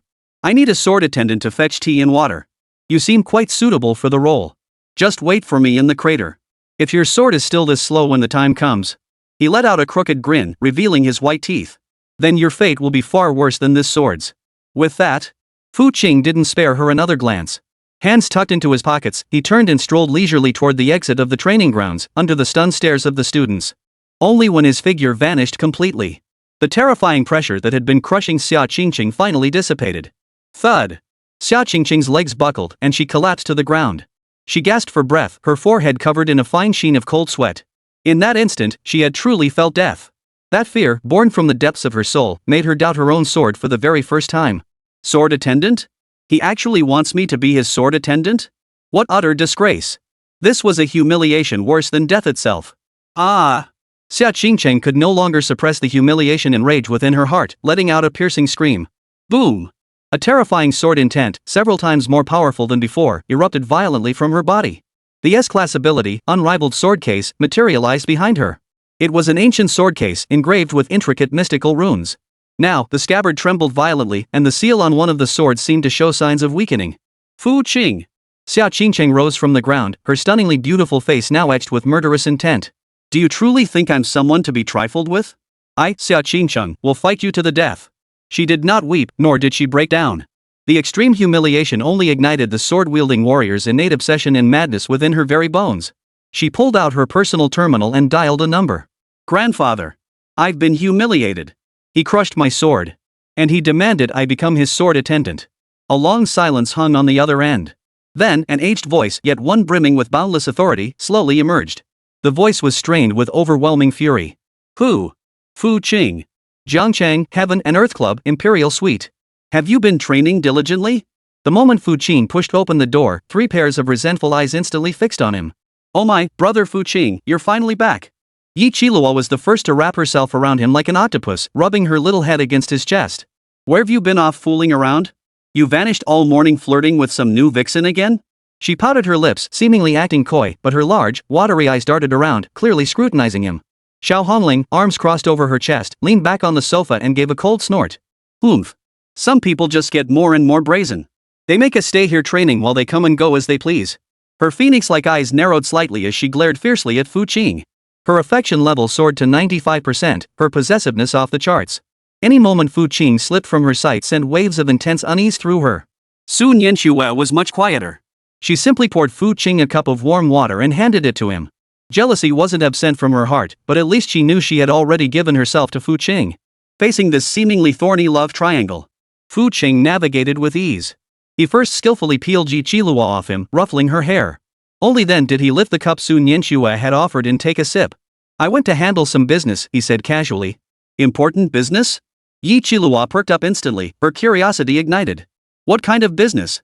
Does it involve that pretty girl? You could say that. Fu Qing paused, deciding to give them a heads up to spare these jealous little things from spinning wild theories. I recruited a new team member. Chapter 88, a 4-star martial god. One man can hold a city. A new member? The 3 women froze in unison at the news. Wasn't the team already full? Healer Sun Yanxue, melee fighter Xiao Hongling, summoner Yi Qiluo, ranged attacker Long Yu, plus Fu Qing, the versatile father figure. A perfect 5-member squad. What new member could they possibly need? A sword attendant, Fu Qing added. A sword attendant? Xiao Hongling furrowed her delicate brows. What does that mean? Are you replacing one of us? She immediately grew tense. No replacements, Fu Qing flatly denied. The Dragonfall Crater trial rules never said servants weren't allowed. I plan to bring a maid to serve tea, massage shoulders, and knead legs. Plus, she can scout ahead and step on any traps. The 3 women. They exchanged bewildered glances, momentarily at a loss for words. Bringing a maid to a place like the Dragonfall Crater, where death is almost certain. And use her to scout paths and step on traps? In all the world, only Fu Qing could pull off something this absurd. So, who is that maid? Yi Qiluo asked curiously. Her instincts told her that anyone Fu Qing would take under her wing, even as a mere maid, couldn't possibly be ordinary. Jiangcheng First High School. Xia Qingcheng, Fu Qing replied indifferently. Xia Qingcheng? The 3 women gasped in unison upon hearing the name. How could they not know that name? The undisputed top genius of Jiangqing No. 1 High School, possessor of the S-class ability, unrivaled sword case, hailed as Jiangqing's once-in-a-century iceberg sword immortal. Before Fu Qing burst onto the scene, Xia Qingchang was the undisputed top talent among Jiangqing's youth. Both in innate talent and combat prowess, she towered head and shoulders above them. Yet now, Fu Qing actually claimed he intended to recruit Xia Qingchang as a maid? How could she not be furious? And judging by his matter-of-fact tone, it seemed like this matter was already settled? You went to see her? Xiao Hongling blurted out in disbelief. Yeah, just got back from first high. Fu Qing nodded. She agreed? Yi Qiluo's eyes widened like copper bells. That was Xia Qingchang. Famous for her arrogance, famous for her coldness. Suitors lined up from Jiangqing all the way to the capital, yet she wouldn't even deign to glance at them. Would she willingly become Fu Qing's maid? Whether she agreed or not doesn't matter, Fu Qing scoffed. What matters is that I informed her. The three women fell silent once more. They could already picture the priceless expression on Xia Qingqing's face when Fu Qing uttered those words. A strange mix of satisfaction and envy welled up inside them. The satisfaction came from knowing that the so-called top genius, the one constantly held up for comparison and used to keep them down, had finally been dealt with by Fu Qing. The sourness came from the fact that Fu Qing had actually sought out another woman. Even if it was just to be a maid, it was still Fu Qing who had made the move. Didn't that imply that in Fu Qing's heart, Xia Qingchang held a tiny bit of special significance? In an instant, the atmosphere within the private room grew incredibly tense. An invisible tension began to spread once more. Just then, Fu Qing's personal terminal suddenly vibrated. It was an encrypted message from Jin Hong, the proprietor of Wanbao Tower. Fu Qing opened it. The message was brief, containing only one sentence. Young Master Fu. Have you crossed paths with a girl surnamed Xia? If it's you must leave Jiangqing immediately. For Star Sword Martial God Xiao Wuming has emerged from seclusion and is heading toward Jiangqing. This man fiercely protects his own and has a fiery temper. Under no circumstances should you confront him directly. Xiao Wuming? For Star Martial God? Fu Qing smiled. It seems that elder of Xia Qingqing's has finally lost his patience. Before absorbing those 4 bottles of mythical grade potions, he might have genuinely retreated 3 steps. But times had changed, and now he had just fused with the Chaos Emperor flame. Though he'd never clashed with a martial god, no matter how formidable they were, they remained merely the pinnacle of Blue Star's combat power. How could they possibly contend with cosmic power? The crushing dominance of the great Tao over cosmic laws, the utter contempt of higher dimensions for lower ones, these were entirely different concepts. What's wrong? Su Nianxue noticed the change in his expression and grew concerned. Nothing. Just an old fool showed up. Fu Qing shared the information with the 3 women. After reading it, their faces instantly drained of color. A 4-star martial god? Sword martial god Xiao Wuming? That legendary sword god who retired from the world 100 years ago? He's Xia Qingqing's grandfather? Or even her great-grandfather? Their scalps prickled, and their limbs grew numb with cold. That was a 4-star martial god. A terrifying existence 1 star higher than the illusory sea martial god. Among martial gods, each star represents a realm. The 3-star martial god of the illusory sea likely couldn't even block a single strike from the 4-star Xiao Wuming. Such a legendary ancient monster had actually emerged from seclusion for Xia Qingchang? Fu Qing, we must leave immediately. Xiao Hongling was the first to react, urgently grabbing Fu Qing's hand. Now! Head for the Dragonfall crater. Once inside, with the martial god temple and military forces present, he won't dare act recklessly. Leave? Why should we leave? Fu Qing clasped her icy cold hand in his, a hint of amusement playing across his face. He's just a 4-star martial god. Perfect. I just fused with the Chaos Emperor flame and haven't tested it yet. Let's use him to test the blade. He said it with utter indifference. But to the 3 women, it sounded like thunderclaps. Using a 4-star martial god to sharpen his blade? He's gone mad. Fu Qing must have lost his mind. Before they could say another word. Boom! A deafening roar suddenly echoed from the heavens. The entire city of Jiangqing seemed to tremble violently in that instant. A boundless, razor-sharp terror of sword intent poured down like a celestial river, crashing down from the heavens. In an instant, every sword and dagger worn by martial artists within Jiangqing began trembling violently beyond control, emitting mournful whines. As if paying homage to their sovereign, countless martial artists looked up in horror. Above Jiangqing, a figure of ancient age now stood, having appeared without warning. He wore a gray robe, his hair and beard entirely white, his face bearing an ancient, unrefined look. He stood there silently, yet seemed to be the sole center of this entire world. He was the sword. The sword was him. 4-star sword martial god. Xiao Wuming. A seasoned veteran with vast experience recognized the figure and couldn't help but exclaim in astonishment. How could he be in Jiangqing? It's over. Jiangqing is finished. He could destroy the entire city with a single strike. Under this terrifying pressure, heavy enough to crush the heavens, countless martial artists' legs buckled. They collapsed to their knees, unable even to lift their heads. Even the few 7th and 8th tier powerhouses stationed in Jiangqing turned deathly pale, struggling desperately to hold their ground, as if they might be torn to shreds by that intangible sword intent at any moment. This was the might of a 4-star martial god. One man could crush an entire city. Chapter 89. Old man, do you know your crime for disturbing my tea?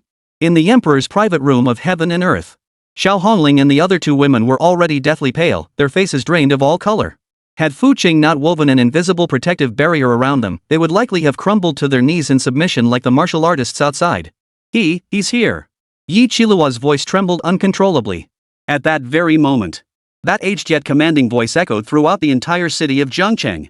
Fu Qing of Jiangcheng, come out and face your death. The voice thundered like rolling thunder across the skies above Jiangcheng. Every syllable carried an endless sharpness, as if it could pierce through one's very soul. Under the terrifying shockwave of sound, countless martial artists of lesser strength spat blood and collapsed unconscious on the spot. The entire city plunged into deathly silence and panic. All surviving martial artists stared skyward with horrified eyes, fixated on the figure above that seemed both divine and demonic. 4-star sword martial god, Xiao Woming. He had actually come for Fu Yi. And his first words were to demand Fu Yi come out and face his death. It's over. This time, Fu Yi had truly met his match. That's a 4-star martial god. A legendary figure standing at the pinnacle of Xia Nation's martial arts, as elusive as a dragon glimpsed only by its head. Though Fu Yi was powerful, mysterious, and capable of making 3-star martial gods bow before him. But facing a 4-star sword martial god enraged in coming for him, does he still stand a chance? This question surfaced in countless minds. But soon, they answered it themselves. None. Absolutely none. Among martial gods, each star represents a realm. A 4-star martial god could easily crush a 3-star martial god. Even the illusory sea martial god couldn't last 3 moves against Xiao Woming. Has Fu Yi ever fought him? What gives him the right? This is bad. Master Fu might truly be doomed this time. He's too young, too hot-headed. He shouldn't have provoked that female demon, Xia Qingcheng. It's just his misfortune. Who could have guessed Xia Qingcheng and Xiao Woming were family? What a pity, a legendary figure, his story ending here today. Countless people felt pity for Fu Qing.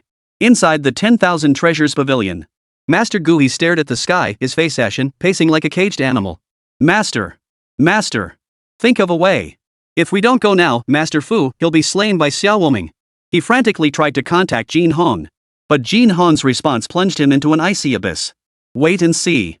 Just 4 simple words. Beijing, Su residence. Su Shaotian and Su Jinan both witnessed the scene in Jiangqing through the satellite feed. Ancestor, we. Su Jinan trembled uncontrollably, his mind in turmoil. There's nothing we can do. Su Shaotian, a 1-star martial god, wore utter helplessness on his face. Before a 4-star sword martial god, our Su family is but an ant that can be crushed at any moment. All we can do now is pray. Pray that Mr. Fu can work another miracle. Martial God Hall Headquarters. As the martial god of the illusory sea watched the familiar figure on the screen, his scalp prickled with dread. Hall Master. That old madman Xiao Woming has gone to find Mr. Fu. Should we stop him immediately? Stop him? The Hall Master's voice betrayed no emotion. How would you stop him? Could you block his sword? Could you persuade him to back down? Surely I can't just step in personally? The martial god of the illusory sea was instantly at a loss for words. Then we can't just stand by and watch Mr. Fu. Watch. The Hall Master cut him off, his gaze deep and inscrutable. I'm quite curious myself. This Mr. Fu, whom even I cannot fathom, how will he surprise us when facing a true peak 4-star martial god? Heaven and Earth, Imperial Suite. Facing the terrifying pressure outside the window, powerful enough to crush the heavens and earth, Fu Qing remained utterly unfazed. He remained seated leisurely on the sofa, sipping the tea poured for him by Sun Yanxue, gently blowing on the steam. To the uninitiated, it might have sounded like nothing more than a dog barking wildly outside. Fu Qing, you. Xiao Hongling and the other 2 women were already burning with anxiety. They'd seen Fu Qing fight before, always instant victories, but against mere nobodies. A 4-star martial god. Could he possibly win? Don't panic. Fu Qing didn't even look up as he said calmly. Come help me blow on this. The tea's still hot. The 3 girls? What on earth is wrong with you? At a time like this, you're still worried about whether your tea is getting cold? Out there is a 4-star martial god who wants your life. Oomph. You insolent brat. Facing death, you still dare to put on airs before this venerable one? Above the heavens, Xiao Woming, seeing Fu Qing's prolonged absence, was seething with rage. He, a 4-star sword martial god, had descended personally, yet the other dared to avoid him? What utter contempt! Since you refuse to come out, then I shall personally invite you out. With that, Xiao Woming formed his fingers into a sword and pointed toward the heaven and earth club below. Hum. A terrifying sword energy, a kilometer long and solid as substance, instantly materialized. Enveloped in the law force of utter annihilation, it sliced through space itself, leaving behind gaping, pitch-black fissures wherever it passed. Had this strike landed, forget a mere heaven and earth club. Everything within a radius of thousands of meters would be instantly leveled to the ground. It's over. Witnessing this strike, every martial artist in Jiangcheng closed their eyes, their faces etched with utter despair. Yet, just as that world-shattering sword energy was about to descend, a calm voice drifted out from the top-floor private room of heaven and earth. Enough noise. Accompanying this voice, a colossal hand, formed entirely of pure energy, materialized out of thin air. The hand obscured the sky and blocked out the sun, as if it could grasp the entire heavens and the entire planet within its palm. With a single, gentle wave. Snap. A crisp sound, like swatting a fly, echoed throughout the city.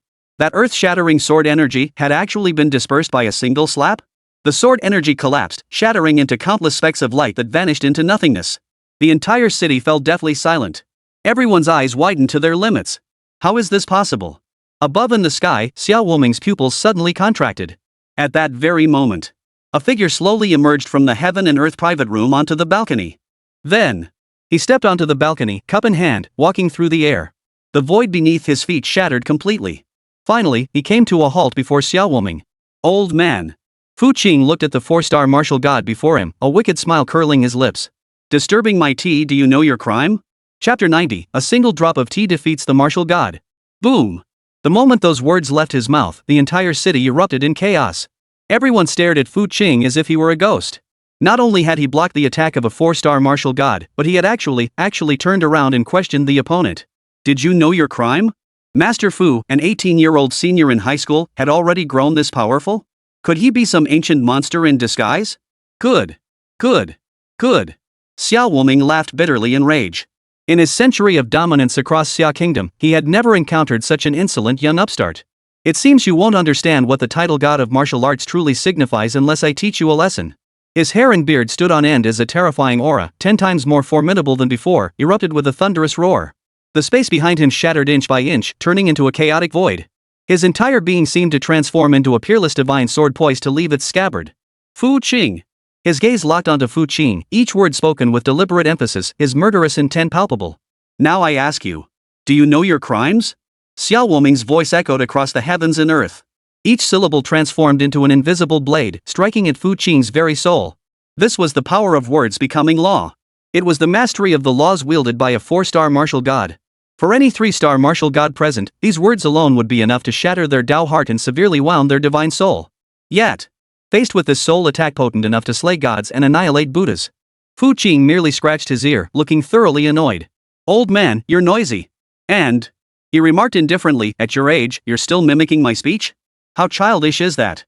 The sharp sword intent that invaded his sea of consciousness met its nemesis, instantly dissolving without even a ripple. Xiao Woming's pupils suddenly contracted, and a tidal wave of shock surged through his mind. How could this be? His own law-based attack was ineffective against him? What kind of monster is this kid? Could his mastery of the laws surpass mine? It seems ordinary methods won't be enough to deal with you. Xiao Woming took a deep breath, his gaze growing even more fierce. He slowly raised his right hand. Hum. An ancient-looking long sword slowly materialized in his hand. It was not a physical object, but a Tao sword forged from his lifetime of sword insights and his understanding of the laws of heaven and earth. As the sword emerged, the heavens and earth changed color, and the winds and clouds reversed. The entire sky over Jiangcheng darkened. It seemed as though all light had been sucked into this single blade. Good heavens! It's the selfless Tao sword. Legend says he once used this sword to slay a 13th-tier deep-sea colossus in a single strike. This strike contains the law of destruction. Master Fu is in grave danger. Veteran experts who recognized the sword's origin began shrieking in horror. At the Martial God Hall headquarters, the Hall Master and the illusory sea Martial God also leapt to their feet. Their eyes fixed intently on the screen. He's actually wielding the Tao sword. Does he truly intend to kill Mr. Fu? The illusory sea Martial God cried out. The Hall Master's brow instinctively furrowed. Slash! Above the heavens, Xiao Woming roared with fury. The Tao sword in his hand came crashing down. No earth-shattering roar. Nor did it radiate dazzling brilliance. Only a jet-black sword trail sliced through the sky. That sword mark seemed to cleave the entire world in two. Everything in its path, all matter, all energy, all laws vanished into nothingness. This was a fatal strike. It was the ultimate gamble of a 4-star peak martial god, staking everything on a single strike. Facing this strike capable of severing spacetime and obliterating worlds, Fu Qing finally moved. He extended his right hand, palm open. Resting quietly in his palm was a single drop crystal clear tea water. It was a single drop he had just taken from his teacup. What is this? Everyone who witnessed this scene froze in shock. What on earth was he doing? Facing the 4-star martial god's fatal strike, he didn't draw his weapon or unleash his abilities. Instead, he produced a drop of tea? What was he trying to do? Using a single drop of tea to counter that world-shattering sword strike? He's lost his mind. This Fu Yi is absolutely insane. Even Xiao Wuming furrowed his brow, a sense of absurdity rising within him. Humiliation. This is outright humiliation. This is outrageous. However, the next second, everyone collectively froze in shock. Fu Qing simply snapped his fingers. Whoosh! That ordinary drop of tea transformed into a streak of light, heading straight for the jet-black sword mark without a single deviation. Amidst the bewildered stares of everyone present, the two collided with a thunderous crash. There was no earth-shattering explosion as imagined, nor did terrifying shockwaves from clashing energies erupt. The moment the tea droplet touched the pitch-black sword mark, it melted like lava falling onto snow. SSSSHHH. That terrifying sword mark, powerful enough to slay a 13th-tier demon beast, was actually, so casually, melted away by a single drop of tea? Yes. Melted. A 4-star sword martial god, all trump cards played, a full power strike. It was like child's play. Impossible. Xiao Wuming finally let out a roar of disbelief. The sword strike forged from his lifetime of cultivation had been shattered by a single drop of tea? This utterly defied his comprehension. Yet what truly filled him with dread was yet to come. After dissolving his Dao sword, that single drop of tea water continued hurtling toward him, its speed and momentum undiminished. It was clearly just a tiny droplet of water. Yet in Xiao Wuming's eyes, it seemed like the collapse of the entire universe, the end of countless laws. He tried to dodge. Yet his body and soul were locked in place by a mysterious force, utterly immobilized. He could only watch helplessly as that drop of death water grew larger and larger within his pupils. No! He roared in terror. Put! A soft splash. The droplet of tea pierced through his protective divine light, pierced through his martial god battle armor, and finally sealed itself upon his chest. Boom! Xiao Wuming, a 4-star peak sword martial god, was struck as if colliding head-on with a star. Blood spurted from his mouth as his body flew backward, smashing through dozens of skyscrapers in the distance. Office workers and laborers inside were flung wildly through the air. Finally, he was embedded deep into a mountainside. Life or death unknown. A single drop of tea defeated a martial god. The entire city of Jiangcheng, the entire nation of Xia, the entire world, in that instant, fell into an eternal deathly silence. Far away, atop a skyscraper, a breathtakingly beautiful figure stared blankly at the scene, her delicate frame trembling violently beyond her control. She was none other than Xia Qingcheng, brought here by Xiao Wuming. She had witnessed her grandfather, the invincible figure she had always revered, being struck down by a single drop of tea, left fighting for his life. Her pride, her faith, her entire worldview, in this instant, shattered into countless fragments. Chapter 91, The Old Man. Thank you, Divine Lord, for bestowing this technique. Thank you for your life-saving grace. Ding. Detected target Xia Qingcheng experiencing faith collapse and worldview restructuring. Affinity plus 30. Who am I? What is the world? And what is he? Current affection, 10. Confusion. Shocked. Stiff. Petrified. Damn it. The entire world seemed to have hit pause. Everyone who witnessed this battle through any means, whether ordinary martial artists in Jiangcheng, top-tier powerhouses commanding their domains, or those lofty martial gods. At this moment, they all froze in place like they'd swallowed, their minds going completely blank. A single drop of tea defeated a 4-star peak sword martial god. Had they not witnessed it with their own eyes, they would never have dared to believe it. Who could fathom such an absurdity, such a complete reversal of all known truths? That was Xiao Wuming, the legendary figure who stood at the pinnacle of Xia Kingdom's sword arts, having lived for hundreds of years. The embodiment of the sword path, the very synonym for invincibility. Yet now, this peerless sword god had been flicked away like a fly by an 18-year-old youth with nothing more than a single drop of tea. This is no longer a matter of strength versus weakness. This is absolute annihilation at the level of existence. It was the creator god toying with a self-important mortal. Terror. Utter, overwhelming terror. Gulp. At the Martial God Hall headquarters, the illusory sea martial god swallowed hard, his mouth parched and his body chilled to the bone. He recalled Fu Qing's words that day in the private room. A mere 3-star martial god, speaking to me while standing? Isn't that a bit impolite? At the time, he had felt utterly humiliated. But now, it seemed. It was clearly mercy. Even Xiao Wuming, a peak 4-star warrior, couldn't block a single drop of tea in front of him. As a mere 3-star martial god, he likely didn't even merit a flick of Xiao Wuming's finger. Palace Master. The martial god of Phantom Sea turned to look at the hall master beside him, only to find that even this supreme leader of Xiao Nation's martial arts world now wore a dazed expression, muttering to himself incessantly. Chaos. That's the aura of chaos. All laws converge into one, the primordial source of all paths. He's not human. He is the embodiment of the Tao. Humanity is saved. Ha ha ha ha ha ha ha. Humanity is saved. The hallmaster, seemingly possessed by madness, suddenly burst into a maniacal laugh. Above the heavens, Fu Qing stood with his hands behind his back, expression impassive. As if he had done nothing at all. His gaze swept across the landscape, landing on the mountain peak a kilometer away, half of it collapsed by Xiao Wuming's impact. He could sense that the old man's aura, though weakened, had not yet faded. Truly worthy of a peak 4-star martial god, his vitality was remarkably tenacious. He took a single step forward, and his figure vanished instantly from his original spot. The next second, he materialized before the mountain's ruins. Cough, cough, cough. Amidst the rubble, Xiao Wuming struggled to crawl free. His body was covered in blood, and his martial god battle armor lay shattered beyond repair. A gaping hole pierced clean through his chest, a gruesome sight. His breath was weak and faint, as if it might cease at any moment. Yet the moment his cloudy eyes fell upon Fu Qing, they blazed with light. That light held no anger, no resentment. Only boundless awe and fervent pilgrimage. As the one who had experienced it firsthand, he understood better than anyone else the terrifying power contained within that single drop of tea. It transcended the laws of nature, surpassed heaven and earth, pointing directly to the primordial source of the universe, the Tao. It was the ultimate realm he had pursued his entire life, yet could not even touch the threshold of. Thud. Under Fu Qing's impassive gaze. This 4-star sword martial god who had lived for centuries, this living fossil of Xiao Nation's martial arts. Without hesitation, he dropped to his knees. He prostrated himself before Fu Qing, performing the most reverent of bows. The sinner Xiao Wuming, unaware of the Divine Lord's presence, has committed countless offenses. I deserve 1,000 deaths. His voice was hoarse, yet filled with submission born of his very soul. I begged the Divine Lord for forgiveness.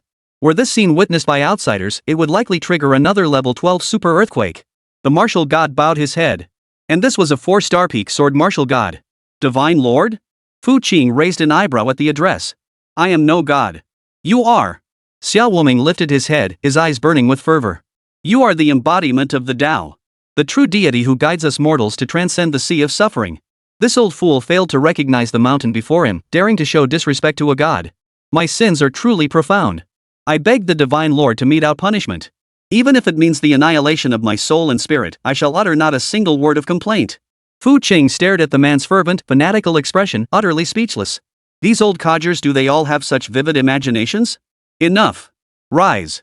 He waved his hand dismissively. Since you've shown some sense, your death sentence is commuted. Thank you, Divine Lord. Thank you, Divine Lord. Xiao Wuming, as if granted a royal pardon, kowtowed several more times before daring to rise shakily to his feet. Where is your granddaughter? Fu Qing asked indifferently. Xiao Wuming's heart sank. He hurriedly replied, Your Divine Majesty, Xingcheng is nearby. I'll have her come immediately to apologize to you. He feared Fu Qing might fly into a rage and have Xiao Qingcheng executed. It is unnecessary. Fu Qing shook his head. I said before that I wanted her to serve as my sword attendant. That offer still stands. It would be her honor. A blessing she's earned through countless lifetimes of merit. Xiao Wuming answered without hesitation, his face even lighting up with ecstatic joy. To serve alongside a god, even as a lowly maid fetching tea and water, was a colossal stroke of luck. He wished he could take her place right now. Offer his own ass to the god. But not yet. Fu Qing shifted his tone. He looked at Xiao Wuming and commanded, I must go on a journey. You stay here and watch over this city for me. And while you're at it, give my good-for-nothing team members a little guidance. Yes, sir. Xiao Wuming bowed in obedience without hesitation. Rest assured, Divine Lord. As long as this old man draws breath, no one shall ever run rampant in Jiangcheng. Fu Qing nodded in satisfaction. Recruiting a 4-star martial god as both bodyguard and free instructor, not a bad deal. He snapped his fingers, sending a strand of golden flame imbued with the essence of the Chaos Emperor's flame into Xiao Wuming's body. This is your reward. It will heal your wounds and, incidentally, help temper that broken sword of yours. Meditate on it well. How much you comprehend depends entirely on your own destiny. Feeling that thread of supreme divine flame within him, Xiao Wuming trembled with excitement, kneeling once more with tears streaming down his face. Thank you, Divine Lord, for bestowing your teachings. Thank you, Divine Lord, for your life-saving grace. Fu Qing paid him no further heed. He turned, took a step, and vanished into the horizon. Chapter 92. Come out and face your death. The final scene of the Zhangcheng battle spread like the most terrifying virus, spreading wildly within mere minutes. Inside the bar, the once boisterous crowd fell deathly silent. In the Mercenary Guild's main hall, martial artists stared in stunned silence. Giant screens across major cities looped the unimaginable scene. A single drop of tea pierced through the laws, subdued the martial god. That 18-year-old youth named Fu Qing had declared a truth to the entire world in a manner utterly defying reason. The martial god truly exists. Tianshan Academy, one of the 3 great martial arts sanctuaries of Xia Nation. The dean's office. Shide, an 8-star martial god, stared silently at the frozen image on the screen.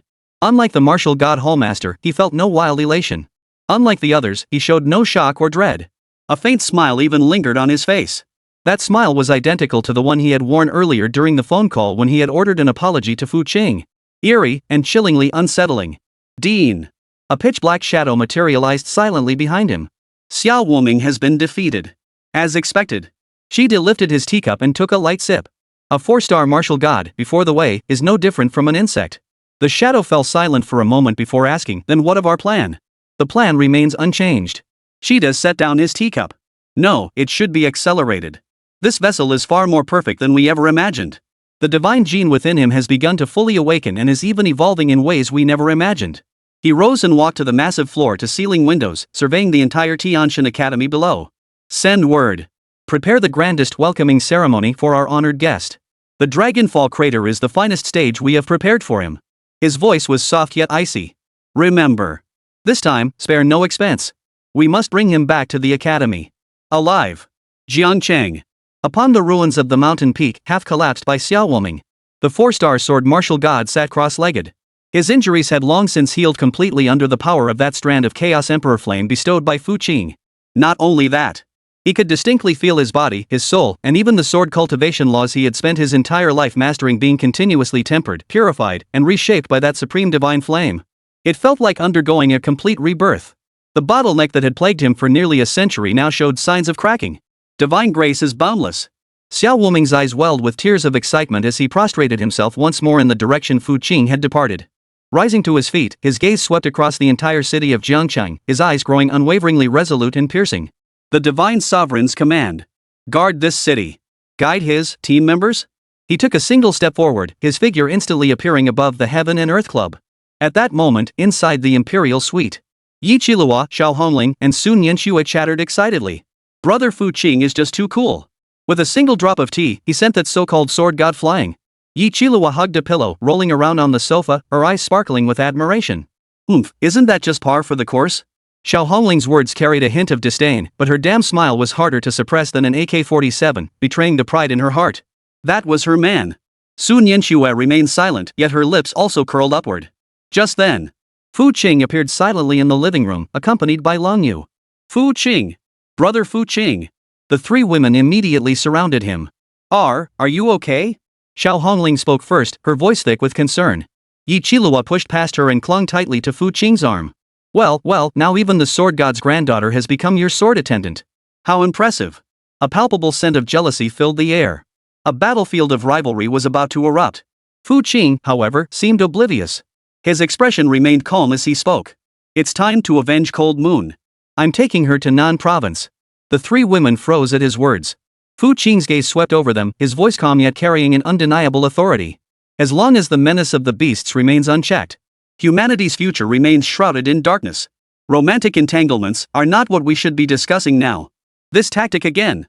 That same grand, world-saving righteousness. And yet, they still fall for it. Gazing into Fu Qing's profound eyes, they saw the entire future of humanity resting upon his shoulders. In that moment, all jealousy and discontent vanished like smoke, leaving only heartache and admiration. Fu Qing no longer paid them any mind. He turned his gaze toward Long Yu, who had remained silent all along. Are you ready? Long Yu lifted her head, a flicker of vengeance dancing in her eyes. Then she nodded firmly. Fu Qing gave a slight nod. Taking Long Yu's hand, he casually tore open a rift in the void. Side by side, they stepped through. Ahead lay the southern province, shrouded in darkness. There, a blood debt long overdue awaited them. Left behind were the 3 women, stunned once more, and the newly arrived Xiao Wuming. Nanchang Province. Unlike the economically prosperous and martial arts thriving Han Province, here, a sense of oppression and desolation permeated every corner. The source of this oppression was the underground organization entrenched here like a malignant tumor, the Black Scorpion Gang. Their capital, Black Scorpion City. Here, across the river from the cities occupied by the beasts, lay the front lines of the war. The entire city's architecture exuded a dark, menacing style, resembling a colossal beast lurking in the shadows. On the streets, pedestrians hurried along, heads bowed, avoiding eye contact with anyone. Gangs clad in black leather, their chests tattooed with scorpion emblems, patrolled the streets with utter disregard for order. They were arrogant and tyrannical. If they fancied a woman, they'd simply drag her away. If they coveted goods from a shop, they simply took them. The slightest resistance met with fists and feet, even summary execution in the street. Here, there was no law, no order. The Black Scorpion Gang reigned supreme. At that very moment. Before the Black Scorpion Gang's headquarters building. A vast plaza capable of holding tens of thousands suddenly saw the emergence of two figures, a man and a woman. Who goes there? Looking for death? Daring to cause trouble here? Instantly, hundreds of Black Scorpion Gang members who had been training on the plaza swarmed toward them, surrounding the pair.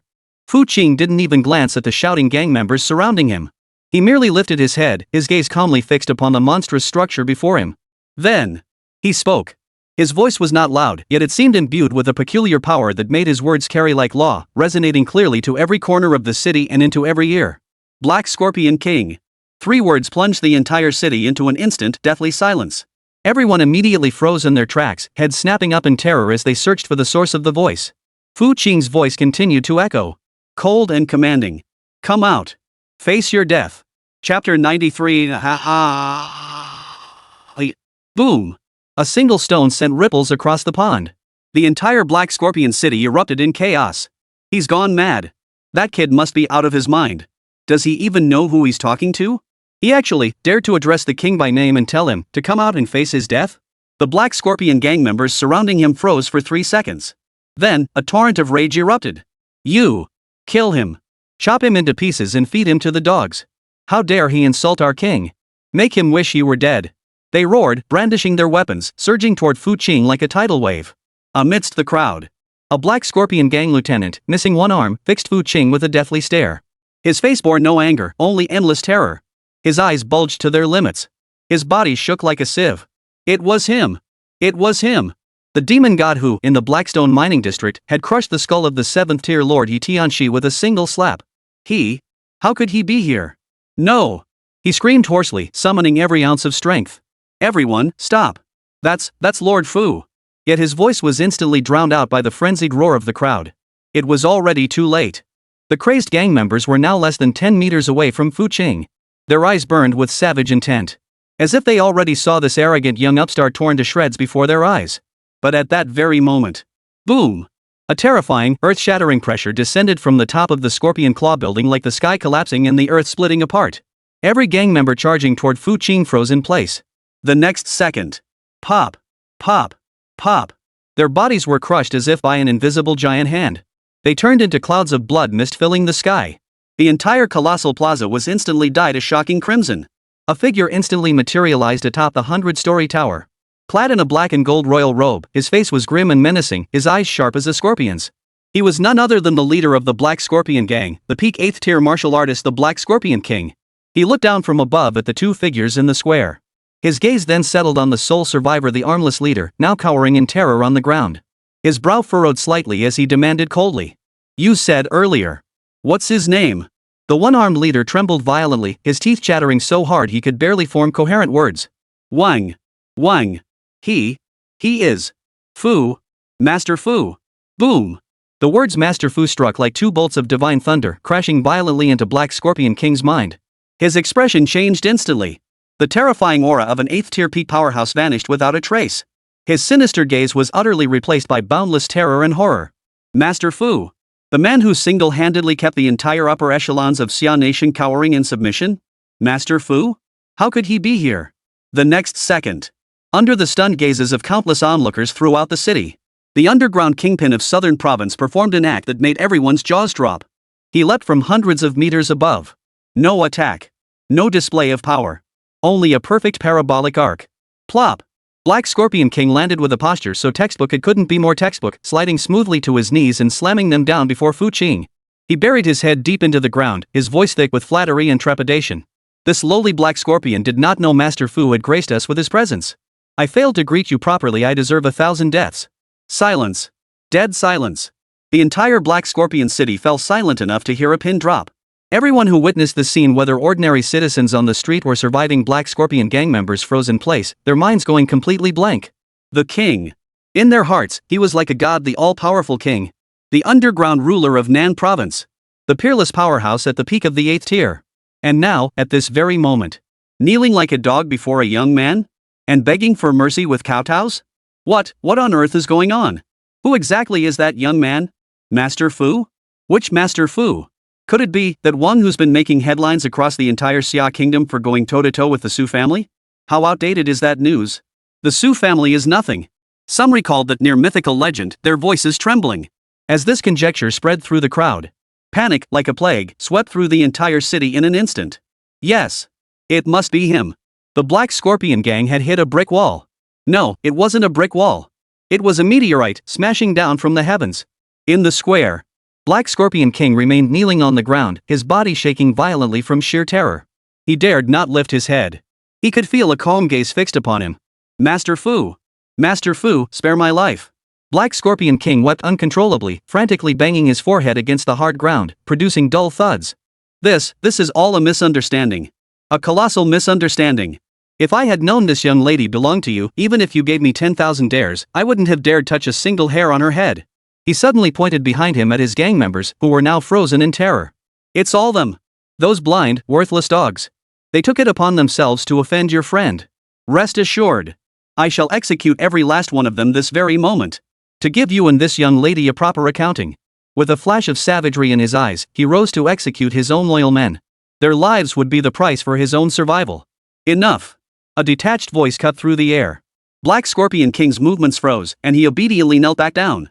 Fu Qing did not look at him. Instead, he turned his gaze toward Cold Moon. From start to finish, Long Yu had not spoken a word. She stood silently, her beautiful eyes fixed intently on the Black Scorpion King kneeling before her. That gaze was intertwined with searing hatred. She had seen him with her own eyes.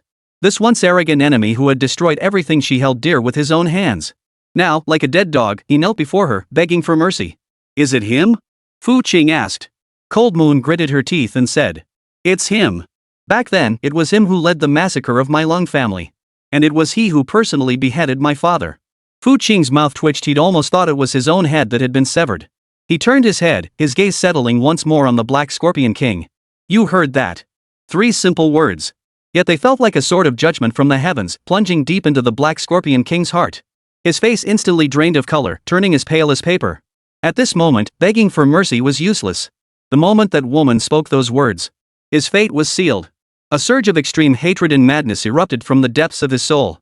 Since death was inevitable either way, then he would fight to the end. He. Black Scorpion King slowly rose from the ground. He wiped the blood from his forehead, and the servile, fawning expression vanished from his face. In its place was a twisted, feral madness that bordered on insanity. Chapter 94, the 12th tier Lord Class Demon Beast. Master Fu. He fixed his gaze on Fu Qing, enunciating each syllable deliberately. I admit it, you're strong. But. His voice suddenly turned sharp and piercing. Do you really think you've got me cornered? Do you really think I, the Black Scorpion King, am just some lowly human 8th tier martial artist? Before he could finish speaking. Snap. Crack. A bone-chilling crackling sound erupted from within his body. His body began to twist and swell in an utterly bizarre manner. His black gold royal robe tore apart inch by inch. Patches of human skin peeled away, revealing the metallic sheen of black carapace beneath. His limbs rapidly elongated and transformed into razor-sharp, scythe-like appendages. His back suddenly arched upward, a fearsome scorpion tail covered in barbed spikes shooting skyward. His once handsome human face split open down the middle, revealing a gaping, bloody wound. The gash tore open to either side, revealing beneath it a face covered in countless crimson compound eyes, its mouthparts dripping green venom. A hideous insect face. Roar! A terrifying roar utterly inhuman echoed across the heavens and earth. Before the horrified stares of countless onlookers, the Black Scorpion King transformed completely into a colossal creature towering dozens of meters high, its entire body covered in pitch-black carapace, radiating an overwhelming aura of savage menace. Giant Demon Scorpion. Boom! A terrifying aura of a demon beast far surpassing the peak of the 8th rank reaching the 12th rank Lord class exploded outward like a nuclear blast. Surrounding structures crumbled like paper under its impact, collapsing instantly into ruins. The surviving Black Scorpion gang members didn't even have time to scream before their bodies exploded under the crushing pressure, turning into bloody mist. A demon beast. The king is a demon beast. The few who had narrowly escaped death stared at the terrifying colossus before them, utterly shattered. Their faith, their king had been nothing more than a demon beast disguised as a human? Fear instantly devoured their reason. Screaming and wailing, they fled in a panic toward the city gates. The giant demon scorpion, its hundreds of blood-red compound eyes, now fixed intently on Fu Qing. Its inhuman voice was filled with savagery and murderous intent. Master Fu, you forced my hand. I intended to rule this land as a human, ultimately reigning over all of Xia Kingdom. You destroyed everything I had. So be it. You shall become the most delicious nourishment on my path to evolution. Before the words had fully left his mouth, its colossal body, as massive as mountains, surged forward. Giant scorpion pincers tore through the air, wielding terrifying force capable of snapping mountains in two, as they came crashing down on Fu Qing and Leng Yu, who were as insignificant as ants. Facing the terrifying scythe-like claws bearing down on them, Leng Yu instinctively reached for her longbow. Even though she knew that against a 12th-tier domain lord-level demon beast, her strength was utterly insignificant, like a mantis trying to stop a cart. But she refused to hide helplessly behind Fu Qing like she had before. Yet, a warm, large hand pressed down on her shoulder. Stay here. Watch. Fu Qing remained as calm as ever. As if the terrifying, world-devouring beast before them were no different from any stray cat or dog by the roadside. His voice carried a soothing magic. Cold Moon's tense body instantly relaxed. She lowered her longbow, her icy blue eyes gazing dreamily at the figure before her. Yes. With him here. What in this world could possibly be feared? Fu Qing slowly raised his head. As the giant claw descended overhead, a faint curve touched the corners of his mouth. He simply extended his right hand. His index finger lifted gently. Upon the fingertip, a wisp of golden flame quietly appeared. The flame was tiny. So small it resembled a flickering candle in the wind, ready to extinguish at any moment. It emitted no astonishing heat, nor did it carry any terrifying aura. It simply burned quietly, as if it were the most ordinary, most commonplace flame in the world. Yet, the instant this golden flame appeared, the colossal demon scorpion, once arrogant and radiating overwhelming ferocity, suddenly froze in place. Hundreds of blood-red compound eyes filled with terror. A terror that sprang from its bloodline, from its very soul, from the core of its existence. The ultimate terror. It sensed it. Within that tiny golden flame, it sensed a force capable of incinerating stars, consuming chaos, and making the universe itself tremble. Primordial power. That was a power transcending all laws. The Tao. Impossible. What kind of flame is this? The giant demon scorpion let out a shrill screech. It tried to withdraw its attack. It wanted to flee. As far away as possible. Too late. The next second. Its body, its soul both were locked in place by an invisible force. It could only watch helplessly as that tiny human flicked a finger. Whoosh! That strand of golden flame transformed into a streak of light, slicing through the void and shooting toward its massive claw. The two collided with a thunderous crash. There was no earth-shattering explosion as imagined. Nor did terrifying shockwaves from the energy collision follow. Upon contact with the giant demon scorpion's carapace, like a red-hot branding iron plunging into a pool of butter. Sizzle. Not the slightest resistance. The pitch-black carapace proved utterly defenseless against that golden flame. In an instant, it was pierced through. Then, the golden flame surged forward like a tidal wave. It spread upward along the giant claw. Everything in its path, whether the hardened carapace, the resilient muscles, or the surging demonic beast energy. Everything, utterly everything, was incinerated into nothingness in an instant.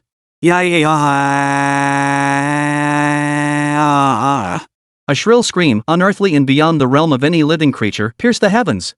The colossal demon scorpion thrashed its massive body in a frenzied attempt to extinguish the golden flames clinging to its bones like flesh-eating maggots. It looked like it was breakdancing. But it was all in vain. In less than a second, the golden flame spread across its entire body. No! Spare me! Spare me, Divine Lord! It let out a final wail, filled with despair and regret. Yet the only response was the golden flames swelling fiercely in the wind. Boom! A colossal golden lotus blossomed abruptly above the ruins of Black Scorpion City. Beautiful, yet deadly.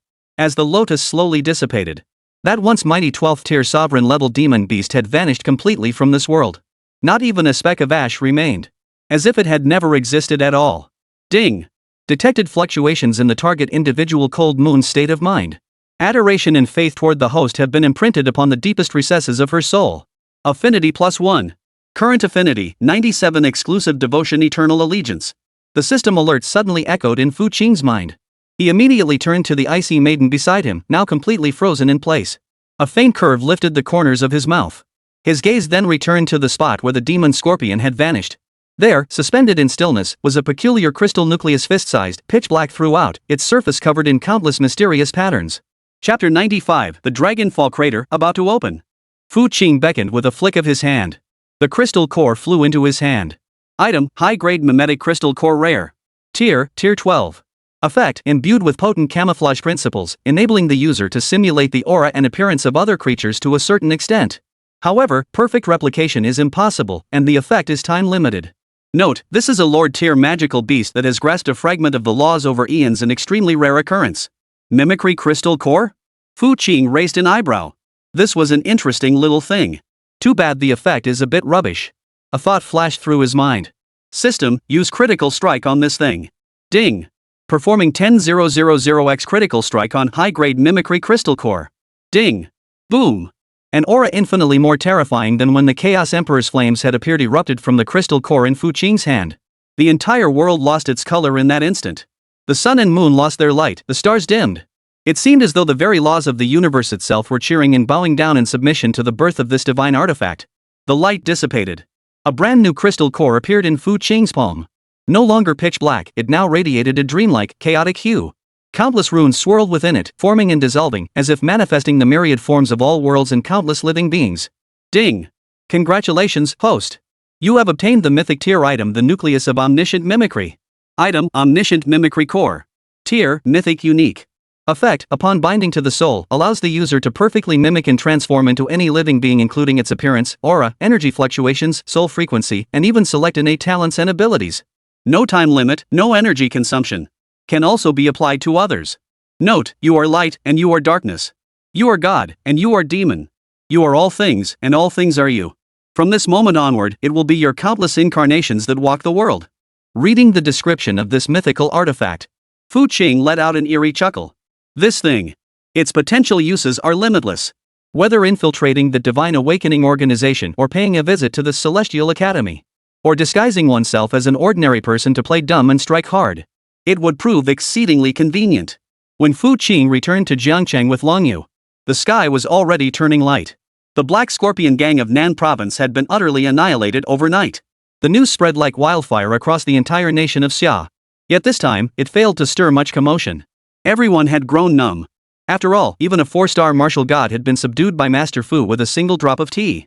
What was so surprising about the annihilation of a mere underground organization entrenched in southern province? Now, people cared about only one thing: the imminent commencement of the Dragonfall Crater special grade trial. This grand gathering of all the top prodigies across the entire Xia nation had become the focal point of global attention, thanks to Fu Qing's participation and the utterly baffling public enemy rule. Everyone wanted to witness it. How this Fu Lord, who burst onto the scene like a god or demon, would confront the nationwide siege by the nation's prodigies. More than anything, they craved to witness him pitted against the entire world. The bigger the spectacle, the better. Fu Qing's new villa. As he pushed open the door, the sight before him caused him to pause in slight astonishment. The vast lawn in front of the villa had been reduced to ruins. The ground was crisscrossed with gullies and dotted with bottomless pits. It looked as though it had just endured an apocalyptic catastrophe. And in the center of this devastation, Yi Qilihua, Xiao Hongling, and Sun Yanxue sat panting on the ground, completely spent. Dust covered their bodies, and their pretty faces seemed to be questioning the meaning of life. Not far from them, for Star Sword Martial God, Xiao Wuming, stood with his hands behind his back, his expression stern. Upon seeing Fu Qing enter, Xiao Wuming immediately bowed deeply, his demeanor utterly deferential. Divine Lord, the matter you commanded, this old man has already begun handling it. Fu Qing nodded, his gaze sweeping over the 3 girls, who were exhausted to the point of collapse. He asked with a hint of amusement, "How does it feel?" At these words, a complex, bitter smile touched Xiao Wuming's lips. "Your Divine Majesty. These 3 young ladies know, these 3 future Valkyries, their talents are truly..." For a moment, he couldn't find the right words to describe it. Unbelievable. Unheard of. As a peak 4-star martial god, he had mentored countless prodigies, at least 8,000, if not 10,000. Among them were S-rank and even SS-rank prodigies of unparalleled genius. Yet he had never encountered anyone as utterly extraordinary as these 3. Merely at the 4th cultivation tier. Yet the very essence of the power contained within their mastered abilities far exceeded his comprehension. Xiao Hongling's Purgatory Crimson Lotus contained the law of destruction, capable of effortlessly melting even his protective sword chi. Yi Qiluhua's Empress of all spirits summoned bizarre spirit beasts of every imaginable form. Some could even spew attacks imbued with the laws of space, sending a chill down his spine. But what astonished him most was Sun Yanxue's Heavenly Oracle. That wasn't healing at all. It was commanding the laws to obey her will. It was creation. It was a miracle of life. No matter how severe the injuries he inflicted, a single word from Sun Yanxue could instantly restore them to perfect health. That night, he exhausted every tactic to push them to their absolute limit. In the end, he didn't push them to their limits. Instead, he was the one left utterly exhausted. How could this be him serving as a sparring partner? It was three monsters taking turns tormenting this lonely old man. Not bad. Fu Qing wasn't surprised by this outcome. After all, the old man dared not go all out against them, leaving him no choice but to endure their torment. Fu Qing. The moment Yi Qilihua spotted Fu Qing, she perked up instantly. Like a starving tiger pouncing on its prey, she threw herself into his arms. You're finally back. That old man is so mean. He bullied us. She pouted playfully while shooting a defiant glance at Xiao Wuming beside them. Xiao Wuming's mouth twitched, but he dared not argue back. He could only lower his head, pretending not to notice. Are you kidding me? She was the Divine Lord's woman. Forget complaining. Even if she slapped him twice right then and there, he'd have to smile and take it. Xiao Hongling and Sun Yanxue also approached. Their gazes fell simultaneously upon Cold Moon, standing beside Fu Qing. They sensed that the aura emanating from Leng Yu seemed somehow different. A warning alarm sounded simultaneously in both women's hearts. Has she already, with Fu Qing? Fu Qing didn't give them a chance to continue their battlefield of love and hate. He glanced at the time on his personal terminal. It's about time. The Dragonfall crater is about to open. No sooner had the words left his mouth. Buzz.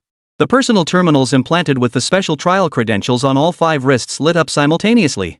A solemn yet icy voice emanated from them. Special trial, Dragonfall crater, about to commence. All participants must arrive at designated teleportation points in their respective cities within 30 minutes for transmission. Chapter 96, The Rookie Squad. That voice felt like flipping a switch, instantly igniting the tense atmosphere within the villa. Yi Qilihua leapt off Fu Qing's back. The playful expression vanished from her delicate face, replaced by a fierce resolve. Xiao Hongling clenched her fists, crimson flames of retribution blazing in her scarlet eyes. Sun Yanxue and Leng Yu stood silently behind Fu Qing, energy surging around them, poised for action. They all understood. What followed would be the most crucial and perilous battle of their lives. They would face the encirclement and assault of the most elite prodigies from across the entire Xia nation and beyond. It was the deadly trap laid by the Divine Awakening Organization, a net woven across the heavens and earth. The slightest misstep would spell utter ruin. Divine Sovereign. Xiao Wuming, standing nearby, couldn't help but feel a twinge of worry. Though he had witnessed Fu Qing's unfathomable, transcendent abilities. But this enemy was no ordinary foe. Even he felt a deep sense of apprehension toward the Divine Awakening Organization. Are you truly not taking this old man along? Xiao Wuming pleaded earnestly. With me here, I could at least shield you from a martial god-level foe. Fu Qing merely smiled faintly and shook his head. He turned, his gaze sweeping over the 4 women's faces, some filled with worry, others with resolve. Nervous? He asked. The 4 women remained silent, but their tense bodies spoke volumes. Relax. It's just a large-scale hunting game. You are the hunters. And they are the prey. With that said, a thought flashed through his mind. In the palm of his hand, the newly acquired, omniscient mimicry core, still carrying a trace of warmth, silently materialized. An intangible force, chaotic and primordial as if born from the very source of the universe, radiated outward from the crystal core, instantly enveloping the entire villa. Xiao Wuming's pupils abruptly contracted. He sensed that his connection to this space had been forcibly severed by a higher dimensional force. It felt as though he was no longer on Blue Star, but had been transported into an independent, chaotic spacetime. What kind of power was this? Before he could recover from his shock, an even more baffling scene unfolded. Under the stunned gazes of Yi Qilihua, Xiao Hongling, Sun Yanxue, and Leng Yu, Fu Qing's body began to transform. His height, physique, bones, muscles, all were being restructured at a speed visible to the naked eye. That face, once so strikingly handsome it could drive any woman mad, became utterly ordinary, the kind you'd never notice in a crowd. The aura emanating from him, once unfathomably deep and vast as an abyss, now became feeble. So feeble it resembled that of a high school student who hadn't even touched the threshold of a first-tier martial artist. What is this? Yi Qilihua couldn't resist reaching out to poke Fu Qing's unfamiliar face. The touch felt real. His aura was real. Even his soul fluctuations had become utterly ordinary. If she hadn't seen it with her own eyes, she would never have believed it. This ordinary young man before her eyes couldn't be more ordinary. Could he really be the Fu Yi who crushed martial gods with a flick of his finger and regarded all living beings as mere ants? Don't worry, you're next. Fu Qing gave a sinister smile. He snapped his fingers. For streams of chaotic light shot out from the morphic core of all phenomena, each sinking into the brow of one of the 4 women. The next second, The women's bodies began to undergo the same transformation. Xiao Hongling's stunningly beautiful face, once capable of captivating all who saw it, became ordinary, even a bit plain. She became an ordinary, unremarkable girl next door. Yi Qilua's alluring charm vanished, replaced by a cute, round face with a hint of baby fat, appearing utterly harmless. Sun Yenshua's icy elegance and Cold Moon's glacial aura retreated entirely, transforming them into two utterly ordinary schoolgirls. The peak 4th-tier aura emanating from the four of them, an aura powerful enough to strike fear into high-tier martial artists, was suppressed to barely 1st-tier levels. Ah! My face! My figure! Yi Qilua let out a shriek, frantically groping her cheeks and chest in disbelief. Xiao Hongling pulled out a mirror, glaring at her current reflection with a look of disgust, her brows furrowed. Only Sun Yenxue and Long Yu, though somewhat unsettled, quickly accepted their new forms. They trusted that Fu Qing had done this for a profound reason. That's it. Fu Qing was thoroughly satisfied with his masterpiece. A makeshift squad of 5 first-tier rookies was freshly formed. From now on, I'm Li Tian. You'll be Xiao Hong, Xiao Yi, Xiao Shui, and Xiao Yu. We're ordinary high school seniors from some obscure little city who somehow snagged trial qualifications. Our goal is to come back alive. Fu Qing delivered his nonsense with deadpan seriousness. But Yi Qilua couldn't hold back, bursting into a goose-like cackle. The tense atmosphere instantly dissipated. Let's go. Fu Qing waved his hand and led the way out. To meet our lovely prey. Meanwhile, Xia Nation, Tianshan Academy, Principal's office. A massive virtual screen displayed an aerial map of the Dragonfall crater alongside the real-time locations of all contestants. Thousands of white dots scattered across the map converged toward various teleportation points from all corners of Xia Nation. Among them, one point radiating a crimson glow, locked in place by countless intersecting lines, stood out distinctly. That was Fu Qing. Dean Shida sat enthroned, a sinister smile playing at the corners of his mouth, his eyes burning with fervor and greed. Fu Qing, the perfect vessel for the divine gene. The feast I prepared for you is about to begin. You must not disappoint me. However, no sooner had he spoken. A sudden change occurred. On the virtual screen, the crimson dot he had locked onto with deadly precision suddenly flickered. Then, it turned white? 5 ordinary dots, each emitting a faint white glow, merged into the other teams, making it impossible to distinguish Fu Qing anymore. Ha! The smile on Cheetah's face froze instantly. What the hell? He leapt to his feet from the throne, unleashing the terrifying aura of an 8-star martial god. Technical Department. Investigate this immediately. Why did Fu Qing's coordinates vanish? Meanwhile, Martial God Hall. Hallmaster Chen Hong and the illusory Sea Martial God were also staring intently at the same display. When Fu Qing's coordinates vanished, the illusory Sea Martial God's expression changed drastically. Hallmaster.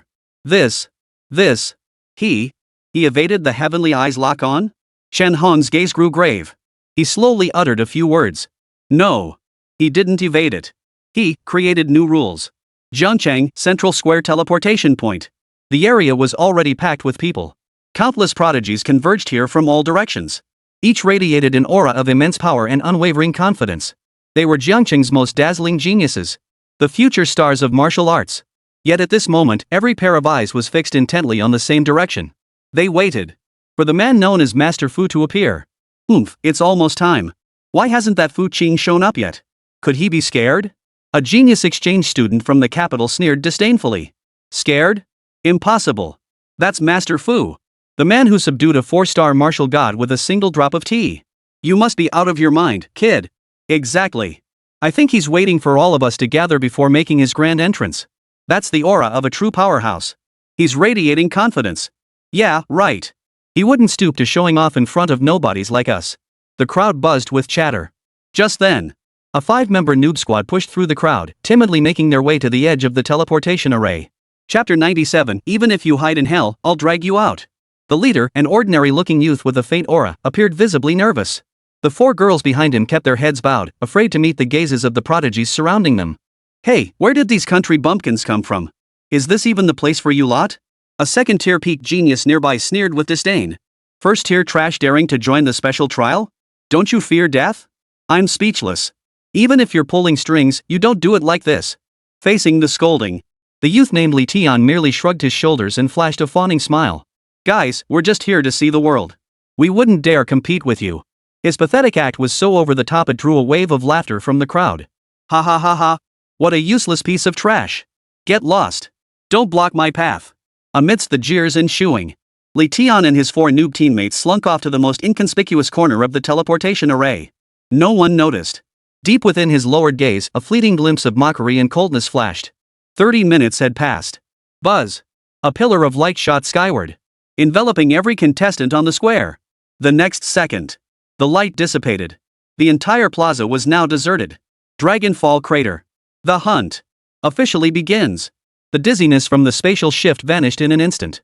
When Fu Qing opened his eyes again, a desolate, ancient aura mingled with the stench of blood and decay washed over him. The sky was an eerie dark red, as if soaked in the blood of countless gods and demons. The earth lay scorched and charred, riddled with colossal fissures and bottomless pits. In the distance, towering white skeletal pillars rose like pillars supporting the heavens, emanating a terrifying aura of oppression. This was the Dragonfall Crater. Legend holds it to be the site where an ancient demon dragon fell. It was also a death zone where countless demonic beasts lurked. Wow, this place is so scary. Yi Qiluo clung to Fu Qing's arm, her little face pale as a ghost, her voice trembling. Her wide eyes were filled with terror and unease.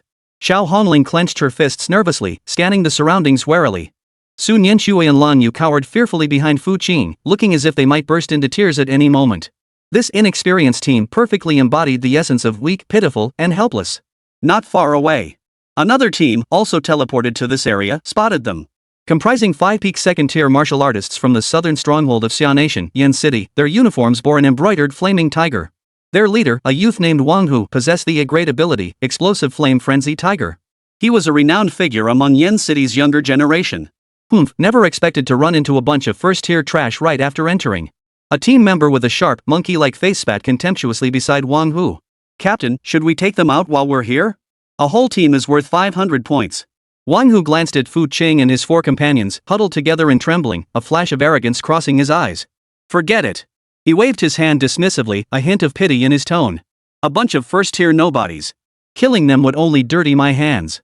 Our target is those top-tier prodigies. That special squad. You're right. The team members nodded in unison, their gazes toward Fu Qing and his 4 companions as though they were observing a few ants on the roadside. In their eyes, these losers wouldn't survive the day. They'd either be torn apart by beasts or picked off by other squads. They weren't worth wasting a single second on. Let's go. To the center of the sinkhole. Wang Hu waved his hand decisively, leading his mighty Tigers squad with great confidence as they strode deep into the abyss. From start to finish, they never once acknowledged Fu Qing and his 4 companions. Watching their receding figures, Yi Qiluo released Fu Qing's arm. Fear had vanished from her face, replaced by a playful smile.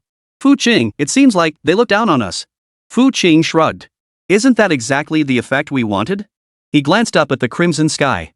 The Divine Awakening organization should be arriving soon. Before they arrive, let's have some fun and gather some ingredients along the way. The ingredients he referred to, of course, were various powerful demonic beasts. The Chaos Emperor's flame had been starving for quite some time. Let's go. Fu Qing casually picked a direction and strolled leisurely over with the 4 women in tow. They looked like they were out on a picnic, completely unaware that they were the public enemy. After all, no one could pinpoint their location now. Dragonfall Crater, a hidden valley somewhere. A dozen figures clad in black robes, their auras eerie and unsettling, gathered silently. At their head stood a man whose face was covered in eerie demonic markings. His aura had reached the staggering level of a 5-star martial god. Guardian, we've lost the target. A cloaked figure knelt on one knee, reporting in a hoarse voice. The Heavenly Eye system provided by the Heavenly God Academy has completely lost Fu Qing's coordinates. The man with the demonic markings, addressed as Guardian, frowned. Useless. You failed at a task personally assigned by the Dean? The robed figure trembled, hastily adding, according to reports from the Heavenly God Academy, it's not just us, the Martial God Hall, the military, every faction has lost Fu Qing's trail. What? The Guardian's expression darkened. Transmit my orders immediately.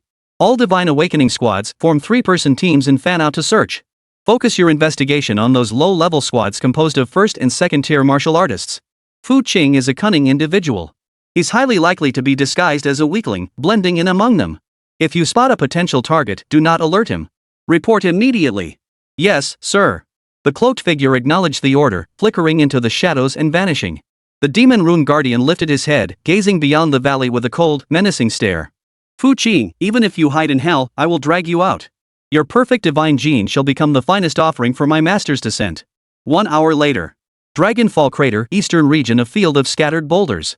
Roar. A 5th-tier elite demon beast, the Earth Dragon Beast, as massive as a small mountain and covered in black scales, was relentlessly pursuing a group.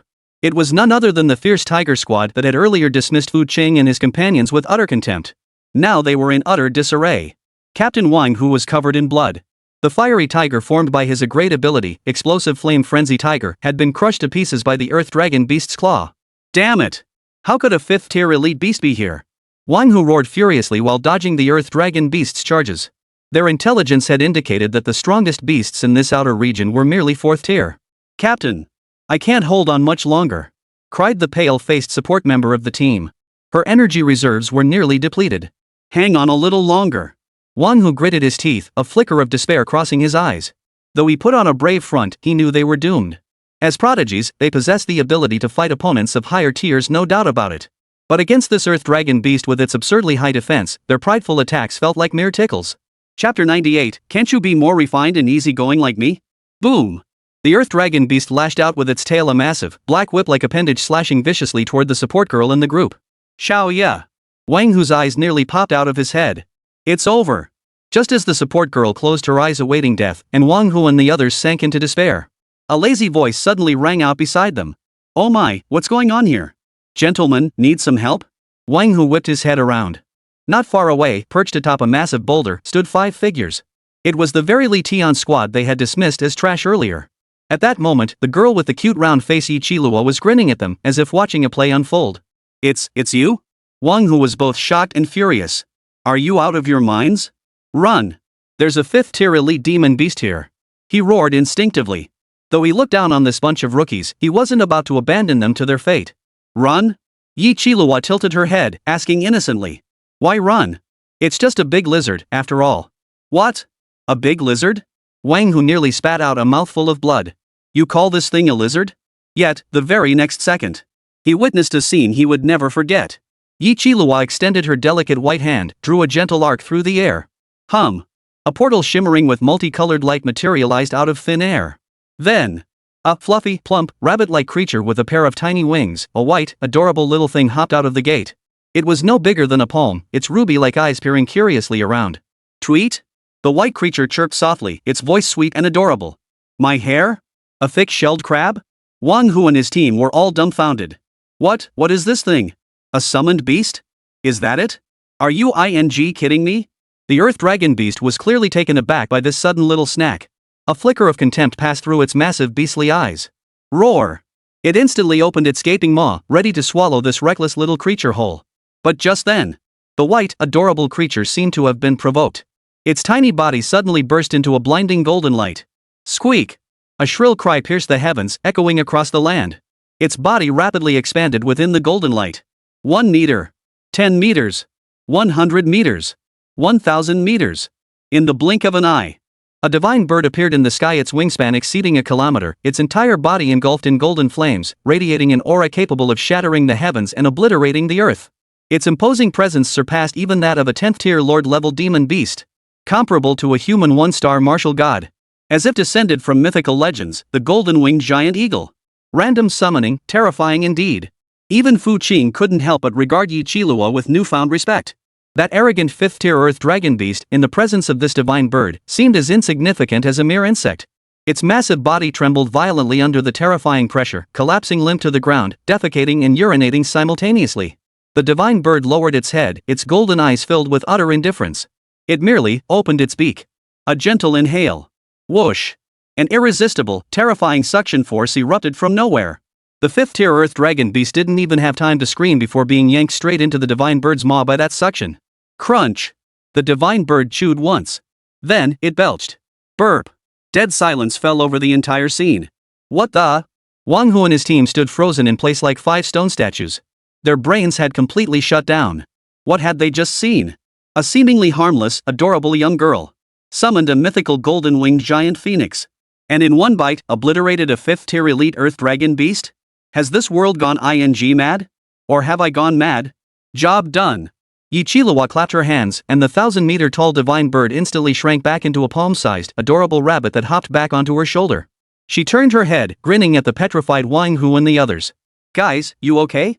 Wang Hu's lips trembled, unable to utter a single word. He stared at Yi Qilua as if she were a ghost, then glanced at Fu Qing beside her, whose expression remained utterly ordinary. He finally understood just how utterly wrong he had been. Trash? Useless? Hick? That. This isn't some rookie squad. This is clearly a pack of prehistoric beasts in human skin. Dead silence. The rocky shore was deathly quiet. Only the heavy, ox-like panting of Wang Hu and his team members filled the air. Their eyes had shifted from shock to terror. A primal dread rising from the depths of their souls, a terror of the unknown and the overwhelmingly powerful. Gazing upon the 5 first-tier novices before them, whose auras seemed feeble, they felt their scalps crawl and their limbs grow numb. Especially that cheerful, round-faced girl in their eyes, she was 10,000 times more terrifying than that 5th-tier earth dragon beast they'd just faced. Big brothers and sisters. Wang Hu's lips trembled as his legs buckled beneath him. With a thud, he collapsed to his knees. He bowed his head frantically toward Fu Qing. Elder. I didn't recognize your greatness. I deserve to die. Please spare our lives. The 4 teammates behind him quickly snapped to attention, scrambling to kneel and bang their heads on the ground like mad. How could they dare to harbor even a shred of contempt now? They regretted it so much they could have kicked themselves. This was no rookie. This was a god incarnate experiencing life on Earth. Fu Qing watched them, his expression unreadable. He said nothing. But the more he stayed silent, the more terrified Wang Hu and the others became. The unknown is always the most terrifying. Brother Fu Qing, they're so noisy. Yi Qilua rubbed the head of the rabbit perched on her shoulder, pouting as she complained. How about, we just kill them all? She said it casually, as if discussing whether to squish a few ants. The moment those words left her mouth, Wang Hu and his 4 companions nearly had their souls scared out of them. No! Spare us, Lady Knight. Please spare us, Grandma. We saw nothing. We're blind. We're deaf. They wailed, banging their heads harder against the ground until their foreheads were soon a bloody mess. Enough! Fu Qing shot Yi Qilua a disapproving glance. Can't you be a little more refined and easygoing like me? Why do you always resort to threats of violence? Yi Qilua. Xiao Hongling. Su Nianxue. Long Yu. The 4 women's mouths twitched as they thought to themselves, does the phrase refined and easygoing even apply to you, old man Fu? Then, Fu Qing cast a faint glance at Wang Hu. I'll take your points. No sooner had the words left his mouth. He raised his hand and pointed at the 5 of them. Buzz. 5 faint streaks of light shot from his fingertips, instantly vanishing into the personal terminals of Wang Hu and his 4 companions. Ding. Your squad points 500. Ding. Your squad has been eliminated and will be teleported out of the Dragonfall crater in 10 seconds. The cold, mechanical notification echoed in the minds of Wang Hu and his 4 companions. They froze for a moment. Then, their faces lit up with wild joy at having survived the ordeal. They weren't dead. They hadn't died. They'd merely been eliminated. Chapter 99, This healer is way too powerful. Thank you, Senior, for sparing our lives. Thank you. Wang Hu bowed 3 times with a loud thud before Fu Qing. He knew the other had shown mercy. With his strength, killing them would be easier than crushing an ant. A flash of light erupted. The figures of Wang Hu and his 4 companions began to fade into nothingness. In the final moment before being transported away, Wang Hu's gaze locked with Fu Qing's calm, unruffled eyes. In those eyes, he read a single sentence. If a single word of today's events leaks out. Wang Hu's body trembled violently as he nodded frantically before vanishing. He understood. He understood even in death. The light faded, leaving only Fu Qing and his 4 companions on the rocky shore. This is so boring. Just letting them walk away like that? Yi Qilua murmured discontentedly. Xiao Hongling snorted coldly, what a waste of time. Fu Qing, however, smiled. Killing them holds no meaning. Besides, I, Fu Qing, am not one for fighting. The 4 women. He turned to look at the spot where the earth dragon beast had been swallowed. There, a fist-sized, earth-yellow aura-emitting 5th-tier crystal core remained. Fu Qing beckoned with a flick of his wrist and the crystal core flew into his hand. Item, 5th-tier earth dragon beast crystal core. Effect, contains potent earth element energy. Without a moment's hesitation, he tossed it straight into his mouth. Crunch! He chewed it up and swallowed it like candy beans. Ding! Detected host consuming energy. Activate Chaos Emperor Flame for refinement? Yes. Fu Qing silently affirmed. Boom! A golden strand of Chaos Emperor Flame instantly ignited within him. The colossal energy transformed from that 5th-tier crystal core was completely devoured and refined by the Chaos Emperor Flame without so much as a ripple. An essence of pure energy surged back into Fu Qing's limbs and bones. Though this amount of energy was barely noticeable to his current Chaos Divine body. But a little snack isn't bad either. Looks like I'll need to hunt down more high-tier demon beasts for snacks. Fu Qing licked his lips, a flicker of excitement dancing in his eyes. This Dragonfall crater was nothing short of a buffet for him. However, just as he prepared to lead the 4 women deeper in search of their next meal, his brow suddenly furrowed slightly. His godlike spiritual senses detected 3 stealthy auras rapidly closing in from 3 different directions. The aura felt eerie. Not purely human, nor like beasts. Instead, they felt like a fusion of both. Filled with chaos, brutality, and foreboding. So they've finally arrived. Fu Qing's lips twisted into a sneer. The Divine Awakening Organization. I've been waiting for you. Xiao Shui. Fu Qing looked at Sun Yanxue. This might be a bit unpleasant. Bear with it. Sun Yanxue paused, slightly bewildered. Though she didn't understand Fu Qing's meaning, she obediently nodded. Let's begin. Fu Qing spoke softly to the air. Let me see what you fused monsters are really made of. The words had barely left his mouth. Whoosh! Whoosh! Whoosh! 3 shadowy figures shot out like ghostly apparitions from the shadows of the scattered rocks. Forming a triangle, they closed in, trapping Fu Qing and his 4 companions in a deadly encirclement. All 3 wore loose, dark robes. But when they pulled back their hoods, the faces revealed were not human. The figure on the left bore a human face on one half, while the other half was covered in dense green scales. A vertical pupil gleamed with the cold, serpentine light unique to snakes. The figure on the right possessed abnormally thick arms covered in coarse black hair, with fingernails like steel wolf claws. And directly ahead, the one radiating the strongest aura, was none other than a peak 9th tier martial artist. His back arched high. 2 bone blades, resembling giant mantis sides, protruded menacingly from his shoulder blades. Ha ha ha! The mantis man emitted a sinister laugh reminiscent of the Soul Hall's guardians. His cloudy eyes locked onto Fu Qing. Found you. Fu Qing. Just as the intelligence reported, you've disguised yourself as a lowly insect. Too bad. Before me, your little tricks are utterly transparent. Captain, should we report this first? He even managed to. Shut up. Have you lost your mind? Do you actually believe those fake news reports? Fu Qing watched them with keen interest. Fusing human and beast genes? Is this the masterpiece your Divine Awakening faction takes such pride in? Seems pretty underwhelming, doesn't it? His tone dripped with disappointment. As if appraising a bunch of failed experiments. And what the hell is wrong with this apocalypse? Sending a few peak 9th tier fighters to their deaths? Do they think they can fight above their level? Or are they just short-handed? How dare you? The mantis man roared in fury. Ignorant mortal. You have no idea what this signifies. This is evolution. A leap in the hierarchy of life. Soon, you two shall join our ranks and taste this supreme glory. Attack! He gave the order. The snake-faced man and wolf-claw man moved simultaneously. The snake-faced man opened his mouth, spewing a jet of dark green poisonous mist that instantly engulfed 100 meters around. The corrosive mist was so potent it made the rocks on the ground hiss. The wolf-claw man dropped to all fours, moving with the speed of a starved wolf. His sharp claws sliced through the air with a piercing screech, aiming straight for Fu Qing's throat. Faced with this sudden pincer attack, Fu Qing didn't even flinch. Behind him, Xiao Hongling and Yi Qilua watched as if they were at a play, showing no intention of intervening. Only Sun Yanxue remembered Fu Qing's earlier instructions. She stepped forward, placing herself in front of Fu Qing. Her cold, beautiful face showed no trace of fear. She merely raised her hand, parted her crimson lips, and uttered 2 words. Purify. Buzz. A blindingly pure, milky white light erupted from her center with a thunderous roar. The dark green toxic mist, upon contact with this radiance, evaporated instantly, as if encountering ice and snow meeting their nemesis. The wolf-clawed man lunging toward her let out a piercing scream. Under the holy light's glare, his body seemed doused in concentrated sulfuric acid. Large patches of skin began to rot and smoke, revealing the inhuman flesh beneath. Kaya. What kind of power is this? The wolf-clawed man writhed on the ground in agony, wailing in pain. Divine oracle power? The mantis man's face twisted in shock, his eyes filled with disbelief. You're a support class?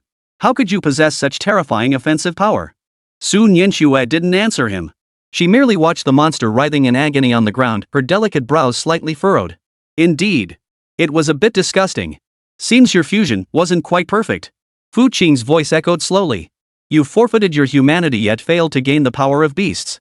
What a bunch of little bastards. He shook his head and extended a finger. At its tip, a wisp of golden flame silently rose. Now, you shall become the first, proper meal for my Chaos Imperial Flame. Chapter 100, Affinity 100. The One True God. What the hell is Chaos Emperor's Flame? Never heard of it. Playing God. The mantis man remained stubbornly defiant, yet fear flickered in his eyes. From that tiny golden flame, he sensed a terror that made his very soul tremble. It was a fear rooted in the very essence of life. Like a particle encountering a black hole. Kill him. The mantis man gritted his teeth and let out a hysterical shriek. He dared hold nothing back. The 2 monstrous bone blades on his back instantly shrouded in pitch-black energy. This was the ultimate power he could unleash after fusing with the peak 9th tier Shadow Mantis, the armor-piercing Death Ray. At that very moment, the Wolf-Claw man, writhing in agony within the holy light, suddenly sprang up from the ground. He abandoned all defense, allowing the holy light to scorch his flesh, emitting waves of acrid smoke.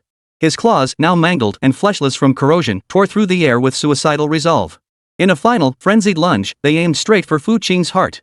This was the most brutal combat doctrine of the Divine Revelation Organization. Once exposed, complete the mission at any cost, capture them alive if possible, dead if necessary. However, facing this thunderous combined strike capable of making any ninth-rank martial artist pale with fear, Fu Qing merely sneered with contempt. He raised his hand, flipped his finger. Whoosh! The golden flame dancing at his fingertip shot out instantly. No earth-shattering might. No scorching heat capable of boiling mountains and seas. It simply glided through the air quietly, elegantly, tracing a golden arc. Then, it touched the dark green toxic mist. Under the horrified stares of all present, the toxic mist potent enough to kill a ninth-tier demon beast upon contact with the golden flame, it offered not even a second of resistance. As if a section of the painting had been erased from existence. The poisonous mist vanished. Not blown away, not evaporated. It was erased from existence itself thoroughly and completely. As if it had never existed at all. Impossible, absolutely impossible. The snake-faced man's vertical pupils contracted to their absolute limit from sheer terror. His pride and joy, his life-giving venom was just gone? This captain is a complete idiot. He's caused me so much trouble. Just like those stubborn naysayers who dismiss every news story as fake. Then, the golden flame shifted direction, meeting the wolf-clawed man's sharp claws head-on. SSSSHHH. A faint sound. The wolf claws, along with his thick arm, met the golden flames. From fingertips to palm, then up the arm, were reduced to primordial particles. Not a single drop of blood spilled. The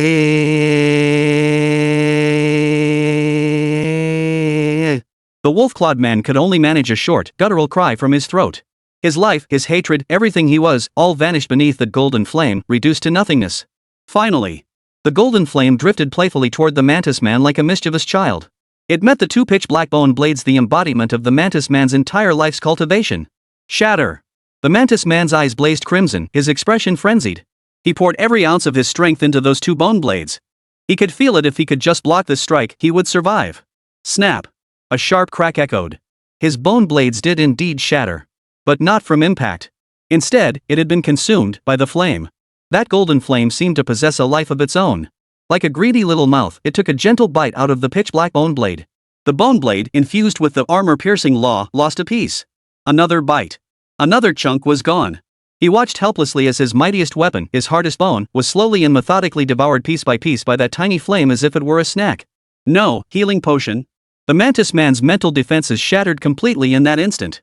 He was terrified. He was truly terrified. This is not a battle. This is divine retribution. He turned to flee. But that golden flame seemed to lose interest in toying with him. It swayed gently, circling around him and drifting to his back. Then it split into three. Like three golden butterflies, they landed respectively on the mantis man, the snake-faced man, and the corpse of the wolf-clawed man lying on the ground. No explosion. No screams. Only burning. A burning that consumed every layer.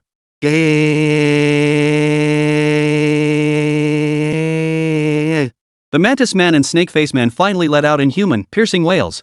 Their bodies began to turn transparent, from the inside out. Skin, muscle, bone, organs. Every tangible substance was being decomposed, refined, and reduced to its purest energy within that golden flame. Their souls wailed in agony. The demonic beast genes fused within them trembled. God! God! You are a god. The mantis man suddenly collapsed to his knees, his body now semi-transparent. He gazed at Fu Qing, his eyes no longer filled with venomous hatred, but with the purest, fanatical devotion and awe. Thank you for bringing down divine punishment. Thank you for purifying us, the unclean. A strange, almost relieved smile flickered across his face. The next second. Put. 3 faint pops. 3 modified agents of the Divine Revelation Organization, along with all their equipment and clothing, vanished completely from this world. All that remained were 3 fist-sized, eerie crystal cores, half inky black, half indistinctly murky, floating in midair. These were the final embers of their lives. The rocky shore fell silent once more. Sun Yinxue stared blankly at the scene, her small mouth slightly agape. She finally understood what Fu Qing meant when he said it would be a bit disgusting. It was indeed disgusting. But not because of the bloodshed. It was because of the look on those 2 monsters' faces as they died, a look of relief, of fervent salvation. They were actually thanking Fu Qing for his purification? Are they out of their minds? What kind of twisted mentality is that? To praise their enemy even as death approached? Her gaze toward Fu Qing grew increasingly mesmerized. In her eyes, Fu Qing's actions at that moment were not murder, but rather the creator purifying creations that failed to meet his standards. It was the supreme, divine authority. Ding. Detected ultimate transformation in target subject Sun Yenshua's state of mind. Her feelings toward the host have ascended to exclusive devotion. Affection +1, current affection, 100 only deity. Rewarding host, 10,000x critical hit chance x1. Fu Qing's mouth twisted into a Nike. Ants. With a flick of his hand, the 3 bizarre crystal cores flew into his grasp. Item, 9th tier hybrid fusion crystal core incomplete. Description: a failed experiment by the Divine Awakening Organization, containing chaotic fragments of human souls and beast genes. Its energy is too chaotic and impure for direct use. Chapter 101, Stealing like a Thief. Trash. Fu Qing was about to toss it aside. But then he reconsidered. While this wouldn't serve as a proper meal for the Chaos Emperor flame, it could still make a decent seasoning. He opened his mouth and tossed the 3 crystal cores inside.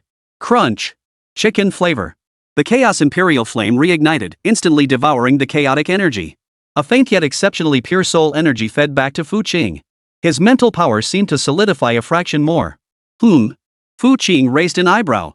This thing could actually strengthen spiritual power? Though the effect was minuscule, every little bit helped.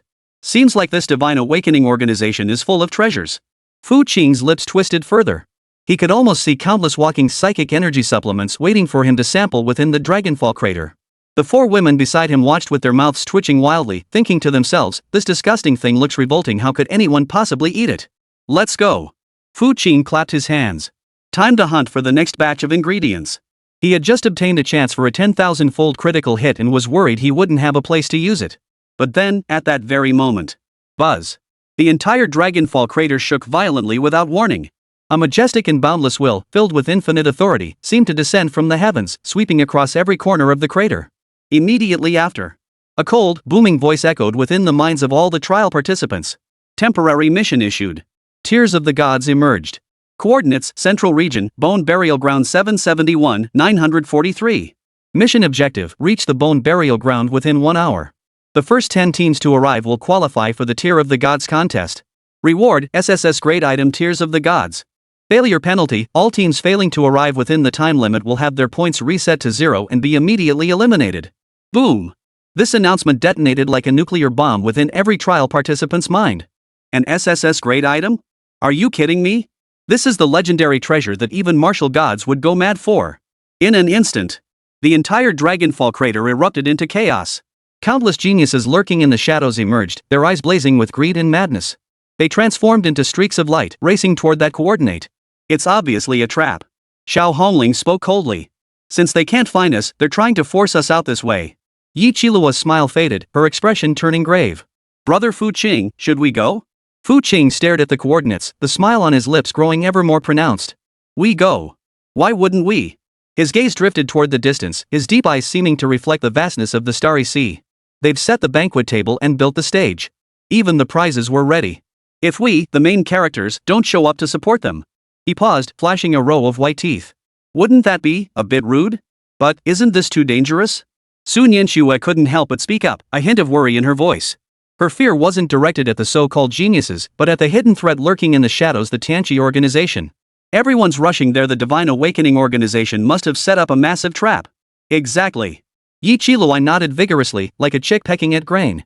We're perfectly disguised now. We can easily find a place to hide, let them fight it out, and reap the benefits in the end. That was indeed the safest and smartest approach. Fu Qing smiled upon hearing this. He reached out and gently rubbed Yi Qiluo's delicate nose. You silly girl. Do you really think we came here to compete? Yi Qilua froze. Fu Qing's gaze slowly swept over the 4 women. A hint of amusement flickered in his deep, piercing eyes. For us, this Dragonfall crater isn't a trial ground, but rather a buffet. Whether it's the Divine Awakening organization or the prodigies from various nations, they're all just food laid out on the platter. Why hide in the corner picking at scraps when a lavish feast awaits? His voice was not loud. Yet it sent shivers through the souls of all 4 women. Insane. Too arrogant. To regard the world's prodigies as mere food? To regard the Divine Revelation organization's schemes as a banquet? Under the heavens, only this man before them dared utter such utterly domineering words. A faint blush spread across Xiao Hongling's icy cold, exquisite face, her eyes sparkling with admiration. This arrogance that trampled the world beneath his feet held a fatal allure for her. I understand. Cold Moon's words were concise and to the point as she gripped the longbow in her hands, falling star even tighter. All trace of confusion vanished from her eyes, replaced by an unwavering resolve to follow him to the end. Fu Qing was pleased with their reactions. But before we head to the main meal, Fu Qing shifted his tone, his gaze sweeping toward a corner of the rocky shore as a playful smirk touched his lips. Let's play a little game first. 5 kilometers away from Fu Qing and the others, in a mountain hollow, a 5-member squad moved cautiously through the terrain. Each wore identical silver battle armor, their chests bearing the emblem of a flaming sword. The capital's Blazing Sun Martial Arts Academy, one of the top 10 martial arts academies in Xia Kingdom. The leader, a youth named Zhao Fenshin, was the direct grandson of the Sunblaze Martial Arts Academy's master. A peak 3rd-tier martial artist, he possessed the S-rank special ability, Lava Hand, making him a renowned prodigy among the capital's younger generation. Captain, should we really follow them? The support member of the team, a delicate-featured girl, asked uneasily. That energy fluctuation just now was brief, but it definitely surpassed 7th tier. It was terrifying. Yeah, Captain. Another team member chimed in, danger lurks everywhere now. Shouldn't we head to the burial grounds first to seize our chance? Foolish. Zhao Fenshin snorted coldly, his eyes flashing with a shrewdness and greed unbecoming of his age. What do you know? The fiercer the storm, the pricier the fish. That disturbance earlier? Clearly the collision of 2 overwhelmingly powerful forces. It's likely some team stumbled upon a colossal opportunity. He licked his lips, his eyes burning with fervor. After their clash, they'll both be severely weakened. If we go now, we can reap the rewards without lifting a finger. This is far more reliable than heading to the bone burial ground to compete with hundreds of teams for that elusive tier of the gods. Hearing his analysis, greed flashed in the eyes of the other team members. Exactly. Fortune favors the bold. The captain is wise. Follow the captain, and you'll go hungry for 3 days. Oops, you'll have meat every meal. Haha, if we could just find a 6th-tier weapon, this trial would be a total jackpot. Zhao Fenshin chuckled smugly, lowering his voice. Stay close and keep your presence hidden. Remember, we're hunters' patience is key. Like cunning hyenas, the 5 crept silently toward Fu Qing and his group. Chapter 102, accidentally kicked a pebble, blowing up a mountain. Soon, they spotted their targets. 5 individuals with worn-out gear and feeble auras, who looked every bit like first-tier rookies who'd snuck in through some backdoor from some backwater place. Zhao Fenshin. His teammates. The scene grew intensely awkward. See, Captain. Did we come to the wrong place? Where's the old monster? The powerful opponent who'd fight to mutual destruction? Just these 5 country bumpkins? What the hell do they have to do with that 7th-tier energy fluctuation we just sensed? Damn it! Zhao Fenshin's already sour expression instantly turned as dark as liver. He felt his intelligence had been insulted like never before. All that wasted time, only to find 5 pieces of trash? Damn it! What rotten luck! He cursed angrily, just about to lead his team away. But his gaze inadvertently swept over the 4 girls among those 5 country bumpkins. Then, his eyes widened. Although Fu Qing had altered their appearances using the omniscient mimicry core, he hadn't deliberately disfigured them, merely made them look more ordinary. Yet the mythic tier abilities' refinement of their very souls meant that even beneath ordinary faces, the aura that flowed effortlessly from their every movement remained utterly transcendent. Goodness. Icy, alluring, haughty, and glacial. For utterly distinct, supreme charms converged in one place. Even clad in the most basic combat uniforms, they radiated an irresistible allure. Zhao Fenshin's Adam's apple bobbed violently. A surge of lust erupted from his lower abdomen. Halt! He changed his mind and strode out with a swagger. Fu Qing and his 4 companions were startled, staring at them in apparent terror. Who are you? Fu Qing, playing the role of Li Tian, perfectly portrayed the timidity and nervousness of a country boy. Us? Zhao Fenshin sneered contemptuously, puffing out his chest to highlight the flaming sword emblem on his chest. Zhao Fenshin, from the Luoyang Martial Arts Academy in the capital city. He declared his name with an innate air of superiority, waiting to see the awestruck expressions of these country bumpkins. Yet Fu Qing and his 4 companions merely exchanged bewildered glances, looking utterly clueless, just like the unworldly bumpkins they were. Sunrise Martial Arts Academy? Never heard of it. But you're from the capital city. You must be pretty good, right? Yi Qilua, playing the role of Xiao Yuan, blinked innocently. Zhao Fenshin's smile froze on his face. Ahem. He cleared his throat awkwardly, forcing the conversation back on track. He pointed at Fu Qing and ordered, You can get lost. I've set my sights on these 4 girls. From now on, they're sticking with me, Zhao Fenshin. Rest assured, under my wing, you'll live high on the hog and reach your destination safely. The 4 teammates behind him flashed lecherous grins that only men would understand. To them, this was pure manna from heaven. Not only could they win the beauties' hearts, but they could also flaunt their superiority as geniuses from the capital city in front of these country bumpkins. It couldn't get any better. You shameless scoundrel. Xiao Hongling, playing the role of Little Hong, was so furious her pretty face flushed crimson as she pointed at Zhao Fenshin and shouted. The clumsy acting made Fu Qing want to laugh. Oh ho! Feisty little thing, I like it. Zhao Fengchen didn't get angry, he just laughed, his eyes gleaming with lust. What? Think you're too good for me now? Don't think I don't know teams like yours only survive this long by sheer luck. Now, I'm giving you a chance to live. Consider yourselves incredibly lucky. Keep talking back and see if I don't slaughter every last one of you right now. Still get the points. He unleashed his peak third-tier aura, attempting to intimidate Fu Qing. Fu Qing backed away in terror, his face turning pale. Don't do it. I'll leave. I'll leave, okay? Looking utterly terrified, he turned and tried to run away. Ha ha ha ha. Worthless trash. Zhao Fengchen and the others, seeing this, burst into even more triumphant laughter. However, just as Fu Qing turned away, his foot inadvertently kicked a small pebble. That ordinary pebble, barely the size of a thumb, was accidentally kicked by him toward a 100-meter-high mountain not far away. The instant the pebble left his toe.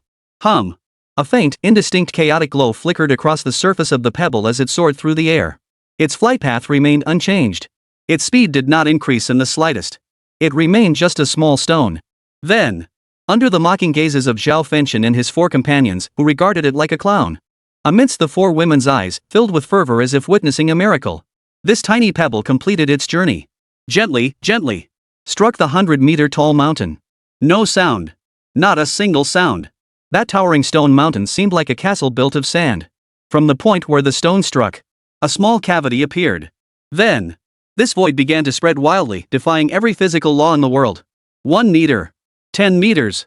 100 meters. The entire mountain. Before the eyes of Zhao Fengchen and his four companions, which gradually froze in place, replaced by endless terror. That 100-meter stone mountain simply vanished. Yes. Vanished. Not collapsed, not shattered. It was as if an invisible cosmic eraser had forcibly wiped it from existence. Not even a speck of dust remained. All that remained was a vast, mirror-smooth surface. As if that was how it was always meant to be. Dead silence. A deathly silence hung over the heavens and earth. Zhao Fengchen and his four companions stood frozen in place like 5 weathered statues. Their mouths gaped wide enough to swallow a large eggplant. Their eyes, bloodshot and crimson, seemed ready to burst from their sockets at any moment. Their minds had completely gone blank. What had they seen? A country bumpkin they had dismissed as trash.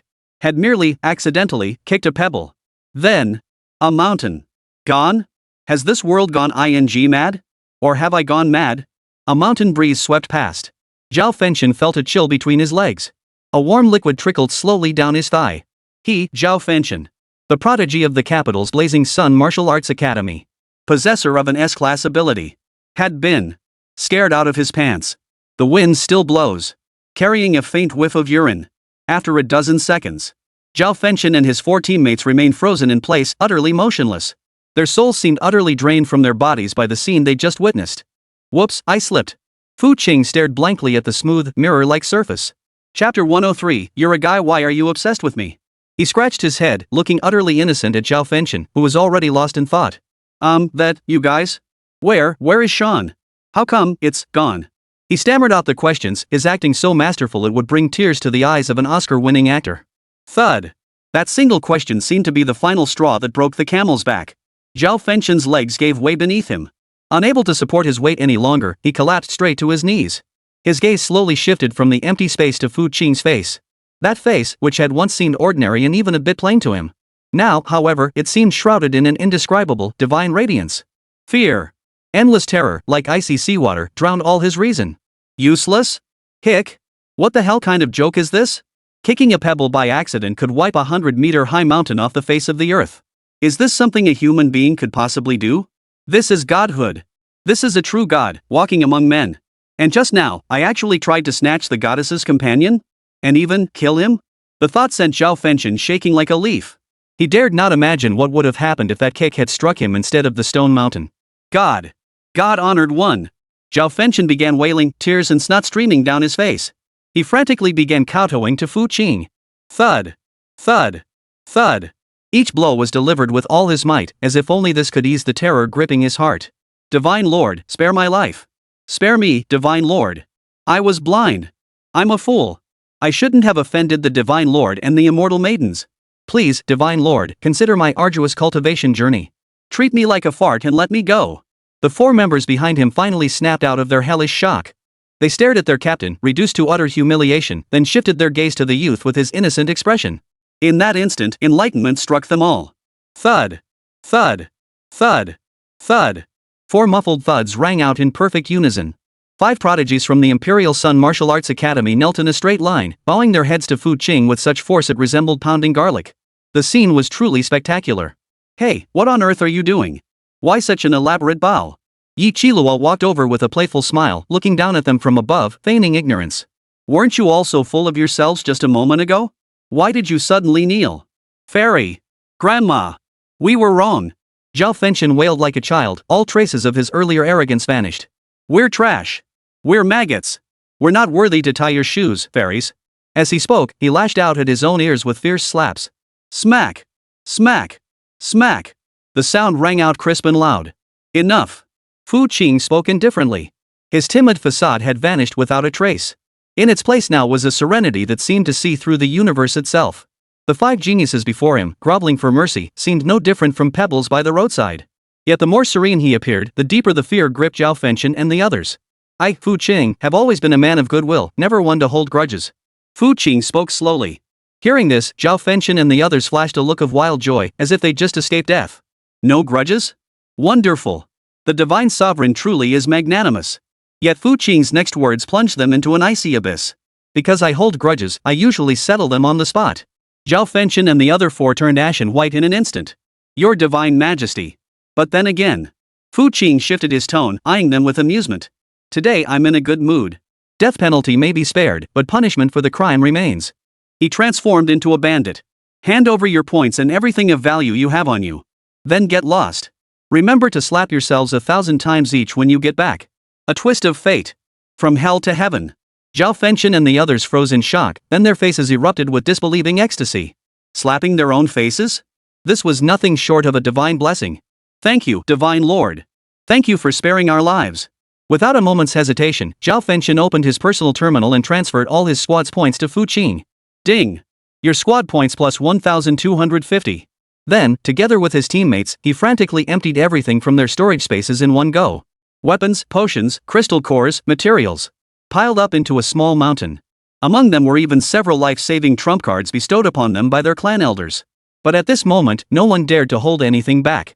Faced with the threat of the mountain vanishing, any treasure was nothing but fleeting. Fu Qing nodded with satisfaction. With a sweep of his divine sense, he symbolically stored a few items worth glancing at from the pile into his storage space as keepsakes. As for the trash, he couldn't be bothered to glance at it. Get out! Fu Qing waved his hand dismissively, as if shooing away a few flies. Remember, today, you saw nothing. Yes, yes, yes. Oh no, no, no, no. Divine Lord. We saw it. Zhao Fengchen suddenly lifted his head, his eyes burning with fervor as he spoke. Fu Qing raised an eyebrow. Zhao Fengchen spoke in a voice like that of a pilgrim, enunciating each word deliberately. We have seen the divine miracle.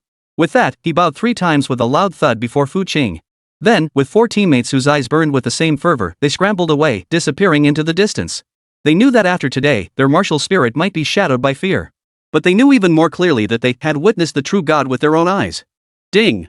Detected target Zhao Fengchen, affinity plus 100 off fanaticism. Detected target Wang Taizhu Liang Martial Arts Hall Assistant, affinity plus 100 admiration infatuation. A series of system notification sounds rang out. Fu Qing stared blankly, seriously questioning whether the system had glitched.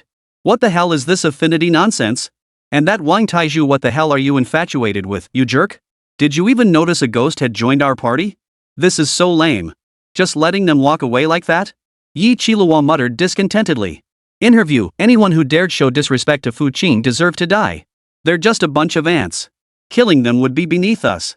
Fu Qing said indifferently, his tone dripping with arrogance. Just then, a system notification abruptly sounded in his mind. Ding! Bound target location detected. Target, Xia Qingcheng. Current affinity, 10.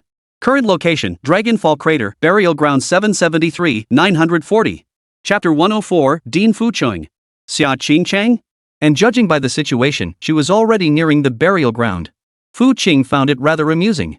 I wonder what expression she'll have when she sees her own 4-star martial god grandfather reduced to being her gatekeeper. It's bound to be quite the sight, right? Xiao Shui, Xiao Yu. Fu Qing stood up, turning to Su Nianxue and Long Yu. You two, keep up the disguise. Go to the burial ground under the name of Team Li Tian. Remember, don't reveal your strength. Just act like ordinary students and watch the show. Honling, Qiluo. He turned his gaze to the other 2 women. You two, come with me. We'll assume new identities to meet an old acquaintance, an old friend we've never laid eyes on. He couldn't wait to see how Miss Xia, after her faith crumbled, would face this creditor who had made her vow to pursue him to the bitter end. The burial ground. The core region of the Dragonfall crater. A thick aura of death and destruction, intertwined with pure energy, had swirled here for millennia, forging a surreal yet deadly wasteland. At this moment, this land, silenced since time immemorial, was now bustling with unprecedented activity. Whoosh! Whoosh! Whoosh! Streams of light sliced through the sky from all directions, converging like rivers flowing to the sea, rushing toward the center of the burial grounds. Each streak of light represented a team of elite geniuses from Xia Nation and across the world. Faster! Faster! We're the 7th to arrive. We absolutely must break into the top 10. The Amaterasu squad from Sakura Nation is ahead. Damn, those well-fed bastards are fast. Watch your step. The space here is extremely unstable, riddled with spatial fissures. Stop holding back. It's the tears of the gods. Whoever snatches them will ascend to new heights overnight, even with a shot at reaching the martial god realm someday. Greed permeated the air. Madness etched across every face. Faced with the temptation of an SSS-grade artifact, a prize that would make even martial gods envious, all reason seemed utterly powerless.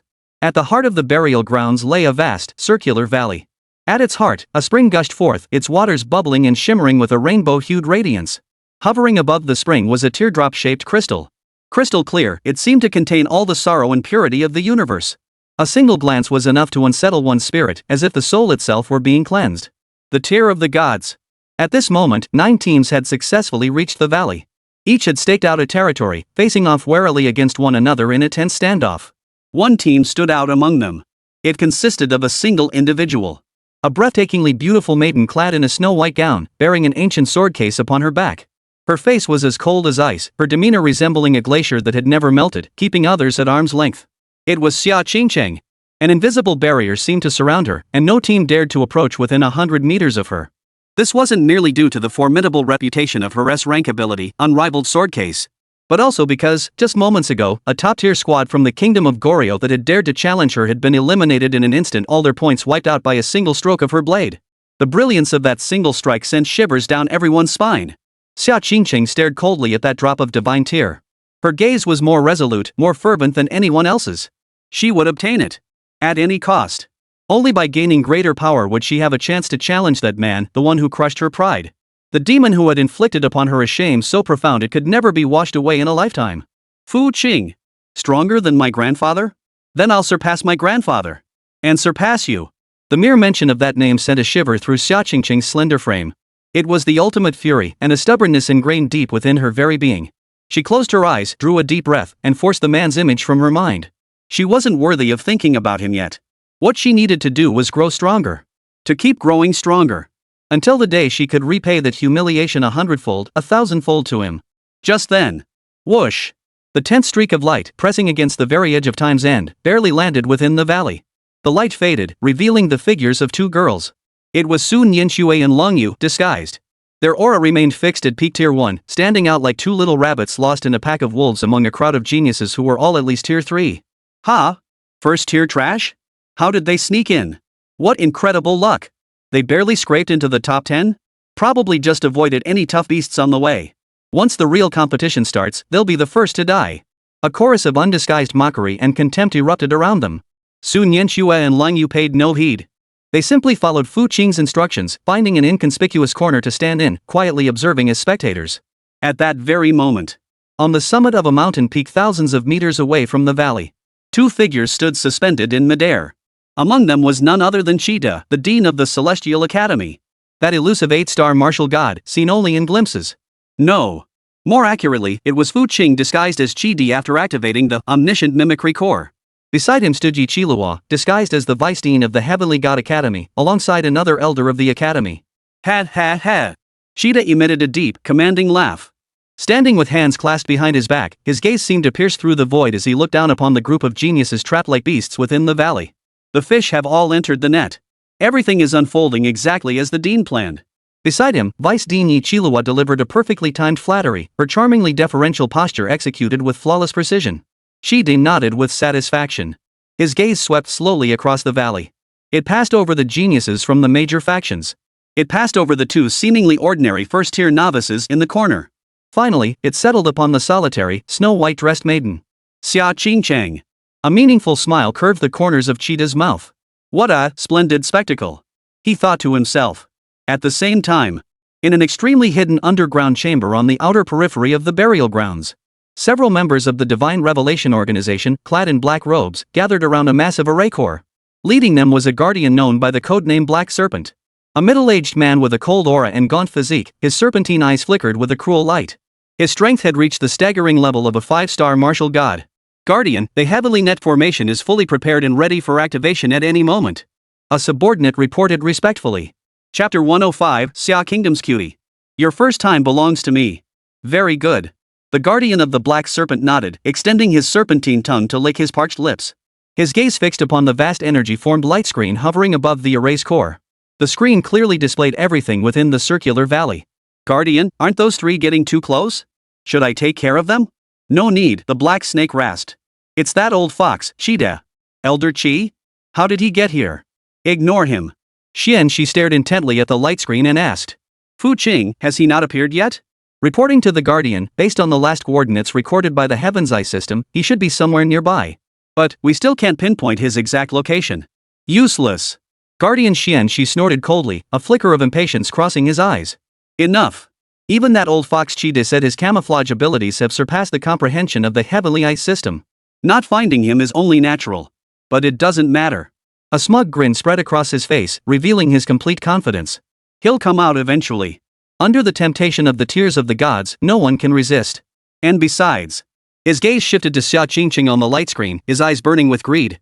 Besides Fu Qing, this S-grade unrivaled sword case is also an indispensable offering for the arrival of my lord. Transmit my command. The Black Serpent Guardian abruptly rose to his feet, his eyes blazing with murderous intent. Once everyone is assembled, activate the Grand Formation immediately. This time, I shall wipe out every last hope for the future of Xia Nation. With the flesh, blood, and souls of these geniuses, we shall compose the final symphony, welcoming the arrival of our master. As you command. All the black-robed figures echoed in unison, their voices brimming with fanatical fervor. Several kilometers away, a figure clad in the robes of the Divine Academy's Chancellor stood silently. It was Fu Qing disguised as Cheetah. He had heard every detail of the Divine Revelation Organization's plans. So that's how it is. It wasn't just about capturing me, they intended to eliminate all the geniuses at once? Even Xia Qingcheng is one of the targets? Interesting. Fu Qing's lips slowly curled upward. He had only intended to stage a performance, to lure out the minions of Divine Awakening. But he never expected to reel in a 5-star martial god-level big fish. And to top it off, he'd gotten such a surprise. Since you've already set the stage, wouldn't it be rather stingy of me not to send you a grand gift? Fu Qing's figure slipped silently into the deeper darkness. A grand hunt targeting everyone was about to begin. And who is the hunter, who is the prey, would soon be revealed. Within the crater valley, as time passed, the atmosphere grew increasingly tense. The multicolored aura emanating from the tears of the gods enticed every soul like the breath of a succubus. 10 teams, flanked by hundreds of top talents from across the globe, stood like beasts poised to strike. Muscles taut, eyes locked on one another, they searched for the slightest opening. They were all waiting for an opportunity. For the first fool who couldn't resist striking first. And Xia Qingcheng was undoubtedly one of the most captivating figures in the entire arena. Her solitary, proud figure stood like a lotus atop a snow-capped peak, holy, yet radiating deadly danger. Oomph, just a woman. What's with the high and mighty act? Not far away, within a group hailing from the White Bear Nation, each member as burly as a bear, the blonde youth at their head flashed a look of contempt and lechery. His name was Ivan. Possessing the SS-class ability Winter's Fury, he was the rising star among the younger generation of the White Bear Kingdom. When the fight starts, I'll be the first to rip her skirt to shreds. Then I'll really. Captain, you rock. Let that Xia Nation woman taste the might of the White Bears. His teammates erupted in crude, raucous laughter. Their unrestrained voices carried clearly to most ears. Xia Qingcheng's brows instantly furrowed. A flash of murderous intent flickered in her beautiful eyes. But she held back. Acting now would only make her a target for everyone. She would wait. Waiting for a chance to wipe out every last enemy. Time ticked away, second by second. The atmosphere within the valley grew oppressively tense. Finally. Now. A frenzied roar erupted from someone. Like lighting the fuse on a powder keg. Boom. In an instant. The entire valley erupted into chaos. Kill. The tears of the gods are mine. Die. Dozens of multicolored beams of supernatural energy shot skyward. Blades flashed, energy roared. The teams closest to the tears of the gods instantly plunged into a brutal melee. Screams, roars, and the clashes of energy wove together into a symphony of death. Within the first split second of combat, several prodigies, caught off guard, were struck simultaneously by multiple attacks. Before they could even scream, they vanished in a flash of white light, eliminated from the contest. True to his word, Ivan and his White Bear squad, eyes blazing red, charged straight towards Xia Qingqing the moment the chaos erupted. "You little minx from Xia! Your first time is mine!" Ivan roared with maniacal laughter as his body swelled to twice its size in an instant. His muscles bulged like coiled steel, and beastly white fur erupted from his skin. He unleashed a punch carrying the force of 10,000 tons. "You're asking for death." Xia Qingqing's beautiful eyes turned icy cold, all hesitation vanished. Clang! A clear, piercing sword cry rang out. The ancient sword case behind her suddenly burst open. A crimson blade, its surface seemingly flowing with molten lava, shot forth and landed in her grasp. The peerless sword case, one of the 9 divine swords, flaming heaven. Scorching heaven sword intent, ignite the wilderness. Xia Qingqing let out a fierce cry, flickering her wrist. 100-meter-long crimson sword chi, like a roaring fire dragon, met Ivan's fist with overwhelming force. Boom! A terrifying explosion erupted at the valley's center. The moment Ivan's frenzied fist made contact with the sword energy, it sizzled and crackled under the scorching intent, flesh and bone reduced to a mangled mess. Ah! He let out an agonized scream, his body flying backward like a crashing violently into the mountain wall. One sword. A single strike. An S-class ability user, the peak 3rd-tier prodigy of the White Bear Kingdom, gravely wounded. Xia Qingqing's overwhelming power sent shockwaves through the crowd. Yet before she could press her advantage. Heh, Miss Xia, your opponents are us. 2 ghostly figures materialized silently behind her, one on each side. They were 2 ninjas from the Amaterasu squad of the Cherry Blossom Nation.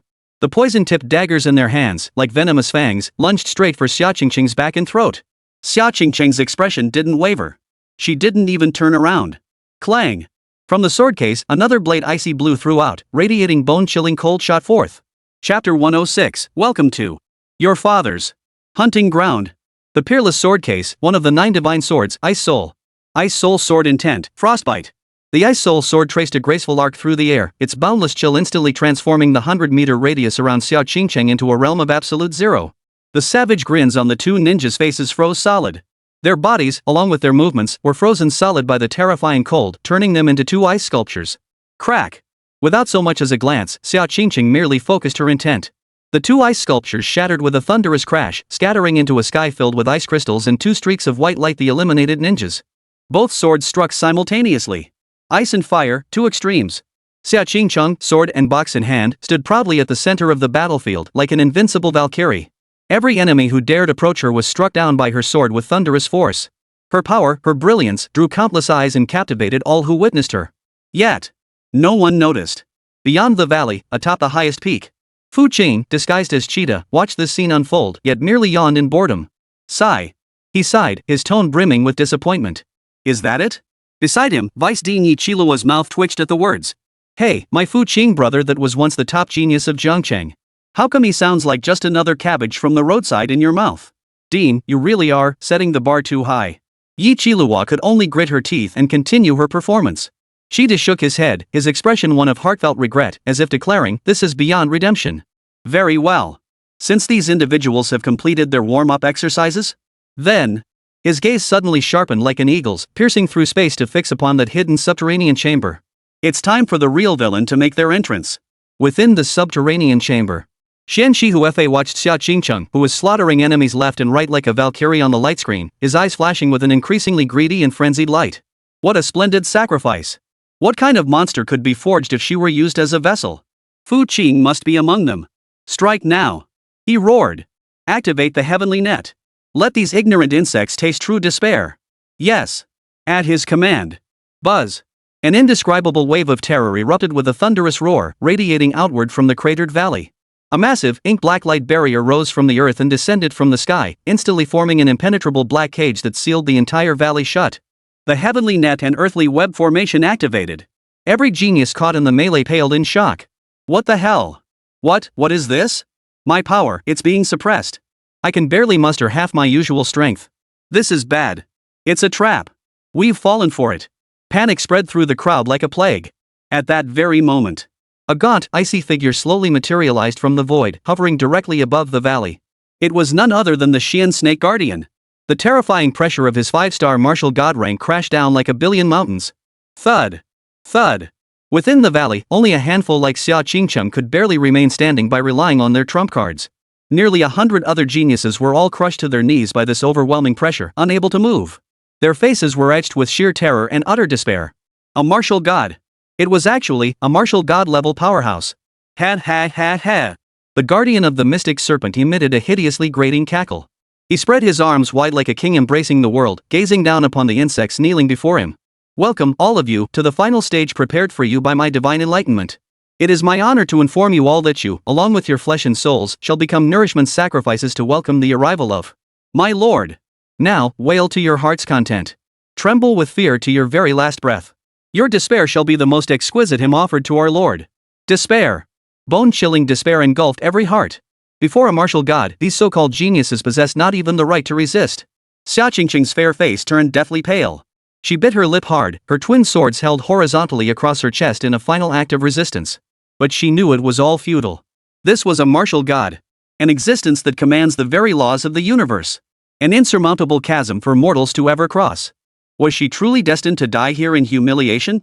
Become the sacrifice of some nameless dark god? No! She refused to accept this. She hadn't yet taken revenge on that man. Just as the Black Serpent Protector basked in the despairing stares of the crowd, preparing to begin this bloody feast of slaughter. A lazy, impatient voice echoed through the valley. I said. Are you done with your nonsense? Can we hurry up? I'm in a hurry. Swish. In an instant.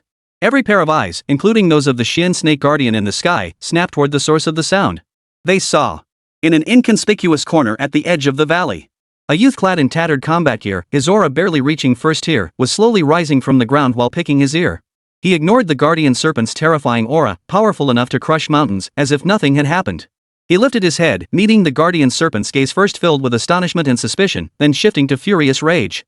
Then, under the deathly silent gaze of the entire crowd, under Xia Qingcheng's incredulous gaze, the youth's form and features began to shift.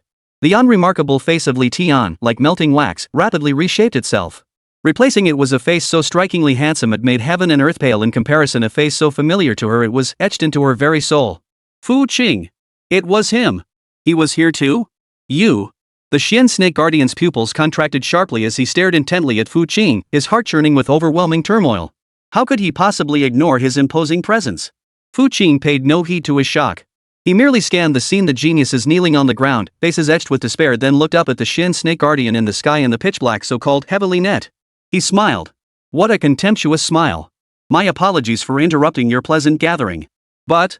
His gaze finally settled on the face of the Black Serpent Guardian, and he spoke slowly, enunciating each word. This tedious charade must come to an end. Now, it's my turn. Fu Qing's voice was calm. Yet it struck like a divine hammer, smashing deep into the soul of every person present. Welcome to... He paused, his eyes deep as a starry sea sweeping across the entire hall. They swept over those so-called prodigies kneeling on the ground, their faces etched with despair, terror, fear, and utter disbelief. It swept over Xia Qingcheng, her fair face deathly pale, her delicate frame trembling slightly, her beautiful eyes filled with emotions so complex they seemed to reach their absolute limit.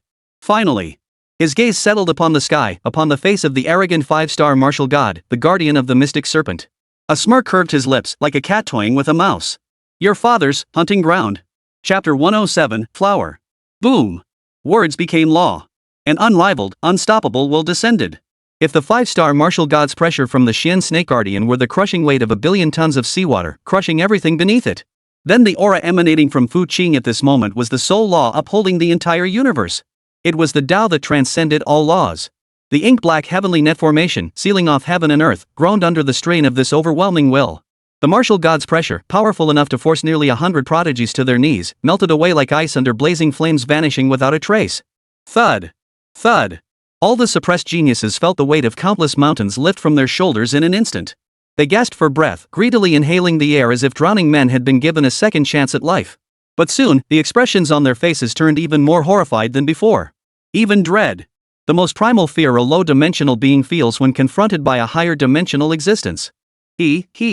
Fu. Master Fu. How could he defy the pressure of a five-star martial god? What nonsense! Haven't you heard he took down a 4-star martial god just 2 days ago? Holy crap? Really? This isn't ignoring him, it's outright crushing him. A genius uttered the chilling truth in a trembling voice. The entire arena fell deathly silent. Every pair of eyes converged on the seemingly frail figure slowly rising to his feet. He clearly radiated only the aura of a first-tier martial artist. He was clad in the most tattered combat uniform. He was merely standing there, doing nothing at all. Yet in the eyes of all, he was heaven itself. He was earth itself. He was the sole ruler of all creation in this world. You. Above the heavens, the serpentine pupils of the Xian snake guardian suddenly contracted to needlepoints. The terror surging within him felt like a tsunami crashing across 1,000,000 miles. How could this be? His own law-imposed pressure had been shattered by a youth, using a method he couldn't comprehend at all? No. Not broken. It had retreated of its own accord, like a son before his father. Bloodline suppression?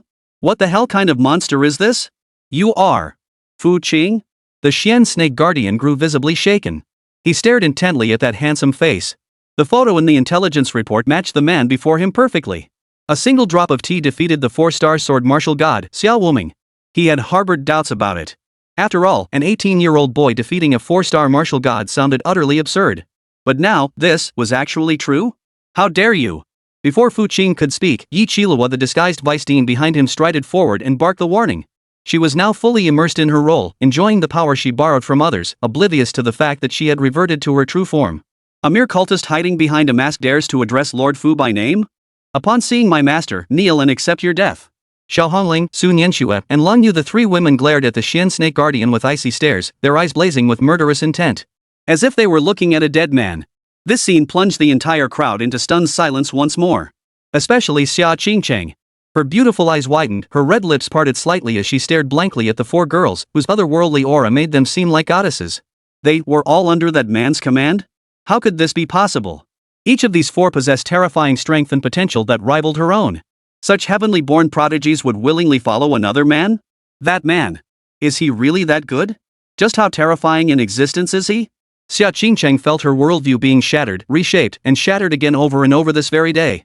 How dare you? The Xian snake guardian was utterly enraged by Yi Qiluo's dismissive label of mere demonic being. Who was he?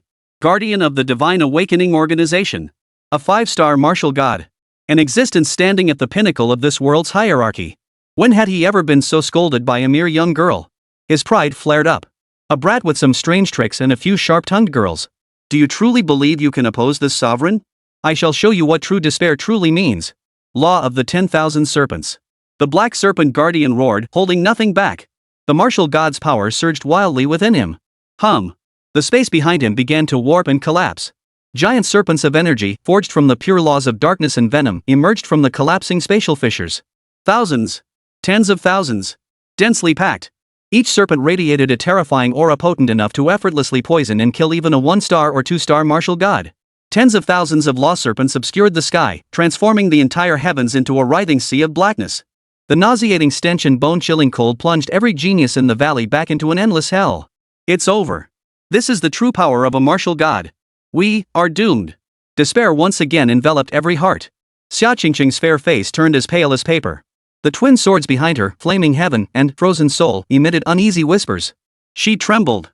Not from fear. But because, in the face of that world-shattering power, she felt her own unprecedented insignificance. This man was even stronger than grandfather. Ha ha ha ha. The black serpent guardian watched the expressions of utter despair on the faces below and let out a savage laugh of pure delight. See that, little brat? This is the law. This is the power of the gods. Before my Senra Banja, you couldn't even last a second. Ha! His laughter abruptly halted. Because he saw. The youth targeted by 10,000 serpents showed not a trace of fear. Instead, yawned. Yes.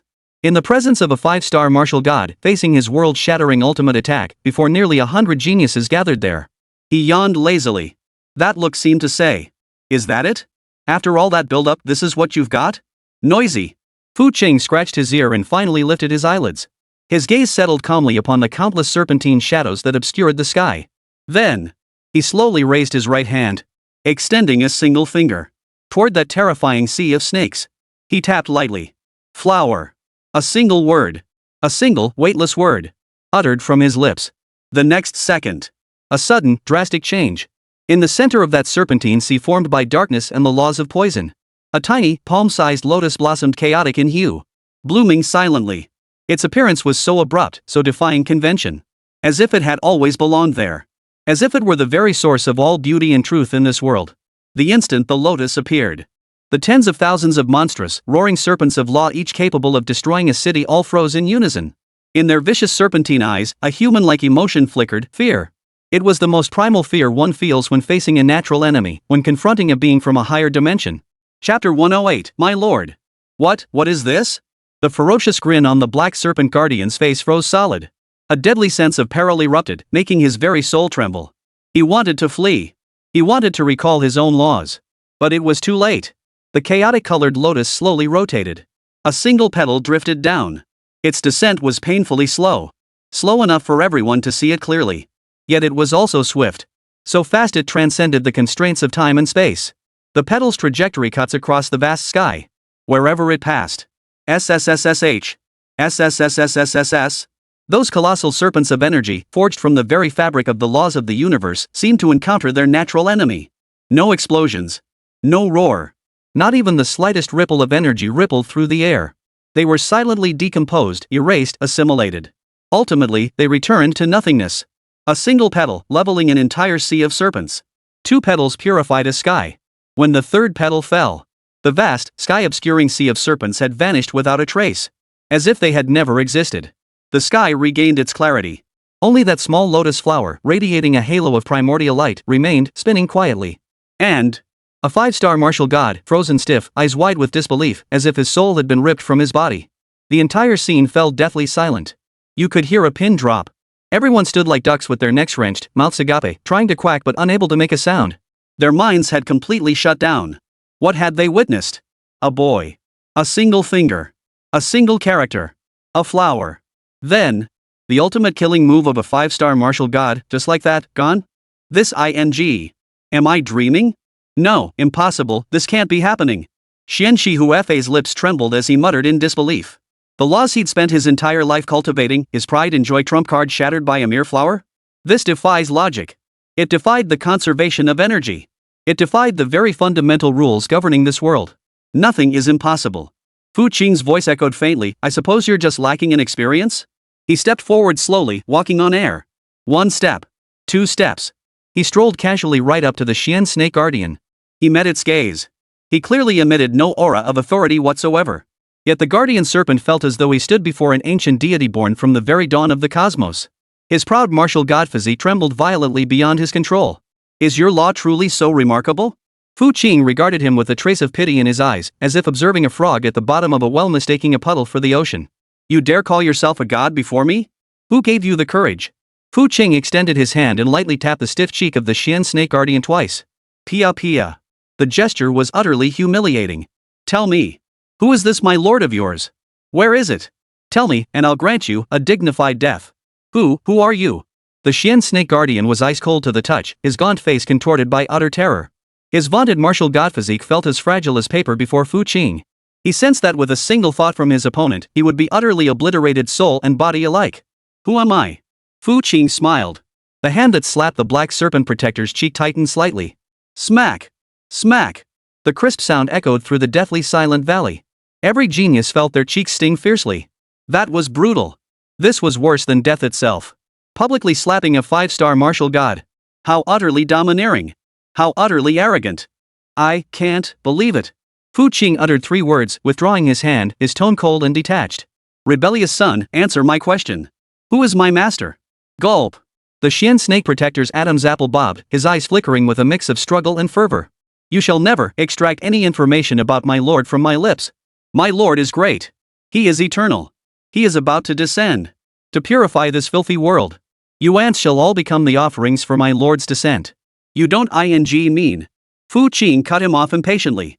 But many couldn't help but chuckle at this unexpected burst of national humor. Who knew Master Fu had such a playful streak? Fu Qing extended his index finger, and at its tip, a strand of chaotic-colored flame quietly ignited. Chaotic Emperor's flame. Seems you've no desire for a dignified exit. Fu Qing curled his lips. Very well. Since you refuse to speak, I'll see for myself. And while I'm at it, I'll see for myself what these so-called divine creations of yours are all about. With that, his fingertip, ablaze with the Chaos Emperor's flames, slowly pressed toward the forehead of the Xian snake guardian. No! The Xian snake guardian let out a hysterical shriek. From that tiny flame, he sensed a primal terror potent enough to incinerate laws and consume souls. The martial god's power within him erupted violently, struggling to break free. The spatial laws behind him violently warped, seeking to teleport away. Yet, before Fu Qing, all was futile. The surrounding space seemed utterly sealed, solid as divine iron. His martial god power was utterly suppressed by a force from a higher dimension, unable to muster even the slightest bit. He could only watch helplessly as that thread of deathly flame drew ever closer to his brow. Stop. I'll talk. I'll talk. Faced with the terror of his soul being utterly incinerated, the so-called fervent faith of the Xian Snake Guardian finally crumbled. My master is SSSSH. A faint sound. Fu Qing's finger had already touched his forehead. The Xian Snake Protector's voice abruptly ceased. His expression froze in that instant, a look of terror and despair. Hold on to a sliver.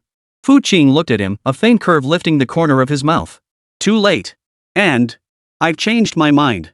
Rather than listen to your nonsense, I find it more valuable to treat you as a tonic. Boom! The Chaos Emperor's flames erupted with a thunderous roar. It did not incinerate the physical form of the Xian Snake Guardian. Instead, it bypassed his physical defenses entirely, burrowing into his sea of consciousness to ignite his very soul. A piercing, inhuman scream erupted from the depths of the Black Serpent Guardian's soul. His body convulsed violently in midair, contorting. His eyes instantly turned a hollow gray, drained of all life. Streams of pure soul energy, accompanied by countless fragmented memories, were forcibly stripped from his soul by the Chaos Emperor's flames, refined, and then surged ceaselessly into Fu Qing's body. Fu Qing closed his eyes. A look of pure enjoyment spreading across his face. The soul of a 5-star martial god truly tastes exquisite. It's just that these memories are too fragmented. Fu Qing savored the essence while sifting through the memory fragments. Divine awakening. Forbidden experiment. Divine gene. Fusion. My lord, slumber, sacrifice, descent. So that's it. The so-called my lord is a humanoid demon beast that suffered a devastating blow 1,000 years ago and has been slumbering ever since? And one that's about to surpass the 18th rank, a terrifying existence? This operation wasn't merely to capture sacrifices like me and Xia Qingcheng. The true purpose is to use our flesh and souls to awaken that slumbering master? Interesting. Chapter 109, the legendary Fu Yi, is actually a Sea King? Fu Qing's lips slowly curled upward. So they've set their sights on your father. It seems your lord has no desire to awaken. Seconds later, the blood-curdling screams of the Xian Snake Guardian faded into silence. His 5-star martial god soul had been utterly devoured by the Chaos Emperor's flames. Thud! A soulless husk plummeted from midair, crashing onto the ground and transforming into an ordinary desiccated corpse. A 5-star martial god. Fallen. A deathly silence hung over the valley. Every prodigy stared at Fu Qing with eyes like they were looking at a demon. Devouring a martial god's soul? What the hell? What kind of evil technique is this? This man, he's not human. He must be a primordial demon god, cloaked in human flesh. Ding! Detected severe emotional fluctuations in target Xia Qingcheng. Faith completely shattered. Reverence and fear toward the host have reached their peak. Affinity plus 20. Current affection, 30 off fear. The system's notifications sounded in his mind. Fu Qing raised an eyebrow. Is that even possible? So fear is another way to quickly boost affinity, huh? He turned his head, his gaze settling on Xia Qingcheng. Xia Qingcheng's slender frame trembled, and she instinctively took half a step back. She dared not meet Fu Qing's gaze. The image of that man devouring the martial god's soul had become an inescapable nightmare in her mind. Come here. Fu Qing spoke in a calm tone. His voice was not loud, yet it carried an authority that brooked no argument. Xia Qingcheng's slender frame trembled once more. She bit her red lips tightly with her pearly teeth, standing frozen in place. As the foremost prodigy of Jiangcheng, as the granddaughter of the 4-star sword martial god, Xiao Wuming, she possessed her own pride. Even if the other were a god or a demon, she would never. Humph. Fu Qing's brows furrowed slightly, a hint of impatience creeping into his tone. Do you need me to come and fetch you? Boom! An invisible pressure descended upon Xia Qingcheng. She felt her bones groaning, as if they might shatter into dust at any moment. That so-called pride, in the face of such absolute power, was utterly laughable, utterly fragile. In the end, she yielded. With heavy, deliberate steps, she walked toward Fu Qing. Head bowed, she dared not meet his gaze. Her exquisite, delicate face was etched with humiliation and unwillingness. Look up! Fu Qing commanded. Xia Qingcheng clenched her delicate fists so tightly that her nails dug deep into her palms. Yet she slowly raised her head. A pair of complex, beautiful eyes filled with stubbornness, anger, fear, and confusion met Fu Qing's indifferent, star-like gaze. Very good. Fu Qing nodded with satisfaction. He reached out, gently curving his fingertips to lift Xia Qingcheng's smooth chin, forcing her to meet his gaze. The gesture was both flirtatious and brimming with possessiveness. From this moment on, you are my sword attendant.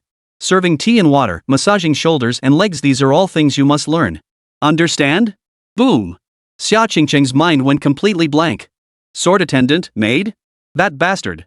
He actually wants me to be his maid? A man may be killed, but he cannot be disgraced.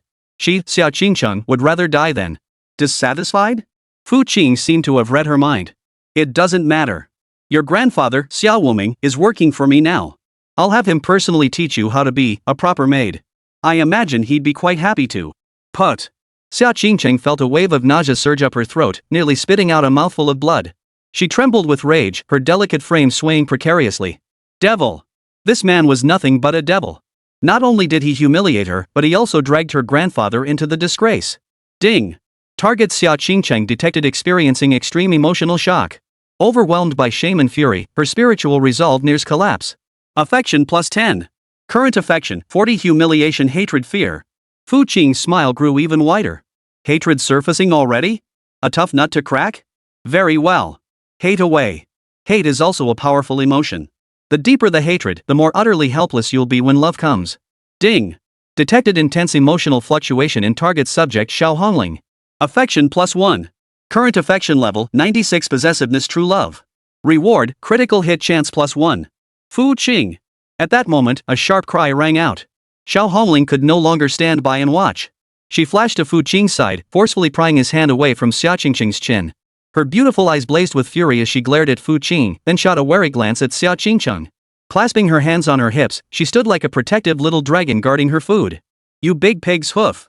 You've provoked one and now you're provoking the other. What's so great about this flat-chested girl? No boobs, no butt. She's not even fit to be a maid. A sword attendant? I wouldn't even let her polish my shoes. Xiao Hongling's mouth opened like a machine gun, firing off a barrage of insults. Yi Qilua drifted over with a sweet smile, affectionately linking her arm through Fu Qing's other one and grinding against him with her ample assets. Exactly, brother Fu Qing. If you need a maid, Qilua will be your maid. Qilua can do anything. I promise to take care of you so well. Though Sun Yanshui and Lang Yu remained silent, they stood silently behind Fu Qing, their actions clearly declaring their allegiance. In an instant, the battlefield of love erupted once more. Every prodigy in the valley was utterly dumbfounded. What is this? The legendary Master Fu is actually a sea king? And his harem consists of these 4 peerless prodigies whose power and beauty are nothing short of legendary? Envy. Hatred. Countless piercing gazes, like sharp blades, shot toward Fu Qing. If looks could kill, Fu Qing would have been torn to shreds by now. If only they could possess even one of those things, they'd be smiling in their sleep. Xia Qingcheng was also stunned. She looked at the 4 peerlessly beautiful women before her, then glanced at herself. Flat as a board? She instinctively glanced down. Sure, they weren't exactly towering peaks, but they were perfectly proportioned, girlish curves, okay? How could they call it flat-chested? This was slander. An unprecedented wave of grievance and shame surged through her. She, the undisputed genius of Jiangcheng, an S-rank psionicist, the granddaughter of the sword martial god. Today, not only had she been publicly humiliated by a man, but now she was being collectively scorned by his harem? What had she done wrong? This hurt 10,000 times worse than death itself. Ding! Target Xia Qingcheng detected. Affection plus 5. Current affection level, 45. Wrong, shameful rage. Ahem. Fu Chung cleared his throat, feeling a headache coming on. These girls couldn't even pick a decent time to get jealous. He shot Xiao Hongling and Yi Qilua glare before turning to Xia Qingcheng and saying flatly, "Alright, stop standing around here. Go to the side for now. Once I've dealt with this trash, I'll teach you some manners." With that, he dismissed the women and turned his gaze to the desiccated corpse of the Black Serpent Guardian. With a wave of his hand, an irregular crystal core, pitch black throughout and seemingly filled with countless wailing vengeful spirits, flew out from the corpse and landed in his hand. Chapter 110, World-Destroying Demon Dragon.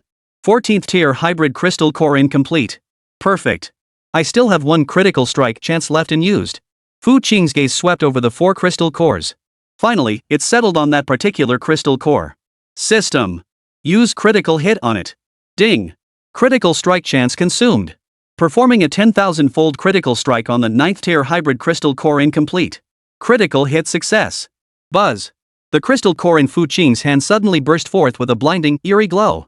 A malevolent, chaotic, and frenzied aura erupted from it with a thunderous roar. The crystal core's form began to undergo violent changes. Its irregular shape rapidly smoothed into a perfectly round, translucent sphere. The howling vengeful spirits within were forcibly fused by a higher power, coalescing into a bizarre, tightly closed vertical pupil. Ding!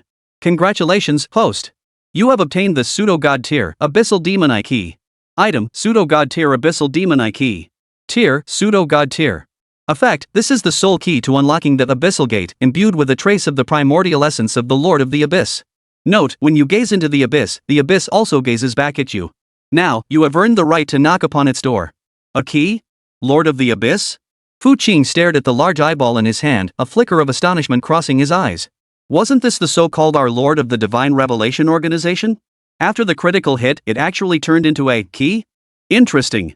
Before Fu Qing could ponder further. Rumble, rumble, rumble. The entire Dragonfall crater suddenly began shaking violently, wildly, and frantically. As if a primordial beast, slumbering for billions of years, was about to awaken from the depths of the earth. Rumble, rumble, rumble. The earth wailed. The sky trembled. The entire Dragonfall crater, this forbidden land that had existed for millennia, now seemed like an egg about to be shaken to pieces. Countless bottomless fissures, like hideous scars, spread wildly across the crater floor and walls. Rocks rained down like hailstones. Peaks collapsed one after another. A vast, ancient, primordial terror filled with boundless fury surged skyward from the deepest depths of the burial ground. This aura transcended the 9th tier. It surpassed the martial god. It even surpassed the 12th tier Lord-level demon scorpion Fu Qing had slain earlier. It was like the primordial chaos of the universe awakening, instantly enveloping the entire Dragonfall crater. Before this aura, the so-called martial god's pressure seemed as insignificant as a speck of dust. Put. Ugh. Within the valley, nearly 100 geniuses who had narrowly escaped death were unable to even utter a scream. Over half of them, struck by the force of this aura, bled from their 7 orifices and instantly lost consciousness. Those who clung to consciousness lay sprawled on the ground, their bodies shaking violently like sieves, soiling themselves in terror. Their eyes held nothing but fear seared deep into their souls. Their bodies, their abilities, their very wills all were utterly frozen and crushed by this aura. Even the 4 women Xiao Hongling, Yi Qilua, Sun Yanxue, and Lang Yu were now deathly pale, their delicate bodies swaying precariously. Mythical tier abilities within them activated spontaneously, forming protective light shields that barely held back the terrifying pressure. Yet their eyes were equally filled with shock. This power was too strong. So powerful it reached a level they couldn't comprehend at all. What on earth is this? Yi Qilua's voice trembled as she clung desperately to Fu Qing's arm, as if only this could grant her a shred of security. The only one still standing was Xia Qingcheng. But it wasn't through her own strength. The instant that aura descended, Fu Qing snapped his fingers, and a strand of chaotic energy enveloped her. At that moment, Xia Qingcheng was utterly numb. She stared blankly at the apocalyptic scene of heaven and earth shattering, feeling the terrifying aura powerful enough to make even a martial god kneel instantly. A single thought occupied her mind. So this was the true nature of the Dragonfall crater? The so-called special grade trial, the so-called SSS grade artifact Tears of the Gods, it had all been a joke from the very beginning. These so-called geniuses, were like ants that had dared to trespass into the forbidden realm of the gods, laughable and utterly unaware. Roar! A dragon's roar echoed across the heavens and earth. Where the sound waves passed, space shattered inch by inch. Under the horrified stares of all present. At the center of the bone burial ground, the area shrouded in a multicolored halo, the ground erupted violently. A colossal dragon head, covered in dark golden scales, emerged slowly from the depths beneath the earth. Its head alone was as massive as a mountain. Its twin dragon eyes, larger than the sun itself, blazed with a rage that could consume the heavens. It opened its massive jaws and drew in a deep breath. Whoosh! Within the valley, the SSS grade artifact, the Tear of the Gods, along with the dense, multicolored aura surrounding it, was swallowed whole in a single gulp. After consuming it, its mountain-like head slowly turned. A pair of dragon eyes, burning with boundless fury, scanned the valley, surveying the tiny insects within. Finally, its gaze settled upon Fu Qing's hand. More precisely, it fixed upon the pseudo-god grade abyssal demon eye key that had just been forged by a critical strike in Fu Qing's grasp. Osman! Thief who stole my child! A mental command, brimming with boundless killing intent, exploded in everyone's mind. Thief? Stole its child? Fu Qing glanced down at that abyssal demon eye in his hand, then looked up at the mountain-like dragon head. He was utterly bewildered. Who was Osmond? That Lord of the Abyss? So the Lord of the Abyss stole the mother dragon's child, and I'm the scapegoat? The dragon mother couldn't find her child, so naturally she assumed I was the thief who stole it. This black pot I'm stuck with, damn it, it's heavy as hell. What a divine revelation, this organization. What a masterstroke deception that kills 3 birds with 1 stone. Too bad. They crossed paths with us. All their plans have been thrown into disarray. Roar! The colossal dragon roared once more. It opened its gaping maw, vast enough to devour heaven and earth. Endless dark gold dragon flames poured down like a bursting river of stars, crashing toward Fu Qing's position.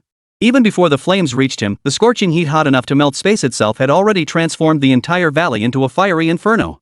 It's over. We're dead. All the prodigies closed their eyes, awaiting death's arrival. In that moment, not even a flicker of resistance stirred within their hearts. Too powerful. This was a power no mortal could possibly withstand. This dragon. It absolutely transcends the realm of a 12th tier overlord. It is the legendary 17th tier or even 18th tier world-destroying demon dragon, said to rival the 9-star martial god. Father! Brother Fu Qing! The 4 women paled in shock, their cries echoing in unison. However, just as that dragon flame was about to devour everything, Fu Qing moved. Holding something in his right hand, he casually raised his left. Facing the torrent of dragon flames pouring down, he clenched his fist lightly. Hum! A palm-sized, chaotic-colored miniature black hole appeared in his palm. The dark gold dragon flames, powerful enough to incinerate mountains and boil seas, to melt space itself. Like floodwaters finding an outlet or young swallows returning to their nest. It surged madly, vying with one another, into that tiny black hole. Not a single speck escaped. Not a single sound escaped. Chapter 111, Sign it, and you live. The entire process took no more than 3 seconds. The torrent of dragon flames powerful enough to destroy the entire city of Jiangcheng vanished without a trace. The chaotic black hole in Fu Qing's palm slowly dissipated. He even smacked his lips, seemingly reluctant to let it go. 17th tier dragon flame. The flavor is indeed superior to that of a 5-star martial god's soul. The energy is incredibly pure. I quite like it. It's just, the quantity is too small. Barely enough to fill a tooth gap. As the words fell, the entire venue once again fell into a deathly silence. The geniuses who had closed their eyes awaiting death slowly opened them. When they beheld the scene before them, one that defied all understanding, their expressions froze. Their thoughts came to a halt. Their worldviews, in this instant, were not merely shattered, they were utterly pulverized into dust, leaving not a single speck behind. Bare-handed, catching dragon flames? And he thought it wasn't enough to even fill his teeth? This. God. What kind of being have we witnessed? Above the heavens. That colossal dragon head froze in place. It tilted its head, clearly bewildered. It had lived for over 1,000 years. Never had it seen any 2-legged sheep dare to intercept its dragon flame in such a manner. And it had actually caught it? Roar! The dragon let out a low, puzzled growl. As if asking, what the hell are you? I'm Fu Qing. Fu Qing curled his lip and casually shot back. Then, he paid no further attention to the dragon. Instead, he turned around and surveyed the geniuses who had been utterly dumbfounded. A harmless smile spread across his face. Ladies and gentlemen. As you can see, we have a rather unfriendly gatekeeper dragon here. But don't be afraid, children. He pointed at himself. With me here, you're perfectly safe. Hearing this, every prodigy beamed with wild joy, as if they'd just escaped a catastrophe. That's right. With Master Fu here. Master Fu was a god. He can even bare-handed block the attacks of the world-ending demon dragon. With him here, we'll definitely survive. Everyone stared at Fu Qing with the fervent gaze reserved for a savior. Yet Fu Qing's next words froze the ecstatic expressions on their faces. Of course. My protection doesn't come free. Fu Qing rubbed his fingers together, grinning like a shrewd merchant. Want to live? Fine. Hand over the tickets. Tickets? A genius asked instinctively. What tickets? Simple enough. Fu Qing's smile grew even more nuclear-level sinister. Your souls. From this moment on, submit to me or perish beneath the dragon's flames. Choose one. Submit or die. The moment these words left his lips, the ecstasy frozen on their faces, replaced by endless humiliation and struggle. Who were they? They were the chosen ones from Xia Kingdom, indeed from across the world. The hopes of their families, the future titans of martial arts. Each possessed pride and dignity. Now, they are being forced to surrender everything like slaves, even their very souls? Little do they know that Fu Qing has recognized this very weakness. Controlling them means controlling all the top factions. You can't. Ivan, the burly man from the White Bear Kingdom who had been gravely wounded by Xia Qingqing's sword earlier, suddenly found the courage to tremblingly rise to his feet. Pointing at Fu Qing, he roared with feigned ferocity. We are the geniuses of White Bear Kingdom. If you dare touch us, you are declaring war on the entire kingdom. We'd rather die under dragon flame than surrender our souls to you, a Xia Nation man. No way. We warriors of Sakura Nation would rather shatter like jade than be shattered like tiles. Want us to submit? Dream on. With Ivan leading the charge, geniuses from other nations joined the uproar. They understood clearly that surrendering their souls meant eternal slavery, with no chance of redemption. This fate was more unbearable to them than death itself. Yet, Fu Qing merely watched them silently, as if observing a troop of frantically leaping monkeys. A faint trace of pity for the suffering world lingered on his face. Oh, very principled. I admire those with backbone. Fu Qing nodded. Then he turned his gaze toward the sky, where the world-destroying demon dragon watched everything unfold. He beckoned to the dragon with a flick of his finger. Hey! There are a few tough nuts over there. Since the tears of the gods didn't fill your belly, it's time for a snack. Roar! The dragon's mountain-like head tilted slightly. It seemed to understand Fu Qing's words. Its enormous dragon eyes slowly turned toward Ivan and the others. Ivan! The other boasting prodigies. Their faces instantly turned as pale as paper. The pride and resolve etched on their faces vanished without a trace, replaced instead by endless terror. No, no! Master Fu! Mr. Fu! Divine Lord! Ivan collapsed to his knees with a thud, frantically kowtowing before Fu Qing. I was wrong. I was so wrong. I'm not human. I'm a piece of trash. I'm a foul-mouthed bastard. Spare my life. I'll submit. I'll give up everything. We too are willing. Please, Divine Lord, grant us one chance. The other geniuses reacted with lightning speed, scrambling to kneel and beg for mercy. The scene was utterly pathetic.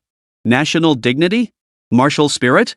Under the threat of death and the gaze of that world-devouring demon dragon, they amounted to nothing. Pride? There was some, but not much. A deathly silence hung over the valley. The geniuses of Xia Kingdom exchanged glances, each seeing a flicker of relief and endless bitterness in the other's eyes. This was reality. Before absolute power, all dignity becomes a laughingstock. Xia Qingqing's delicate frame trembled slightly, her fair face turning pale. She watched the geniuses from other nations, those who had spoken with righteous indignation one moment, only to kneel and beg for mercy the next. Then she thought back to her own ridiculous pride and resistance. For the first time, she began to doubt everything she had held dear. Perhaps. Sigh. Fu Qing watched the foreign geniuses bowing their heads like they were pounding garlic, shaking her head in disappointment. How utterly pointless. I thought you guys had some backbone. He waved his hand. Dozens of contract runes, formed from chaotic energy, materialized out of thin air, hovering before each surviving genius. Sign it. With your primordial essence blood. Then you may live. Fu Qing ordered casually. The crowd stared at the soul contracts before them, their faces etched with anguish. But in the end, under the watchful gaze of that colossal dragon tiger, they chose to submit. One by one, they forced out their primordial essence blood, trembling as they branded their names onto the contract. The contract took effect. Invisible shackles instantly bound their souls. From this moment onward, their very existence and will were now solely controlled by Fu Qing. Having completed this, Fu Qing nodded with satisfaction. He could sense dozens of pure streams of faith energy surging into his divine body through the contract. Though faint, it was better than nothing. Most crucially, each of these prodigies represented a vast family or faction behind them. Making them his servants meant indirectly controlling the future course of these factions. It was a surefire, risk-free deal. And it only took a few words. All right. Now that you're all on my side, I can't just watch you die. Chapter 112, Old Six steals the base.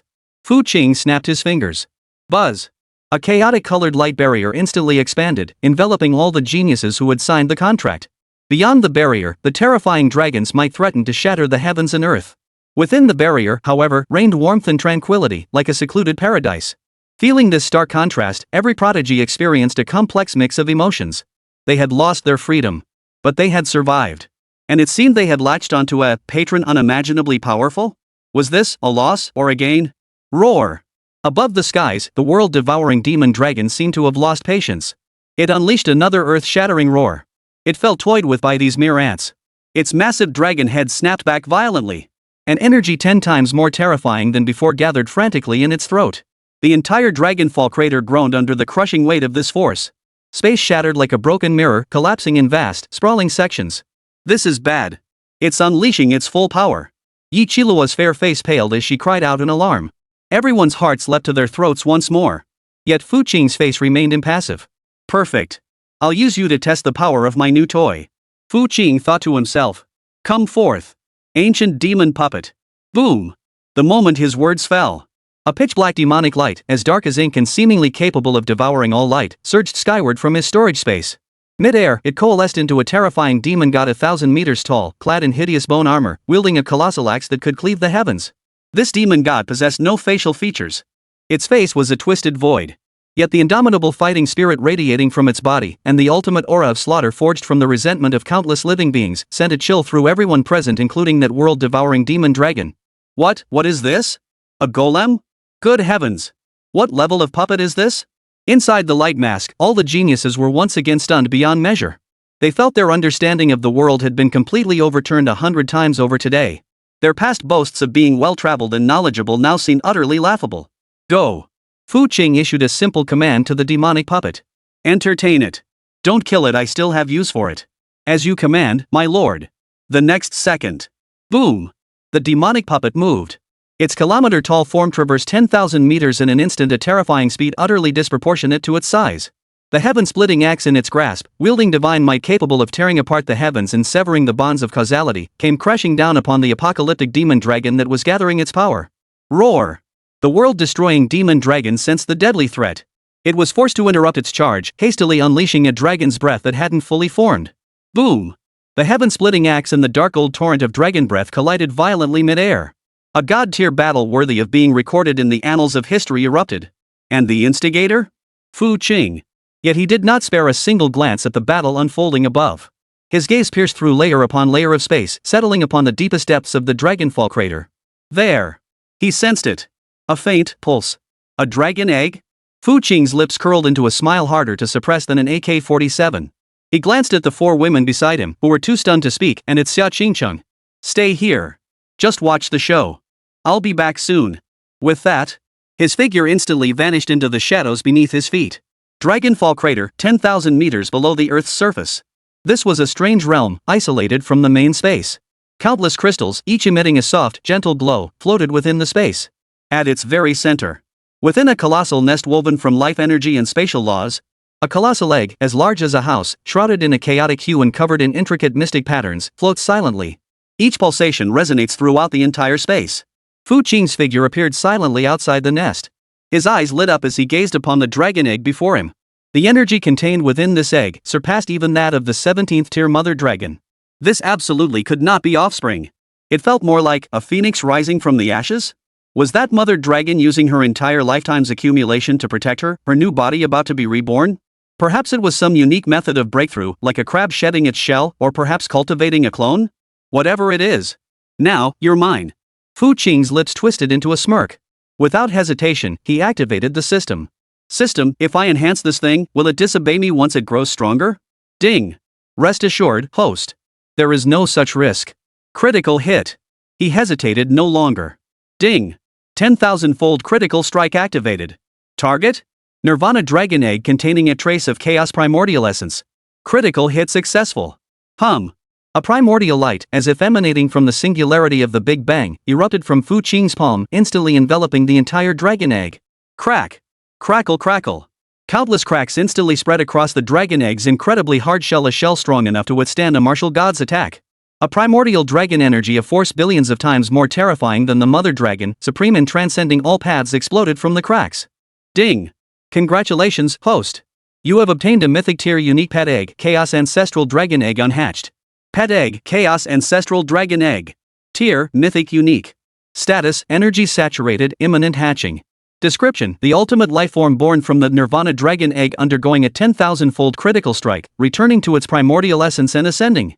It is the progenitor of all dragons, the origin of all beings. Innately commanding the laws of chaos, it is the incarnation of the Tao walking the world. Note, upon hatching, it will automatically bond with its master, offering absolute loyalty and never betraying. Chaos Ancestral Dragon? Fu Qing stared at the description on the system panel. Even with his steady temperament, he couldn't help but suck in a sharp breath. Ancestral Dragon. It was one of the first primordial divine beings born at the dawn of the universe, alongside the phoenix and Qilin. The progenitor of all dragon kind. His single 10,000-fold critical hit had actually unleashed a mythical origin? This was insane. Crack. Just as Fu Qing's heart surged with excitement, the cracked primordial dragon egg suddenly trembled violently. The cracks instantly widened. Beams of chaotic divine light, a billion times more dazzling than the sun, erupted from the fissures, illuminating the entire subterranean space as if it were a divine realm. A terrifying dragon's might erupted supreme, reigning over all realms, compelling even the 3,000 Tao paths to bow in submission. At the same moment, above ground, the world-destroying demon dragon, locked in a frenzied battle with the primordial demon god puppet, suddenly froze in mid-strike. Its dragon eyes widened in shock. It sensed it. Deep within the earth. That familiar yet utterly alien aura that made its very soul tremble. It was its very way. The hope for its rebirth and ascension to the 18th tier. But why had that aura become so terrifying? So supremely exalted? even causing its very being to feel an overwhelming urge to prostrate itself in worship? Roar! The world-destroying demon dragon let out a roar of shock and uncertainty. It could no longer spare attention for the battle with the demonic puppet. Its mountain-like head whipped around, fixing its gaze deep into the earth's depths. Something was wrong. Its Tao fruit, something terrible had happened. Chapter 113, The Dragon Riding Youth. Within the subterranean lair. Bang! A deafening roar. The primordial chaos dragon egg exploded completely.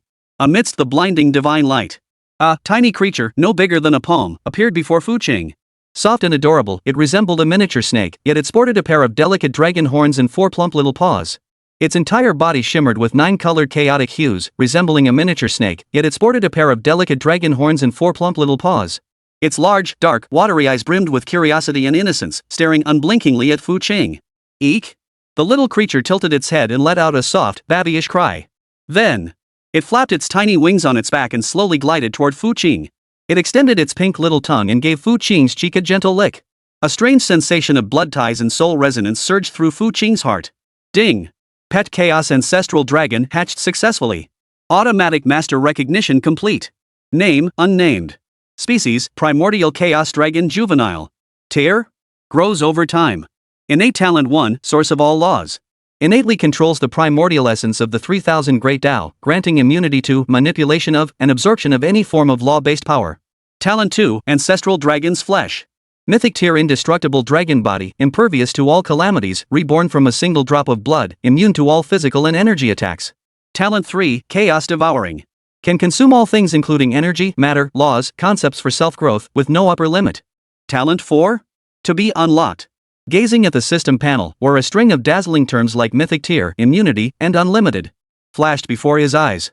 Fu Qing's lips curled into a maniacal grin. Defying heaven. This was more than just defying the heavens.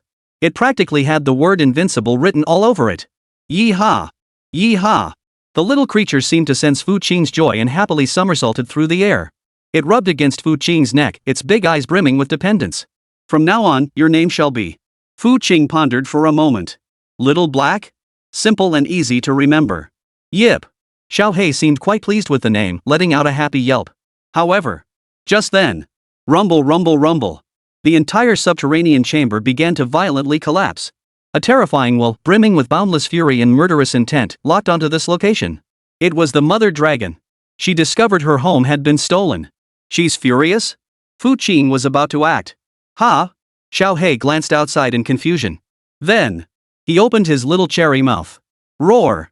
A roar utterly disproportionate to its size, filled with supreme majesty, the ancestral dragon's roar, burst forth from its mouth. Buzz!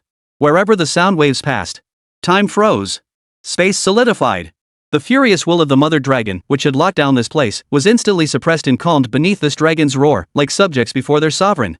On the ground, the apocalyptic dragon, poised to plunge recklessly into the earth, was forced to freeze in place. The fury blazing in its dragon eyes was instantly replaced by fear and submission. Was that a call from the very source of its bloodline? An absolute command from the depths of its soul. It was the voice of the progenitor. Thud. Under the stunned gazes of all present. The 17th tier world-destroying demon dragon, whose presence shook the heavens and earth and whose power could annihilate worlds, slowly, reverently bowed its massive head proud for millennia toward the depths below. Prostrated. Prostrated in worship. The entire venue once again fell into absolute dead silence. Within the light barrier, the geniuses who had just signed their soul contracts were utterly numb. Their minds had ceased all thought. Everything that had transpired today utterly surpassed their barren imaginations. The world-destroying demon dragon kneeling in submission? That man isn't a god, we are the gods. We're all insane. Xiao Qingqing's delicate frame trembled violently, her beautiful eyes filled only with bewilderment and shock. She felt like a fool. And she had actually dared to dream of revenge against such an existence? Ding! Target Xiao Qingqing detected, Tao heart completely shattered, faith restructured, now exhibits fanatical worship toward host. Affinity plus 30. Current affinity, 75 fanatical worship. Beneath the earth. Fu Qing stared at the little black creature in his arms, utterly stunned. What did you just do? Eek? Xiao He blinked his innocent big eyes, implying he'd merely let out a little burp. Fu Qing. Holy crap. A single dragon's roar had a 17th tier demon dragon kneeling in submission? Is this the majesty of the ancestral dragon? Love it. Well done, little black. Fu Qing gave Xiao He a firm pat on the head. Then he hesitated no longer. This place isn't safe for us to linger. Let's get out of here. He scooped up Shohei and in a flash tore through space, returning to the surface. Don't just stand there. Get in the car. Fu Qing shouted at the women in Xia Qingcheng who were still frozen in place. Ha? Get in what car? Yi Qilua's head buzzed as she instinctively asked back. Dragon chariot. Fu Qing chuckled. In a flash, he materialized atop the head of the world-destroying demon dragon, which was still kneeling on the ground. He plopped down, patting the dark golden dragon scales beneath him whiter than the square itself. Hey, Mother Dragon. Take us out of here. Roar. The world-destroying demon dragon emitted a low growl, utterly aggrieved yet too cowed to resist. It could sense that the supreme ancestor was nestled within the arms of this two-legged sheep. Though utterly absurd. Could it dare say no? It dared not. What are you standing there for? Get on up. Fu Qing beckoned to those below. The four women in Xia Qingcheng finally snapped out of their daze, each flying up to the dragon's head in a daze. The moment their feet touched the legendary world-devouring demon dragon. That sensation was utterly surreal. Hold on tight. Fu Qing roared with laughter. Home. Roar. The world-destroying demon dragon let out a mournful, furious dragon's roar as its colossal body slowly rose into the air. It was leaving its lair, carrying both the thief who had stolen its Dao fruit and the Dao fruit that had become its own ancestor. Nothing could be more humiliating than this. Boom boom boom. The instant the world-destroying demon dragon took flight, the entire Dragonfall crater could no longer hold itself together, beginning its true, catastrophic collapse. The earth caved in. Space obliterated. Everything was about to return to chaos. Let's get out of here. Fu Qing glanced back at the apocalyptic scene and whistled. The apocalypse dragon flapped its wings, transforming into a golden streak of light. With terrifying speed surpassing that of light itself, it soared skyward, vanishing into the horizon in an instant. All that remained was a colossal crater rapidly collapsing and vanishing into oblivion. And a single figure silently suspended midair, watching them depart, the primordial demon god puppet. Chapter 114, How about I transform you into human form? Boom! Above Jiangchang, the cloudless sky suddenly ripped open with a pitch-black fissure. Immediately, a colossal dragon so immense it could blot out the sun protruded its head from the spatial fissure, radiating a terrifying aura potent enough to shatter stars. It was a world-ending demon dragon, its entire body covered in dark golden scales, its wings spread wide enough to envelop the entire city. Its mere presence caused the space below to shatter inch by inch. The city's metal groaned under unbearable strain, and countless warriors' weapons began to tremble of their own accord, as if bowing before a sovereign. Beep! Beep! Beep! Warning! Energy reaction exceeding maximum threshold detected. Energy level, apocalyptic. Warning! City defense systems have collapsed. Warning! Spatial structure disintegrating. Jiangchan, this heroic city standing tall in the heartland of Xia Nation, now saw every alarm system emit a shrill, piercing wail as if on the verge of burning out. Countless citizens looked up at the sky, their faces frozen in despair and blankness. What is that? A monster? You've got to be kidding. What kind of monster could be that big? Panic spread like a plague in an instant. Inside a luxurious villa, Xiao Woming, who had been meditating with his eyes closed, suddenly snapped them open. His eyes, once as still as ancient wells, were now filled with utter horror. 17th tier.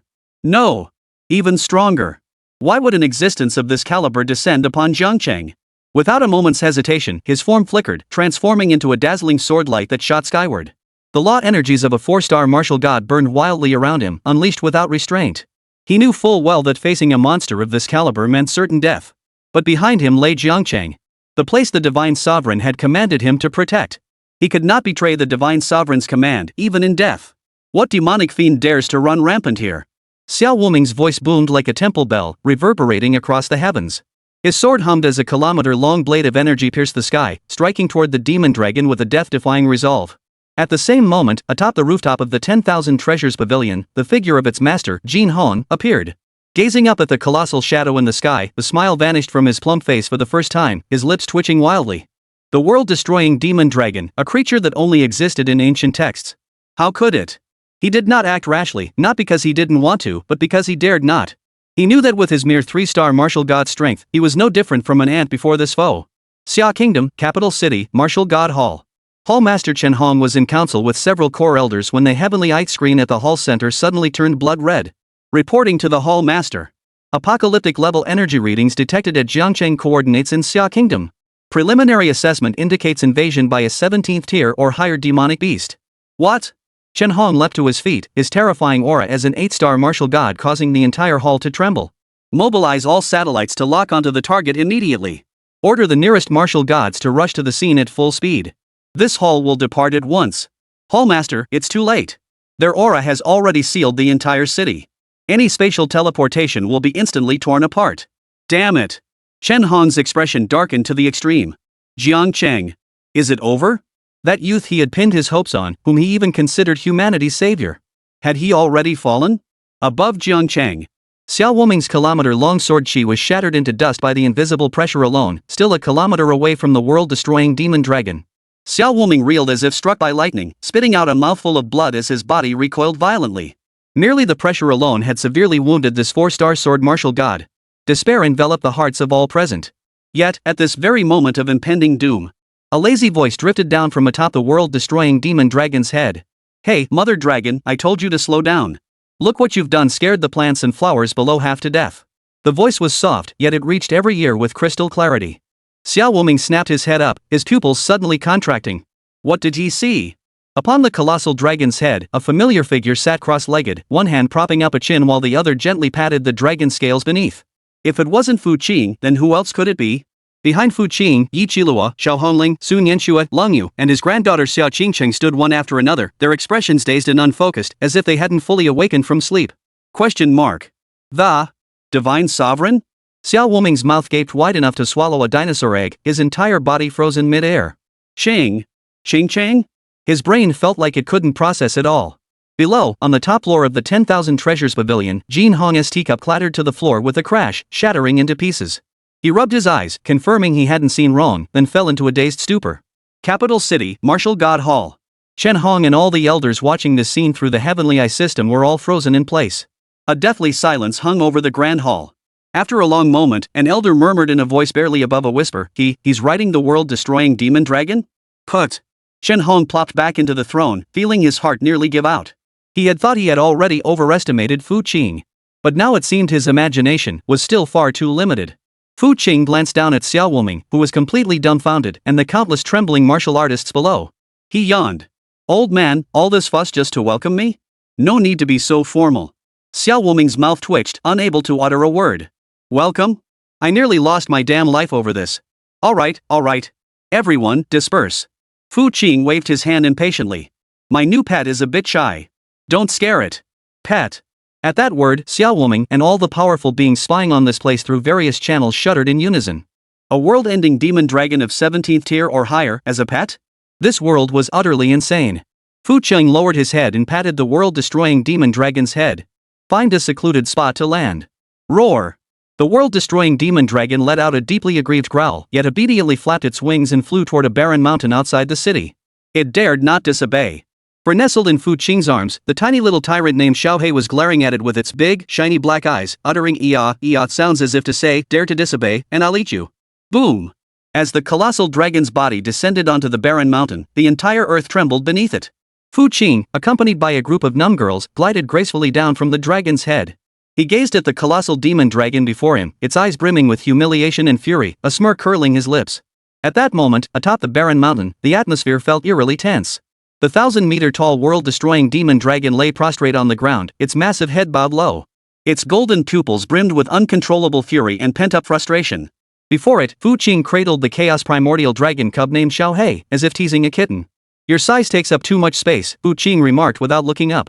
It'll be inconvenient for us to go out like this. How about I transform you into human form? Roar! Chapter 115, Dragonfall Crater. The special trial officially concluded. The world-destroying demon dragon let out a roar of resentment, its terrifying dragon aura attempting to resist. Yet the moment it unleashed its pressure, Xiaohei in Fu Qing's arms let out a displeased eek. That single, high-pitched whimper seemed to carry the weight of the most supreme decree in the cosmos. The world-destroying demon dragon's aura instantly dissipated like smoke, its colossal body trembling violently beyond its control. Elizabeth, the mighty 17th-tier starry sky demon dragon, had been suppressed once again by a newborn infant. An utter disgrace. In the depths of its humiliation, the world-destroying demon dragon seemed to need no assistance from Fu Qing to transform. A dark golden radiance erupted from her entire body. As the light faded, the kilometer-long dragon form vanished, replaced by a stunning woman nearly 2 meters tall. She possessed silver-white hair and a pair of indifferent golden vertical pupils. She wore a form-fitting black gown woven from dragon scales, accentuating her breathtaking curves to perfection. Her skin was as white as snow, her features coldly beautiful, her brow bearing an innate pride and wildness, as if she were a queen overlooking all mortals. Yet at this moment her face was utterly unwilling. Ding! New target meeting binding criteria detected. Soul binding initiated. Binding successful. Person, Elizabeth. Identity, 17th tier star dragon diluted bloodline. Current affinity, 50 deep-seated hatred forced submission. Fu Qing's mind echoed with the system's notification. He was taken aback. Never in his wildest dreams did he expect a mother dragon could be bound. Wait, she was a dragon maiden now. Minus 50? Challenging. He liked it. Very well, Elizabeth, is it? From now on, you will serve as my personal driver and bodyguard. Fu Qing nodded with satisfaction, announcing her new position. You despicable, shameless human. Elizabeth's golden vertical pupils fixed on Fu Qing, her voice cold as ice. You stole my Dao fruit. When I get the chance, I'll tear you to shreds. Fu Qing completely ignored her threat, instead turning to introduce her to Xiao Hongling and the others. Come, meet our team's newest member. From now on, she'll be handling all our transportation. The atmosphere instantly grew even more awkward. Xiao Hongling crossed her arms, scrutinizing Elizabeth from head to toe before snorting. Driver? Fu Qing, your taste is getting more and more peculiar. Finding someone this fierce, aren't you afraid she'll drive us into a ditch? Yi Qilihua, however, beamed as she leaned close to Fu Qing, her breath fragrant. Brother Fu Qing, this lady seems so formidable, but her eyes look like she wants to eat us alive. I'm so scared. In an instant, all four girls' gazes converged on Elizabeth, brimming with scrutiny, wariness, and a hint of hostility. The harem battlefield, having welcomed a heavyweight newcomer, saw its tensions quietly escalate. Elizabeth had never endured such provocation. She was the lofty star dragon, and these mortals who were nothing more than ants in her eyes dared to speak of her in such a manner? A flash of murderous intent flickered in her golden pupils. Just as she was about to erupt, she felt a gaze pure yet terrifying land upon her. She stiffened and turned her head, only to find the little black creature in Fu Qing's arms tilting its head at her, its tiny mouth slightly open, as if poised to unleash another primordial dragon's roar at any moment. Elizabeth instantly calmed herself. Endure. A gentleman's revenge can wait 1,000 years. Once this little tyrant falls asleep, just wait and see how I'll deal with you all. Just as tensions reached a breaking point, Lung Yu, who had remained silent all along, suddenly stepped before Fu Qing. The icy glint in her cold eyes vanished, replaced by nothing but tenderness. From their miraculous escape from the Dragonfall crater to witnessing Fu Qing mastering the demon dragon's return, her heart had long been completely filled by this man. She retrieved an ancient, frost jade box from her personal terminal storage space. As the box opened, an intense chill instantly filled the air, causing ice crystals to form in the surrounding atmosphere. Resting quietly at the center lay a pearl, entirely ice blue in color, its interior seeming to contain a swirling river of stars.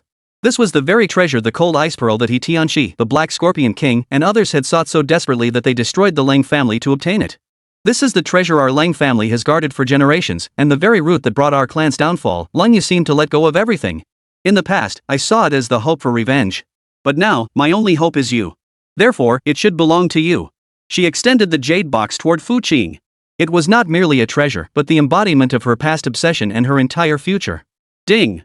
Target Lang Yu has offered her family inheritance and personal faith. Soul imprint deepened. Affinity +1. Current affinity, 98 eternal faith soul affiliation. Fu Qing's heart stirred slightly. He could sense the weight behind Lang Yu's words. He accepted the jade box without hesitation. He opened it, removed the icy pearl, and weighed it in his hand. The energy within was exceptionally pure, far surpassing ordinary 9th-tier materials in quality. It even brushed against the threshold of Allah.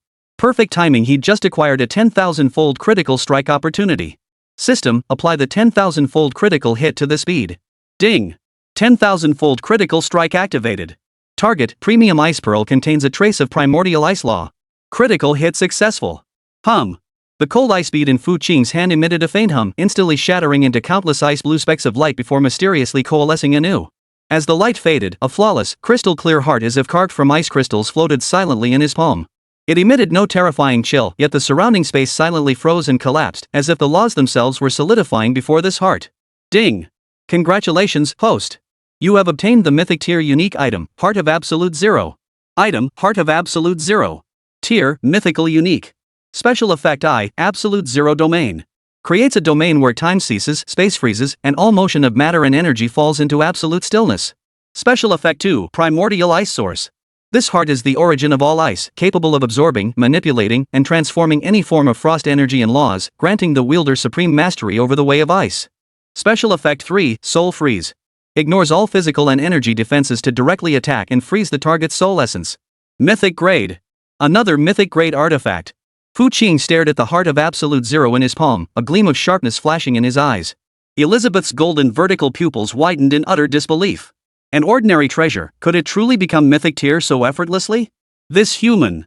What kind of being is he? At that moment, a grand and authoritative voice resounded simultaneously within the minds of all surviving trial participants. The Dragonfall Crater Special Trial has officially concluded. Beginning final ranking calculations. Chapter 116, I'm just an ordinary senior high school student. First place, Jiangqing 3rd Martial Arts High School Team. Captain, Fu Qing. Members, Yi Qilua, Xiao Hanling, Sun Yanxue, Long Yu. Comprehensive score? Performance exceeded scoring system limits, calculation impossible. Final assessment, overwhelming, dominant performance. Final reward, 1 SSS grade resource bundle. All team members receive unconditional, exam-exempt admission to the highest level program at any one of Xia Nation's 3 martial arts sanctuaries: Tianshan Academy, Martial God Hall, Demon Suppression Martial Arts Academy. Additionally, direct admission to any one of the following institutions: Capital Martial Arts University, Demon Sealing University in the Demon Capital, or Military Martial Arts University in the Flaming Capital. This announcement, transmitted through the Heavenly Eye system, spread throughout the entire Xia Nation and reached the ears of high-ranking officials worldwide who were monitoring this trial. The world trembled. The name Fu Qing once again etched itself into the minds of all martial elites with an unrivaled presence. Immediately afterward, Fu Qing's personal terminal received multiple communication requests at the highest encryption level. One came from Chun Hong, the Grand Master of the Martial God Hall. His words were earnest as he extended an invitation on behalf of the Martial God Hall for Fu Qing's entire team to join the nation's premier martial arts university founded by the Martial God Hall. He promised to grant Fu Qing the title of Honorary Grand Master, a status equivalent to that of the Martial God himself. Another came from the Heavenly God Academy, signed by the Vice Dean. It offered equally generous terms, inviting them to enroll in the Heavenly God Private University. It made no mention of Dean Shide, clearly attempting a diversionary tactic. Wow! Both the Martial God Hall and the Heavenly God Academy are trying to recruit us. Yi Qilua cheered excitedly. Fu Qing, which one should we choose? The capital's premier martial arts university is the top institution in Xia Nation. Xiao Hongling also felt a stir of interest. After all, the university founded by the Martial God Hall was a sacred place in every martial artist's heart. Fu Qing, however, didn't even glance at them, deleting both messages immediately. The Heavenly God Academy? A den of corruption. Even the dean is a mole. Going there would be like walking into a trap. The Martial God Hall, he paused before adding, is too calculating and narrow-minded. Dealing with them is exhausting. Then where should we go? Sun Yanxue asked curiously. Fu Qing's gaze drifted toward the demon capital in the eastern part of Xia Kingdom, a faint smile curling his lips. We'll go to Demon City's Demon Suppression University. Ha! The women froze in surprise. Though Demon Suppression University was one of the 3 sacred sites, its fame and heritage seemed to pale in comparison to the other 2. Why? Yi Qilua couldn't help but press. I heard, Fu Qing said with deadpan seriousness, that their cafeteria food is the best among all universities. The 3 girls? Like hell we believe you. Only Fu Qing himself knew the truth. He chose Demon Sealing University for 2 reasons. First, the female headmaster of the Demon Sealing Martial Arts Hall, Yan Ruyu, possessed formidable strength, breathtaking beauty, and maintained a relatively neutral stance. Secondly, wasn't such a top-tier powerhouse, possessing both strength and beauty, the perfect binding target? Jiangqing 3rd Martial Arts High School. After days of absence, Fu Qing could distinctly sense a tense, oppressive atmosphere as he stepped back onto campus. Only 3 days remained until the college entrance exams. Along the tree-lined paths, students could be seen everywhere, some buried in books, others seizing the final moments for sparring practice. Whether ordinary students or martial arts students, everyone was cramming at the last minute. Did you hear? That Master Fu who rode back on a dragon? He's from our school. No way. Is he in senior year? Which class? Not sure. The school's keeping it under wraps, but it's absolutely true. My uncle's in the city guard, he saw it with his own eyes. Holy crap, our school actually produced such a legendary figure? Are you guys out of your minds? Fu Qing is Fu Yi. Get lost. No way. Don't believe me? Wanna bet? Loser lends me his girlfriend for a few days. Bet it is. If you lose, you lend me your aunt for a few days. Hearing the whispers around them, Yi Qilua and Xiao Hongling couldn't help but puff out their chests, basking in the glory. Just as their group approached the academic building, Principal Sun Dishing and Dean of Students Wang Hai burst out of the administration building like 2 cats smelling blood, sprinting at full speed. Fu, you're finally back. Sun Dishing was drenched in sweat, his face plastered with an obsequious grin more fawning than if he'd seen his own father. His eyes burned with intensity as he stared at Fu Qing, as if beholding a walking golden Buddha. Fu Qing was somewhat speechless at his exaggerated display, waving his hand dismissively. Principal Sun, keep it low-key. I'm just an ordinary senior student. Yes, you're absolutely right. You're the most ordinary person ever. Sun Dishing nodded vigorously, then carefully ushered them into his principal's office. He personally served tea and water, his hands shaking so badly he spilled some of the liquid. Seriously, forget Fu Qing, even any one of these girls by his side could easily outclass him, the principal. Mr. Fu, Sun Dishing rubbed his hands nervously, testing the waters. Now that you're already a pre-admitted student at Demon Ceiling University, do you still plan to take the college entrance exam? Honestly, it's completely unnecessary. Just go through the motions. In his view, making a divine being like Fu Qing cram into exam halls with ordinary students was nothing short of an insult to the gods. Sun Yanxue and the others also turned to Fu Qing. They too felt it was unnecessary for him to take the exam. Fu Qing lifted his teacup, blew gently on it, and took a leisurely sip.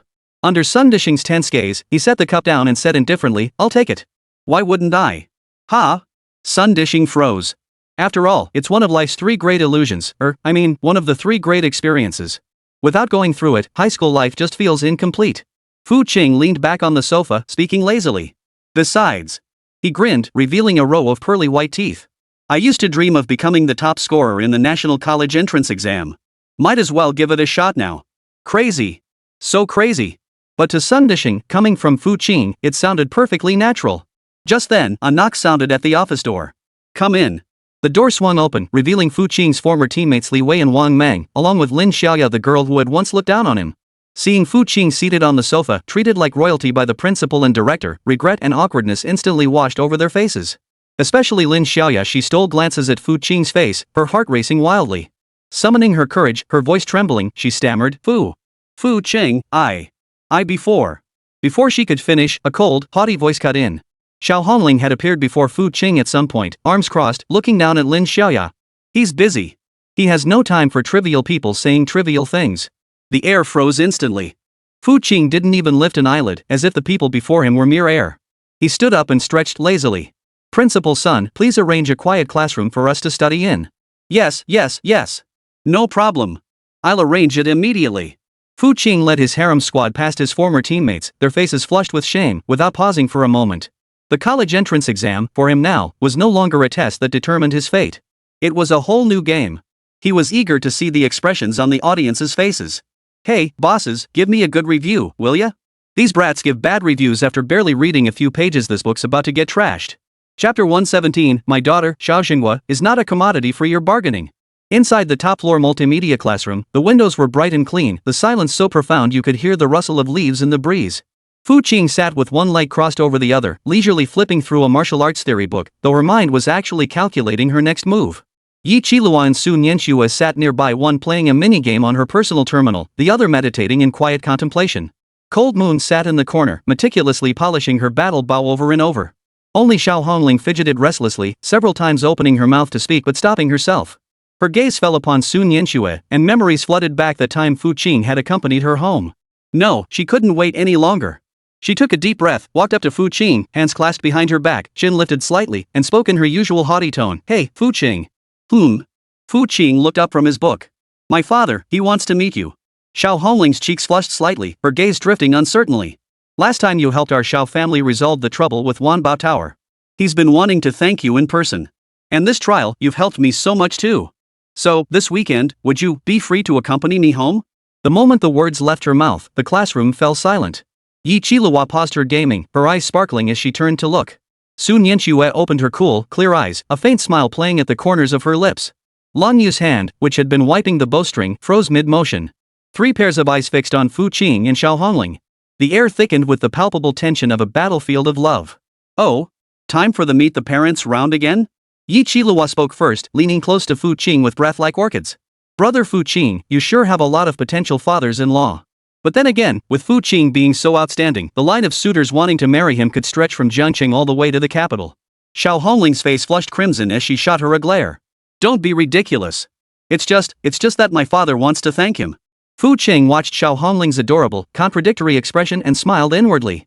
He knew this was Miss Xiao imitating Sun Yanxue's successful approach, hoping to use this chance to get to know him better. Such a gift delivered right to his doorstep was naturally not something he would refuse. "All right," Fu Qing agreed readily. "It's about time I paid Uncle Xiao a visit anyway." His immediate agreement startled Xiao Hongling for a moment before a surge of wild joy filled her heart. "Then, what about the gift?" Xiao Hongling asked softly, her voice tinged with anticipation. Last time Fu Qing visited the Su family, he brought longevity pills that would make even martial gods green with envy. Don't worry. I have my ways, Fu Qing replied with a mysterious smile. He stood up and stretched lazily. Come on, first accompany me somewhere to prepare a meeting gift for Uncle Xiao. With that, he headed toward the door. Xiao Hongling's heart fluttered wildly as she hurried after him. Yi Qilua watched their retreating figures and remarked sourly to Sun Yanxue, look at her smug expression. It's just going home for a meal, yet she acts like she's about to get engaged. Sun Yanxue merely smiled faintly and closed her eyes once more. She knew Fu Qing's heart was as vast as the universe, belonging to no one person alone. All they could do was strive to become the brightest star in his universe. Jiangcheng, South City, Yunding Mountain Villa District. This was Jiangcheng's true enclave of the wealthy, nestled against the mountainside. Each villa occupied vast grounds, resembling private estates. The Xiao family's estate stood out as the crown jewel among them. A low-key black hovercar glided to a stop at the estate's entrance. Fu Qing and Xiao Hongling, dressed in formal attire, stepped out. Xiao Hongling was clearly dressed to impress today. She had shed her usual battle-ready attire for a fiery red gown that accentuated her already stunning figure to breathtaking effect. Her exquisite face bore delicate, subtle makeup, adding a touch of vibrant femininity to her usual proud and aloof demeanor. She nervously linked her arm through Fu Qing's, her palms slightly sweaty, like a soldier awaiting inspection. Fu Qing, however, remained perfectly composed, holding an antique rosewood box in his hand. He had just scoured it from the 10,000 Treasures Pavilion. Accompanied by Jin Honglo's proprietor, whose deference bordered on obsequiousness, Fu Qing ignored the priceless finished pills and weapons. Instead, he picked out a seemingly ordinary, even ugly gray ore from a pile of raw, unprocessed materials. Jin Hong had intended to dissuade him, but under Fu Qing's half-smiling, half-mocking gaze, he closed his mouth. He now understood that this master's discernment was far beyond the comprehension of ordinary mortals like himself. Fu Qing merely stroked the ore lightly a few times, infusing it with a thread of chaos energy. In an instant, the stubborn stone shed all impurities, transforming into a 9-hole linglong stone that shimmered with radiant light, its interior seeming to contain swirling nebulae. The pure energy it contained was enough to drive any 9th-rank martial artist mad. This gift showcased his exceptional discernment without being overly shocking or revealing too much of his hand, a perfectly measured gesture. Relax, your dad isn't going to eat me, Fu Qing teased with a smile, sensing the girl's stiffness beside him. Who's nervous? Xiao Hongling immediately retorted stubbornly, yet her grip on his arm tightened. As they entered the villa's grand hall, they sensed something amiss in the atmosphere. In the spacious, opulent hall, Xiao Hongling's father Jiangqing's renowned tycoon and 7th-tier martial artist, Xiao Xinghua sat at the head of the table, his face ashen. Opposite him, a young man in a bespoke suit, handsome yet radiating arrogance, sat on the sofa with his legs crossed, his posture brimming with insolence. Behind the young man stood 4 bodyguards with formidable auras.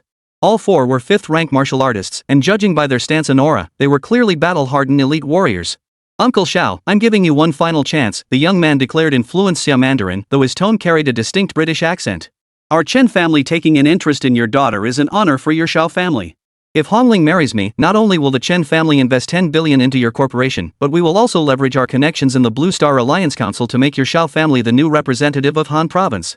I, Rex Chen, mean what I say. He lifted the cup of premium black tea before him, sipping it lightly, his eyes radiating an unquestionable dominance. Xiao Xinghua trembled with rage, slamming his fist on the table. Rex! Let me tell you this, don't push your luck. My daughter, Xiao Xinghua's daughter, is not some commodity for you to trade. She has someone she loves. Chapter 118, Want to Live? Someone she loves? Rex scoffed, as if hearing the most absurd joke. You mean that so-called Master Fu? A local thug boss from Jiangcheng? He dares to compete with me, Rex Chen, for a woman? I'm giving you 3 days. Make him leave Jiangcheng. Otherwise, I won't mind erasing one person from this city's map. His voice wasn't loud, but the threat and murderous intent in his words were utterly unmasked. You! Xiao Xinghua's face flushed crimson with rage, yet he was utterly powerless. The Chen family, a Chinese financial conglomerate wielding immense influence even in the UK, had roots so deep and tangled that a mere Jiangcheng tycoon like him couldn't hope to match them. This time, the other side had come prepared, even bringing 4 5th-tier martial artists, clearly intending to force the marriage by any means necessary. Dad! At that moment, Xiao Hongling could no longer contain herself and stormed in, fury boiling over. You bastard! Who gave you the nerve to run wild in my house? Spotting Xiao Hongling, Rex's eyes lit up. His greedy gaze swept unabashedly over her fiery curves. He stood up, adjusted his tie, and flashed what he considered a charming smile. Hongling, it's been a while. You're still as fiery as ever. Don't listen to your father. Marry me, and you'll be the young mistress of the Chen family. The entire Chen family will be yours. What future could you possibly have with some lowlife from Jiangcheng? You're the lowlife. Your whole family are lowlifes. Xiao Hongling was furious, ready to explode. Just as she prepared to summon her supernatural abilities to fight back, a warm hand gently pressed against her shoulder. Fu Qing stepped out from behind her, a gentle smile on his face, looking like a neighbor boy who'd wandered into the wrong place. Now, young lady, no need to get so worked up. He glanced at Rex, then at the 4 bodyguards behind him. We're all civilized people here. Surely we can discuss this calmly? Rex eyed Fu Qing up and down. His plain clothes and utterly ordinary aura made him look like just another commoner. A flicker of contempt crossed Rex's eyes. He assumed Fu Qing was either a servant of the Shao family or some distant relative. Who are you? What business do you have speaking here? Rex waved impatiently, barking orders to his bodyguards. Throw him out. He's an eyesore. Yes, young master. A burly white bodyguard stepped forward with a menacing grin. He reached out with his large hand, grabbing Fu Qing by the collar, and demanded in stiff Mandarin, "Kid, you leave on your own, or do I have to help you?" Xiao Xinghua and Xiao Hongling's faces paled. No, they cried out in alarm. They tried to intervene, but it was too late. Yet, just as that hand capable of crushing steel was about to touch Fu Qing, something bizarre happened. Fu Qing hadn't even moved. He stood there silently, his expression utterly unchanging. The white bodyguard at the peak of the 5th tier seemed to have collided with an invisible, utterly impenetrable wall. No, not even a wall. His body abruptly froze mid-air, halted abruptly half a meter away from Fu Qing. The vicious grin on his face froze, replaced by utter terror. Because he realized he couldn't move. Not just his body, even the energy within him, his mental power, and his very thoughts seemed frozen in that instant. He had become a living statue. Rex's smile froze on his face. The other 3 bodyguards' pupils suddenly contracted, instantly assuming combat stances as if facing a formidable enemy. What's going on? Mike? Rex demanded, frowning. No one answered him. The bodyguard named Mike remained frozen in mid-charge, his clawing posture unbroken. Only his eyes, bloodshot and filled with endless terror, betrayed his state. Noisy. Fu Qing finally moved. He gently snapped his fingers, flicking in the direction of the bodyguard. As if swatting away an annoying fly. Thud. A faint sound. The 5-tier peak martial artist, standing over 2 meters tall and weighing over 300 Jin, burst like a punctured balloon. In plain sight, he instantly exploded into a cloud of blood mist. Not a single bone fragment remained. The blood and flesh didn't even scatter wildly, instead, they vanished mid-air, disappearing without a trace as if they had never existed. The entire hall fell into a deathly silence. Xiao Xinghua's mouth gaped open, his eyes bulging like copper bells, his entire body frozen in place. Xiao Hongling covered her mouth, not so much from shock as from the sheer gore of the scene. The arrogance and swagger on Rex's face vanished completely, replaced by a deathly pallor. Cold sweat instantly soaked through his expensive suit. The remaining 3 bodyguards were utterly terrified, their legs giving way as they simultaneously collapsed to their knees with a thud, their bodies shaking like sieves. The look in their eyes toward Fu Qing was no longer contempt, but rather as if they had witnessed a demon god crawling out of hell. Xiao Xinghua snapped out of his shock, scrambling to his feet from the main seat. He hurried over to Fu Qing, adopting an extremely humble posture as he bowed deeply with utmost reverence. Master Fu. You've arrived. Forgive us for failing to greet you properly. Forgive us. He finally understood that someone she likes, the legendary Master Fu his daughter spoke of, was this youth before him. That single title, Master Fu, proved the final straw that broke Rex's psychological defenses. He had just returned to the country, having previously believed that the much-hyped Master Fu was merely an exaggeration by the Xia kingdom to intimidate other nations. But now it seemed. Thud. Rex Chen's legs buckled, and he too knelt down. His posture was even more precise than the bodyguards, prostrating himself completely with his forehead pressed hard against the cold marble floor. His voice trembled with tears as he begged for mercy. Master Fu, spare my life. I didn't recognize a mountain when I saw it. I'm not even human. I'm nothing but a fart. Please, in your magnanimity, let me go. As he spoke, he banged his head frantically against the floor, the thuds echoing loudly. Soon, his forehead was a bloody mess. Fu Qing didn't even glance at him, striding straight to the main seat and casually setting the rosewood box on the table. He picked up the cup of black tea Rex had just sipped from, sniffed it, and tossed it aside with a look of disgust. Uncle Xiao, please bring another cup, this one's dirty. Yes. I'll get it right away. Right away. Xiao Xinghua, as if granted a reprieve, hurried to brew fresh tea himself. Xiao Hongling walked over to Fu Qing's side. Watching the trembling figures on the floor, she felt an immense sense of satisfaction. Her gaze fell on Fu Qing's profile, her beautiful phoenix-like eyes sparkling with emotion, love nearly overflowing. This was the man she had chosen. Domineering, powerful, unmatched. Only then did Fu Qing turn his gaze to the kneeling figures on the floor, his voice cool as ice. Want to live? Chapter 119, A Gentle Kiss. Yes. Master Fu, we want to live. Rex and the 3 bodyguards nodded frantically, clutching at this lifeline. Fine. Fu Qing leaned back on the sofa, extending a single finger. 100 billion xia currency each.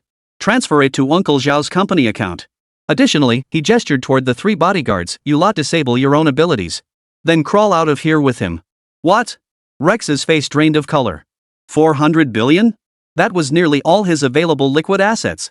The 3 bodyguards looked utterly ashen. For a martial artist, forfeiting one's cultivation was worse than death. Unwilling? Fu Qing's gaze turned icy. We're willing. We're willing. One bodyguard, feeling the soul-freezing killing intent, was terrified out of his wits. Without hesitation, he slammed his palm against his dantian, shattering his energy core. Put! A mouthful of blood spurted forth, his aura instantly withering. From a 5th-tier powerhouse, he became a cripple. With one leading the way, the other 2 gritted their teeth and desperately destroyed their own cultivation. Watching this unfold, Rex felt his heart bleed. But to save his life, he tremblingly pulled out his personal terminal and began the transfer.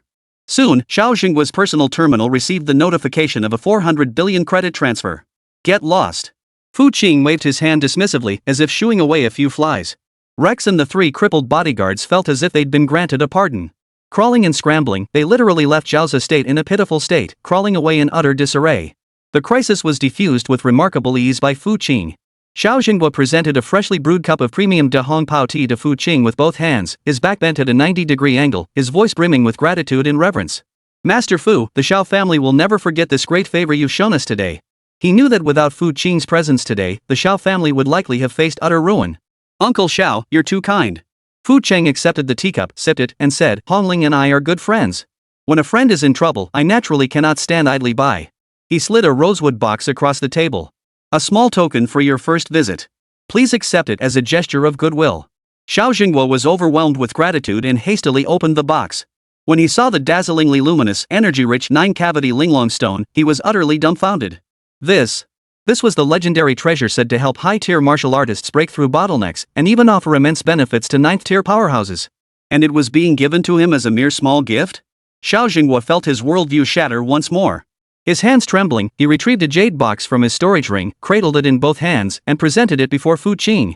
Master Fu, your gift is far too precious. I truly have nothing to offer in return. This is a crystal core I luckily obtained years ago in an ancient ruin. Though only 8th tier, it seems to contain a trace of spatial power, quite peculiar. My cultivation is too low to fully comprehend it. Consider this a token of my gratitude. Please, Master Fu, accept it. Fu Qing's gaze swept over it, stirring a flicker of interest within him. Ding! Special item detected, 8th tier mutated crystal core contains a fragment of spatial law. A valuable find. Without hesitation, he accepted the jade box. Xiao Jingguo, overjoyed at his acceptance, hurriedly said, Master Fu, you absolutely cannot leave today. I've already arranged a banquet you must honor us with your presence. Please also stay the night so I may fulfill my duties as host. He was now determined to bind his daughter to this true god. Fu Qing glanced at Xiao Hongling beside him, her face flushed and eyes brimming with anticipation. He smiled and nodded. Then I shall impose. Night fell, and the city lights began to glow. The Xiao family's banquet was lavish beyond measure. Every ingredient was the flesh and blood of high-grade magical beasts, imbued with pure energy, meticulously prepared by a Michelin 3-star chef. Its value alone could sustain an ordinary martial artist for a lifetime. Throughout the banquet, Xiao Jingguo repeatedly toasted Fu Qing with utmost deference. He tried to probe subtly about Fu Qing's origins and lineage, but Fu Qing always deflected with cryptic, profoundly enigmatic remarks. This only deepened Xiao Jingguo's sense of his mysterious power and heightened his reverence. Xiao Hongling, however, shed her usual haughty demeanor. She sat obediently beside Fu Qing, constantly serving him dishes and pouring wine, behaving like a gentle and attentive young wife. Her phoenix-like eyes never left Fu Qing's face, brimming with affection and admiration so intense it seemed ready to overflow. The meal unfolded in perfect harmony, delighting both host and guest. After the banquet concluded, Xiao Jin excused himself, leaving the space to the two young people. Xiao Hongxian blushed as she led Fu Qing to a luxurious suite on the top floor of the estate. This is the guest room prepared for you, she murmured softly, her voice barely audible as she kept her head bowed. Please take a look. Is there anything else you need? Fu Qing surveyed the surroundings. The room was lavishly decorated yet tastefully elegant, and the air carried the same faint, delicate fragrance that clung to Xiao Hongling's body. Clearly, this was no guest room at all, it was Xiao Hongling's own boudoir. Nothing, Fu Qing said as he walked to the enormous floor-to-ceiling windows, gazing out at Jiang Qing's dazzling nightscape. Suddenly, he called out, Hongling, come here. Xiao Hongling's heart skipped a beat as she obediently approached him. Fu Qing turned, gently drawing her into his embrace. Her body stiffened momentarily before relaxing completely. She buried her face deep into his chest, feeling the strong, steady beat of his heart. An unprecedented sense of security enveloped her. "Thank you for today," Xiao Hongling murmured, her voice slightly choked with emotion. She knew that without Fu Qing, her fate today would have been utterly miserable. "Silly girl." Fu Qing gently stroked her silky, fiery red hair and pressed a kiss to her forehead. "I told you you're my teammate. I won't let anyone bully you." Those tender words and that gentle kiss shattered the last barrier in Xiao Hongling's heart. She jerked her head up, her fiery eyes glistening with tears, filled with both resolve and devotion. She stood on tiptoe and kissed Fu Qing's lips, clumsy yet fervent. The moonlight outside shyly hid behind the clouds. Yet within the room, the temperature continued to intertwine and rise. The fiery red gown slid to the floor like a blooming rose. The proud phoenix finally sheathed all its claws and shed its disguise, revealing its softest heart and fiercest soul to the master it had chosen. One night of spring breeze, and the crimson lotus bloomed. Progress is certain to follow. The next morning, the first rays of sunlight streamed through the floor-to-ceiling windows, bathing the disheveled bed. Fu Qing slowly opened her eyes, feeling refreshed and invigorated. The girl in his arms slept soundly, her long lashes fluttering slightly. Her exquisite sleeping face radiated tranquility and contentment, a faint, sweet smile still lingering at the corners of her lips. Fu Qing bent down and pressed a gentle kiss to her lips. Chapter 120, 5 Nuclear Bombs Take the College Entrance Exam. At that very moment, the long-awaited system notification finally sounded in his mind. Ding! Target individual Xiao Hongling detected, emotional transformation, fusion of spiritual essence, love elevated to eternal imprint. Affection +1. Current affection, 97 undying in this lifetime soulmate. Congratulations, host. You have obtained a 10,000x critical hit opportunity X1. It's here. Fu Qing's heart leapt with joy. He gently moved Xiao Hongling's arm from his body, stepping silently off the bed and into the living room. With a thought, the jade box containing the 8th tier mutated crystal core appeared in his hand. Current remaining critical strike attempts, 1. Without a moment's hesitation. System, use 10,000 times critical strike on this 8th tier mutant crystal core. Ding! 10,000 times critical strike opportunity consumed. Critical strike target, 8th tier mutant crystal core contains a fragment of spatial law. 10,000-fold critical strike activated. Initiating analysis. Reconstruction. Dimensional ascension. Buzz. The jade box in Fu Qing's hand instantly turned to dust. The pigeon egg-sized crystal core, which had only emitted a faint spatial fluctuation, suddenly suspended mid-air, erupting with a dazzling silver light.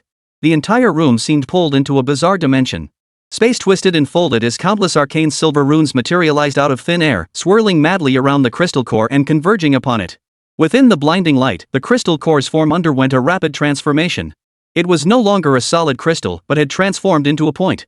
An infinitely small singularity that seemed to contain infinite mass and energy. It hovered there silently, emitting no energy fluctuations whatsoever. Yet its very existence caused the surrounding spatial laws to submit and collapse. As the light faded, the system's notification tone sounded once more. Ding! Congratulations, host. 10,000x critical hit success. You have obtained the Mythic tier unique item Cosmic Singularity. Item, Cosmic Singularity. Tier, Mythic Unique Evolvable. Effect, this is the soul form that existed before the Big Bang, containing the primordial power to create an entire universe. After fusing with the host's soul, it can establish an initial universe within the host's body, also known as an internal universe or palm universe. Primordial Universe Trait 1, Infinite Space. Its internal dimensions are boundless, capable of reshaping at the host's will. It can store any non-living matter or lifeforms fully subjugated by the host. Primordial Universe Trait 2, Energy Crucible. It can absorb any form of energy into the universe for conversion and refinement, transforming it into the most primordial chaotic energy for the host to access at will. Initial Cosmic Trait 3, Law Incubator.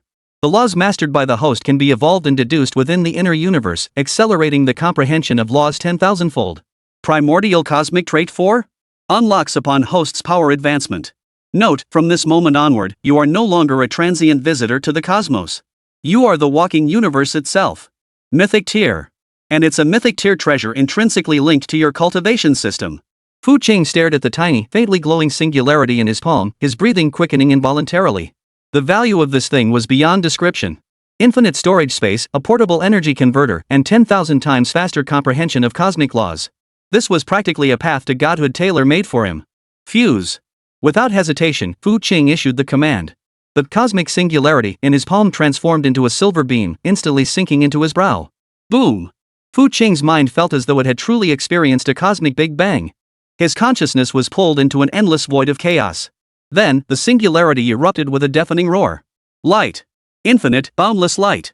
Earth, fire, water, wind, yin, yang, the 5 elements, time, space. Countless primordial laws evolved with frenzied intensity. A brand new universe barren yet brimming with infinite potential slowly took shape within him. Fu Qing could clearly see that at the center of this universe was the source of his soul, like a star illuminating the entire cosmos. All the mythic tier abilities he had previously acquired, the Cosmic Chaos Body, the Chaos Extinction Blade, the Chaos Emperor's Flame, the Absolute Zero Heart, transformed into strands of primordial laws. Like stars, they orbited his soul, forming the cornerstone of this nascent universe. His body fused seamlessly with this newly born cosmos. With a single thought, the teacup in the living room vanished instantly, reappearing in a void within his cosmic body. Another thought, and the cup returned to its original place. So that's how it is. Fu Qing murmured to himself, his eyes flashing with sudden understanding. From this day forward, his every action would no longer be mere energy manipulation, but a dimensional strike harnessing the power of a universe. Just then, the bedroom door creaked open. Xiao Hongling emerged wearing a loose white shirt. Fu Qing's, rubbing her sleepy eyes. The hem of the shirt revealed a pair of straight, slender legs, fair as jade, offering a glimpse of springtime beauty. Spotting Fu Qing, her pretty face flushed as she whispered, You're awake? MHM. Fu Qing smiled as he walked over and pulled her into his arms. Go freshen up. We should start preparing for the college entrance exams in 3 days. The college entrance exam. Xiao Hongling rested her head against his chest, speaking lazily, it feels like a game. Exactly. Fu Qing's gaze seemed to pierce through the wall, fixed on the distant horizon. A game, that belongs to me. Zhangcheng 3rd Martial Arts High School, Principal's Office. Fu Qing, I must formally advise you once more, Principal Sun Dishing said, his forehead beaded with sweat as he faced the student who inspired both respect and apprehension. Given your current status and standing, you could gain admission to any university without exams. Why insist on taking the Gokao? Fu Qing held his teacup, his voice calm. I've already said it, I want to experience the life of an ordinary student. But Sun Dishing started to speak, only to swallow his words when Fu Qing shot him a look that silenced him. Go on, Fu Qing set down his teacup, his voice flat. Isn't the college entrance exam just about entering cities overrun by beasts to hunt them down? I find that rather interesting. Interesting? Sun Dishing felt like he was about to spit blood. That's Ironblood City, overrun by third-tier beasts. Candidates die there every year. And you call that fun? Damn it, how are the other examinees supposed to take the exam? Then your teammates. Already taken care of, Fu Qing stood up. Sun Yanxue, Xiao Hongling, Yi Qilihua, Longyu, those 4. Sun Dishing sucked in a sharp breath.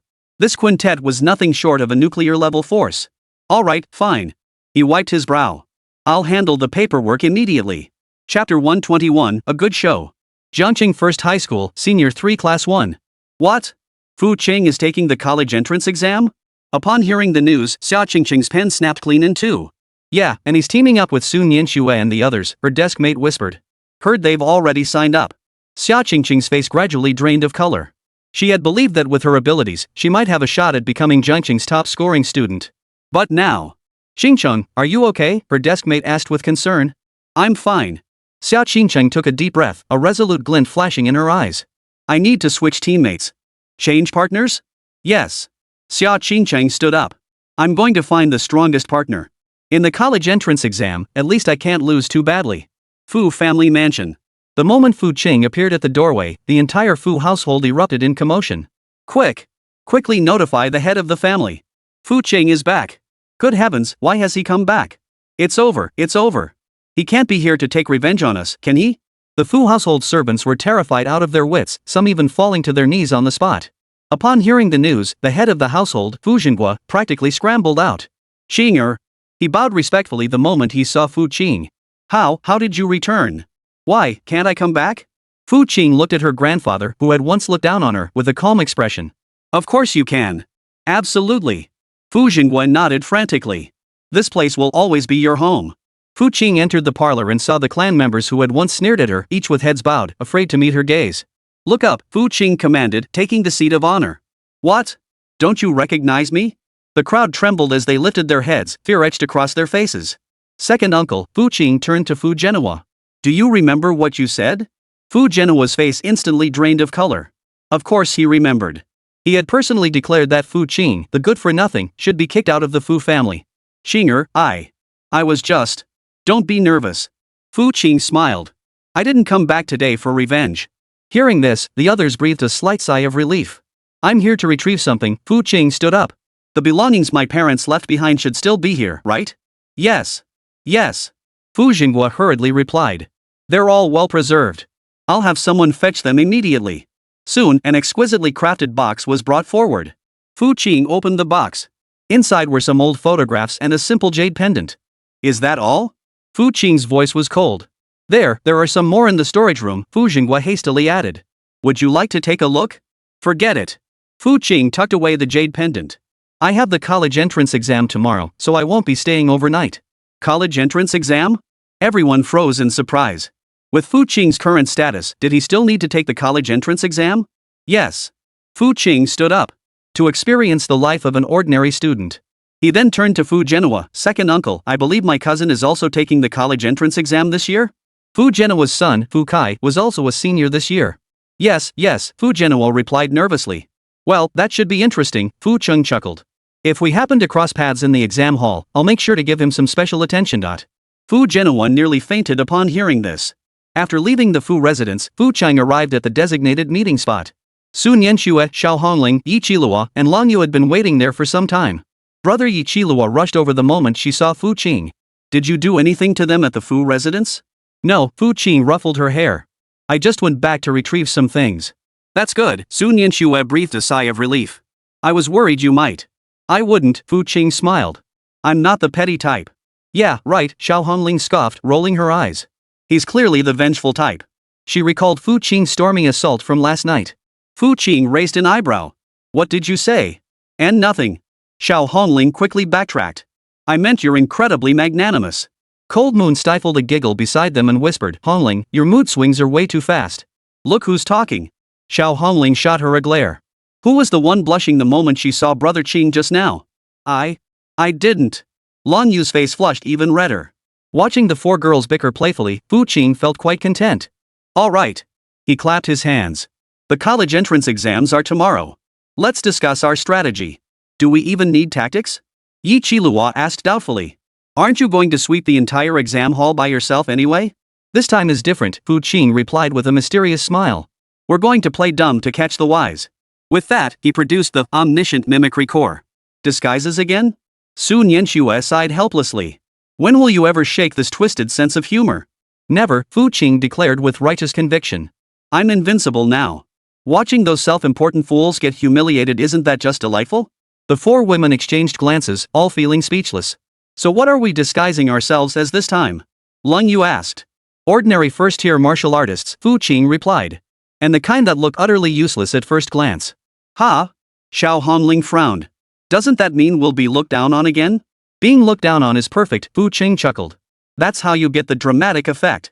Under the influence of the morphic core, the five transformed. Fu Qing transformed into an ordinary-looking guy with glasses, his demeanor subdued. Sun Yanxue transformed into a delicate, girl-next-door type, her previous aloofness completely gone. Xiao Hongling became a somewhat dowdy-looking girl, completely lacking the dignity of a young lady. Yi Qilua transformed into a petite lowly, looking adorably cute. Lan Yu transformed into a quiet, bespectacled girl. How about it? Fu Qing surveyed the group with satisfaction. With this setup, no one will ever see us as a threat. Fu Qing, Yi Qilua raised her hand. I have a question. Go ahead. What if we encounter real danger? What kind of danger? Fu Qing countered. Divine awakening? Yi Qilua realized he was right. After the divine awakening had been so thoroughly defeated last time, they probably wouldn't dare attack Fu Qing. What about tomorrow's codenames? Sun Yanxue asked. Xiao Shui, Xiao Hong, Xiao Yi, Xiao Yu, Fu Qing said offhandedly. I'll be Xiao Cheng. That's way too casual, protested Xiao Hongling. Simple and straightforward, isn't that perfect? Fu Qing chuckled. Make sure you put on a good show tomorrow. Though resigned, the four women nodded in agreement. Chapter 122. This guy actually died trying to save someone? Oh, right. Fu Qing remembered something. Once we enter Ironblood City tomorrow, remember one thing. What? No matter what happens, don't reveal your true strength right away. Fu Qing's expression turned serious. I want to see just how many interesting people are participating in this college entrance exam. The four girls nodded in understanding. Then let's go back and rest, Sun Yanxue said. We have to get up early tomorrow. Fu Qing nodded. Get some sleep early. Tomorrow promises to be quite the show. Seeing the fleeting glint of cunning in Fu Qing's eyes, the four women knew tomorrow's exam would be anything but peaceful. On the day of the exam, Jiangcheng Gymnasium. Thousands of examinees gathered here, waiting to enter the portal. Goodness, the caliber of candidates this year is truly exceptional. Look over there, Xia Qingcheng with her new teammates. And Lin Haotian from the Lin family heard he's already peaked 3rd tier. Whispers rippled through the crowd as everyone scanned for the strongest teams. In a corner, 5 seemingly unremarkable students waited quietly. Xiao Qing, your glasses are crooked, Xiao Shui whispered. Thanks. Xiao Qing pushed her glasses up, looking every bit the ordinary bookworm. Not far away, several tall boys noticed them. Ha, look at those 5 over there, they look like total losers. Especially that guy with glasses, total loser. And those girls, they're decent looking, but their aura is totally off. Must be from some minor family. The boys laughed openly, deliberately raising their voices. Xiaohong flashed a look of anger at their words, but Xiaoqing gently tugged her wrist. Don't be impulsive, Xiaoqing whispered. The real show is just beginning. Attention all examinees, the staff member on stage announced the rules. The examination will take place in Ironblood City over the next 3 days. Killing a Tier 1 Demon Beast earns 1 point, Tier 2 Demon Beasts 20 points, and Tier 3 Demon Beasts 100 points. The top 100 candidates will gain admission to their dream universities. The top 10 will receive additional rewards. Group entry begins now. Under the staff's direction, the candidates began entering the portal in an orderly fashion. When Xiaoqing's group reached the portal, the boys who had been mocking them deliberately bumped into Xiaoqing. Sorry about that, the ringleader chuckled. With your little frame, hope you don't get gobbled up by the beasts in there. It's fine, Xiaoqing pushed her glasses up, looking timid. I'll be careful. Ha ha ha ha. The boys roared with laughter. What a scaredy cat. The other candidates nearby started whispering. That guy with glasses does look pretty weak. His teammates are all girls, but they don't look like much either. Trying to show off by carrying girls? 4 of them at once? He'll probably get eliminated on the first day. Xiaohong, Xiaoxue, and the others heard these remarks and struggled to stifle their laughter. If these people knew their team's true strength, who knows what expressions they'd make? Enter the portal. A flash of white light later, the 5 appeared in a desolate city. Ironblood City, once a thriving commercial hub, had become a ghost town after being overrun by beasts a decade ago. The aura of beasts is incredibly thick here, Xiao Yi whispered. Xiaoqing nodded. And not just ordinary beasts. I sense some rather interesting auras. Interesting? Xiao Yu asked, puzzled. Some candidates possess strength far beyond what meets the eye, Xiaoqing smiled. Looks like this college entrance exam is going to be quite interesting after all. Just then, a piercing scream echoed from the distance. Help! Run! It's a 2nd-tier magical beast. Several panicked candidates scrambled toward them, pursued by a massive iron-clad rhinoceros. Standing over 3 meters tall, the iron-clad rhinoceros was covered in thick armor, looking incredibly formidable. Oh no, one of the candidates cried out in despair. We can't outrun it. Just as the iron-clad rhinoceros was about to catch up, Xiaoqing suddenly stepped forward. You guys go, he shouted, his voice trembling. I'll hold it off. What the hell? The fleeing candidates froze in shock. This frail-looking guy with glasses was actually going to take on a 2nd-tier demon beast? Xiaoqing, don't. Xiao Shui cried anxiously. You're no match for it. It's fine. Xiaoqing bravely advanced toward the ironclad rhinoceros. I can't just stand by and watch others die before my eyes. Those few simple lines could easily win him an Oscar. Spotting its prey charging straight at it, the ironclad rhinoceros abruptly changed course and charged toward Xiaoqing. It's over. That bespectacled man is doomed. What the hell is wrong with this guy? Sacrificing himself to save someone else? The onlookers among the examinees couldn't bear to watch. But in the next instant, something utterly astonishing happened. Xiaoqing extended a finger and gently tapped the ironclad rhino's forehead. Boom! The 3-meter-tall armored rhino collapsed instantly, never to move again.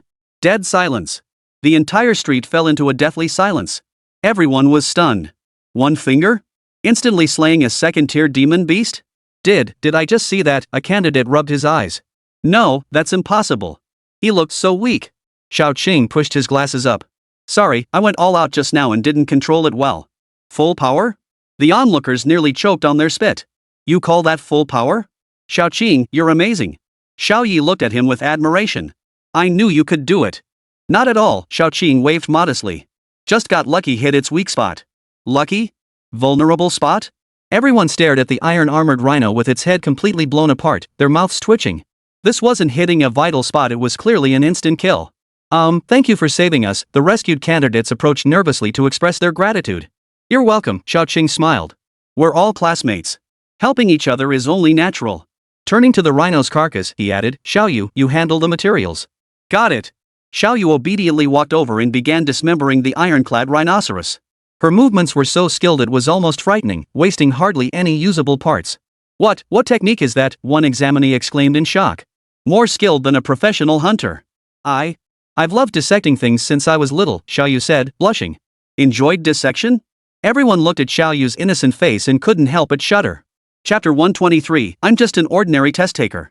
Then let's keep moving forward, Xiaoqing said, putting away her glasses. There should be more beasts around here. With that, he led the 4 women deeper into the city. The onlookers watched their retreating figures, all feeling a bit dazed. I think we might have misunderstood something. Those 5, they're definitely not ordinary. Especially the one with the glasses, he's terrifying. Not far away, Xiao Qingcheng and her new teammates had also witnessed the entire scene. Qingcheng, that man. Her teammate whispered. I saw him, Xiao Qingcheng replied, her expression complex. Someone capable of instantly killing a second-tier demon beast isn't an ordinary examinee. Should we avoid them? No. Xiao Qingcheng shook her head. I want to see just how strong he really is. With that, she led her teammates in pursuit of the direction Xiao Chang and the others had departed. Meanwhile, in another corner of the city, several figures watched everything unfold in the shadows. Interesting, one of them sneered coldly. Someone's actually faking their strength. Shall we test them? No rush, the leader waved dismissively. Let them put on a show for a while. We'll just watch the spectacle from the sidelines. The first day in Ironblood City was destined to be anything but peaceful. Deep within the city, in an abandoned shopping mall. Xiaoqing, we've already taken down 12 Tier 1 beasts and 4 Tier 2 beasts, Xiao Shui checked her personal terminal. Our current points are at 52. MHM. Xiaoqing nodded. At this rate, we should break into the top 50 by the end of the first day. Only the top 50? Xiao Hong sounded dissatisfied. With our strength, shouldn't we be aiming for first place? Hongling, Xiaoqing smiled, our cover story is that we're ordinary candidates. Drawing too much attention could blow our cover. Besides, he glanced toward the distance, some people have already started paying attention to us. No sooner had he spoken than footsteps echoed from the mall entrance. Hey, isn't that the guy with glasses from earlier? A familiar voice rang out. It was the group of boys who had mocked them earlier. Leading the group was a guy named Wang Chang, a top-tier early-stage Tier 3 among ordinary examinees. Hello, everyone, Xiaoqing greeted politely. Are you here hunting too? Hunting? Wang Chang sneered. We're here to settle the score with you. Settle accounts? Xiao Chang asked in confusion. What grudge do we have between us? Of course we do. Wang Chang pointed at Xiao Chang. You just pretended to be weak and fooled everyone, making us look like fools. Faking weakness? Xiao Qing pushed her glasses up. I don't understand what you're talking about. Still pretending, one of Wang Chang's teammates jumped in. You looked pretty impressive when you one-shot that second-tier beast. That was just luck.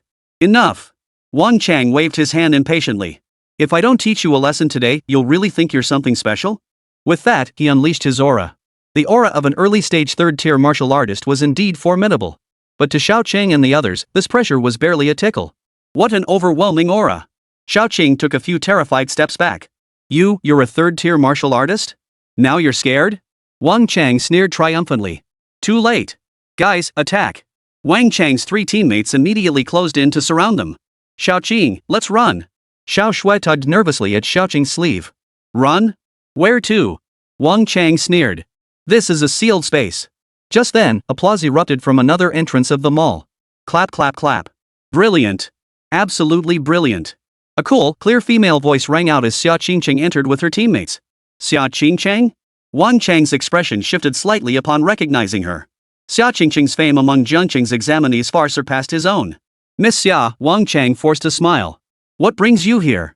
Just passing by, Xia Qingcheng replied indifferently.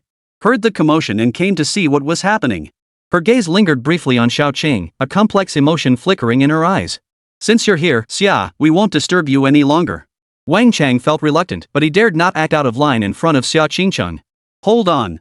Xia Qingcheng called after them. I'm quite interested in this student. Interested? Wang Chang frowned in confusion. From what I observed, the technique he used to take down that ironclad rhino was no mere luck, Xia Qingcheng said, turning to Xiao Chang. Right? Xiao Qing pushed his glasses up. Miss Xia, you're joking. I really was just lucky. Luck? Xia Qingcheng smiled. Then would you dare spar with me? A spar? Xiao Chang waved her hands in panic. No, I'm no match for you. Then let me verify that. Xia Qingcheng summoned her unrivaled sword case directly. The exquisite sword case materialized behind her, radiating an overwhelming aura of power. S-class ability. Wang Chang sucked in a sharp breath. Xia, I really don't want to fight, Xiao Qing continued to play the coward. You have no choice. Xia Qingcheng drew a long sword and thrust it directly at Xiao Chang. The strike was swift and powerful, reaching a 4th tier level. Xiao Qing, watch out. Xiao Shui cried out in tension. Just as the blade was about to pierce Xiao Chang, he finally moved with a look of resignation. He extended 2 fingers and pinched the sword tip with pinpoint precision. Xia, why bother? Xiao Qing said helplessly. Xia Qingqing's pupils contracted as he witnessed his attack deflected with such effortless ease. I knew it. A gleam of excitement flashed in her eyes. You've been hiding your strength all along. With that, she drew a second sword, unleashing both blades simultaneously. Ice-fire twin swords. Flaming Heaven and Frozen Soul left their scabbards simultaneously, striking at Xiao Qing from left and right. Temperatures plummeted in sword, affecting the entire mall. Holy crap! So powerful. The surrounding examinees were stunned by the sheer force. No wonder she's Xia Qingchang, that power is terrifying. That guy with glasses is doomed.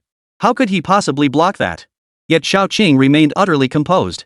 Her left hand caught Scorching Heaven, her right hand caught Frozen Soul. She effortlessly deflected Xia Qingqing's attacks. Xia, you should stop now, Xiao Qing sighed. If you keep fighting, this building will collapse. Xia Qingcheng stared at the 2 divine swords he had effortlessly caught, her shock reaching its peak. After all, these were the most powerful blades in her unrivaled sword case. Who are you? Xia Qingcheng demanded through gritted teeth. I'm just an ordinary examinee, Xiao Chang released the swords. My name is Xiao Cheng.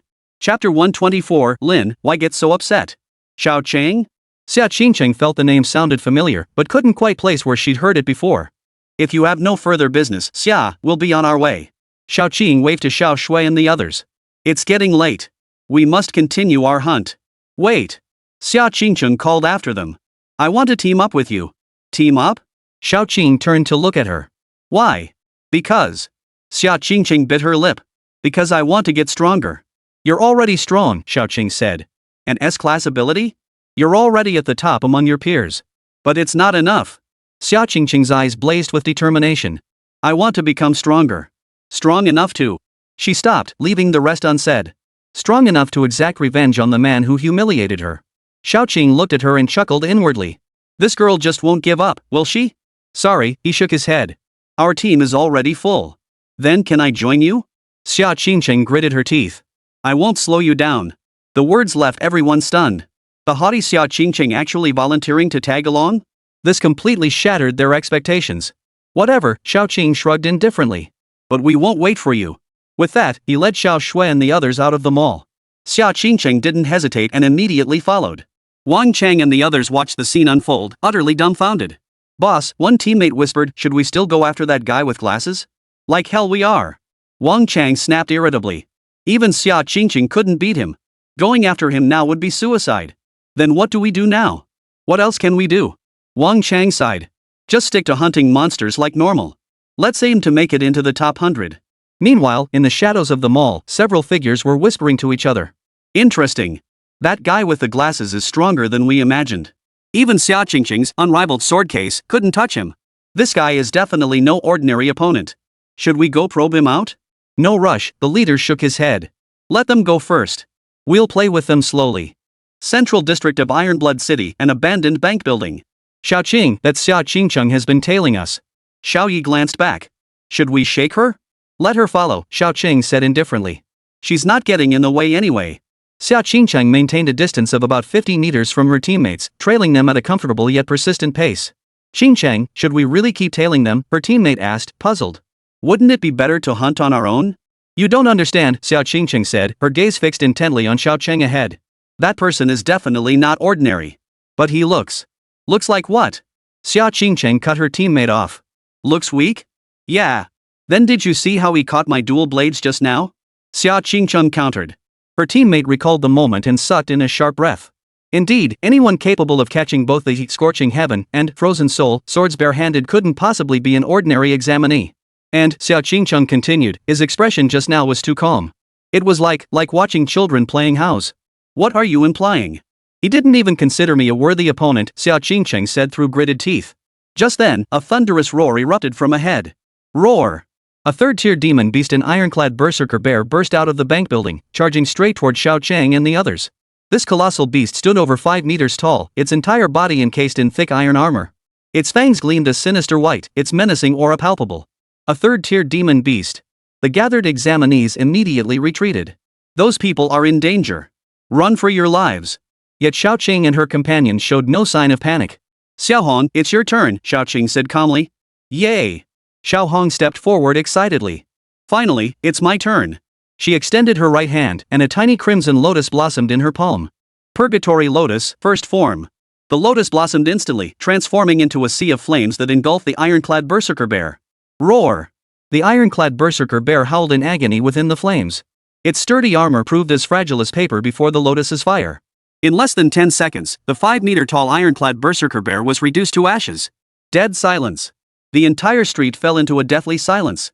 Everyone stared wide-eyed, unable to believe what they were witnessing. Oh, a third-tier demon beast just died like that? Who exactly is that girl?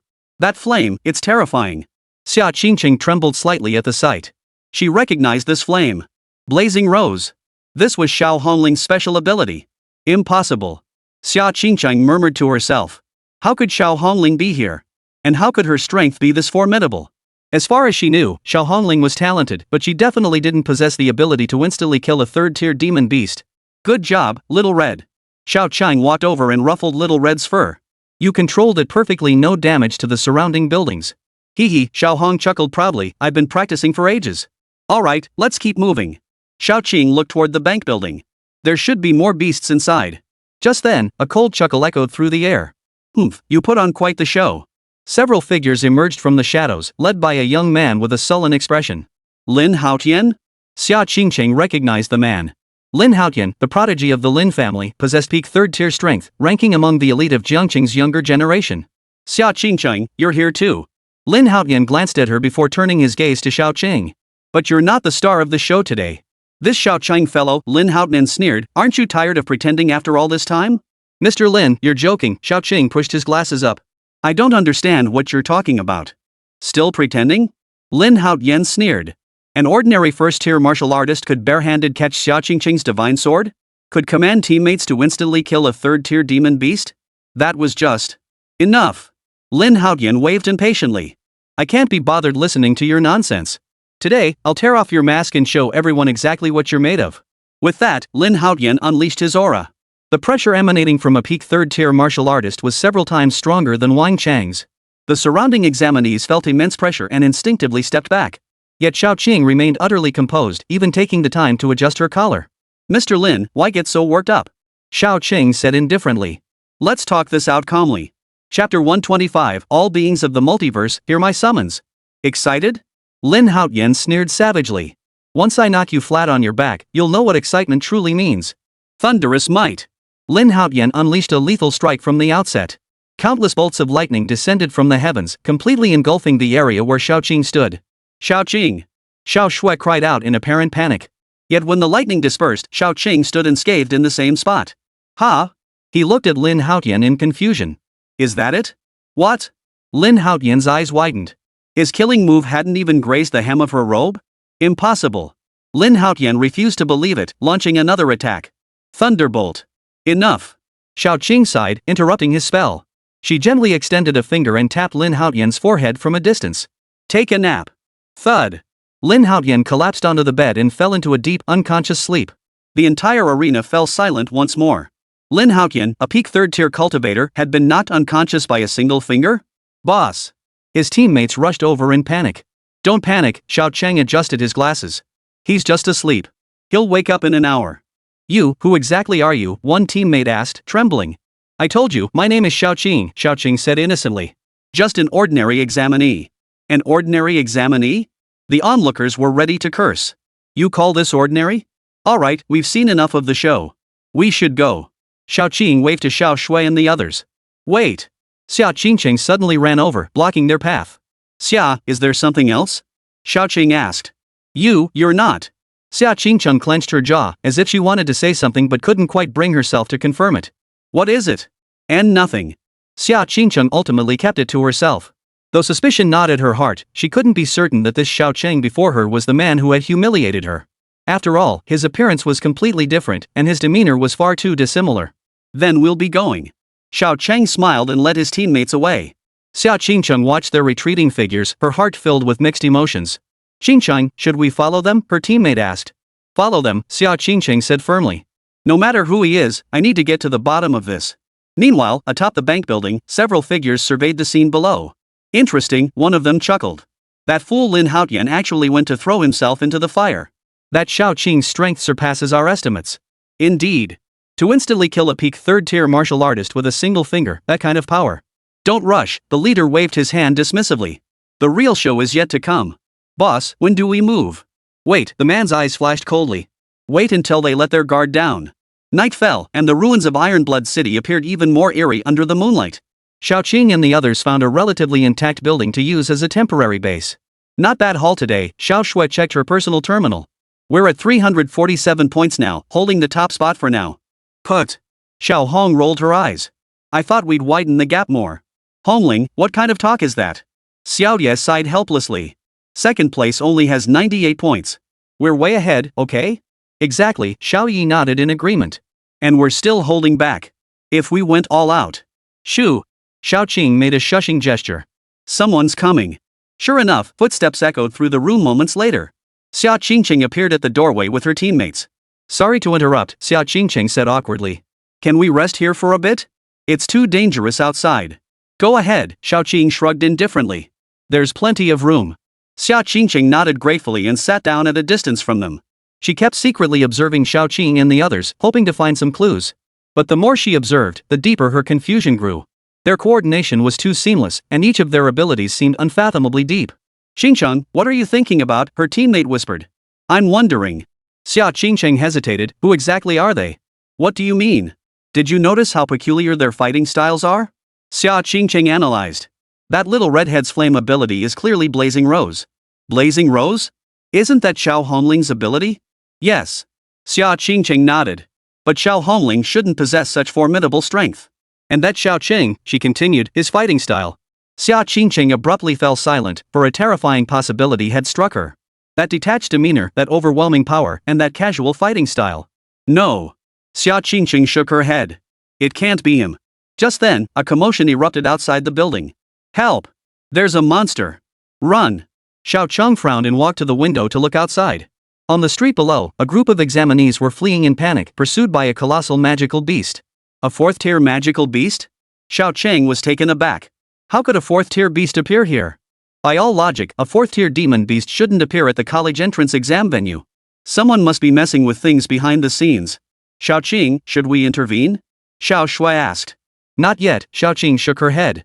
Let's assess the situation first. The 4th-tier beast was a Shadow Panther King, moving with astonishing speed.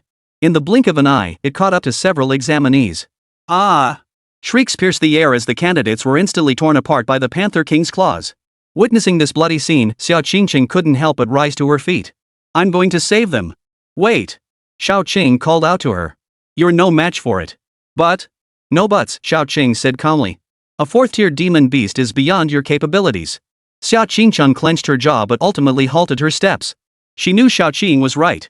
With her current strength, facing a 4th-tier demon beast would be nothing but suicide. Then what should we do? She asked anxiously. Are we just supposed to stand by and watch them die? Who said I'm giving up? Xiao Qing smiled. Xiao Yi, you go. Got it. Xiao Yi jumped up excitedly. Finally, it's my turn. She walked to the window and extended her right hand. All beings of the multiverse, heed my call. The next second. A massive portal appeared in the void and an elegant figure stepped through it. It was a 3-meter-tall female elf, holding a crystal wand and radiating a sacred glow. Chapter 126, Fu Qing. I know you're in there. Come out and die. The Elf Queen? Xia Qingqing gasped. The Elf Queen was a legendary being. Had Ji Qilua actually summoned her? Go. Deal with that leopard for me. Xiao Yi pointed toward the Shadow Leopard King on the street. The Elf Queen nodded, raised her staff, and waved it lightly. Wrath of nature. Countless vines erupted from the ground, instantly binding the Shadow Panther King tightly. Roar! The Shadow Panther King struggled desperately, but the vines only tightened further. Life wither. The Elf Queen swung her staff once more, and the Shadow Panther King's vitality began to rapidly drain away. In less than a minute, this ferocious 4th-tier magical beast had turned into a desiccated corpse. It is done, Master. The Elf Queen bowed to Xiao Yi before vanishing into the void. The surviving examinees on the street watched the scene, dumbfounded. What was that just now? The Elf Queen? The legendary Elf Queen? Who exactly is that girl? Xia Qingqing was so stunned she couldn't speak. If Xiao Qing's power had merely made her doubt, then Xiao Ye's display had confirmed it beyond a shadow of a doubt. All beings across the multiverse. Xia Qingqing murmured to herself, this is Ji Qilua's special ability. But the question was, when had Ji Qilua become this powerful? And why were they here? Qingcheng, what's wrong? Her teammates noticed her unusual state. Xia Qingcheng clenched her jaw. I think I know who they are.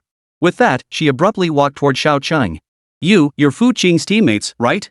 The room fell silent at her words. Xiao Shui and the others exchanged nervous glances. Xiao Qing, however, remained calm. Xia, what are you talking about? I don't know any Fu Qing. Stop pretending.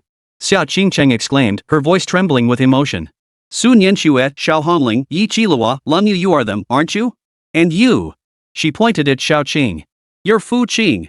Xiao Qing pushed her glasses up. Xia, I think you might be under too much pressure and experiencing hallucinations. Hallucinations? Xia Qingcheng sneered. Then dare you take off your glasses? Why should I? Because you're afraid. Xia Qingcheng pressed relentlessly. You're afraid I'll recognize your true face. Xiao Qing looked at her, a flicker of helplessness in her eyes. This girl's intuition was surprisingly accurate. Fine. He sighed. Since you're so eager to know. With that, Xiao Qing slowly removed his glasses. As the effects of the omnimorphic core faded, the 5 figures began to revert to their original appearances. When the familiar faces appeared before Xia Qingcheng, her body trembled uncontrollably. It really is you.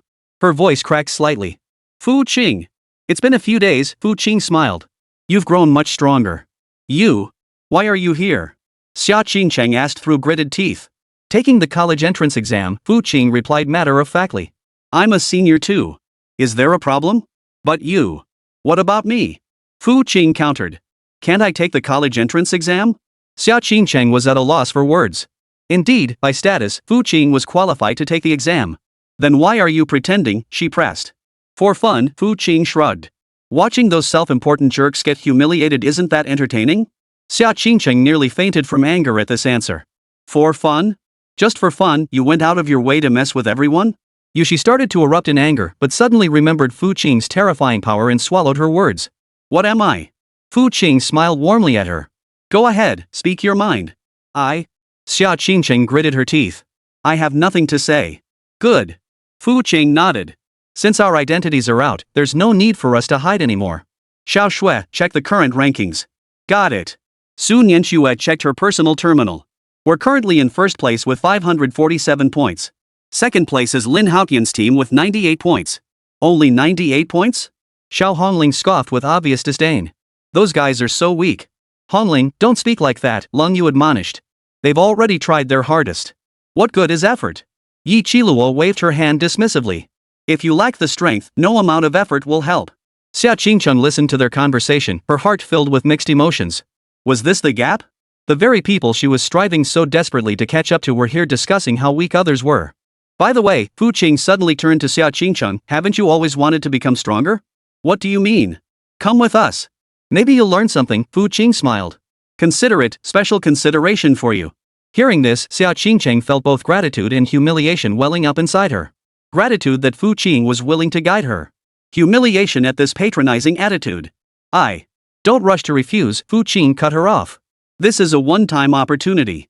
Once it's gone for good. Xia Qingcheng remained silent for a long while before finally nodding. Alright, I'll join you. A wise choice, Fu Qing nodded with satisfaction. Then tomorrow, you'll witness what true power looks like. Xia Qingcheng's heart stirred. What do you mean? Tomorrow.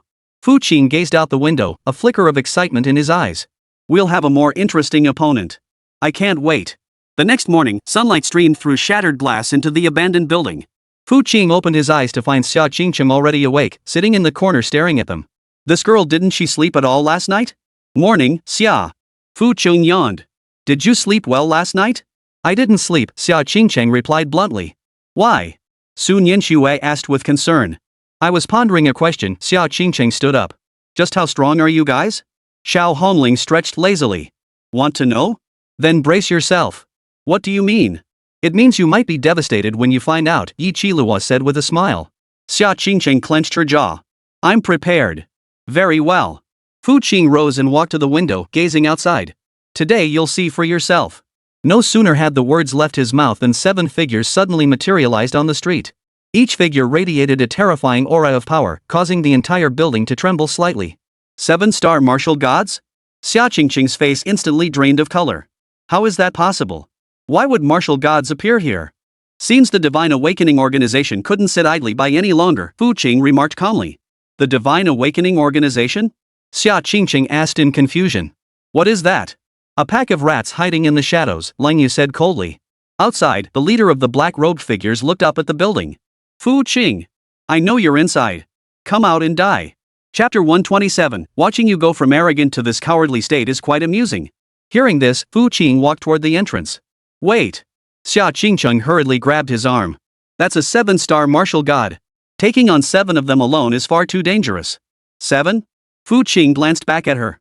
Are you sure there are only 7? Xia Qingqing froze, carefully sensing the energies outside. 8. No, 9. Her voice trembled.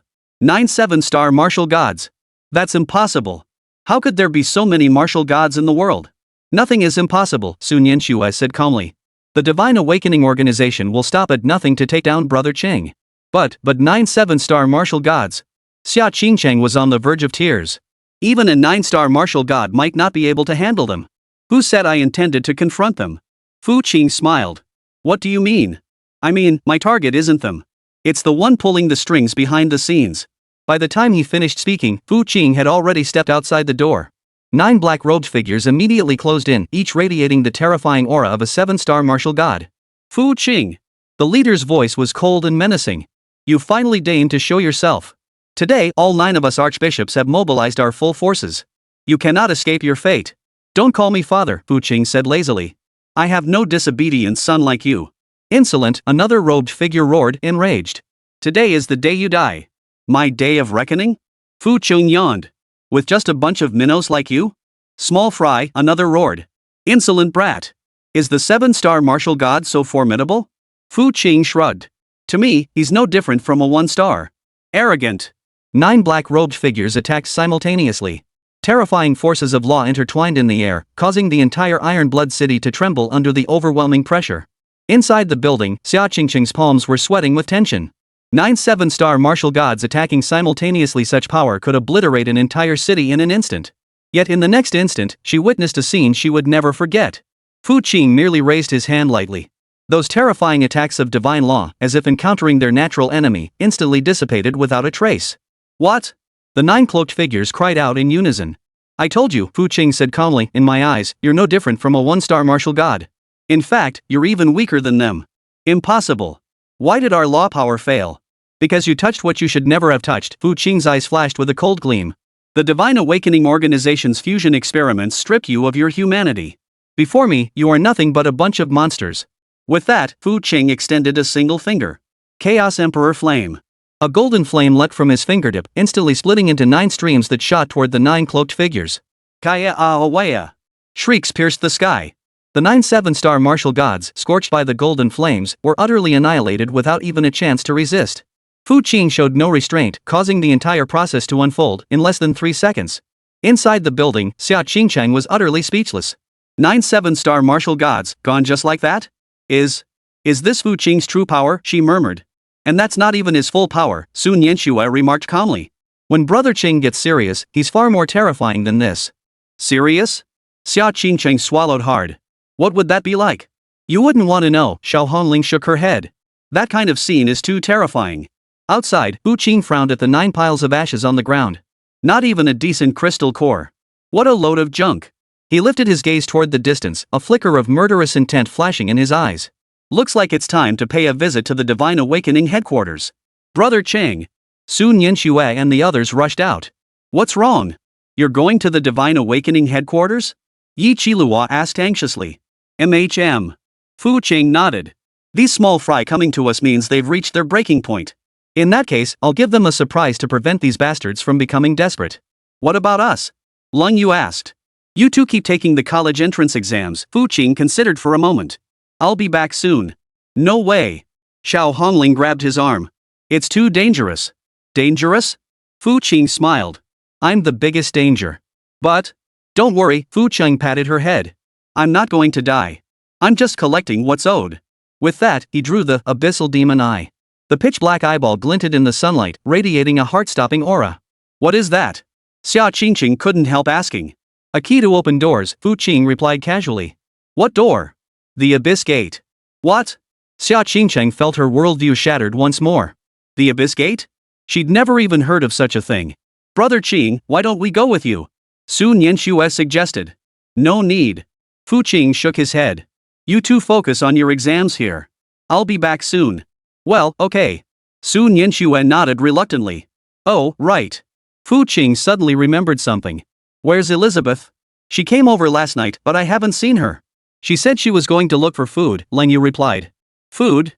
Fu Qing froze. She wouldn't be hunting the examinees, would she? Probably not. Xiao Hongling wasn't entirely sure either. Forget it, let her be, Fu Qing waved his hand dismissively. I set the rules for her. No one should get killed. Just then, a terrified scream echoed from the distance. Help! There's a monster. That woman isn't human. She's a demon beast. Run for your lives. Fu Qing's lips twitched. Looks like she really went hunting. Should we try to stop her? Su Nianxue asked. No need. Fu Qing considered it. Let's just consider it adding a bit of difficulty for these candidates. After all, what's the point of an exam that's too easy? Xia Qingqing couldn't help but roll her eyes at that remark. This man was just as scheming as the rumors claimed. You call pitting second and third tier students against a 17th tier demon dragon adding a bit of difficulty? Well, I'm off then. Fu Qing waved goodbye to them. Wait. Xia Qingqing suddenly called out to him. What is it? Can I ask you a question? Go ahead. Why did you let me come with you? Xia Qingqing clenched her jaw. I know my own abilities, I can't really be of any help. Fu Qing glanced at her and smiled. Because you're interesting. Interesting? Exactly. Fu Qing nodded. Watching you go from so arrogant to such a scaredy cat now? That's entertaining. Chapter 128, Lord of the Abyss, instantly cowed. You? Xia Qingqing's face flushed crimson with anger. Alright, don't get angry. Fu Qing waved his hand dismissively. When I return, there might be a surprise waiting for you. With that, his figure vanished from where he stood. Xia Qingqing stared blankly at the spot where he vanished, her heart filled with mixed emotions. Qingchun, are you okay? Su Nianxue asked with concern. I'm fine, Xia Qingqing shook her head. I'm just wondering what kind of surprise he meant. Who knows? Xiao Hongling shrugged. We can never guess what Brother Qing is thinking. But one thing's certain, Yi Qilihua said with a smile. Whatever surprise he mentioned is bound to shock you. Why? Because he never makes empty promises, Lang Yu remarked coolly. Xia Qingqing fell silent. She suddenly realized how little she truly knew about this man.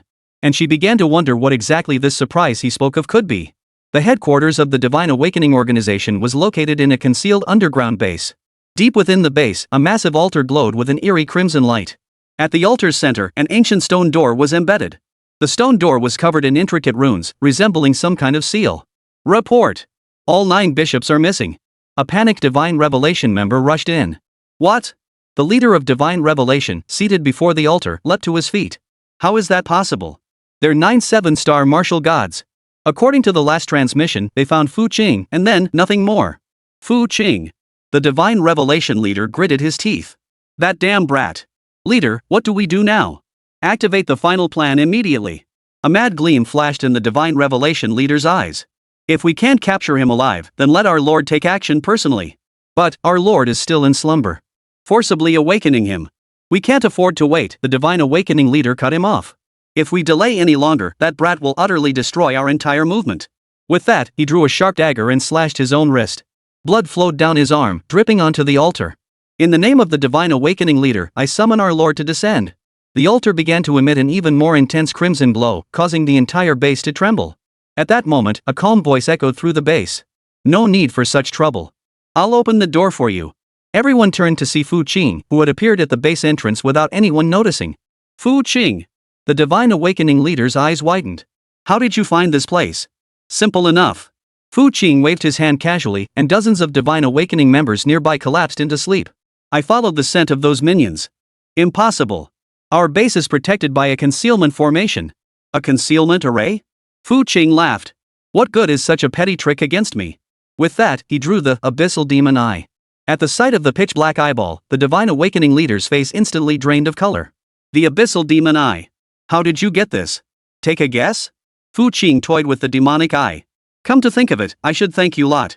If you hadn't walked right into my hands, who knows when I'd have found this key. You, what do you intend to do? The Divine Awakening leader's voice trembled. Open the door, of course, Fu Qing replied matter-of-factly. You've been trying to awaken your master all along, haven't you? I'll help you. No. You can't do this, the Divine Awakening leader screamed in terror. Once our master awakens, the entire world will be destroyed. Destroy? Fu Qing raised an eyebrow. Isn't that what you've always wanted? How can you talk so inconsistently? We want our master to rule this world, not destroy it. What difference is there between ruling and destroying? Fu Qing strode toward the altar. To me, they're the same. Stop. The Divine Awakening leader desperately tried to halt him, but the moment he moved, an invisible force pinned him to the spot, rendering him immobile. Fu Qing approached the stone door and placed the abyssal demon eye into its recess. Click. With a soft click, the stone door began to slowly open.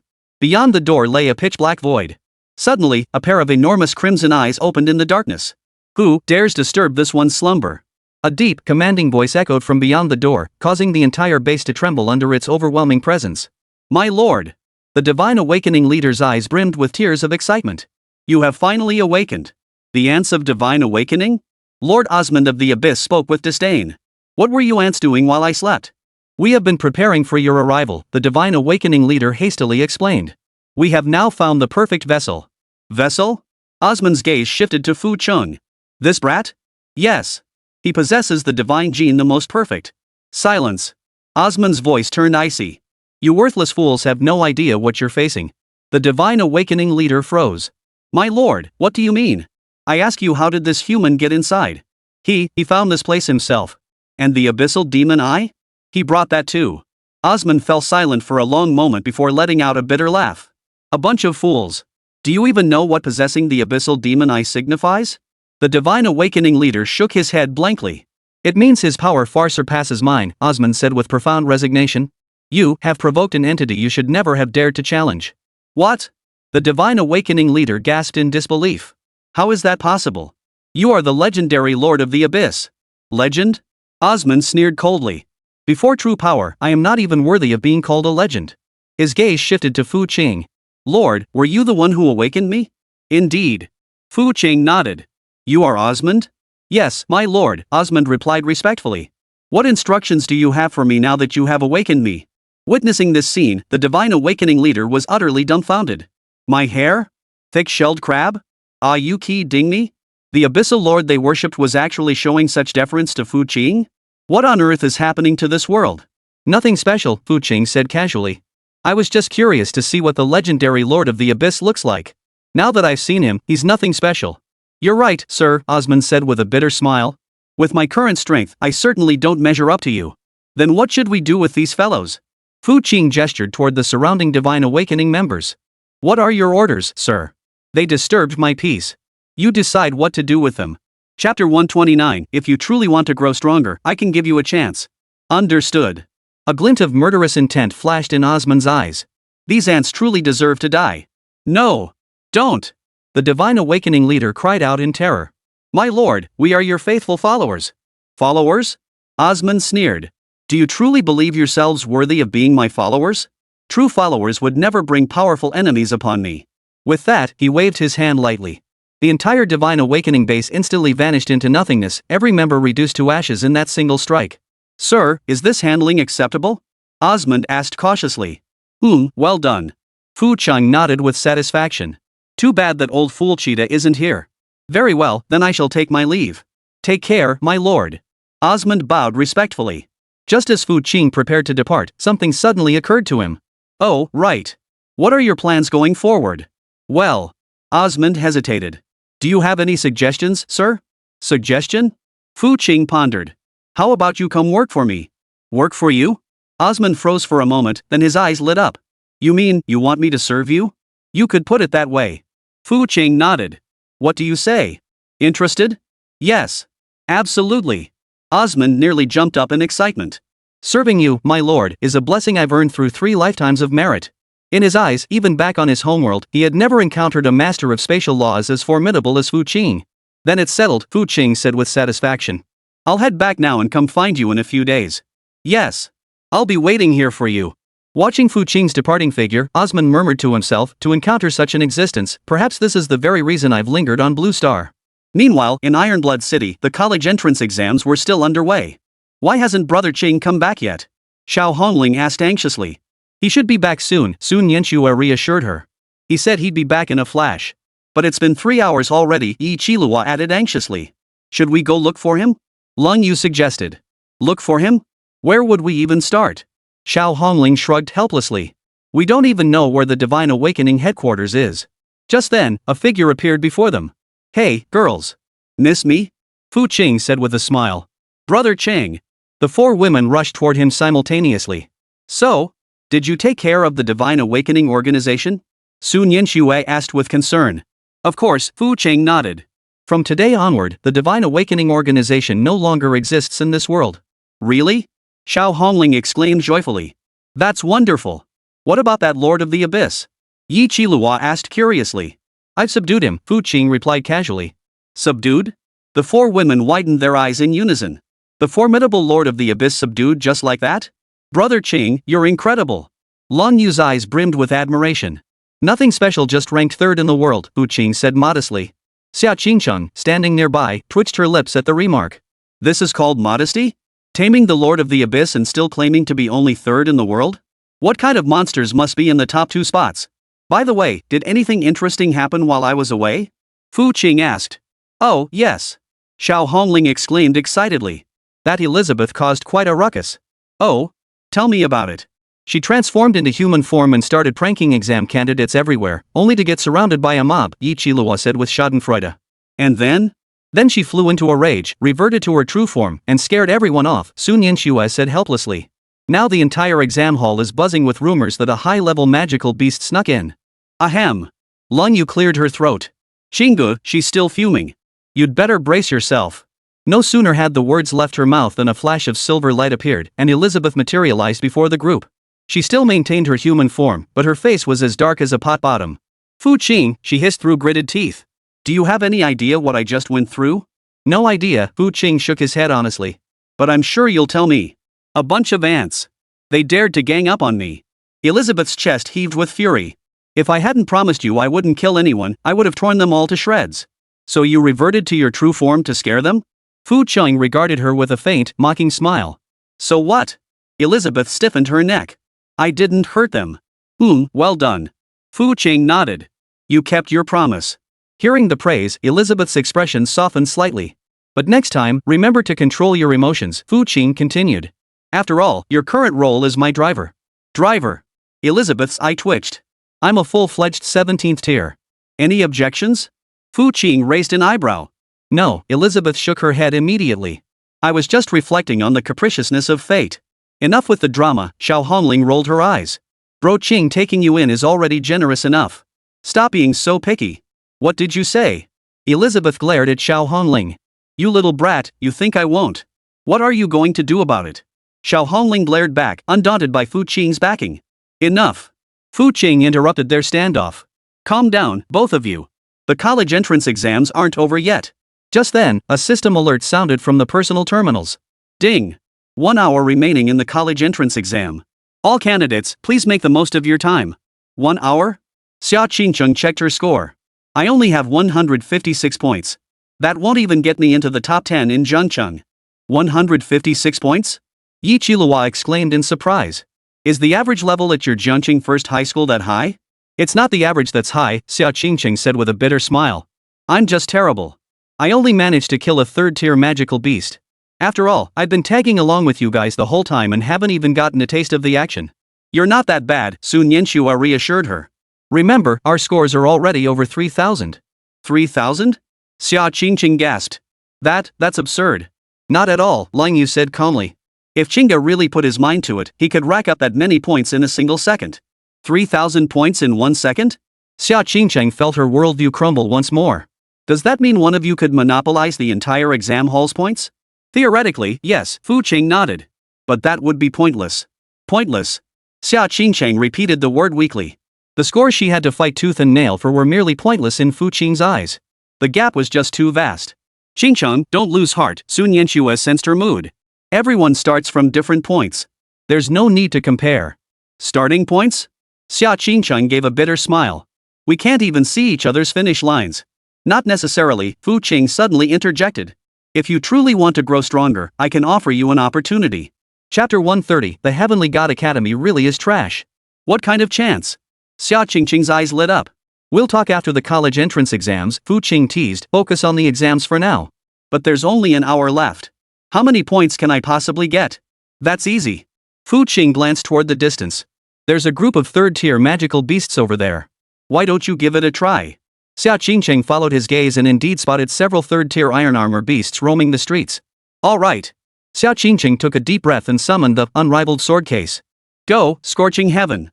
The fiery red divine sword shot forth, instantly engulfing one ironclad beast in flames. Arg! The ironclad beast let out an agonized howl but was soon reduced to charred remains. Not bad, Fu Qing commented. Keep it up. Bolstered by this initial success, Xia Qingcheng's confidence soared. Over the next hour, she consecutively slayed over a dozen second and third tier beasts, her points soaring past 500. Ding! Exam period concluded. All candidates prepare for teleportation departure. As the system notification sounded, all examinees were teleported out of Ironblood City. At the gates of Jiangqing's third martial arts high school, flashes of light flickered as students who had taken the exam began to appear one after another. Fu Qing. Principal Sun Dishing was the first to approach. How did it go? Did you do well? Not bad, Fu Qing replied casually. All right? Sun Dishing rubbed his hands excitedly. Come on, tell me what score did you get? Just over 3,000 points. Over 3,000 points? Sun Dishing's voice cracked. Students and parents nearby heard the number and all stared wide-eyed. Over 3,000 points? Keep in mind, the top scorers in previous years only managed around 500 points. Fu Qing. A swarm of reporters rushed forward. How did you manage that? Just got lucky, Fu Qing replied casually. Just luck? The reporters exchanged bewildered glances. Over 3,000 points is just luck? What about those with bad luck? Fu Qing, do you think you can take first place nationally? Another reporter asked. Shouldn't be a problem, Fu Qing pondered. If anyone manages to surpass me, I'll take them out. The crowd collectively fell silent. That's just too arrogant. But considering his abilities, it doesn't seem so reckless after all. Oh, right. Fu Qing suddenly turned to Xia Qingcheng. The surprise I promised you. With that, he produced a pearl that emitted a faint glow. What is this? Xia Qingcheng asked curiously. An awakening stone, Fu Qing explained. One I crafted myself. Handcrafted? Those around them sucked in a sharp breath. An awakening stone crafted by Master Fu was priceless. You're giving this to me? Xia Qingcheng couldn't believe her ears. Of course, Fu Qing nodded. I said it was a surprise for you. But this is far too precious. Not to me. Fu Qing tossed the awakening stone to her casually. Take it and use it. Xia Qingcheng caught the stone, her hands trembling. She sensed this awakening stone was valuable enough to buy half of Jiangcheng. Thank you, she choked out. You're welcome. Fu Qing waved his hand dismissively. Remember, this is only the beginning. The beginning? MHM. Fu Qing gave a mysterious smile. If you perform well, there will be even better things to come. Hearing this, a flame of hope ignited in Xia Qingcheng's eyes. Perhaps she really could catch up to this man. A week later, the National College entrance exam results were officially released. Unsurprisingly, Fu Qing claimed the top spot nationwide with a staggering score of 3,247 points, over 2,500 points higher than the runner-up. The moment this score was announced, the entire nation of Xia erupted. This can't be real. There must be a system error. 3,247 points? Did he slaughter every single monster in the exam hall? Too fake to believe. But after repeated official confirmations, everyone had to accept the reality. Xia Nation had truly produced a prodigy of monstrous caliber. Jiangqing 3rd Martial Arts High School, Principal's Office. Fu Qing. Sun Dishing's face flushed with excitement. Do you realize how much honor you've brought to this school? No idea, Fu Qing shook his head honestly. The Ministry of Education has decided to allocate 10 billion yuan to our school. Sun Dishing gestured wildly. 10 billion. Our school is finally going to prosper. Congratulations, Principal, Fu Qing said calmly. And there's more. Sun Dishing continued, his excitement palpable. Representatives from the 3 great martial arts sanctuaries have arrived. They all want to recruit you. I've already made my choice, Fu Qing interrupted him. Demon Sealing University. Demon Sealing University. Sun Dishing nodded. Not bad. That's a top-tier institution too. Oh, by the way, those people are still waiting in the conference room. Would you like to meet them? No need, Fu Qing waved his hand dismissively. Nothing to see there. Just then, the office door swung open. A middle-aged man in a white robe entered. You must be Fu Qing, the man asked with a gentle smile. I'm Bai Yunfei, Vice Dean of Tianshan Academy. Fu Qing glanced at him, a flicker of coldness passing through his eyes. Tianshan Academy? An ally of the Divine Awakening Organization? What do you want? Fu Qing asked coldly. Well, Bai Yunfei, oblivious to Fu Qing's chill, continued, our dean is deeply impressed by your talent and has specifically sent me to invite you to join the Heavenly God Academy. No thanks. Fu Qing declined outright. Don't be so quick to refuse, Bai Yunfei smiled. Our terms are exceptionally generous. Not only will all tuition be waived, but we'll provide the finest cultivation resources. Additionally, we intend to appoint you as an honorary professor with an annual salary of 100 million. Hearing these terms, Sun Dishing sucked in a sharp breath. Honorary professor? 100 million yuan annual salary? This offer was simply outrageous. I said I won't go, Fu Qing repeated. Why? Bai Yunfei was puzzled. Is it not good enough? We can discuss it further. It's not about the terms, Fu Qing stood up. It's simply that I look down on your Tianshan Academy. What? Bai Yunfei's expression darkened instantly. Do you know what you're saying? Of course I do, Fu Qing sneered coldly. I'm saying your Tianshan Academy is nothing but a bunch of trash. How dare you? Bai Yunfei roared. The Heavenly God Academy is one of the 3 great martial arts holy lands of Xia Nation. How dare you insult it so casually? 3 great martial arts sanctuaries? Fu Qing sneered. In my eyes, you're not even third-rate. You? Bai Yunfei's face turned green with rage. Brother Cheng is right, Xiao Hongling suddenly appeared at the doorway.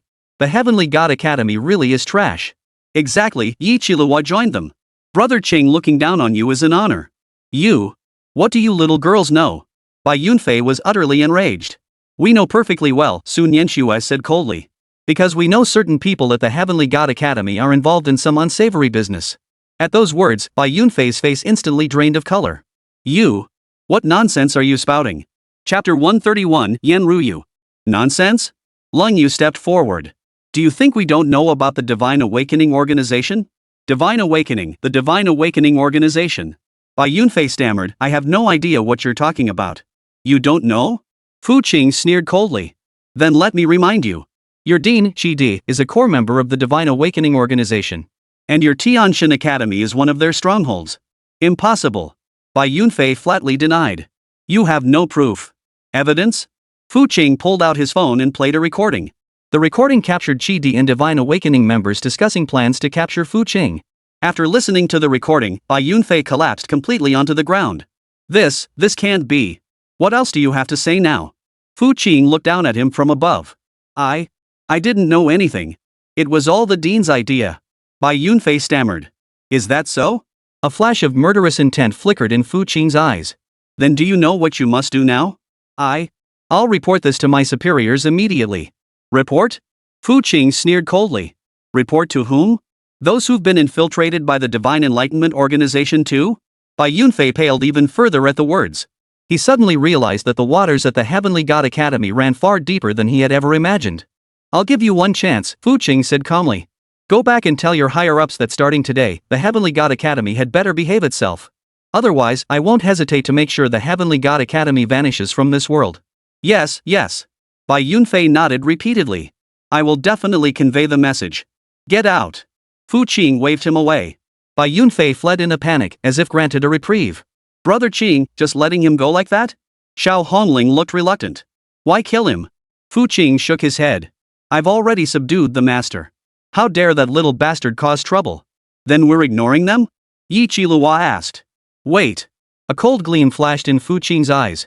Once I'm at Demon Suppression University, I'll deal with them properly. Oh, right, Sun Yanxue suddenly remembered. What about Xia Qingcheng? She should be using the awakening stone right now. Fu Qing gazed out the window. Wonder what kind of abilities she'll awaken. At that moment, at the Xia family villa, Xia Qingcheng sat in her cultivation chamber, the awakening stone in her hand radiating multicolored light. Qingcheng, are you ready? Xia Woming asked anxiously. Xia Qingcheng took a deep breath. Grandfather, let's begin. She slowly placed the awakening stone against her chest, closed her eyes, and began to meditate. The stone's glow grew brighter and brighter until it completely enveloped Xia Qingcheng. Hum. With a faint hum, the awakening stone shattered into countless specks of light that merged into Xia Qingcheng's body. The next instant, a terrifying sword intent radiated from her body. Countless sword marks instantly appeared on the walls of the entire cultivation chamber. What level of sword intent is this? Xia Woming stared in shock at the scene. Even he, a 4-star sword martial god, felt the oppressive pressure. Snap! The peerless sword case suddenly materialized on its own. Fenshin, Bingpa, Tianshu, Xuanyu, Bagong, Jingzhe, Longting, Huitian, Xinyu. 9 divine swords shot forth simultaneously, circling around Xia Qingcheng. Each blade radiated an unprecedented brilliance, ancient runes even appearing upon their surfaces. This is the very essence of the sword path? Xiao Wuming's eyes widened in astonishment. He finally understood what Xia Qingcheng had awakened was no ordinary ability. It was the legendary source of the sword path. This was the ultimate talent every sword cultivator dreamed of possessing. Those blessed with it were born favorites of the sword path. This is wonderful. Xiao Wuming's eyes welled up with tears of excitement. Our Xia family has finally produced a true genius of the sword path. At that moment, Xia Qingcheng was immersed in a profound, wondrous realization. She felt a deeper connection forming with the 9 divine swords. She could clearly sense the unique properties of each sword, every thread of its sword intent. Is this the power of the very essence of swordsmanship? She murmured to herself. Suddenly, a certain person came to mind. Fu Qing. She whispered softly, "Can this power truly allow me to catch up to you?" Though she had gained immense power, she still felt uncertain. For she knew deep down that the man's strength far surpassed her imagination. But no matter what, she would never give up. One day, she would stand at the same height as him. 1 month later, Jiangcheng. Fu Qing was leisurely sipping tea at home when a knock suddenly sounded at the door. "Come in." Entering was a stunningly beautiful woman in a blue gown, appearing to be in her mid-20s. Her face was breathtakingly beautiful, her aura ethereal and otherworldly. Most striking was the formidable aura she radiated, an 8-star martial god. "You must be Mr. Fu Qing," the woman smiled gently. "I am Yen Ruyu, headmistress of the Demon Sealing Martial Arts Academy." Ding! Target meeting binding conditions detected. Target: Yen Ruyu, headmistress of the Demon Sealing Martial Arts Academy, 8-star martial god. Appearance: 99 points. Affinity: 0. Stranger curious. Bind? Bind. Fu Qing confirmed in his mind. Ding! Binding successful. Current affinity with target: 0. Warning: target possesses formidable strength. Proceed with caution. "Master Yen, your personal visit truly graces my humble abode," Fu Qing said politely as he rose to his feet. "Mr. Fu, you flatter me," Yen Ruyu said as she sat down gracefully. "I've come today to personally invite you to join our demon-suppressing university." Personally invite me? Fu Qing raised an eyebrow. Is Director Yen placing such high importance on this? Of course it is, Yen Ruyu replied earnestly. There is no one else in the entire Xia kingdom who could single-handedly sweep through the Dragonfall crater and subdue a 17th-tier starry sky demon dragon. Director Yen flatters me, Fu Qing replied modestly. This is no flattery, but fact. A hint of admiration flashed in Yen Ruyu's eyes. Truthfully, I've seen countless geniuses, but someone like you is a first. Ding! Target has developed admiration for the host. Affinity +5. Current affinity, 5. Stranger admiration. What terms might Demon Sealing University offer? Fu Qing inquired. As for conditions, Yen Ruyu pondered. First, we'll provide the most elite cultivation resources, including high-grade demon beast cores, god-tier cultivation techniques, and various rare potions. Second, you'll have unrestricted access to the Demon Sealing Martial Hall's secret realm, where numerous powerful demonic beasts await to test your mettle. Finally, we will assign the finest instructors to teach you, including myself. At the last sentence, Fu Qing's eyes lit up. Yen Ruyu personally teaching him? That sounded promising. Sounds good, Fu Qing nodded. But I have one condition. What condition? My teammates must come along too. Fu Qing gestured toward Xiao Honling and the others chatting in the living room. Yen Ruyu glanced over, a flicker of surprise crossing her eyes. Their talents are quite unique, she remarked. Chapter 132, Demon Suppression University, Abyss Secret Realm, 18th Tier Demon Beast King. Unique? Yes. Yen Ruyu nodded. Though their cultivation isn't high, each possesses a unique aura, one I've never encountered before. Ding! Target has developed approval of host's discernment. Affinity +3. Current affinity, 8. Stranger agreement. In that case, what are their qualifications? Fu Qing inquired. Naturally, they match yours, Yen Ruyu replied without hesitation. Anyone you've taken notice of must possess exceptional aptitude. Then it's settled. Fu Qing extended his hand. Happy collaboration. Pleasure to do business with you. Yen Ruyu gently brushed Fu Qing's hand, a fleeting flicker of something unusual passing through her eyes. This man's hand, it feels so powerful. Ding! Target has developed physical attraction toward the host. Affection +2.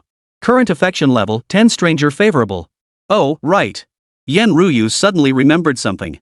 I heard you declined an invitation from the Heavenly God Academy? That's correct, Fu Qing nodded.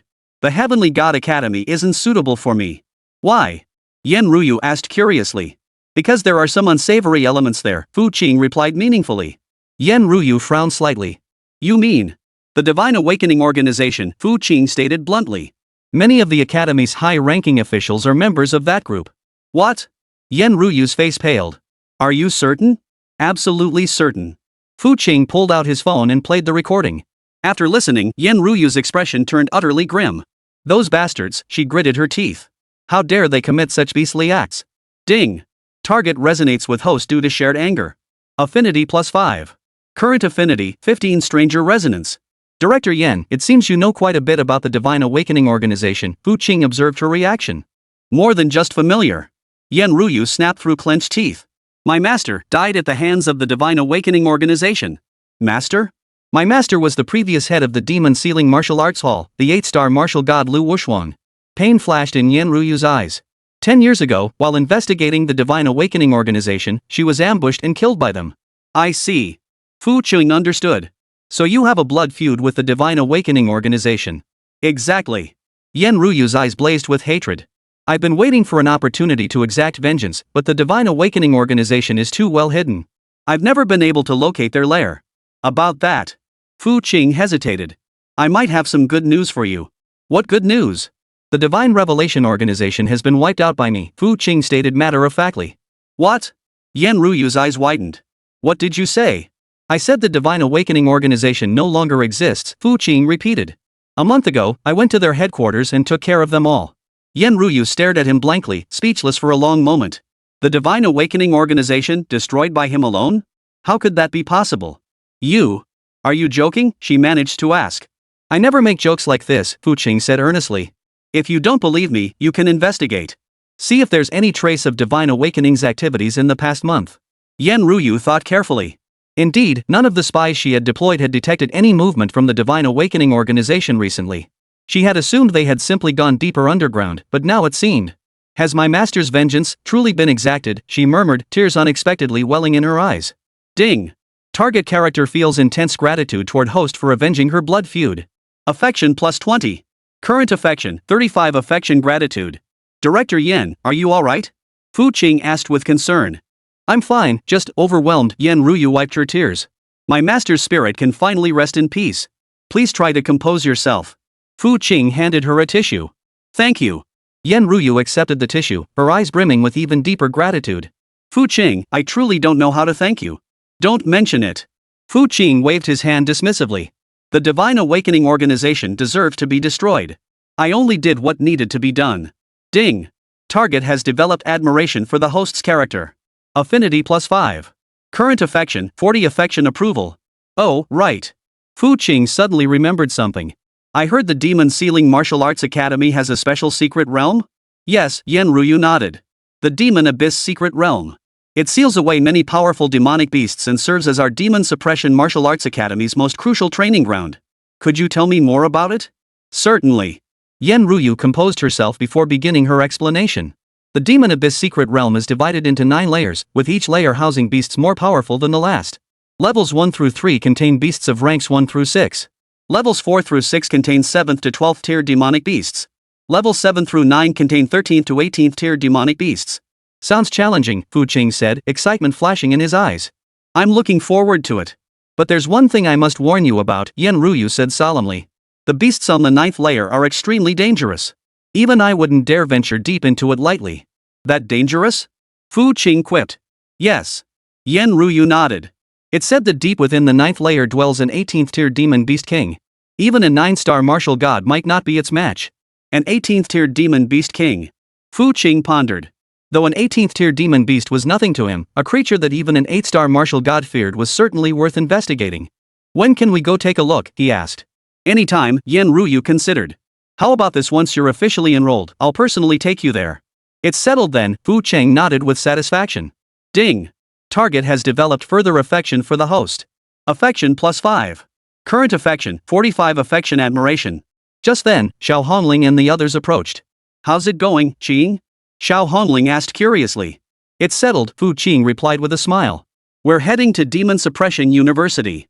Wonderful. Yi Qilua jumped up excitedly. I've been wanting to visit for ages. Demon Sealing University is truly an excellent place, Sun Yanxue nodded. The academic atmosphere there is outstanding. Plus, there are plenty of powerful demon beasts to battle, Long Yu said, her eyes sparkling with anticipation. Watching these vibrant girls, a hint of envy flickered in Yen Ruyu's eyes. Youth is truly wonderful.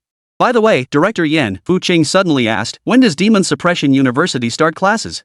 Early next month, Yen Ruyu replied. You can familiarize yourself with the surroundings first. That's wonderful. Xiao Hongling exclaimed eagerly. I can't wait to go. Don't worry, it'll be here before you know it, Fu Qing reassured her with a smile. But in his mind, he was thinking of something else entirely. Demon Suppression University, the Abyss Secret Realm, the 18-tiered Demon Beast King. This university life should be quite interesting. Especially with a beauty like Yen Ruyu as the library director by his side. At this thought, Fu Qing couldn't help but let a hint of anticipation creep into his smile. Chapter 133, Affinity Skyrockets. Fu Qing looked at Yen Ruyu. Librarian Yen, is there anything we should know beforehand? Nothing particularly special, really, Yen Ruyu pondered. But I should warn you, students at Demon Ceiling University are exceptionally strong. Even the weakest among them are second-tier martial artists. Second tier? Yi Qilua blinked. Does that mean we'll get bullied? Yen Ruyu regarded the girls, a flicker of puzzlement crossing her eyes. These girls radiated such powerful auras, yet why did they speak with such childish naivety? Don't worry. With your abilities, no one would dare bully you, Yen Ruyu reassured them. Our strength? Sun Yenxue feigned confusion. We're just ordinary first-tier martial artists. Yen Ruyu froze. First-tier martial artists? Are you kidding me? She carefully sensed them again. Indeed, on the surface, aside from Fu Qing, the other girls all radiated only first-tier energy. But this aura, this calm and composed demeanor, it absolutely wasn't something a first-tier martial artist could possess. Ahem, well. Yen Ruyu felt awkward. Perhaps my perception was mistaken. Ding. Detected confusion from target Yen Ruyu toward host team. Affinity +2. Current affinity, 47 affection confusion. Fu Qing chuckled inwardly. It seemed the camouflage effect of the omniscient mimicry core was indeed impressive. Even an 8-star martial god had been deceived. By the way, Director Yen, why not stay for dinner tonight? Fu Qing suggested. It'd be a good chance for everyone to get acquainted. Might it be too much trouble? Yen Ruyu hesitated. Not at all. I'll cook. Xiao Hongling jumped up excitedly. My skills are top-notch. Let me handle it, Sun Yenxue shook her head. Last time you cooked, you made Brother Qing cry from the spice. That's because Brother Qing can't handle spicy food. Xiao Hongling retorted indignantly. I think it's better to let Xiaoyu handle it, Yi Qilua interjected. Her dishes are the mildest. Why me? Lung Yu frowned. I don't know how to cook. Watching the girls argue endlessly, Yen Ruyu couldn't help but laugh. How about I cook, she volunteered. My skills are decent enough. Really? Xiao Hongling's eyes lit up. An 8-star martial god cooking herself? This is a once-in-a-lifetime chance. Hongling. Sun Yenxue tapped her on the shoulder. Don't talk like that. It's fine, Yen Ruyu waved it off. I haven't cooked for others in ages. It'll be good practice. Ding. Detected target Yen Ruyu voluntarily cooking for host team. Affection +5. Current affection, 52 affection intimacy. Then we'll trouble Curator Yen, Fu Qing nodded. Do you need any help? No need. Just wait in the living room. Yen Ruyu rose and headed toward the kitchen. Oh, by the way, any dietary restrictions? Brother Qing can't handle spicy food, Xiao Hongling immediately raised her hand. I don't eat cilantro, Yi Qilua added. I don't like overly sweet things, Long Yu remarked indifferently. I'm fine with anything, Sun Yenxue smiled gently. Yen Ruyu nodded, noting their requests before heading into the kitchen. Watching Yen Ruyu's retreating figure, Fu Qing nodded with satisfaction. A 52 favorability rating was already a promising start. It seemed his hard-earned reputation hadn't been wasted. Back in the day, people wouldn't have given him the time of day. Brother Qing, what do you think of Curator Yen? Xiao Hongling leaned in and whispered. What do you mean? Fu Qing feigned ignorance. Well, as a woman? Xiao Hongling flushed as she spoke. Hongling, what are you saying? Sun Yenxue shook her head helplessly. Gallery Director Yen is our teacher. What's wrong with being a teacher? Can't a teacher? Before Xiao Hongling could finish, Yi Qilua covered her mouth. Don't say such things. Yi Qilua warned. Be careful, someone overhears. I think Director Yen is quite good, Leng Yu spoke up, a rare occurrence. And his strength is formidable. Indeed, he is formidable, Fu Qing nodded. An 8-star martial god that's top-tier combat power in all of Xia Nation. Brother Qing, when do you think we'll reach that level? Xiao Hongling asked hopefully. Fu Qing glanced at her. Given their current potential, not only could they surpass an 8-star martial god, but even a 9-star martial god would be within reach. But outwardly, he still had to play it cool. If you train diligently, it shouldn't take too long, he replied non-committally. Just then, the aroma wafted from the kitchen. It smells so good. Yi Qilua sniffed the air eagerly. Director Yan's cooking is truly amazing. It certainly smells delicious, Sun Yenxue nodded in agreement. Before long, Yen Ruyu emerged carrying the dishes. Come taste it, she placed the dishes on the table. Sweet and sour pork, steamed perch, mapo tofu, and vegetable soup. Wow! They look delicious. Xiao Hongling's eyes lit up. Headmistress Yan, you're amazing. Yi Qilihua praised. It looks, smells, and tastes perfect. Come sit down and eat, Fu Qing invited. Yan Ruyu sat beside Fu Qing, watching everyone savor her cooking with a satisfied smile. How is it? She asked, feeling a bit nervous. Absolutely delicious. Xiao Hongling ate heartily, much better than mine. It truly is superb, Sun Yanxue remarked elegantly as she savored a bite. The heat control is just perfect. I rarely get to eat dishes this delicious, Lin Yu offered a rare compliment. Thank you for the kind words, Yan Ruyu replied with a smile. Ding! Target Yan Ruyu detected feeling pleased upon receiving recognition. Affection +3. Current affection, 55 affection pleasure. Wow, these girls can actually assist in romance? Director Yan, do you usually cook for yourself? Fu Qing asked curiously. Yes, Yan Ruyu nodded. I prefer to do things myself. But don't you feel lonely living alone? Yi Qilihua asked innocently. Yan Ruyu paused, a fleeting hint of loneliness flickering in her eyes. It's fine. I'm used to it, she replied softly. Ding! Detected target Yan Ruyu experiencing loneliness. Affection +2. Current affection level, 57 affection loneliness. Fu Qing keenly picked up on her emotional shift. It seemed the life of this 8-star martial god wasn't as glamorous as it appeared on the surface. If you have time in the future, feel free to visit us often, he said gently. It's more lively when we all eat together. Yan Ruyu looked up at him, a flicker of emotion in her eyes. Really? She asked, almost unable to believe it. Of course. Xiao Hongling chimed in immediately. We welcome Director Yan anytime. Exactly, more people, more fun, Yi Qilihua chimed in with a smile. We all like Curator Yan very much, Sun Yanxue said with a smile. Even the usually aloof Lung Yu nodded in agreement. Chapter 134, She Does Surrender. Yan Ruyu watched this heartwarming scene, a wave of warmth surging through her heart. It had been so long since she'd felt this sense of family. Ding! Target Yan Ruyu detected experiencing familial warmth. Affection +8. Current affection, 65 affection warmth. Holy crap! Fu Qing was stunned. Was Yan Ruyu really this easy to win over? Could it be she was already interested in me? And she doesn't care about my harem at all? Come to think of it, with her abilities, she really has no need to compete with this bunch of schoolgirls. Thank you, she murmured softly, her eyes glistening. You're welcome, Fu Qing handed her a tissue. We're all friends. Friends? Yan Ruyu took the tissue, silently repeating the word in her mind. It had been so long since she'd had any friends. As an 8-star martial god, her status was too lofty, few dared to converse with her as an equal. Yet this man before her, along with these girls, made her feel a warmth she hadn't known in ages. Oh, right, Director Yan, Fu Qing suddenly remembered something. Does Demon Suppressing University have dormitories? Yes, but... Yan Ruyu hesitated. Given your status, I think it's better for you to live off campus. Why? Xiao Hongling asked curiously. Because the students in the dormitories come from diverse backgrounds, Yan Ruyu explained. Some have very deep family connections, which could lead to friction. Friction? Yi Qilihua blinked. What kind of friction? That kind of friction? Like competing for resources or excluding new students, Yan Ruyu frowned. Although the school prohibits intentionally harming classmates, minor conflicts are still hard to avoid. I see, Fu Qing mused thoughtfully. Then living off campus really is better. I can help arrange accommodations for you, Yan Ruyu offered. There are many decent apartments near campus. We'd be grateful for your help, Director Yan, Sun Yanxue said politely. No trouble at all. It's the least I can do, Yan Ruyu waved her hand dismissively. Ding! Target Yan Ruyu detected proactively assisting host.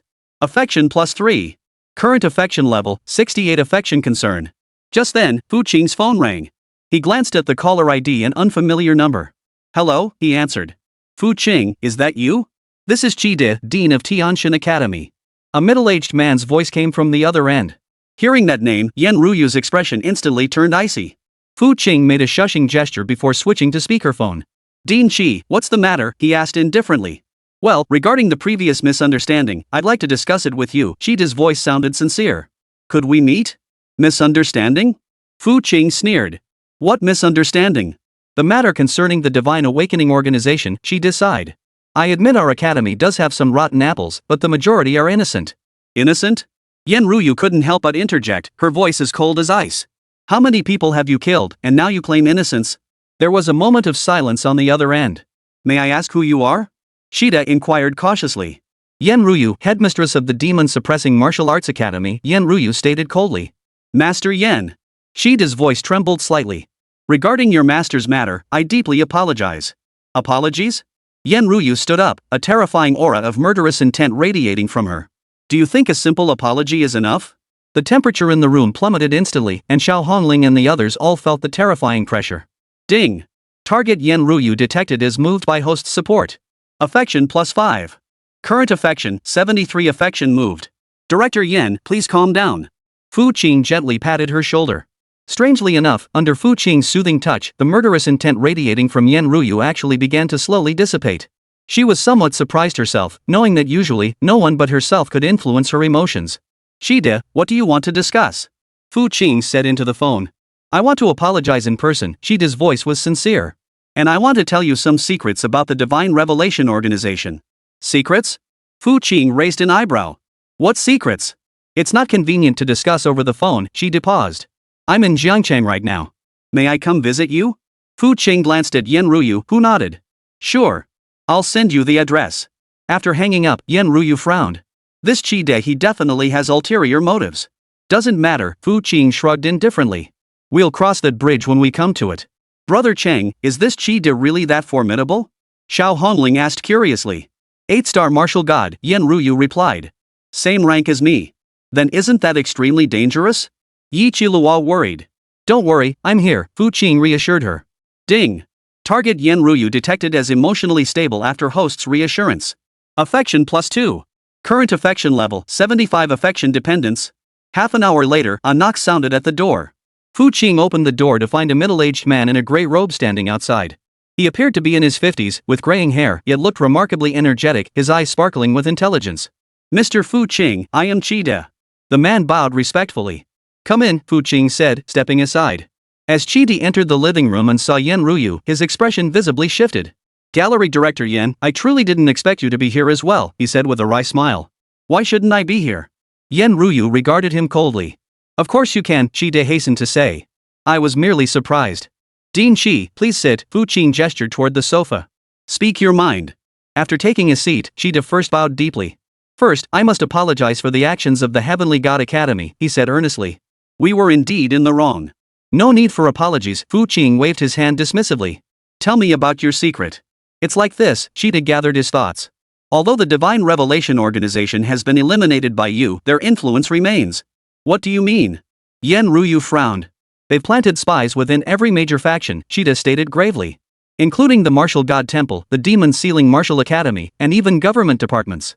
Yen Ruyu's expression darkened at this revelation. Are you certain? She pressed urgently. Absolutely, Qide nodded. I have proof. He pulled a USB drive from his pocket. This contains the complete roster of the Divine Revelation Organization, including the identities of their spies within every faction. Chapter 135, Mystery makes it all the more alluring. Fu Qing took the flash drive and casually handed it to Yen Ruyu. Take a look. Yen Ruyu took the flash drive and inserted it into her terminal to examine its contents. A few minutes later, her expression darkened considerably. Those bastards, she gritted her teeth. They've infiltrated this deeply. Director Yen, what did you find? Xiao Hongling asked curiously. 3 of my Jinmo Martial Arts Academy's elders, all members of the Divine Awakening Organization. Yen Ruyu trembled with rage. 3 elders? Yi Qilua exclaimed in surprise. That's incredibly dangerous. It is indeed dangerous, Qide nodded. That's precisely why I'm sharing this information with you. Why tell us? Fu Qing raised an eyebrow at him. Aren't you part of the Divine Awakening Organization? Qide hesitated. I was once a member of the Divine Awakening Organization, but I never participated in those cruel experiments. Then why did you join Divine Revelation? Yen Ruyu demanded coldly. To protect the students, Qide replied with a bitter smile. The Divine Awakening Organization threatened me. They said if I didn't join, they'd target the students of the Heavenly God Academy. So you just gave in? Yen Ruyu sneered. I had no choice, Qide shook his head. I'm just an educator, not a warrior. Fu Qing watched Qide, inwardly amused. This guy was just scared out of his wits after learning the Lord of the Abyss had been killed. Dean Shi, what do you intend to do now? He asked. I want to atone, Qide said earnestly. I'm willing to help you purge these spies. Why should we trust you? Yen Ruyu remained wary. Because of this. Qide pulled a blood oath from his robe. This is my blood pledge. Should I betray you, may I suffer divine retribution. Seeing the blood oath, Yen Ruyu's stance softened slightly. In the martial world, a blood oath was the most solemn vow. Those who broke it faced retribution from heaven and earth. You truly wish to aid us? She inquired. I am, Qide nodded firmly. I've already borne too many sins. I don't want to continue down this path. Ding. Detected target Yen Ruyu developing admiration for host's judgment. Affinity +3. Current affection, 78 affection admiration. Very well, Fu Qing nodded. But we must first verify the authenticity of this information. Certainly, Qi Di agreed immediately. I can take you to capture a spy to prove my sincerity. Who? Yen Ruyu inquired. Chen Guan, the deputy hall master of the martial god hall, Qi Di stated. He's one of the core members of the Divine Revelation Organization. Chen Guang? Yen Ruyu frowned. He's always made a good impression on me. Just a facade, Qi Di shook his head. Disguise is what these people excel at. When will we move? Fu Qing asked. Tonight, Qi Di replied. Chen Guang is hosting a secret gathering at the martial god temple tonight, the perfect opportunity to apprehend him. Alright, tonight it is. Fu Qing made the decision. Brother Qing, should we go too? Xiao Hongling asked excitedly. You two shouldn't come, Fu Qing shook his head. It's too dangerous. We're not afraid of danger. Yi Qilua protested. Exactly. We want to help too. Lun Yu spoke up, a rare display of initiative. Seeing the girl's eager expressions, Fu Qing felt a bit helpless. Alright then, but you must follow my commands. No problem, the four girls replied in unison. Yen Ruyu watched this heartwarming scene, a wave of warmth flooding her heart. It had been so long since she'd felt this kind of care. Ding. Target Yen Ruyu detected feeling teen warmth. Affection +2. Current affection level, 80 affection belonging. Then we'll head back to prepare, Qi Di said as he stood up. Meet at the Wuxing Temple at 8 p.m. tonight. Got it. Fu Qing nodded. After seeing Qi Di off, Yen Ruyu couldn't help but ask, do you really trust him? Half believe, Fu Qing replied calmly. But it doesn't matter. We've got nothing to lose either way. What if it's a trap? Yen Ruyu worried. A trap? Fu Qing smiled. They don't have the capability for that. Seeing Fu Qing's confident demeanor, Yen Ruyu felt an inexplicable sense of calm wash over her. This man always gave her a sense of security. Ding. Target Yen Ruyu detected feeling secure toward host. Affection +3. Current affection level, 83 affection sense of security. By the way, Curator Yen, Xiao Hongling suddenly said, why don't you stay here tonight? We'll be working together tomorrow anyway. Well, isn't that a bit awkward? Yen Ruyu hesitated. Why wouldn't it be? Yi Qilua took her hand. We're all girls, what's the harm? Exactly. More people means more safety, Sun Yanxue chimed in. Well, alright then. Yen Ruyu finally agreed. Fu Qing sat on the sofa, about to check his remaining critical hit count, when a system notification suddenly sounded in his mind. Ding. System version update in progress. Update complete. New version features as follows. 1. Critical hit acquisition condition change. When a target's affection reaches 100, the reward increases from 1 critical hit to 2. 2. New condition. For every additional multiple of 100 the target character's affection reaches, you gain 1 extra critical hit opportunity. 3. Affection growth difficulty adjustment. The higher the target's affection level, the more exponentially difficult subsequent increases become. Upon seeing this update, Fu Qing's face instantly darkened. Damn it! What kind of crappy update is this, system? He raged inwardly, only 2 critical hits for 100 affection points? This is bull. Even worse, the difficulty of increasing affection would now increase exponentially. Thinking about Yen Ruyu's current 83 affection points, how much effort would it take to gain just 17 more? Thankfully, he was practically invincible now, otherwise, he'd be furious enough to explode. Bro Qing, what's wrong? You look terrible, Xiao Hongling noticed the change in Fu Qing's expression. Nothing. Just thinking about some unpleasant things, Fu Qing replied, massaging his temples. Yi Qilua leaned closer. Worried about tonight's operation? That's nothing, Fu Qing waved it off. I was just thinking about how the cost of certain things suddenly skyrocketed. Sun Yanxue regarded him thoughtfully. Brother Qing, you always speak so mysteriously. Mystery is part of the charm, Fu Qing grinned, quickly shifting his mindset. Anyway, his critical hit count was currently at 0, no use fretting over it. With a mature woman like Yen Ruyu, affection points skyrocketed at an insane rate. Better focus on boosting Yen Ruyu's affection to 100 first. Chapter 136, Yen Ruyu's affection at 95. Just then, Yen Ruyu emerged from the kitchen carrying tea. What are you two talking about? We were discussing Brother Qing's charm points, Yi Qilua replied with a mischievous wink. Charm points? Yen Ruyu set down the teacup. Can that even be quantified? Of course it can, Xiao Hongling interjected. Brother Qing's charm is definitely off the charts. Cold Moon, rarely speaking first, chimed in, at least 99 points. Why not 100? Sun Yanxue inquired curiously. Because. Lung Yu paused, he can't handle spicy food. That's a 1-point deduction. Ha! Yi Qilua burst out laughing. Yeah, that reason is so adorable. Fu Qing was both amused and exasperated. Deducting points for not being able to handle spicy food? What kind of bizarre standard is that? Food is the foundation of life, Lang Yu said earnestly. A man who can't handle spicy food just feels like he's missing something. So you're saying if I could handle spicy food, I'd get extra points? Fu Qing's eyes twinkled. Theoretically, yes. Lang Yu nodded. Yan Ruyu listened to their conversation, a hint of amusement flickering in her eyes. Ding. Target Yan Ruyu detected being infected by the host team's relaxed atmosphere, feeling pleased. Affection +2. Current affection, 85 affection pleasure. Only 2 points? Fu Qing felt a twinge of disappointment, though it was within expectations. The system had warned that higher affinity levels became harder to increase. By the way, Director Yin, Fu Qing turned to Yan Ruyu, what are your usual hobbies? Hobbies? Yan Ruyu pondered. Does cultivation count? Besides cultivation? Reading books, studying ancient texts, Yan Ruyu replied. I'm fascinated by the cultivation methods of ancient martial artists. Ancient martial artists? Xiao Hongling's eyes lit up. Weren't the martial artists from that era exceptionally powerful? Indeed they were formidable, Yan Ruyu nodded. Ancient martial artists pursued harmony between heaven and humanity, a different path from modern practitioners who solely chase raw power. How exactly were they different? Yi Qilua asked curiously.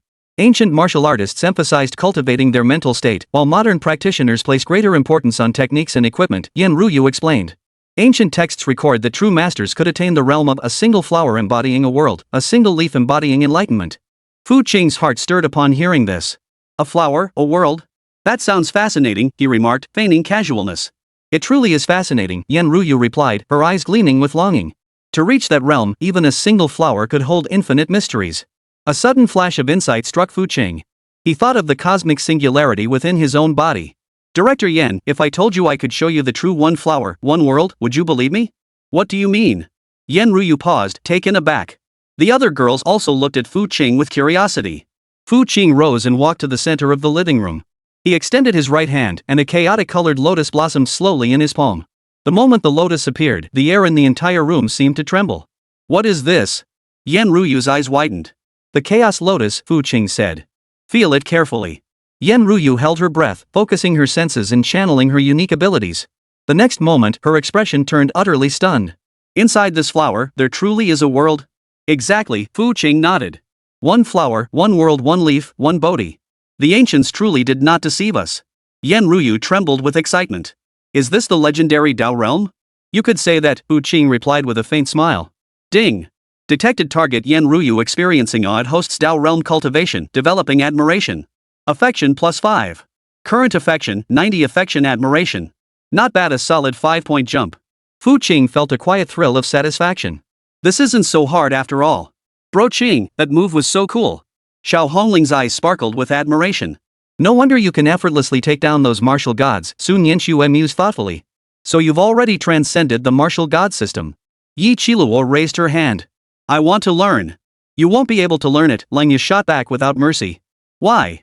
Yi Qiluo protested. Because you're too stupid, Lang Yu replied, expressionless. How am I stupid? Yi Qiluo snapped. You can't even copy math homework correctly, and you want to study Taoist arts? Lang Yu delivered the final blow. That's because Xiao Hongling's handwriting is too messy. Yi Qiluo defended herself. Hey! Why are you blaming me? Xiao Hongling protested. Ha! Watching the bickering, Yan Ruyu couldn't help but chuckle softly. Ding! Target Yan Ruyu detected being moved by the host team's harmonious atmosphere. Affection +2. Current affection, 92 affection integration. Can you guys behave yourselves? Fu Qing sighed, torn between laughter and exasperation. We are being serious, Yi Qiluo blinked innocently. Seriously arguing. You call this serious? Of course. None of us used any swear words, Xiao Hongling declared with righteous indignation. Fu Qing was speechless. These girls really had a unique way of thinking. By the way, Director Yan, Sun Yanxue suddenly interjected, what do you think of Brother Qing? What do you mean? Yan Ruyu was a bit confused. Well, as a man? Sun Yanxue asked bluntly. A faint blush flashed across Yan Ruyu's face. Well, he's quite outstanding, I suppose. Just excellent? Yi Qiluo pressed. Exceptionally outstanding, Yan Ruyu hastily corrected herself. Ding! Target Yan Ruyu has developed affection and approval towards the host. Affection +1. Current affection level, 93 affection approval. Fu Qing felt warm inside as he watched the girls help him boost his popularity. Though the increase was slow, it was better than nothing. Asking like that will make Director Yan feel awkward, Fu Qing interjected to smooth things over. What's there to be embarrassed about? Xiao Hongling said bluntly. We just want to know if Curator Yan has feelings for you. Hongling. Soon Yanxue shot her a glare. What's wrong? Just telling the truth, Xiao Hongling shrugged. Yan Ruyu's face flushed even redder. You girls, how dare you ask such things? Because we care about Brother Qing's future, Yi Qilua declared solemnly. Exactly. Brother Cheng is so outstanding, he shouldn't be taken by an outsider. Lung Yu agreed, which was rare. To them, Yan Ruyu wasn't in the same league, so they shifted their attitude, letting go of some of their jealousy. Fu Qing felt his face burning. Enough already, stop talking nonsense. We're just stating the facts, the four girls declared in unison. Yan Ruyu watched the scene unfold, her mood lifting considerably. Ding! Target Yan Ruyu detected experiencing familial warmth. Affection +2. Current affection, 95 affection warmth. 95. Fu Qing perked up. Just 5 more points and it would hit 100. Chapter 137, The Mantis Stalking the Cicada. It's about time, he glanced at his watch. Let's get ready. We're heading to the martial god temple soon. Brother Qing, should we use camouflage? Xiao Hongling asked. Of course we should, Fu Qing nodded. Omniscient Mimicry Core, activate. A flash of chaotic light enveloped them, transforming all 5 of their appearances. Fu Qing transformed into a man in his 30s, while Xiao Hongling and the others became young women in their 20s. What identities are we assuming this time? Yi Qilua inquired curiously. Wandering martial artists, Fu Qing replied. It explains why we're skilled but lack any background. What about me? Yan Ruyu pointed at herself. You remain yourself. No need for disguise, Fu Qing said. Your identity poses no issue. But then people will suspect our relationship, Yan Ruyu worried. Just say we're temporary hires, Fu Qing pondered. You paid us for our help. That's a good idea, Yan Ruyu nodded. Just then, Fu Qing's phone rang. Dean Shi, he answered. Mr. Fu, I have bad news, Shida's voice sounded urgent. Chen Guang has started his operation early. What do you mean? They're going after a key target tonight. If they succeed, the Divine Awakening Organization's plan will be reactivated. Fu Qing's expression darkened. Who is the target? The Holy Maiden of the Martial God Temple Lin Ruoxue. The Holy Maiden of the Martial God Temple? Fu Qing paused, what's her background? Lin Ruoxue, 19 years old, a peak 6th tier martial artist possessing the SSS grade ability Purifying Holy Light, Shide explained rapidly over the phone. More crucially, her bloodline is exceptionally unique, the perfect sacrificial offering the Divine Awakening Organization has long coveted. The other Divine Awakening organizations still don't know about, the Lord of the Abyss's surrender. Fu Qing's heart stirred. An SSS grade ability? A peak 6th tier martial artist at 19? This girl definitely meets the binding criteria. Where is she now? In the restricted area behind the Martial God Temple, undergoing secluded cultivation, Shida replied. Chen Guang and the others plan to strike tonight, when her defenses are weakest during her training. We're heading there immediately. Fu Qing hung up the call. What's wrong? Yan Ruyu asked with concern. Someone's targeting the Martial God Temple's sacred maiden, Fu Qing explained briefly. Lin Ruoxue? Yan Ruyu's expression darkened. She's the future heir of the Martial God Temple. If anything happens to her? What then? Yi Qilua inquired curiously. The Martial God Temple would go berserk, Yan Ruyu said gravely. The entire Xia Kingdom would be plunged into a bloodbath. Then let's hurry and save her. Xiao Hongling urged. No rush, Fu Qing waved her hand. Let me think first. He calculated silently, if he could save this Lin Ruoxue, perhaps he could bind her directly. Plus, it would earn him some brownie points with Yan Ruyu. Brother Qing, what are you thinking? Sun Yanxue noticed his expression. I'm wondering if this might be a trap, Fu Qing replied. Although Qide has joined our side, we can't fully trust him. You mean he might be deceiving us? Yan Ruyu frowned. Not deceiving, but he might be withholding information, Fu Qing analyzed. For instance, he hasn't clarified how many men Chen Guang has or what their capabilities are. Then what should we do? Lung Yu asked. We'll cross that bridge when we come to it. Fu Qing stood up. Whether it's a trap or not, we have to go. After all, lives are at stake. Ding. Target Yan Ruyu has detected alignment with the host's sense of justice. Affinity +1. Current affinity, 96 affection identification. Only 4 points left to reach 100. Fu Qing felt a surge of quiet joy. He casually tore open a rift in the void and stepped through with the women in tow. The group soon arrived at the Martial God Hall. The Martial God Hall's architecture was simple yet elegant, exuding an otherworldly aura. Where's Dean Qi? Xiao Hongling scanned the surroundings. He should be over there, Fu Qing pointed to a corner beside the mountain gate. Sure enough, Shida was waiting for them, concealed in the shadows. Mr. Fu, you finally arrived. Shida hurried forward to greet them. What's the situation? Fu Qing inquired. Chen Guang has already led his men into the mountains, about 10 of them, all at least 5-star martial gods in strength, Shi Dijing reported. 10 5-star martial gods? Yan Ruyu was taken aback. That's an exaggerated force. The Divine Awakening Organization's resources run deeper than we imagined, Shi Di said with a bitter smile. And they've brought some specialized equipment. What kind of equipment? Fu Qing inquired. Sealing spirit array discs, Shi Di explained. They can temporarily seal a martial artist's abilities. Even someone like Lin Ruoxue, who's at the peak of the 6th tier, would only be able to fight at the level of an ordinary person if her abilities were sealed. How underhanded! Yi Qilihua exclaimed indignantly. No choice. Those people will resort to any means to get her, Shi Di shook his head. Fu Qing sneered inwardly.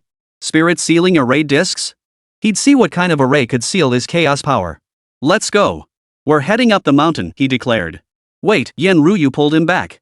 The Martial God Hall has patrols. We'll be spotted if we go in like this. Then what should we do? Sun Yanxue asked. I have a guest token from the Martial God Hall. Yan Ruyu produced a jade token. It can get us inside. Guest? Fu Qing raised an eyebrow. The headmaster of the Demon Sealing Martial Arts Hall is also a guest of the Martial God Hall? What's so strange about that? Yan Ruyu replied matter-of-factly. The 3 great martial arts sanctuaries collaborate extensively. Serving as guest scholars for each other is perfectly normal. Learn something new, Fu Qing nodded. The group passed through the mountain gate without incident and headed toward the forbidden area at the rear of the mountain. The rear mountain of the Martial God Temple was profoundly quiet. Moonlight filtered through the leaves, casting mottled patterns of light and shadow upon the ground. Where is Lin Ruoxue secluded? Fu Qing asked Shi Di in a hushed voice. The Enlightenment platform atop the highest peak in the rear mountains, Shi Di pointed toward a distant summit. Natural spiritual energy converges there, making it an ideal place for cultivation. That high? Xiao Hongling looked up at the peak. No problem, we can fly, Yi Qilihua offered. No, flying makes us too conspicuous. We'll be spotted easily, Yan Ruyu shook her head. We'll take the mountain path. How long will that take? Yi Qilihua asked, sounding reluctant. About half an hour, Yan Ruyu estimated. That's manageable, Yi Qilihua sighed in relief. Just then, a series of hurried footsteps echoed from ahead. Someone's coming, Long Yu said alertly. The group quickly hid behind a large boulder. Soon, a group of black-clad figures emerged from the forest, moving swiftly toward the mountaintop. It's Chen Guang and his men, Shi Di whispered. Fu Qing counted 12 men in total, led by a burly middle-aged man with a sinister glint in his eyes. Chapter 138, The Spirit Sealing Formation. Is that Chen Guang? He asked. That's right, Shi Di nodded. 5-star Martial God, Deputy Hall Master of the Martial God Hall. What about the others? All elite fighters from the Divine Awakening Organization. The lowest ranked among them is a 4-star Martial God, Shi Di replied. Fu Qing observed the group's equipment and noticed each carried a peculiar array disc. Follow them, he signaled. The group quietly trailed behind the black-clad figures, making their way toward the mountain peak. 20 minutes later, they arrived near the Enlightenment platform.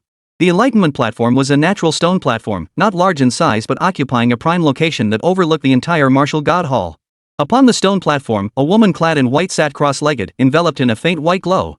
Even from dozens of meters away, Fu Qing could sense that pure aura. Ding! Target meeting binding conditions detected. Target, Lin Ruoxue. Appearance, 99 points. Ability, peak 6th tier martial artist. Bind? She's truly exceptional. Fu Qing's heart leapt with delight. Confirm binding. Ding! Binding successful. Target, Lin Ruoxue, initial affinity, 0 stranger. She's truly a beauty, Xiao Hongling sighed. Duh, how could the sacred maiden of the Martial God Temple not be beautiful? Yi Qilihua scoffed. Keep your voices down, Yan Ruyu reminded them. At that moment, Chen Guang and his group also arrived near the Enlightenment platform. They spread out, encircling the Enlightenment platform. Proceed according to plan, Chen Guang ordered in a low voice. 12 figures simultaneously drew out their array discs, beginning to set up the Spirit Sealing Grand Array. Soon, a massive formation enveloped the entire Enlightenment platform. Lin Ruoxue, who had been cultivating, seemed to sense something amiss and opened her eyes. Who's there? She stood up, scanning her surroundings warily. Holy Maiden Lin, it's been a while. Chen Guang emerged from the shadows, his face bearing a false smile. Deputy Hall Master Chen? Lin Ruoxue frowned. What brings you here? To visit you, of course, Chen Guang chuckled.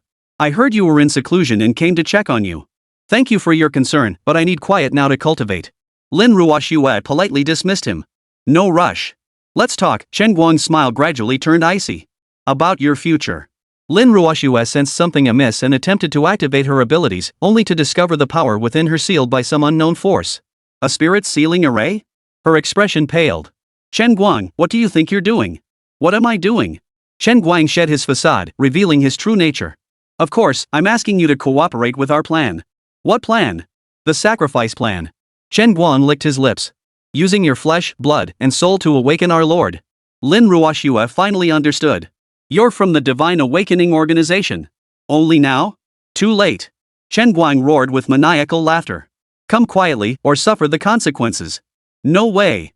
Lin Ruoxue gritted her teeth. You have no choice. Chen Guang waved his hand. Attack! 11 black-clad figures lunged toward Lin Ruoxue simultaneously. Just then, a voice boomed from above. Who gave you permission to touch my people? Fu Qing, the timing master, descended from the sky, landing steadily on the Enlightenment platform. The 12 Divine Awakening Organization members instantly grew alert. Chen Guang's expression darkened. Who are you? How dare you interfere with our affairs? Who I am is irrelevant, Fu Qing said calmly. What matters is that you've provoked someone you shouldn't have.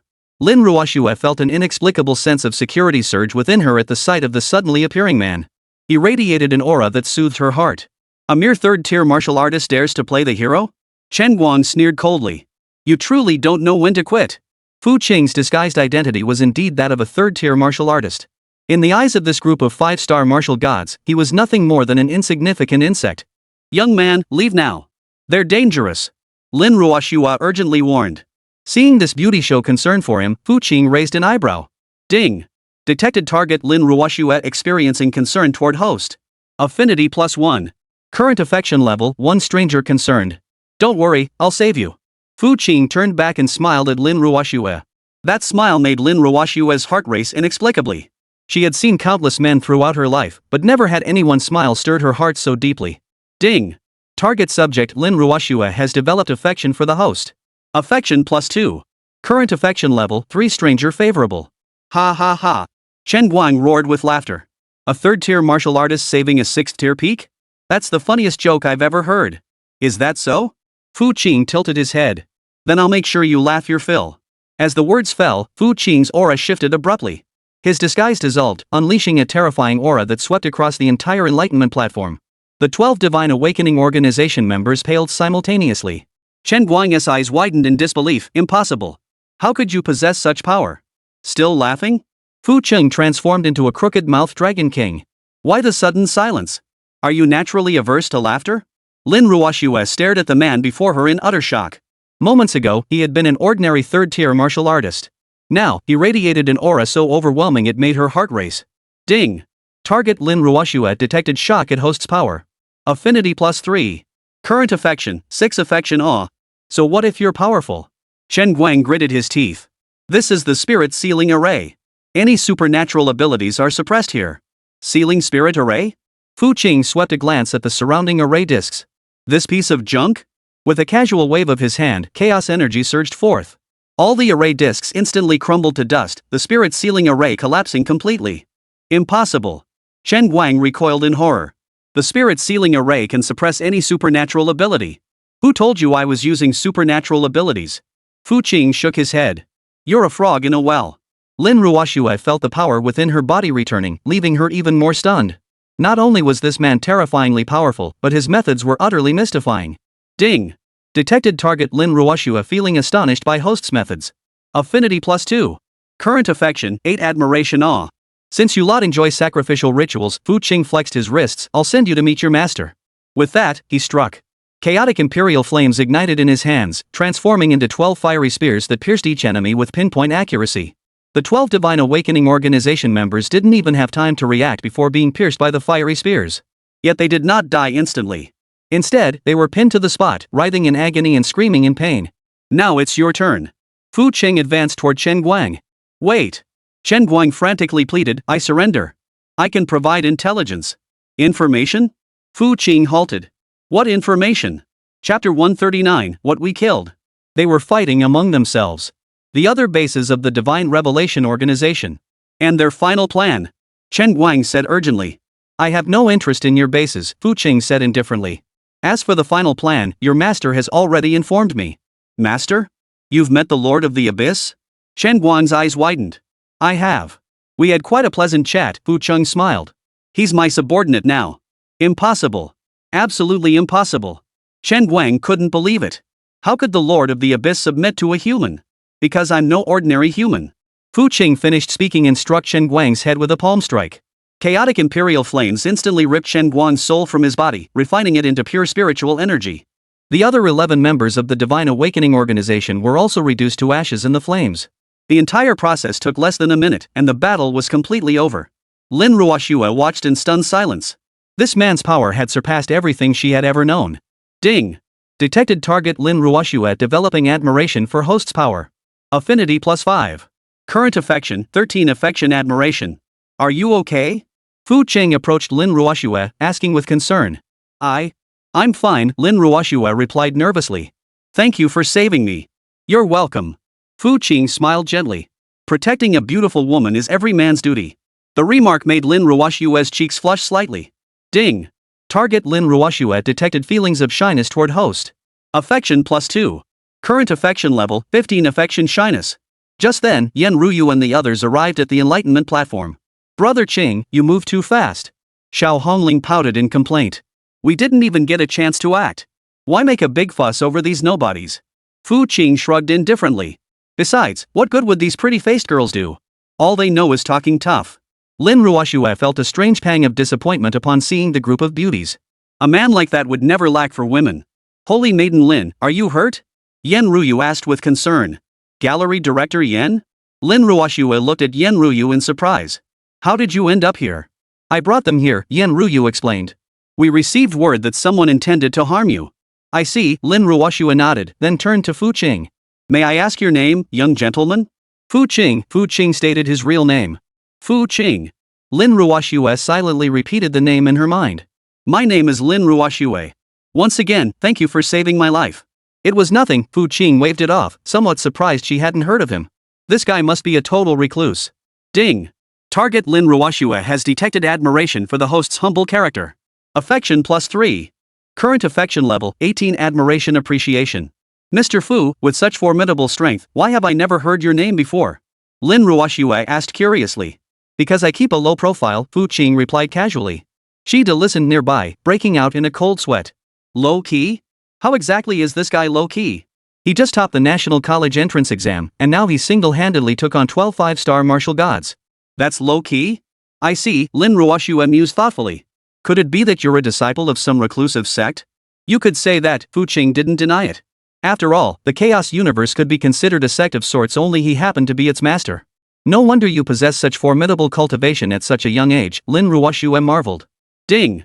Target Lin Ruoxue has detected curiosity about the host's identity. Affinity +2. Current affection 20 affection curiosity. Holy Maiden Lin, the crisis is over. We should depart now, Yan Ruyu reminded her. Wait, Lin Ruoxue hurriedly interjected. Mr. Fu, might you leave your contact information? I wish to properly thank you. Contact information? Fu Qing raised an eyebrow. Well, if you don't mind, Lin Ruoxue said shyly. Ding! Target Lin Ruoxue has proactively requested contact information. Affection +3. Current affection 23 affection initiative. Certainly. Fu Qing gave her his phone number. Lin Ruoxue wrote it down carefully before saying, Mr. Fu, if the opportunity arises, I'd like to invite you to visit the Martial God Temple. I'll come if I have the time. Fu Qing nodded. Then it's settled. A flicker of joy passed through Lin Ruoxue's eyes. Ding! Target Lin Ruoxue detected as pleased after receiving commitment. Affection +2. Current affection level 25 affection pleasure. Xiao Hongling and the others watched from the sidelines, feeling a bit uneasy inside. Lin Ruoxue was undeniably beautiful, and as the holy maiden of the martial god hall, her status was undeniably high. Most crucially, she clearly had feelings for Brother Qing. Brother Qing, let's go, Sun Yanxue said. All right. Fu Qing nodded, then addressed Lin Ruoxue, we'll be going now. Take care of yourself. Yes, take care of yourself too, Lin Ruoxue replied reluctantly.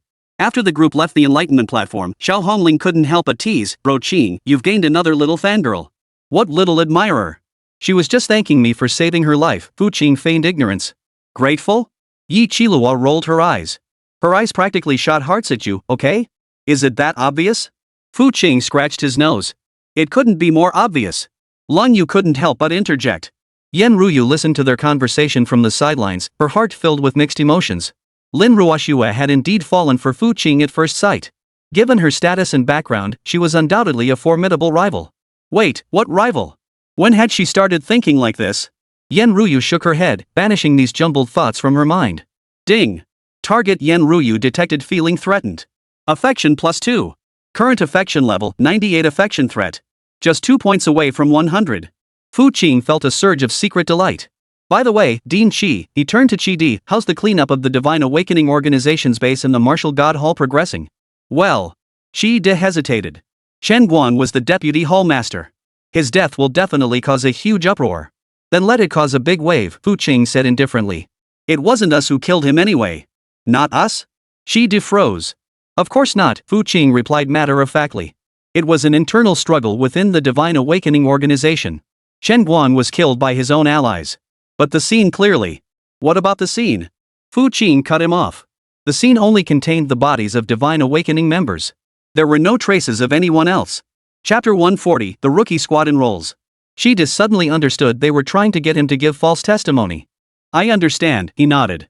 It was indeed an internal struggle within the Divine Awakening Organization. That's correct. Fu Cheng patted his shoulder with satisfaction. Just then, hurried footsteps echoed from the distance. Someone's coming. Lang Yu warned sharply. Soon, a patrol squad from the Martial God Temple arrived at the scene. Leading them was a 7th-tier martial artist whose expression darkened upon seeing the bodies strewn across the ground. What happened here? He demanded sharply. Qi Di hurried forward to explain. It was an internal conflict among the Divine Awakening Organization.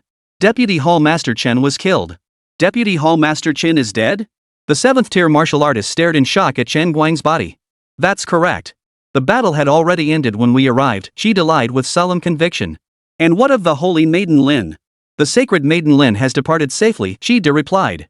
The 7th-tier martial artist breathed a sigh of relief before beginning to examine the scene.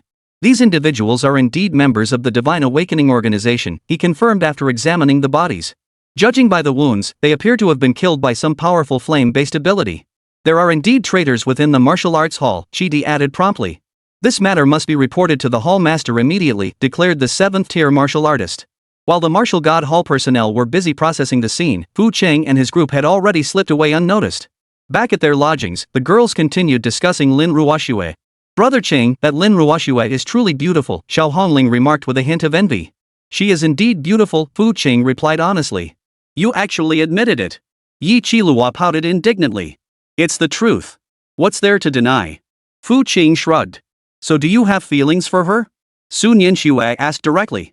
What kind of feelings? Fu Qing feigned ignorance. You know what kind of feelings, the four girls chimed in unison. Yen Ruyu listened from the side, feeling inexplicably tense. She realized she cared deeply about Fu Qing's response. Ding. Detected target Yen Ruyu anticipating host's response. Affection +1. Current affection level 99 affection anticipation. 99. Just one more point to go. Fu Qing felt a surge of excitement inside but maintained his calm exterior. She's definitely a good person, but we're not close enough yet to talk about any feelings. This answer eased the girl's mind slightly. Upon hearing the words "we're not that close yet," Yen Ruyu felt an inexplicable pang of disappointment. It seemed he genuinely liked Lin Ruoxue, it just needed time. Alright, that's all for today. He stood up. Everyone get some rest early, we have to report to Demon Suppressing University tomorrow. Brother Cheng is right, Su Nianxue nodded. Tomorrow marks a fresh start. Meanwhile, at the Martial God Hall, Lin Ruoxue sat in her room, staring blankly at the number on her phone. For the first time in her life, she felt such a strong attraction to a man. This sensation left her both exhilarated and unsettled. Fu Qing. She murmured the name softly, a faint smile curving her lips. Tomorrow, she would definitely send him a message. The day of enrollment arrived swiftly. Fu Qing took out the omnimorphic core and began altering his face in the mirror. Minutes later, the mirror reflected an ordinary boy 5 feet 9 inches, unremarkable features, and an unassuming demeanor. Bro Qing, that's a bit of a drastic change, huh? Xiao Hongling stared at the little Qing in the mirror, barely recognizing him. Keep a low profile, Fu Qing said, satisfied with his new look. Remember, starting today, I'm Xiao Chang. What about us? Yi Qilua asked. You two need to change too. Fu Qing waved his hand, unleashing the power of the omniscient mimic. Xiao Hong, Xiao Yi, Xiao Shui, Xiao Yu, these are your new identities. Several flashes of light later, the four peerless beauties instantly transformed into ordinary girls with delicate, charming features. Ugh, I'm just another random passerby again. Xiao Hongling pouted at her reflection. This way you won't attract attention, Fu Qing patted her shoulder. Trust me, this is absolutely the wise choice. Yen Ruyu watched this miraculous transformation unfold beside them, utterly stunned. Ding. Detected target Yen Ruyu experiencing renewed shock at host's abilities. However, affinity has reached critical threshold and cannot increase further. Notice, current affection level 99. Special event required to reach 100. Director Yen, please cooperate with our act. Fu Qing turned to Yen Ruyu. Of course, no problem. Yen Ruyu nodded. I'll pretend I don't know you. Then let's proceed. Demon Suppression University stood at the heart of Demon City, its vast grounds adorned with buildings of ancient grandeur. The entrance was bustling with crowds of new students and parents arriving for registration. Wow, so many people, Xiao Hong exclaimed. Duh, this is one of the 3 great martial arts sanctuaries, Xiao Yu replied nonchalantly. Just then, a voice called out from behind them. Xiao Qing? Is it really you? They turned to see a familiar figure, Xia Qingcheng. Qing Chang? What are you doing here? Xiao Qing feigned surprise. I changed my mind at the last minute and decided to come to Demon Ceiling University, Xia Qingcheng walked over. Never expected to run into you all here. What a coincidence, Xiao Qing chuckled. Xia Qingcheng studied the group, feeling they'd somehow grown less attractive. You all look a bit different? Probably just the new clothes, Xiao Shui offered casually. Just as they were chatting, commotion suddenly erupted at the school gate. Look! Director Yen is here. Oh my god, an 8-star martial god personally welcoming the freshmen? Director Yen is so beautiful. The crowd instinctively parted to make way as Yen Ruyu walked slowly toward them. Dressed in a flowing white gown, she radiated an otherworldly grace, her beauty beyond compare. Welcome to Demon Suppression University, freshman, Yen Ruyu's voice rang out, clear and melodious. I am your chancellor, Yen Ruyu. Principal? Xia Qingcheng froze. Director Yen also serves as principal? Demon Suppression University was originally founded by the Demon Suppression Martial Arts Academy, explained Xiao Yi Chiluo. Yen Ruyu's gaze swept across the crowd. When it landed on Xiao Qing and the others, a hint of amusement flickered in her eyes before quickly fading. New student registration will now begin. Please line up in an orderly fashion. While queuing, Xia Qingcheng kept observing Xiao Qing and the others. Xiao Qing, are you guys hiding something from me? She suddenly asked. What could it be? Xiao Qing feigned ignorance. It's just. I feel like you've all changed so much, Xia Qingcheng frowned. Especially you, Xiao Qing. You feel completely different to me now. Maybe it's just the environment changing people, Xiao Qing replied casually. Finally, it was their turn to register. Name, the teacher in charge of registration asked. Xiao Qing. Major? Combat. Ability level? Early Stage 1. Chapter 141, Cooking. The teacher glanced up at him, a hint of doubt in her eyes. Early Stage 1? Are you sure? I'm sure. Xiao Qing nodded. Then how did you pass the entrance exam? The teacher looked even more puzzled. Just got lucky, Xiao Qing shrugged.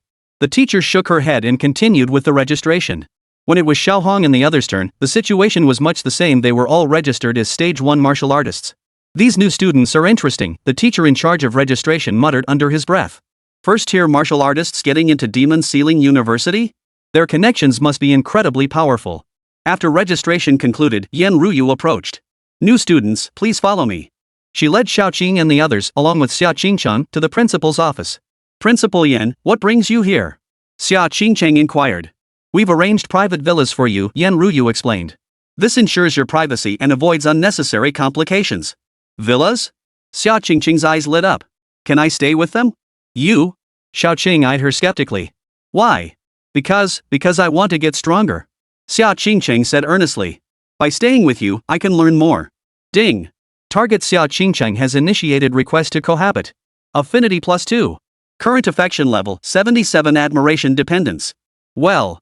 Xiao Qing deliberately hesitated. Please.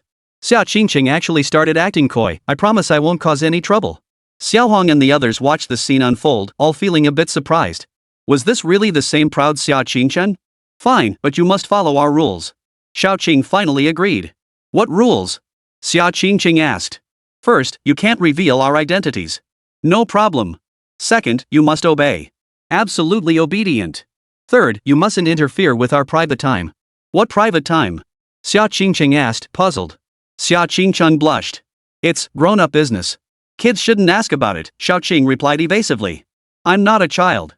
Xia Qingcheng protested. In our eyes, you still are, Xiao Shui said coolly. Xia Qingcheng? They're all the same age, aren't they? What's so different about them? Alright, cut it out. Yen Ruyu interrupted their exchange. I'll show you the dorms. The group followed Yen Ruyu to the villa area at the back of the school. The surroundings were picturesque, with each villa boasting its own private gate and courtyard, ensuring excellent privacy. This one is yours, Yen Ruyu said, pointing to a 3-story building. Wow, it's huge. Xiao Hong excitedly ran inside to explore. The first floor has the living room and kitchen, the second floor has the bedrooms, and the third floor is the cultivation room, Yan Ruyu explained. A cultivation room? Xia Qingcheng inquired curiously. It's a dedicated space for cultivation.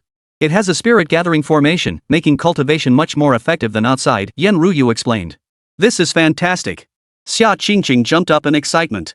After touring the villa, Yan Ruyu prepared to leave. Principal Yan, are you free tonight? Xiaoqing suddenly asked. Tonight? Yan Ruyu paused. Is there something? I'd like to treat you to dinner to thank you for your kindness, Xiaoqing said. Well, isn't that a bit awkward? Yan Ruyu hesitated. Why wouldn't it be? Just think of it as a friendly dinner, Xiaoqing smiled. Well, alright then. Yan Ruyu finally agreed. Ding.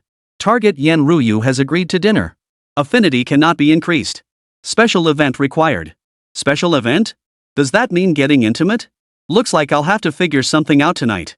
Xiaoqing silently schemed to herself. Xia Qingcheng watched the two interact from the side, sensing an undeniably ambiguous atmosphere. You two, aren't you on a date? She whispered. What dating? Xiaoqing shot her a glare. It's a pure teacher-student relationship, got it? Teacher-student relationship? Xia Qingcheng grew even more confused. Isn't she the principal? How did she become your teacher? She's also my mentor, Xiaoqing clarified. Mentor? Xia Qingcheng felt her brain was struggling to process it all. Why were these people's relationships so complicated? Don't overthink it. Just focus on your cultivation. Xiao Xue patted her shoulder. Oh, and we're going out for dinner tonight. You can stay home and practice, Xiaoqing told Xia Qingcheng. Why not take me? Xiaoqing asked, sounding a bit put out. Because it's an adults-only gathering, Xiao Yi chuckled. I'm an adult too. Xia Qingcheng protested. You're still young, Xiao Yu said indifferently. Xia Qingcheng. Why did she feel so left out? But thinking about getting to stay in such a beautiful villa and learn from these mysterious masters, she decided not to dwell on it. Then go ahead, she said obediently. I'll wait for you at home. That's more like it, Xiaoqing nodded with satisfaction. Yan Ruyu watched the scene unfold, a complex feeling stirring within her. This family-like warmth was something she had never experienced before. Night fell over the city, and at the most exclusive restaurant in the metropolis Tianxian Pavilion. Fu Qing had resumed his true form, dressed in black casual wear, his aura commanding attention. Xiao Hongling and the others had also returned to their original forms, each as beautiful as celestial beings. Brother Qing, do you think Principal Yan will come? Xiao Hongling asked anxiously. Don't worry, she will be here, Fu Qing glanced at his watch. She should be arriving soon. No sooner had he spoken than a figure appeared at the restaurant entrance. Yan Ruyu, now dressed in a light blue gown with her long hair cascading over her shoulders, entered with such radiant beauty that the entire restaurant fell silent. Principal Yan, over here. Fu Qing stood up and waved. Yan Ruyu approached. Upon seeing Fu Qing restored to his true appearance, a flicker of astonishment crossed her eyes. You've all returned to your true selves, she asked as she sat down. We only need to disguise ourselves in front of outsiders. Among friends, we should always be sincere, Fu Qing replied with a smile. Friends? Yan Ruyu murmured the word softly. What? Don't you want to be friends? Fu Qing raised an eyebrow. No, it's been so long since anyone called me that. Yan Ruyu sighed softly. Why? Sun Yanxue asked curiously. Because of my status, Yan Ruyu replied with a bitter smile. 8-star martial god, head of the demon-suppressing martial arts academy, chancellor of demon-suppressing university. These titles make it difficult for me to form genuine friendships. And now? Fu Qing inquired. Now? Yan Ruyu looked at him. I hope we can become true friends. Of course. Fu Qing raised his wine glass. Here's to friendship. The group raised their glasses together, the atmosphere lightening into cheerful camaraderie. By the way, Principal Yan, what do you usually do? Yi Qiluo inquired. Besides handling matters at the school and martial arts academy, I practice cultivation, Yan Ruyu replied. No other hobbies? Xiao Hongling pressed. Hobbies. Yan Ruyu pondered. I enjoy cooking, but I rarely get the chance. Chapter 142, what are we? Then how about making us a late-night snack when we get back tonight? Fu Qing suddenly suggested. Late-night snack? Yan Ruyu paused in surprise. Just wanted to taste your cooking, Fu Qing smiled. Yesterday's meal was truly amazing. Well, okay. Yan Ruyu agreed. Lung Yu watched their interaction from the sidelines, her feelings growing complicated. She could sense that Yan Ruyu's feelings for Fu Qing went beyond mere admiration. And Fu Qing seemed to harbor a certain fondness for this beautiful principal as well. Brother Qing, are you about to gain another new sister? She asked softly. What new sister? Fu Qing feigned ignorance. Stop pretending. We can all see it, Sun Yanxue chimed in. Principal Yan clearly has feelings for you. Interested? Fu Qing raised an eyebrow. You're reading too much into it. Overthinking? Xiao Hongling rolled her eyes. Her eyes practically shoot hearts when she looks at you, okay? Yan Ruyu blushed upon overhearing their conversation. Stop saying things like that. I just see him as a friend, she explained. Friends? Yi Qilua smirked. What kind of friends need to explain things with such a flushed face? I'm not blushing. Yan Ruyu hastily denied. You are blushing right now, Lung Yu added another jab. Yan Ruyu flushed even deeper. Alright, stop teasing her. Fu Qing stepped in to smooth things over. Principal Yan has a thin skin. Who's thin-skinned? Yan Ruyu retorted indignantly. This palace is an 8-star martial god. Even an 8-star martial god blushes, Fu Qing chuckled. It shows you still possess your feminine nature. Those words made Yan Ruyu's heart race. After dinner, the group returned to the villa together. Xia Qingchun was cultivating in the living room. Spotting them return, she hurriedly stood up. You're back? She looked surprised to see Yan Ruyu returning with them. Principal Yan came too? Yes, to make some late-night snacks, Yan Ruyu replied. Late-night snack? Xia Qingqing's eyes lit up. Can I join in? Of course, Yan Ruyu smiled. The group headed to the kitchen, where Yan Ruyu began bustling about. Her movements were skilled and graceful, as if performing an art. Principal Yan, do you need any help? Fu Qing approached and asked. No need. You can wait in the living room, Yan Ruyu replied. Then I'll keep you company, Fu Qing replied, staying by her side. Aren't you bored? Yan Ruyu asked. Why would I? Watching a beauty cook is a pleasure, Fu Qing chuckled. Yan Ruyu's face flushed again. You, don't say things like that. What? Speaking the truth? Fu Qing teased her deliberately. You're such a little rascal, Yan Ruyu pouted. Principal Yan, why don't you stay here tonight, he suddenly suggested. Stay here? Yan Ruyu's hand trembled, nearly slicing her finger. There are plenty of rooms anyway, and it'll be more convenient for us to go to school together tomorrow, Fu Qing explained. But isn't that a bit awkward? Yan Ruyu hesitated. What's wrong with it? We're all friends, Fu Qing said. The girls in the living room perked up at his words. Brother Qing is making a move on Principal Yan?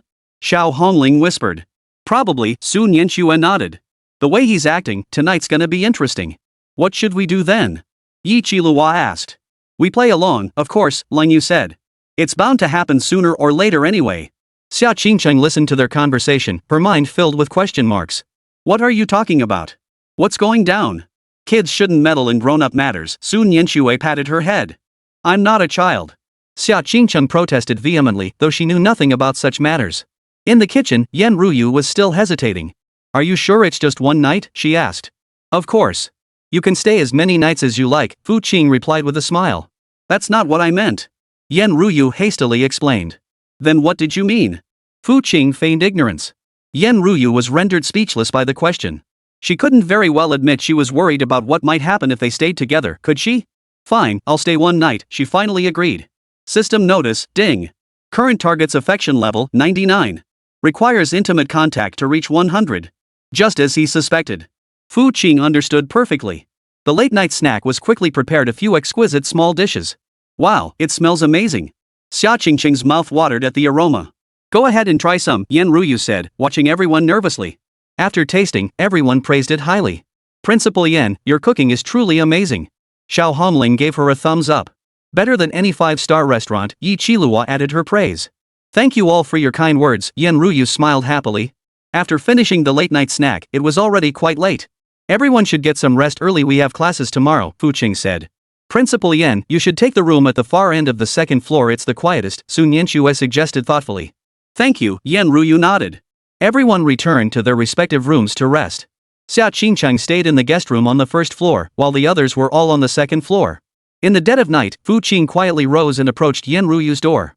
He knocked softly. Who is it? Yan Ruyu's voice came from inside. It's me, Fu Qing replied. So late at night, what is it? Yan Ruyu asked. Open the door and speak. After a moment, the door opened. Yan Ruyu stood in a white nightgown, her long hair cascading over her shoulders, a sight so beautiful it stirred the heart.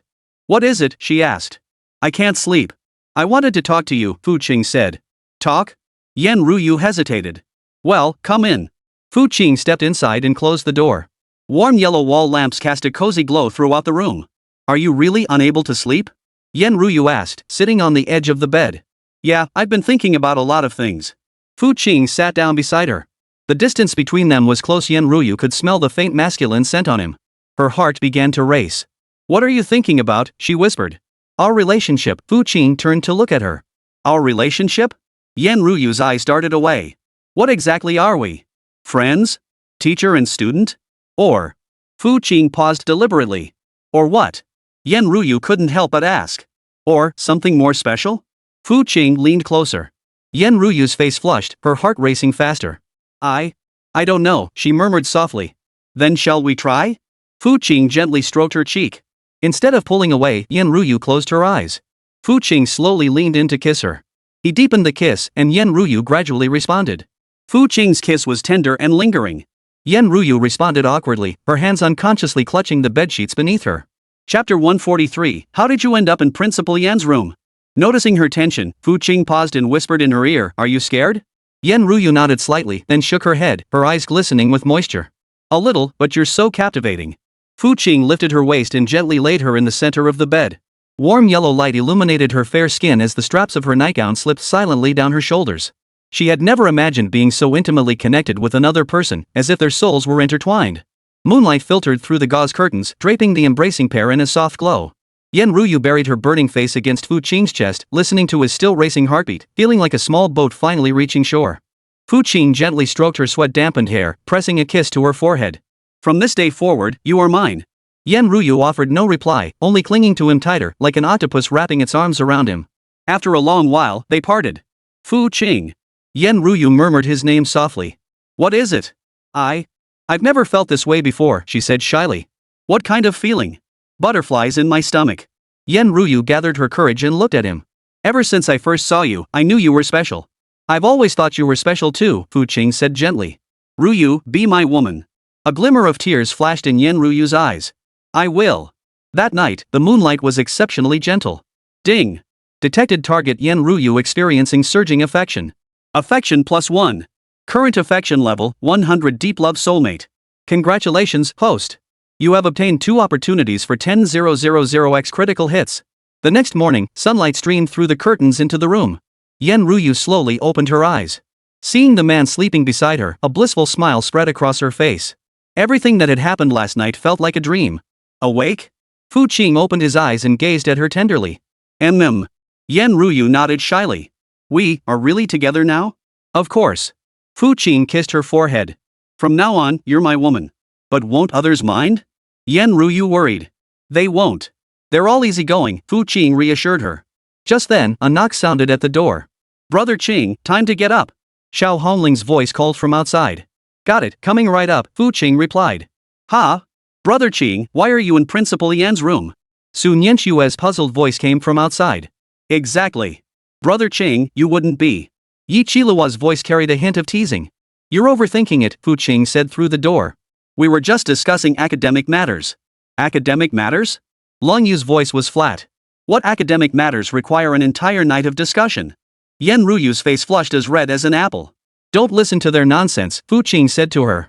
Get up, or we'll be late for class. The two hurriedly dressed and opened the door. 4 girls stood outside, all staring at them with meaningful looks. Brother Qing, Principal Yan, did you sleep well last night?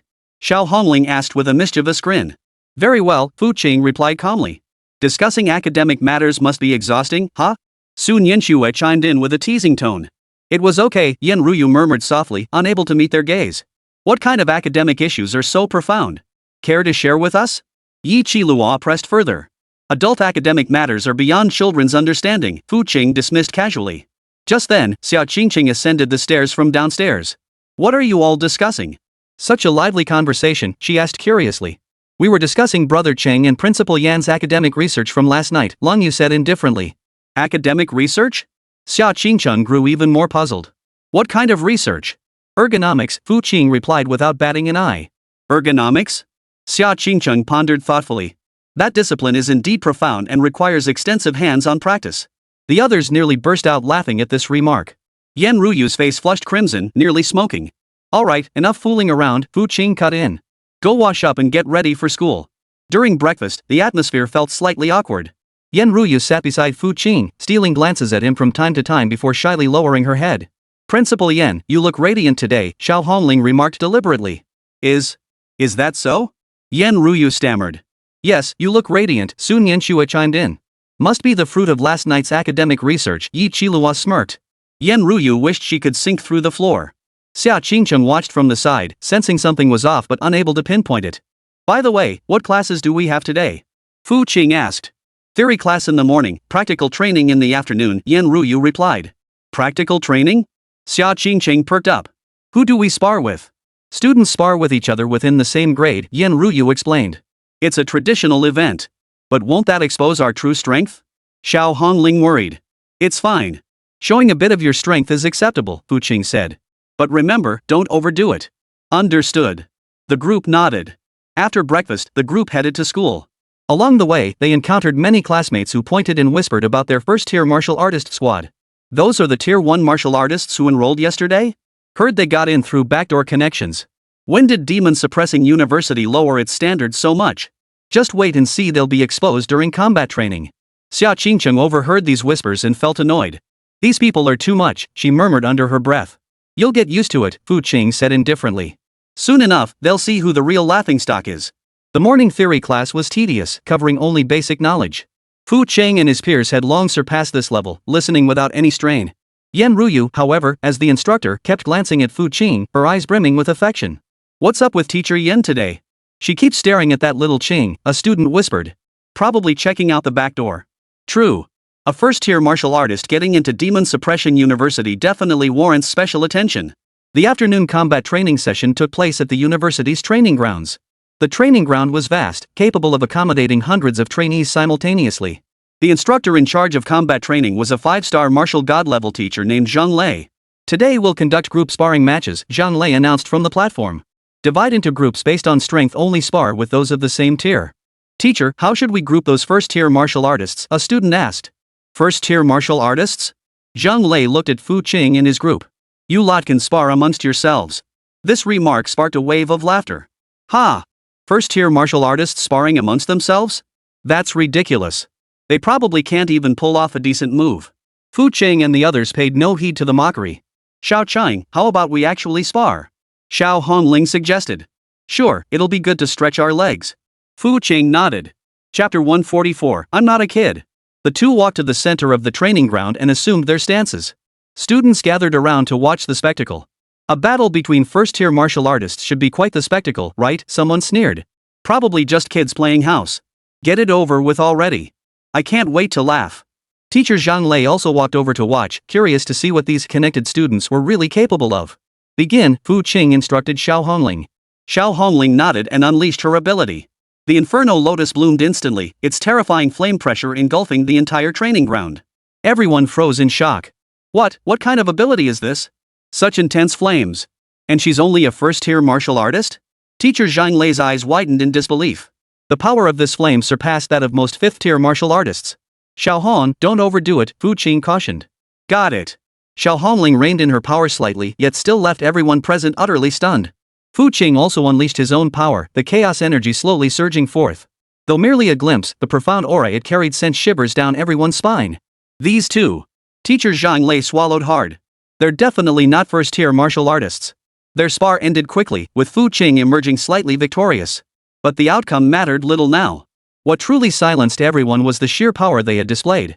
Does anyone still think we're just connected? Fu Qing surveyed the crowd, asking calmly. No one dared to answer. The students who had mocked them moments ago now wished the ground would swallow them whole. Xiao Qing, Xiao Hong, your skills. Teacher Zhang Lei approached, his voice trembling slightly. Not bad, Fu Qing replied casually. Not bad? Teacher Zhang Lei nearly choked on his own blood. That's passable? Then what about his own 5-star martial arts prowess? Xiao Qing, what tier is your strength? Zhang Lei stepped in front of Fu Qing and asked in a hushed voice. First tier. We're all first tier, Fu Qing shrugged. You think I'm stupid? Zhang Lei glared. A first-tier martial artist can unleash power of this caliber? Natural talent, Fu Qing shrugged. Exceptionally gifted? Zhang Lei nearly laughed in anger. This isn't exceptional talent, it's clearly. Teacher Zhang. Yan Ruyu suddenly appeared on the training ground, cutting Zhang Lei off. They truly are first-tier martial artists. Principal? Zhang Lei froze. I personally tested their ranks, Yan Ruyu stated. They simply possess unique talents. Unique to this extent? Zhang Lei remains skeptical. Are you questioning my judgment? Yan Ruyu frowned. Not at all, Zhang Lei hastily waved his hands. Continue with the lesson, Yen Ruyu said, turning to leave. Principal Yen, Fu Qing called after her, how about you give us some guidance too? Yen Ruyu paused in her steps. What would you like me to guide you on? Practical techniques, Fu Qing smiled. As you saw in my earlier performance, there's still much room for improvement. Is that so? Yen Ruyu turned back. Then tell me where exactly are the shortcomings? For example. Fu Qing leaned closer to her, the techniques we learned last night I'm still not proficient enough.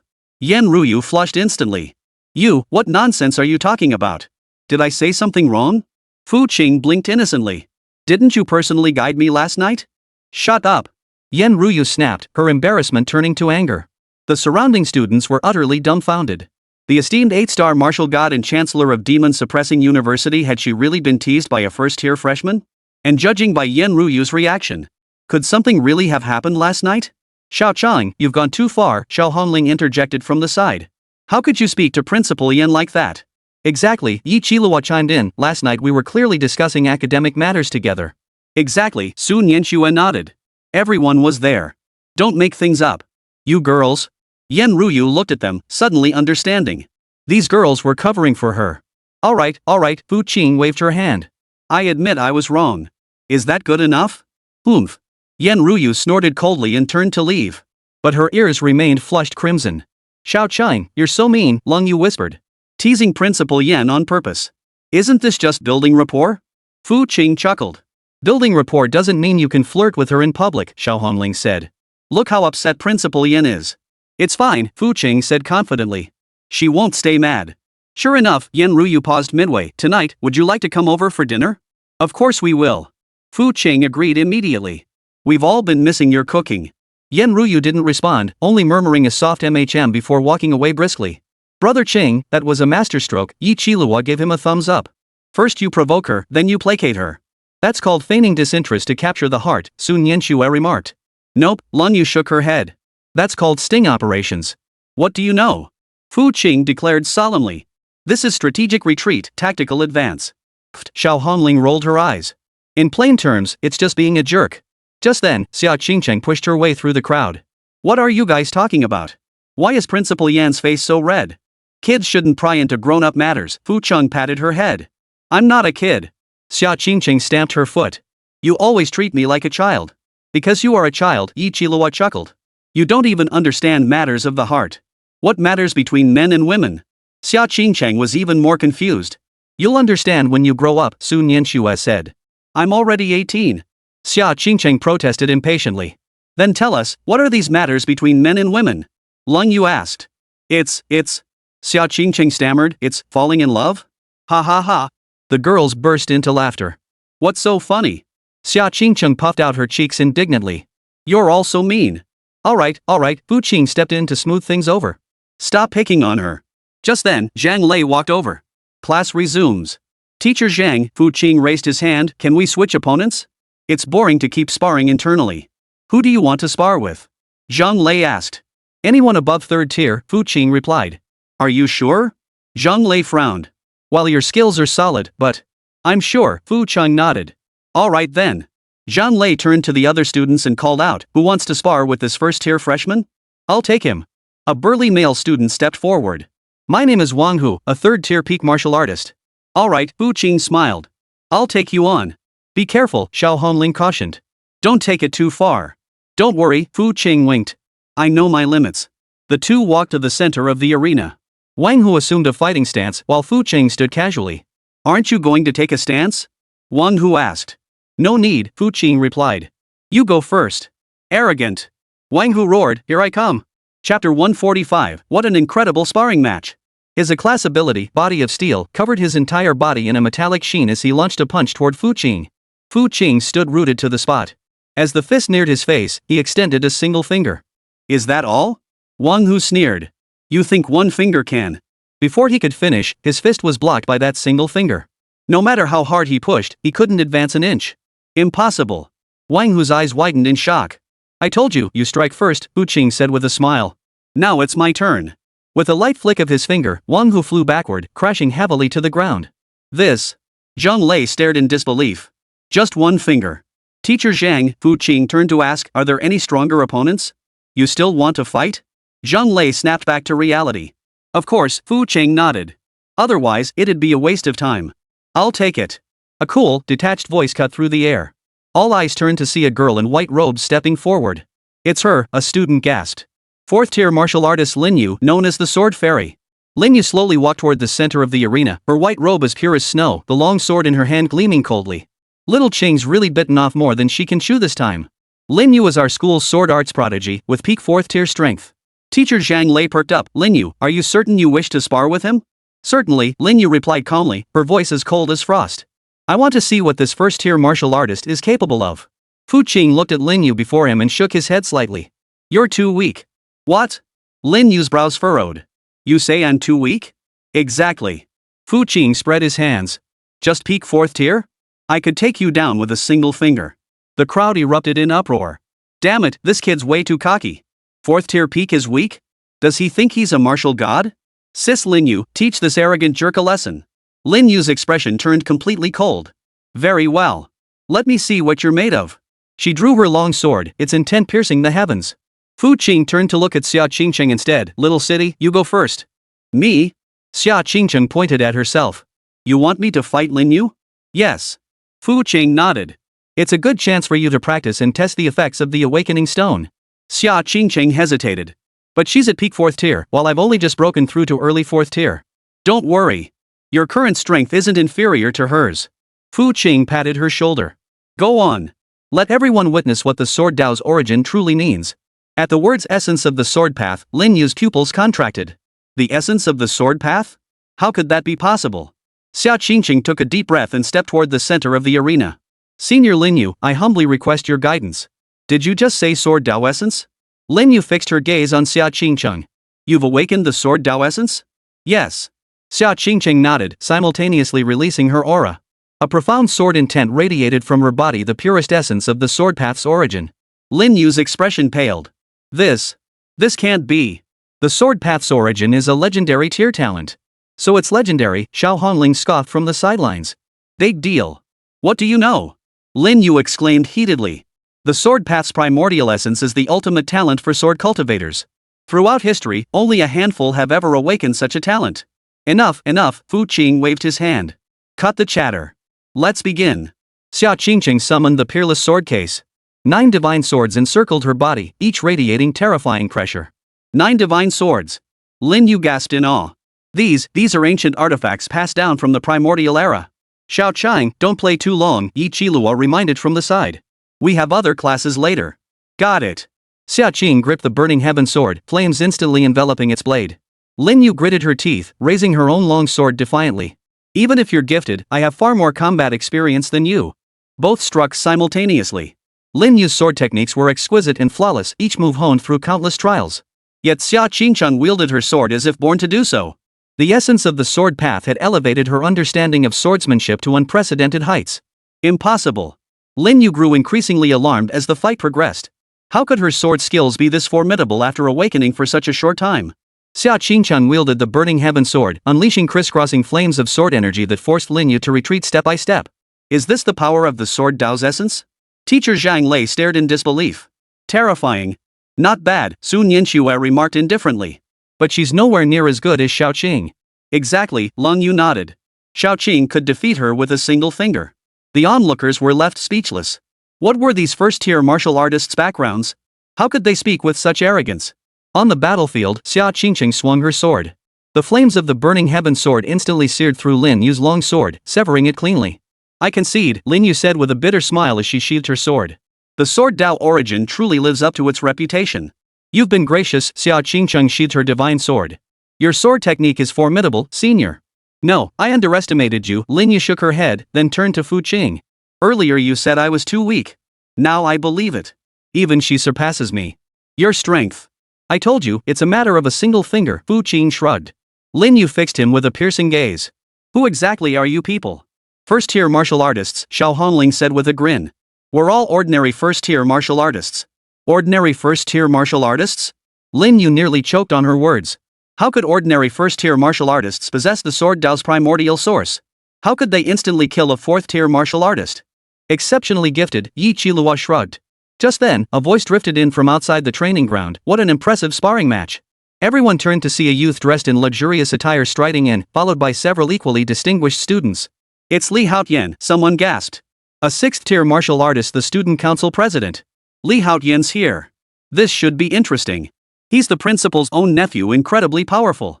Li Haotian strode to the center of the field, his gaze sweeping over Fu Qing and the others. So you are the legendary first-tier martial artist freshman? What can you teach us? Fu Qing asked calmly. I wouldn't dare to offer guidance, Li Haotian smiled. I simply wish to witness for myself what kind of first-tier martial artist could make Lin Yu admit defeat. You want to spar? Xia Qingcheng gripped her sword hilt. No. Li Haotian waved his hand. I'm not interested in the rest of you. I want to see just how strong this little Qing fellow is. He pointed at Fu Qing. I hear you can defeat a 4th-tier martial artist with a single finger? Want to test it? Fu Qing raised an eyebrow. Of course. Li Haotian flexed his wrist. 6th tier versus 1st tier shouldn't be a problem, right? Teacher Zhang Lei hurried forward. Chairman Li, this. Rest assured, Teacher Zhang, Li Haotian waved dismissively. I'll go easy on her. Go easy? Fu Qing laughed. Are you sure you need me to go easy? Chapter 146, so it was your nephew. Xiao Qing, stop wasting time with him, Xiao Honling said impatiently. Just finish him off. We still need to go back for dinner. Exactly, Su Nianxue nodded. This is a waste of time. Li Haotian's expression darkened. What kind of attitude is this? An attitude of telling it like it is, Lin Yu replied expressionlessly. Fine. Li Haotian laughed bitterly in rage. Since you're so confident, don't blame me for being ruthless. He unleashed the imposing aura of a 6th-tier martial artist, a terrifying presence that swept across the entire training ground. Many students found themselves gasping for breath under its crushing weight. The pressure of a 6th-tier martial artist. Terrifying. Can Xiao Qing and the others hold out? However, Fu Qing and the others showed no reaction whatsoever, as if this oppressive force didn't exist at all. Impossible. Li Haotian's eyes widened. How come you're not affected? This pressure? Yi Qilihua sneered. It's barely enough to tickle me. You? Li Haotian was so furious he couldn't speak. Enough. Don't waste time. Fu Qing extended a finger. You go first. Arrogant. Li Haotian was utterly enraged. Take this. His S-rank ability, Thunderous Wrath, unleashed a torrent of lightning bolts that crashed down from the sky toward Fu Qing. Fu Qing stood rooted to the spot. As the bolts neared, he flicked his extended finger lightly. All the lightning dissipated instantly. Li Haotian flew backward, crashing heavily into the wall. Is that all? Fu Qing withdrew his finger. I thought a 6th-tier martial artist would be more formidable. The entire crowd fell silent. The student council president, 6th-tier martial artist Li Haotian, had been defeated in an instant by a single finger? This can't be possible. A 6th-tier martial artist. Defeated like that? Who the hell is this Xiao Qing? Li Haotian struggled to his feet, his face frozen in disbelief. Who are you? Didn't I tell you? Fu Qing spread her hands. 1st-tier martial artist, Xiao Qing. Li Haotian clutched his chest, his face drained of color. Impossible, absolutely impossible. How could a 1st-tier martial artist kill me in an instant? The facts are right in front of you, Fu Qing shrugged. You're just too weak. Too weak? Li Haotian trembled with rage. I'm a 6th-tier martial artist. The student council president. Is a 6th-tier martial artist that impressive? Xiao Hongling tilted her head. Seems kinda meh to me. Exactly, Su Nianxue nodded. Not even as strong as my little dog. You have a puppy? Yi Qilihua asked curiously. No, Su Nianxue shook her head. But if I did, it would definitely be stronger than him. The surrounding students listened in stunned silence. How could these 1st-tier martial artists be so cruel? Li Hao was so furious he nearly spat blood. You're pushing it too far. Where's the bullying? Lin Yu said expressionlessly. You challenged us yourself. You lost, so you lost. Stop whining. Exactly, Xia Qingcheng chimed in. You win some, you lose some. Teacher Zhang Lei rushed forward. President Li, are you okay? I'm fine. Li Haotian waved him off. I refuse to believe a 1st-tier martial artist could be that formidable. He pulled out his phone and dialed a number quickly. Hello, Auntie? I'm having some trouble at the training ground. Calling for backup now? Fu Qing shook her head. How pathetic. Xiao Qing, let's head back, Xiao Honling tugged his arm.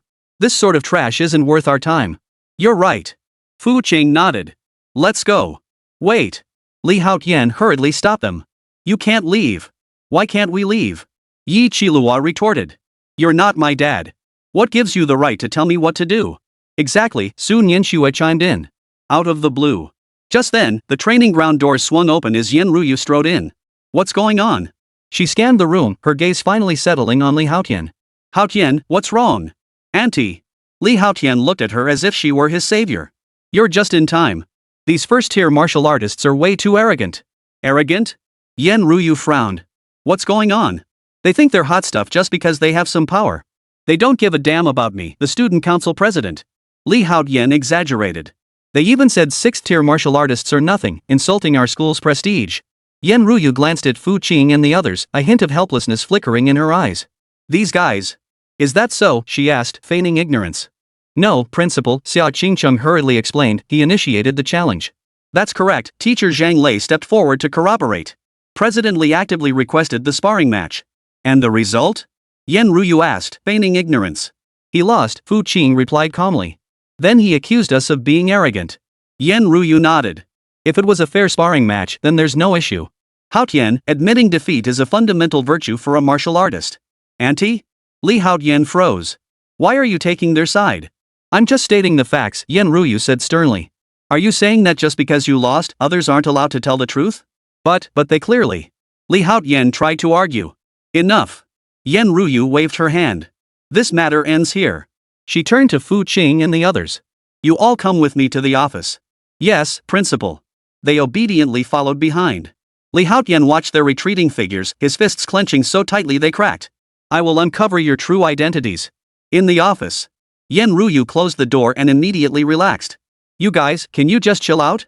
We were being perfectly quiet, Xiao Hongling blinked innocently. They came looking for trouble themselves. Exactly, Sun Yanxue nodded. We were just acting in self-defense. Self-defense? Yen Ruyu laughed bitterly. You call this self-defense? What else could we do? Yi Qilua spread her hands. We can't just let them bully us, can we? Yen Ruyu sighed. Li Haotian is my nephew. Could you have gone easier on him? So he's your nephew, Fu Qing realized with a flash of understanding. No wonder he's so arrogant. He's not usually like this, Yen Ruyu said awkwardly. Maybe you guys provoked him. So provocation justifies picking fights? Line Yu's expression remained impassive. With that kind of mental fortitude, how can he even be student council president? Xiao Yu's right, Xia Qingcheng nodded. His mental fortitude is too weak. Yen Ruyu was at a loss for words. Indeed, Li Haotian's behavior was utterly disgraceful. Forget it, let's just drop this matter. She waved her hand dismissively. You guys just be careful and don't stir up any more trouble. When did we ever start trouble? Fu Qing retorted. Trouble clearly came looking for us. Chapter 147, Who says I'm being arrogant? Right, it's all someone else's fault, Yen Ruyu said impatiently. Alright, you can go now. Goodbye, Principal. The group obediently took their leave. Stepping out of the office, Xiao Hongling couldn't help but chuckle. Yen Ruyu's nephew is quite the character. That's the level of a 6th-tier martial artist? Sun Yanxue shook her head. Too weak. Probably spoiled rotten, Yi Qilua scoffed. He thinks he can do whatever he wants just because his aunt is the principal. People like that are the worst, Lang Yu said, rarely voicing her opinion. Xia Qingcheng followed behind, watching the group chatting and laughing together, a warm feeling welling up inside her. Back at the villa, Fu Qing headed straight for the cultivation room on the 3rd floor. Fu Qing, where are you going? Xiao Hongling asked curiously. Handling some things, Fu Qing replied without turning back. You all rest first. Don't disturb me. Inside the cultivation room, Fu Qing sat cross-legged and retrieved 2 special crystal cores from his internal universe. One was entirely golden, radiating a vibrant, life-giving aura of creation. The other was pitch black as ink, permeated with a terrifying, world-destroying pressure. These were spoil seed collected from previous battles, crystal cores imbued with the power of creation and the power of destruction. System, execute a 10,000-fold critical strike on the creation crystal core. Ding! 10,000-fold critical hit successful. Item, creation crystal core 9th tier. After critical hit, origin of creation laws mythic grade. Effect, complete origin of creation laws. Upon fusion, grants mastery over the universe's creative power, where all things arise and perish in the blink of an eye. The golden crystal core instantly exploded, dissolving into countless specks of light that merged into Fu Qing's body. An profoundly mystical current of the creation law surged into his consciousness, as if the entire universe's secrets of life were unfolding before him in that instant. Now unleash a 10,000-fold critical strike on the destruction crystal core. Ding! Critical hit multiplier 10,000x successful. Item, destruction crystal core 9th tier. After critical hit, origin of the destruction law mythic grade. Effect, complete origin of the law of destruction. Upon fusion, grants mastery over the power to annihilate the cosmos, capable of obliterating heaven and earth in an instant. The black crystal core exploded as well, and terrifying destruction laws surged into Fu Qing's body. The dual laws of creation and destruction merged within him, forming a remarkable equilibrium. Is this the power of creation and destruction? Fu Qing felt the surging force of the laws within him, a faint smile curving his lips. He extended his right hand, a golden flower blooming in his palm, radiating vibrant life. Then he extended his left hand, and a ball of black flame appeared in his palm, capable of destroying everything. Interesting, Fu Qing withdrew his hands. Creation and destruction coexisting, is this the essence of the universe? Just then, the door to the cultivation chamber swung open. Fu Qing, what are you doing in there? Xiao Hongling peered inside. I just sensed an incredibly powerful energy fluctuation. Nothing much, just practicing a bit. Fu Qing stood up. Why aren't you sleeping? Couldn't sleep. Xiao Hongling stepped inside. Something about today just feels off. What's strange about it? That Li Haotian, Xiao Hongling frowned. Why is he targeting us? Fu Qing pondered for a moment. Maybe because we're too outstanding, making him feel pressured. Put pressure? Like he even has any? Xiao Hongling scoffed. I think he just plain can't stand us. So what? Fu Qing shrugged. We'll deal with whatever comes our way. True enough. Xiao Hongling nodded, then asked curiously, Fu Qing, what were you cultivating earlier? I sensed your aura changed. Nothing special, Fu Qing dismissed casually. Just contemplating some law power. Laws? Xiao Hongling's eyes widened. You've already started delving into the laws? Yeah, I've gained some insights. Fu Qing nodded. That's incredible. Xiao Hongling exclaimed excitedly. Let me see. Fu Qing paused, then extended his palm. A golden flower blossomed in his hand. Wow! So beautiful. Xiao Hongling's eyes sparkled. What law is this? The law of creation, Fu Qing replied. The law of creation? Xiao Hongling gasped in shock. The legendary law that can create all things? Pretty much, Fu Qing said, retracting the flower. And the law of destruction. He extended his other hand, black flames dancing across his palm. The law of destruction. Xiao Hongling gasped. You wield both the law of creation and the law of destruction? Is there a problem? Fu Qing asked, puzzled. That's huge. Xiao Hongling exclaimed excitedly. It sounds incredibly powerful. Is that so? Fu Qing feigned indifference. I think it's just fine. Nothing special? Xiao Hongling laughed bitterly. Fu Qing, do you realize that even a 9-star martial god might not master a single complete law? And you've mastered 2 at once. Perhaps it's just exceptional talent, Fu Qing replied modestly. Little did they know that the laws of creation and destruction were supreme laws, ranking among the most powerful in the entire universe. A mere martial god could never possibly comprehend such laws. Exceptional talent? Xiao Hongling rolled her eyes. This isn't exceptional talent, it's downright monstrous. Just then, Sun Yanxue, Yi Qiluo, and Long Yu entered the room. What were you discussing?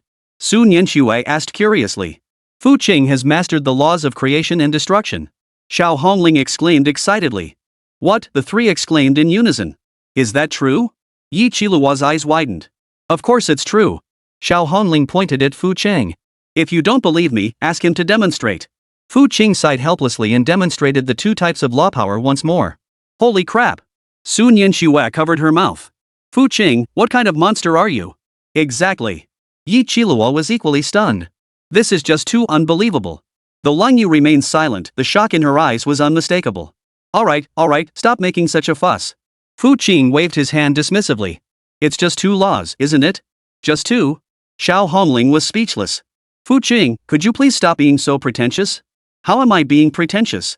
Fu Qing retorted. You're still denying it? Sun Yanxue pointed at him. Mastering 2 laws and saying it's nothing? If that's not being a snob, what is? Exactly. Yi Qiluo chimed in. So infuriating. Lang Yu nodded. It really is infuriating. Fu Qing watched their reactions, secretly delighted. Alright, it's getting late. You should all go back to sleep, Fu Qing said. Sleep? Xiao Hongling exclaimed excitedly. Fu Qing, teach us the power of laws. Exactly. Sun Yanxue joined in, her interest piqued. We want to learn too. I want to learn too. Yi Qiluo raised her hand. Though Lang Yu remained silent, the anticipation in her eyes was unmistakable.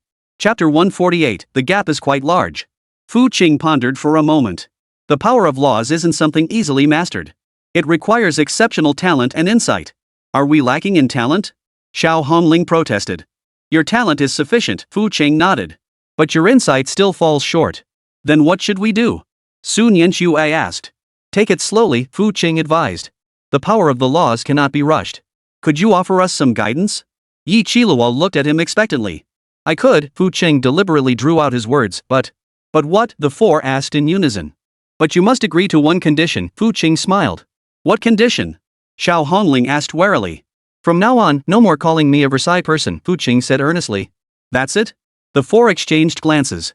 That's it. Fu Qing nodded. Fine, we agree, Xiao Hongling conceded with a sigh. Then let's begin. Fu Qing stood up. First, you must understand what laws are. Laws are the fundamental principles governing the universe, Su Nianshui answered quickly. Correct, but incomplete, Fu Qing shook his head. Laws are not merely patterns, they are the very source of power. A source of power? Yi Qilua frowned in confusion. Precisely. Fu Qing nodded. Mastering the laws means mastering a portion of the universe's power. Then how does one master the laws? Lang Yu spoke up, a rare initiative. First, one must comprehend, Fu Qing explained. Comprehend the patterns governing all things in heaven and earth. And then? Xiao Hongling pressed. Then comes integration, Fu Qing continued his explanation. Fuse the perceived patterns into your own supernatural abilities. Sounds complicated, Su Nianshui frowned. It is indeed complex, Fu Qing nodded. That's why it requires exceptional talent and insight. Then how did you manage it?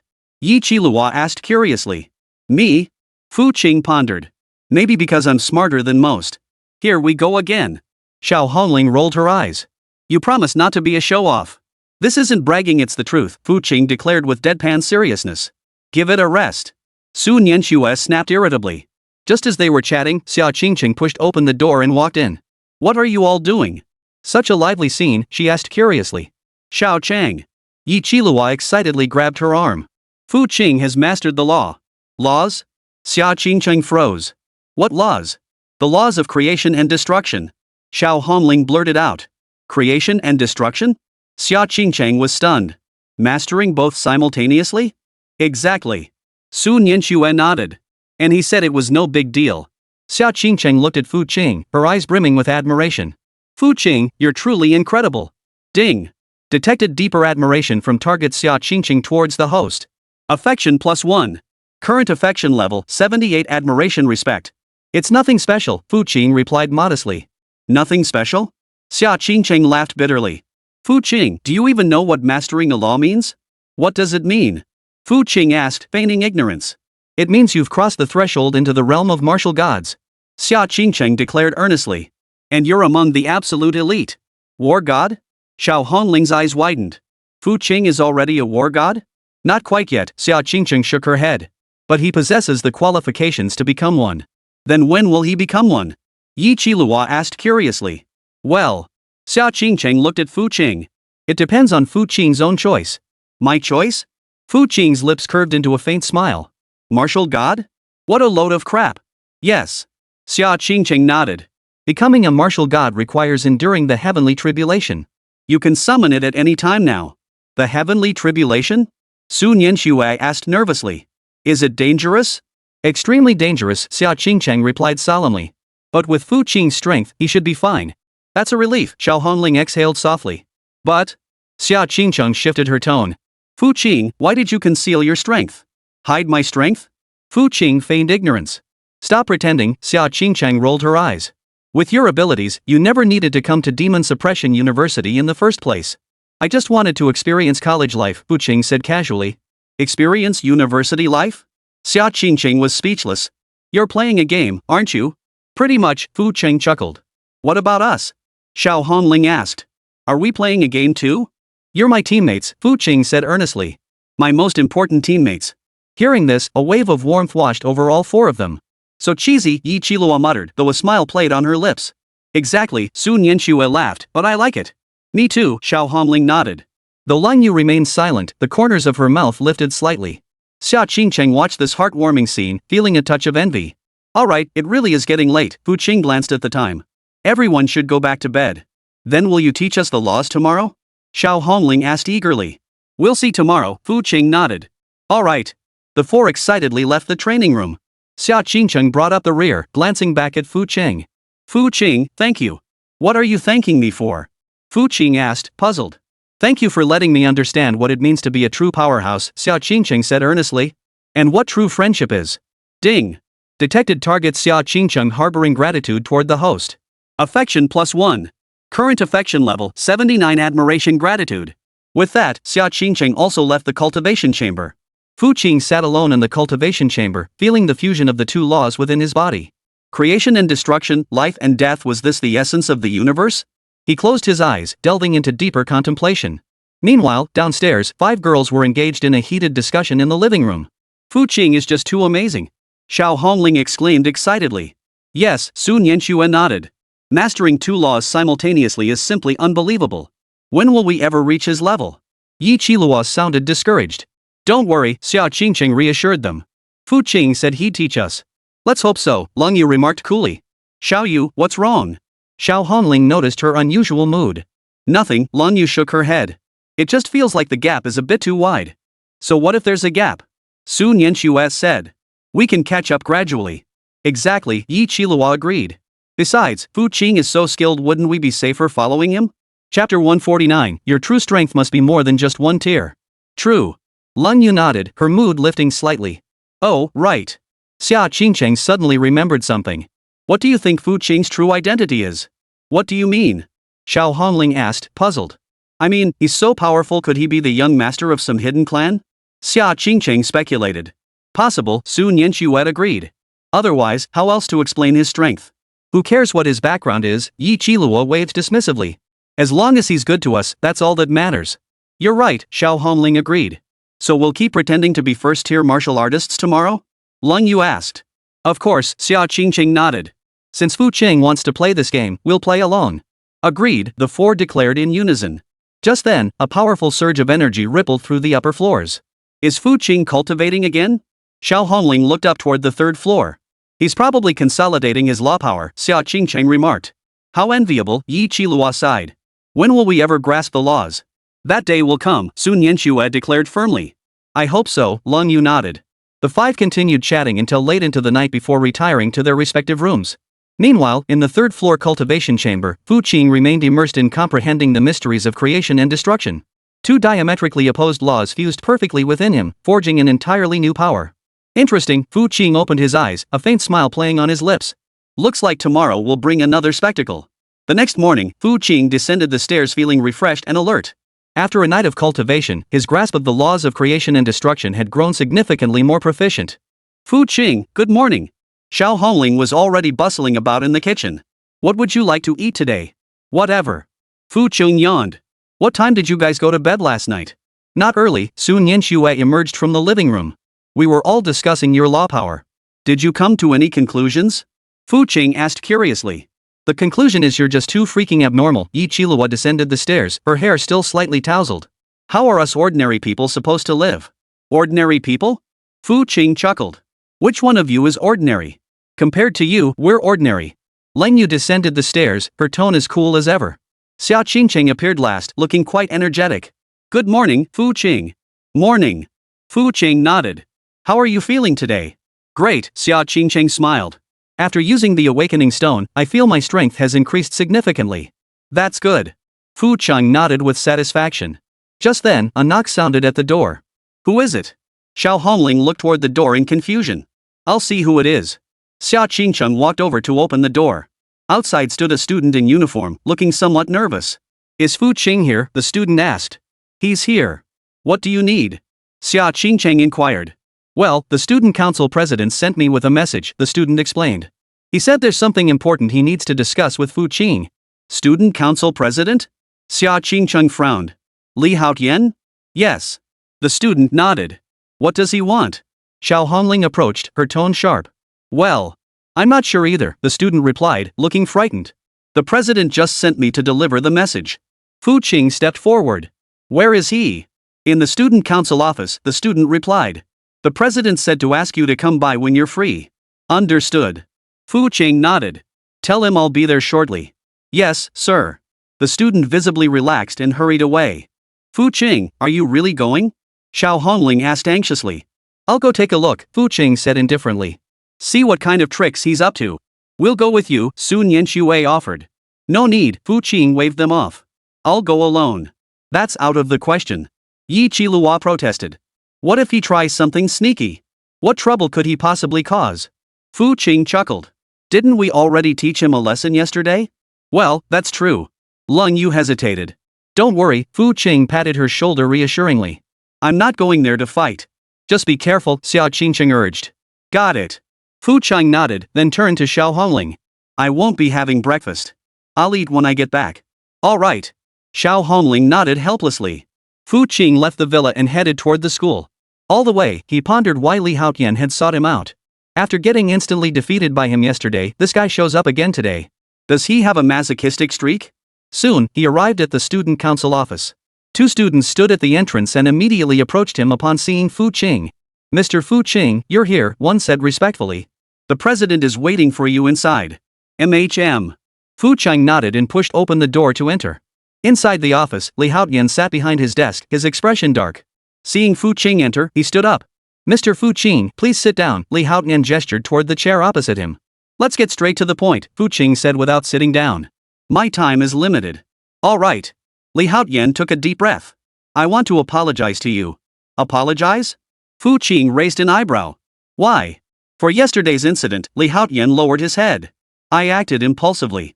I shouldn't have challenged you. And? Fu Qing waited for him to continue. Then, Li Haotian lifted his head, a hint of mischief flashing in his eyes. I'd like to invite you to an event. What event? The Academy Exchange Tournament, Li Haotian said. Next week, Demon Sealing University will hold a friendly match against Heavenly God Academy. I'd like to invite you to represent our school. Tianshan Academy? Fu Qing narrowed his eyes. Wasn't that the old lair of the Divine Awakening organization? Although he had already destroyed the organization, remnants of the Heavenly God Academy surely remained. Yes, Li Haotian nodded. It's a traditional exchange event between our two schools, held annually. Why should I participate? Fu Qing countered. Because you're the strongest student at our school, Li Haotian flattered. I witnessed your power yesterday. You absolutely qualify to represent us. Strongest student? Fu Qing laughed. But I'm only a first-tier martial artist, right? Well. Li Haotian looked slightly awkward. Fu Qing, we're not little kids anymore. Your true strength is definitely beyond the first rank. Is that so? Fu Qing remained non-committal. Of course, Li Haotian said earnestly. Someone who can kill me with a single finger, how could they possibly be just a first-tier martial artist? Chapter 150, I'll see what they're up to. So what tier do you think I am? Fu Qing asked with interest. At least an 8th-tier martial artist? Li Haotian guessed. 8th tier? Fu Qing shook his head. You're overestimating me. Then what rank? Li Haotian pressed. I told you first rank, Fu Qing insisted. Li Haotian nearly choked on his own blood. Why was this guy still pretending? Mr. Fu Qing, please stop being so modest, Li Haotian said with a bitter smile. I'm genuinely inviting you to compete. Why? Fu Qing asked, puzzled. Weren't we fighting just yesterday? That was my fault, Li Haotian hastily explained. I've reflected deeply. Please forgive me, this once a magnanimous person doesn't hold grudges against a petty one. Fu Qing watched Li Haotian's obsequious manner and felt something was off. This guy was so arrogant yesterday, yet today he suddenly acts so respectful? Something was definitely fishy. What format is the exchange match? Fu Qing asked. 5-on-5 team matches, Li Haotian replied. Each school sends 5 students to compete. What about the rules? No special rules, just standard martial arts combat, Li Haotian explained. But no lethal strikes allowed. What about the rewards? The winning school gets 1 treasure from the opposing school, Li Haotian said, a flicker of something strange passing through his eyes. Plus, students who show outstanding individual performance can receive special rewards. What kind of special rewards? Well, you'll find out when the time comes. Li Haotian feigned mystery. Fu Qing felt even more certain this guy was up to something. Still, he was quite eager to visit the Heavenly God Academy. After all, remnants of the Divine Awakening organization might still lurk there. Alright, I agree. Fu Qing nodded. Really? Li Haotian beamed. That's fantastic. But I have one condition, Fu Qing stated. What condition? Just say it, Li Haotian quickly responded. My teammates must come along too, Fu Qing stated. Your teammates? Li Haotian frowned. You mean those first-tier martial artists? Is that a problem? Fu Qing countered. Well. Li Haotian hesitated. The participants in the exchange match are all elite students from the school. Might their strength be? Are you questioning my judgment? Fu Qing's tone turned cold. No. Li Haotian waved his hands hastily. That's not what I meant. I'm just concerned about their safety. That's not your concern, Fu Qing said indifferently. Their strength surpasses your expectations. Well, fine, Li Haotian reluctantly agreed. But we still need other team members. You handle that, Fu Qing said indifferently. Understood. Li Haotian nodded. I'll start preparations immediately. Wait. Fu Qing called after him. When is the exchange match scheduled? Next Wednesday, Li Haotian replied. Where? At Tianshan Academy, Li Haotian stated. Got it. Fu Qing nodded and turned toward the door. Fu Qing. Li Haotian called after him. Is there something else? Fu Qing turned back. Thank you for giving me this opportunity, Li Haotian said, bowing deeply. Fu Qing watched him, sensing something was off. But never mind. He'd deal with whatever came his way. He pushed open the door and left the student council office. Walking back to the villa, Fu Qing pondered Li Haotian's true motives. This guy definitely wasn't being so kind for no reason. He must be up to something shady. But that was fine. He wanted to check out the Celestial Academy himself. Maybe he'd uncover something interesting. Back at the villa, several girls were waiting for him in the living room. Fu Qing, how did it go? Xiao Hongling rushed over first. What did that Li Haotian want with you? He invited us to participate in the Academy exchange match. Fu Qing briefly explained the situation. Exchange tournament? Su Nianxue frowned. Doesn't sound like anything good. Exactly, Yi Qilua nodded. That Li Haotian definitely has ulterior motives. Who cares? Fu Qing shrugged. It's a chance to check out the Heavenly God Academy. Tianshan Academy? Xia Qingqing's expression darkened. Fu Qing, that's the Divine Awakening Organization. I know, Fu Qing nodded.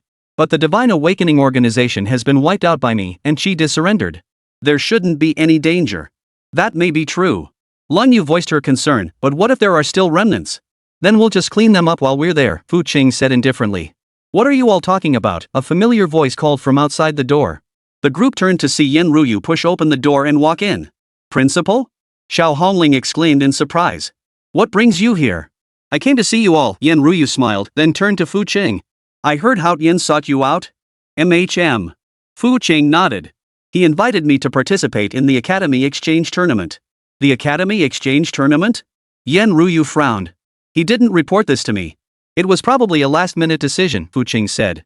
No. Yen Ruyu shook her head. An event as significant as the Academy Exchange Tournament requires my approval. Then what do you suggest? Fu Qing asked. I'll go ask him right now. Yen Ruyu turned to leave. Wait. Fu Qing called after her. I've already agreed. You agreed? Yen Ruyu turned back. Why? Because I want to see the Heavenly God Academy for myself, Fu Qing replied candidly. The Heavenly God Academy? Yen Ruyu's expression darkened. That's no place for you. I know. Fu Qing nodded. Precisely because of that, I want to see it even more. Yen Ruyu looked into Fu Qing's eyes, a strange emotion welling up inside her. This man was always like this, utterly unconcerned about things that were clearly dangerous. Ruyu, what's wrong? Fu Qing noticed her unease. Nothing, Yen Ruyu shook her head. I just feel like there's something off about this exchange match. What's peculiar about it? Su Nianxue asked curiously. First, Haotian didn't report this to me, Yen Ruyu analyzed. Second, the Heavenly God Academy has been keeping a low profile lately. It's strange for them to suddenly propose an exchange match. Are you suggesting it's a trap? Yi Qilua inquired. Highly likely, Yen Ruyu nodded. Then we must go, Fu Qing chuckled. I'll see what tricks they're up to. Fu Qing. Yen Ruyu hesitated. What is it? Fu Qing stepped in front of her. Are you worried about me? Yen Ruyu flushed. Of course I'm worried about you. Ding. Target individual Yen Ruyu exhibits extreme concern for the host, but affection level has reached maximum capacity and cannot be increased. Don't worry, Fu Qing gently stroked her cheek. I'll be fine. Chapter 151, Meet Force with Force, Water with Earth. But? Yen Ruyu tried to say more. No buts. Fu Qing cut her off. Trust me. Seeing the resolve in Fu Qing's eyes, Yen Ruyu's worries gradually subsided.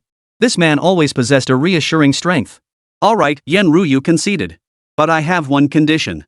What condition? I'm coming with you, Yen Ruyu stated earnestly. You? Fu Qing paused, taken aback. Isn't that inappropriate? Why wouldn't it be? Yen Ruyu countered. I'm the principal of Demon Suppressing University. If students are participating in an exchange competition, I should accompany them. That's a perfectly valid reason, Xiao Hongling chuckled quietly from the side. Exactly, Su Nianxue added, stifling a giggle. It's only right for a principal to care about her students. Yen Ruyu shot them a glare before turning to Fu Qing. What do you say? All right. Fu Qing nodded. I'll go with you. Wonderful. Yen Ruyu nearly jumped for joy, then realized her slip and cleared her throat. I mean, this way I can ensure your safety. Protect us? Yi Qilua couldn't help but laugh. Principal, aren't you the one who needs protecting? What do you mean? Yan Ruyu asked, puzzled. Nothing, Fu Qing quickly diffused the tension. Little Yi was just joking. Oh. Though puzzled, Yan Ruyu didn't press further. Right. Fu Qing remembered something. The exchange match is 5-on-5, but we only have 4 people now. We're short 1. Can I join? Xia Qingqing volunteered. You? Fu Qing looked at her. Are you sure? Absolutely. Xia Qingqing nodded. I want to fight alongside you. Ding. Detected target Xia Qingqing voluntarily requesting to join battle. Affection +1. Current affinity, 80 admiration trust. Alright then. Fu Qing nodded. The team is finalized. Wait. Yan Ruyu suddenly remembered something. What about the other team members Haotian mentioned? Let him figure it out himself, Fu Qing shrugged indifferently. 5 of us are enough anyway. 5 people? Yan Ruyu counted aloud. Fu Qing, Xiao Hong, Xiao Yi, Xiao Shui, Xiao Yu, and Qingqing, that makes 6, doesn't it? Xiao Ye isn't joining us, Fu Qing said, looking at Long Yu. She'll handle logistics support. Why? Long Yu sounded displeased. Because your abilities are better suited for long-range support, Fu Qing explained. Plus, with you covering our backs, we feel more secure. Hearing this, Long Yu's expression softened slightly. Then it settled, Yan Ruyu nodded. I'll go find Haotian right now to get the details. All right. Fu Qing nodded. After Yan Ruyu left, Xiao Hongling couldn't resist teasing. Fu Qing, the principal really cares about you, doesn't he? Exactly, Sun Yanxue chimed in with a smile. He's practically offering to escort you himself. Stop talking nonsense, Fu Qing sighed helplessly. Ruyu is just concerned about our safety. Worried about safety? Yi Qilua scoffed. More like worried some other woman will steal you away. What nonsense, Fu Qing shook his head. Fu Qing, just admit it, Xia Qingqing joined in the teasing. The principal is clearly jealous. Jealous? Fu Qing froze. Could it be that Yan Ruyu really wanted to come along because she was jealous? The thought sent a wave of warmth through him. It seemed he still held an important place in her heart. Enough of that, Fu Qing changed the subject. Let's focus on preparing for the exchange match. What do we need to prepare? Xiao Hongling asked. We need to familiarize ourselves with each other's coordination, Fu Qing replied. Although we often act together, this will be our first formal team battle. You're right, Sun Yanxue nodded. We need to develop some tactics. Let's start now, Yi Qilua said, eager to begin. All right. Fu Qing nodded. Let's head to the backyard to practice. The group arrived at the villa's backyard and began training their team coordination. As the team leader, Fu Qing took charge of command and served as the primary attacker. Xiao Hongling handled close-range damage output, Sun Yanxue provided healing and support, Yi Qilua summoned reinforcements, and Xia Qingqing executed sword attacks. Despite it being their first formal coordination, their teamwork was surprisingly seamless. Not bad, Fu Qing nodded with satisfaction. Looks like our coordination is solid. Of course, Xiao Hongling declared proudly. We're the strongest team around. Exactly, Sun Yanxue added confidently. Those guys from the Heavenly God Academy? They're no match for us. Don't be too careless, Fu Qing cautioned. Watch out for unexpected setbacks. Don't worry, Yi Qilua waved dismissively. With you here, what have we to fear? Exactly, Xia Qingqing nodded in agreement. With Fu Qing by our side, we've nothing to fear. Just then, Yan Ruyu walked in from outside. Are you guys training? She asked curiously. Yeah, Fu Qing nodded. Preparing for the exchange match. How's it going? Yan Ruyu inquired. Very well, Fu Qing replied. Our coordination is solid. That's good, Yan Ruyu sighed in relief, then her expression darkened. I went to see Haotian earlier. What did he say? Xiao Hongling inquired. He said this exchange match was initiated by the Heavenly God Academy, Yan Ruyu explained. And they specifically requested to compete against our demon-suppressing university. Specifically requested? Fu Qing frowned. Why? I don't know, Yan Ruyu shook her head. But I'm sure there's something fishy about this. Who cares what's wrong with it, Fu Qing said indifferently. We'll deal with whatever comes our way. Fu Qing, can you not be so impulsive? Yan Ruyu said worriedly. What if it really is a trap? Then we'll crush the trap, Fu Qing declared with authority. Hearing this, a strange feeling welled up inside Yan Ruyu. This man was always so confident, so commanding. It made one want to lean on him. All right, Yan Ruyu conceded. Since you've made up your mind, I'll go along with your madness this once. Thank you, Fu Qing said softly. You're welcome, Yan Ruyu flushed. After all, you are my student. She almost said man. Oh, right, Yan Ruyu remembered something. Haotian said the specific rules for the exchange match will be announced tomorrow. Doesn't matter, Fu Qing waved it off. The rules are all the same anyway. You're that confident? Yan Ruyu couldn't help but laugh and cry at the same time. Of course, Fu Qing nodded. Because I have the best teammates. Hearing this, the girls all felt a surge of warmth in their hearts. Chapter 152, The Interschool Friendship Exchange Match. Sappy, Xiao Hongling muttered, though a smile played on her lips. Exactly, Su Nianxue laughed too, but I like it. Me too, Yi Qilua nodded. Xia Qingcheng remained silent, but the emotion in her eyes was unmistakable. Yan Ruyu watched this heartwarming scene with a touch of envy. When would she ever become part of this team? Alright, it's getting late, Fu Qing glanced at the sky. Let's call it a day here. Shall we head back to prepare dinner? Xiao Hongling asked. Alright. Fu Qing nodded, then turned to Yan Ruyu. Ruyu, would you like to join us for dinner? Sure. Yan Ruyu nodded happily. The group walked back toward the villa, ready to savor this rare moment of tranquility. Little did they know, in the shadows far away, a pair of eyes watched them. Interesting, the figure murmured under their breath. Seems the plan needs to be accelerated. Dinner time brought lively bustle to the villa. Xiao Hongling and Su Nianxue bustled about in the kitchen, Yi Qilua set the table in the living room, and Xia Qingcheng assisted with preparations. Yan Ruyu sat on the sofa, watching this warm scene with envy in her eyes. Ruyu, what are you thinking about? Fu Qing sat down beside her. Nothing, Yan Ruyu snapped back to reality. Just thinking how cozy it is here. Then you can come often, Fu Qing smiled. Just treat this place like your own home. Really? A spark of delight flashed in Yan Ruyu's eyes. Of course, Fu Qing nodded. We're all friends, after all. Hearing the word friends, Yan Ruyu felt a pang of disappointment. What she wanted was more than just friendship. Principal, dinner's ready. Xiao Hongling called out from the kitchen. Coming. Yan Ruyu stood up and followed Fu Qing toward the dining room. The table was laden with sumptuous dishes, their aromas filling the air. Wow, it smells amazing. Yi Qilua sniffed dramatically. Of course it is, Xiao Hongling said proudly. This is the masterpiece of Xiao Shui and me. I just helped out a little, Su Nianxue said modestly. Stop being so modest, Fu Qing said, picking up a piece of braised pork. It really is delicious. If Fu Qing says it's good, then it's good, Xiao Hongling said, her eyes crinkling with delight. Yan Ruyu watched the warm, harmonious scene unfold before her, a wave of warmth washing over her heart. Was this what home felt like? It had been so long since she'd felt it. Ruyu, try some too. Fu Qing served her a piece of fish. Thank you, Yan Ruyu said, touched. Don't mention it, Fu Qing smiled. I told you to treat this place like your own home. MHM. Yan Ruyu nodded, feeling even warmer inside. Just as everyone was enjoying their meal, a knock suddenly sounded at the door. Who is it? Yi Qilua looked toward the door in confusion. I'll see who it is, Xia Qingcheng set down her chopsticks and walked over to open the door. Outside stood a middle-aged man in a black suit, holding an elegant envelope. May I ask if this is the residence of Ms. Fu Qing? The man inquired politely. Yes, it is. And you are? Xia Qingcheng asked cautiously. I am an envoy from Tianshan Academy, the man stated. I have been sent by the dean to deliver an invitation. Tianshan Academy? Xia Qingcheng frowned. What's wrong? Fu Qing emerged from the dining room. Fu Qing, this gentleman says he's an envoy from the Heavenly God Academy, here to deliver an invitation, Xia Qingcheng explained. Invitation? Fu Qing approached the doorway. What invitation? It's an invitation regarding the Academy Exchange Tournament, the middle-aged man replied respectfully. Our dean places great importance on this event, hence he specifically sent me to deliver it personally. Let me see. Fu Qing held out his hand. The middle-aged man handed over the envelope with both hands. Fu Qing took the envelope and noticed the official seal of the Heavenly God Academy printed on it. He tore open the envelope and pulled out the invitation inside. The invitation, printed in gold foil lettering, read, Dear student Fu Qing, Tianshan Academy cordially invites you to participate in the Interschool Friendship Exchange Tournament. The event is scheduled for next Wednesday at 9 a.m. at the Tianshan Academy Martial Arts Arena. This exchange holds great significance not only as an opportunity for students from both institutions to hone their martial arts skills, but also as a bridge to strengthen our friendship.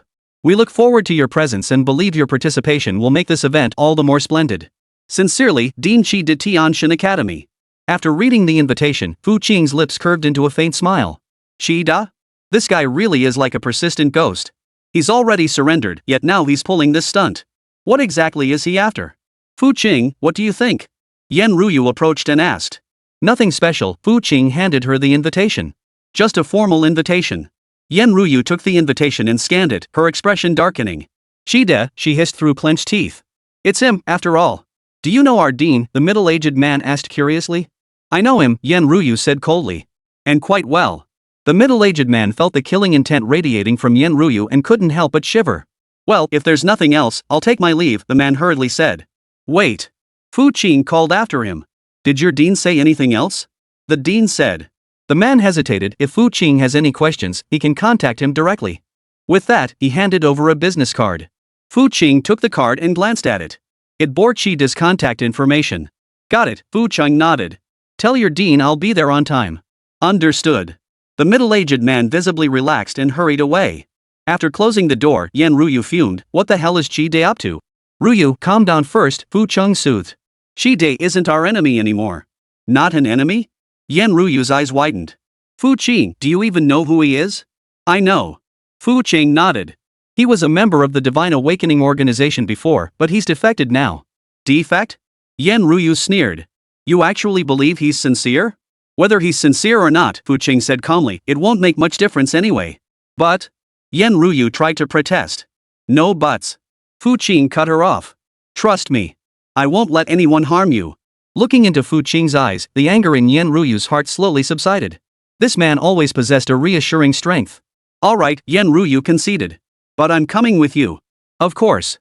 Fu Qing nodded. We'll go together. Chapter 153, Fu Qing, I hope you don't let me down. Back at the restaurant, the girls were waiting for them. So? Xiao Hongling asked curiously, what did that man want with you? He delivered an invitation, Fu Qing explained briefly. Tianshan Academy? Su Nianxue frowned. Doesn't sound like a good place. It certainly isn't a good place, Xia Qingqing nodded. My grandfather said the Heavenly God Academy harbors all sorts of unsavory elements. It's not a reputable school. Then why are we going? Yi Qilua questioned. Because I want to see what kind of shady dealings they're up to, Fu Qing stated. But won't it be dangerous? Lang Yu asked anxiously. Don't worry, Fu Qing said confidently. With me here, there won't be any danger. That's a relief, the others breathed a sigh of relief. After the meal, Yan Ruyu volunteered to stay behind and help clear the tableware. Ruyu, you don't need to be so formal, Xiao Hongling said. It's fine, Yan Ruyu smiled. I enjoy this feeling. What feeling? Su Nianxue asked curiously. The feeling of home, Yan Ruyu said softly. Hearing this, a wave of warmth washed over everyone present. Then come often, Yi Qilua said. You're always welcome here. Thank you, Yan Ruyu said, touched. After clearing the tableware, they sat in the living room chatting. Oh, right, Fu Qing, Yan Ruyu suddenly remembered. When do you plan to contact Qide? Right now, Fu Qing said, pulling out the business card Qide had given him. I'll hear what he has to say. He dialed Qide's number. The call connected quickly. Hello, Mr. Fu Qing, Qide's voice came through the phone. I knew you'd contact me.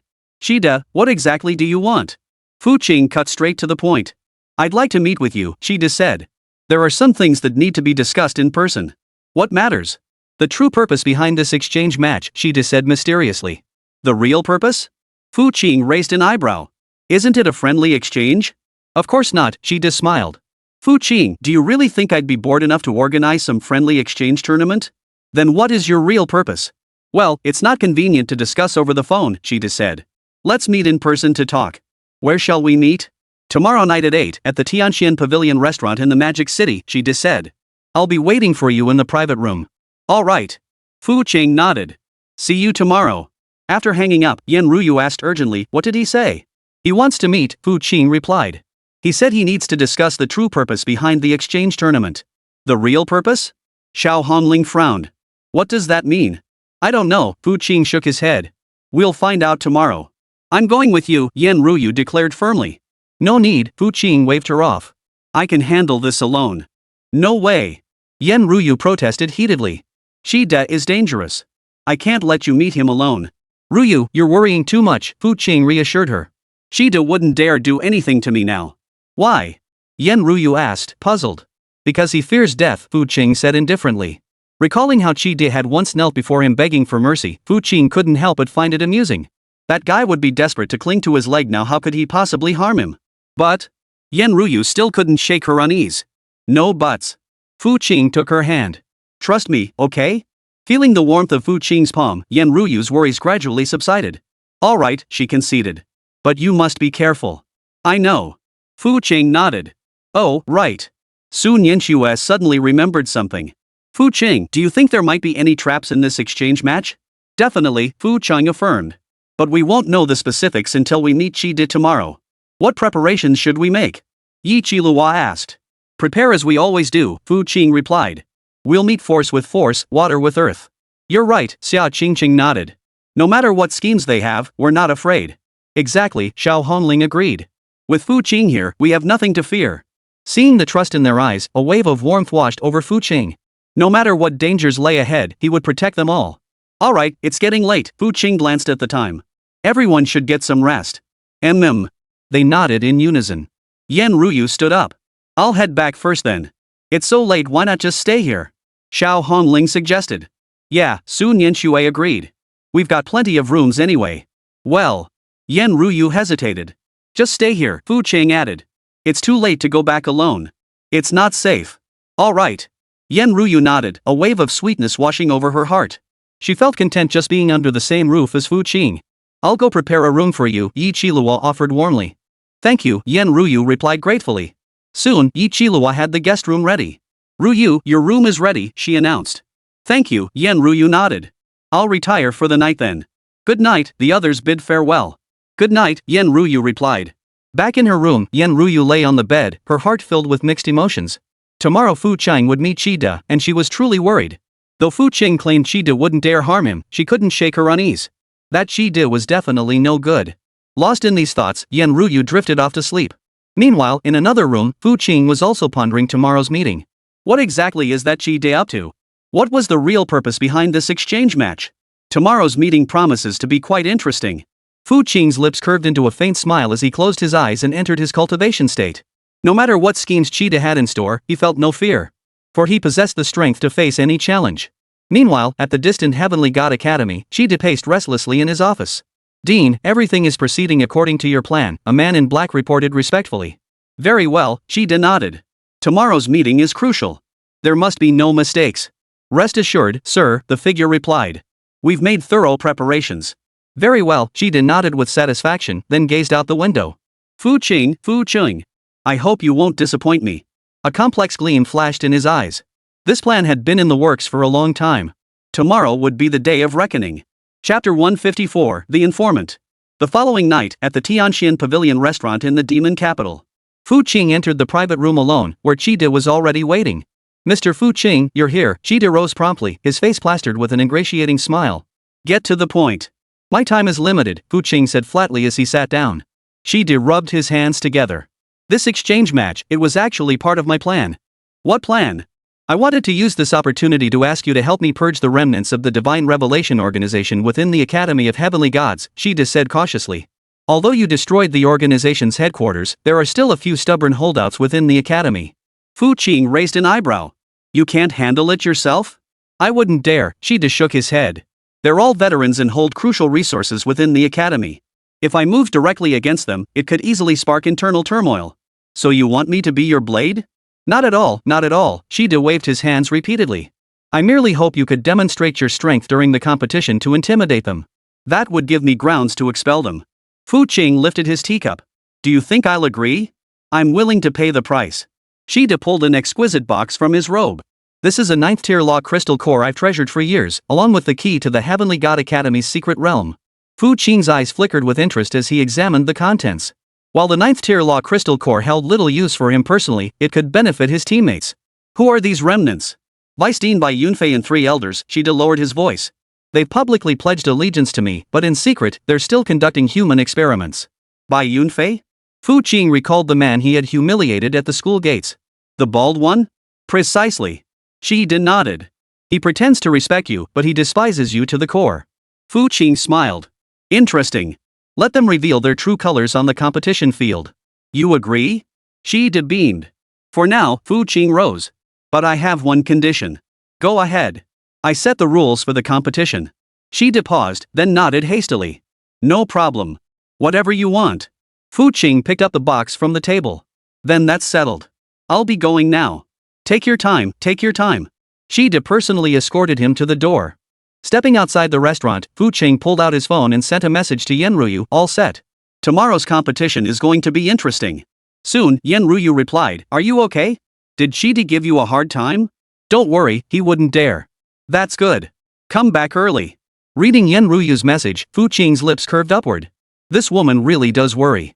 Back at the villa, the living room was brightly lit, with several girls waiting for him. Fu Qing, you're back. Xiao Hongling was the first to greet him. What did that Qida guy say? He said he wants to use us to eliminate the remnants of the Divine Awakening organization. Fu Qing briefly recounted the details. There's definitely a scheme behind this, Sun Yanxue frowned. That Qi Di has ulterior motives. No problem. Fu Qing produced the box Qi Di had given him.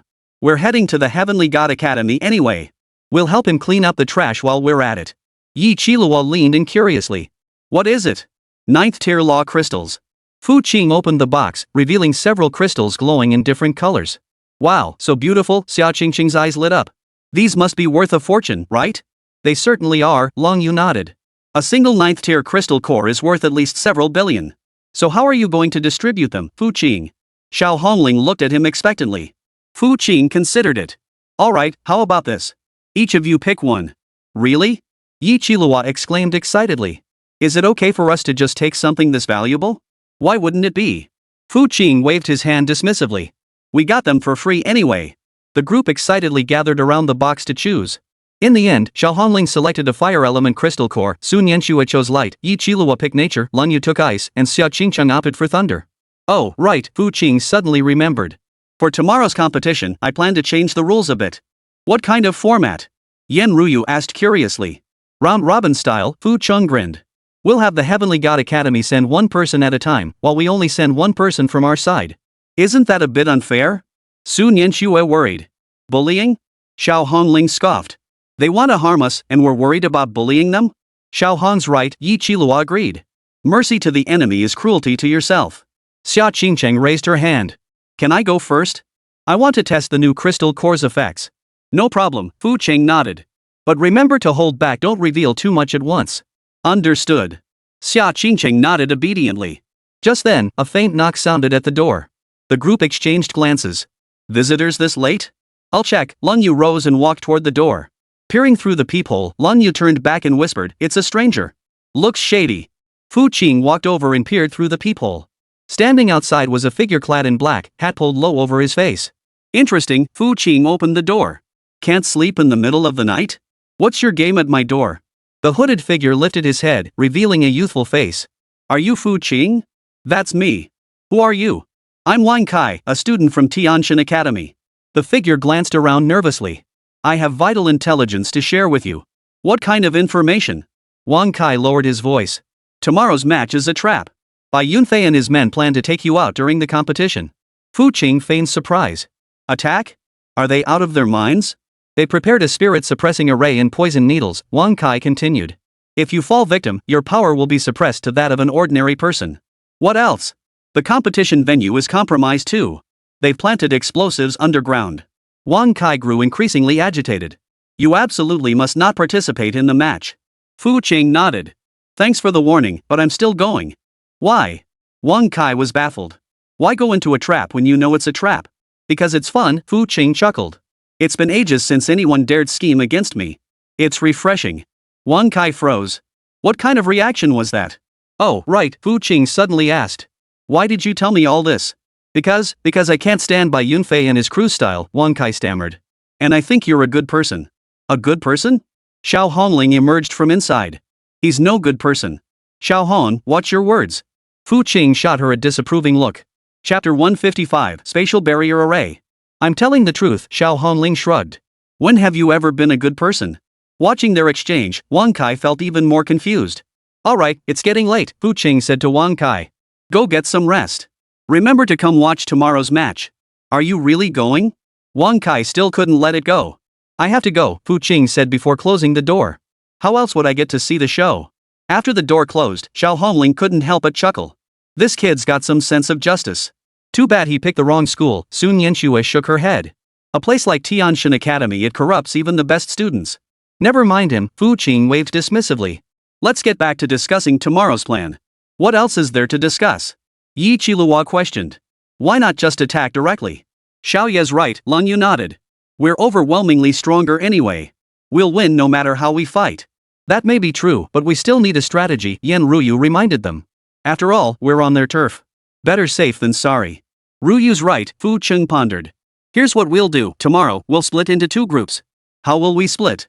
Xia Qingcheng and I will enter the competition. The rest of you will observe covertly, Fu Qing explained. If anything unusual happens, strike immediately. Why not bring us along? Xiao Hongling protested.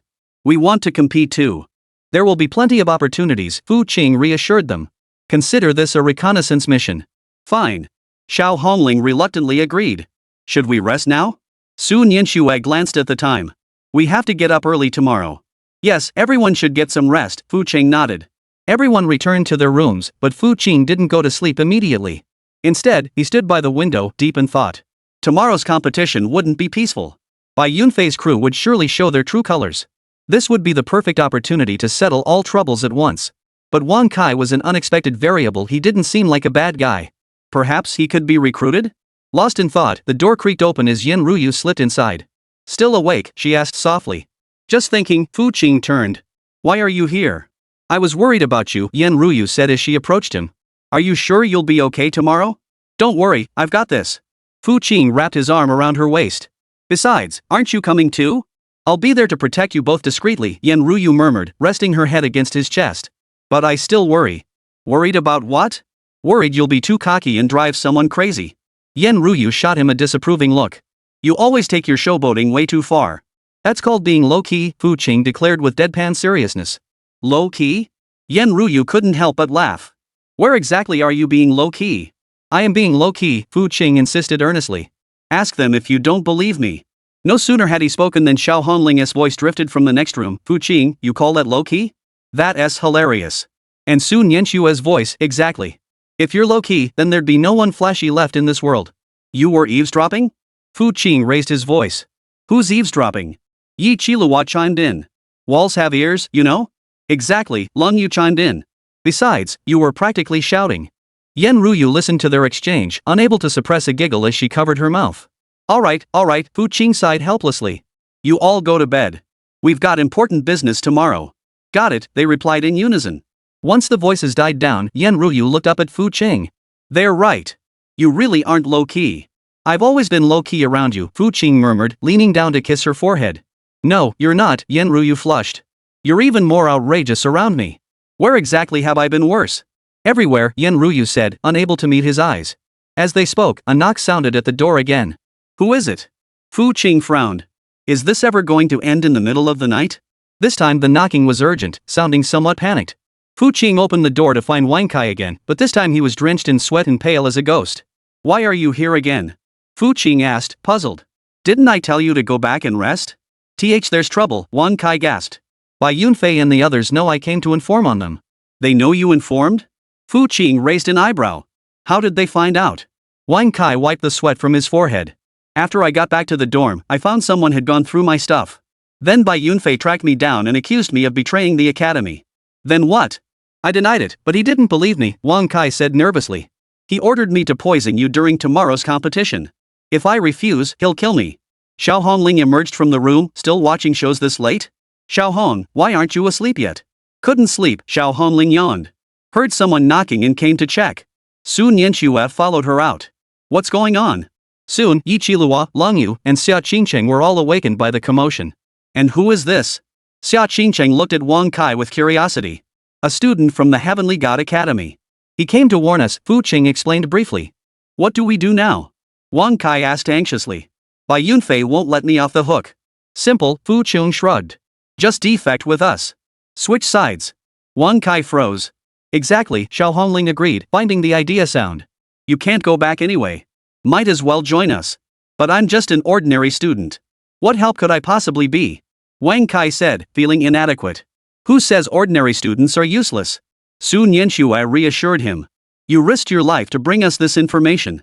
That alone proves you're a good person. Exactly, Yi Qiluo nodded. Plus, your knowledge of the Heavenly God Academy is an advantage. Wang Kai's eyes reddened with emotion.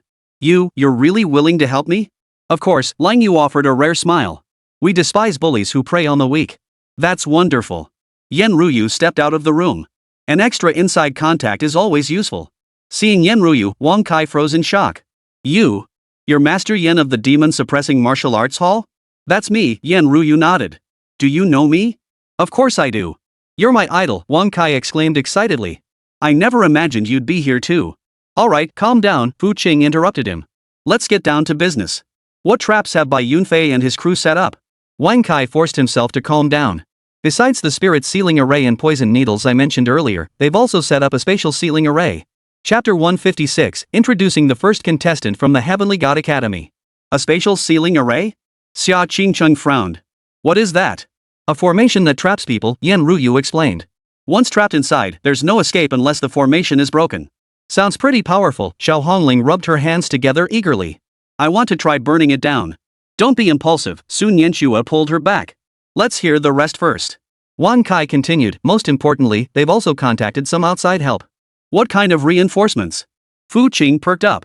Rumor has it they're experts from other academies, but I don't know the specifics, Wang Kai shook his head. Bai Yunfei's security measures are tight. Doesn't matter, Lang Yu said coldly. We'll meet force with force, water with earth. Exactly, Yi Qilua agreed. No matter how many they bring, they won't be a match for us. Wang Kai listened to their conversation, growing increasingly perplexed. Why weren't they worried at all? Didn't they know how terrifying the Heavenly God Academy was? What are you thinking about? Fu Qing noticed Wang Kai's expression. I was wondering, aren't you guys a bit overconfident in your abilities? Wang Kai said cautiously. Overconfident? Xiao Hongling laughed. We're actually quite humble. Exactly, Sun Yanxue chimed in with a smile. We never think we're that great. Then why aren't you worried at all? Wang Kai grew even more perplexed.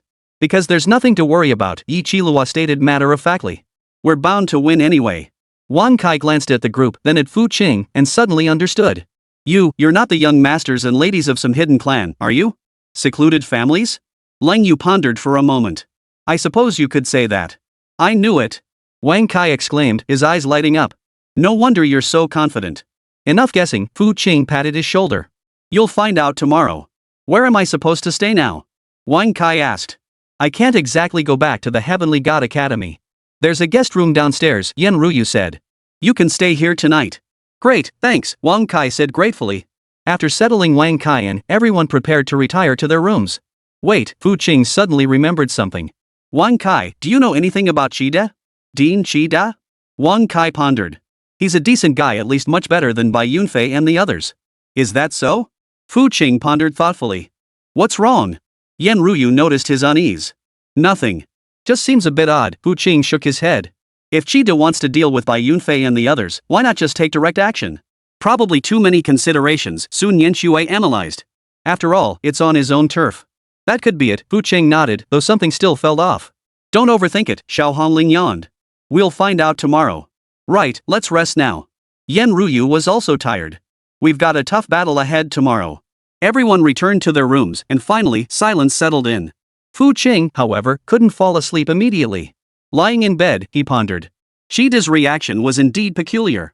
Given his strength as an 8-star martial god, clearing out a few low-tier martial artists shouldn't have been a problem. Why did he insist on using my hands? Unless he had ulterior motives. At this thought, Fu Qing narrowed his eyes. It seemed tomorrow's match would prove far more interesting than anticipated. The next morning, at the Celestial Academy. The academy buzzed with activity from the crack of dawn, teeming with students and teachers gathered to watch the matches. It's absolutely packed today, Xiao Hongling remarked, surveying the throng. It is an exchange match between two major academies, Sun Yanxue nodded. Naturally, it draws significant attention. The group had once again altered their appearances using the omniscient mimicry core, appearing as Little Qing, Little Hong, and others. Are you nervous? Wang Kai trailed behind them, visibly uneasy. Why be nervous? Yi Qilua asked curiously. It's not like it's anything major. But our opponents are formidable, Wang Kai reminded them. They're elite-class students from the Heavenly God Academy. The weakest among them are 5th-tier martial artists. 5th tier? Lang Yu scoffed. That's actually pretty weak. Wang Kai was stunned once more. 5th-tier martial artists were considered weak in their eyes? What were these people's backgrounds? We're here, Xia Qingcheng pointed to the martial arts arena ahead. That's the place.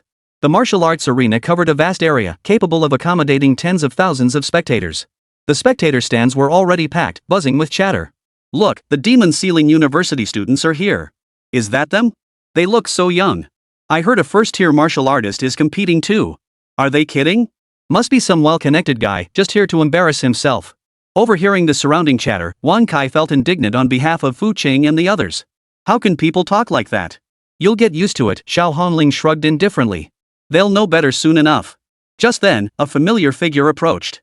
Mr. Fu Qing, you've arrived. Qida greeted him with a broad smile. Dean Qida, Fu Qing nodded in acknowledgement. The competition is about to begin, Qida said. I'll take you to the lounge. No need, Fu Qing waved him off. I'll wait right here. Very well, Jide replied without insistence. Are you satisfied with the competition rules? A round-robin tournament? Fu Qing chuckled. Quite interesting. Yes. We'll field 5 elite students, while you need only send 1 contestant, Jide explained. However, if defeated mid-match, you may substitute a new player. Understood, Xia Qingcheng said, eager to begin. I'll take the first match. Jide glanced at Xia Qingcheng, a flicker of surprise in his eyes. And who is this? Our main contender, Fu Qing introduced. Xia Qingcheng. Xia Qingcheng? Jide pondered thoughtfully. From the Xia family? You could say that, Xia Qingcheng nodded. My apologies, Jide hastily apologized. I hadn't realized the Xia family's prodigy would be competing as well. Dean Jide, you flatter me, Xia Qingcheng replied modestly. I'll make the arrangements then, Jide said, turning to leave. The competition begins in 10 minutes. Watching Jide's retreating figure, Wang Kai murmured, he seems rather nervous. Is that so? Fu Qing narrowed his eyes. Looks like today will be quite interesting after all. 10 minutes later, the match officially commenced. The host stepped onto the stage, welcome everyone to the friendly exchange match between Tianshan Academy and Jinemo University. Today's competition will be a round-robin format. Tianshan Academy will field 5 contestants, while Demon Suppression University will send 1 contestant to face them. Now, please welcome the first contestant from Tianshan Academy 5th Tier Peak Martial Artist, Li Chang. Chapter 157, Thunderous Might. A burly young man strode onto the stage, radiating a powerful aura. Demon Sealing University's contestant is... The host glanced at the roster, then paused in surprise. Xia Qingcheng, a 4th Tier Initial Martial Artist. The audience erupted in an uproar. A 4th Tier fighter against a 5th Tier? That's suicide. Is Demon Sealing University here to make fools of themselves? They're underestimating us at Heavenly God Academy. Facing the skepticism, Xia Qingcheng calmly walked onto the stage. Little girl, are you sure you want to fight me? Li Chang looked at Xia Qingcheng with contempt. I'm afraid I might accidentally hurt you. Enough with the nonsense. Xia Qingcheng replied coldly. Let's begin. Fine. Since you're so eager to lose, I'll grant your wish. Li Chang grinned savagely as he unleashed his ability. Steel Body. Instantly, his body hardened like steel, his muscles swelling to twice their size. You can still back out now, Li Chang flexed his fists. 1 punch from me, and you might be crippled. Xia Qingcheng didn't respond. Instead, she slowly raised her right hand. Unrivaled sword case, manifest. An ancient sword case materialized before her, radiating a terrifying sword intent. The spectator stands fell instantly silent as everyone felt the heart-stopping pressure. What kind of ability is this? Li Chang's face drained of color. Legendary talent, Wang Kai gasped from below the stage. She actually awakened a legendary talent? The scabbard slowly opened, revealing 9 divine swords, each radiating a distinct glow. Xia Qingcheng reached out and grasped one of them, a fiery crimson longsword, Fenshin. Instantly, the temperature within the entire martial arts arena rose several degrees. Impossible. Li Chang's eyes widened. How could you possibly possess such power? Because I have a good teacher. Xia Qingcheng glanced at Fu Qing, her eyes brimming with gratitude. Then, she raised the burning heaven sword and swung it lightly. Heaven Scorching Slash. A fiery sword chi roared forth, instantly slicing through Li Chang's steel-like body and leaving a deep gash in the ground. Before Li Chang could comprehend what had happened, he lay sprawled on the ground, unconscious and in critical condition. The entire arena fell silent. Seconds later, the stands erupted in deafening cheers. Holy crap, that's insane. 1 strike to take down a 5th Tier martial artist? Demon Suppressing University has been keeping some serious secrets. On stage, Xia Qingcheng sheathed her sword and calmly looked toward the stands. Next. In the VIP section, Bai Yunfei's face had turned deathly pale. Xia Qingcheng's strength far exceeds expectations, he gritted out. Looks like we'll have to implement the plan early. Next contestant, early 6th Tier martial artist, Zhao Ming. The host's voice trembled slightly. Even he, a 7th Tier martial artist, felt a chill run down his spine at the sheer power of Xia Qingcheng's earlier strike. A tall, lean youth stepped onto the stage, his expression grave as he faced Xia Qingcheng. You're formidable, Zhao Ming said in a deep voice. But I won't be as careless as Li Chang. Oh. Xia Qingcheng's tone remained flat. And then? Whirlwind Slash.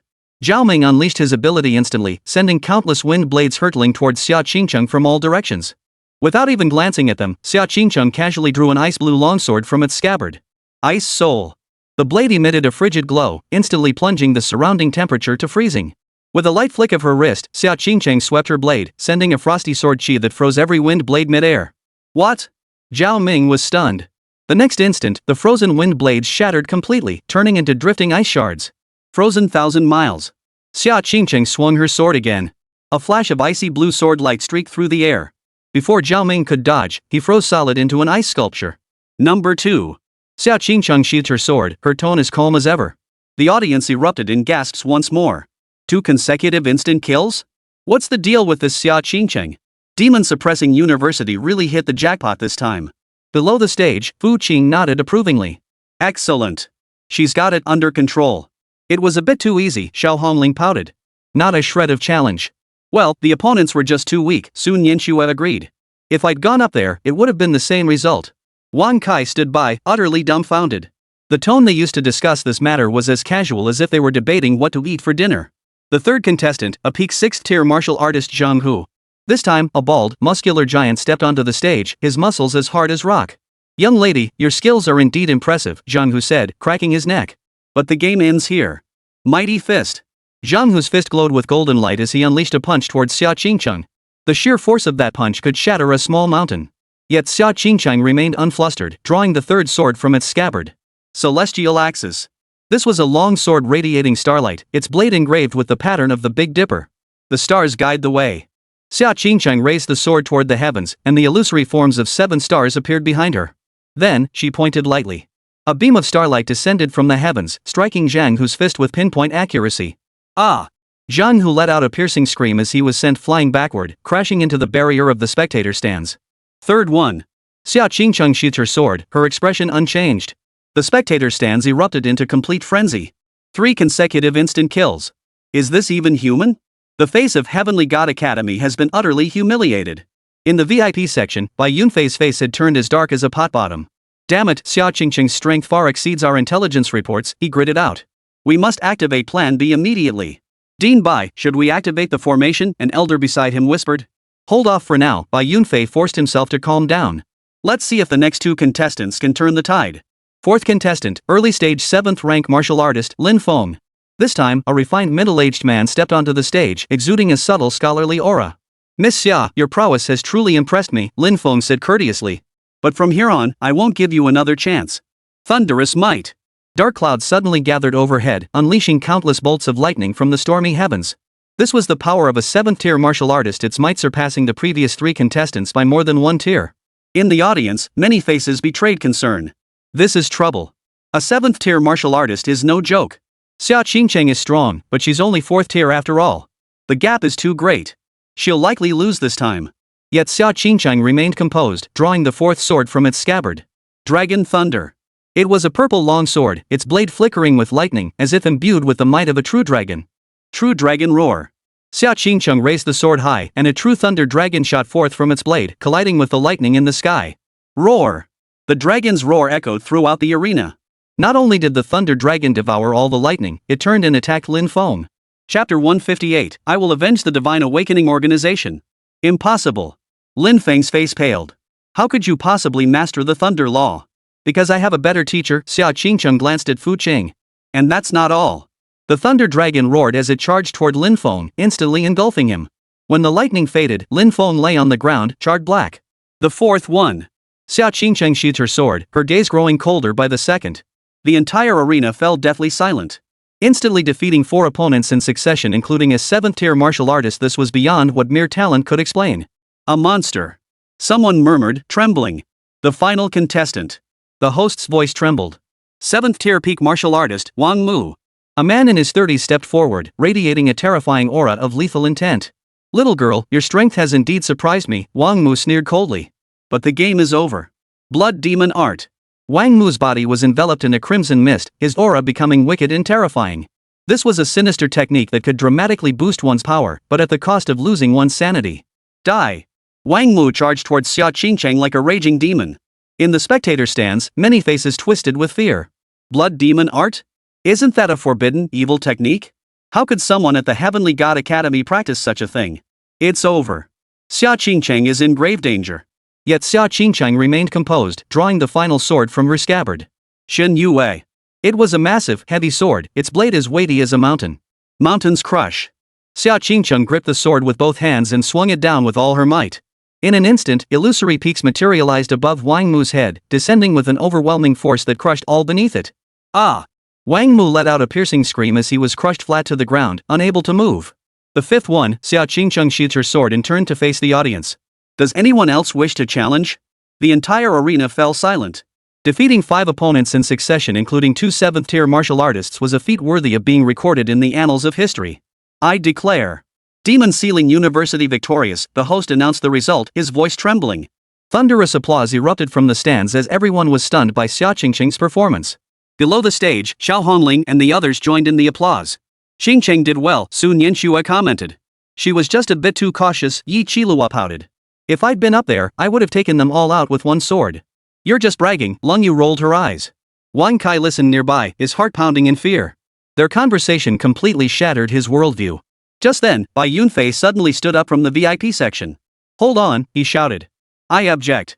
All eyes in the room turned to him. Dean Bai, what is your objection? The host asked, puzzled. I suspect the Jinma University contestant used banned substances, Bai Yunfei said through gritted teeth. A 4th-tier martial artist couldn't possibly possess such strength. The audience erupted in an uproar. What? Using banned substances? That's a very serious accusation. If true, Demon Suppression University will be disqualified. Xia Qingqing's expression turned icy on stage.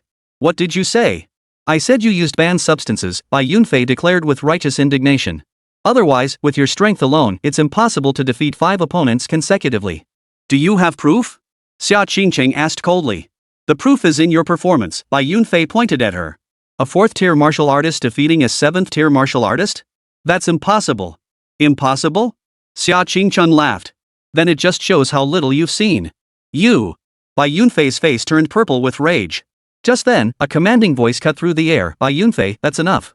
Everyone turned to see Qi Di speaking. Dean? Bai Yunfei froze. The match is over. Demon Suppressing University wins, Qi Di said coldly.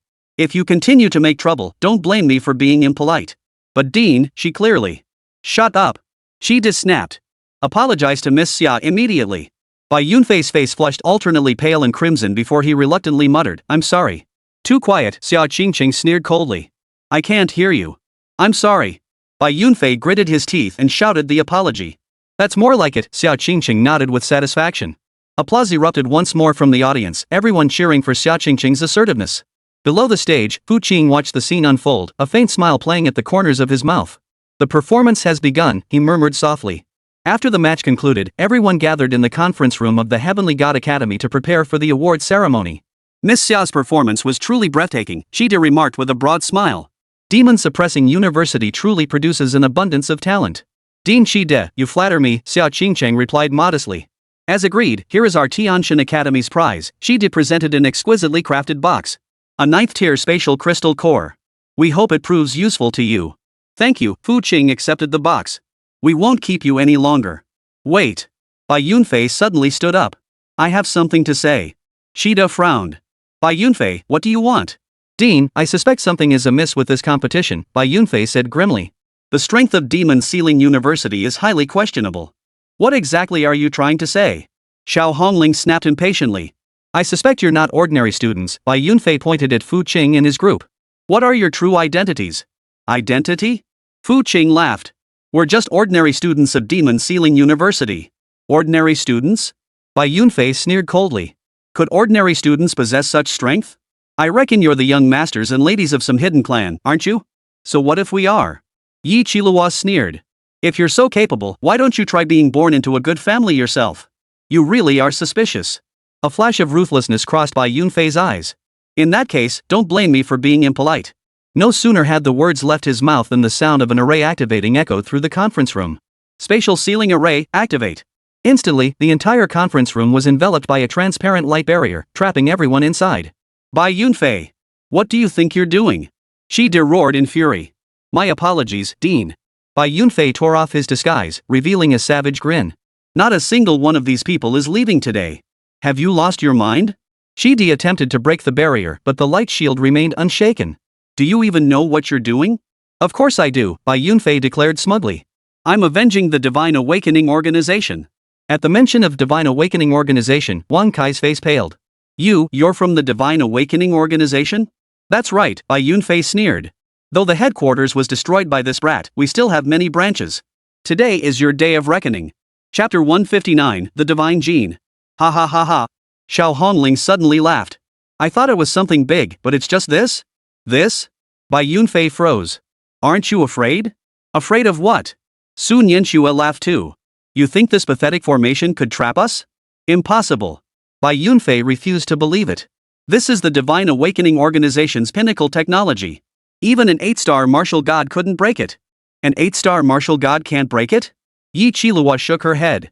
Then it just proves that 8-star martial gods are too weak. What nonsense are you spouting? Bai Yunfei sensed something was off. At that moment, Fu Qing slowly rose to his feet. Finished with the act? Done acting? Bai Yunfei frowned. What do you mean? It means. Fu Qing stretched lazily, it's time to close the net. No sooner had the words left his mouth than the conference room door burst open. Yan Ruyu entered, accompanied by several elders from the demon-suppressing martial arts academy. Ruyu? Shidi exclaimed in surprise. How did you get in? The spatial blockade array wasn't. What a crappy barrier, Yan Ruyu waved dismissively, shattering the spatial lockdown array in an instant. It couldn't even hold me. Bai Yunfei's eyes widened. Impossible. How could you possibly break the Divine Awakening Organization's formation? Because I'm stronger than you, Yan Ruyu said coldly. Much stronger. That's impossible. Bai Yunfei's face drained of color. Dean Bai, is there anything else you wish to say now? Shida sneered coldly. You. Bai Yunfei suddenly understood. You knew all along? Of course, Shida nodded. Did you really think your little schemes could fool me? Then why didn't you stop me? Because I needed you to expose yourself, Shida explained. Only then could we completely purge the remnants of the Divine Revelation Organization from the Academy. Bai Yunfei's expression darkened further. You set me up? Plotted? Shida shook his head. I merely gave you a choice. Unfortunately, you chose poorly. Just then, several more people entered the conference room.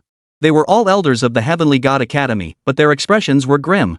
Bai Yunfei, you have truly disappointed us, one elder shook his head. You? Bai Yunfei felt despair wash over him. You knew too? The entire Academy leadership knows, another elder said coldly. Only you were still living in a fantasy. Wang Kai stood by, utterly dumbfounded. What is going on? It's simple, Fu Qing explained. Shida wanted to purge the remnants of the Divine Awakening Organization, but he needed them to expose themselves first. So he set this trap. Then what about us? Wang Kai grew even more confused. We're the actors, Xiao Hongling smiled. Didn't we pull it off pretty well? Actors? Wang Kai nearly fainted. You knew all along? Of course, Sun Yanxue nodded. Otherwise, why do you think we've been so cooperative? But Bai Yunfei's formation. What good is that pathetic formation? Yi Qilihua sneered. I could break it with any random little fairy I summon. Listening to their conversation, Bai Yunfei's expression grew increasingly desperate. Impossible, this can't be. He muttered. How could you all be this powerful? Because we truly are that strong, Leng Yu finally spoke up. Stronger than you could ever imagine. Who exactly are you? Bai Yunfei demanded loudly. Want to know? Fu Qing smiled. Then I'll tell you. As he spoke, the disguise on his body began to fade, revealing his true appearance. My name is Fu Qing. Fu Qing? Bai Yunfei froze, then his face instantly drained of color. You're that Fu Qing? So you've heard of me, Fu Qing nodded with satisfaction. The Fu Qing who destroyed the Divine Awakening Organization's headquarters? Bai Yunfei's voice trembled. Precisely. Bai Yunfei collapsed to the ground, his face ashen. He finally understood the kind of entity he had provoked. Is there anything else you wish to say now? Shida stepped before Bai Yunfei. I was wrong. Bai Yunfei whimpered, his face contorted with regret. I truly was wrong. Wrong? Fu Qing shook his head. Too late. No, don't kill me. Bai Yunfei knelt on the ground, begging for mercy. I'm willing to atone for my sins through good deeds. Atone for your sins? Xiao Hongling sneered. Do you think you still have any value? I do. I have value. Bai Yunfei blurted out urgently. I know the locations of other branches of the Divine Awakening Organization. Fu Qing's eyes lit up. Speak. There's another branch in the Demon City, Bai Yunfei blurted out. They're researching something called the Divine Gene. Divine Genes? Yan Ruyu frowned. What are those? I'm not entirely sure, Bai Yunfei shook his head. Only that it was extracted from the Abyss Lord. Fu Qing's mind stirred. Osmond, the Lord of the Abyss, was now his subordinate. If someone was researching its genes, that was indeed problematic. Where is it located?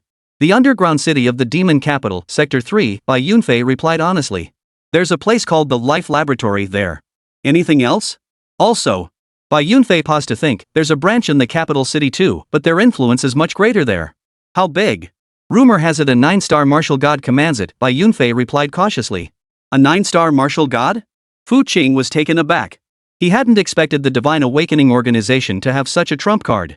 Alright, I understand. Fu Qing nodded. Shida, you handle this man. Understood. Shida nodded. Guards, take Bai Yunfei into custody. Soon, several guards from the Heavenly God Academy entered and led Bai Yunfei away. Fellow student Fu Qing, I'm truly indebted to you for this, Shida said gratefully. No trouble at all, Fu Qing waved it off. The Divine Awakening organization is my enemy anyway. What are your plans now?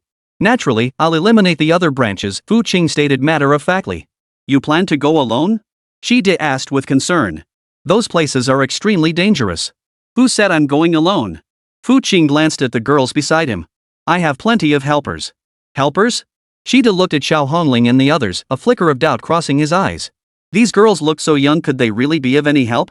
Seeming to sense Shida's doubts, Xiao Hongling smiled. Dean Shida, would you like to see our true capabilities? Our true strength? Xiao Hong, stop fooling around. Fu Qing cut in. Showing off your power here would tear the academy apart. Tear down the academy? Shida's eyes widened. Just kidding, Sun Yanxue chuckled. At most, half of it. Half? Sweat beaded on Shida's forehead. Alright, stop scaring Dean Shide, Yan Ruyu interjected, smoothing things over. We should be going. Chapter 160, brazenly. Right, it's getting late. Fu Qing glanced at the sky. We should head back and prepare. Then when will you make your move? Shida asked. Tonight. Fu Qing considered it. It's best to strike while the iron is hot. Tonight? So soon? Of course it's urgent, Yi Qilihua stated matter-of-factly. Once the Divine Awakening organization learns Bai Yunfei has been captured, they'll definitely relocate.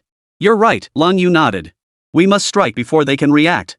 Shida listened to their conversation, growing increasingly puzzled. The way these girls spoke sounded like seasoned veterans. Dean Shida, is something wrong? Xia Qingcheng noticed his expression. And no. No problem, Shida shook his head hastily.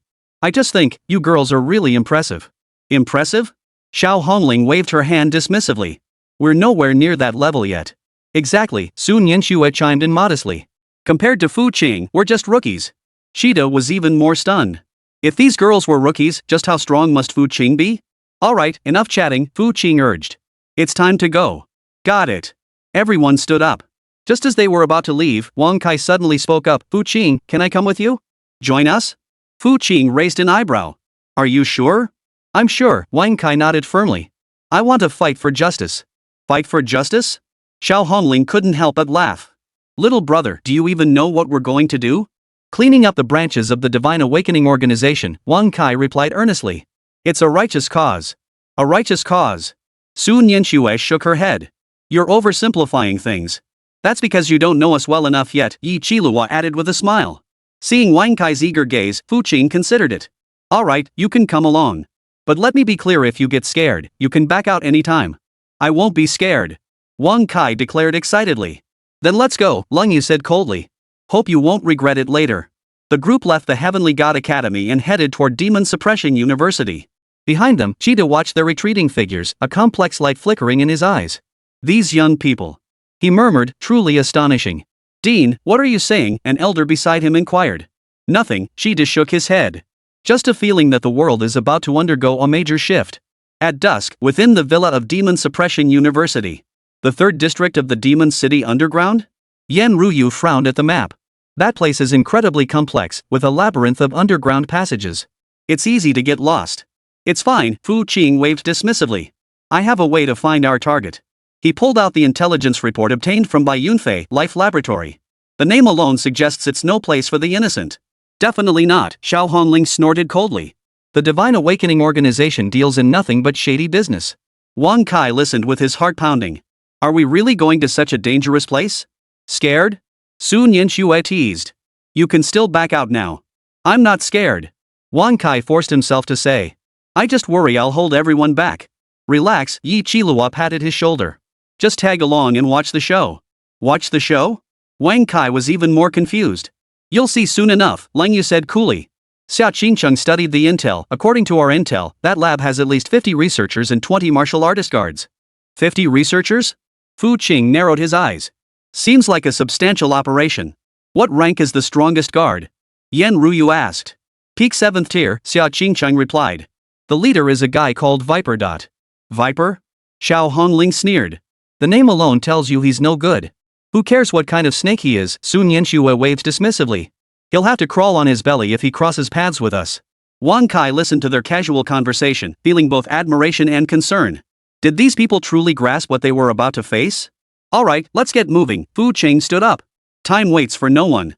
Wait, Yen Ruyu pulled him back. Let me contact the Magic City branch and coordinate our actions. No need, Fu Qing shook his head. More people just complicate things. We'll handle this ourselves. But, trust me. Fu Qing took her hand. We have what it takes. Meeting Fu Qing's resolute gaze, Yen Ruyu finally nodded. Alright, but I'm coming with you. Of course, Fu Qing smiled. An extra 8-star martial god is always welcome. The group left the villa and headed toward the underground city of the demon capital. The Demon City Underground was the city's hidden underbelly, concealed beneath the bustling metropolis and serving as a gathering place for all manner of shadowy forces. First time in a place like this? Xiao Hongling observed Wang Kai's tense expression. Yeah, Wang Kai nodded. Feels pretty oppressive. You'll get used to it, Sun Yanshua reassured him. We used to come to places like this all the time. Often? Wang Kai was surprised. So you guys used to work in this line of business? You could say that, Yi Qilua pondered. Cleaning up trash is our specialty. Trash. Wang Kai swallowed hard. Outside a seemingly ordinary warehouse in District 3 of the underground city. This is the place, Fu Qing said, studying the warehouse sign. On the surface, it's a logistics company. Well disguised, Yen Ruyu observed the surroundings. But the energy fluctuations are highly abnormal. Definitely abnormal, Long Yu sensed it too. There's a strong energy reaction underground. Should we just go in? Xiao Hongling was eager to act. Hold on. Fu Qing stopped her. Let's scout the situation first. He closed his eyes and released his perception abilities. His powerful psychic energy instantly enveloped the entire warehouse, revealing the underground lab's layout in full detail. What do you find? Xia Qingcheng inquired. More complex than anticipated, Fu Qing opened his eyes. There are 3 underground levels. The first is a standard storage room, the second is a martial artist training ground, and the third is the actual laboratory. Personnel distribution? No one on the first level. 15 martial artists are training on the second level. Over 30 researchers and 5 high-level martial artists are on the third level. 20 martial artists total? Yen Ruyu frowned. That's fewer than our intel indicated. Some might be out on assignments, Fu Qing analyzed. But it doesn't matter. They're all the same to us. Where should we enter? Yi Qilua asked. The main gate, Fu Qing replied matter-of-factly. The main gate? Wang Kai's eyes widened. Isn't that a bit too blatant? Chapter 161, Cleaning Up the Trash. Bold? Xiao Hongling laughed. That's exactly what we're going for. Exactly, Sun Yanshue chimed in with a smile. Sneaking around is no fun at all. But that might alert them. Wang Kai tried to dissuade them. Scare the snake out of the grass? Long Yu sneered coldly. That's exactly the effect we're going for. Wang Kai was utterly stunned. These people's logic was completely different from anyone else's. Let's go. Fu Qing led the way toward the warehouse. 2 guards stood at the warehouse entrance. Spotting the group of young people approaching, they immediately grew alert. Halt, one guard barked. This is private property. No unauthorized entry. Private property? Fu Qing halted. Well, that's convenient. We're here to see your boss. See the boss? The guard asked suspiciously. Who are you? We're. Fu Qing paused, considering his words. Cleaners. Janitors? Yes, the kind who specialize in cleaning up trash, Xiao Hongling added. The 2 guards exchanged glances, sensing something was off. Do you have an appointment? The other guard asked. Appointment? Sun Yanshue shook her head. No appointment needed. We come when we want. No, you can't enter without an appointment, the guard insisted. Well, that's a problem, Yi Qilua sighed. Looks like we'll have to force our way in. Force our way in? The guards grew alert. What do you think you're doing? What are we doing? Long Yu stepped forward, emanating a frigid aura. Cleaning up the trash, of course. In an instant, 2 guards froze solid into ice sculptures. All done. Long Yu clapped her hands. Let's go inside. Wang Kai stared at the frozen guards, too stunned to speak. This was her idea of cleaning up the trash? Stop spacing out, Yen Ruyu nudged him. Follow us. The group strode confidently into the warehouse. The interior looked ordinary, piled with various goods, but Fu Qing could sense what lay beneath. The elevator's over there, he pointed to a concealed entrance in the corner. When they reached the entrance, they discovered it required a passcode to open. What's the code? Xiao Hongling asked. No idea, Fu Qing shrugged. But it doesn't matter. He placed his hand on the keypad, and a powerful current instantly fried the lock. Beep beep beep. The alarm sounded. The alarm's going off, Wang Kai said nervously. They must know someone's breached security. Good, Sun Yanxue said indifferently. Saves us the trouble of searching one by one. The elevator doors opened and the group stepped inside. Straight to the third floor? Xia Qingqing asked. Of course, Fu Qing pressed the button. Going straight to the heart of the matter is more efficient. As the elevator descended slowly, Wang Kai felt the pressure mounting. Not physical pressure, but psychological. These people were simply too formidable, so strong that he felt like dead weight. Ding! The elevator reached the third floor. The doors opened to reveal a group of fully armed martial artists waiting inside. Intruders, the leader roared. Who are you? We're janitors, Fu Qing repeated his earlier words. Here to clean up the trash. Cleaners? The leader froze for a moment, then burst into laughter. Ha ha ha ha. A bunch of kids daring to come here? Don't know when to quit. Brats? Xiao Hongling narrowed her eyes. Who are you calling brats? You, of course, the leader sneered arrogantly. A bunch of wet behind the ears kids daring to challenge us? Brats. Sun Yanxue shook her head. I hate it when people call us that. Then teach them a lesson. Yi Qilua flexed her fingers. It's been ages since I last exercised. Hold on. Fu Qing stopped them. I have a question. He looked at the leader. What exactly are you researching about the divine gene? Divine genes? The leader's expression darkened. How did you find out? That's irrelevant. Fu Qing pressed on. What matters is, have you achieved any results in your research? Trying to trick us into talking? The leader sneered. Dream on. Refusing to talk, huh? Fu Qing nodded. Then we'll have to resort to other means. He turned to the girls beside him. Leave it to you. Remember, take them alive. Understood. The four replied in unison. The next second, the battle commenced. But it scarcely qualified as a battle, it was a one-sided slaughter. Xiao Hongling's Inferno Lotus instantly engulfed the martial artists, Sun Yanxue's healing light transformed into offensive spells, Yi Qilua's summoned army of spirits tore the enemies apart, and Long Yu's extinction ice will froze the remaining foes solid. From start to finish, it took less than 10 seconds. 20 martial artists, including the 7th-tier peak leader, lay motionless on the ground, their fates unknown. Wang Kai watched the scene unfold, his legs going weak beneath him.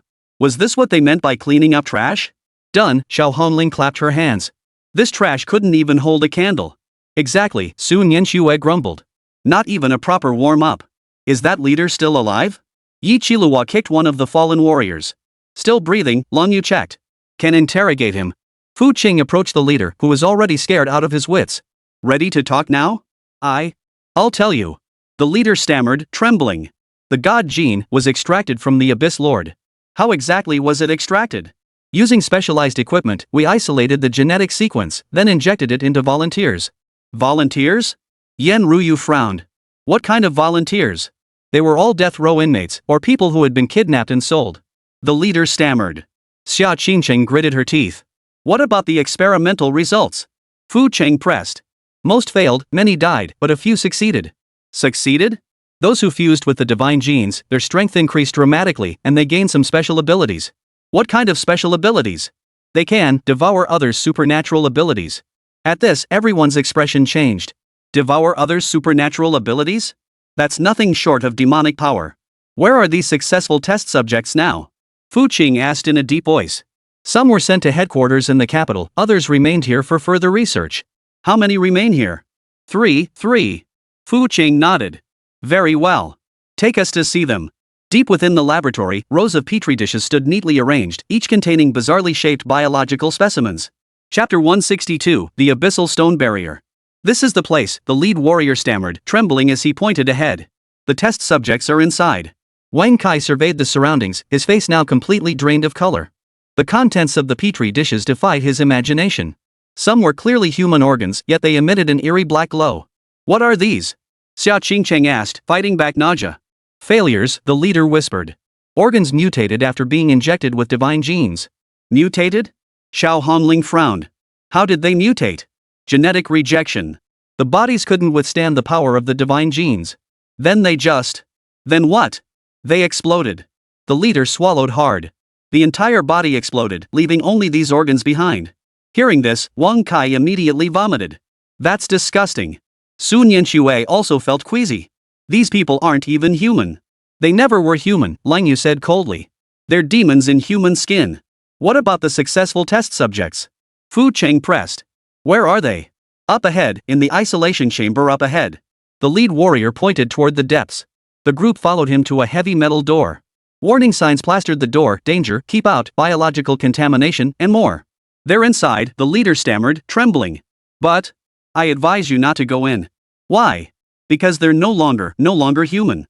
Fu Qing ignored his warning and pushed the door open. Inside was a vast chamber divided into 3 separate sections, each holding a person. Calling them human was a stretch. The first test subject stood over 3 meters tall, its body a mass of twisted muscles. Its skin glowed an eerie blackish red, and its eyes had completely turned blood red. The second specimen appeared relatively normal, but a pair of enormous fleshy wings had sprouted from its back, covered in veins and scales. The third specimen was the most terrifying, half its body already fully monstrous, sprouting various spikes and tentacles. Holy!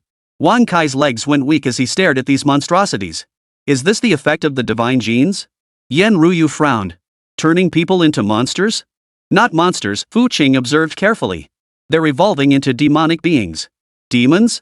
The Abyss Lord Osmond itself is a demonic being, Fu Qing explained. Its genes naturally carry demonic traits. So what level of power do these test subjects possess now? Xia Qingqing asked. Very strong. Fu Qing sensed their power. At least 8th tier level, and still evolving. 8th tier? Xiao Hongling narrowed her eyes.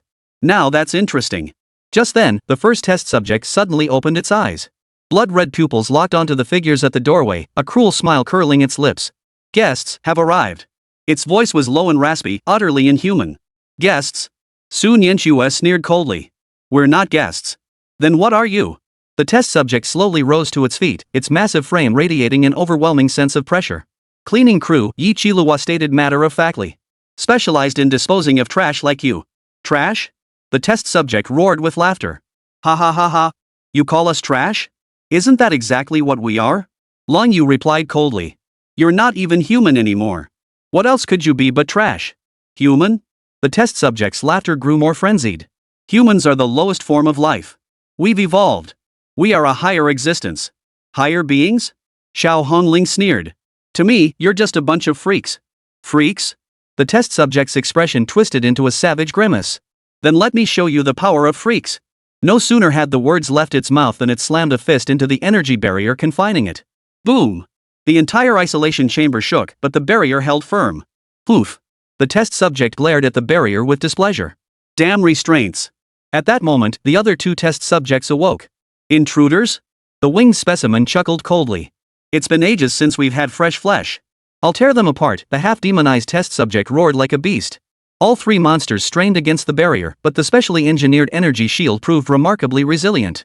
What material is this barrier made of? Fu Qing asked the lead martial artist. Abyssal stone, combined with a special magical formation. The lead warrior answered nervously, specifically designed to contain creatures like these. Abyssal stone? Fu Qing's eyes lit up. Interesting. He walked to the first isolation chamber and scrutinized the barrier's construction.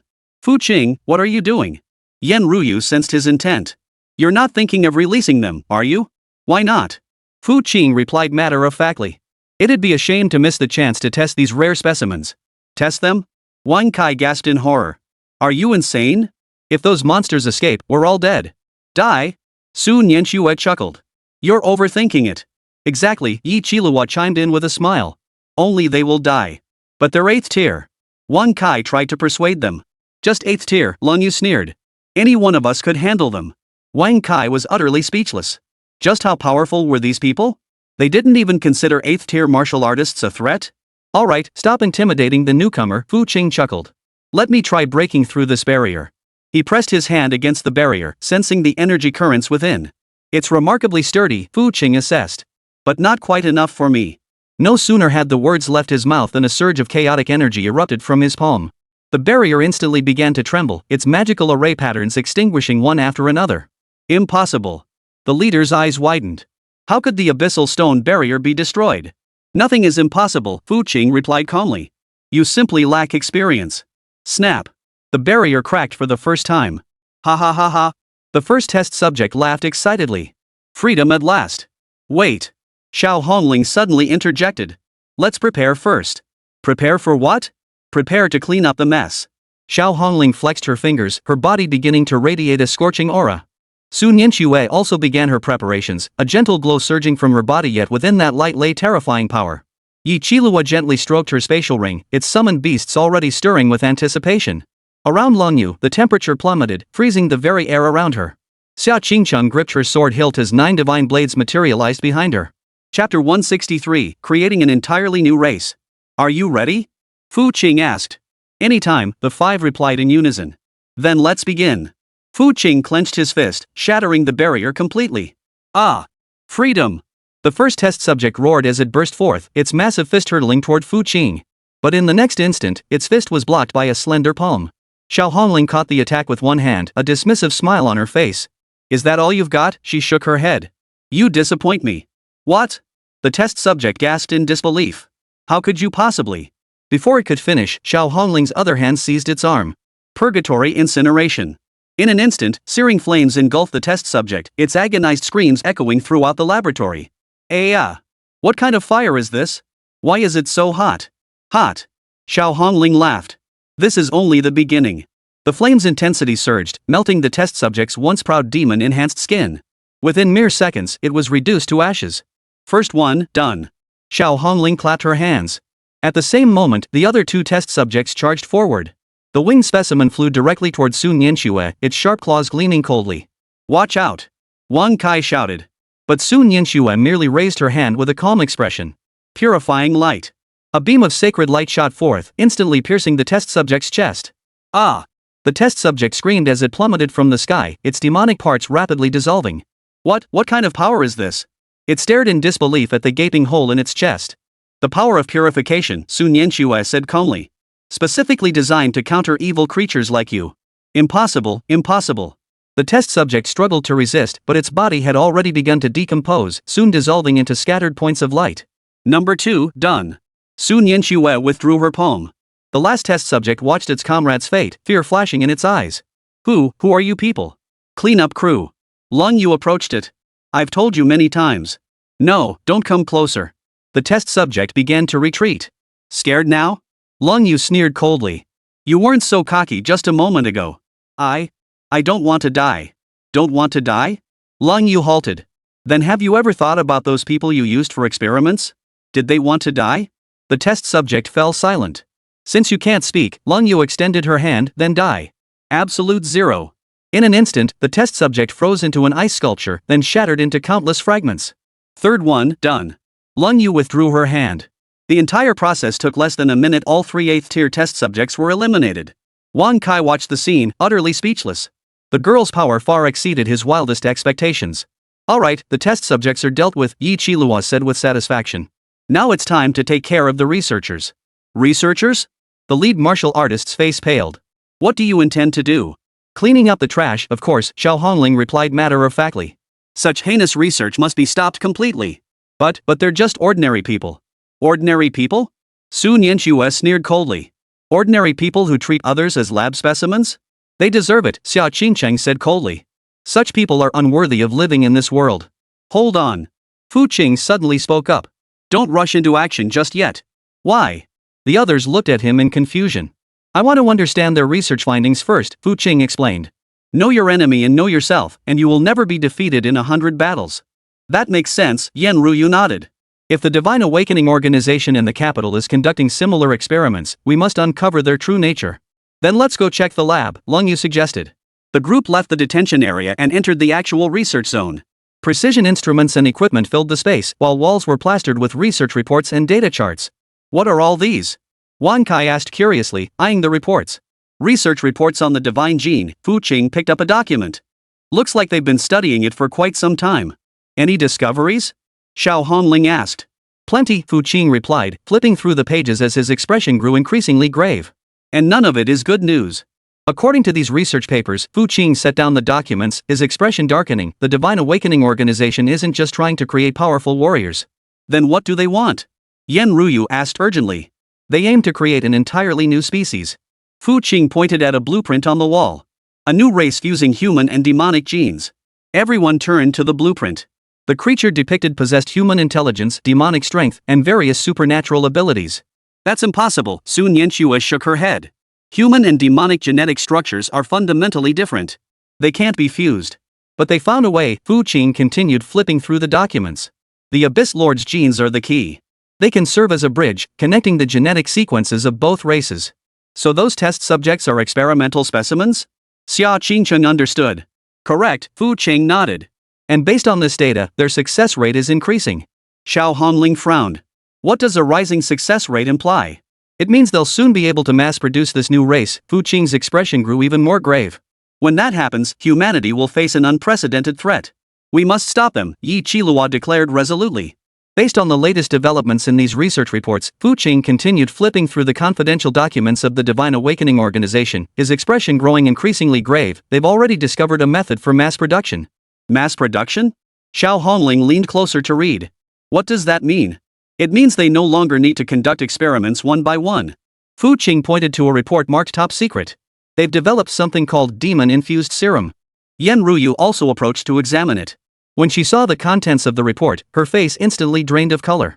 That's impossible, she shook her head. If they could really mass produce these monsters, humanity would be finished. What do you mean, finished? Wang Kai asked anxiously. How bad is it? Think about it, Sun Yanxue explained patiently. If they can mass produce ordinary people into monsters with 8th tier combat power, it's like conjuring an entire demonic army out of thin air. Chapter 164, The Multi-Cosmic Kingdom. And these monsters retain human intelligence, Yi Qilua added. They're far more dangerous than ordinary demonic beasts.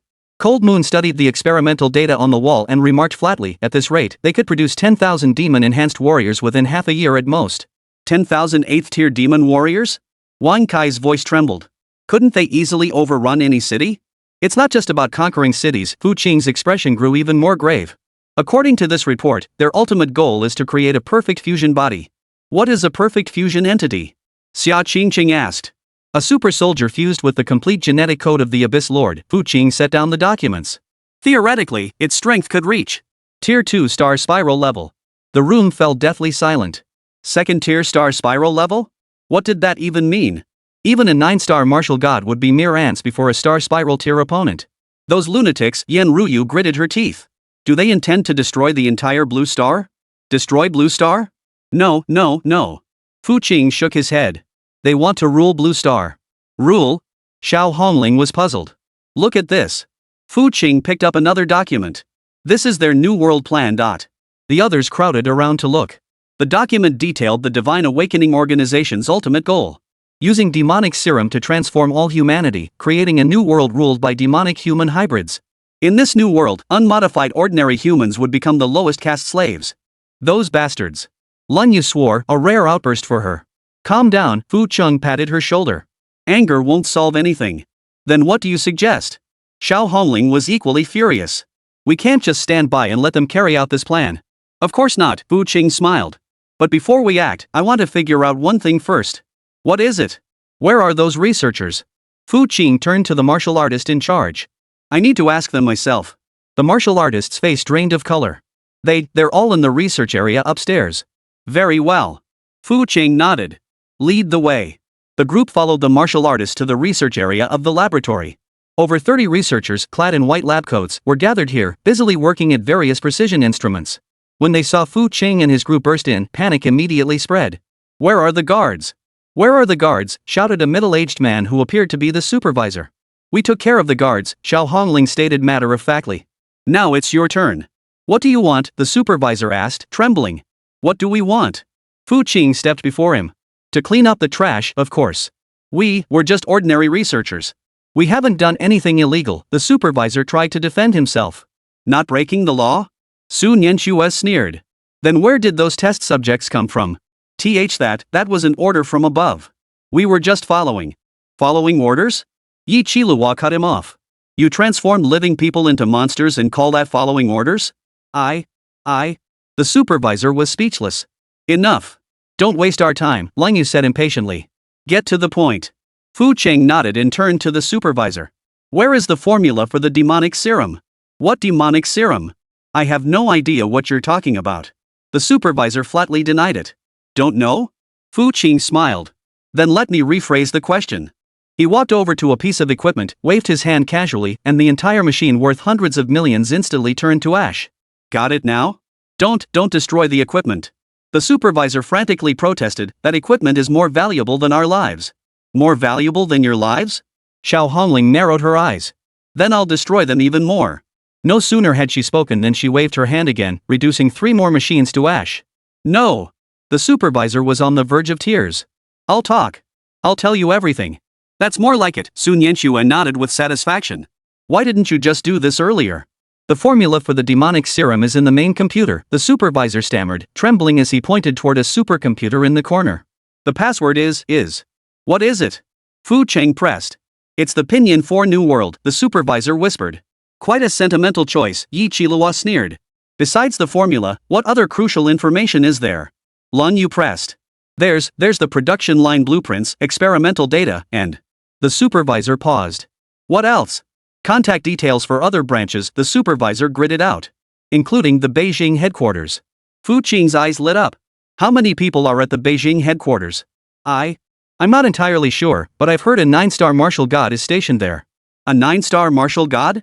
Yan Ruyu frowned. Who is it? I truly don't know, the supervisor shook his head hastily. Our rank doesn't grant access to that level of existence. Never mind. We'll find out when we get there, Fu Qing waved his hand dismissively. First, copy all the files here. Wang Kai volunteered, I know computers. Let me handle it. All right. Fu Qing nodded, then turned to the other researchers. Anything else you'd like to add? The researchers exchanged nervous glances, none daring to speak. Since there isn't, Xiao Hongling flexed her fingers, then go die. Wait, the supervisor shouted. We still have crucial intelligence. What intelligence? About the demon beast invasion, the supervisor swallowed hard. Beast invasion? Everyone froze. What do you mean? Yan Ruyu demanded urgently. What kind of monster invasion? It's a real demon beast army, the supervisor stammered nervously.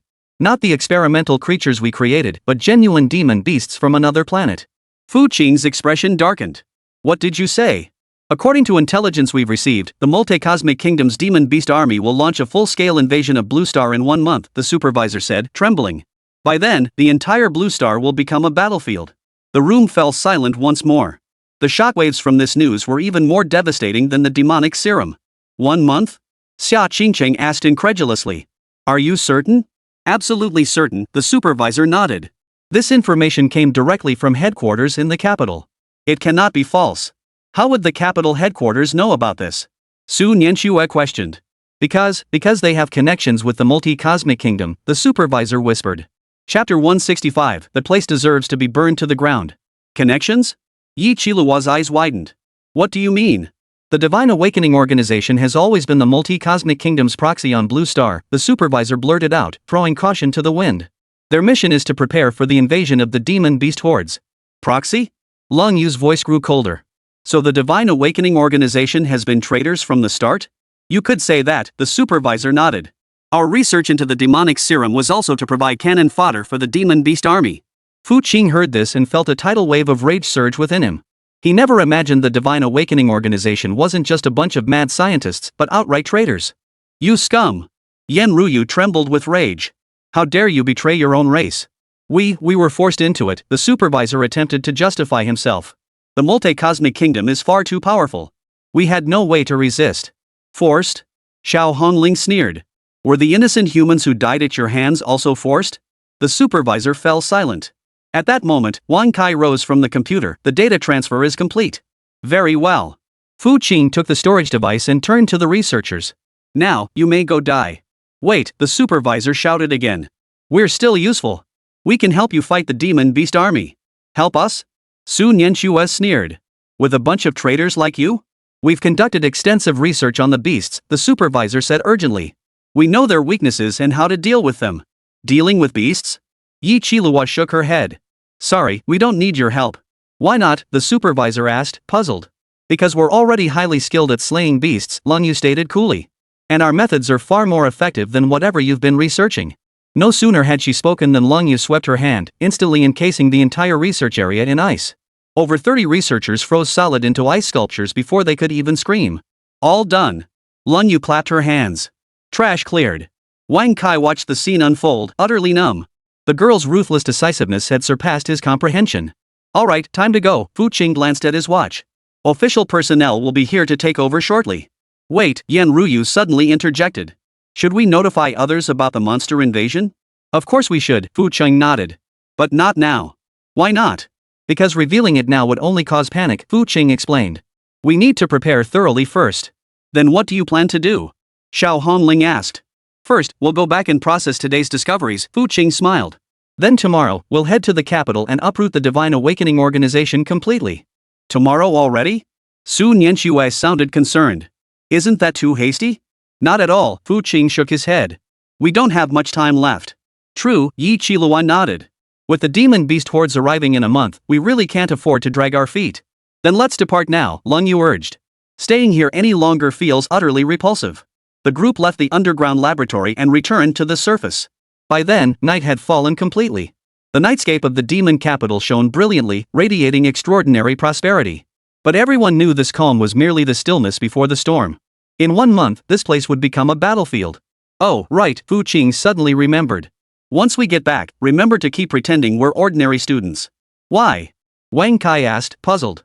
At this point, do we still need to keep up appearances? Of course we do, Xiao Hongling replied matter-of-factly. If our identities are exposed, it'll cause serious trouble. What kind of trouble? Like being recruited by all sorts of factions, hounded by various people, and disrupted by countless matters, Sun Yanxue patiently explained. In short, it's just a huge hassle. That's why we'd rather keep pretending to be ordinary people, Yi Qilua added. It's much quieter that way. Wang Kai was utterly speechless. These people's thinking really was different from normal people's. But then again, people with their abilities probably don't need to care about what others think. Then let's head back to school, Xia Qingqing suggested. We have classes tomorrow. Class? Yan Ruyu froze. At a time like this, you're still thinking about class? What else are we supposed to do? Lang Yu retorted. We can't just fight all day, can we? I think living like ordinary students every now and then is pretty nice, Xiao Hongling smiled. It's more interesting. Yan Ruyu gazed at the group of girls, a complex emotion welling up inside her. Despite possessing such terrifying power, they still retained the innocence of young girls. This contrast made her feel both envious and heartbroken. Then let's head back, Fu Qing said, turning to Yan Ruyu. Principal, will you join us for a late-night snack tonight? Yan Ruyu flushed slightly. If you don't mind. Of course not, Sun Yanxue smiled. We'd love to have the principal visit more often. Exactly, Yi Qilua chimed in. With you here, it feels more like a family. Hearing the word family, Yan Ruyu felt a warmth in her heart. It had been so long since she'd felt needed and cared for like this. Then let's go, urged Xiao Hongling. I'm hungry and want to go home to eat. Alright, Fu Cheng nodded. Let's head home. The group vanished into the night of the Magic City, as if nothing had ever happened. But only they knew that tonight's events would alter the fate of the entire Blue Star. And this was only the beginning.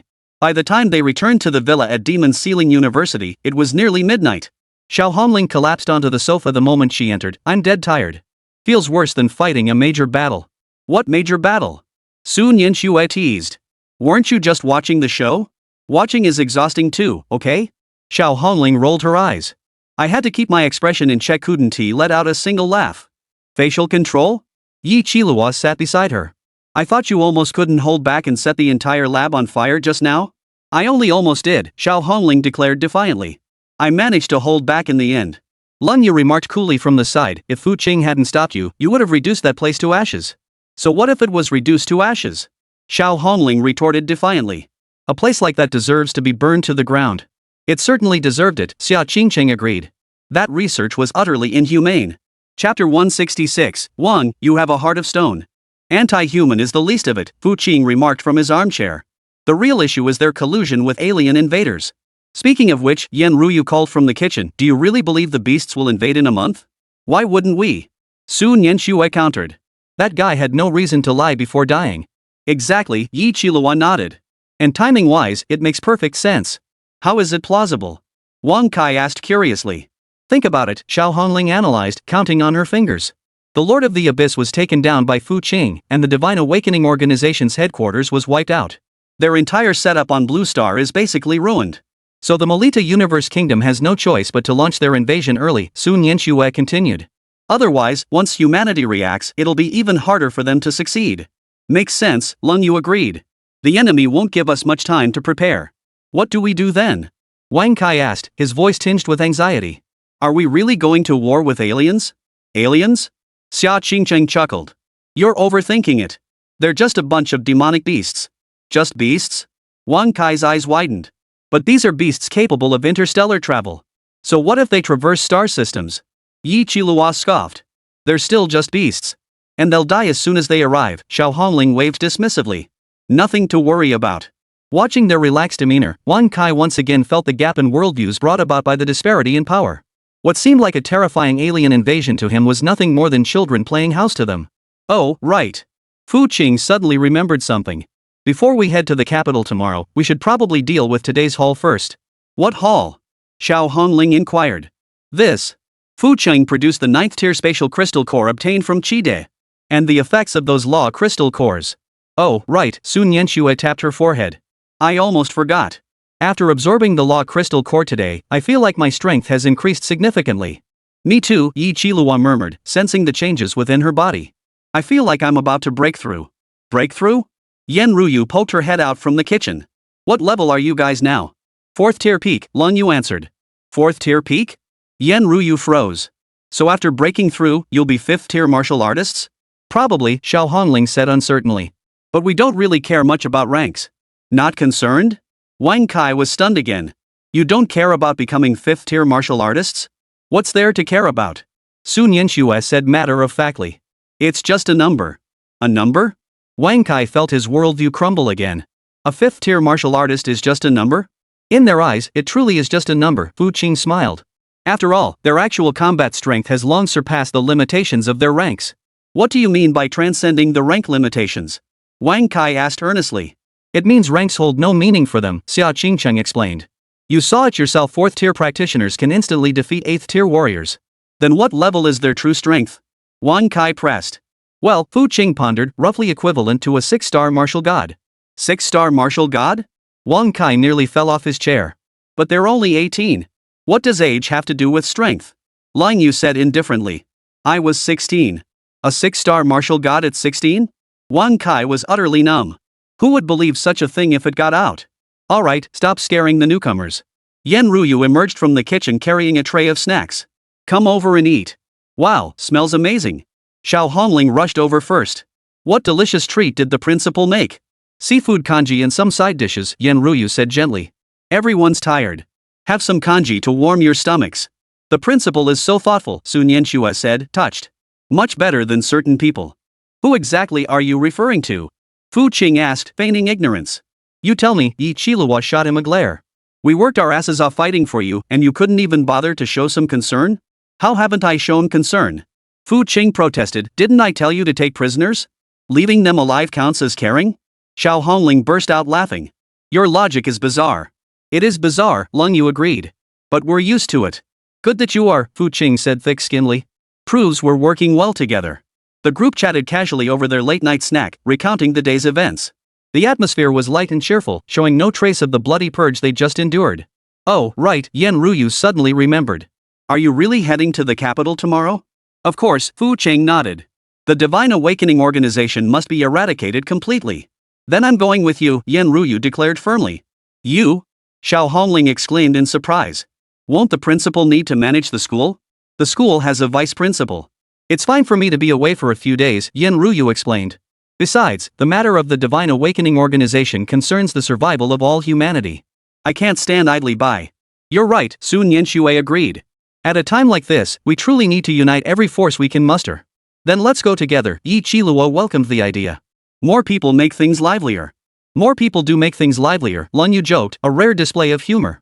Though I wonder if the enemy can handle it. If they can't handle it, that's their problem, Xia Qingqing sneered. They brought it upon themselves by committing such heinous acts. Exactly, Wang Kai added indignantly. Traitors like that deserve to die. Young Wang here has quite the sense of justice, Xiao Hongling teased. But are you sure you want to come with us to the capital? Absolutely certain, Wang Kai declared firmly.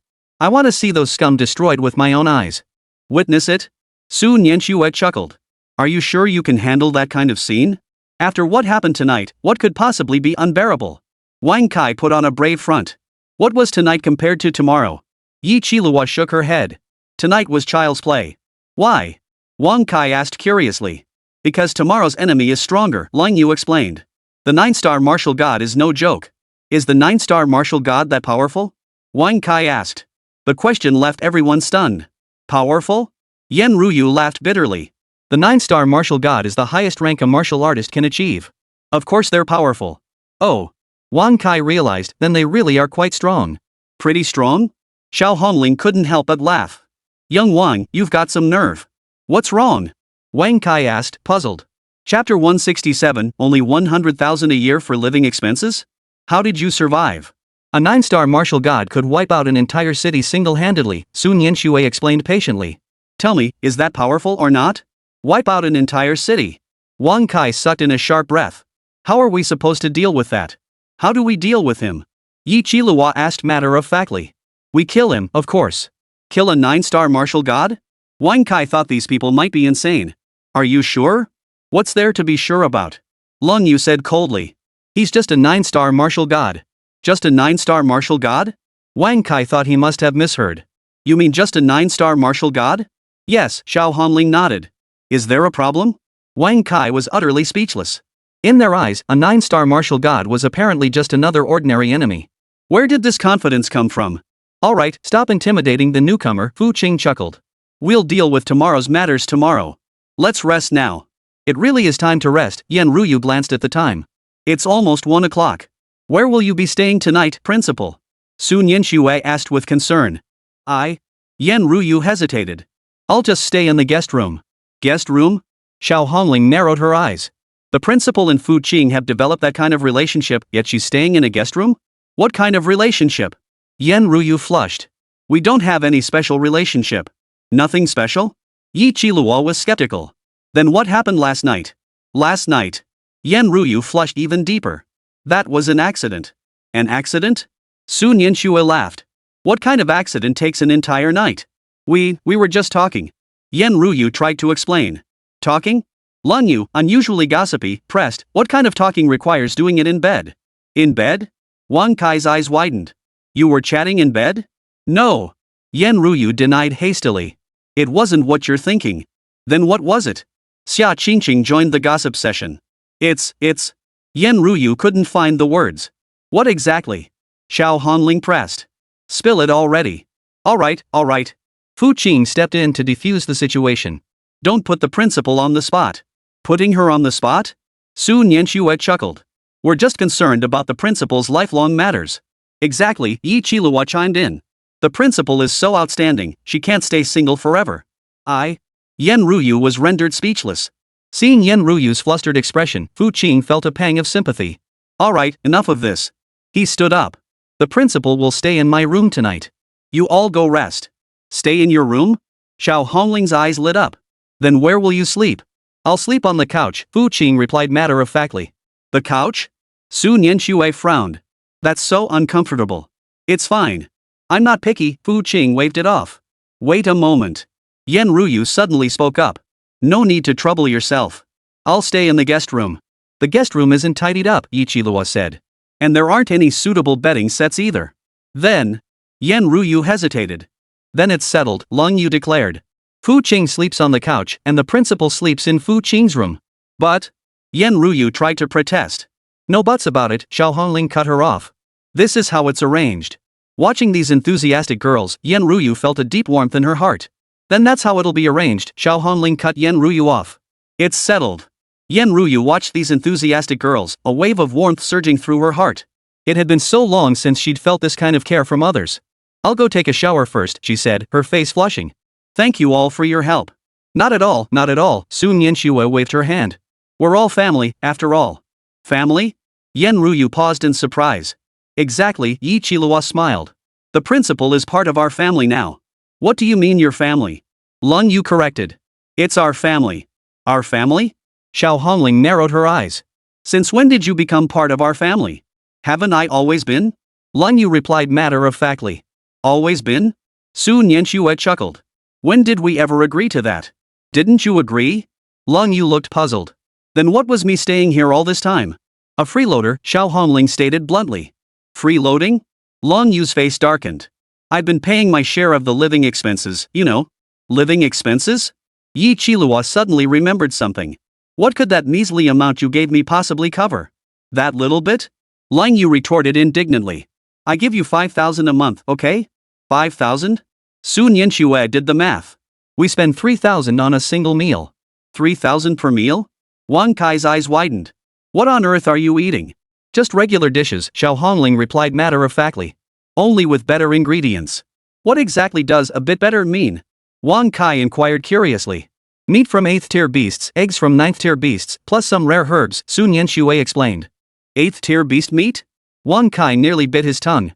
That's more expensive than my entire year's living expenses. More than your annual living expenses? Yi Qilihua was surprised. How much do you spend in a year? About 100,000, Wang Kai answered honestly. 10,000?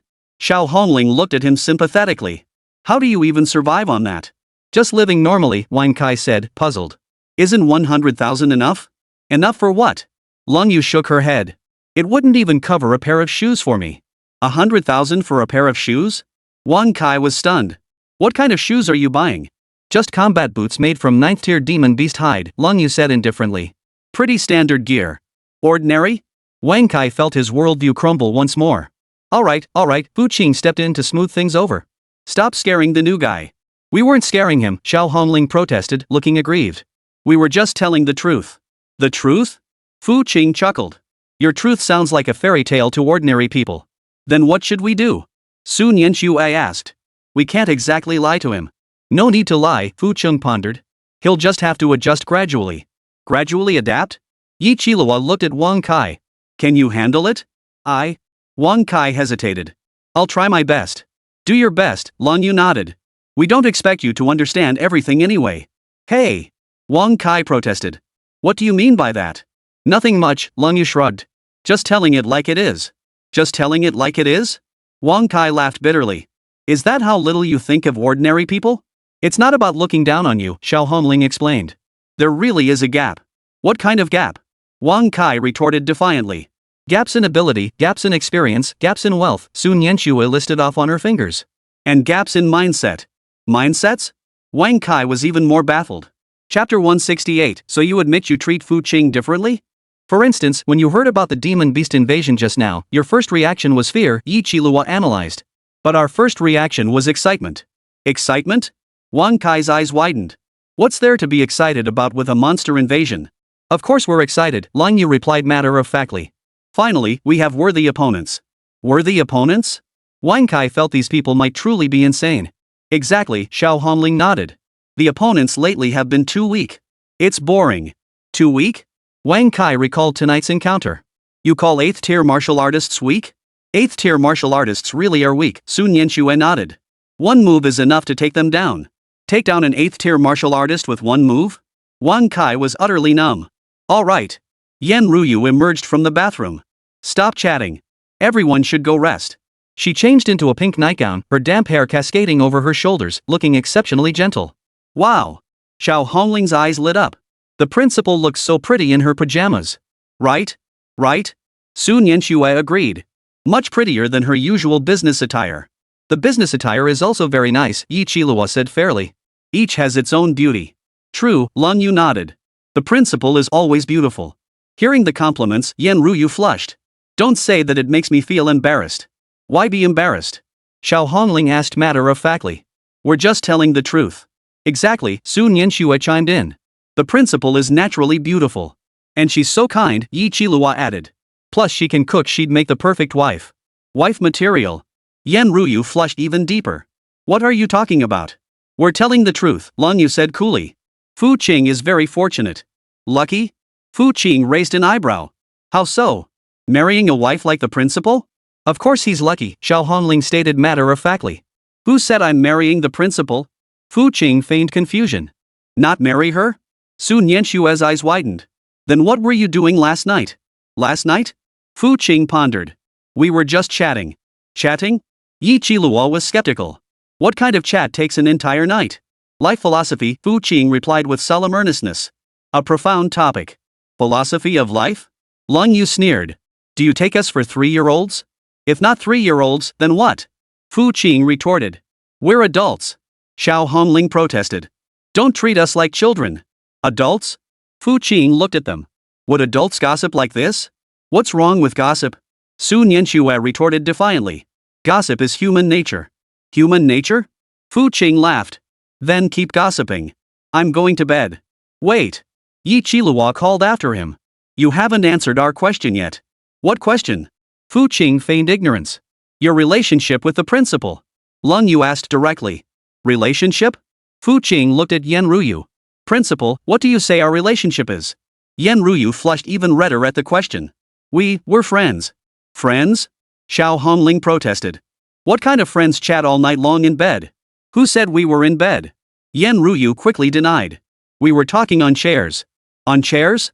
Sun Yanxue was skeptical. Can you really talk all night on chairs? Why not? Yen Ruyu tried to explain. Because chairs aren't comfortable, Yi Qilua stated matter-of-factly. You should chat somewhere comfortable. Like a bed, Lang Yu added. We really weren't in bed. Yen Ruyu protested, flustered. Not in bed? Xiao Hongling looked skeptical. Then why were you in bed this morning? Yen Ruyu was at a loss for words. And your hair was all messy, Sun Yanxue observed keenly. What does messy hair prove? Yi Qilua pressed. It means you didn't sleep still, Lang Yu remarked coolly. Restless sleep? Xiao Hongling's eyes lit up. Why would she sleep restlessly? Because. Sun Yanxue was about to answer when Fu Qing interrupted. Because he had a nightmare, Fu Qing stated solemnly. The principal had a nightmare last night, so he slept restlessly. A nightmare? Yi Qilua was skeptical. What kind of nightmare? Dreaming about being teased by students, Fu Qing made up on the spot. Teased by students? Lang Yu turned to Yen Ruyu. Is that right? Yen Ruyu couldn't meet their eyes. Principal, say something. Xiao Hongling urged. I did have a nightmare, Yen Ruyu murmured softly. What kind of nightmare? Sun Yanxue pressed. It's. Yen Ruyu stammered, unable to articulate it. What exactly? Yi Qilua pressed, her curiosity piqued. I dreamt someone was going to take you away. Yen Ruyu suddenly found her voice. Take us away? Lang Yu froze. Who would take us away? Bad people, Yen Ruyu continued her fabrication. Lots of bad people. Bad guys? Xiao Hongling pondered for a moment. Are they from the Divine Revelation Organization? Yes. It's them. Yen Ruyu exclaimed, as if she'd found a lifeline. I see, Sun Yanxue realized suddenly. The principal had nightmares because she was worried about us. The principal is so kind, Yi Qilua said, touched. He cares so much about us. Of course he cares, Yen Ruyu sighed in relief. You're all my important students. Important students?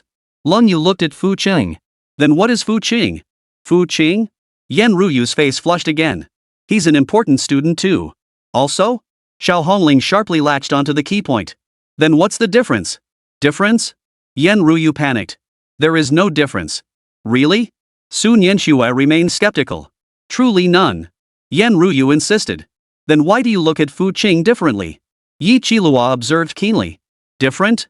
Yen Ruyu felt uneasy. How is it different? More gentle, Lang Yu stated bluntly. Gentle? Yen Ruyu tried to deny it. I'm gentle with all my students. Gentle with all your students? Xiao Hongling laughed. Then are you gentle with Li Haotian too? Li Haotian? Yen Ruyu thought of her good-for-nothing nephew. That's different. How is it different? Sun Yanxue pressed. He's my nephew, Yen Ruyu explained. Does being a nephew mean you can't be gentle? Yi Qilua countered. Shouldn't family ties make you even closer? Well. Yen Ruyu was stumped. So you admit you treat Fu Qing differently? Lang Yu asked directly. I don't treat him any differently. Yen Ruyu hastily denied. Chapter 169, First-class meals are quite good. Nothing special? Xiao Hongling didn't believe her. Then why did you blush? I'm not blushing. Yen Ruyu touched her face. You are blushing right now, Sun Yanxue pointed out. And it's bright red, Yi Qilua added. Like an apple, Lang Yu teased, a rare moment of levity. Yen Ruyu was utterly speechless. All right. Fu Qing stepped in again to defuse the tension. Don't put the principal on the spot. It's getting late. Everyone should go rest. Rest? Xiao Hongling glanced at the time. It's only just past 1. Not late after 1 o'clock? Fu Qing countered. Not late at all, Sun Yanxue replied matter-of-factly. We usually don't sleep until 3 anyway. 3 in the morning? Wang Kai was stunned. Don't you have classes? Classes? Yi Qilua pondered. What difference do classes make? Lack of sleep affects your ability to pay attention in class, Wang Kai reminded them. Affect our ability to listen? Lang Yu was puzzled. Why would we need to listen? Why attend classes? Wang Kai was even more shocked. Aren't you students? Do students have to attend classes? Xiao Hongling retorted. Of course you have to attend classes. Wang Kai declared matter-of-factly. What else would you be here for if not to attend classes? To experience life, Sun Yanxue answered. Experience life? Wang Kai felt another wave of shock wash over him.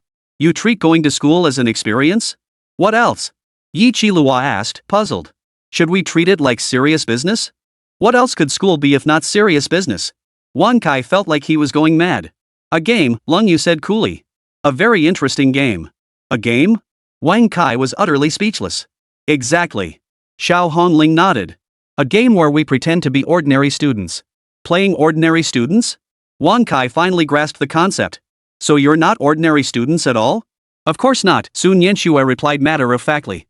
Ordinary students don't possess abilities like ours. Then what exactly are you? Wang Kai couldn't help but ask. Well, Yi Qilua looked at Fu Qing. You answer that. Me? Fu Qing pondered for a moment. We're just a bunch of bored rich people. Rich people? Wang Kai froze for a moment. Yes, Lan Yu nodded. The very wealthy kind. How rich? Wang Kai asked curiously. Well, Xiao Hongling pondered, enough to buy the entire city of Jiangchang easily. By the entire city of Jiangchang? Wang Kai nearly fell off his chair. MHM. Sun Yanxue nodded. If our families join forces. Several families? Wang Kai asked. How many families are involved? You could say that, Yi Qilua replied vaguely. What families? Wang Kai pressed. Hidden families, Fu Qing blurted out an excuse. The very low-key kind. Secluded families? Wang Kai realized suddenly. No wonder you're so powerful. Got it now? Lung Yu asked. I get it now, Wang Kai nodded. No wonder you don't care about anything. Don't care? Xiao Hongling corrected. We do care about certain things. Like what? Wang Kai inquired curiously. Like friendship, Sun Yanxue said earnestly. And justice, Yi Qilua added. And delicious food, Lang Yu joked, a rare moment of levity. Food? Wang Kai chuckled. That's definitely important. Right? Xiao Hongling agreed. Food is the most important thing in life, after all. All right. Yan Ruyu looked at this lively group of children, a warm feeling welling up inside her.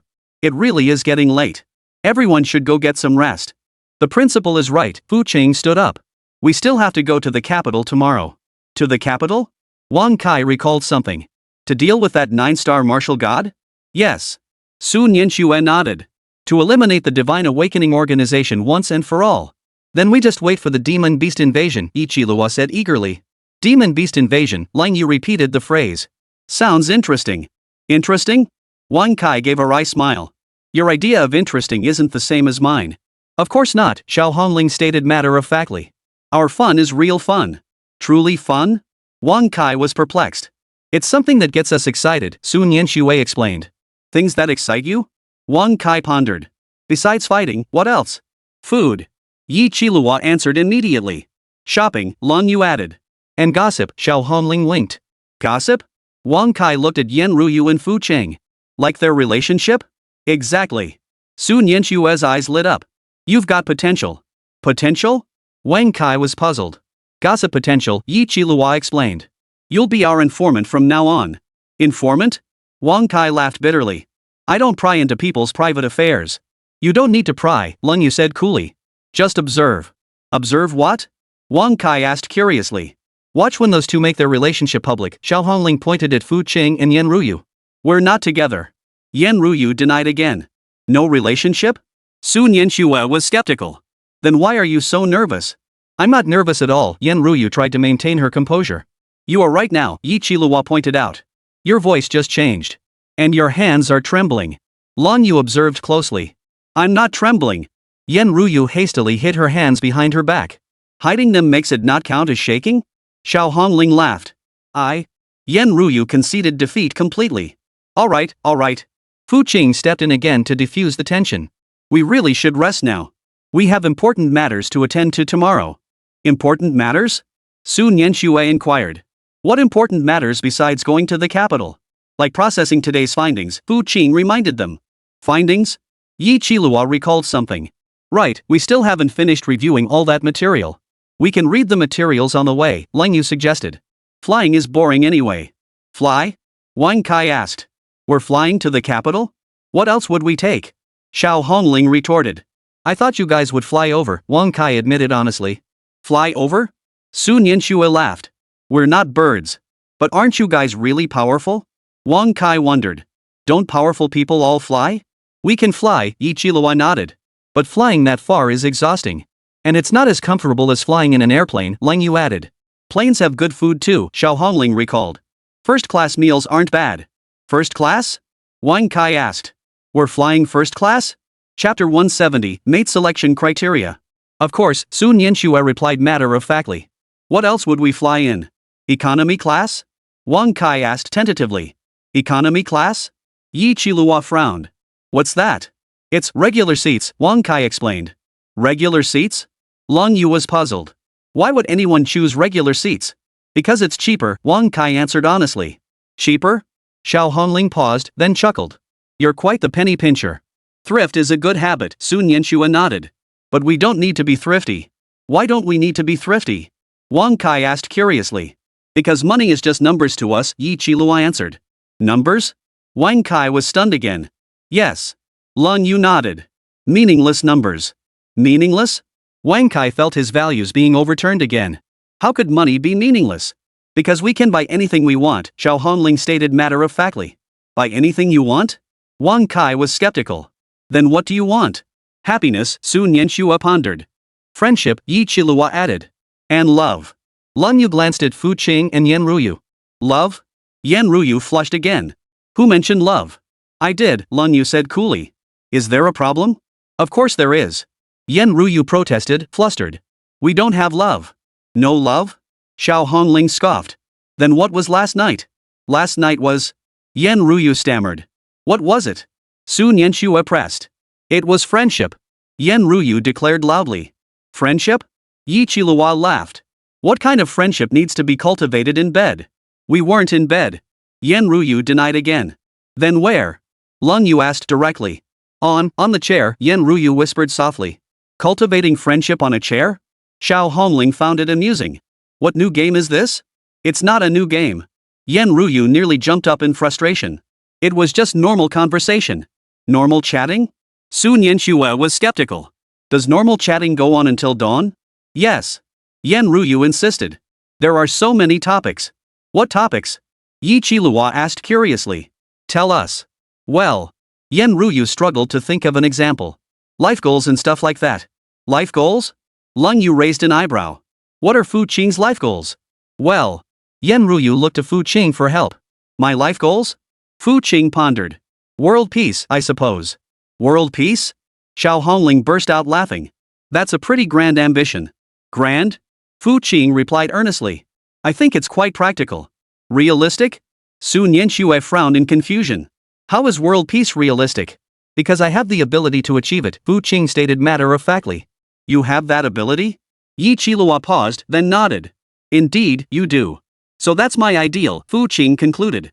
And what about the principal's ideal? Lun Yu looked at Yan Ruyu. My ideal? Yan Ruyu pondered for a moment. To protect the students, I suppose. Protect the students?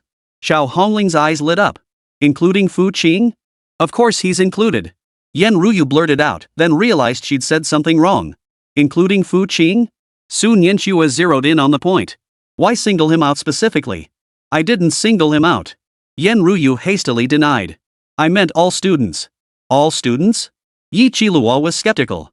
Then why did your tone just now sound different? How was it different? Yan Ruyu felt uneasy. You sounded especially gentle when mentioning Fu Qing, Lun Yu pointed out directly. I wasn't being especially gentle.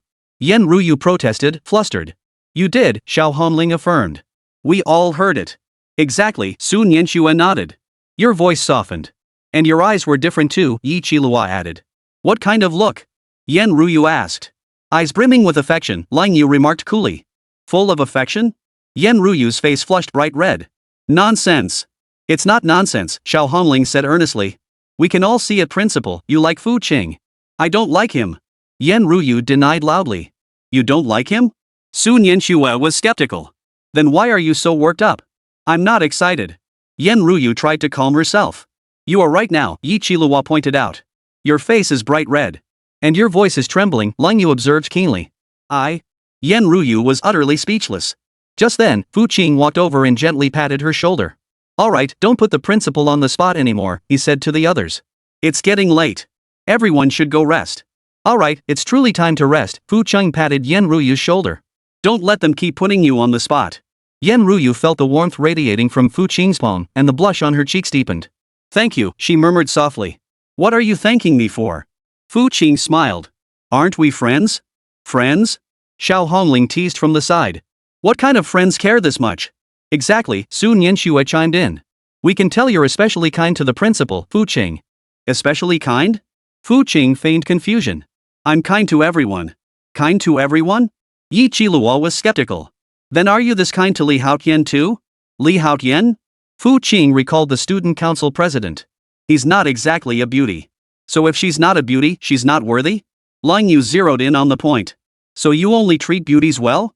Well. Fu Qing scratched his nose. Who doesn't like beautiful girls? Do you like beautiful women? Yen Ruyu's heart skipped a beat. What kind of beautiful women do you like? What kind? Fu Qing glanced at the girls present. Probably girls like you. Like us? Xiao Hongling's eyes lit up. Tell us more. Specifically?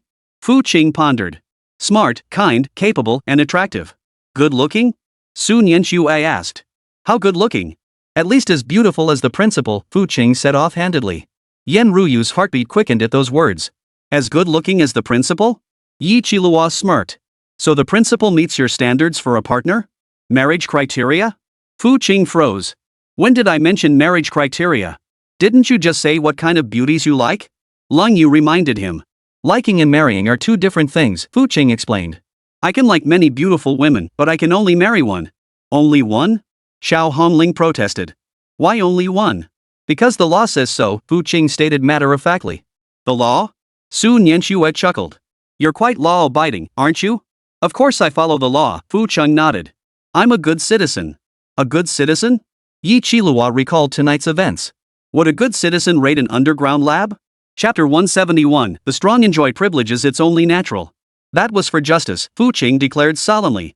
Justice isn't illegal. Justice isn't illegal? Wang Kai finally found an opening to interject. What kind of logic is that? Simple logic, Lang Yu answered for Fu Qing. The logic of the strong. The logic of the strong? Wang Kai was perplexed. The strong make the rules, the weak obey them, explained Xiao Honling. We are the strong, so we make the rules. Make the rules? Wang Kai was stunned.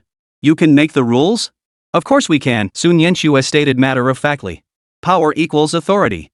Power equals authority? Wang Kai felt he'd learned something new. Is this world truly like that? It always has been, Yi Qiluo nodded. Only some refuse to admit it. Refuse to admit it? Wang Kai pondered. True. The weak always crave fairness. Fairness? Lang Yu sneered. What is fairness? It's... Wang Kai pondered, equality for all? Equality for all? Xiao Hongling laughed. Do you think you and Fu Qing are equal? Me and Fu Qing? Wang Kai looked at Fu Qing. Of course not. If we're not equal, where's the fairness? Sun Yenshui countered. Well. Wang Kai was stumped. Enough, enough. Yen Ruyu couldn't bear to watch anymore. Stop putting Wang Kai on the spot. He's still just a child. A child? Yi Qiluo looked at Wang Kai. Isn't he an adult? Being an adult doesn't mean he's mature, Yen Ruyu explained. His mind is still very innocent. Simple? Lang Yu pondered. He is quite simple. What's wrong with being innocent? Wang Kai protested. Innocence is better than complexity. Innocence is indeed a virtue, Fu Qing nodded. But being too innocent makes one vulnerable to deception. Deceived? Wang Kai frowned in confusion. Who would deceive me? Like the Divine Awakening Organization, Xiao Honling reminded him. If you hadn't encountered us, Bai Yunfei would have killed you by now. Well. Wang Kai recalled Bai Yunfei's threats. That is dangerous. Exactly, Sun Yenshui concluded. Innocence needs strength to protect it. Naivety without strength is foolishness, Yi Qiluo added. Foolish?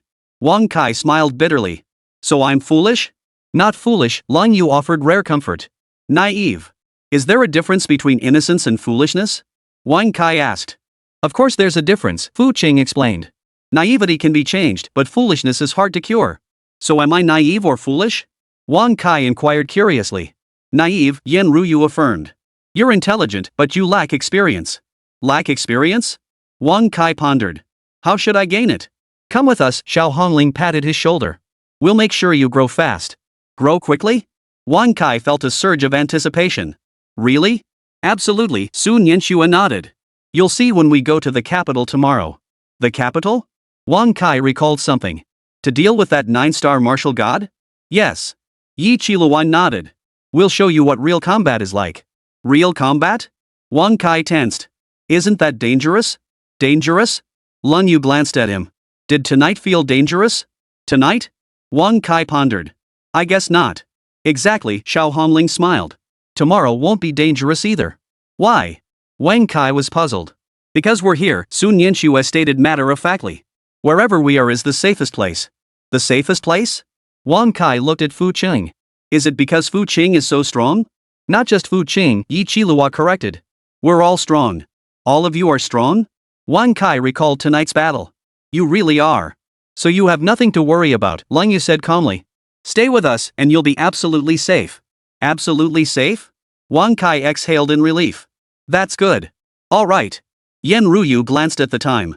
We really should rest now. It's almost 2 o'clock. 2 o'clock? Xiao Hongling exclaimed in surprise. Time really flies.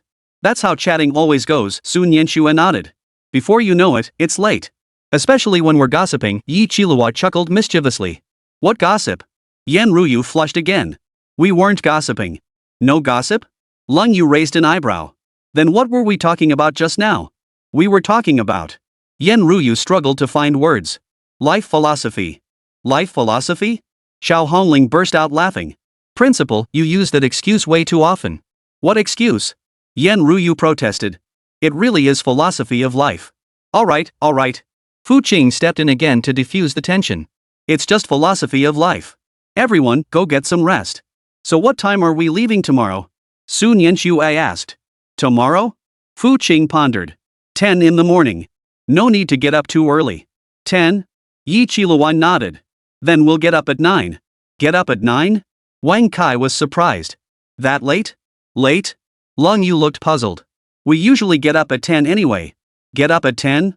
Wang Kai was even more surprised. When do you have class then? Class? Xiao Hongling pondered. I think it starts at 8.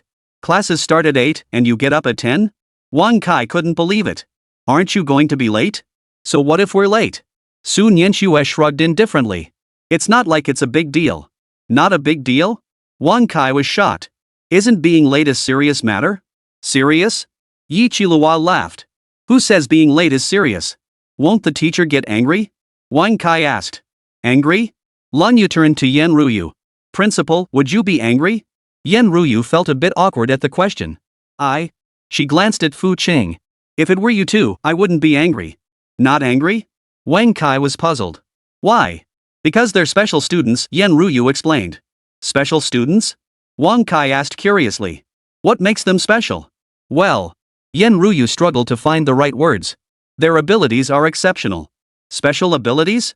Wang Kai suddenly understood. So being strong entitles them to special treatment? Of course. Xiao Hongling said matter-of-factly, power is privilege. Privilege? Wang Kai had learned a new concept. Exactly. Sun Yinxue nodded. The strong enjoy privilege, it's only natural. A natural law? Wang Kai felt his worldview being shaken once more. Enough, Fu Qing said, seeing Wang Kai on the verge of collapse. Don't overload him with concepts all at once. Let him adjust gradually. Chapter 172, we don't have that kind of relationship. Adapt slowly? Yi Qilua pondered. That's true. Taking in too much at once would be difficult. Indeed. Lang Yu offered rare sympathy. We adapted gradually too, back then. You too back then? Wang Kai asked curiously. Were you ordinary people before? Ordinary people? Xiao Hongling laughed. We were never ordinary. Never were? Wang Kai frowned in confusion. So you were this powerful from the start? Not strong from the start, Sun Yinxue clarified. But we weren't ordinary from the start. Not ordinary? Wang Kai was even more confused. What's the difference? A huge difference, Yi Qilua said earnestly. It's hard for ordinary people to become strong, but it's easy for extraordinary people. Easy? Wang Kai looked at Fu Qing. Is that true for you too, Fu Qing? Me? Fu Qing pondered. I'm a bit special. Special? Wang Kai pressed. How are you special? I went from ordinary to extraordinary, Fu Qing made up on the spot. So I understand how ordinary people think. Understand ordinary people's thoughts? Wang Kai was touched. No wonder you're so kind to me. Kind to me? Xiao Hongling chimed in sarcastically. He's kind to everyone. Especially to beautiful women, Sun Yinxue added. Beautiful women? Wang Kai glanced at the girls present. You're all beautiful. Of course, Yi Qilua declared matter-of-factly. We're campus beauty queen material. Campus queen level? Wang Kai was astonished. You're all campus queens? Not all of us, Lang Yu corrected. We're just campus queen level beauties. Campus queen level beauties? Wang Kai felt his knowledge expanding. So there's actually a classification like that. Of course there are classifications, Xiao Hongling said smugly. Even beauties have tiers. What tiers? Wang Kai asked curiously. From lowest to highest, Sun Yinxue began explaining. Ordinary beauties, campus queen level beauties, city level beauties, national level beauties, and world class beauties. There's actually a classification like that? Wang Kai was amazed. So what tier are you guys? Us? Yi Qilua pondered. Probably city level. City level? Wang Kai was stunned. That high? High? Lung Yu shrugged indifferently. There's still national and world class. National and world class? Wang Kai couldn't picture it. How beautiful would that be? You'll see when you do, Xiao Honling said mysteriously. I'll get to see it? Wang Kai asked hopefully. Of course you can, Sun Yanxue nodded. Follow us. What kind of beauty won't you see? Any kind of beauty? Wang Kai grew excited. Exactly, Yi Qilua affirmed. We guarantee you'll feast your eyes. A feast for the eyes? Wang Kai rubbed his hands together. Now I'm even more excited. What are you looking forward to? Yan Ruyu asked from the side. Looking forward to seeing more beauties, Wang Kai answered honestly. Yan Ruyu's expression darkened at his words. What's so exciting about seeing beautiful women, she asked, a hint of jealousy in her voice. Principal, are you jealous? Xiao Hongling noticed immediately. I'm not jealous.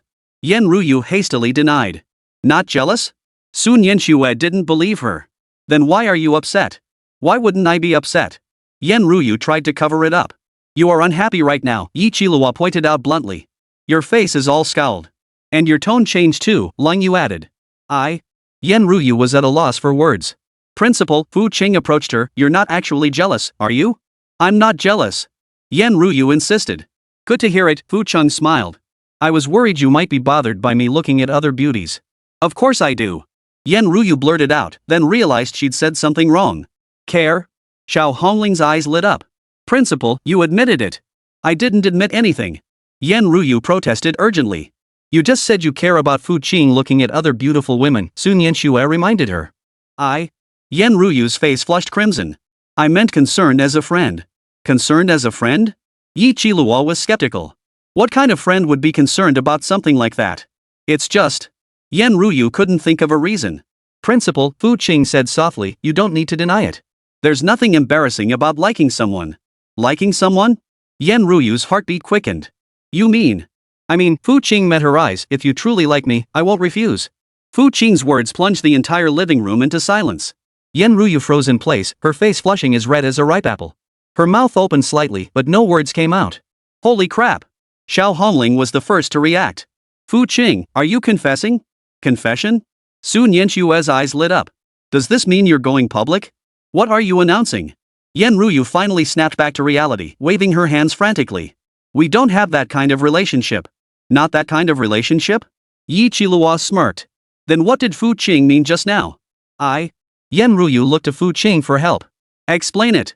Fu Qing shrugged his shoulders. I was perfectly clear. If the principal truly likes me, I won't refuse. What's there to explain? See? Lung Yu pointed at Yan Ruyu. Her face is even redder.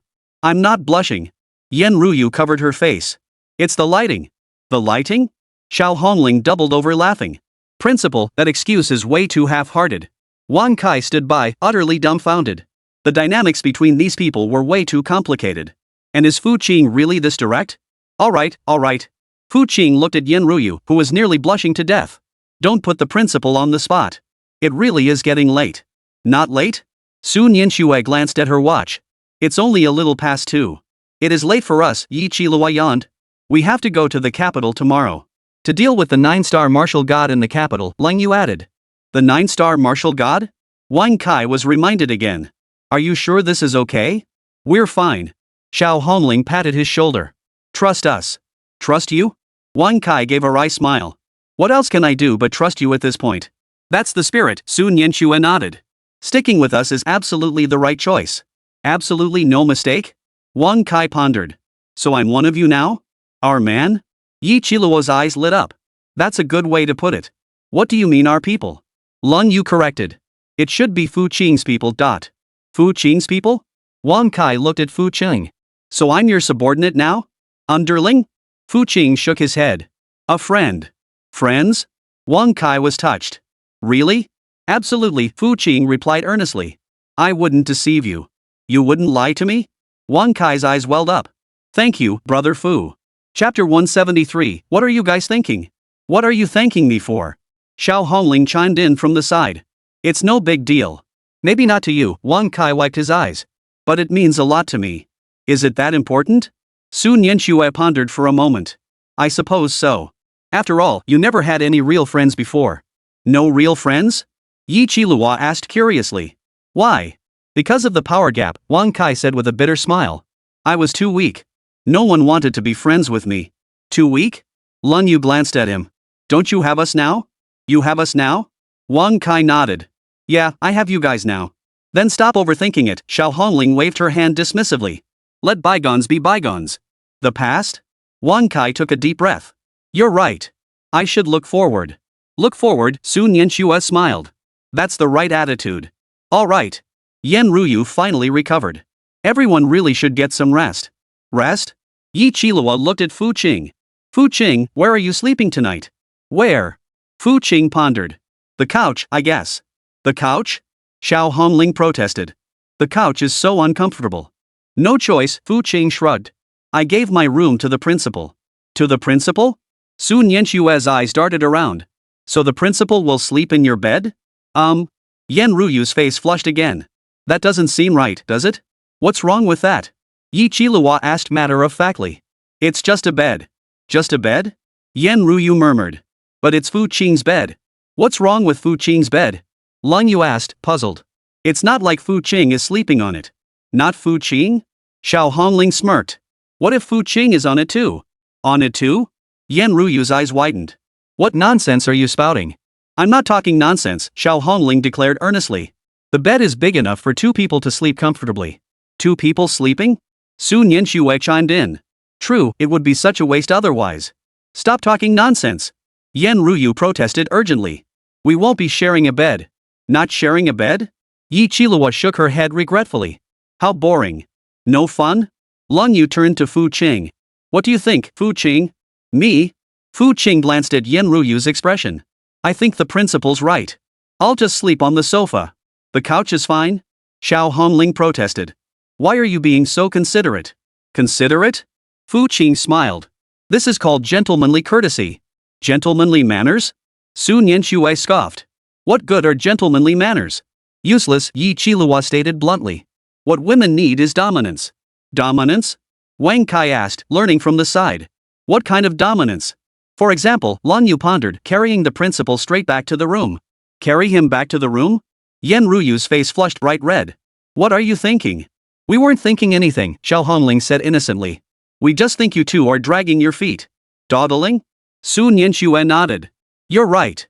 It's so obvious, yet you still haven't confessed. Confess? Yi Qilua looked at Fu Qing. Fu Qing, when are you going to formally confess? A formal confession? Fu Qing scratched his nose. Well, what? Lun Yu pressed. Hurry up. Hurry up with what? Yan Ruyu's hands trembled with nervousness. Who asked him to confess? You don't want it? Xiao Hongling exclaimed in surprise. Then we do. You want it? Yan Ruyu's eyes widened. What do you want?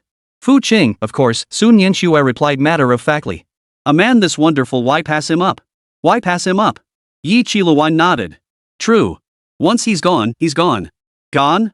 Yan Ruyu's heart tightened. Gone what? The chance, Lun Yu reminded her.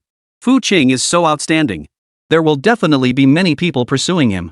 Many? Yan Ruyu's expression darkened at the thought. Of course there are many, Xiao Hongling affirmed. Look at him, he's handsome, powerful, and has a good personality. Good personality? Su Nianxue added. The key is that he's rich. Wealthy? Yi Qilua nodded. But most importantly, he's loyal. Loyal? Lun Yu looked at Fu Qing. Are you loyal? Me? Fu Qing pondered. I suppose I could be considered faithful. Probably? Xiao Hongling frowned. What do you mean probably? Well, Fu Qing glanced at the girls present. I'm loyal to everyone I like. Everyone you like? Su Nianxue zeroed in on the key point. How many people do you like? How many? Fu Qing counted. Everyone here. Everyone? Yi Qiluo's eyes lit up. Including the principal? Including the principal. Fu Qing nodded. Including me? Yan Ruyu felt her heart race. Of course you're included. Fu Qing gazed into her eyes. You're so beautiful, how could I not like you? Yan Ruyu felt lightheaded upon hearing this. All right. Wang Kai couldn't bear to watch anymore. Could you two consider my feelings? Your feelings? Xiao Hongling turned to him. What feelings do you have? I feel like a third wheel, Wang Kai said with a wry smile. Third wheel? Su Nianxue chuckled. You definitely are the third wheel. Really? Yi Qiluan nodded. And a very bright one at that. A really bright one? Lung Yu added. The kind that blinds you. Blindingly bright? Wang Kai was speechless. Am I really that obnoxious? Yes. The four girls chimed in unison. Really? Wang Kai felt like crying. Should I just go back to my room and sleep? Go back to your room and sleep? Xiao Hongling waved him off. Go on, go on. Go ahead? Su Nianxue shooed him away. Get up early tomorrow. Get up early? Yi Qilua reminded him. We're meeting at 9. 9 o'clock? Lung Yu added. Don't be late. Don't be late? Wang Kai nodded. Got it. With that, Wang Kai sensibly headed back to his room. Only Fu Qing and the five girls remained in the living room. Now we can have a proper chat, Xiao Hongling rubbed her hands together. Talk about what? Yan Ruyu asked nervously. About you and Fu Qing, of course, Sun Yanxue replied matter-of-factly. Me and Fu Cheng? Yan Ruyu shook her head. There's nothing to talk about. Nothing to talk about? Yi Qilua didn't believe her. Then why are you blushing? I'm not blushing, Yan Ruyu denied. Not blushing? Lung Yu pointed at her. You're bright red right now. Now. Yan Ruyu touched her face. It's just too hot in here. The room's too hot? Xiao Hongling glanced at the air conditioner. The AC is on. Chapter 174, I'm not going to eat you. The AC is on? Su Nianxue chuckled. Principal, your excuses are getting more and more half-hearted. I'm not making excuses, Yan Ruyu insisted. No excuse? Yi Qilua shook her head. Principal, just admit it. Admit what? Yan Ruyu asked. Admit you like Fu Qing, Lung Yu stated bluntly. Yan Ruyu looked at Fu Qing. What? Fu Qing stepped beside her. If you truly like him, just say it boldly. Say it boldly? Yan Ruyu's heartbeat quickened. Yes. Xiao Hongling encouraged her. Be brave. Be brave? Su Nianxue nodded. This is a rare chance. A rare chance? Yi Qilua urged. Speak up already. Say it? Lung Yu waited too. Yan Ruyu gazed into Fu Qing's gentle eyes, and the defenses in her heart finally crumbled. She took a deep breath. Truly what? Fu Qing asked softly. I do like you, Yan Ruyu murmured, her eyes closed. The moment the words left her lips, the living room erupted in cheers. Wonderful. Xiao Hongling clapped her hands. She finally admitted it. Su Nianxue exclaimed excitedly. It wasn't easy. Yi Qilua remarked with emotion. Worth celebrating, Lung Yu offered a rare smile. Yan Ruyu opened her eyes and saw everyone celebrating for her, a wave of warmth flooding her heart. What about me? Fu Qing asked with a smile. I like you too. You like me too? Yan Ruyu couldn't believe it. Of course, Fu Qing nodded. I've liked you since the very first time we met. The first time we met? Yan Ruyu recalled that day. You already. I fell for you, Fu Qing affirmed. Fell for me? Yan Ruyu's cheeks flushed crimson. So, Xiao Hongling chimed in from the side, does that mean you two are officially together now? Together? Su Nianxue's eyes lit up. Does this count as an official announcement? Official announcement? Yi Qilua clapped her hands. That's wonderful. Wonderful? Lung Yu beamed. Congratulations to you both. Congratulations? Yan Ruyu shyly lowered her head. Thank you all. Thank me? Fu Qing gently stroked her cheek. I should be thanking you. Thank me? Yan Ruyu looked up. Why? Because you were willing to love me, Fu Qing said earnestly. Hearing this, Yan Ruyu's eyes grew misty. Enough, Xiao Hongling couldn't bear to watch anymore. Stop being so sappy. Sappy? Su Nianxue chuckled. This is called romance. Romantic? Yi Qilua nodded. It really is romantic. Romantic? Leng Yu pondered, I want that kind of romance too. You want it too? Xiao Hongling looked at her. Then you'll need to find a boyfriend first. Find a boyfriend? Lung Yu shook her head. Too much trouble. Too much trouble? Su Nianxue was puzzled. Why is it trouble? Because there aren't any suitable ones, Lung Yu said indifferently. No suitable ones? Yi Qilua pondered. True. There aren't many men worthy of us. Not many? Xiao Hongling glanced at Fu Qing. Besides Fu Qing, it seems there really aren't any. None. Su Nianxue nodded in agreement. Fu Qing truly is one of a kind. One of a kind? Yan Ruyu felt a surge of pride upon hearing this. So you're very fortunate, Principal, Yi Qilua remarked enviously. Lucky? Yen Ruyu nodded. I know. Good to know, Lung Yu reminded her. Cherish it well. Cherish it? Yen Ruyu looked at Fu Qing. I will. Then we should rest too, Xiao Hongling yawned. Rest? Su Nianxue glanced at the time. It really is time to sleep. Time to sleep? Yi Qilihua stood up. Then I'll head back to my room first. Go to your room? Lung Yu also stood up. I'll be heading back too. Wait. Fu Qing called out to Yi Qilihua. Qilihua, hold on a moment. Wait? Yi Qilihua halted. What is it? There's something I'd like to talk to you about, Fu Qing said. Talk? Yi Qiluo's eyes lit up. What is it? Personal matters. Fu Qing glanced at the others. Shall we talk on the balcony? The balcony? Yi Qiluo nodded. Sure. Xiao Hongling, Su Nianxue, and Long Yu exchanged glances, each wearing a meaningful smile. We'll head back to our room then, Xiao Hongling said, pulling Su Nianxue and Lang Yu along. You two take your time. Take our time? Yen Ruyu watched their retreating figures. What was that look on their faces? What expressions? Fu Qing feigned ignorance. Probably just tired. Tired? Yen Ruyu felt something was off. Then I'll head back to my room to rest too. All right. Fu Qing nodded. Good night, Principal. Good night. Yen Ruyu blushed as she returned to her room. Only Fu Qing and Yi Qilihua remained in the living room. Now you can tell me, Yi Qilihua approached Fu Qing. What private matter? Take a guess, Fu Qing smiled. Guess? Yi Qilihua pondered. Could it be? What is it? Fu Qing met her gaze. You want to? Yi Qilihua blushed. That? What exactly is that? Fu Qing asked, feigning ignorance. You know exactly what I mean. Yi Qilihua playfully hit him. You rascal. Bad boy? Fu Qing took her hand. Then would you be willing to be with a bad boy? Together? Yi Qiluo's heart raced. Together for what? What do you think? Fu Qing gently stroked her cheek. Yi Qilihua felt the warmth of Fu Qing's palm, and her whole body felt a bit dizzy. She murmured softly, I'm willing. Really? Fu Qing asked for confirmation. Really? Yi Qilihua nodded. I've wanted this for a long time. For a long time? Fu Qing smiled. Then we. Yi Qilihua closed her eyes. I'll do whatever you want. Fu Qing gazed at the beauty in his arms, his heart swelling with tenderness. Tonight was destined to be a sleepless night. On the balcony, moonlight bathed the two of them. Yi Qilihua leaned against Fu Qing's embrace, her cheeks flushed like ripe cherries. Fu Qing. She murmured softly, I'm a little nervous. What are you nervous about? Fu Qing gently stroked her long hair. I'm not going to eat you. You won't eat me? Yi Qilihua lifted her head. Then what do you want to do to me? What? Fu Qing grinned mischievously. You guess. I won't guess, Yi Qilihua pouted. Just tell me. Just say it? Fu Qing leaned close to her ear. I want to. What do you want? Yi Qilihua held her breath. I want to cherish you properly, Fu Qing murmured softly. Hearing this, Yi Qilihua went completely limp. Love me? Her eyes glistened with tears. Really?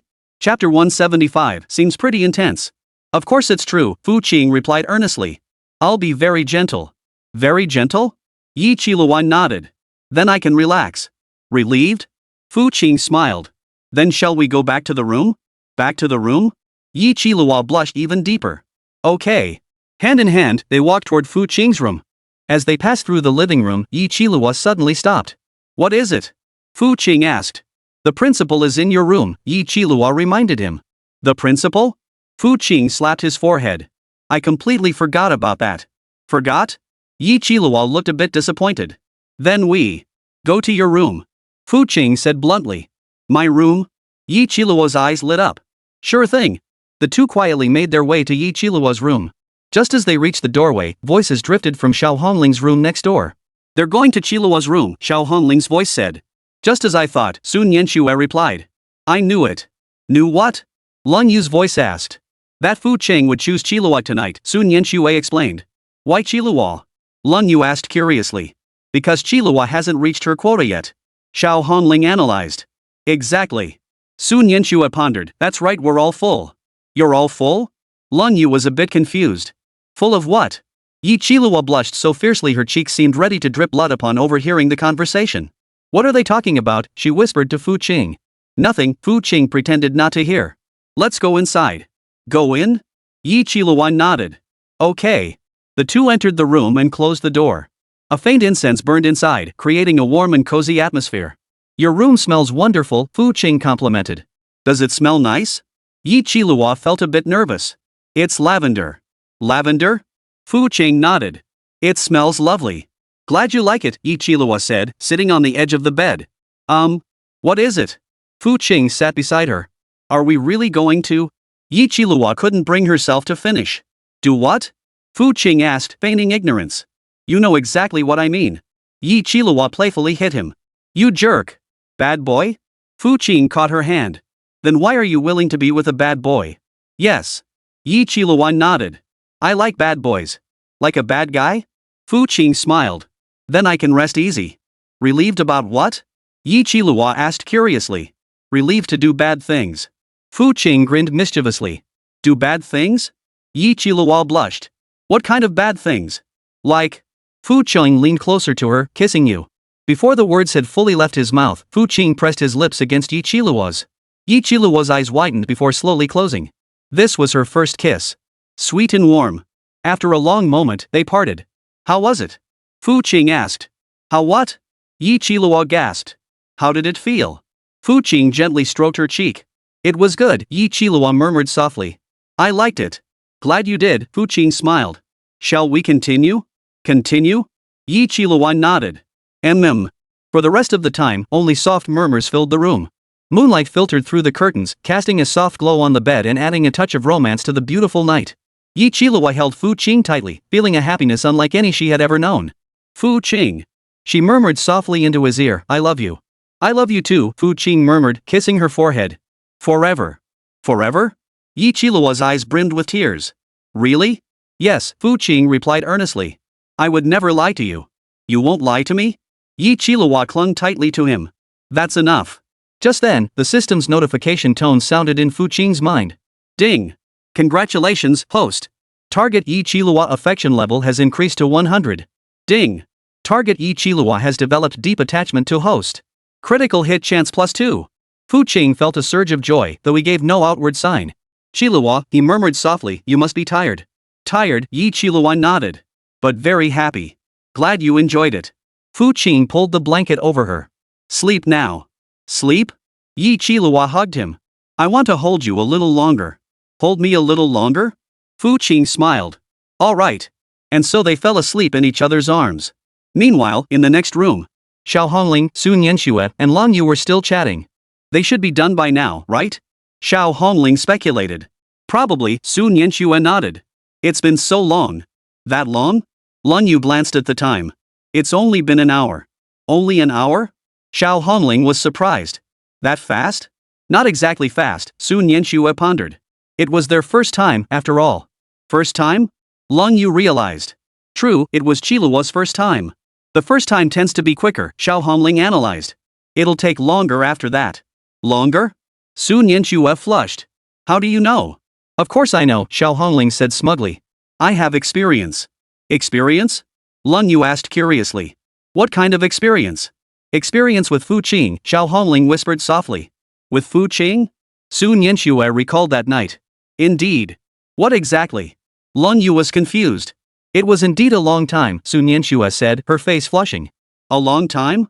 Lang Yu grew even more curious. How long? Well. Xiao Hongling and Sun Yanxue exchanged a glance. You'll find out soon enough. I'll find out later? Lang Yu pondered. Guess so. It'll be my turn sooner or later anyway. Your turn? Xiao Hongling nodded. Yes, it will come to you eventually. Then I'd better prepare myself, Lang Yu said earnestly. Prepare for what? Sun Yanxue asked curiously. Mental preparation, Lang Yu said calmly. From what you're saying, it sounds pretty intense. Intense? Xiao Hongling laughed. It's more than just intense. More than intense? Sun Yanxue nodded. It's practically. What exactly? Lang Yu pressed. It's absolutely mind-blowing, Xiao Hongling said, her face flushing. Heavenly ecstasy? Lang Yu's eyes widened. That exaggerated? Not exaggerated at all, Sun Yanxue affirmed. Fu Qing is incredibly skilled. That good? Lang Yu pondered thoughtfully. Then I'm even more excited. Looking forward? Xiao Hongling smirked. What exactly are you looking forward to? Looking forward to being with Fu Qing. Lang Yu trailed off mid-sentence. Never mind, forget it. Not saying? Sun Yanxue pressed. You have to tell us. Nothing to say, Lang Yu shook her head. You all get it anyway. We all understand? Xiao Hongling chuckled. Indeed, we all understand. Then let's sleep too. Sun Yanxue yawned. We still have to go to the capital tomorrow. Chapter 176, Looking Well. To the capital? Lung Yu nodded. To deal with that 9-star martial god. 9-star martial god? Xiao Hongling sneered. A single move will suffice. One move? Sun Yanxue pondered. Might not even take one move. Not even one move? Lung Yu agreed. With Fu Qing's current strength, the 9-star martial god really is no match. Not even worth considering? Xiao Hongling gloated. Our man is just that formidable. Our man? Sun Yanxue corrected. He's our shared man. Shared? Lung Yu pondered. That's a good way to put it. Not bad? Xiao Hongling nodded. Then it's settled. What's decided? Sun Yanxue asked. We've decided Fu Qing is our shared man, Xiao Hongling declared. Our shared man? Lung Yu chuckled. That sounds a bit odd. Why is it weird? Sun Yanxue shrugged indifferently. We all like him anyway. Both like him? Xiao Hongling nodded. And he likes both of us too. He likes us all? Lung Yu recalled Fu Qing's earlier words. True, he did say he liked everyone present. Everyone? Sun Yanxue's eyes lit up. Including the principal? Including the principal? Xiao Hongling grinned mischievously. The principal is our sister now too. Sisters? Lung Yu pondered. That's a nice way to put it. Nice? Sun Yanxue nodded. From now on, we're family. Family? Xiao Hongling mused. It feels rather heartwarming when you think about it. Warm? Lung Yu smiled, a rare sight. It certainly is warm. Then let's really get some sleep. Sun Yanxue stood up. We have important business tomorrow. Important business? Xiao Hongling also rose. Business concerning the Divine Awakening Organization. The Divine Awakening Organization? Lung Yu sneered coldly. A bunch of suicidal fools. Suicidal fools? Sun Yanxue nodded. They dared scheme against us. They must not want to live. Don't want to live? Xiao Hongling flexed her fingers. Perfect opportunity to try out my new moves. New moves? Lung Yu inquired curiously. What kind of moves? An upgraded version of Inferno Burn, Xiao Hongling declared smugly. Inferno Annihilation. Purgatory's Apocalypse? Sun Yanxue gasped. Sounds formidable. Of course it is, Xiao Hongling declared proudly. It can incinerate an entire city in an instant. An entire city? Lung Yu gasped. That terrifying? Terrifying? Why? Xiao Hongling shrugged indifferently. We won't misuse it anyway. We won't misuse it? Sun Yanxue nodded. Only against enemies. Only against enemies? Lung Yu pondered. Those Divine Awakening Organization people are in for it. Suffer? Xiao Hongling sneered coldly. They deserve it. They deserve it? Sun Yanxue agreed. They asked for it by provoking us. Took a swing at us? Lung Yu corrected. They took a swing at Fu Qing. Messing with Fu Qing is messing with us. Xiao Hongling stated matter-of-factly. Indeed. Sun Yanxue nodded. We are one. One entity? Lung Yu pondered. That's an accurate description. Accurate? Xiao Hongling was satisfied. Then it's settled. Settled, Sun Yanxue and Lung Yu declared in unison. The three exchanged smiles before retiring to their respective rooms. Meanwhile, in Fu Qing's room, Yan Ruyu tossed and turned restlessly on her bed. His words from earlier made her heart race. He said he likes me. She murmured softly, is it true? At the thought, her cheeks flushed again. It must be true, she reassured herself. He has no reason to lie to me. Besides, all the other girls like him too, she recalled Xiao Hongling and the others saying. Seems like my taste isn't so bad after all. But? Worry crept back in. If he likes so many people, does that mean he's not faithful? No, he wouldn't, she shook her head. He's not that kind of person. And? She remembered something, the other girls seem to support us being together. Support us, she wondered, puzzled. Why? Never mind. She dismissed the thought. Anyway, they're all good kids. Good kids. She smiled. Being principal sure is easy. Lost in thought, she finally drifted off to sleep. Meanwhile, in Yi Qiluo's room, the two lay sleeping in each other's arms. Yi Qiluo smiled in her sleep, clearly content. Fu Qing gazed at the beauty in his arms, his heart filled with contentment. Another perfect score, he thought to himself. Then there's Lang Yu and Xia Qingchen. But no rush, he mused. Take it slow. Thinking about tomorrow's schedule, Fu Qing gradually drifted off to sleep. That night, everyone slept soundly. At 9 o'clock the next morning, the villa filled with the aroma of cooking. Xiao Hongling and Sun Yanxue bustled about in the kitchen, preparing breakfast. Why isn't Qiluo up yet? Xiao Hongling glanced at the clock. It's already 9. Not up yet? Su Nianxue grinned mischievously. Must be exhausted from last night. Too tired? Xiao Hongling chuckled. It's her first time. That's normal. Normal? Lan Yu emerged from her room. What's normal? Qilua is still sleeping, Xiao Hongling explained. Still sleeping? Long Yu realized. Oh, last night's business. Last night's business? Wang Kai emerged too. What business? The three girls exchanged glances but said nothing. Nothing, Xiao Hongling said casually. We just chatted too late. Chatting? Wang Kai didn't suspect anything. That can be tiring. It really is tiring, Su Nianxue stifled a laugh. Very tiring. Exhausting? Lan Yu also stifled a laugh. Extremely exhausting. Wang Kai studied their expressions, sensing something was off. But he didn't dwell on it after all, he didn't quite understand their world. Just then, Yan Ruyu emerged from the room. Good morning, she greeted them. Good morning, Principal, the three girls replied in unison. How did you sleep, Principal? Xiao Hongling asked with concern. How did I sleep? Yan Ruyu's cheeks flushed slightly. Fine. All right. Su Nianxue smirked. You didn't have insomnia, did you? Insomnia? Yan Ruyu flushed even deeper. No. Glad to hear it. Yi Qilua's voice echoed from the staircase. Everyone turned to see Yi Qilua slowly descending the stairs. Her complexion was rosy, her eyes glowing with contentment. Qilua. Xiao Hongling's eyes lit up. You're awake? I am. Yi Qilua nodded. Good morning, everyone. Good morning, Su Nianxue observed her. You look well. My complexion? Yi Qilua flushed. It's fine, I suppose. Just okay? Lan Yu observed her too. You look full of energy. Energetic? Yi Qilua flushed even deeper. Probably just slept well. Slept well? Xiao Hongling smirked. Well, of course you did. Someone was there to sleep with you. Someone keeping you company? Wang Kai was puzzled. Who slept with you? Chapter 177, Truly Wealthy. No one. Yi Qilua hastily denied. I slept alone. Alone? Su Nianxue didn't believe it. What about Fu Qing? Fu Qing? Yi Qilua stammered. He what? Lan Yu pressed. He slept on the couch, Yi Qilua replied casually. Sleeping on the couch? Xiao Hongling glanced toward the living room sofa. There's no one on the couch. No one? Yi Qilua glanced over too. Then he might have gone to take a shower. Shower? Su Nianxue nodded. That's possible. Just then, Fu Qing descended the stairs. Good morning, everyone, he greeted them. Good morning, everyone replied. Fu Qing, Wang Kai asked curiously, where did you sleep last night? Where did I sleep? Fu Qing glanced at Yi Qilua. The couch. The couch? Wang Kai frowned.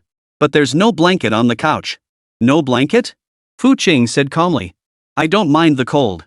Not afraid of the cold? Wang Kai realized. Right, you guys are powerful. You really aren't afraid of the cold.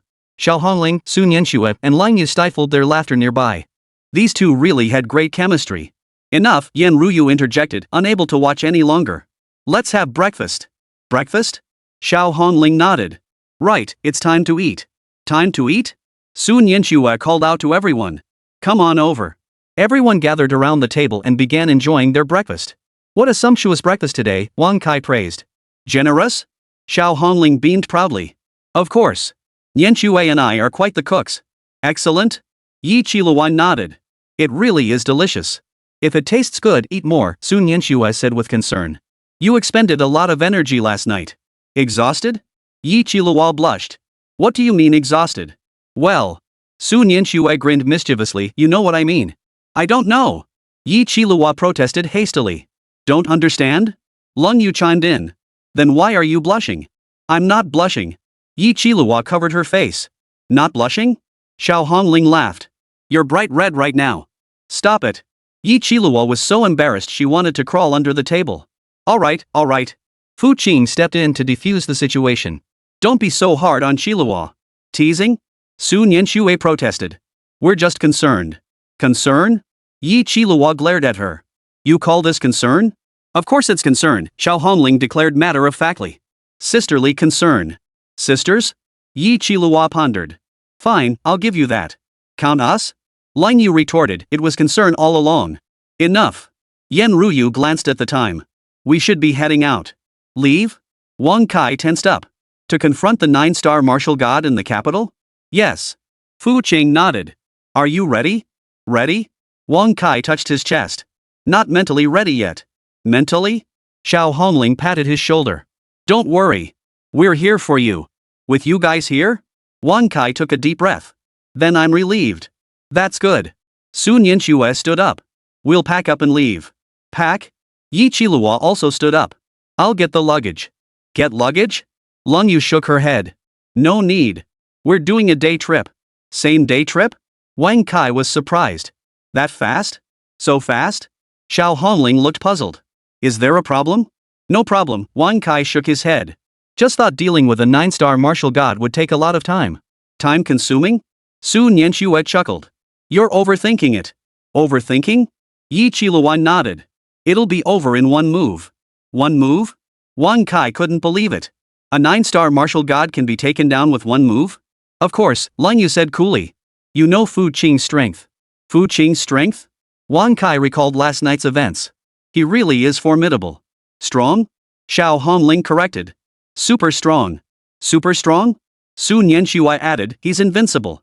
Invincible? Yi Qilihua nodded. Exactly. Invincible. Invincible. Wang Kai murmured to himself.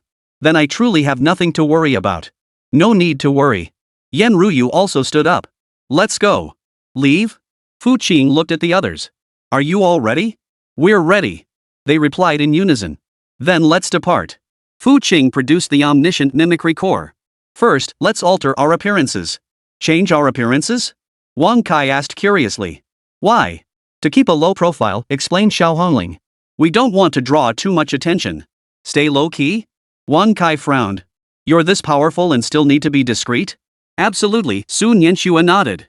The man is innocent, but the treasure brings guilt. Possessing a treasure invites trouble? Yi Qilihua added. Being too powerful attracts unwanted attention. Trouble? Lung Yu pondered. While we don't fear trouble, we avoid it if possible. If we can avoid it, we avoid it? Wang Kai realized. I see. Fu Qing activated the omnimorphic core and the group's appearances began to shift. Minutes later, 5 ordinary-looking youths appeared in the living room. How does it look? Fu Qing asked. Perfect, Yan Ruyu nodded. Completely unrecognizable. Unrecognizable? Wang Kai stared at his reflection in the mirror. I changed too. Of course you have, Xiao Hongling chuckled. You're Xiao Kai now. Xiao Kai? Wang Kai pondered. That's a nice name. Nice? Sun Yanxue introduced herself. I'm Xiao Shui. I'm Xiao Hong, Xiao Hongling introduced herself. I'm Xiao Yi, Yi Qilihua added. I'm Xiao Yu, Lung Yu said last. What about me? Fu Qing asked. You're Xiao Qing, they all chimed in unison. Xiao Qing? Fu Qing nodded. It's a nice name. A good name? Yan Ruyu pondered. Then what am I? You're. Xiao Hongling pondered, Xiao Yu? Little Jade? Yan Ruyu nodded. That works. Then let's get going. Fu Qing glanced at the time. The flight leaves at 11. 11? Wang Kai was surprised. First class? Of course first class, Sun Yanxue replied matter-of-factly. What else would we fly in? What else? Yi Qilihua pondered. Business class? Business class? Lung Yu shook her head. Too cramped. Too cramped? Xiao Hongling protested. We want comfort. Comfortable? Wang Kai gave a wry smile. You guys really are. What are you? Everyone turned to look at him. You're such rich people, Wang Kai sighed. Rich? Xiao Hongling beamed. Of course we are. Of course. Sun Yanxue nodded. Money is just numbers to us. Chapter 178, so you came to the capital just to shop. Merely numbers? Yi Qilihua added. Meaningless numbers. Meaningless? Lung Yu pondered. Not entirely meaningless. At least it can buy comfort. Comfort? Wang Kai realized. I see. Oh, I see. What?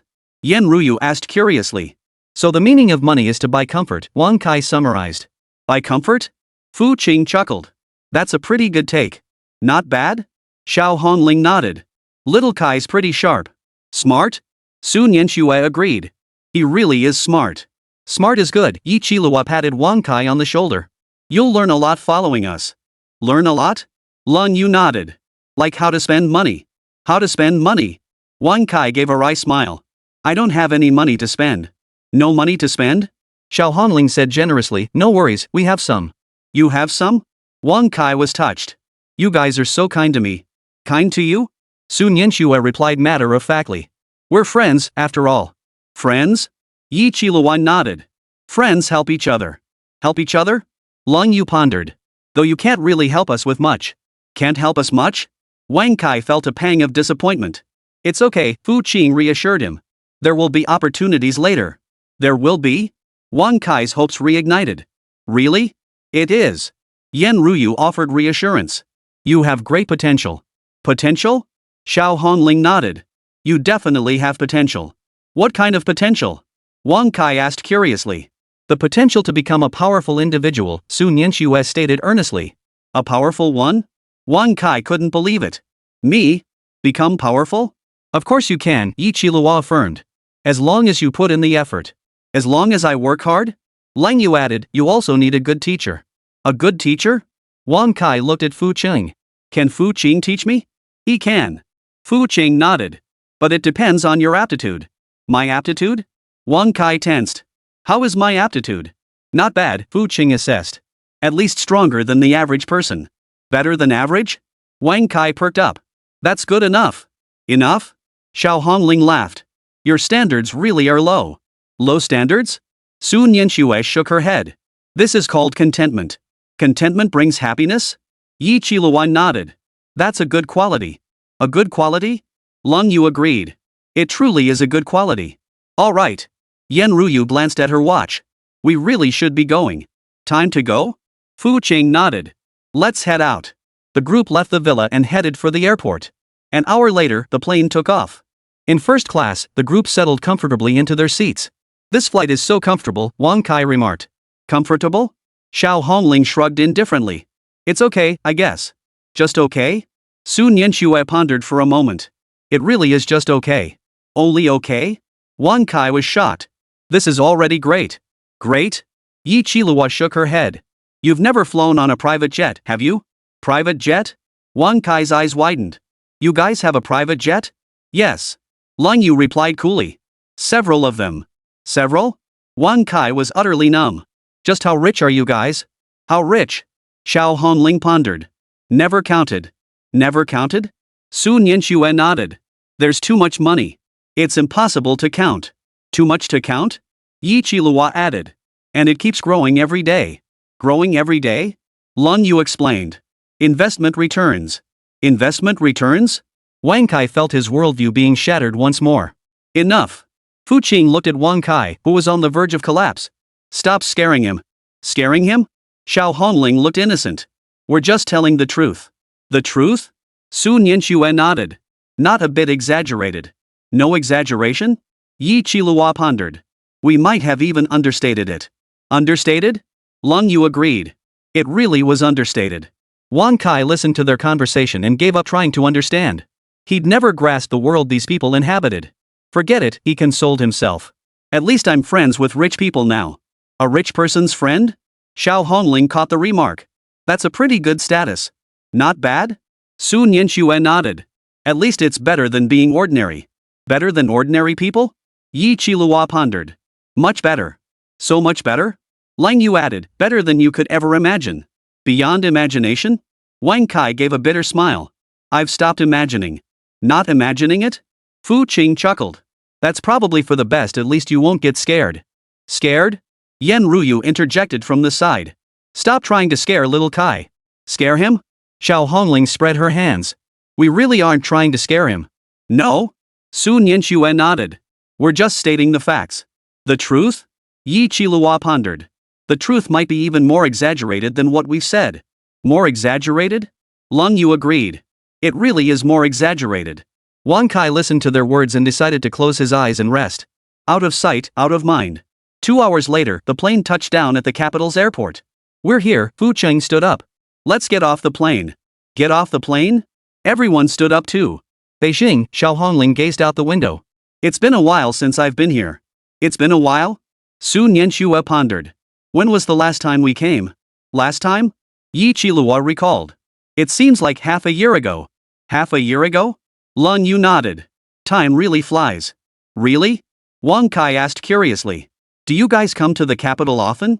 Often? Xiao Hongling pondered. Not exactly often, just a few times a year. A few times a year? Su Nianxue added. Mainly for shopping. Shopping? Yi Qilihua nodded. The malls in the capital are quite good. Nice? Lang Yu agreed. They have a pretty comprehensive selection. A wide selection. Wang Kai realized. So you come to the capital for shopping? For shopping? Xiao Hongling shook her head. Not just shopping. There are other things too. Other things? Su Nianxue pondered. Like meeting friends. Seeing friends? Yi Qiluan nodded. We have many friends in the capital. A lot of friends? Lung Yu added. All wealthy people. All wealthy? Wang Kai wasn't surprised. Birds of a feather flock together. Birds of a feather flock together? Xiao Hongling nodded. That's a good way to put it. Well put. Su Nianxue agreed. Xiao Kai is getting smarter and smarter. Getting smarter? Yi Qilua patted Wang Kai on the shoulder. You really do learn things by hanging out with us. Learn things? Lung Yu pondered. At least he's learned how to get along with rich people. How to get along? Wang Kai gave a wry smile. It's more like being stunned. Chapter 179. Do you little devils even know what a 9-star martial god means? Shocked? Fu Qing chuckled.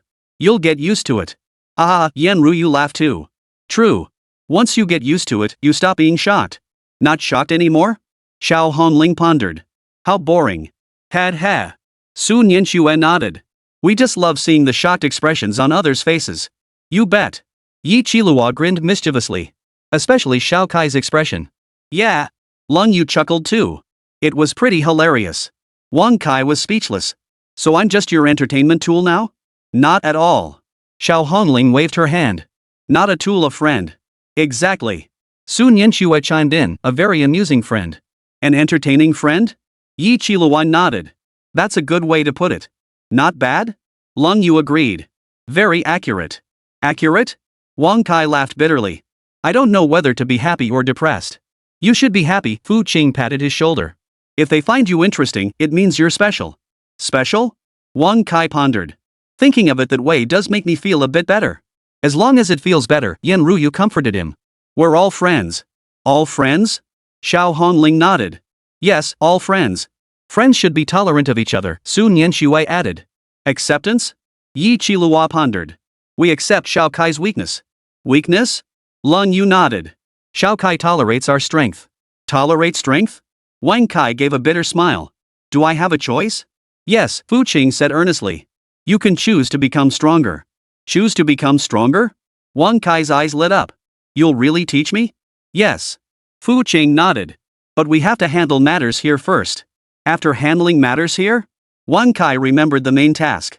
Dealing with the 9-star martial god? Yes. Xiao Hongling flexed her fingers. Time to clean up the trash. Clean up the trash? Su Nianxue prepared herself. The trash from the Divine Awakening organization? Put. Yi Qilua sneered coldly. Bunch of suicidal fools. Exactly. Lung Yu's eyes flashed with murderous intent. They dared scheme against us? They must want to die. Feeling the murderous intent radiating from the girls, Wang Kai couldn't help but shiver. These girls, who looked gentle and adorable, showed no mercy when it came to killing. Let's go, Fu Qing addressed the group. It's time to meet that 9-star martial god. No. Xiao Hongling sneered coldly. We should say we're going to kill him. Kill him? Su Nianxue nodded. It'll take one move. One move? Yi Qilua pondered. We might not even need one move. Not even one move? Lung Yu agreed. Instant kill. Instant kill? Wang Kai swallowed hard. A 9-star martial god, instantly killed? Of course, Fu Qing said indifferently. Before me, a 9-star martial god is no different from an insect. The moment the words left his mouth, the temperature in the entire cabin dropped several degrees. Wang Kai felt the terrifying aura emanating from Fu Qing and finally understood what it meant to be a true powerhouse. This was the man who commanded such reverence from Xiao Hongling and the others. This was the existence that could make even a 9-star martial god beg for mercy on his knees. Let's go, Fu Qing said, withdrawing his aura. It's time to end this. The group disembarked and headed straight for the Beijing headquarters of the Divine Awakening Organization. A massacre was about to begin. Beijing, Divine Awakening Organization headquarters. Within an ordinary-looking office building lay the supreme command center of this sinister organization. Basement level 3, conference room. What? The Shanghai branch has been wiped out? A middle-aged man clad in black robes abruptly stood, his face darkening to a terrifying shade of grim. He was the leader of the Divine Awakening Organization, the 9-star martial god Black Slaughter. Yes, Commander, a subordinate kneeling on the floor reported, trembling. Bai Yunfei has been captured, and all experimental data has been copied. Useless. He Sha smashed the table with one palm. A bunch of useless fools.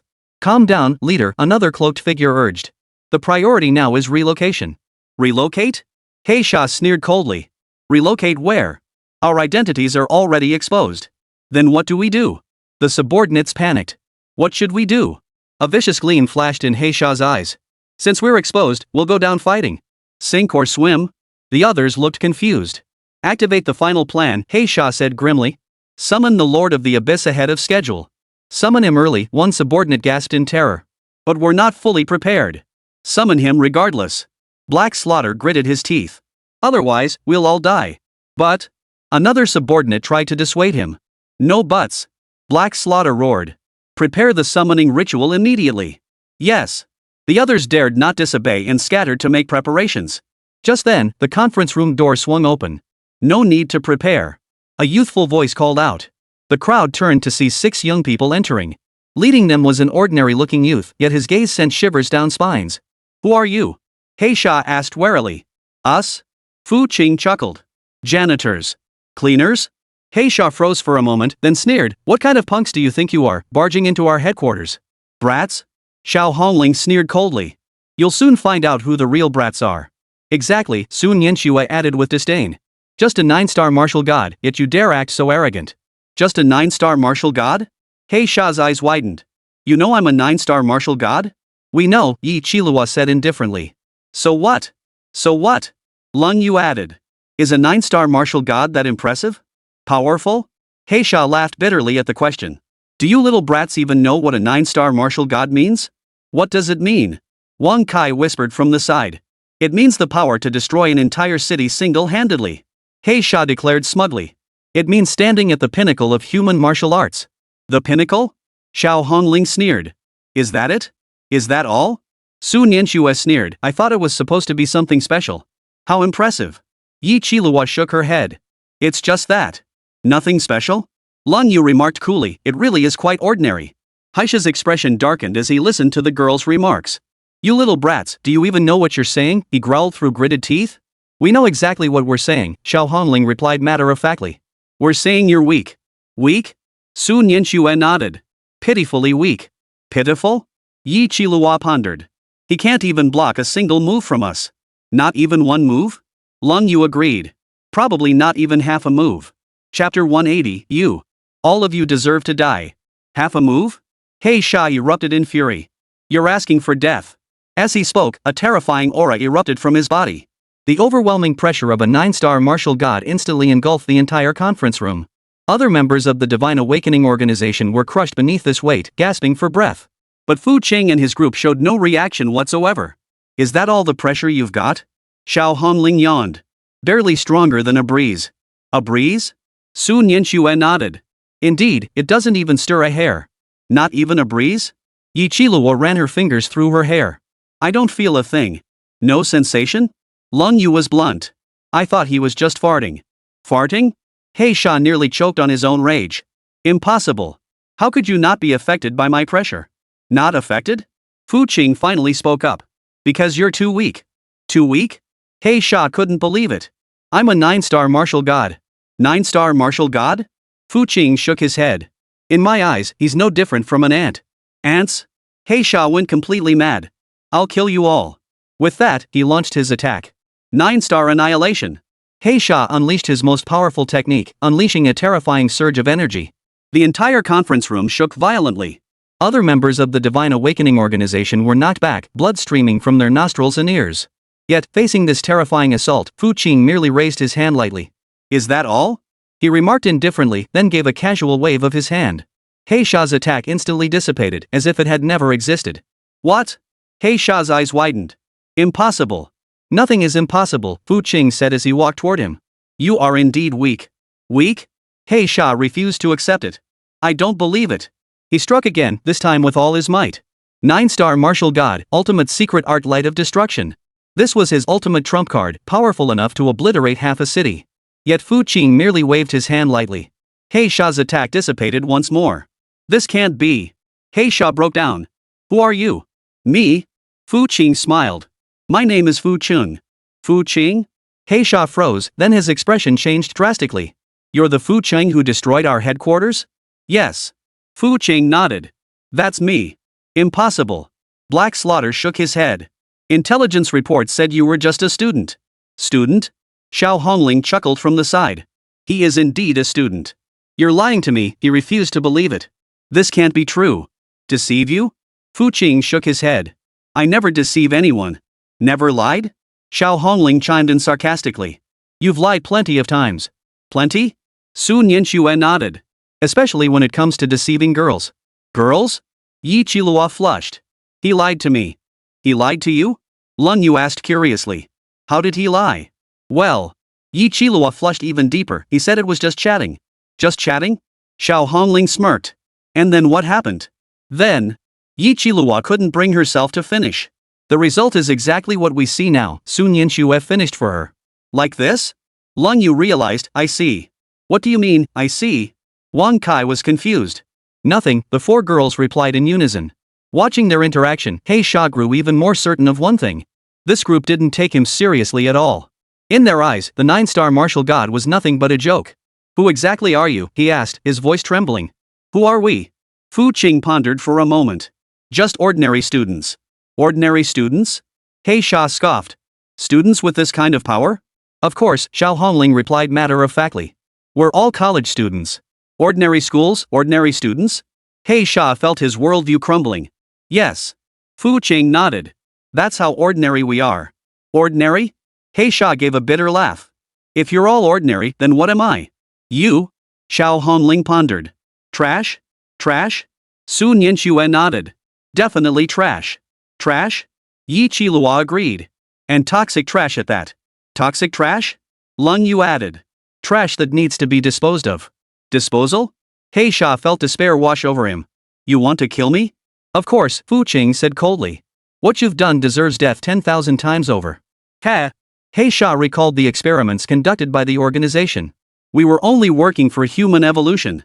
Human evolution? Xiao Hongling sneered. You did it for the multi-cosmic kingdom. Molita? Su Nianxue sneered. A bunch of traitorous alien trash. Traitors? Yi Qilua nodded. Traitors who betrayed their own kind. Exactly. Lung Yu's eyes flashed with murderous intent.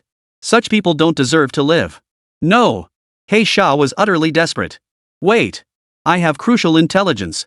Important intelligence? Fu Qing halted. Speak. The multi-cosmic kingdom's fleet is already en route. He Sha blurted out urgently.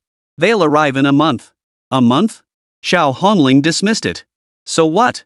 So what? Su Nianxue was equally unconcerned. Let them come. They'll die. How many will die? Yi Qilua nodded. Perfect practice. Practice? Lung Yu agreed. It's been ages since we had a worthy opponent. Worthy opponents?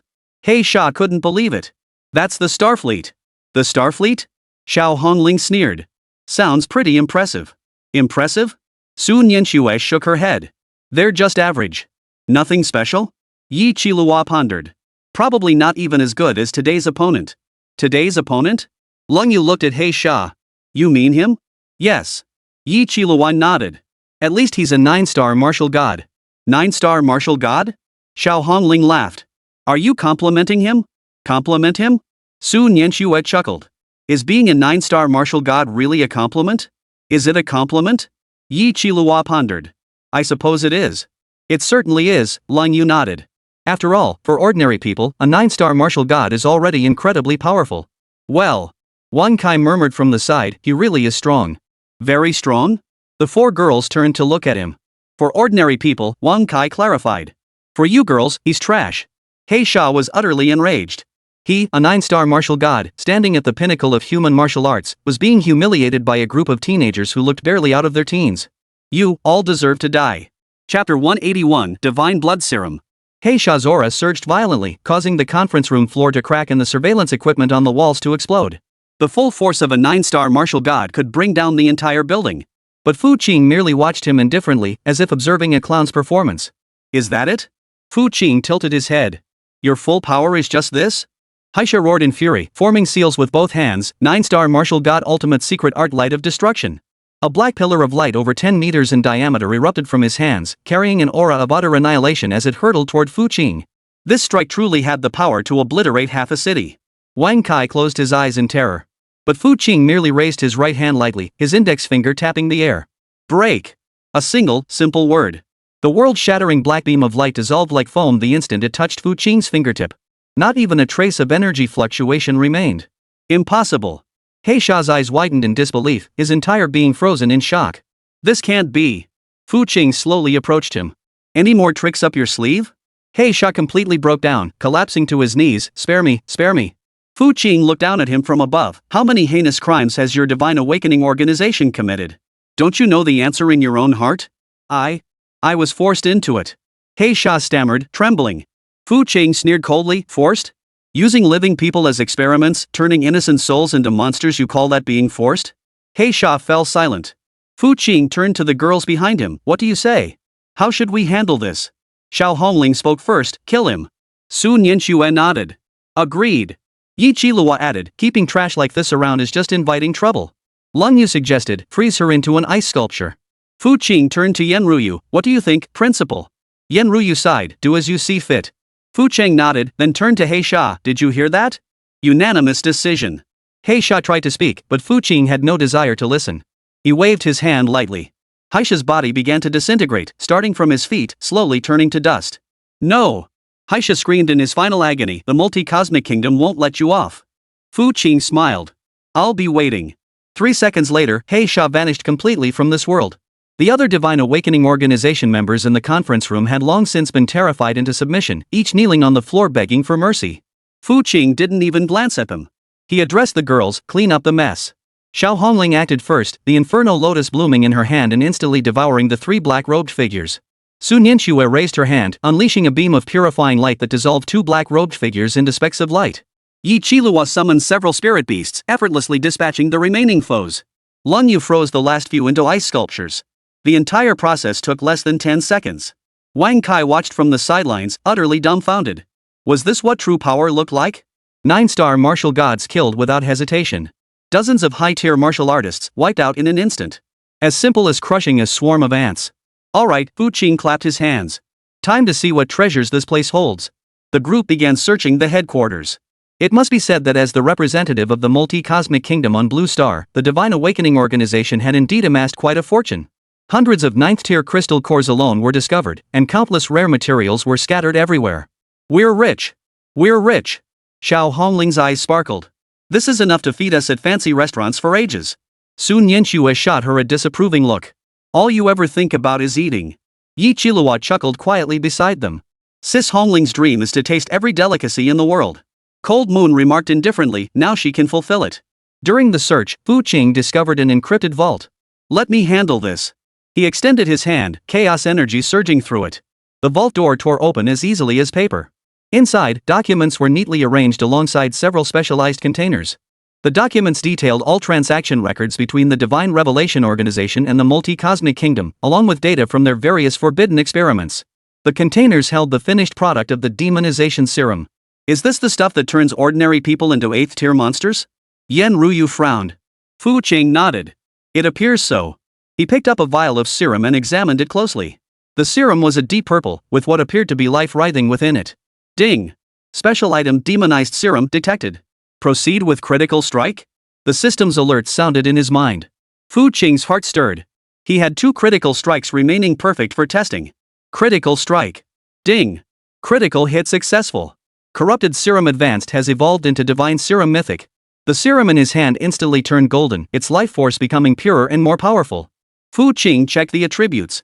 Item name, Divine Serum Mythic Grade. Effect, upon injection, enhances combat prowess to tier 1-star spiral while preserving human rationality, and awakens the special talent Divine Gene. Fu Qing's eyes lit up. This is the real deal. The original demonization serum could enhance strength, but it caused one to lose their sanity and turn into a monster. This divine serum, however, had no side effects and could directly propel one to star spiral tier. Though star spiral remained weak for Fu Qing. But the crucial factor was the divine genes. I'll keep this serum, Fu Qing told the others. It might come in handy someday. The girls had no objections. In their eyes, whatever Fu Qing did was right. After searching the headquarters, Fu Qing set the place ablaze. The Divine Awakening organization was thus utterly annihilated. Let's go, Fu Qing said. It's time to head back. The group exited the office building into the bright sunlight outside. Wang Kai gazed at the azure sky and suddenly felt as if he had stepped into another world. Just one day ago, he had been worrying about the academy tournament. One day later, he had witnessed the fall of the 9-star martial god and the annihilation of the evil organization. The change had been too swift. What's wrong? Fu Qing noticed his unease. Wang Kai shook his head. Nothing. Just, this world is far more complex than I ever imagined.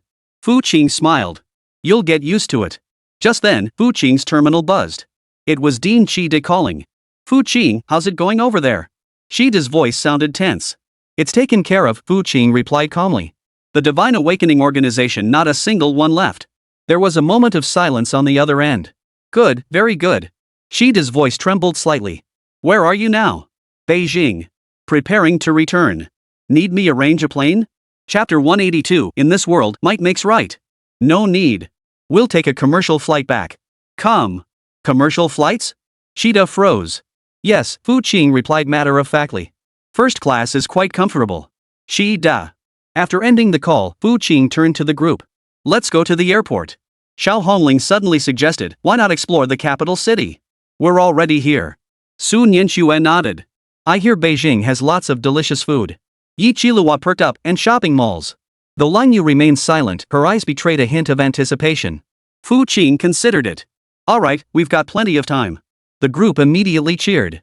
Only Wang Kai looked utterly baffled. Didn't we just take down an evil organization? How can we even think about shopping?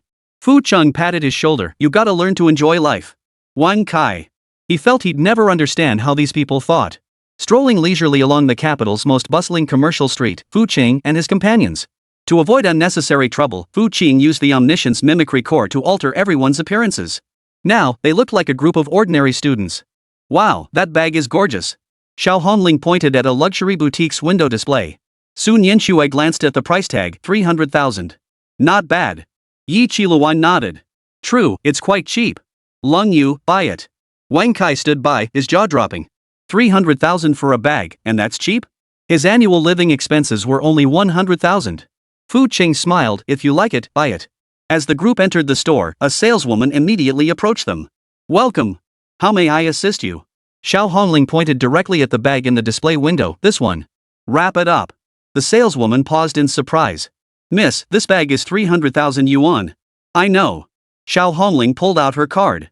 Charge it. The saleswoman's eyes lit up, and her attitude grew even more enthusiastic. Certainly, please wait a moment.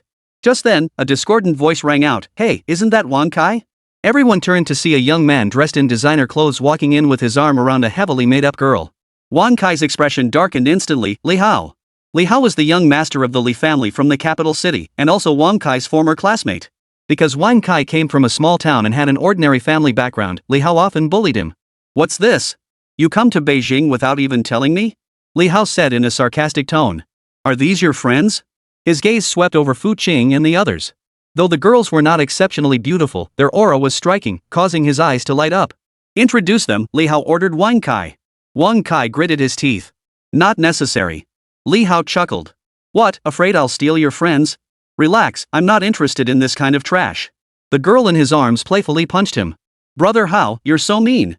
Xiao Hongling and the others' expressions instantly turned cold. Fu Qing remained unfazed. He'd seen this kind of thing before. Let's go, Wang Kai said to Fu Cheng. We're not taking the items. Why not? Fu Qing asked coolly. We're buying things. What business is it of his? Li Hao perked up at this. Oh. Getting feisty? Do you even know who I am? Fu Qing shot him a dismissive glance. Couldn't care less. Li Hao was momentarily stumped, then flared up. Kid, you're pretty cocky. Fu Qing ignored him and turned to the saleswoman. Wrap it up. We'll take it. The saleswoman looked torn. Well. Li Hao sneered coldly. I'll take this bag. I'll pay double the price. The saleswoman's eyes lit up. Really? Li Hao keeps his word. Li Hao smirked triumphantly at Fu Qing. So, what's it gonna be, broke ass? Still trying to steal it? Fu Qing smiled. I'll pay triple. 4 times. Li Hao countered instantly. 5 times. Fu Qing remained unflappable. 6 times. 10 times. Fu Qing said calmly. The saleswoman nearly fainted. 10 times? That's 3 million. Li Hao's face darkened. Do you even have that much money? Fu Qing pulled out his card. Charge it. The saleswoman trembled as she took the card and swiped it through the POS machine. Ding. Payment successful. Li Hao was stunned. 3 million yuan, just like that? Who the hell is this guy? The girl in his arms was equally stunned, her gaze suddenly burning with intensity as she looked at Fu Qing. Brother Hao. The girl tugged at Li Hao's sleeve. Feeling his pride wounded, Li Hao gritted his teeth. Kid, you're loaded, huh? You wanna bet? Fu Qing smiled. Compete at what? Who buys more stuff? Li Hao gestured around the entire store. Whoever spends the most today wins. Fu Qing nodded. Deal. Li Hao's heart leapt with joy. He was the young master of the Li family. His pocket money alone ran into the millions. A wealth contest? He'd never feared anyone. Let's get started. Li Hao waved his hand grandly. This one, and this one, I'll take them all. The saleswoman hurriedly jotted down the items. Fu Cheng, however, remained calm and said to the girls, pick whatever you like. Xiao Hongling and the others instantly perked up. This one's pretty.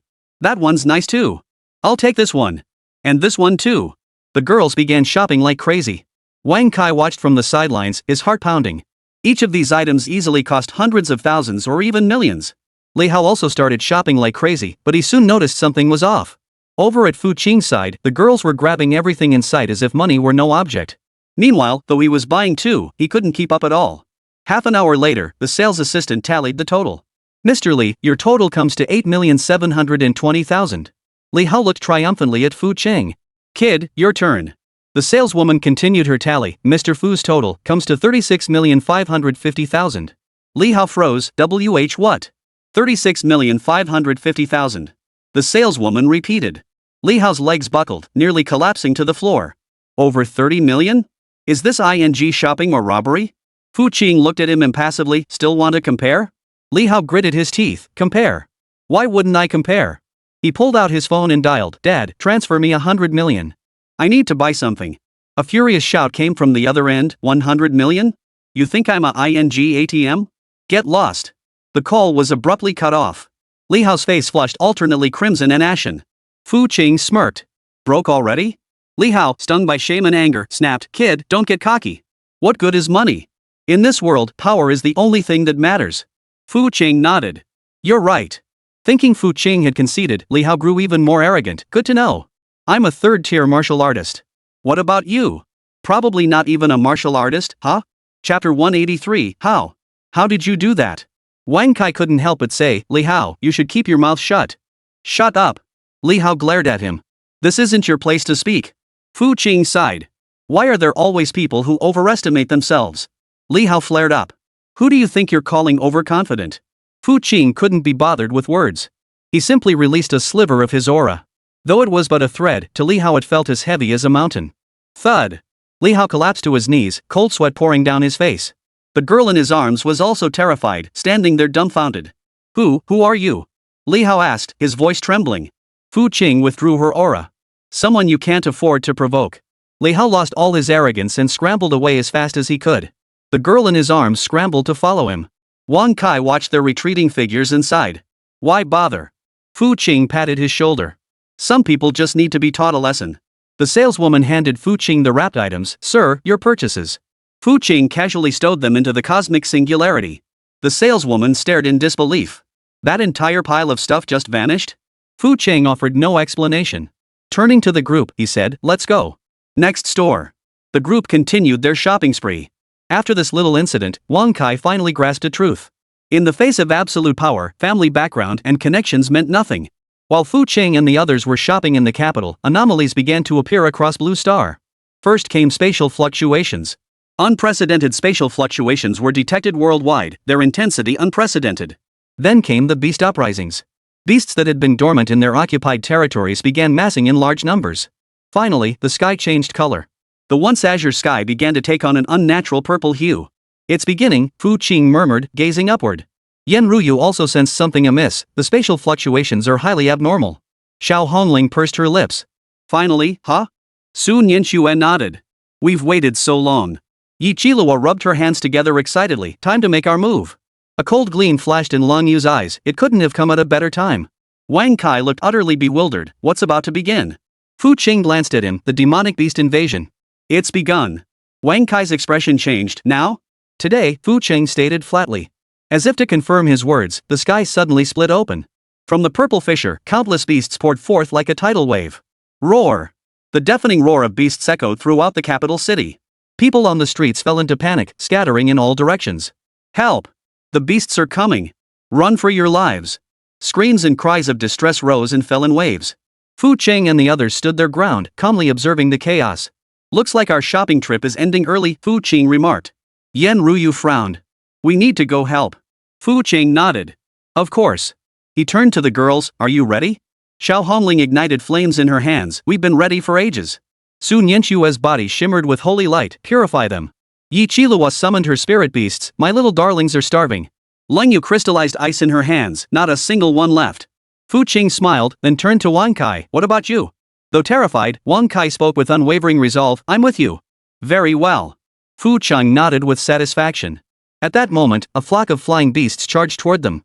These beasts resembled bats but were larger, with exposed fangs that gave them a terrifying appearance. Blood-sucking demon bats. Yan Ruyu recognized the creatures. Everyone be careful, they feed on human blood. Fu Qing, however, seemed unconcerned. Xiao Hong, this is yours. Xiao Hongling grinned. Watch this. With a flick of her wrist, the inferno lotus bloomed in the air.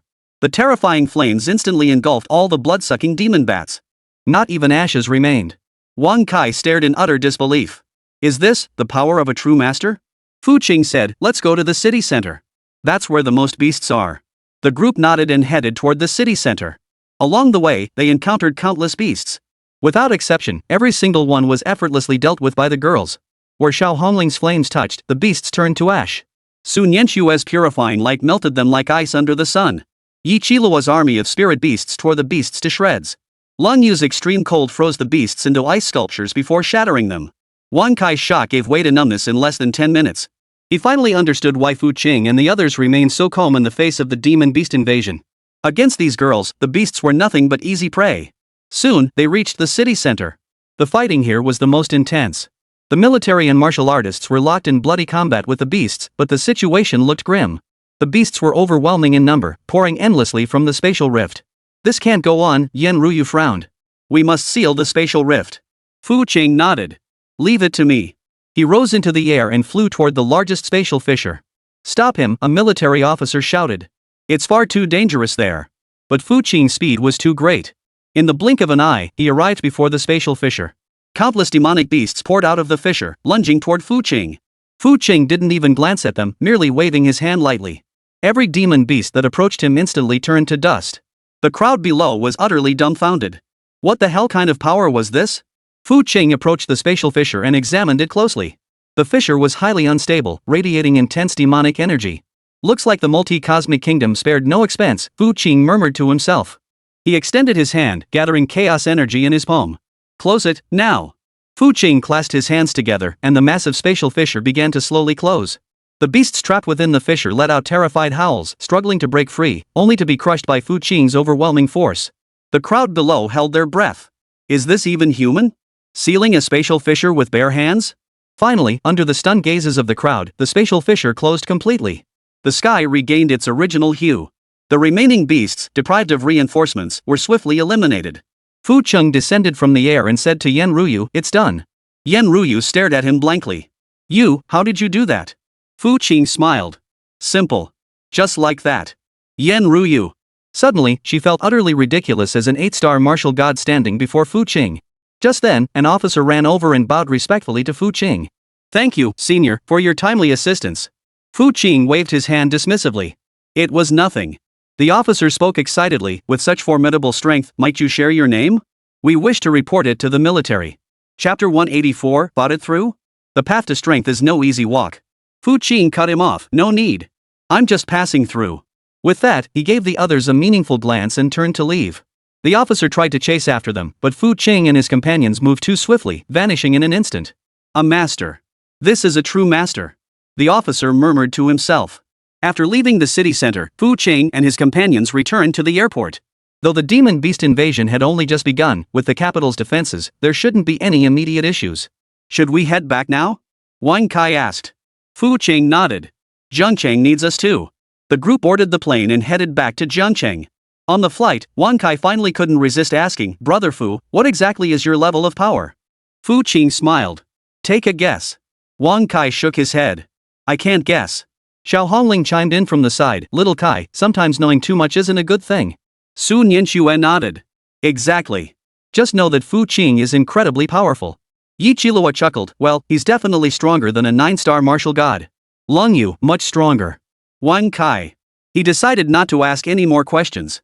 Anyway, sticking with Fu Qing was the right move. When the plane touched down at Jiangcheng Airport, the entire city had descended into chaos. Although Fu Qing had sealed the spatial rift in the capital, crises persisted in other cities. Above Jiangcheng, multiple spatial rifts opened, spewing forth countless demonic beasts. The military and martial artists were fighting desperately, but the situation looked grim. It seems Jiangcheng's situation is even worse than the capital's, Yan Ruyu frowned. Fu Qing nodded. After all, the capital has stronger defenses. Xiao Hongling rubbed her hands together eagerly. Then let's get to work. Sun Yanxue looked at Fu Qing. How should we split up? Fu Qing considered it. Splitting up will be more efficient. He addressed the girls. Xiaohong, you take the East District.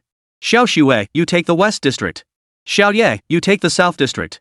Xiao Ye, you take the North District. Got it. The four girls nodded in unison. Fu Qing then turned to Yan Ruyu. Principal, you take the city center. That's where the most beasts are. Yan Ruyu nodded. Understood. Finally, Fu Qing turned to Wang Kai. You're coming with me. Wang Kai nodded excitedly. Yes. The group immediately split up. Fu Qing led Wang Kai toward the area teeming with the most beasts. Along the way, they witnessed countless horrors. Buildings lay in ruins, and corpses littered the streets, both beasts and humans. It's too horrific. Wang Kai couldn't bear to look. Fu Qing remained composed. This is war. Suddenly, cries for help echoed from ahead. Help! Someone save my child.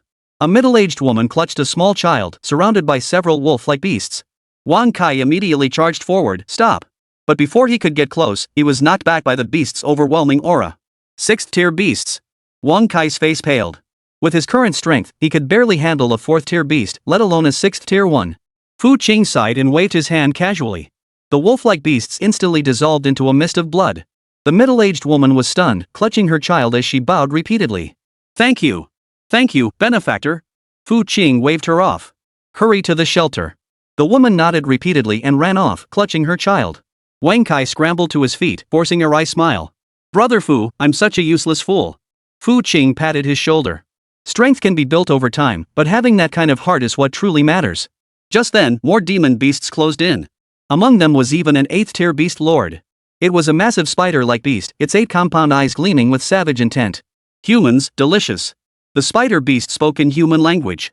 Wang Kai's legs went weak with fear. Fu brother. Fu Qing merely smiled. An 8th-tier beast lord? Perfect for practice. He turned to Wang Kai. Watch closely. I'll only demonstrate once. Fu Qing stepped forward, his body radiating no energy fluctuations whatsoever. The spider demon beast sensed danger and watched him warily. Playing tricks. The spider beast spat out a web of venom, aiming it at Fu Qing. Fu Qing neither dodged nor evaded, allowing the web to land on his body. The moment it touched Fu Qing, the web dissolved into nothingness. What? The spider beast gasped in shock. Fu Qing slowly raised his hand, pointing his index finger at the spider monster. Return to the void.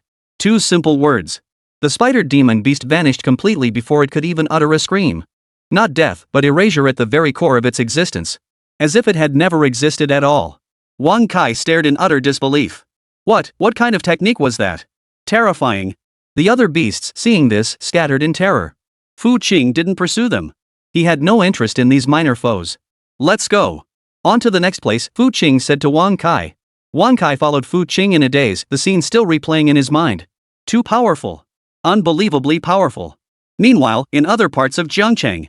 In the East District, Xiao Hongling stood amidst a sea of flames. Surrounding her lay the corpses of countless demonic beasts. Too weak, Xiao Hongling pouted. Not even enough for a warm-up. In the western sector, Sun Yanxue was enveloped in radiant holy light. All beasts that approached her dissolved into nothingness within the sacred light. Filthy creatures, Sun Yanxue remarked indifferently. South sector, Yi Qiluo sat atop a colossal spirit beast, directing her army of spirit beasts to slaughter the demonic beasts. Little darlings, dinner's served. Yi Qiluo shouted excitedly. In the North District, wherever Cold Moon passed, everything froze solid. The beasts froze into ice sculptures, shattering in the biting wind. Boring, Lang Yu remarked expressionlessly. In the city center, Yan Ruyu unleashed the true power of an 8-star martial god. Her domain unfolded, crushing all beasts within its reach into dust. Is this the strength of the Hall Master? The martial artists below watched in stunned silence. With Fu Qing and the others' assistance, Jiangcheng's crisis was swiftly resolved. All spatial fissures were sealed, and the remaining demonic beasts were thoroughly eradicated. Jiangcheng was defended. By the time Fu Qing and the others returned to the villa, night had fallen. I'm exhausted, Xiao Hongling collapsed onto the sofa. killing beasts all day long. Soon Yinxue poured her a glass of water. You've worked hard. Yi Qilua exclaimed excitedly, but it was so satisfying. My spirit beasts ate until they were stuffed. Lang Yu remarked coolly, my ice element abilities seem to have advanced again. Yen Ruyu watched them, her heart filled with mixed emotions. Each of these girls possessed power capable of destroying a city. And yet, they all obeyed Fu Qing. Fu Qing, just who was he? Wang Kai was utterly shaken. Today he had witnessed true power, and he had witnessed the cruelty of war. Brother Fu, I want to get stronger, Wang Kai suddenly declared. Fu Qing glanced at him. Are you sure? The path to strength is no easy walk. Chapter 185, has our little Yaya finally gotten her wish? Wang Kai nodded firmly. I've made up my mind. I refuse to feel this powerless anymore. Fu Qing smiled. All right. Starting tomorrow, I'll teach you. Wang Kai nodded excitedly. Thank you, Brother Fu. Just then, Fu Qing's terminal buzzed. It was Dean Shide. Fu Qing, thank goodness you're both safe. Shide's voice was filled with relief. What's the situation in Zhongcheng? It's been resolved, Fu Qing replied calmly. Resolved? Shide froze. What do you mean? All the beasts have been cleared, and the spatial rift is sealed. A long silence fell on the other end of the terminal. You did that? Yes. Holy. Shide's voice trembled. Who the hell are you people? Fu Qing smiled. Ordinary people. Shide. He'd have to be crazy to believe that. After ending the call, Fu Qing addressed the group, everyone's tired today. Get some rest early. Xiao Hongling and the others nodded and headed to their rooms. Fu Qing turned to Lang Yu. Xiao Yu, wait a moment. Lang Yu halted and turned to him. Something? Fu Qing stepped before her, meeting her gaze directly. Tonight. I'll come to your room. Lang Yu's face flushed instantly, but she didn't refuse. She merely nodded softly. Wang Kai, seeing this, wisely slipped back to his own room. Tonight was destined to be another sleepless night. Late at night, in Lang Yu's room. Soft moonlight streamed through the window, draping the room in a silvery veil. Lang Yu sat on the edge of her bed, nervously twisting her fingers. Though she had long known this day would come, her heart still raced as the moment approached. Knock knock knock. The knocking sounded. Lang Yu took a deep breath and rose to open the door. Fu Qing stood outside the door, a gentle smile on his face. Aren't you going to invite me in? Lang Yu stepped aside. Come in. Fu Qing stepped inside and closed the door behind him. The atmosphere in the room instantly grew tense. Nervous? Fu Qing asked with a smile. Lang Yu nodded, then shook her head. A little. Fu Qing stepped before her, gently lifting her chin. I'll be gentle. Lang Yu's face flushed even redder. Fu Qing lowered his head and kissed her lips. Lang Yu's body stiffened at first, then slowly relaxed as she responded awkwardly. The kiss was long, very long. So long that Lang Yu felt as though she might suffocate. When they parted, both were slightly breathless. First time? Fu Qing asked softly. Lang Yu nodded shyly. He lifted Lang Yu and gently laid her on the bed. In the moonlight, Lang Yu's skin appeared exceptionally fair. Fu Qing gently and slowly removed each of her garments. When the last garment fell to the floor, Lang Yu was too embarrassed to open her eyes. Look at me, Fu Qing murmured softly. Lang Yu slowly opened her eyes, meeting Fu Qing's deep gaze. You're truly beautiful, Fu Qing praised sincerely. Lang Yu's cheeks flushed even redder. The temperature in the room rose, and the intimate sounds echoed distinctly in the still night. Lang Yu had never experienced such a sensation before, like floating on clouds, yet also like sinking into the depths of the ocean. She felt as though she might lose her mind, overwhelmed by this intense sensation. Fu Qing. She murmured his name unconsciously. After it was over, the two lay embraced on the bed. Lang Yu nestled against Fu Qing's chest, her face flushed with contentment. Ding! Congratulations, host. Target Lang Yu affection level has reached 100. Ding! Target Lang Yu has developed deep attachment to host. Critical hit count +2. Fu Qing felt a surge of joy. Another full affection meter gained. How does it feel? Fu Qing asked softly. Cold Moon buried her face against his chest, her voice barely audible. It feels wonderful. Fu Qing smiled. It'll only get better from here. Lang Yu lifted her head, her eyes glistening with tears. Will you always be kind to me? Of course. Fu Qing kissed her forehead. I'll treat each and every one of you well. Lang Yu smiled contentedly and nestled back into his embrace. In that moment, she felt like the happiest woman in the world. Though she must share Fu Qing with others, she doesn't mind. As long as she could be by his side, that was enough. Sleep now, Fu Qing said softly, patting her back. We have matters to attend to tomorrow. Lang Yu nodded, nestled into a comfortable spot in Fu Qing's embrace, and soon drifted off to sleep. Fu Qing gazed at her sleeping face, his mind already plotting the next move. The demon beast invasion had begun, and the armies of the multi-cosmic kingdom would arrive soon. He needed to strengthen his power as quickly as possible to face the challenges ahead. But before that, Fu Qing glanced at Lung Yu beside him, a faint smile curling his lips. First, he would indulge in a little sweet respite. The next morning, when Lung Yu awoke from her slumber, Fu Qing was no longer by her side. She touched the spot beside her, still warm from his presence. Recalling last night's passion, Lung Yu's face flushed crimson once more. She rose, dressed, and stepped out of the room. In the living room, the others were already gathered. Xiao Hongling spotted Lung Yu and immediately flashed a suggestive smile. Well, our little Yaya finally got her wish, huh? Sun Yanxue also chuckled, you look radiant. Yi Qilua leaned in, how does it feel?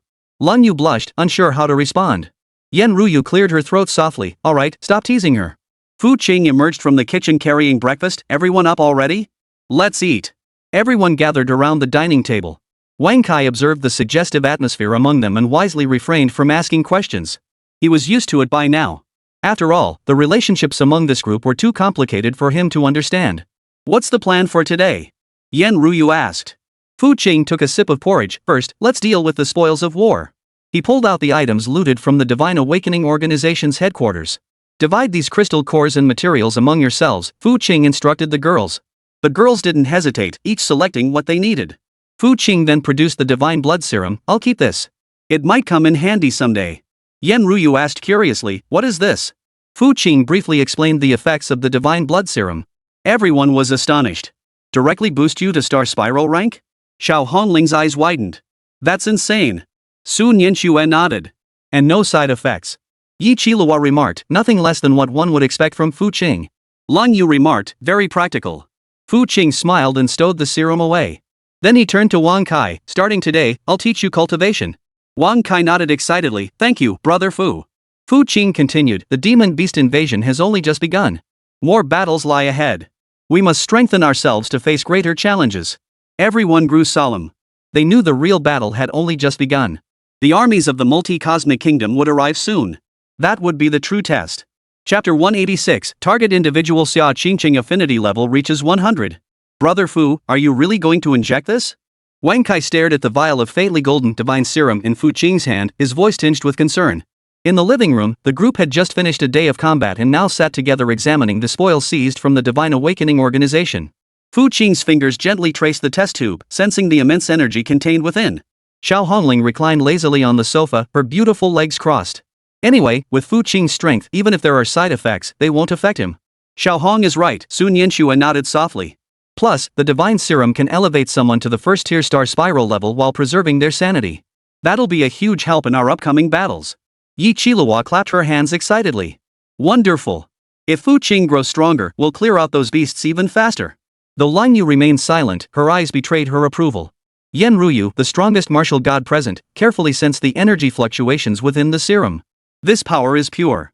It certainly doesn't feel like one of those inferior products that would cause someone to lose their sanity.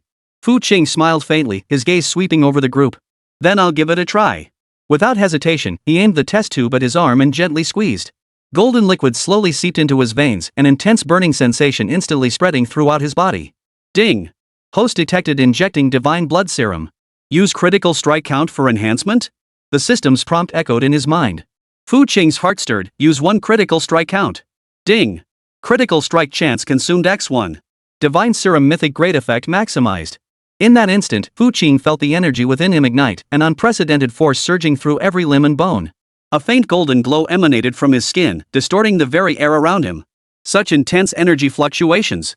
Yen Ruyu's expression shifted slightly as she instinctively took a half step back.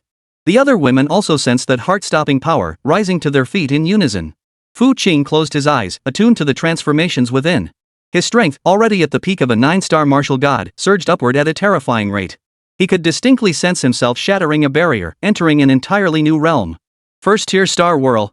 Not only that, but he could also sense a peculiar new ability emerging within him, the divine gene. It was an indescribable sensation, as if his genetic makeup had undergone some form of evolution. His perception of the cosmic laws grew sharper, and his command over energy became more effortless. After several minutes, the golden light gradually receded, and Fu Qing slowly opened his eyes. How does it feel? Xia Qingcheng spoke up, a rare initiative, her beautiful eyes brimming with curiosity. Fu Qing felt the surging power within him and smiled faintly. Pretty good. Casually raising his hand, palm upward, a pulsating mass of chaotic energy gathered in his palm. Unlike before, this energy now carried a sacred aura, as if it could purify all impurities. Is this the power of the divine gene? Yan Ruyu keenly sensed the transformation. Fu Qing nodded. It seems to purify evil energy, granting an additional advantage against demonic beasts. Wonderful. Xiao Hongling clapped excitedly. This makes dealing with those demonic beasts so much easier. Fu Qing withdrew the energy and looked at the others. It's getting late. Everyone should rest now. Starting tomorrow, we'll take the initiative to clear out the demon beast lairs in the surrounding area. The others nodded and returned to their rooms. Fu Qing, however, discreetly signaled to Xia Qingcheng. Xia Qingcheng paused slightly, a faint blush touching her cheeks as she gave a gentle nod. Deep into the night, the villa fell silent. Fu Qing approached Xia Qingcheng's door and knocked softly. The door opened silently. Xia Qingcheng stood behind it, now dressed in a sheer nightgown that outlined her graceful curves. "Come in," she said, her voice softer than usual. Fu Qing stepped inside and closed the door behind him. The room was sparsely furnished, yet radiated the sharp, martial aura characteristic of a swordsman. An ancient-looking long sword hung on the wall, and several sword manuals lay scattered across the desk. "Have you made any progress with your swordplay lately?" Fu Qing broke the silence with a casual question. Xia Qingcheng nodded lightly. "After observing your combat, I've gained some insights." She sat down opposite Fu Qing, legs together, her posture elegant. Moonlight streamed through the window, bathing her in a soft glow that added a touch of cool, ethereal beauty. Fu Qing watched her, then suddenly asked, "Do you know why I came to see you tonight?" Xia Qingcheng's ears flushed slightly, yet she stubbornly maintained a calm exterior. "I can probably guess." "Then would you be willing?" Fu Qing's voice was soft, carrying an irresistible magnetism. Xia Qingcheng paused for a moment before lifting her head to meet Fu Qing's gaze. "I, Xia Qingcheng, have pursued the pinnacle of swordsmanship my entire life. I have never held any man in high regard. But you are different." She rose to her feet and stepped before Fu Qing. "I am willing." Fu Qing also rose, gently taking her hand. "I will treat you well." Xia Qingcheng's cheeks flushed deeper, yet she didn't pull away. Instead, she drew closer to Fu Qing. Their distance narrowed until their lips finally touched.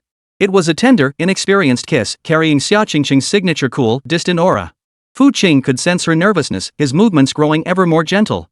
"Don't be afraid," he whispered softly in her ear. Xia Qingcheng nodded softly, closing her eyes as Fu Qing lifted her and carried her toward the bed. That night, the icy shell of the sword prodigy was slowly peeled away, revealing the soft warmth within. Ding! Congratulations, host. Affection level with target Xia Qingcheng has increased to 85. Ding! Congratulations, host. Target Xia Qingcheng affection rating increased to 90. Ding! Congratulations, host. Target Xia Qingcheng affection rating increased to 95. The system's notification tones echoed repeatedly in Fu Qing's mind. At dawn, as the rising sun streamed through the window into the room, Xia Qingcheng slowly opened her eyes. She found herself tightly embraced in Fu Qing's arms, a blush spreading across her cheeks. Recalling last night's passion, she felt shy, but mostly sweet. Awake? Fu Qing's voice came from above her. Xia Qingcheng murmured a soft without moving. Ding! Congratulations, host. Target Xia Qingcheng affection level has increased to 100. Ding! Target Xia Qingcheng has developed deep attachment to host. Critical hit count +2. Fu Qing's heart leapt with joy as he leaned down to press a kiss to Xia Qingcheng's forehead. What's the plan for today? Xia Qingcheng asked softly. First, we'll clear out that demon beast lair south of Jiangchun, Fu Qing replied. Rumor has it a 9th tier lord level beast reigns there. Chapter 187, My little darlings are in for a feast today. Xia Qingcheng nodded. Should I notify the others? We'll discuss it later during breakfast. The two rose, washed up, and when they stepped out of their room, the others were already waiting in the living room. Oh, finally decided to show yourselves? Xiao Hongling teased, her gaze darting between the two. Xia Qingcheng's cheeks flushed slightly, but she didn't argue. Yi Qilua grinned as she leaned in. Sis Qingcheng, how'd it feel? Very well, Xia Qingcheng replied briefly, yet her eyes held a rare tenderness. Su Nianxue smiled as she handed her a glass of water. Congratulations. Lang Yu also offered a rare hint of a smile. Yan Ruyu watched the scene unfold, her heart filled with mixed emotions, though relief prevailed. Wang Kai sat in the corner, trying his best to make himself as inconspicuous as possible. After days of immersion, he had grown accustomed to this group's dynamic. Today's target is the beast lair in the southern part of the city, Fu Qing cut straight to the point. We'll depart after breakfast. Everyone nodded and began enjoying their breakfast. During the meal, Xiao Hongling asked curiously, Fu Qing, how effective is that divine blood serum? It's excellent, Fu Qing briefly described his experience. The power boost is significant, and the divine genes provide an extra advantage against beasts. That's fantastic. Yi Qilua exclaimed excitedly. Then we can really make a big splash today. Fu Qing smiled and looked at Wang Kai. You're coming along today too. Observe and learn well. Wang Kai nodded quickly. Yes, brother Fu. After breakfast, Fu Chun once again activated the omniscient mimicry core, altering everyone's appearance to look ordinary. Why do we have to disguise ourselves every time? Wang Kai couldn't help asking. Xiao Hongling shot him a look. You idiot! If we went out looking like ourselves, those beasts would run away the moment they saw us. How could we fight them then? Sun Yanxue added, plus, it avoids a lot of unnecessary trouble. Wang Kai understood at once. The group left the villa and headed toward the demon beast lair south of Jiangchang. Along the way, they saw battle scars littering the streets. Though yesterday's crisis had passed, the city remained under martial law. Few pedestrians walked the streets, with only occasional patrols of soldiers and martial artist squads visible. Looks like the situation is worse than we thought, Yan Ruyu frowned. Fu Qing nodded. That's why we need to clear the surrounding monster nests as quickly as possible to ease the defensive pressure.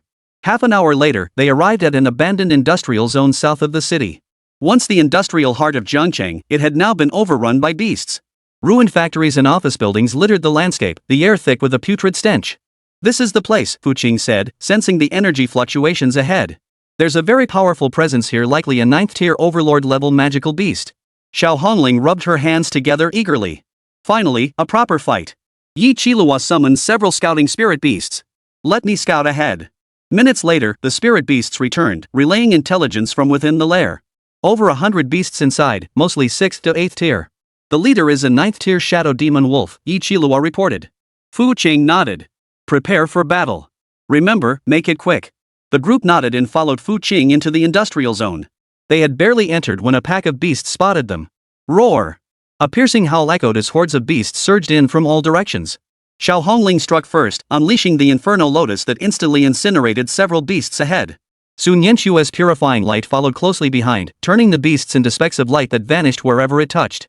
Yi Qilua summoned her spirit beast army, engaging the beasts in fierce combat. Cold Moon's frigid power froze everything, turning the beasts into towering ice sculptures. Xia Qingqing opened her sword case, releasing 9 divine blades that whistled through the horde of beasts, sweeping all before them. Yan Ruyu focused on protecting Wang Kai while eliminating any stragglers. Fu Qing held back, observing the movements of that 9th-tier overlord-class demon beast. Sure enough, after suffering heavy losses among its ranks, the shadow demon wolf finally revealed itself. Massive in stature, its body was pitch black, eyes glowing crimson, enveloped in dense shadow energy. Humans, you dare intrude upon my domain, the shadow demon wolf spoke in a hoarse, unpleasant voice. Fu Qing smiled faintly. We're here to clean up the trash. The shadow demon wolf roared furiously, its form vanishing abruptly. In the next instant, it materialized before Fu Qing, its claws slashing down with a force that tore through space. Fu Qing neither dodged nor retreated, merely raising his hand to block it lightly. Boom! The collision of terrifying energies sent shockwaves rippling through the surrounding structures, shaking them to their foundations. The shadow demon wolf stared in horror as its full power strike was blocked with such effortless ease. Impossible! Who the hell are you? It snarled. Fu Qing offered no reply, merely waving his hand lightly. A flash of golden light erupted, sending shivers through the shadow demon wolf's very soul. That was the power of the divine gene, possessing an innate advantage over demonic beasts. Damn it! Realizing the danger, the shadow demon wolf spun to flee. But Fu Qing wouldn't let it get away. Return to the void. With those two simple words, the shadow demon wolf vanished completely before it could even utter a scream. The remaining beasts, witnessing this, scattered in terror. But the girls weren't about to let them off. They quickly made short work of the rest. The entire battle lasted less than 10 minutes and a demon beast lair was completely eradicated. Wang Kai watched in stunned silence. Was this the true power of a formidable warrior? Fu Qing scanned the area to confirm no survivors remained, then addressed the group to the next location. That day, they crisscrossed the outskirts of Jiangcheng, clearing out 3 beast lairs. By evening, the group returned laden with spoils. Upon returning to the villa, Fu Qing distributed the crystal cores and materials they had obtained among the group. We'll continue tomorrow, Fu Qing declared. Within a month, we must clear every beast lair surrounding Jiangcheng. The others nodded and retired to their rooms to rest. Fu Qing watched Xia Qingqing's retreating figure and smiled faintly. Tonight, he planned to seek out Xiao Hongling. Her affection level had already reached 97, just 3 points short of the final threshold. After dinner, the villa was filled with a relaxed and warm atmosphere. Xiao Hongling lay lazily on the sofa, her long, slender legs casually draped over the armrest. Her short red hair shimmered alluringly under the light. That was such a satisfying fight today, she sighed contentedly. It's been ages since I've had such a thrilling battle. Sun Yanxue sat beside her, gently wiping her staff. Indeed. Those beasts were far more interesting than the targets in the training grounds. Yi Qilua, busy feeding her spirit beasts, chuckled at the remark. My little darlings certainly feasted today. Chapter 188, Humans Excel at Deception. Cold Moon sat quietly by the window, gazing out at the night sky, lost in thought. Xia Qingcheng sat beside Fu Qing, their proximity much closer than before, occasionally sharing subtle physical contact. Yan Ruyu watched the young people with a look of satisfaction in her eyes. As the headmistress, she was delighted to see her students grow so powerful. Wan Kai sat in the corner, diligently organizing his insights from today's battle. After these days of training, his abilities had noticeably improved. Fu Qing's gaze swept across the group, finally resting on Xiao Hongling. "Hongling, you performed well today," he said with a smile. Xiao Hongling's eyes lit up, but she immediately pursed her lips in feigned indifference. Of course. This lady is a genius. Yet Fu Qing could see the genuine delight in her eyes. This period of interaction had given him deeper insight into this proud young lady. Outwardly arrogant and domineering, inwardly soft and yearning for recognition. "Fu Qing, which direction shall we head tomorrow?" Yan Ruyu asked. Fu Qing considered it. "East, I suppose. I heard there's a large nest there, possibly more than one ninth-tier lord." "Great." Xiao Hongling sat up excitedly. Finally, some worthy opponents. Sun Yanxue shook her head helplessly. "You, always thinking about fighting. So what?" Xiao Hongling retorted defiantly. "Isn't strength meant for battle?" Yi Qilua chimed in. "I think Sister Hongling's right. With our strength, we should rid the world of these pests." Cold Moon spoke calmly. "Indeed, with great power comes great responsibility." Xia Qingcheng nodded lightly in agreement. Fu Qing watched them, feeling a surge of emotion. Though these girls possessed distinct personalities, they all shared a heart of justice. "All right, it's getting late. Everyone should get some rest." Fu Qing stood up. "We still have battles to fight tomorrow." Everyone rose and prepared to return to their rooms. Fu Qing gave Xiao Hongling a meaningful glance. Xiao Hongling paused slightly, a faint blush spreading across her cheeks as she nodded softly. Late into the quiet night, Fu Qing approached Xiao Hongling's door. The door stood ajar. He pushed it open gently and stepped inside. Xiao Hongling's room was lavishly furnished, befitting her status as a young lady of privilege. Expensive furniture and exquisite decorations exuded luxury everywhere. She sat on the edge of the bed, clad in a red silk nightgown that accentuated her graceful figure. "You're here," she murmured, her voice softer than usual, tinged with a hint of nervousness. Fu Qing sat down beside her. "What? Not welcome? Who said that?" Xiao Hongling retorted immediately, her voice growing quieter. "I do welcome you." Fu Qing chuckled softly, reaching out to caress her cheek. "You look beautiful today." Xiao Hongling's face flushed instantly. She lowered her head, revealing a rare, girlish coyness. "Really?" "Of course," Fu Qing replied earnestly. "When you fight, you're like a blazing flame, dazzling and beautiful." Xiao Hongling lifted her head, her eyes sparkling. "Then do you like it?" "I do." Fu Qing answered without hesitation. He leaned in and gently pressed his lips to hers. Xiao Hongling's body stiffened slightly before slowly relaxing, responding awkwardly. The kiss was long and tender. When they parted, both were slightly breathless. "Fu Qing." Xiao Hongling murmured softly, her eyes brimming with anticipation. Fu Qing offered no reply, instead letting his actions speak for him. He gently pushed her onto the bed and leaned down to cover her with his body. That night, the proud young lady's facade peeled away layer by layer, revealing the softness and passion within. Ding! Congratulations, host! Affection level with target Xiao Hongling has increased to 98. Ding! Congratulations, host! Target Xiao Hongling affection level increased to 99. Ding! Congratulations, host! Target Xiao Hongling affection level reached 100. Ding! Target Xiao Hongling has developed deep attachment to the host. Critical hit count increased by +2. The system's notification chime echoed in Fu Qing's mind. Fu Qing's heart leapt with joy. He looked down at the sleeping Xiao Hongling in his arms and gently kissed her forehead. Now, his critical hit count had accumulated to 6 times. It was time to consider how to use them. The next morning, as the first rays of sunlight streamed through the window, Xiao Hongling slowly opened her eyes. Fu Qing rose quietly, glancing at the system panel where 2 new critical hits had appeared. A satisfied smile curved his lips. Xiao Hongling opened her eyes groggily, noticing Fu Qing was already fully dressed. "Are you leaving? I have some matters to attend to today." Fu Qing leaned down and placed a kiss on her forehead. "Sleep a little longer." Xiao Hongling nodded lazily, closing her eyes once more, though a sweet smile lingered at the corners of her mouth. Fu Qing stepped out of the room, greeted by the aroma of breakfast wafting from the living room. Sun Yanxue and Yi Qilua bustled about in the kitchen. Lun Yu sat quietly at the dining table, meticulously cleaning her bow and arrows. Xia Qingcheng rested with eyes closed, a faint aura of sword energy swirling around her. "Good morning, Brother Fu." Wang Kai emerged from his room, brimming with energy. After several days of intensive training, his strength had undergone a remarkable leap. Yan Ruyu descended the stairs last. A faint blush touched her cheeks when she saw Fu Qing, but she quickly regained her composure. What's the plan for today? She asked, her voice retaining the authority of a principal. Fu Qing sat down at the dining table. First, we'll handle the spoils of war. Then, we'll go see someone. The others looked at him curiously, but Fu Qing offered no further explanation. After breakfast, Fu Qing instructed the girls to remain at the villa while he descended to the underground training chamber. He retrieved the omniscient mimicry core, altered his appearance, and slipped quietly from the villa. In a secluded valley on the western outskirts of the capital city, Elizabeth, transformed into human form, sat cross-legged on a massive boulder. Her long legs were elegantly crossed, and her black dragon scale gown shimmered with an eerie glow in the sunlight. "You're here," she said coldly, her eyes filled with wariness as Fu Qing suddenly appeared. Fu Qing shed his disguise, revealing his true form. "Seems you've recovered well. Thanks to you, I'm still alive," Elizabeth snorted coldly. "What do you want?" Ignoring her hostility, Fu Qing cut straight to the point. "I want to make a deal with you." "A deal?" Elizabeth scoffed. "What could we possibly bargain over? You took my Dao fruit. What more do you want now?" "Your bloodline isn't pure enough," Fu Qing stated calmly. "Though you've reached the 17th tier, you're still far from becoming a true starry sky demon dragon." Elizabeth's pupils contracted slightly.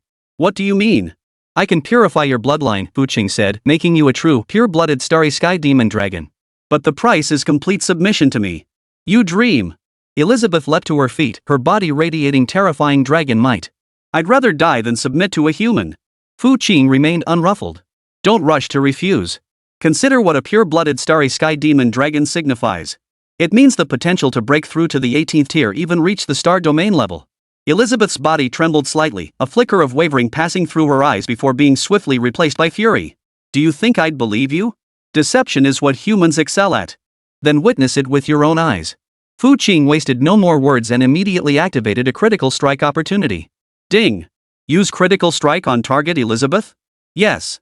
In an instant, a golden light shot from Fu Qing's hand, completely enveloping Elizabeth. Ah! Chapter 189, Ascension for All.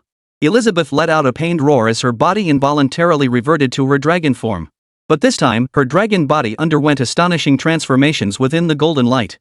The once dull scales deepened to the color of the night sky, each plate now dotted with star-like points of light. Her horns grew longer and more elegant, while the patterns on her wings swirled like the spiral arms of the Milky Way. Most crucially, the once dilute dragon blood within her was now utterly purified. The primal power of the starry sky dragon ancestor awoke within her veins. This is... As the golden light faded, Elizabeth felt the surging power within her, staring down in disbelief at her newly transformed dragon form. Pure blood. She had truly become a pure-blooded star dragon. Do you believe now? Fu Qing's voice snapped her out of her shock. Elizabeth reverted to human form, but this time, her aura had undergone a profound transformation. Her already exquisite features shone even more radiantly, surrounded by a star-like halo. Every gesture carried the unique nobility and majesty of a starry sky dragon. Why, did you help me?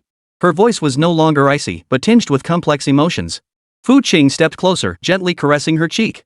I told you I want your complete submission. Elizabeth's body trembled slightly, yet she did not pull away. Her dragon instincts told her that this human before her possessed a power beyond her comprehension. She hesitated, her pride and her hunger for power locked in fierce conflict within her. Fu Qing gave her no time to think, pressing his lips to hers. Elizabeth's eyes widened in surprise. She tried to resist, but the newly awakened bloodline within her surged with excitement, as if celebrating the discovery of its true master. After a long moment, Fu Qing released her. Now, answer me. Elizabeth gasped for breath. Her dragon pride urged refusal, yet reason whispered this was a once-in-a-lifetime opportunity. I agree. Finally, she lowered her proud head. Elizabeth, Starry Sky Dragon, pledges allegiance to you. Fu Qing smiled with satisfaction. Very well. That night, Fu Qing brought Elizabeth back to the villa. When the girls saw this tall, beautiful woman suddenly appear, they all looked wary. This is Elizabeth. She's one of us now, Fu Qing introduced simply. Xiao Hongling narrowed her eyes. Care to elaborate? She is the Starry Sky Demon Dragon, now under my command, Fu Qing stated. She will be staying here tonight. The moment those words left his mouth, the atmosphere in the living room grew tense. The girls exchanged glances, each understanding Fu Qing's intentions. Feeling the scrutinizing gazes, Elizabeth turned her face away, feeling uncomfortable. Even though she had submitted, the pride of the Dragon Clan made it difficult for her to adapt to such a scene. In that case, let us welcome our new member. Yen Ruyu broke the silence first, displaying the poise befitting the head of the first hall. Though the other girls felt a twinge of jealousy, they knew Fu Qing's decision was final. Late at night, in Fu Qing's room, Elizabeth stood nervously by the bed, her fingers unconsciously twisting the hem of her skirt. What? Having second thoughts? Fu Qing sat on the bed, observing her with leisurely composure. No. Elizabeth clenched her teeth. The dragon clan never breaks its word. Then come closer. Elizabeth took a deep breath and stepped before Fu Qing.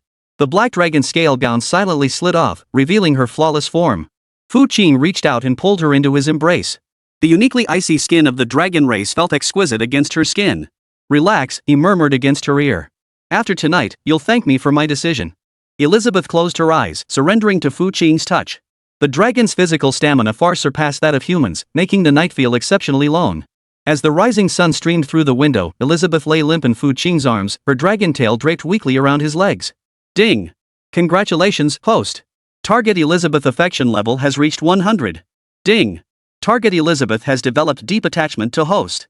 Critical hit count +2. Fu Qing glanced at the system notification and smiled with satisfaction. Now, he had 7 critical strike opportunities. The next morning, as Elizabeth followed Fu Qing out of the room, the girls in the living room wore varied expressions. Xiao Hongling snorted coldly and turned her face away. Sun Yanxue remained calm, though the fingers gripping her staff turned slightly white. Yi Qilihua examined Elizabeth with curiosity. Lang Yu was still expressionless, but her gaze was colder than usual. Xia Qingchun closed her eyes to rest, as if nothing had happened. Yan Ruyu sighed helplessly. Only Wang Kai looked utterly bewildered at the eerily tense group, wisely choosing to keep his mouth shut. Everyone here? Fu Qing seemed oblivious to the tension in the air. We have important business today. He produced the remaining 8 critical strike opportunities, his gaze sweeping over the girls present. I'm going to help you all increase your strength. Everyone froze, even Xia Qingchun, who had kept her eyes closed, opened them. Strengthen our abilities? Xiao Hongling asked curiously. How? Fu Qing offered no explanation, instead issuing a direct command to the system, critical strike Xiao Hongling's cultivation. Ding! Confirm critical strike on target Xiao Hongling? Yes. A golden light enveloped Xiao Hongling. To her astonishment, she felt her cultivation surge wildly. 4th tier peak. 5th tier. 6th tier. Her cultivation soared like a rocket, shattering the boundaries of a 9th tier martial artist in an instant and propelling her into the martial god realm. 1-star martial god. 2-star martial god. 3-star martial god. But it wasn't over yet. Under the stunned gazes of the crowd, Xiao Hongling's cultivation continued to soar, shattering the limits of a 9-star martial god and entering an entirely new realm. Star World realm. And this was merely the beginning. 1st tier star spiral, 2nd tier star spiral, only halting at the 9th tier. Immediately after, her energy core began to condense and compress, forming an even more stable star core. Star core tier. Tier 1, Tier 2. Tier 9. Finally, the star core fused completely with her cells. A heart-stopping aura radiated from Xiao Hongling's entire body. Star domain tier. 9th tier star domain. As the golden light faded, Xiao Hongling stared at her hands in disbelief. She could feel that now, a single strike from her could obliterate stars. What kind of power is this? She asked, her voice trembling. Fu Qing offered no reply, merely smiling as he unleashed another critical strike upon his next target. Sun Yanxue, Yi Qilihua, Lang Yu, Xia Qingchun, Yan Ruyu, Elizabeth. Golden light flared one after another, and the cultivation levels of every person enveloped by it surged wildly. When the final golden light faded, the villa's living room now held 7 new Star Realm 9th tier powerhouses. Wang Kai stared at the scene in utter disbelief, feeling as if he were dreaming. 7-star realm experts. What did that even mean? Brother Fu, what exactly is going on? He stammered. You're all-star realm now, he said calmly. You should be better equipped to handle the crises ahead. The girls, still adjusting to the surging power within them, nodded in unison at his words. Their new star domain level strength gave them a completely fresh perspective on the demon beast invasion scheduled for a month later. What once seemed like formidable foes now appeared far less daunting. What's the plan now? Yan Ruyu asked, now aware that even her slightest movement could stir colossal cosmic energy. Fu Qing pulled out a map and marked several locations on it. With the demon beast invasion imminent, we must take the initiative and purge the surrounding demon beast lairs. He turned to Elizabeth, as a star dragon, your perception of beasts is sharper than ours. Lead the way. Elizabeth nodded. Her dragon instincts allowed her to clearly sense the presence of all magical beasts within a 1,000-mile radius. 300 miles to the northeast lies a large lair housing 3 9th-tier lord-level beasts, she stated after closing her eyes to sense the area. Fu Qing nodded with satisfaction. Excellent. We'll make them our first target today. He activated the omniscient mimicry core once more, altering everyone's features to appear ordinary. Why disguise ourselves? Elizabeth asked, puzzled. Xiao Hongling shot her a look. You idiot, if we went out with our true faces, those beasts would flee the moment they saw us. How could we fight them then? Sun Yanxue added, plus, it avoids a lot of unnecessary trouble. Elizabeth understood. Dragons were always straightforward and rarely employed such tactics. The group departed the villa, soaring northeastward. Chapter 190, the grand finale. Stellar level speed was blindingly fast. 300 li were covered in an instant. Below lay an abandoned city overrun by beasts, its ruins strewn with shattered structures and roaming creatures. This is the place. Elizabeth pointed to 3 towering structures at the city's center. Those 3 overlord-level beasts are holed up in each of those buildings. Fu Qing sensed their presence and nodded in confirmation. They are indeed 9th-tier overlords, and their strength is formidable. Let me handle it. Xiao Hongling couldn't wait to test her newly acquired power. Fu Qing nodded in agreement. Let's make this quick. Xiao Hongling charged down excitedly, her body engulfed in the flames of the Inferno Lotus. But this time, the flames were no longer crimson. They had transformed into a deep, dark gold, radiating an aura of utter destruction. Purgatory's apocalypse. With a sharp cry, the dark golden flames swept through the city center like a tsunami. The 3 9th-tier overlord-class beasts didn't even have time to react before they were reduced to ashes within the dark golden flames. The remaining beasts fled in terror at the sight, but with a mere flick of Xiao Hongling's wrist, more dark golden flames rained down from the sky, purging every last beast from the city. The entire process took less than 3 seconds. Xiao Hongling flew back to the group, her face aglow with excitement. Star domain level power is truly overwhelming. The other girls were eager to try out their new abilities as well. Fu Cheng nodded with satisfaction. Excellent. Next target. Guided by Elizabeth, they cleared several more monster lairs. Each girl got a chance to fight, and with Star Realm level power, dealing with these beasts was as easy as slicing through butter. Wan Kai followed behind, witnessing the terrifying strength the girls displayed, his heart trembling with awe. Is this what Star Realm power feels like? It's too strong. By evening, the group returned to the villa. After a day of combat, the girls had largely mastered their Star Realm level power. We'll continue tomorrow, Fu Cheng declared. We must eliminate every threat before the demon beast hordes arrive. Everyone nodded and retired to their rooms to rest. Fu Qing watched their retreating figures, mentally mapping out the next phase of their plan. Now that the girls were all Star domain level, facing the demon beast hordes should pose no problem. Yet he sensed something more sinister lurking beneath the surface of the multi-cosmic kingdom. They must be fully prepared. Over the next few days, Fu Qing led the girls on a sweeping campaign against the demon beast lairs surrounding Jiangcheng. Their Star Realm strength made the cleanup exceptionally easy, often allowing them to instantly kill 9th-tier overlord-level beasts in a single encounter. Watching closely, Wang Kai's own strength surged rapidly. Under Fu Qing's guidance, he had already broken through to become a 3rd-tier martial artist, his progress astonishing everyone. That day, as they were clearing the last major lair, Elizabeth's expression suddenly changed. Trouble. Spatial fluctuations. Fu Qing also sensed the anomaly and looked up at the sky. The previously clear sky suddenly split open with a massive purple fissure, several times larger than the one they had witnessed in the capital city. They're here already? Xiao Hongling frowned. According to their previous estimates, the demon beast army shouldn't arrive for another half-month. It's the vanguard, Fu Qing said, sensing the energy fluctuations within the spatial fissure. It seems the multi-cosmic kingdom is more cautious than we imagined. From the fissure, hordes of demonic beasts poured forth like a tidal wave. These beasts were entirely different from Blue Star's native creatures. Their bodies were colossal, their carapaces harder, and their eyes flashed with a bloodthirsty ferocity. Most crucially, their strength was universally above the 7th rank, with no shortage of 9th rank overlords among them. Prepare for battle. Fu Qing commanded.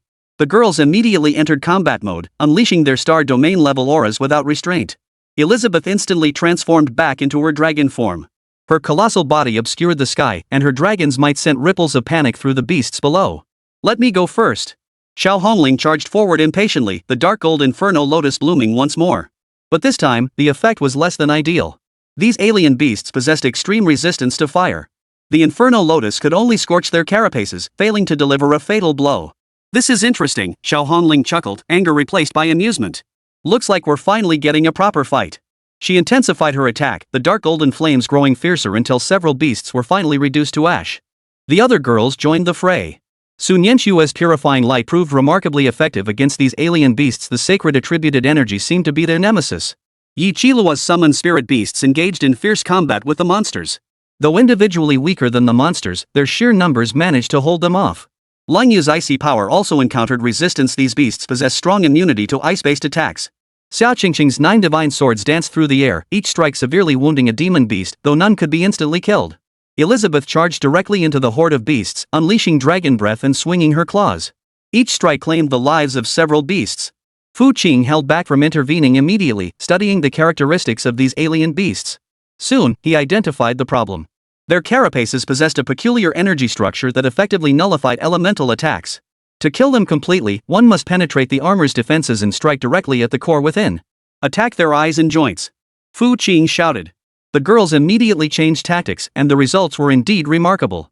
Xiao Hongling's flames no longer spread widely but condensed into tiny fire needles, piercing precisely into the monster's eyes. Su Nianshua's purifying light concentrated on the joints, crippling their mobility. Yi Qilua's spirit beast targeted the monster's weak points, Lang Yu's ice spikes aimed for eyes and joints, while Xia Qingqing's divine sword sliced through the carapace to pierce the core. The battle suddenly became much smoother. But the beasts were simply too numerous, pouring endlessly from the spatial rift as if there was no end in sight. This isn't sustainable, Yan Ruyu declared amidst the fray. We must seal the spatial rift. Fu Cheng nodded, soaring skyward and flying directly toward the spatial fissure. Several powerful beasts attempted to block his path, but before they could draw near, Fu Qing casually smashed them into mist of blood. Upon reaching the fissure, Fu Qing could sense the surging spatial energy within.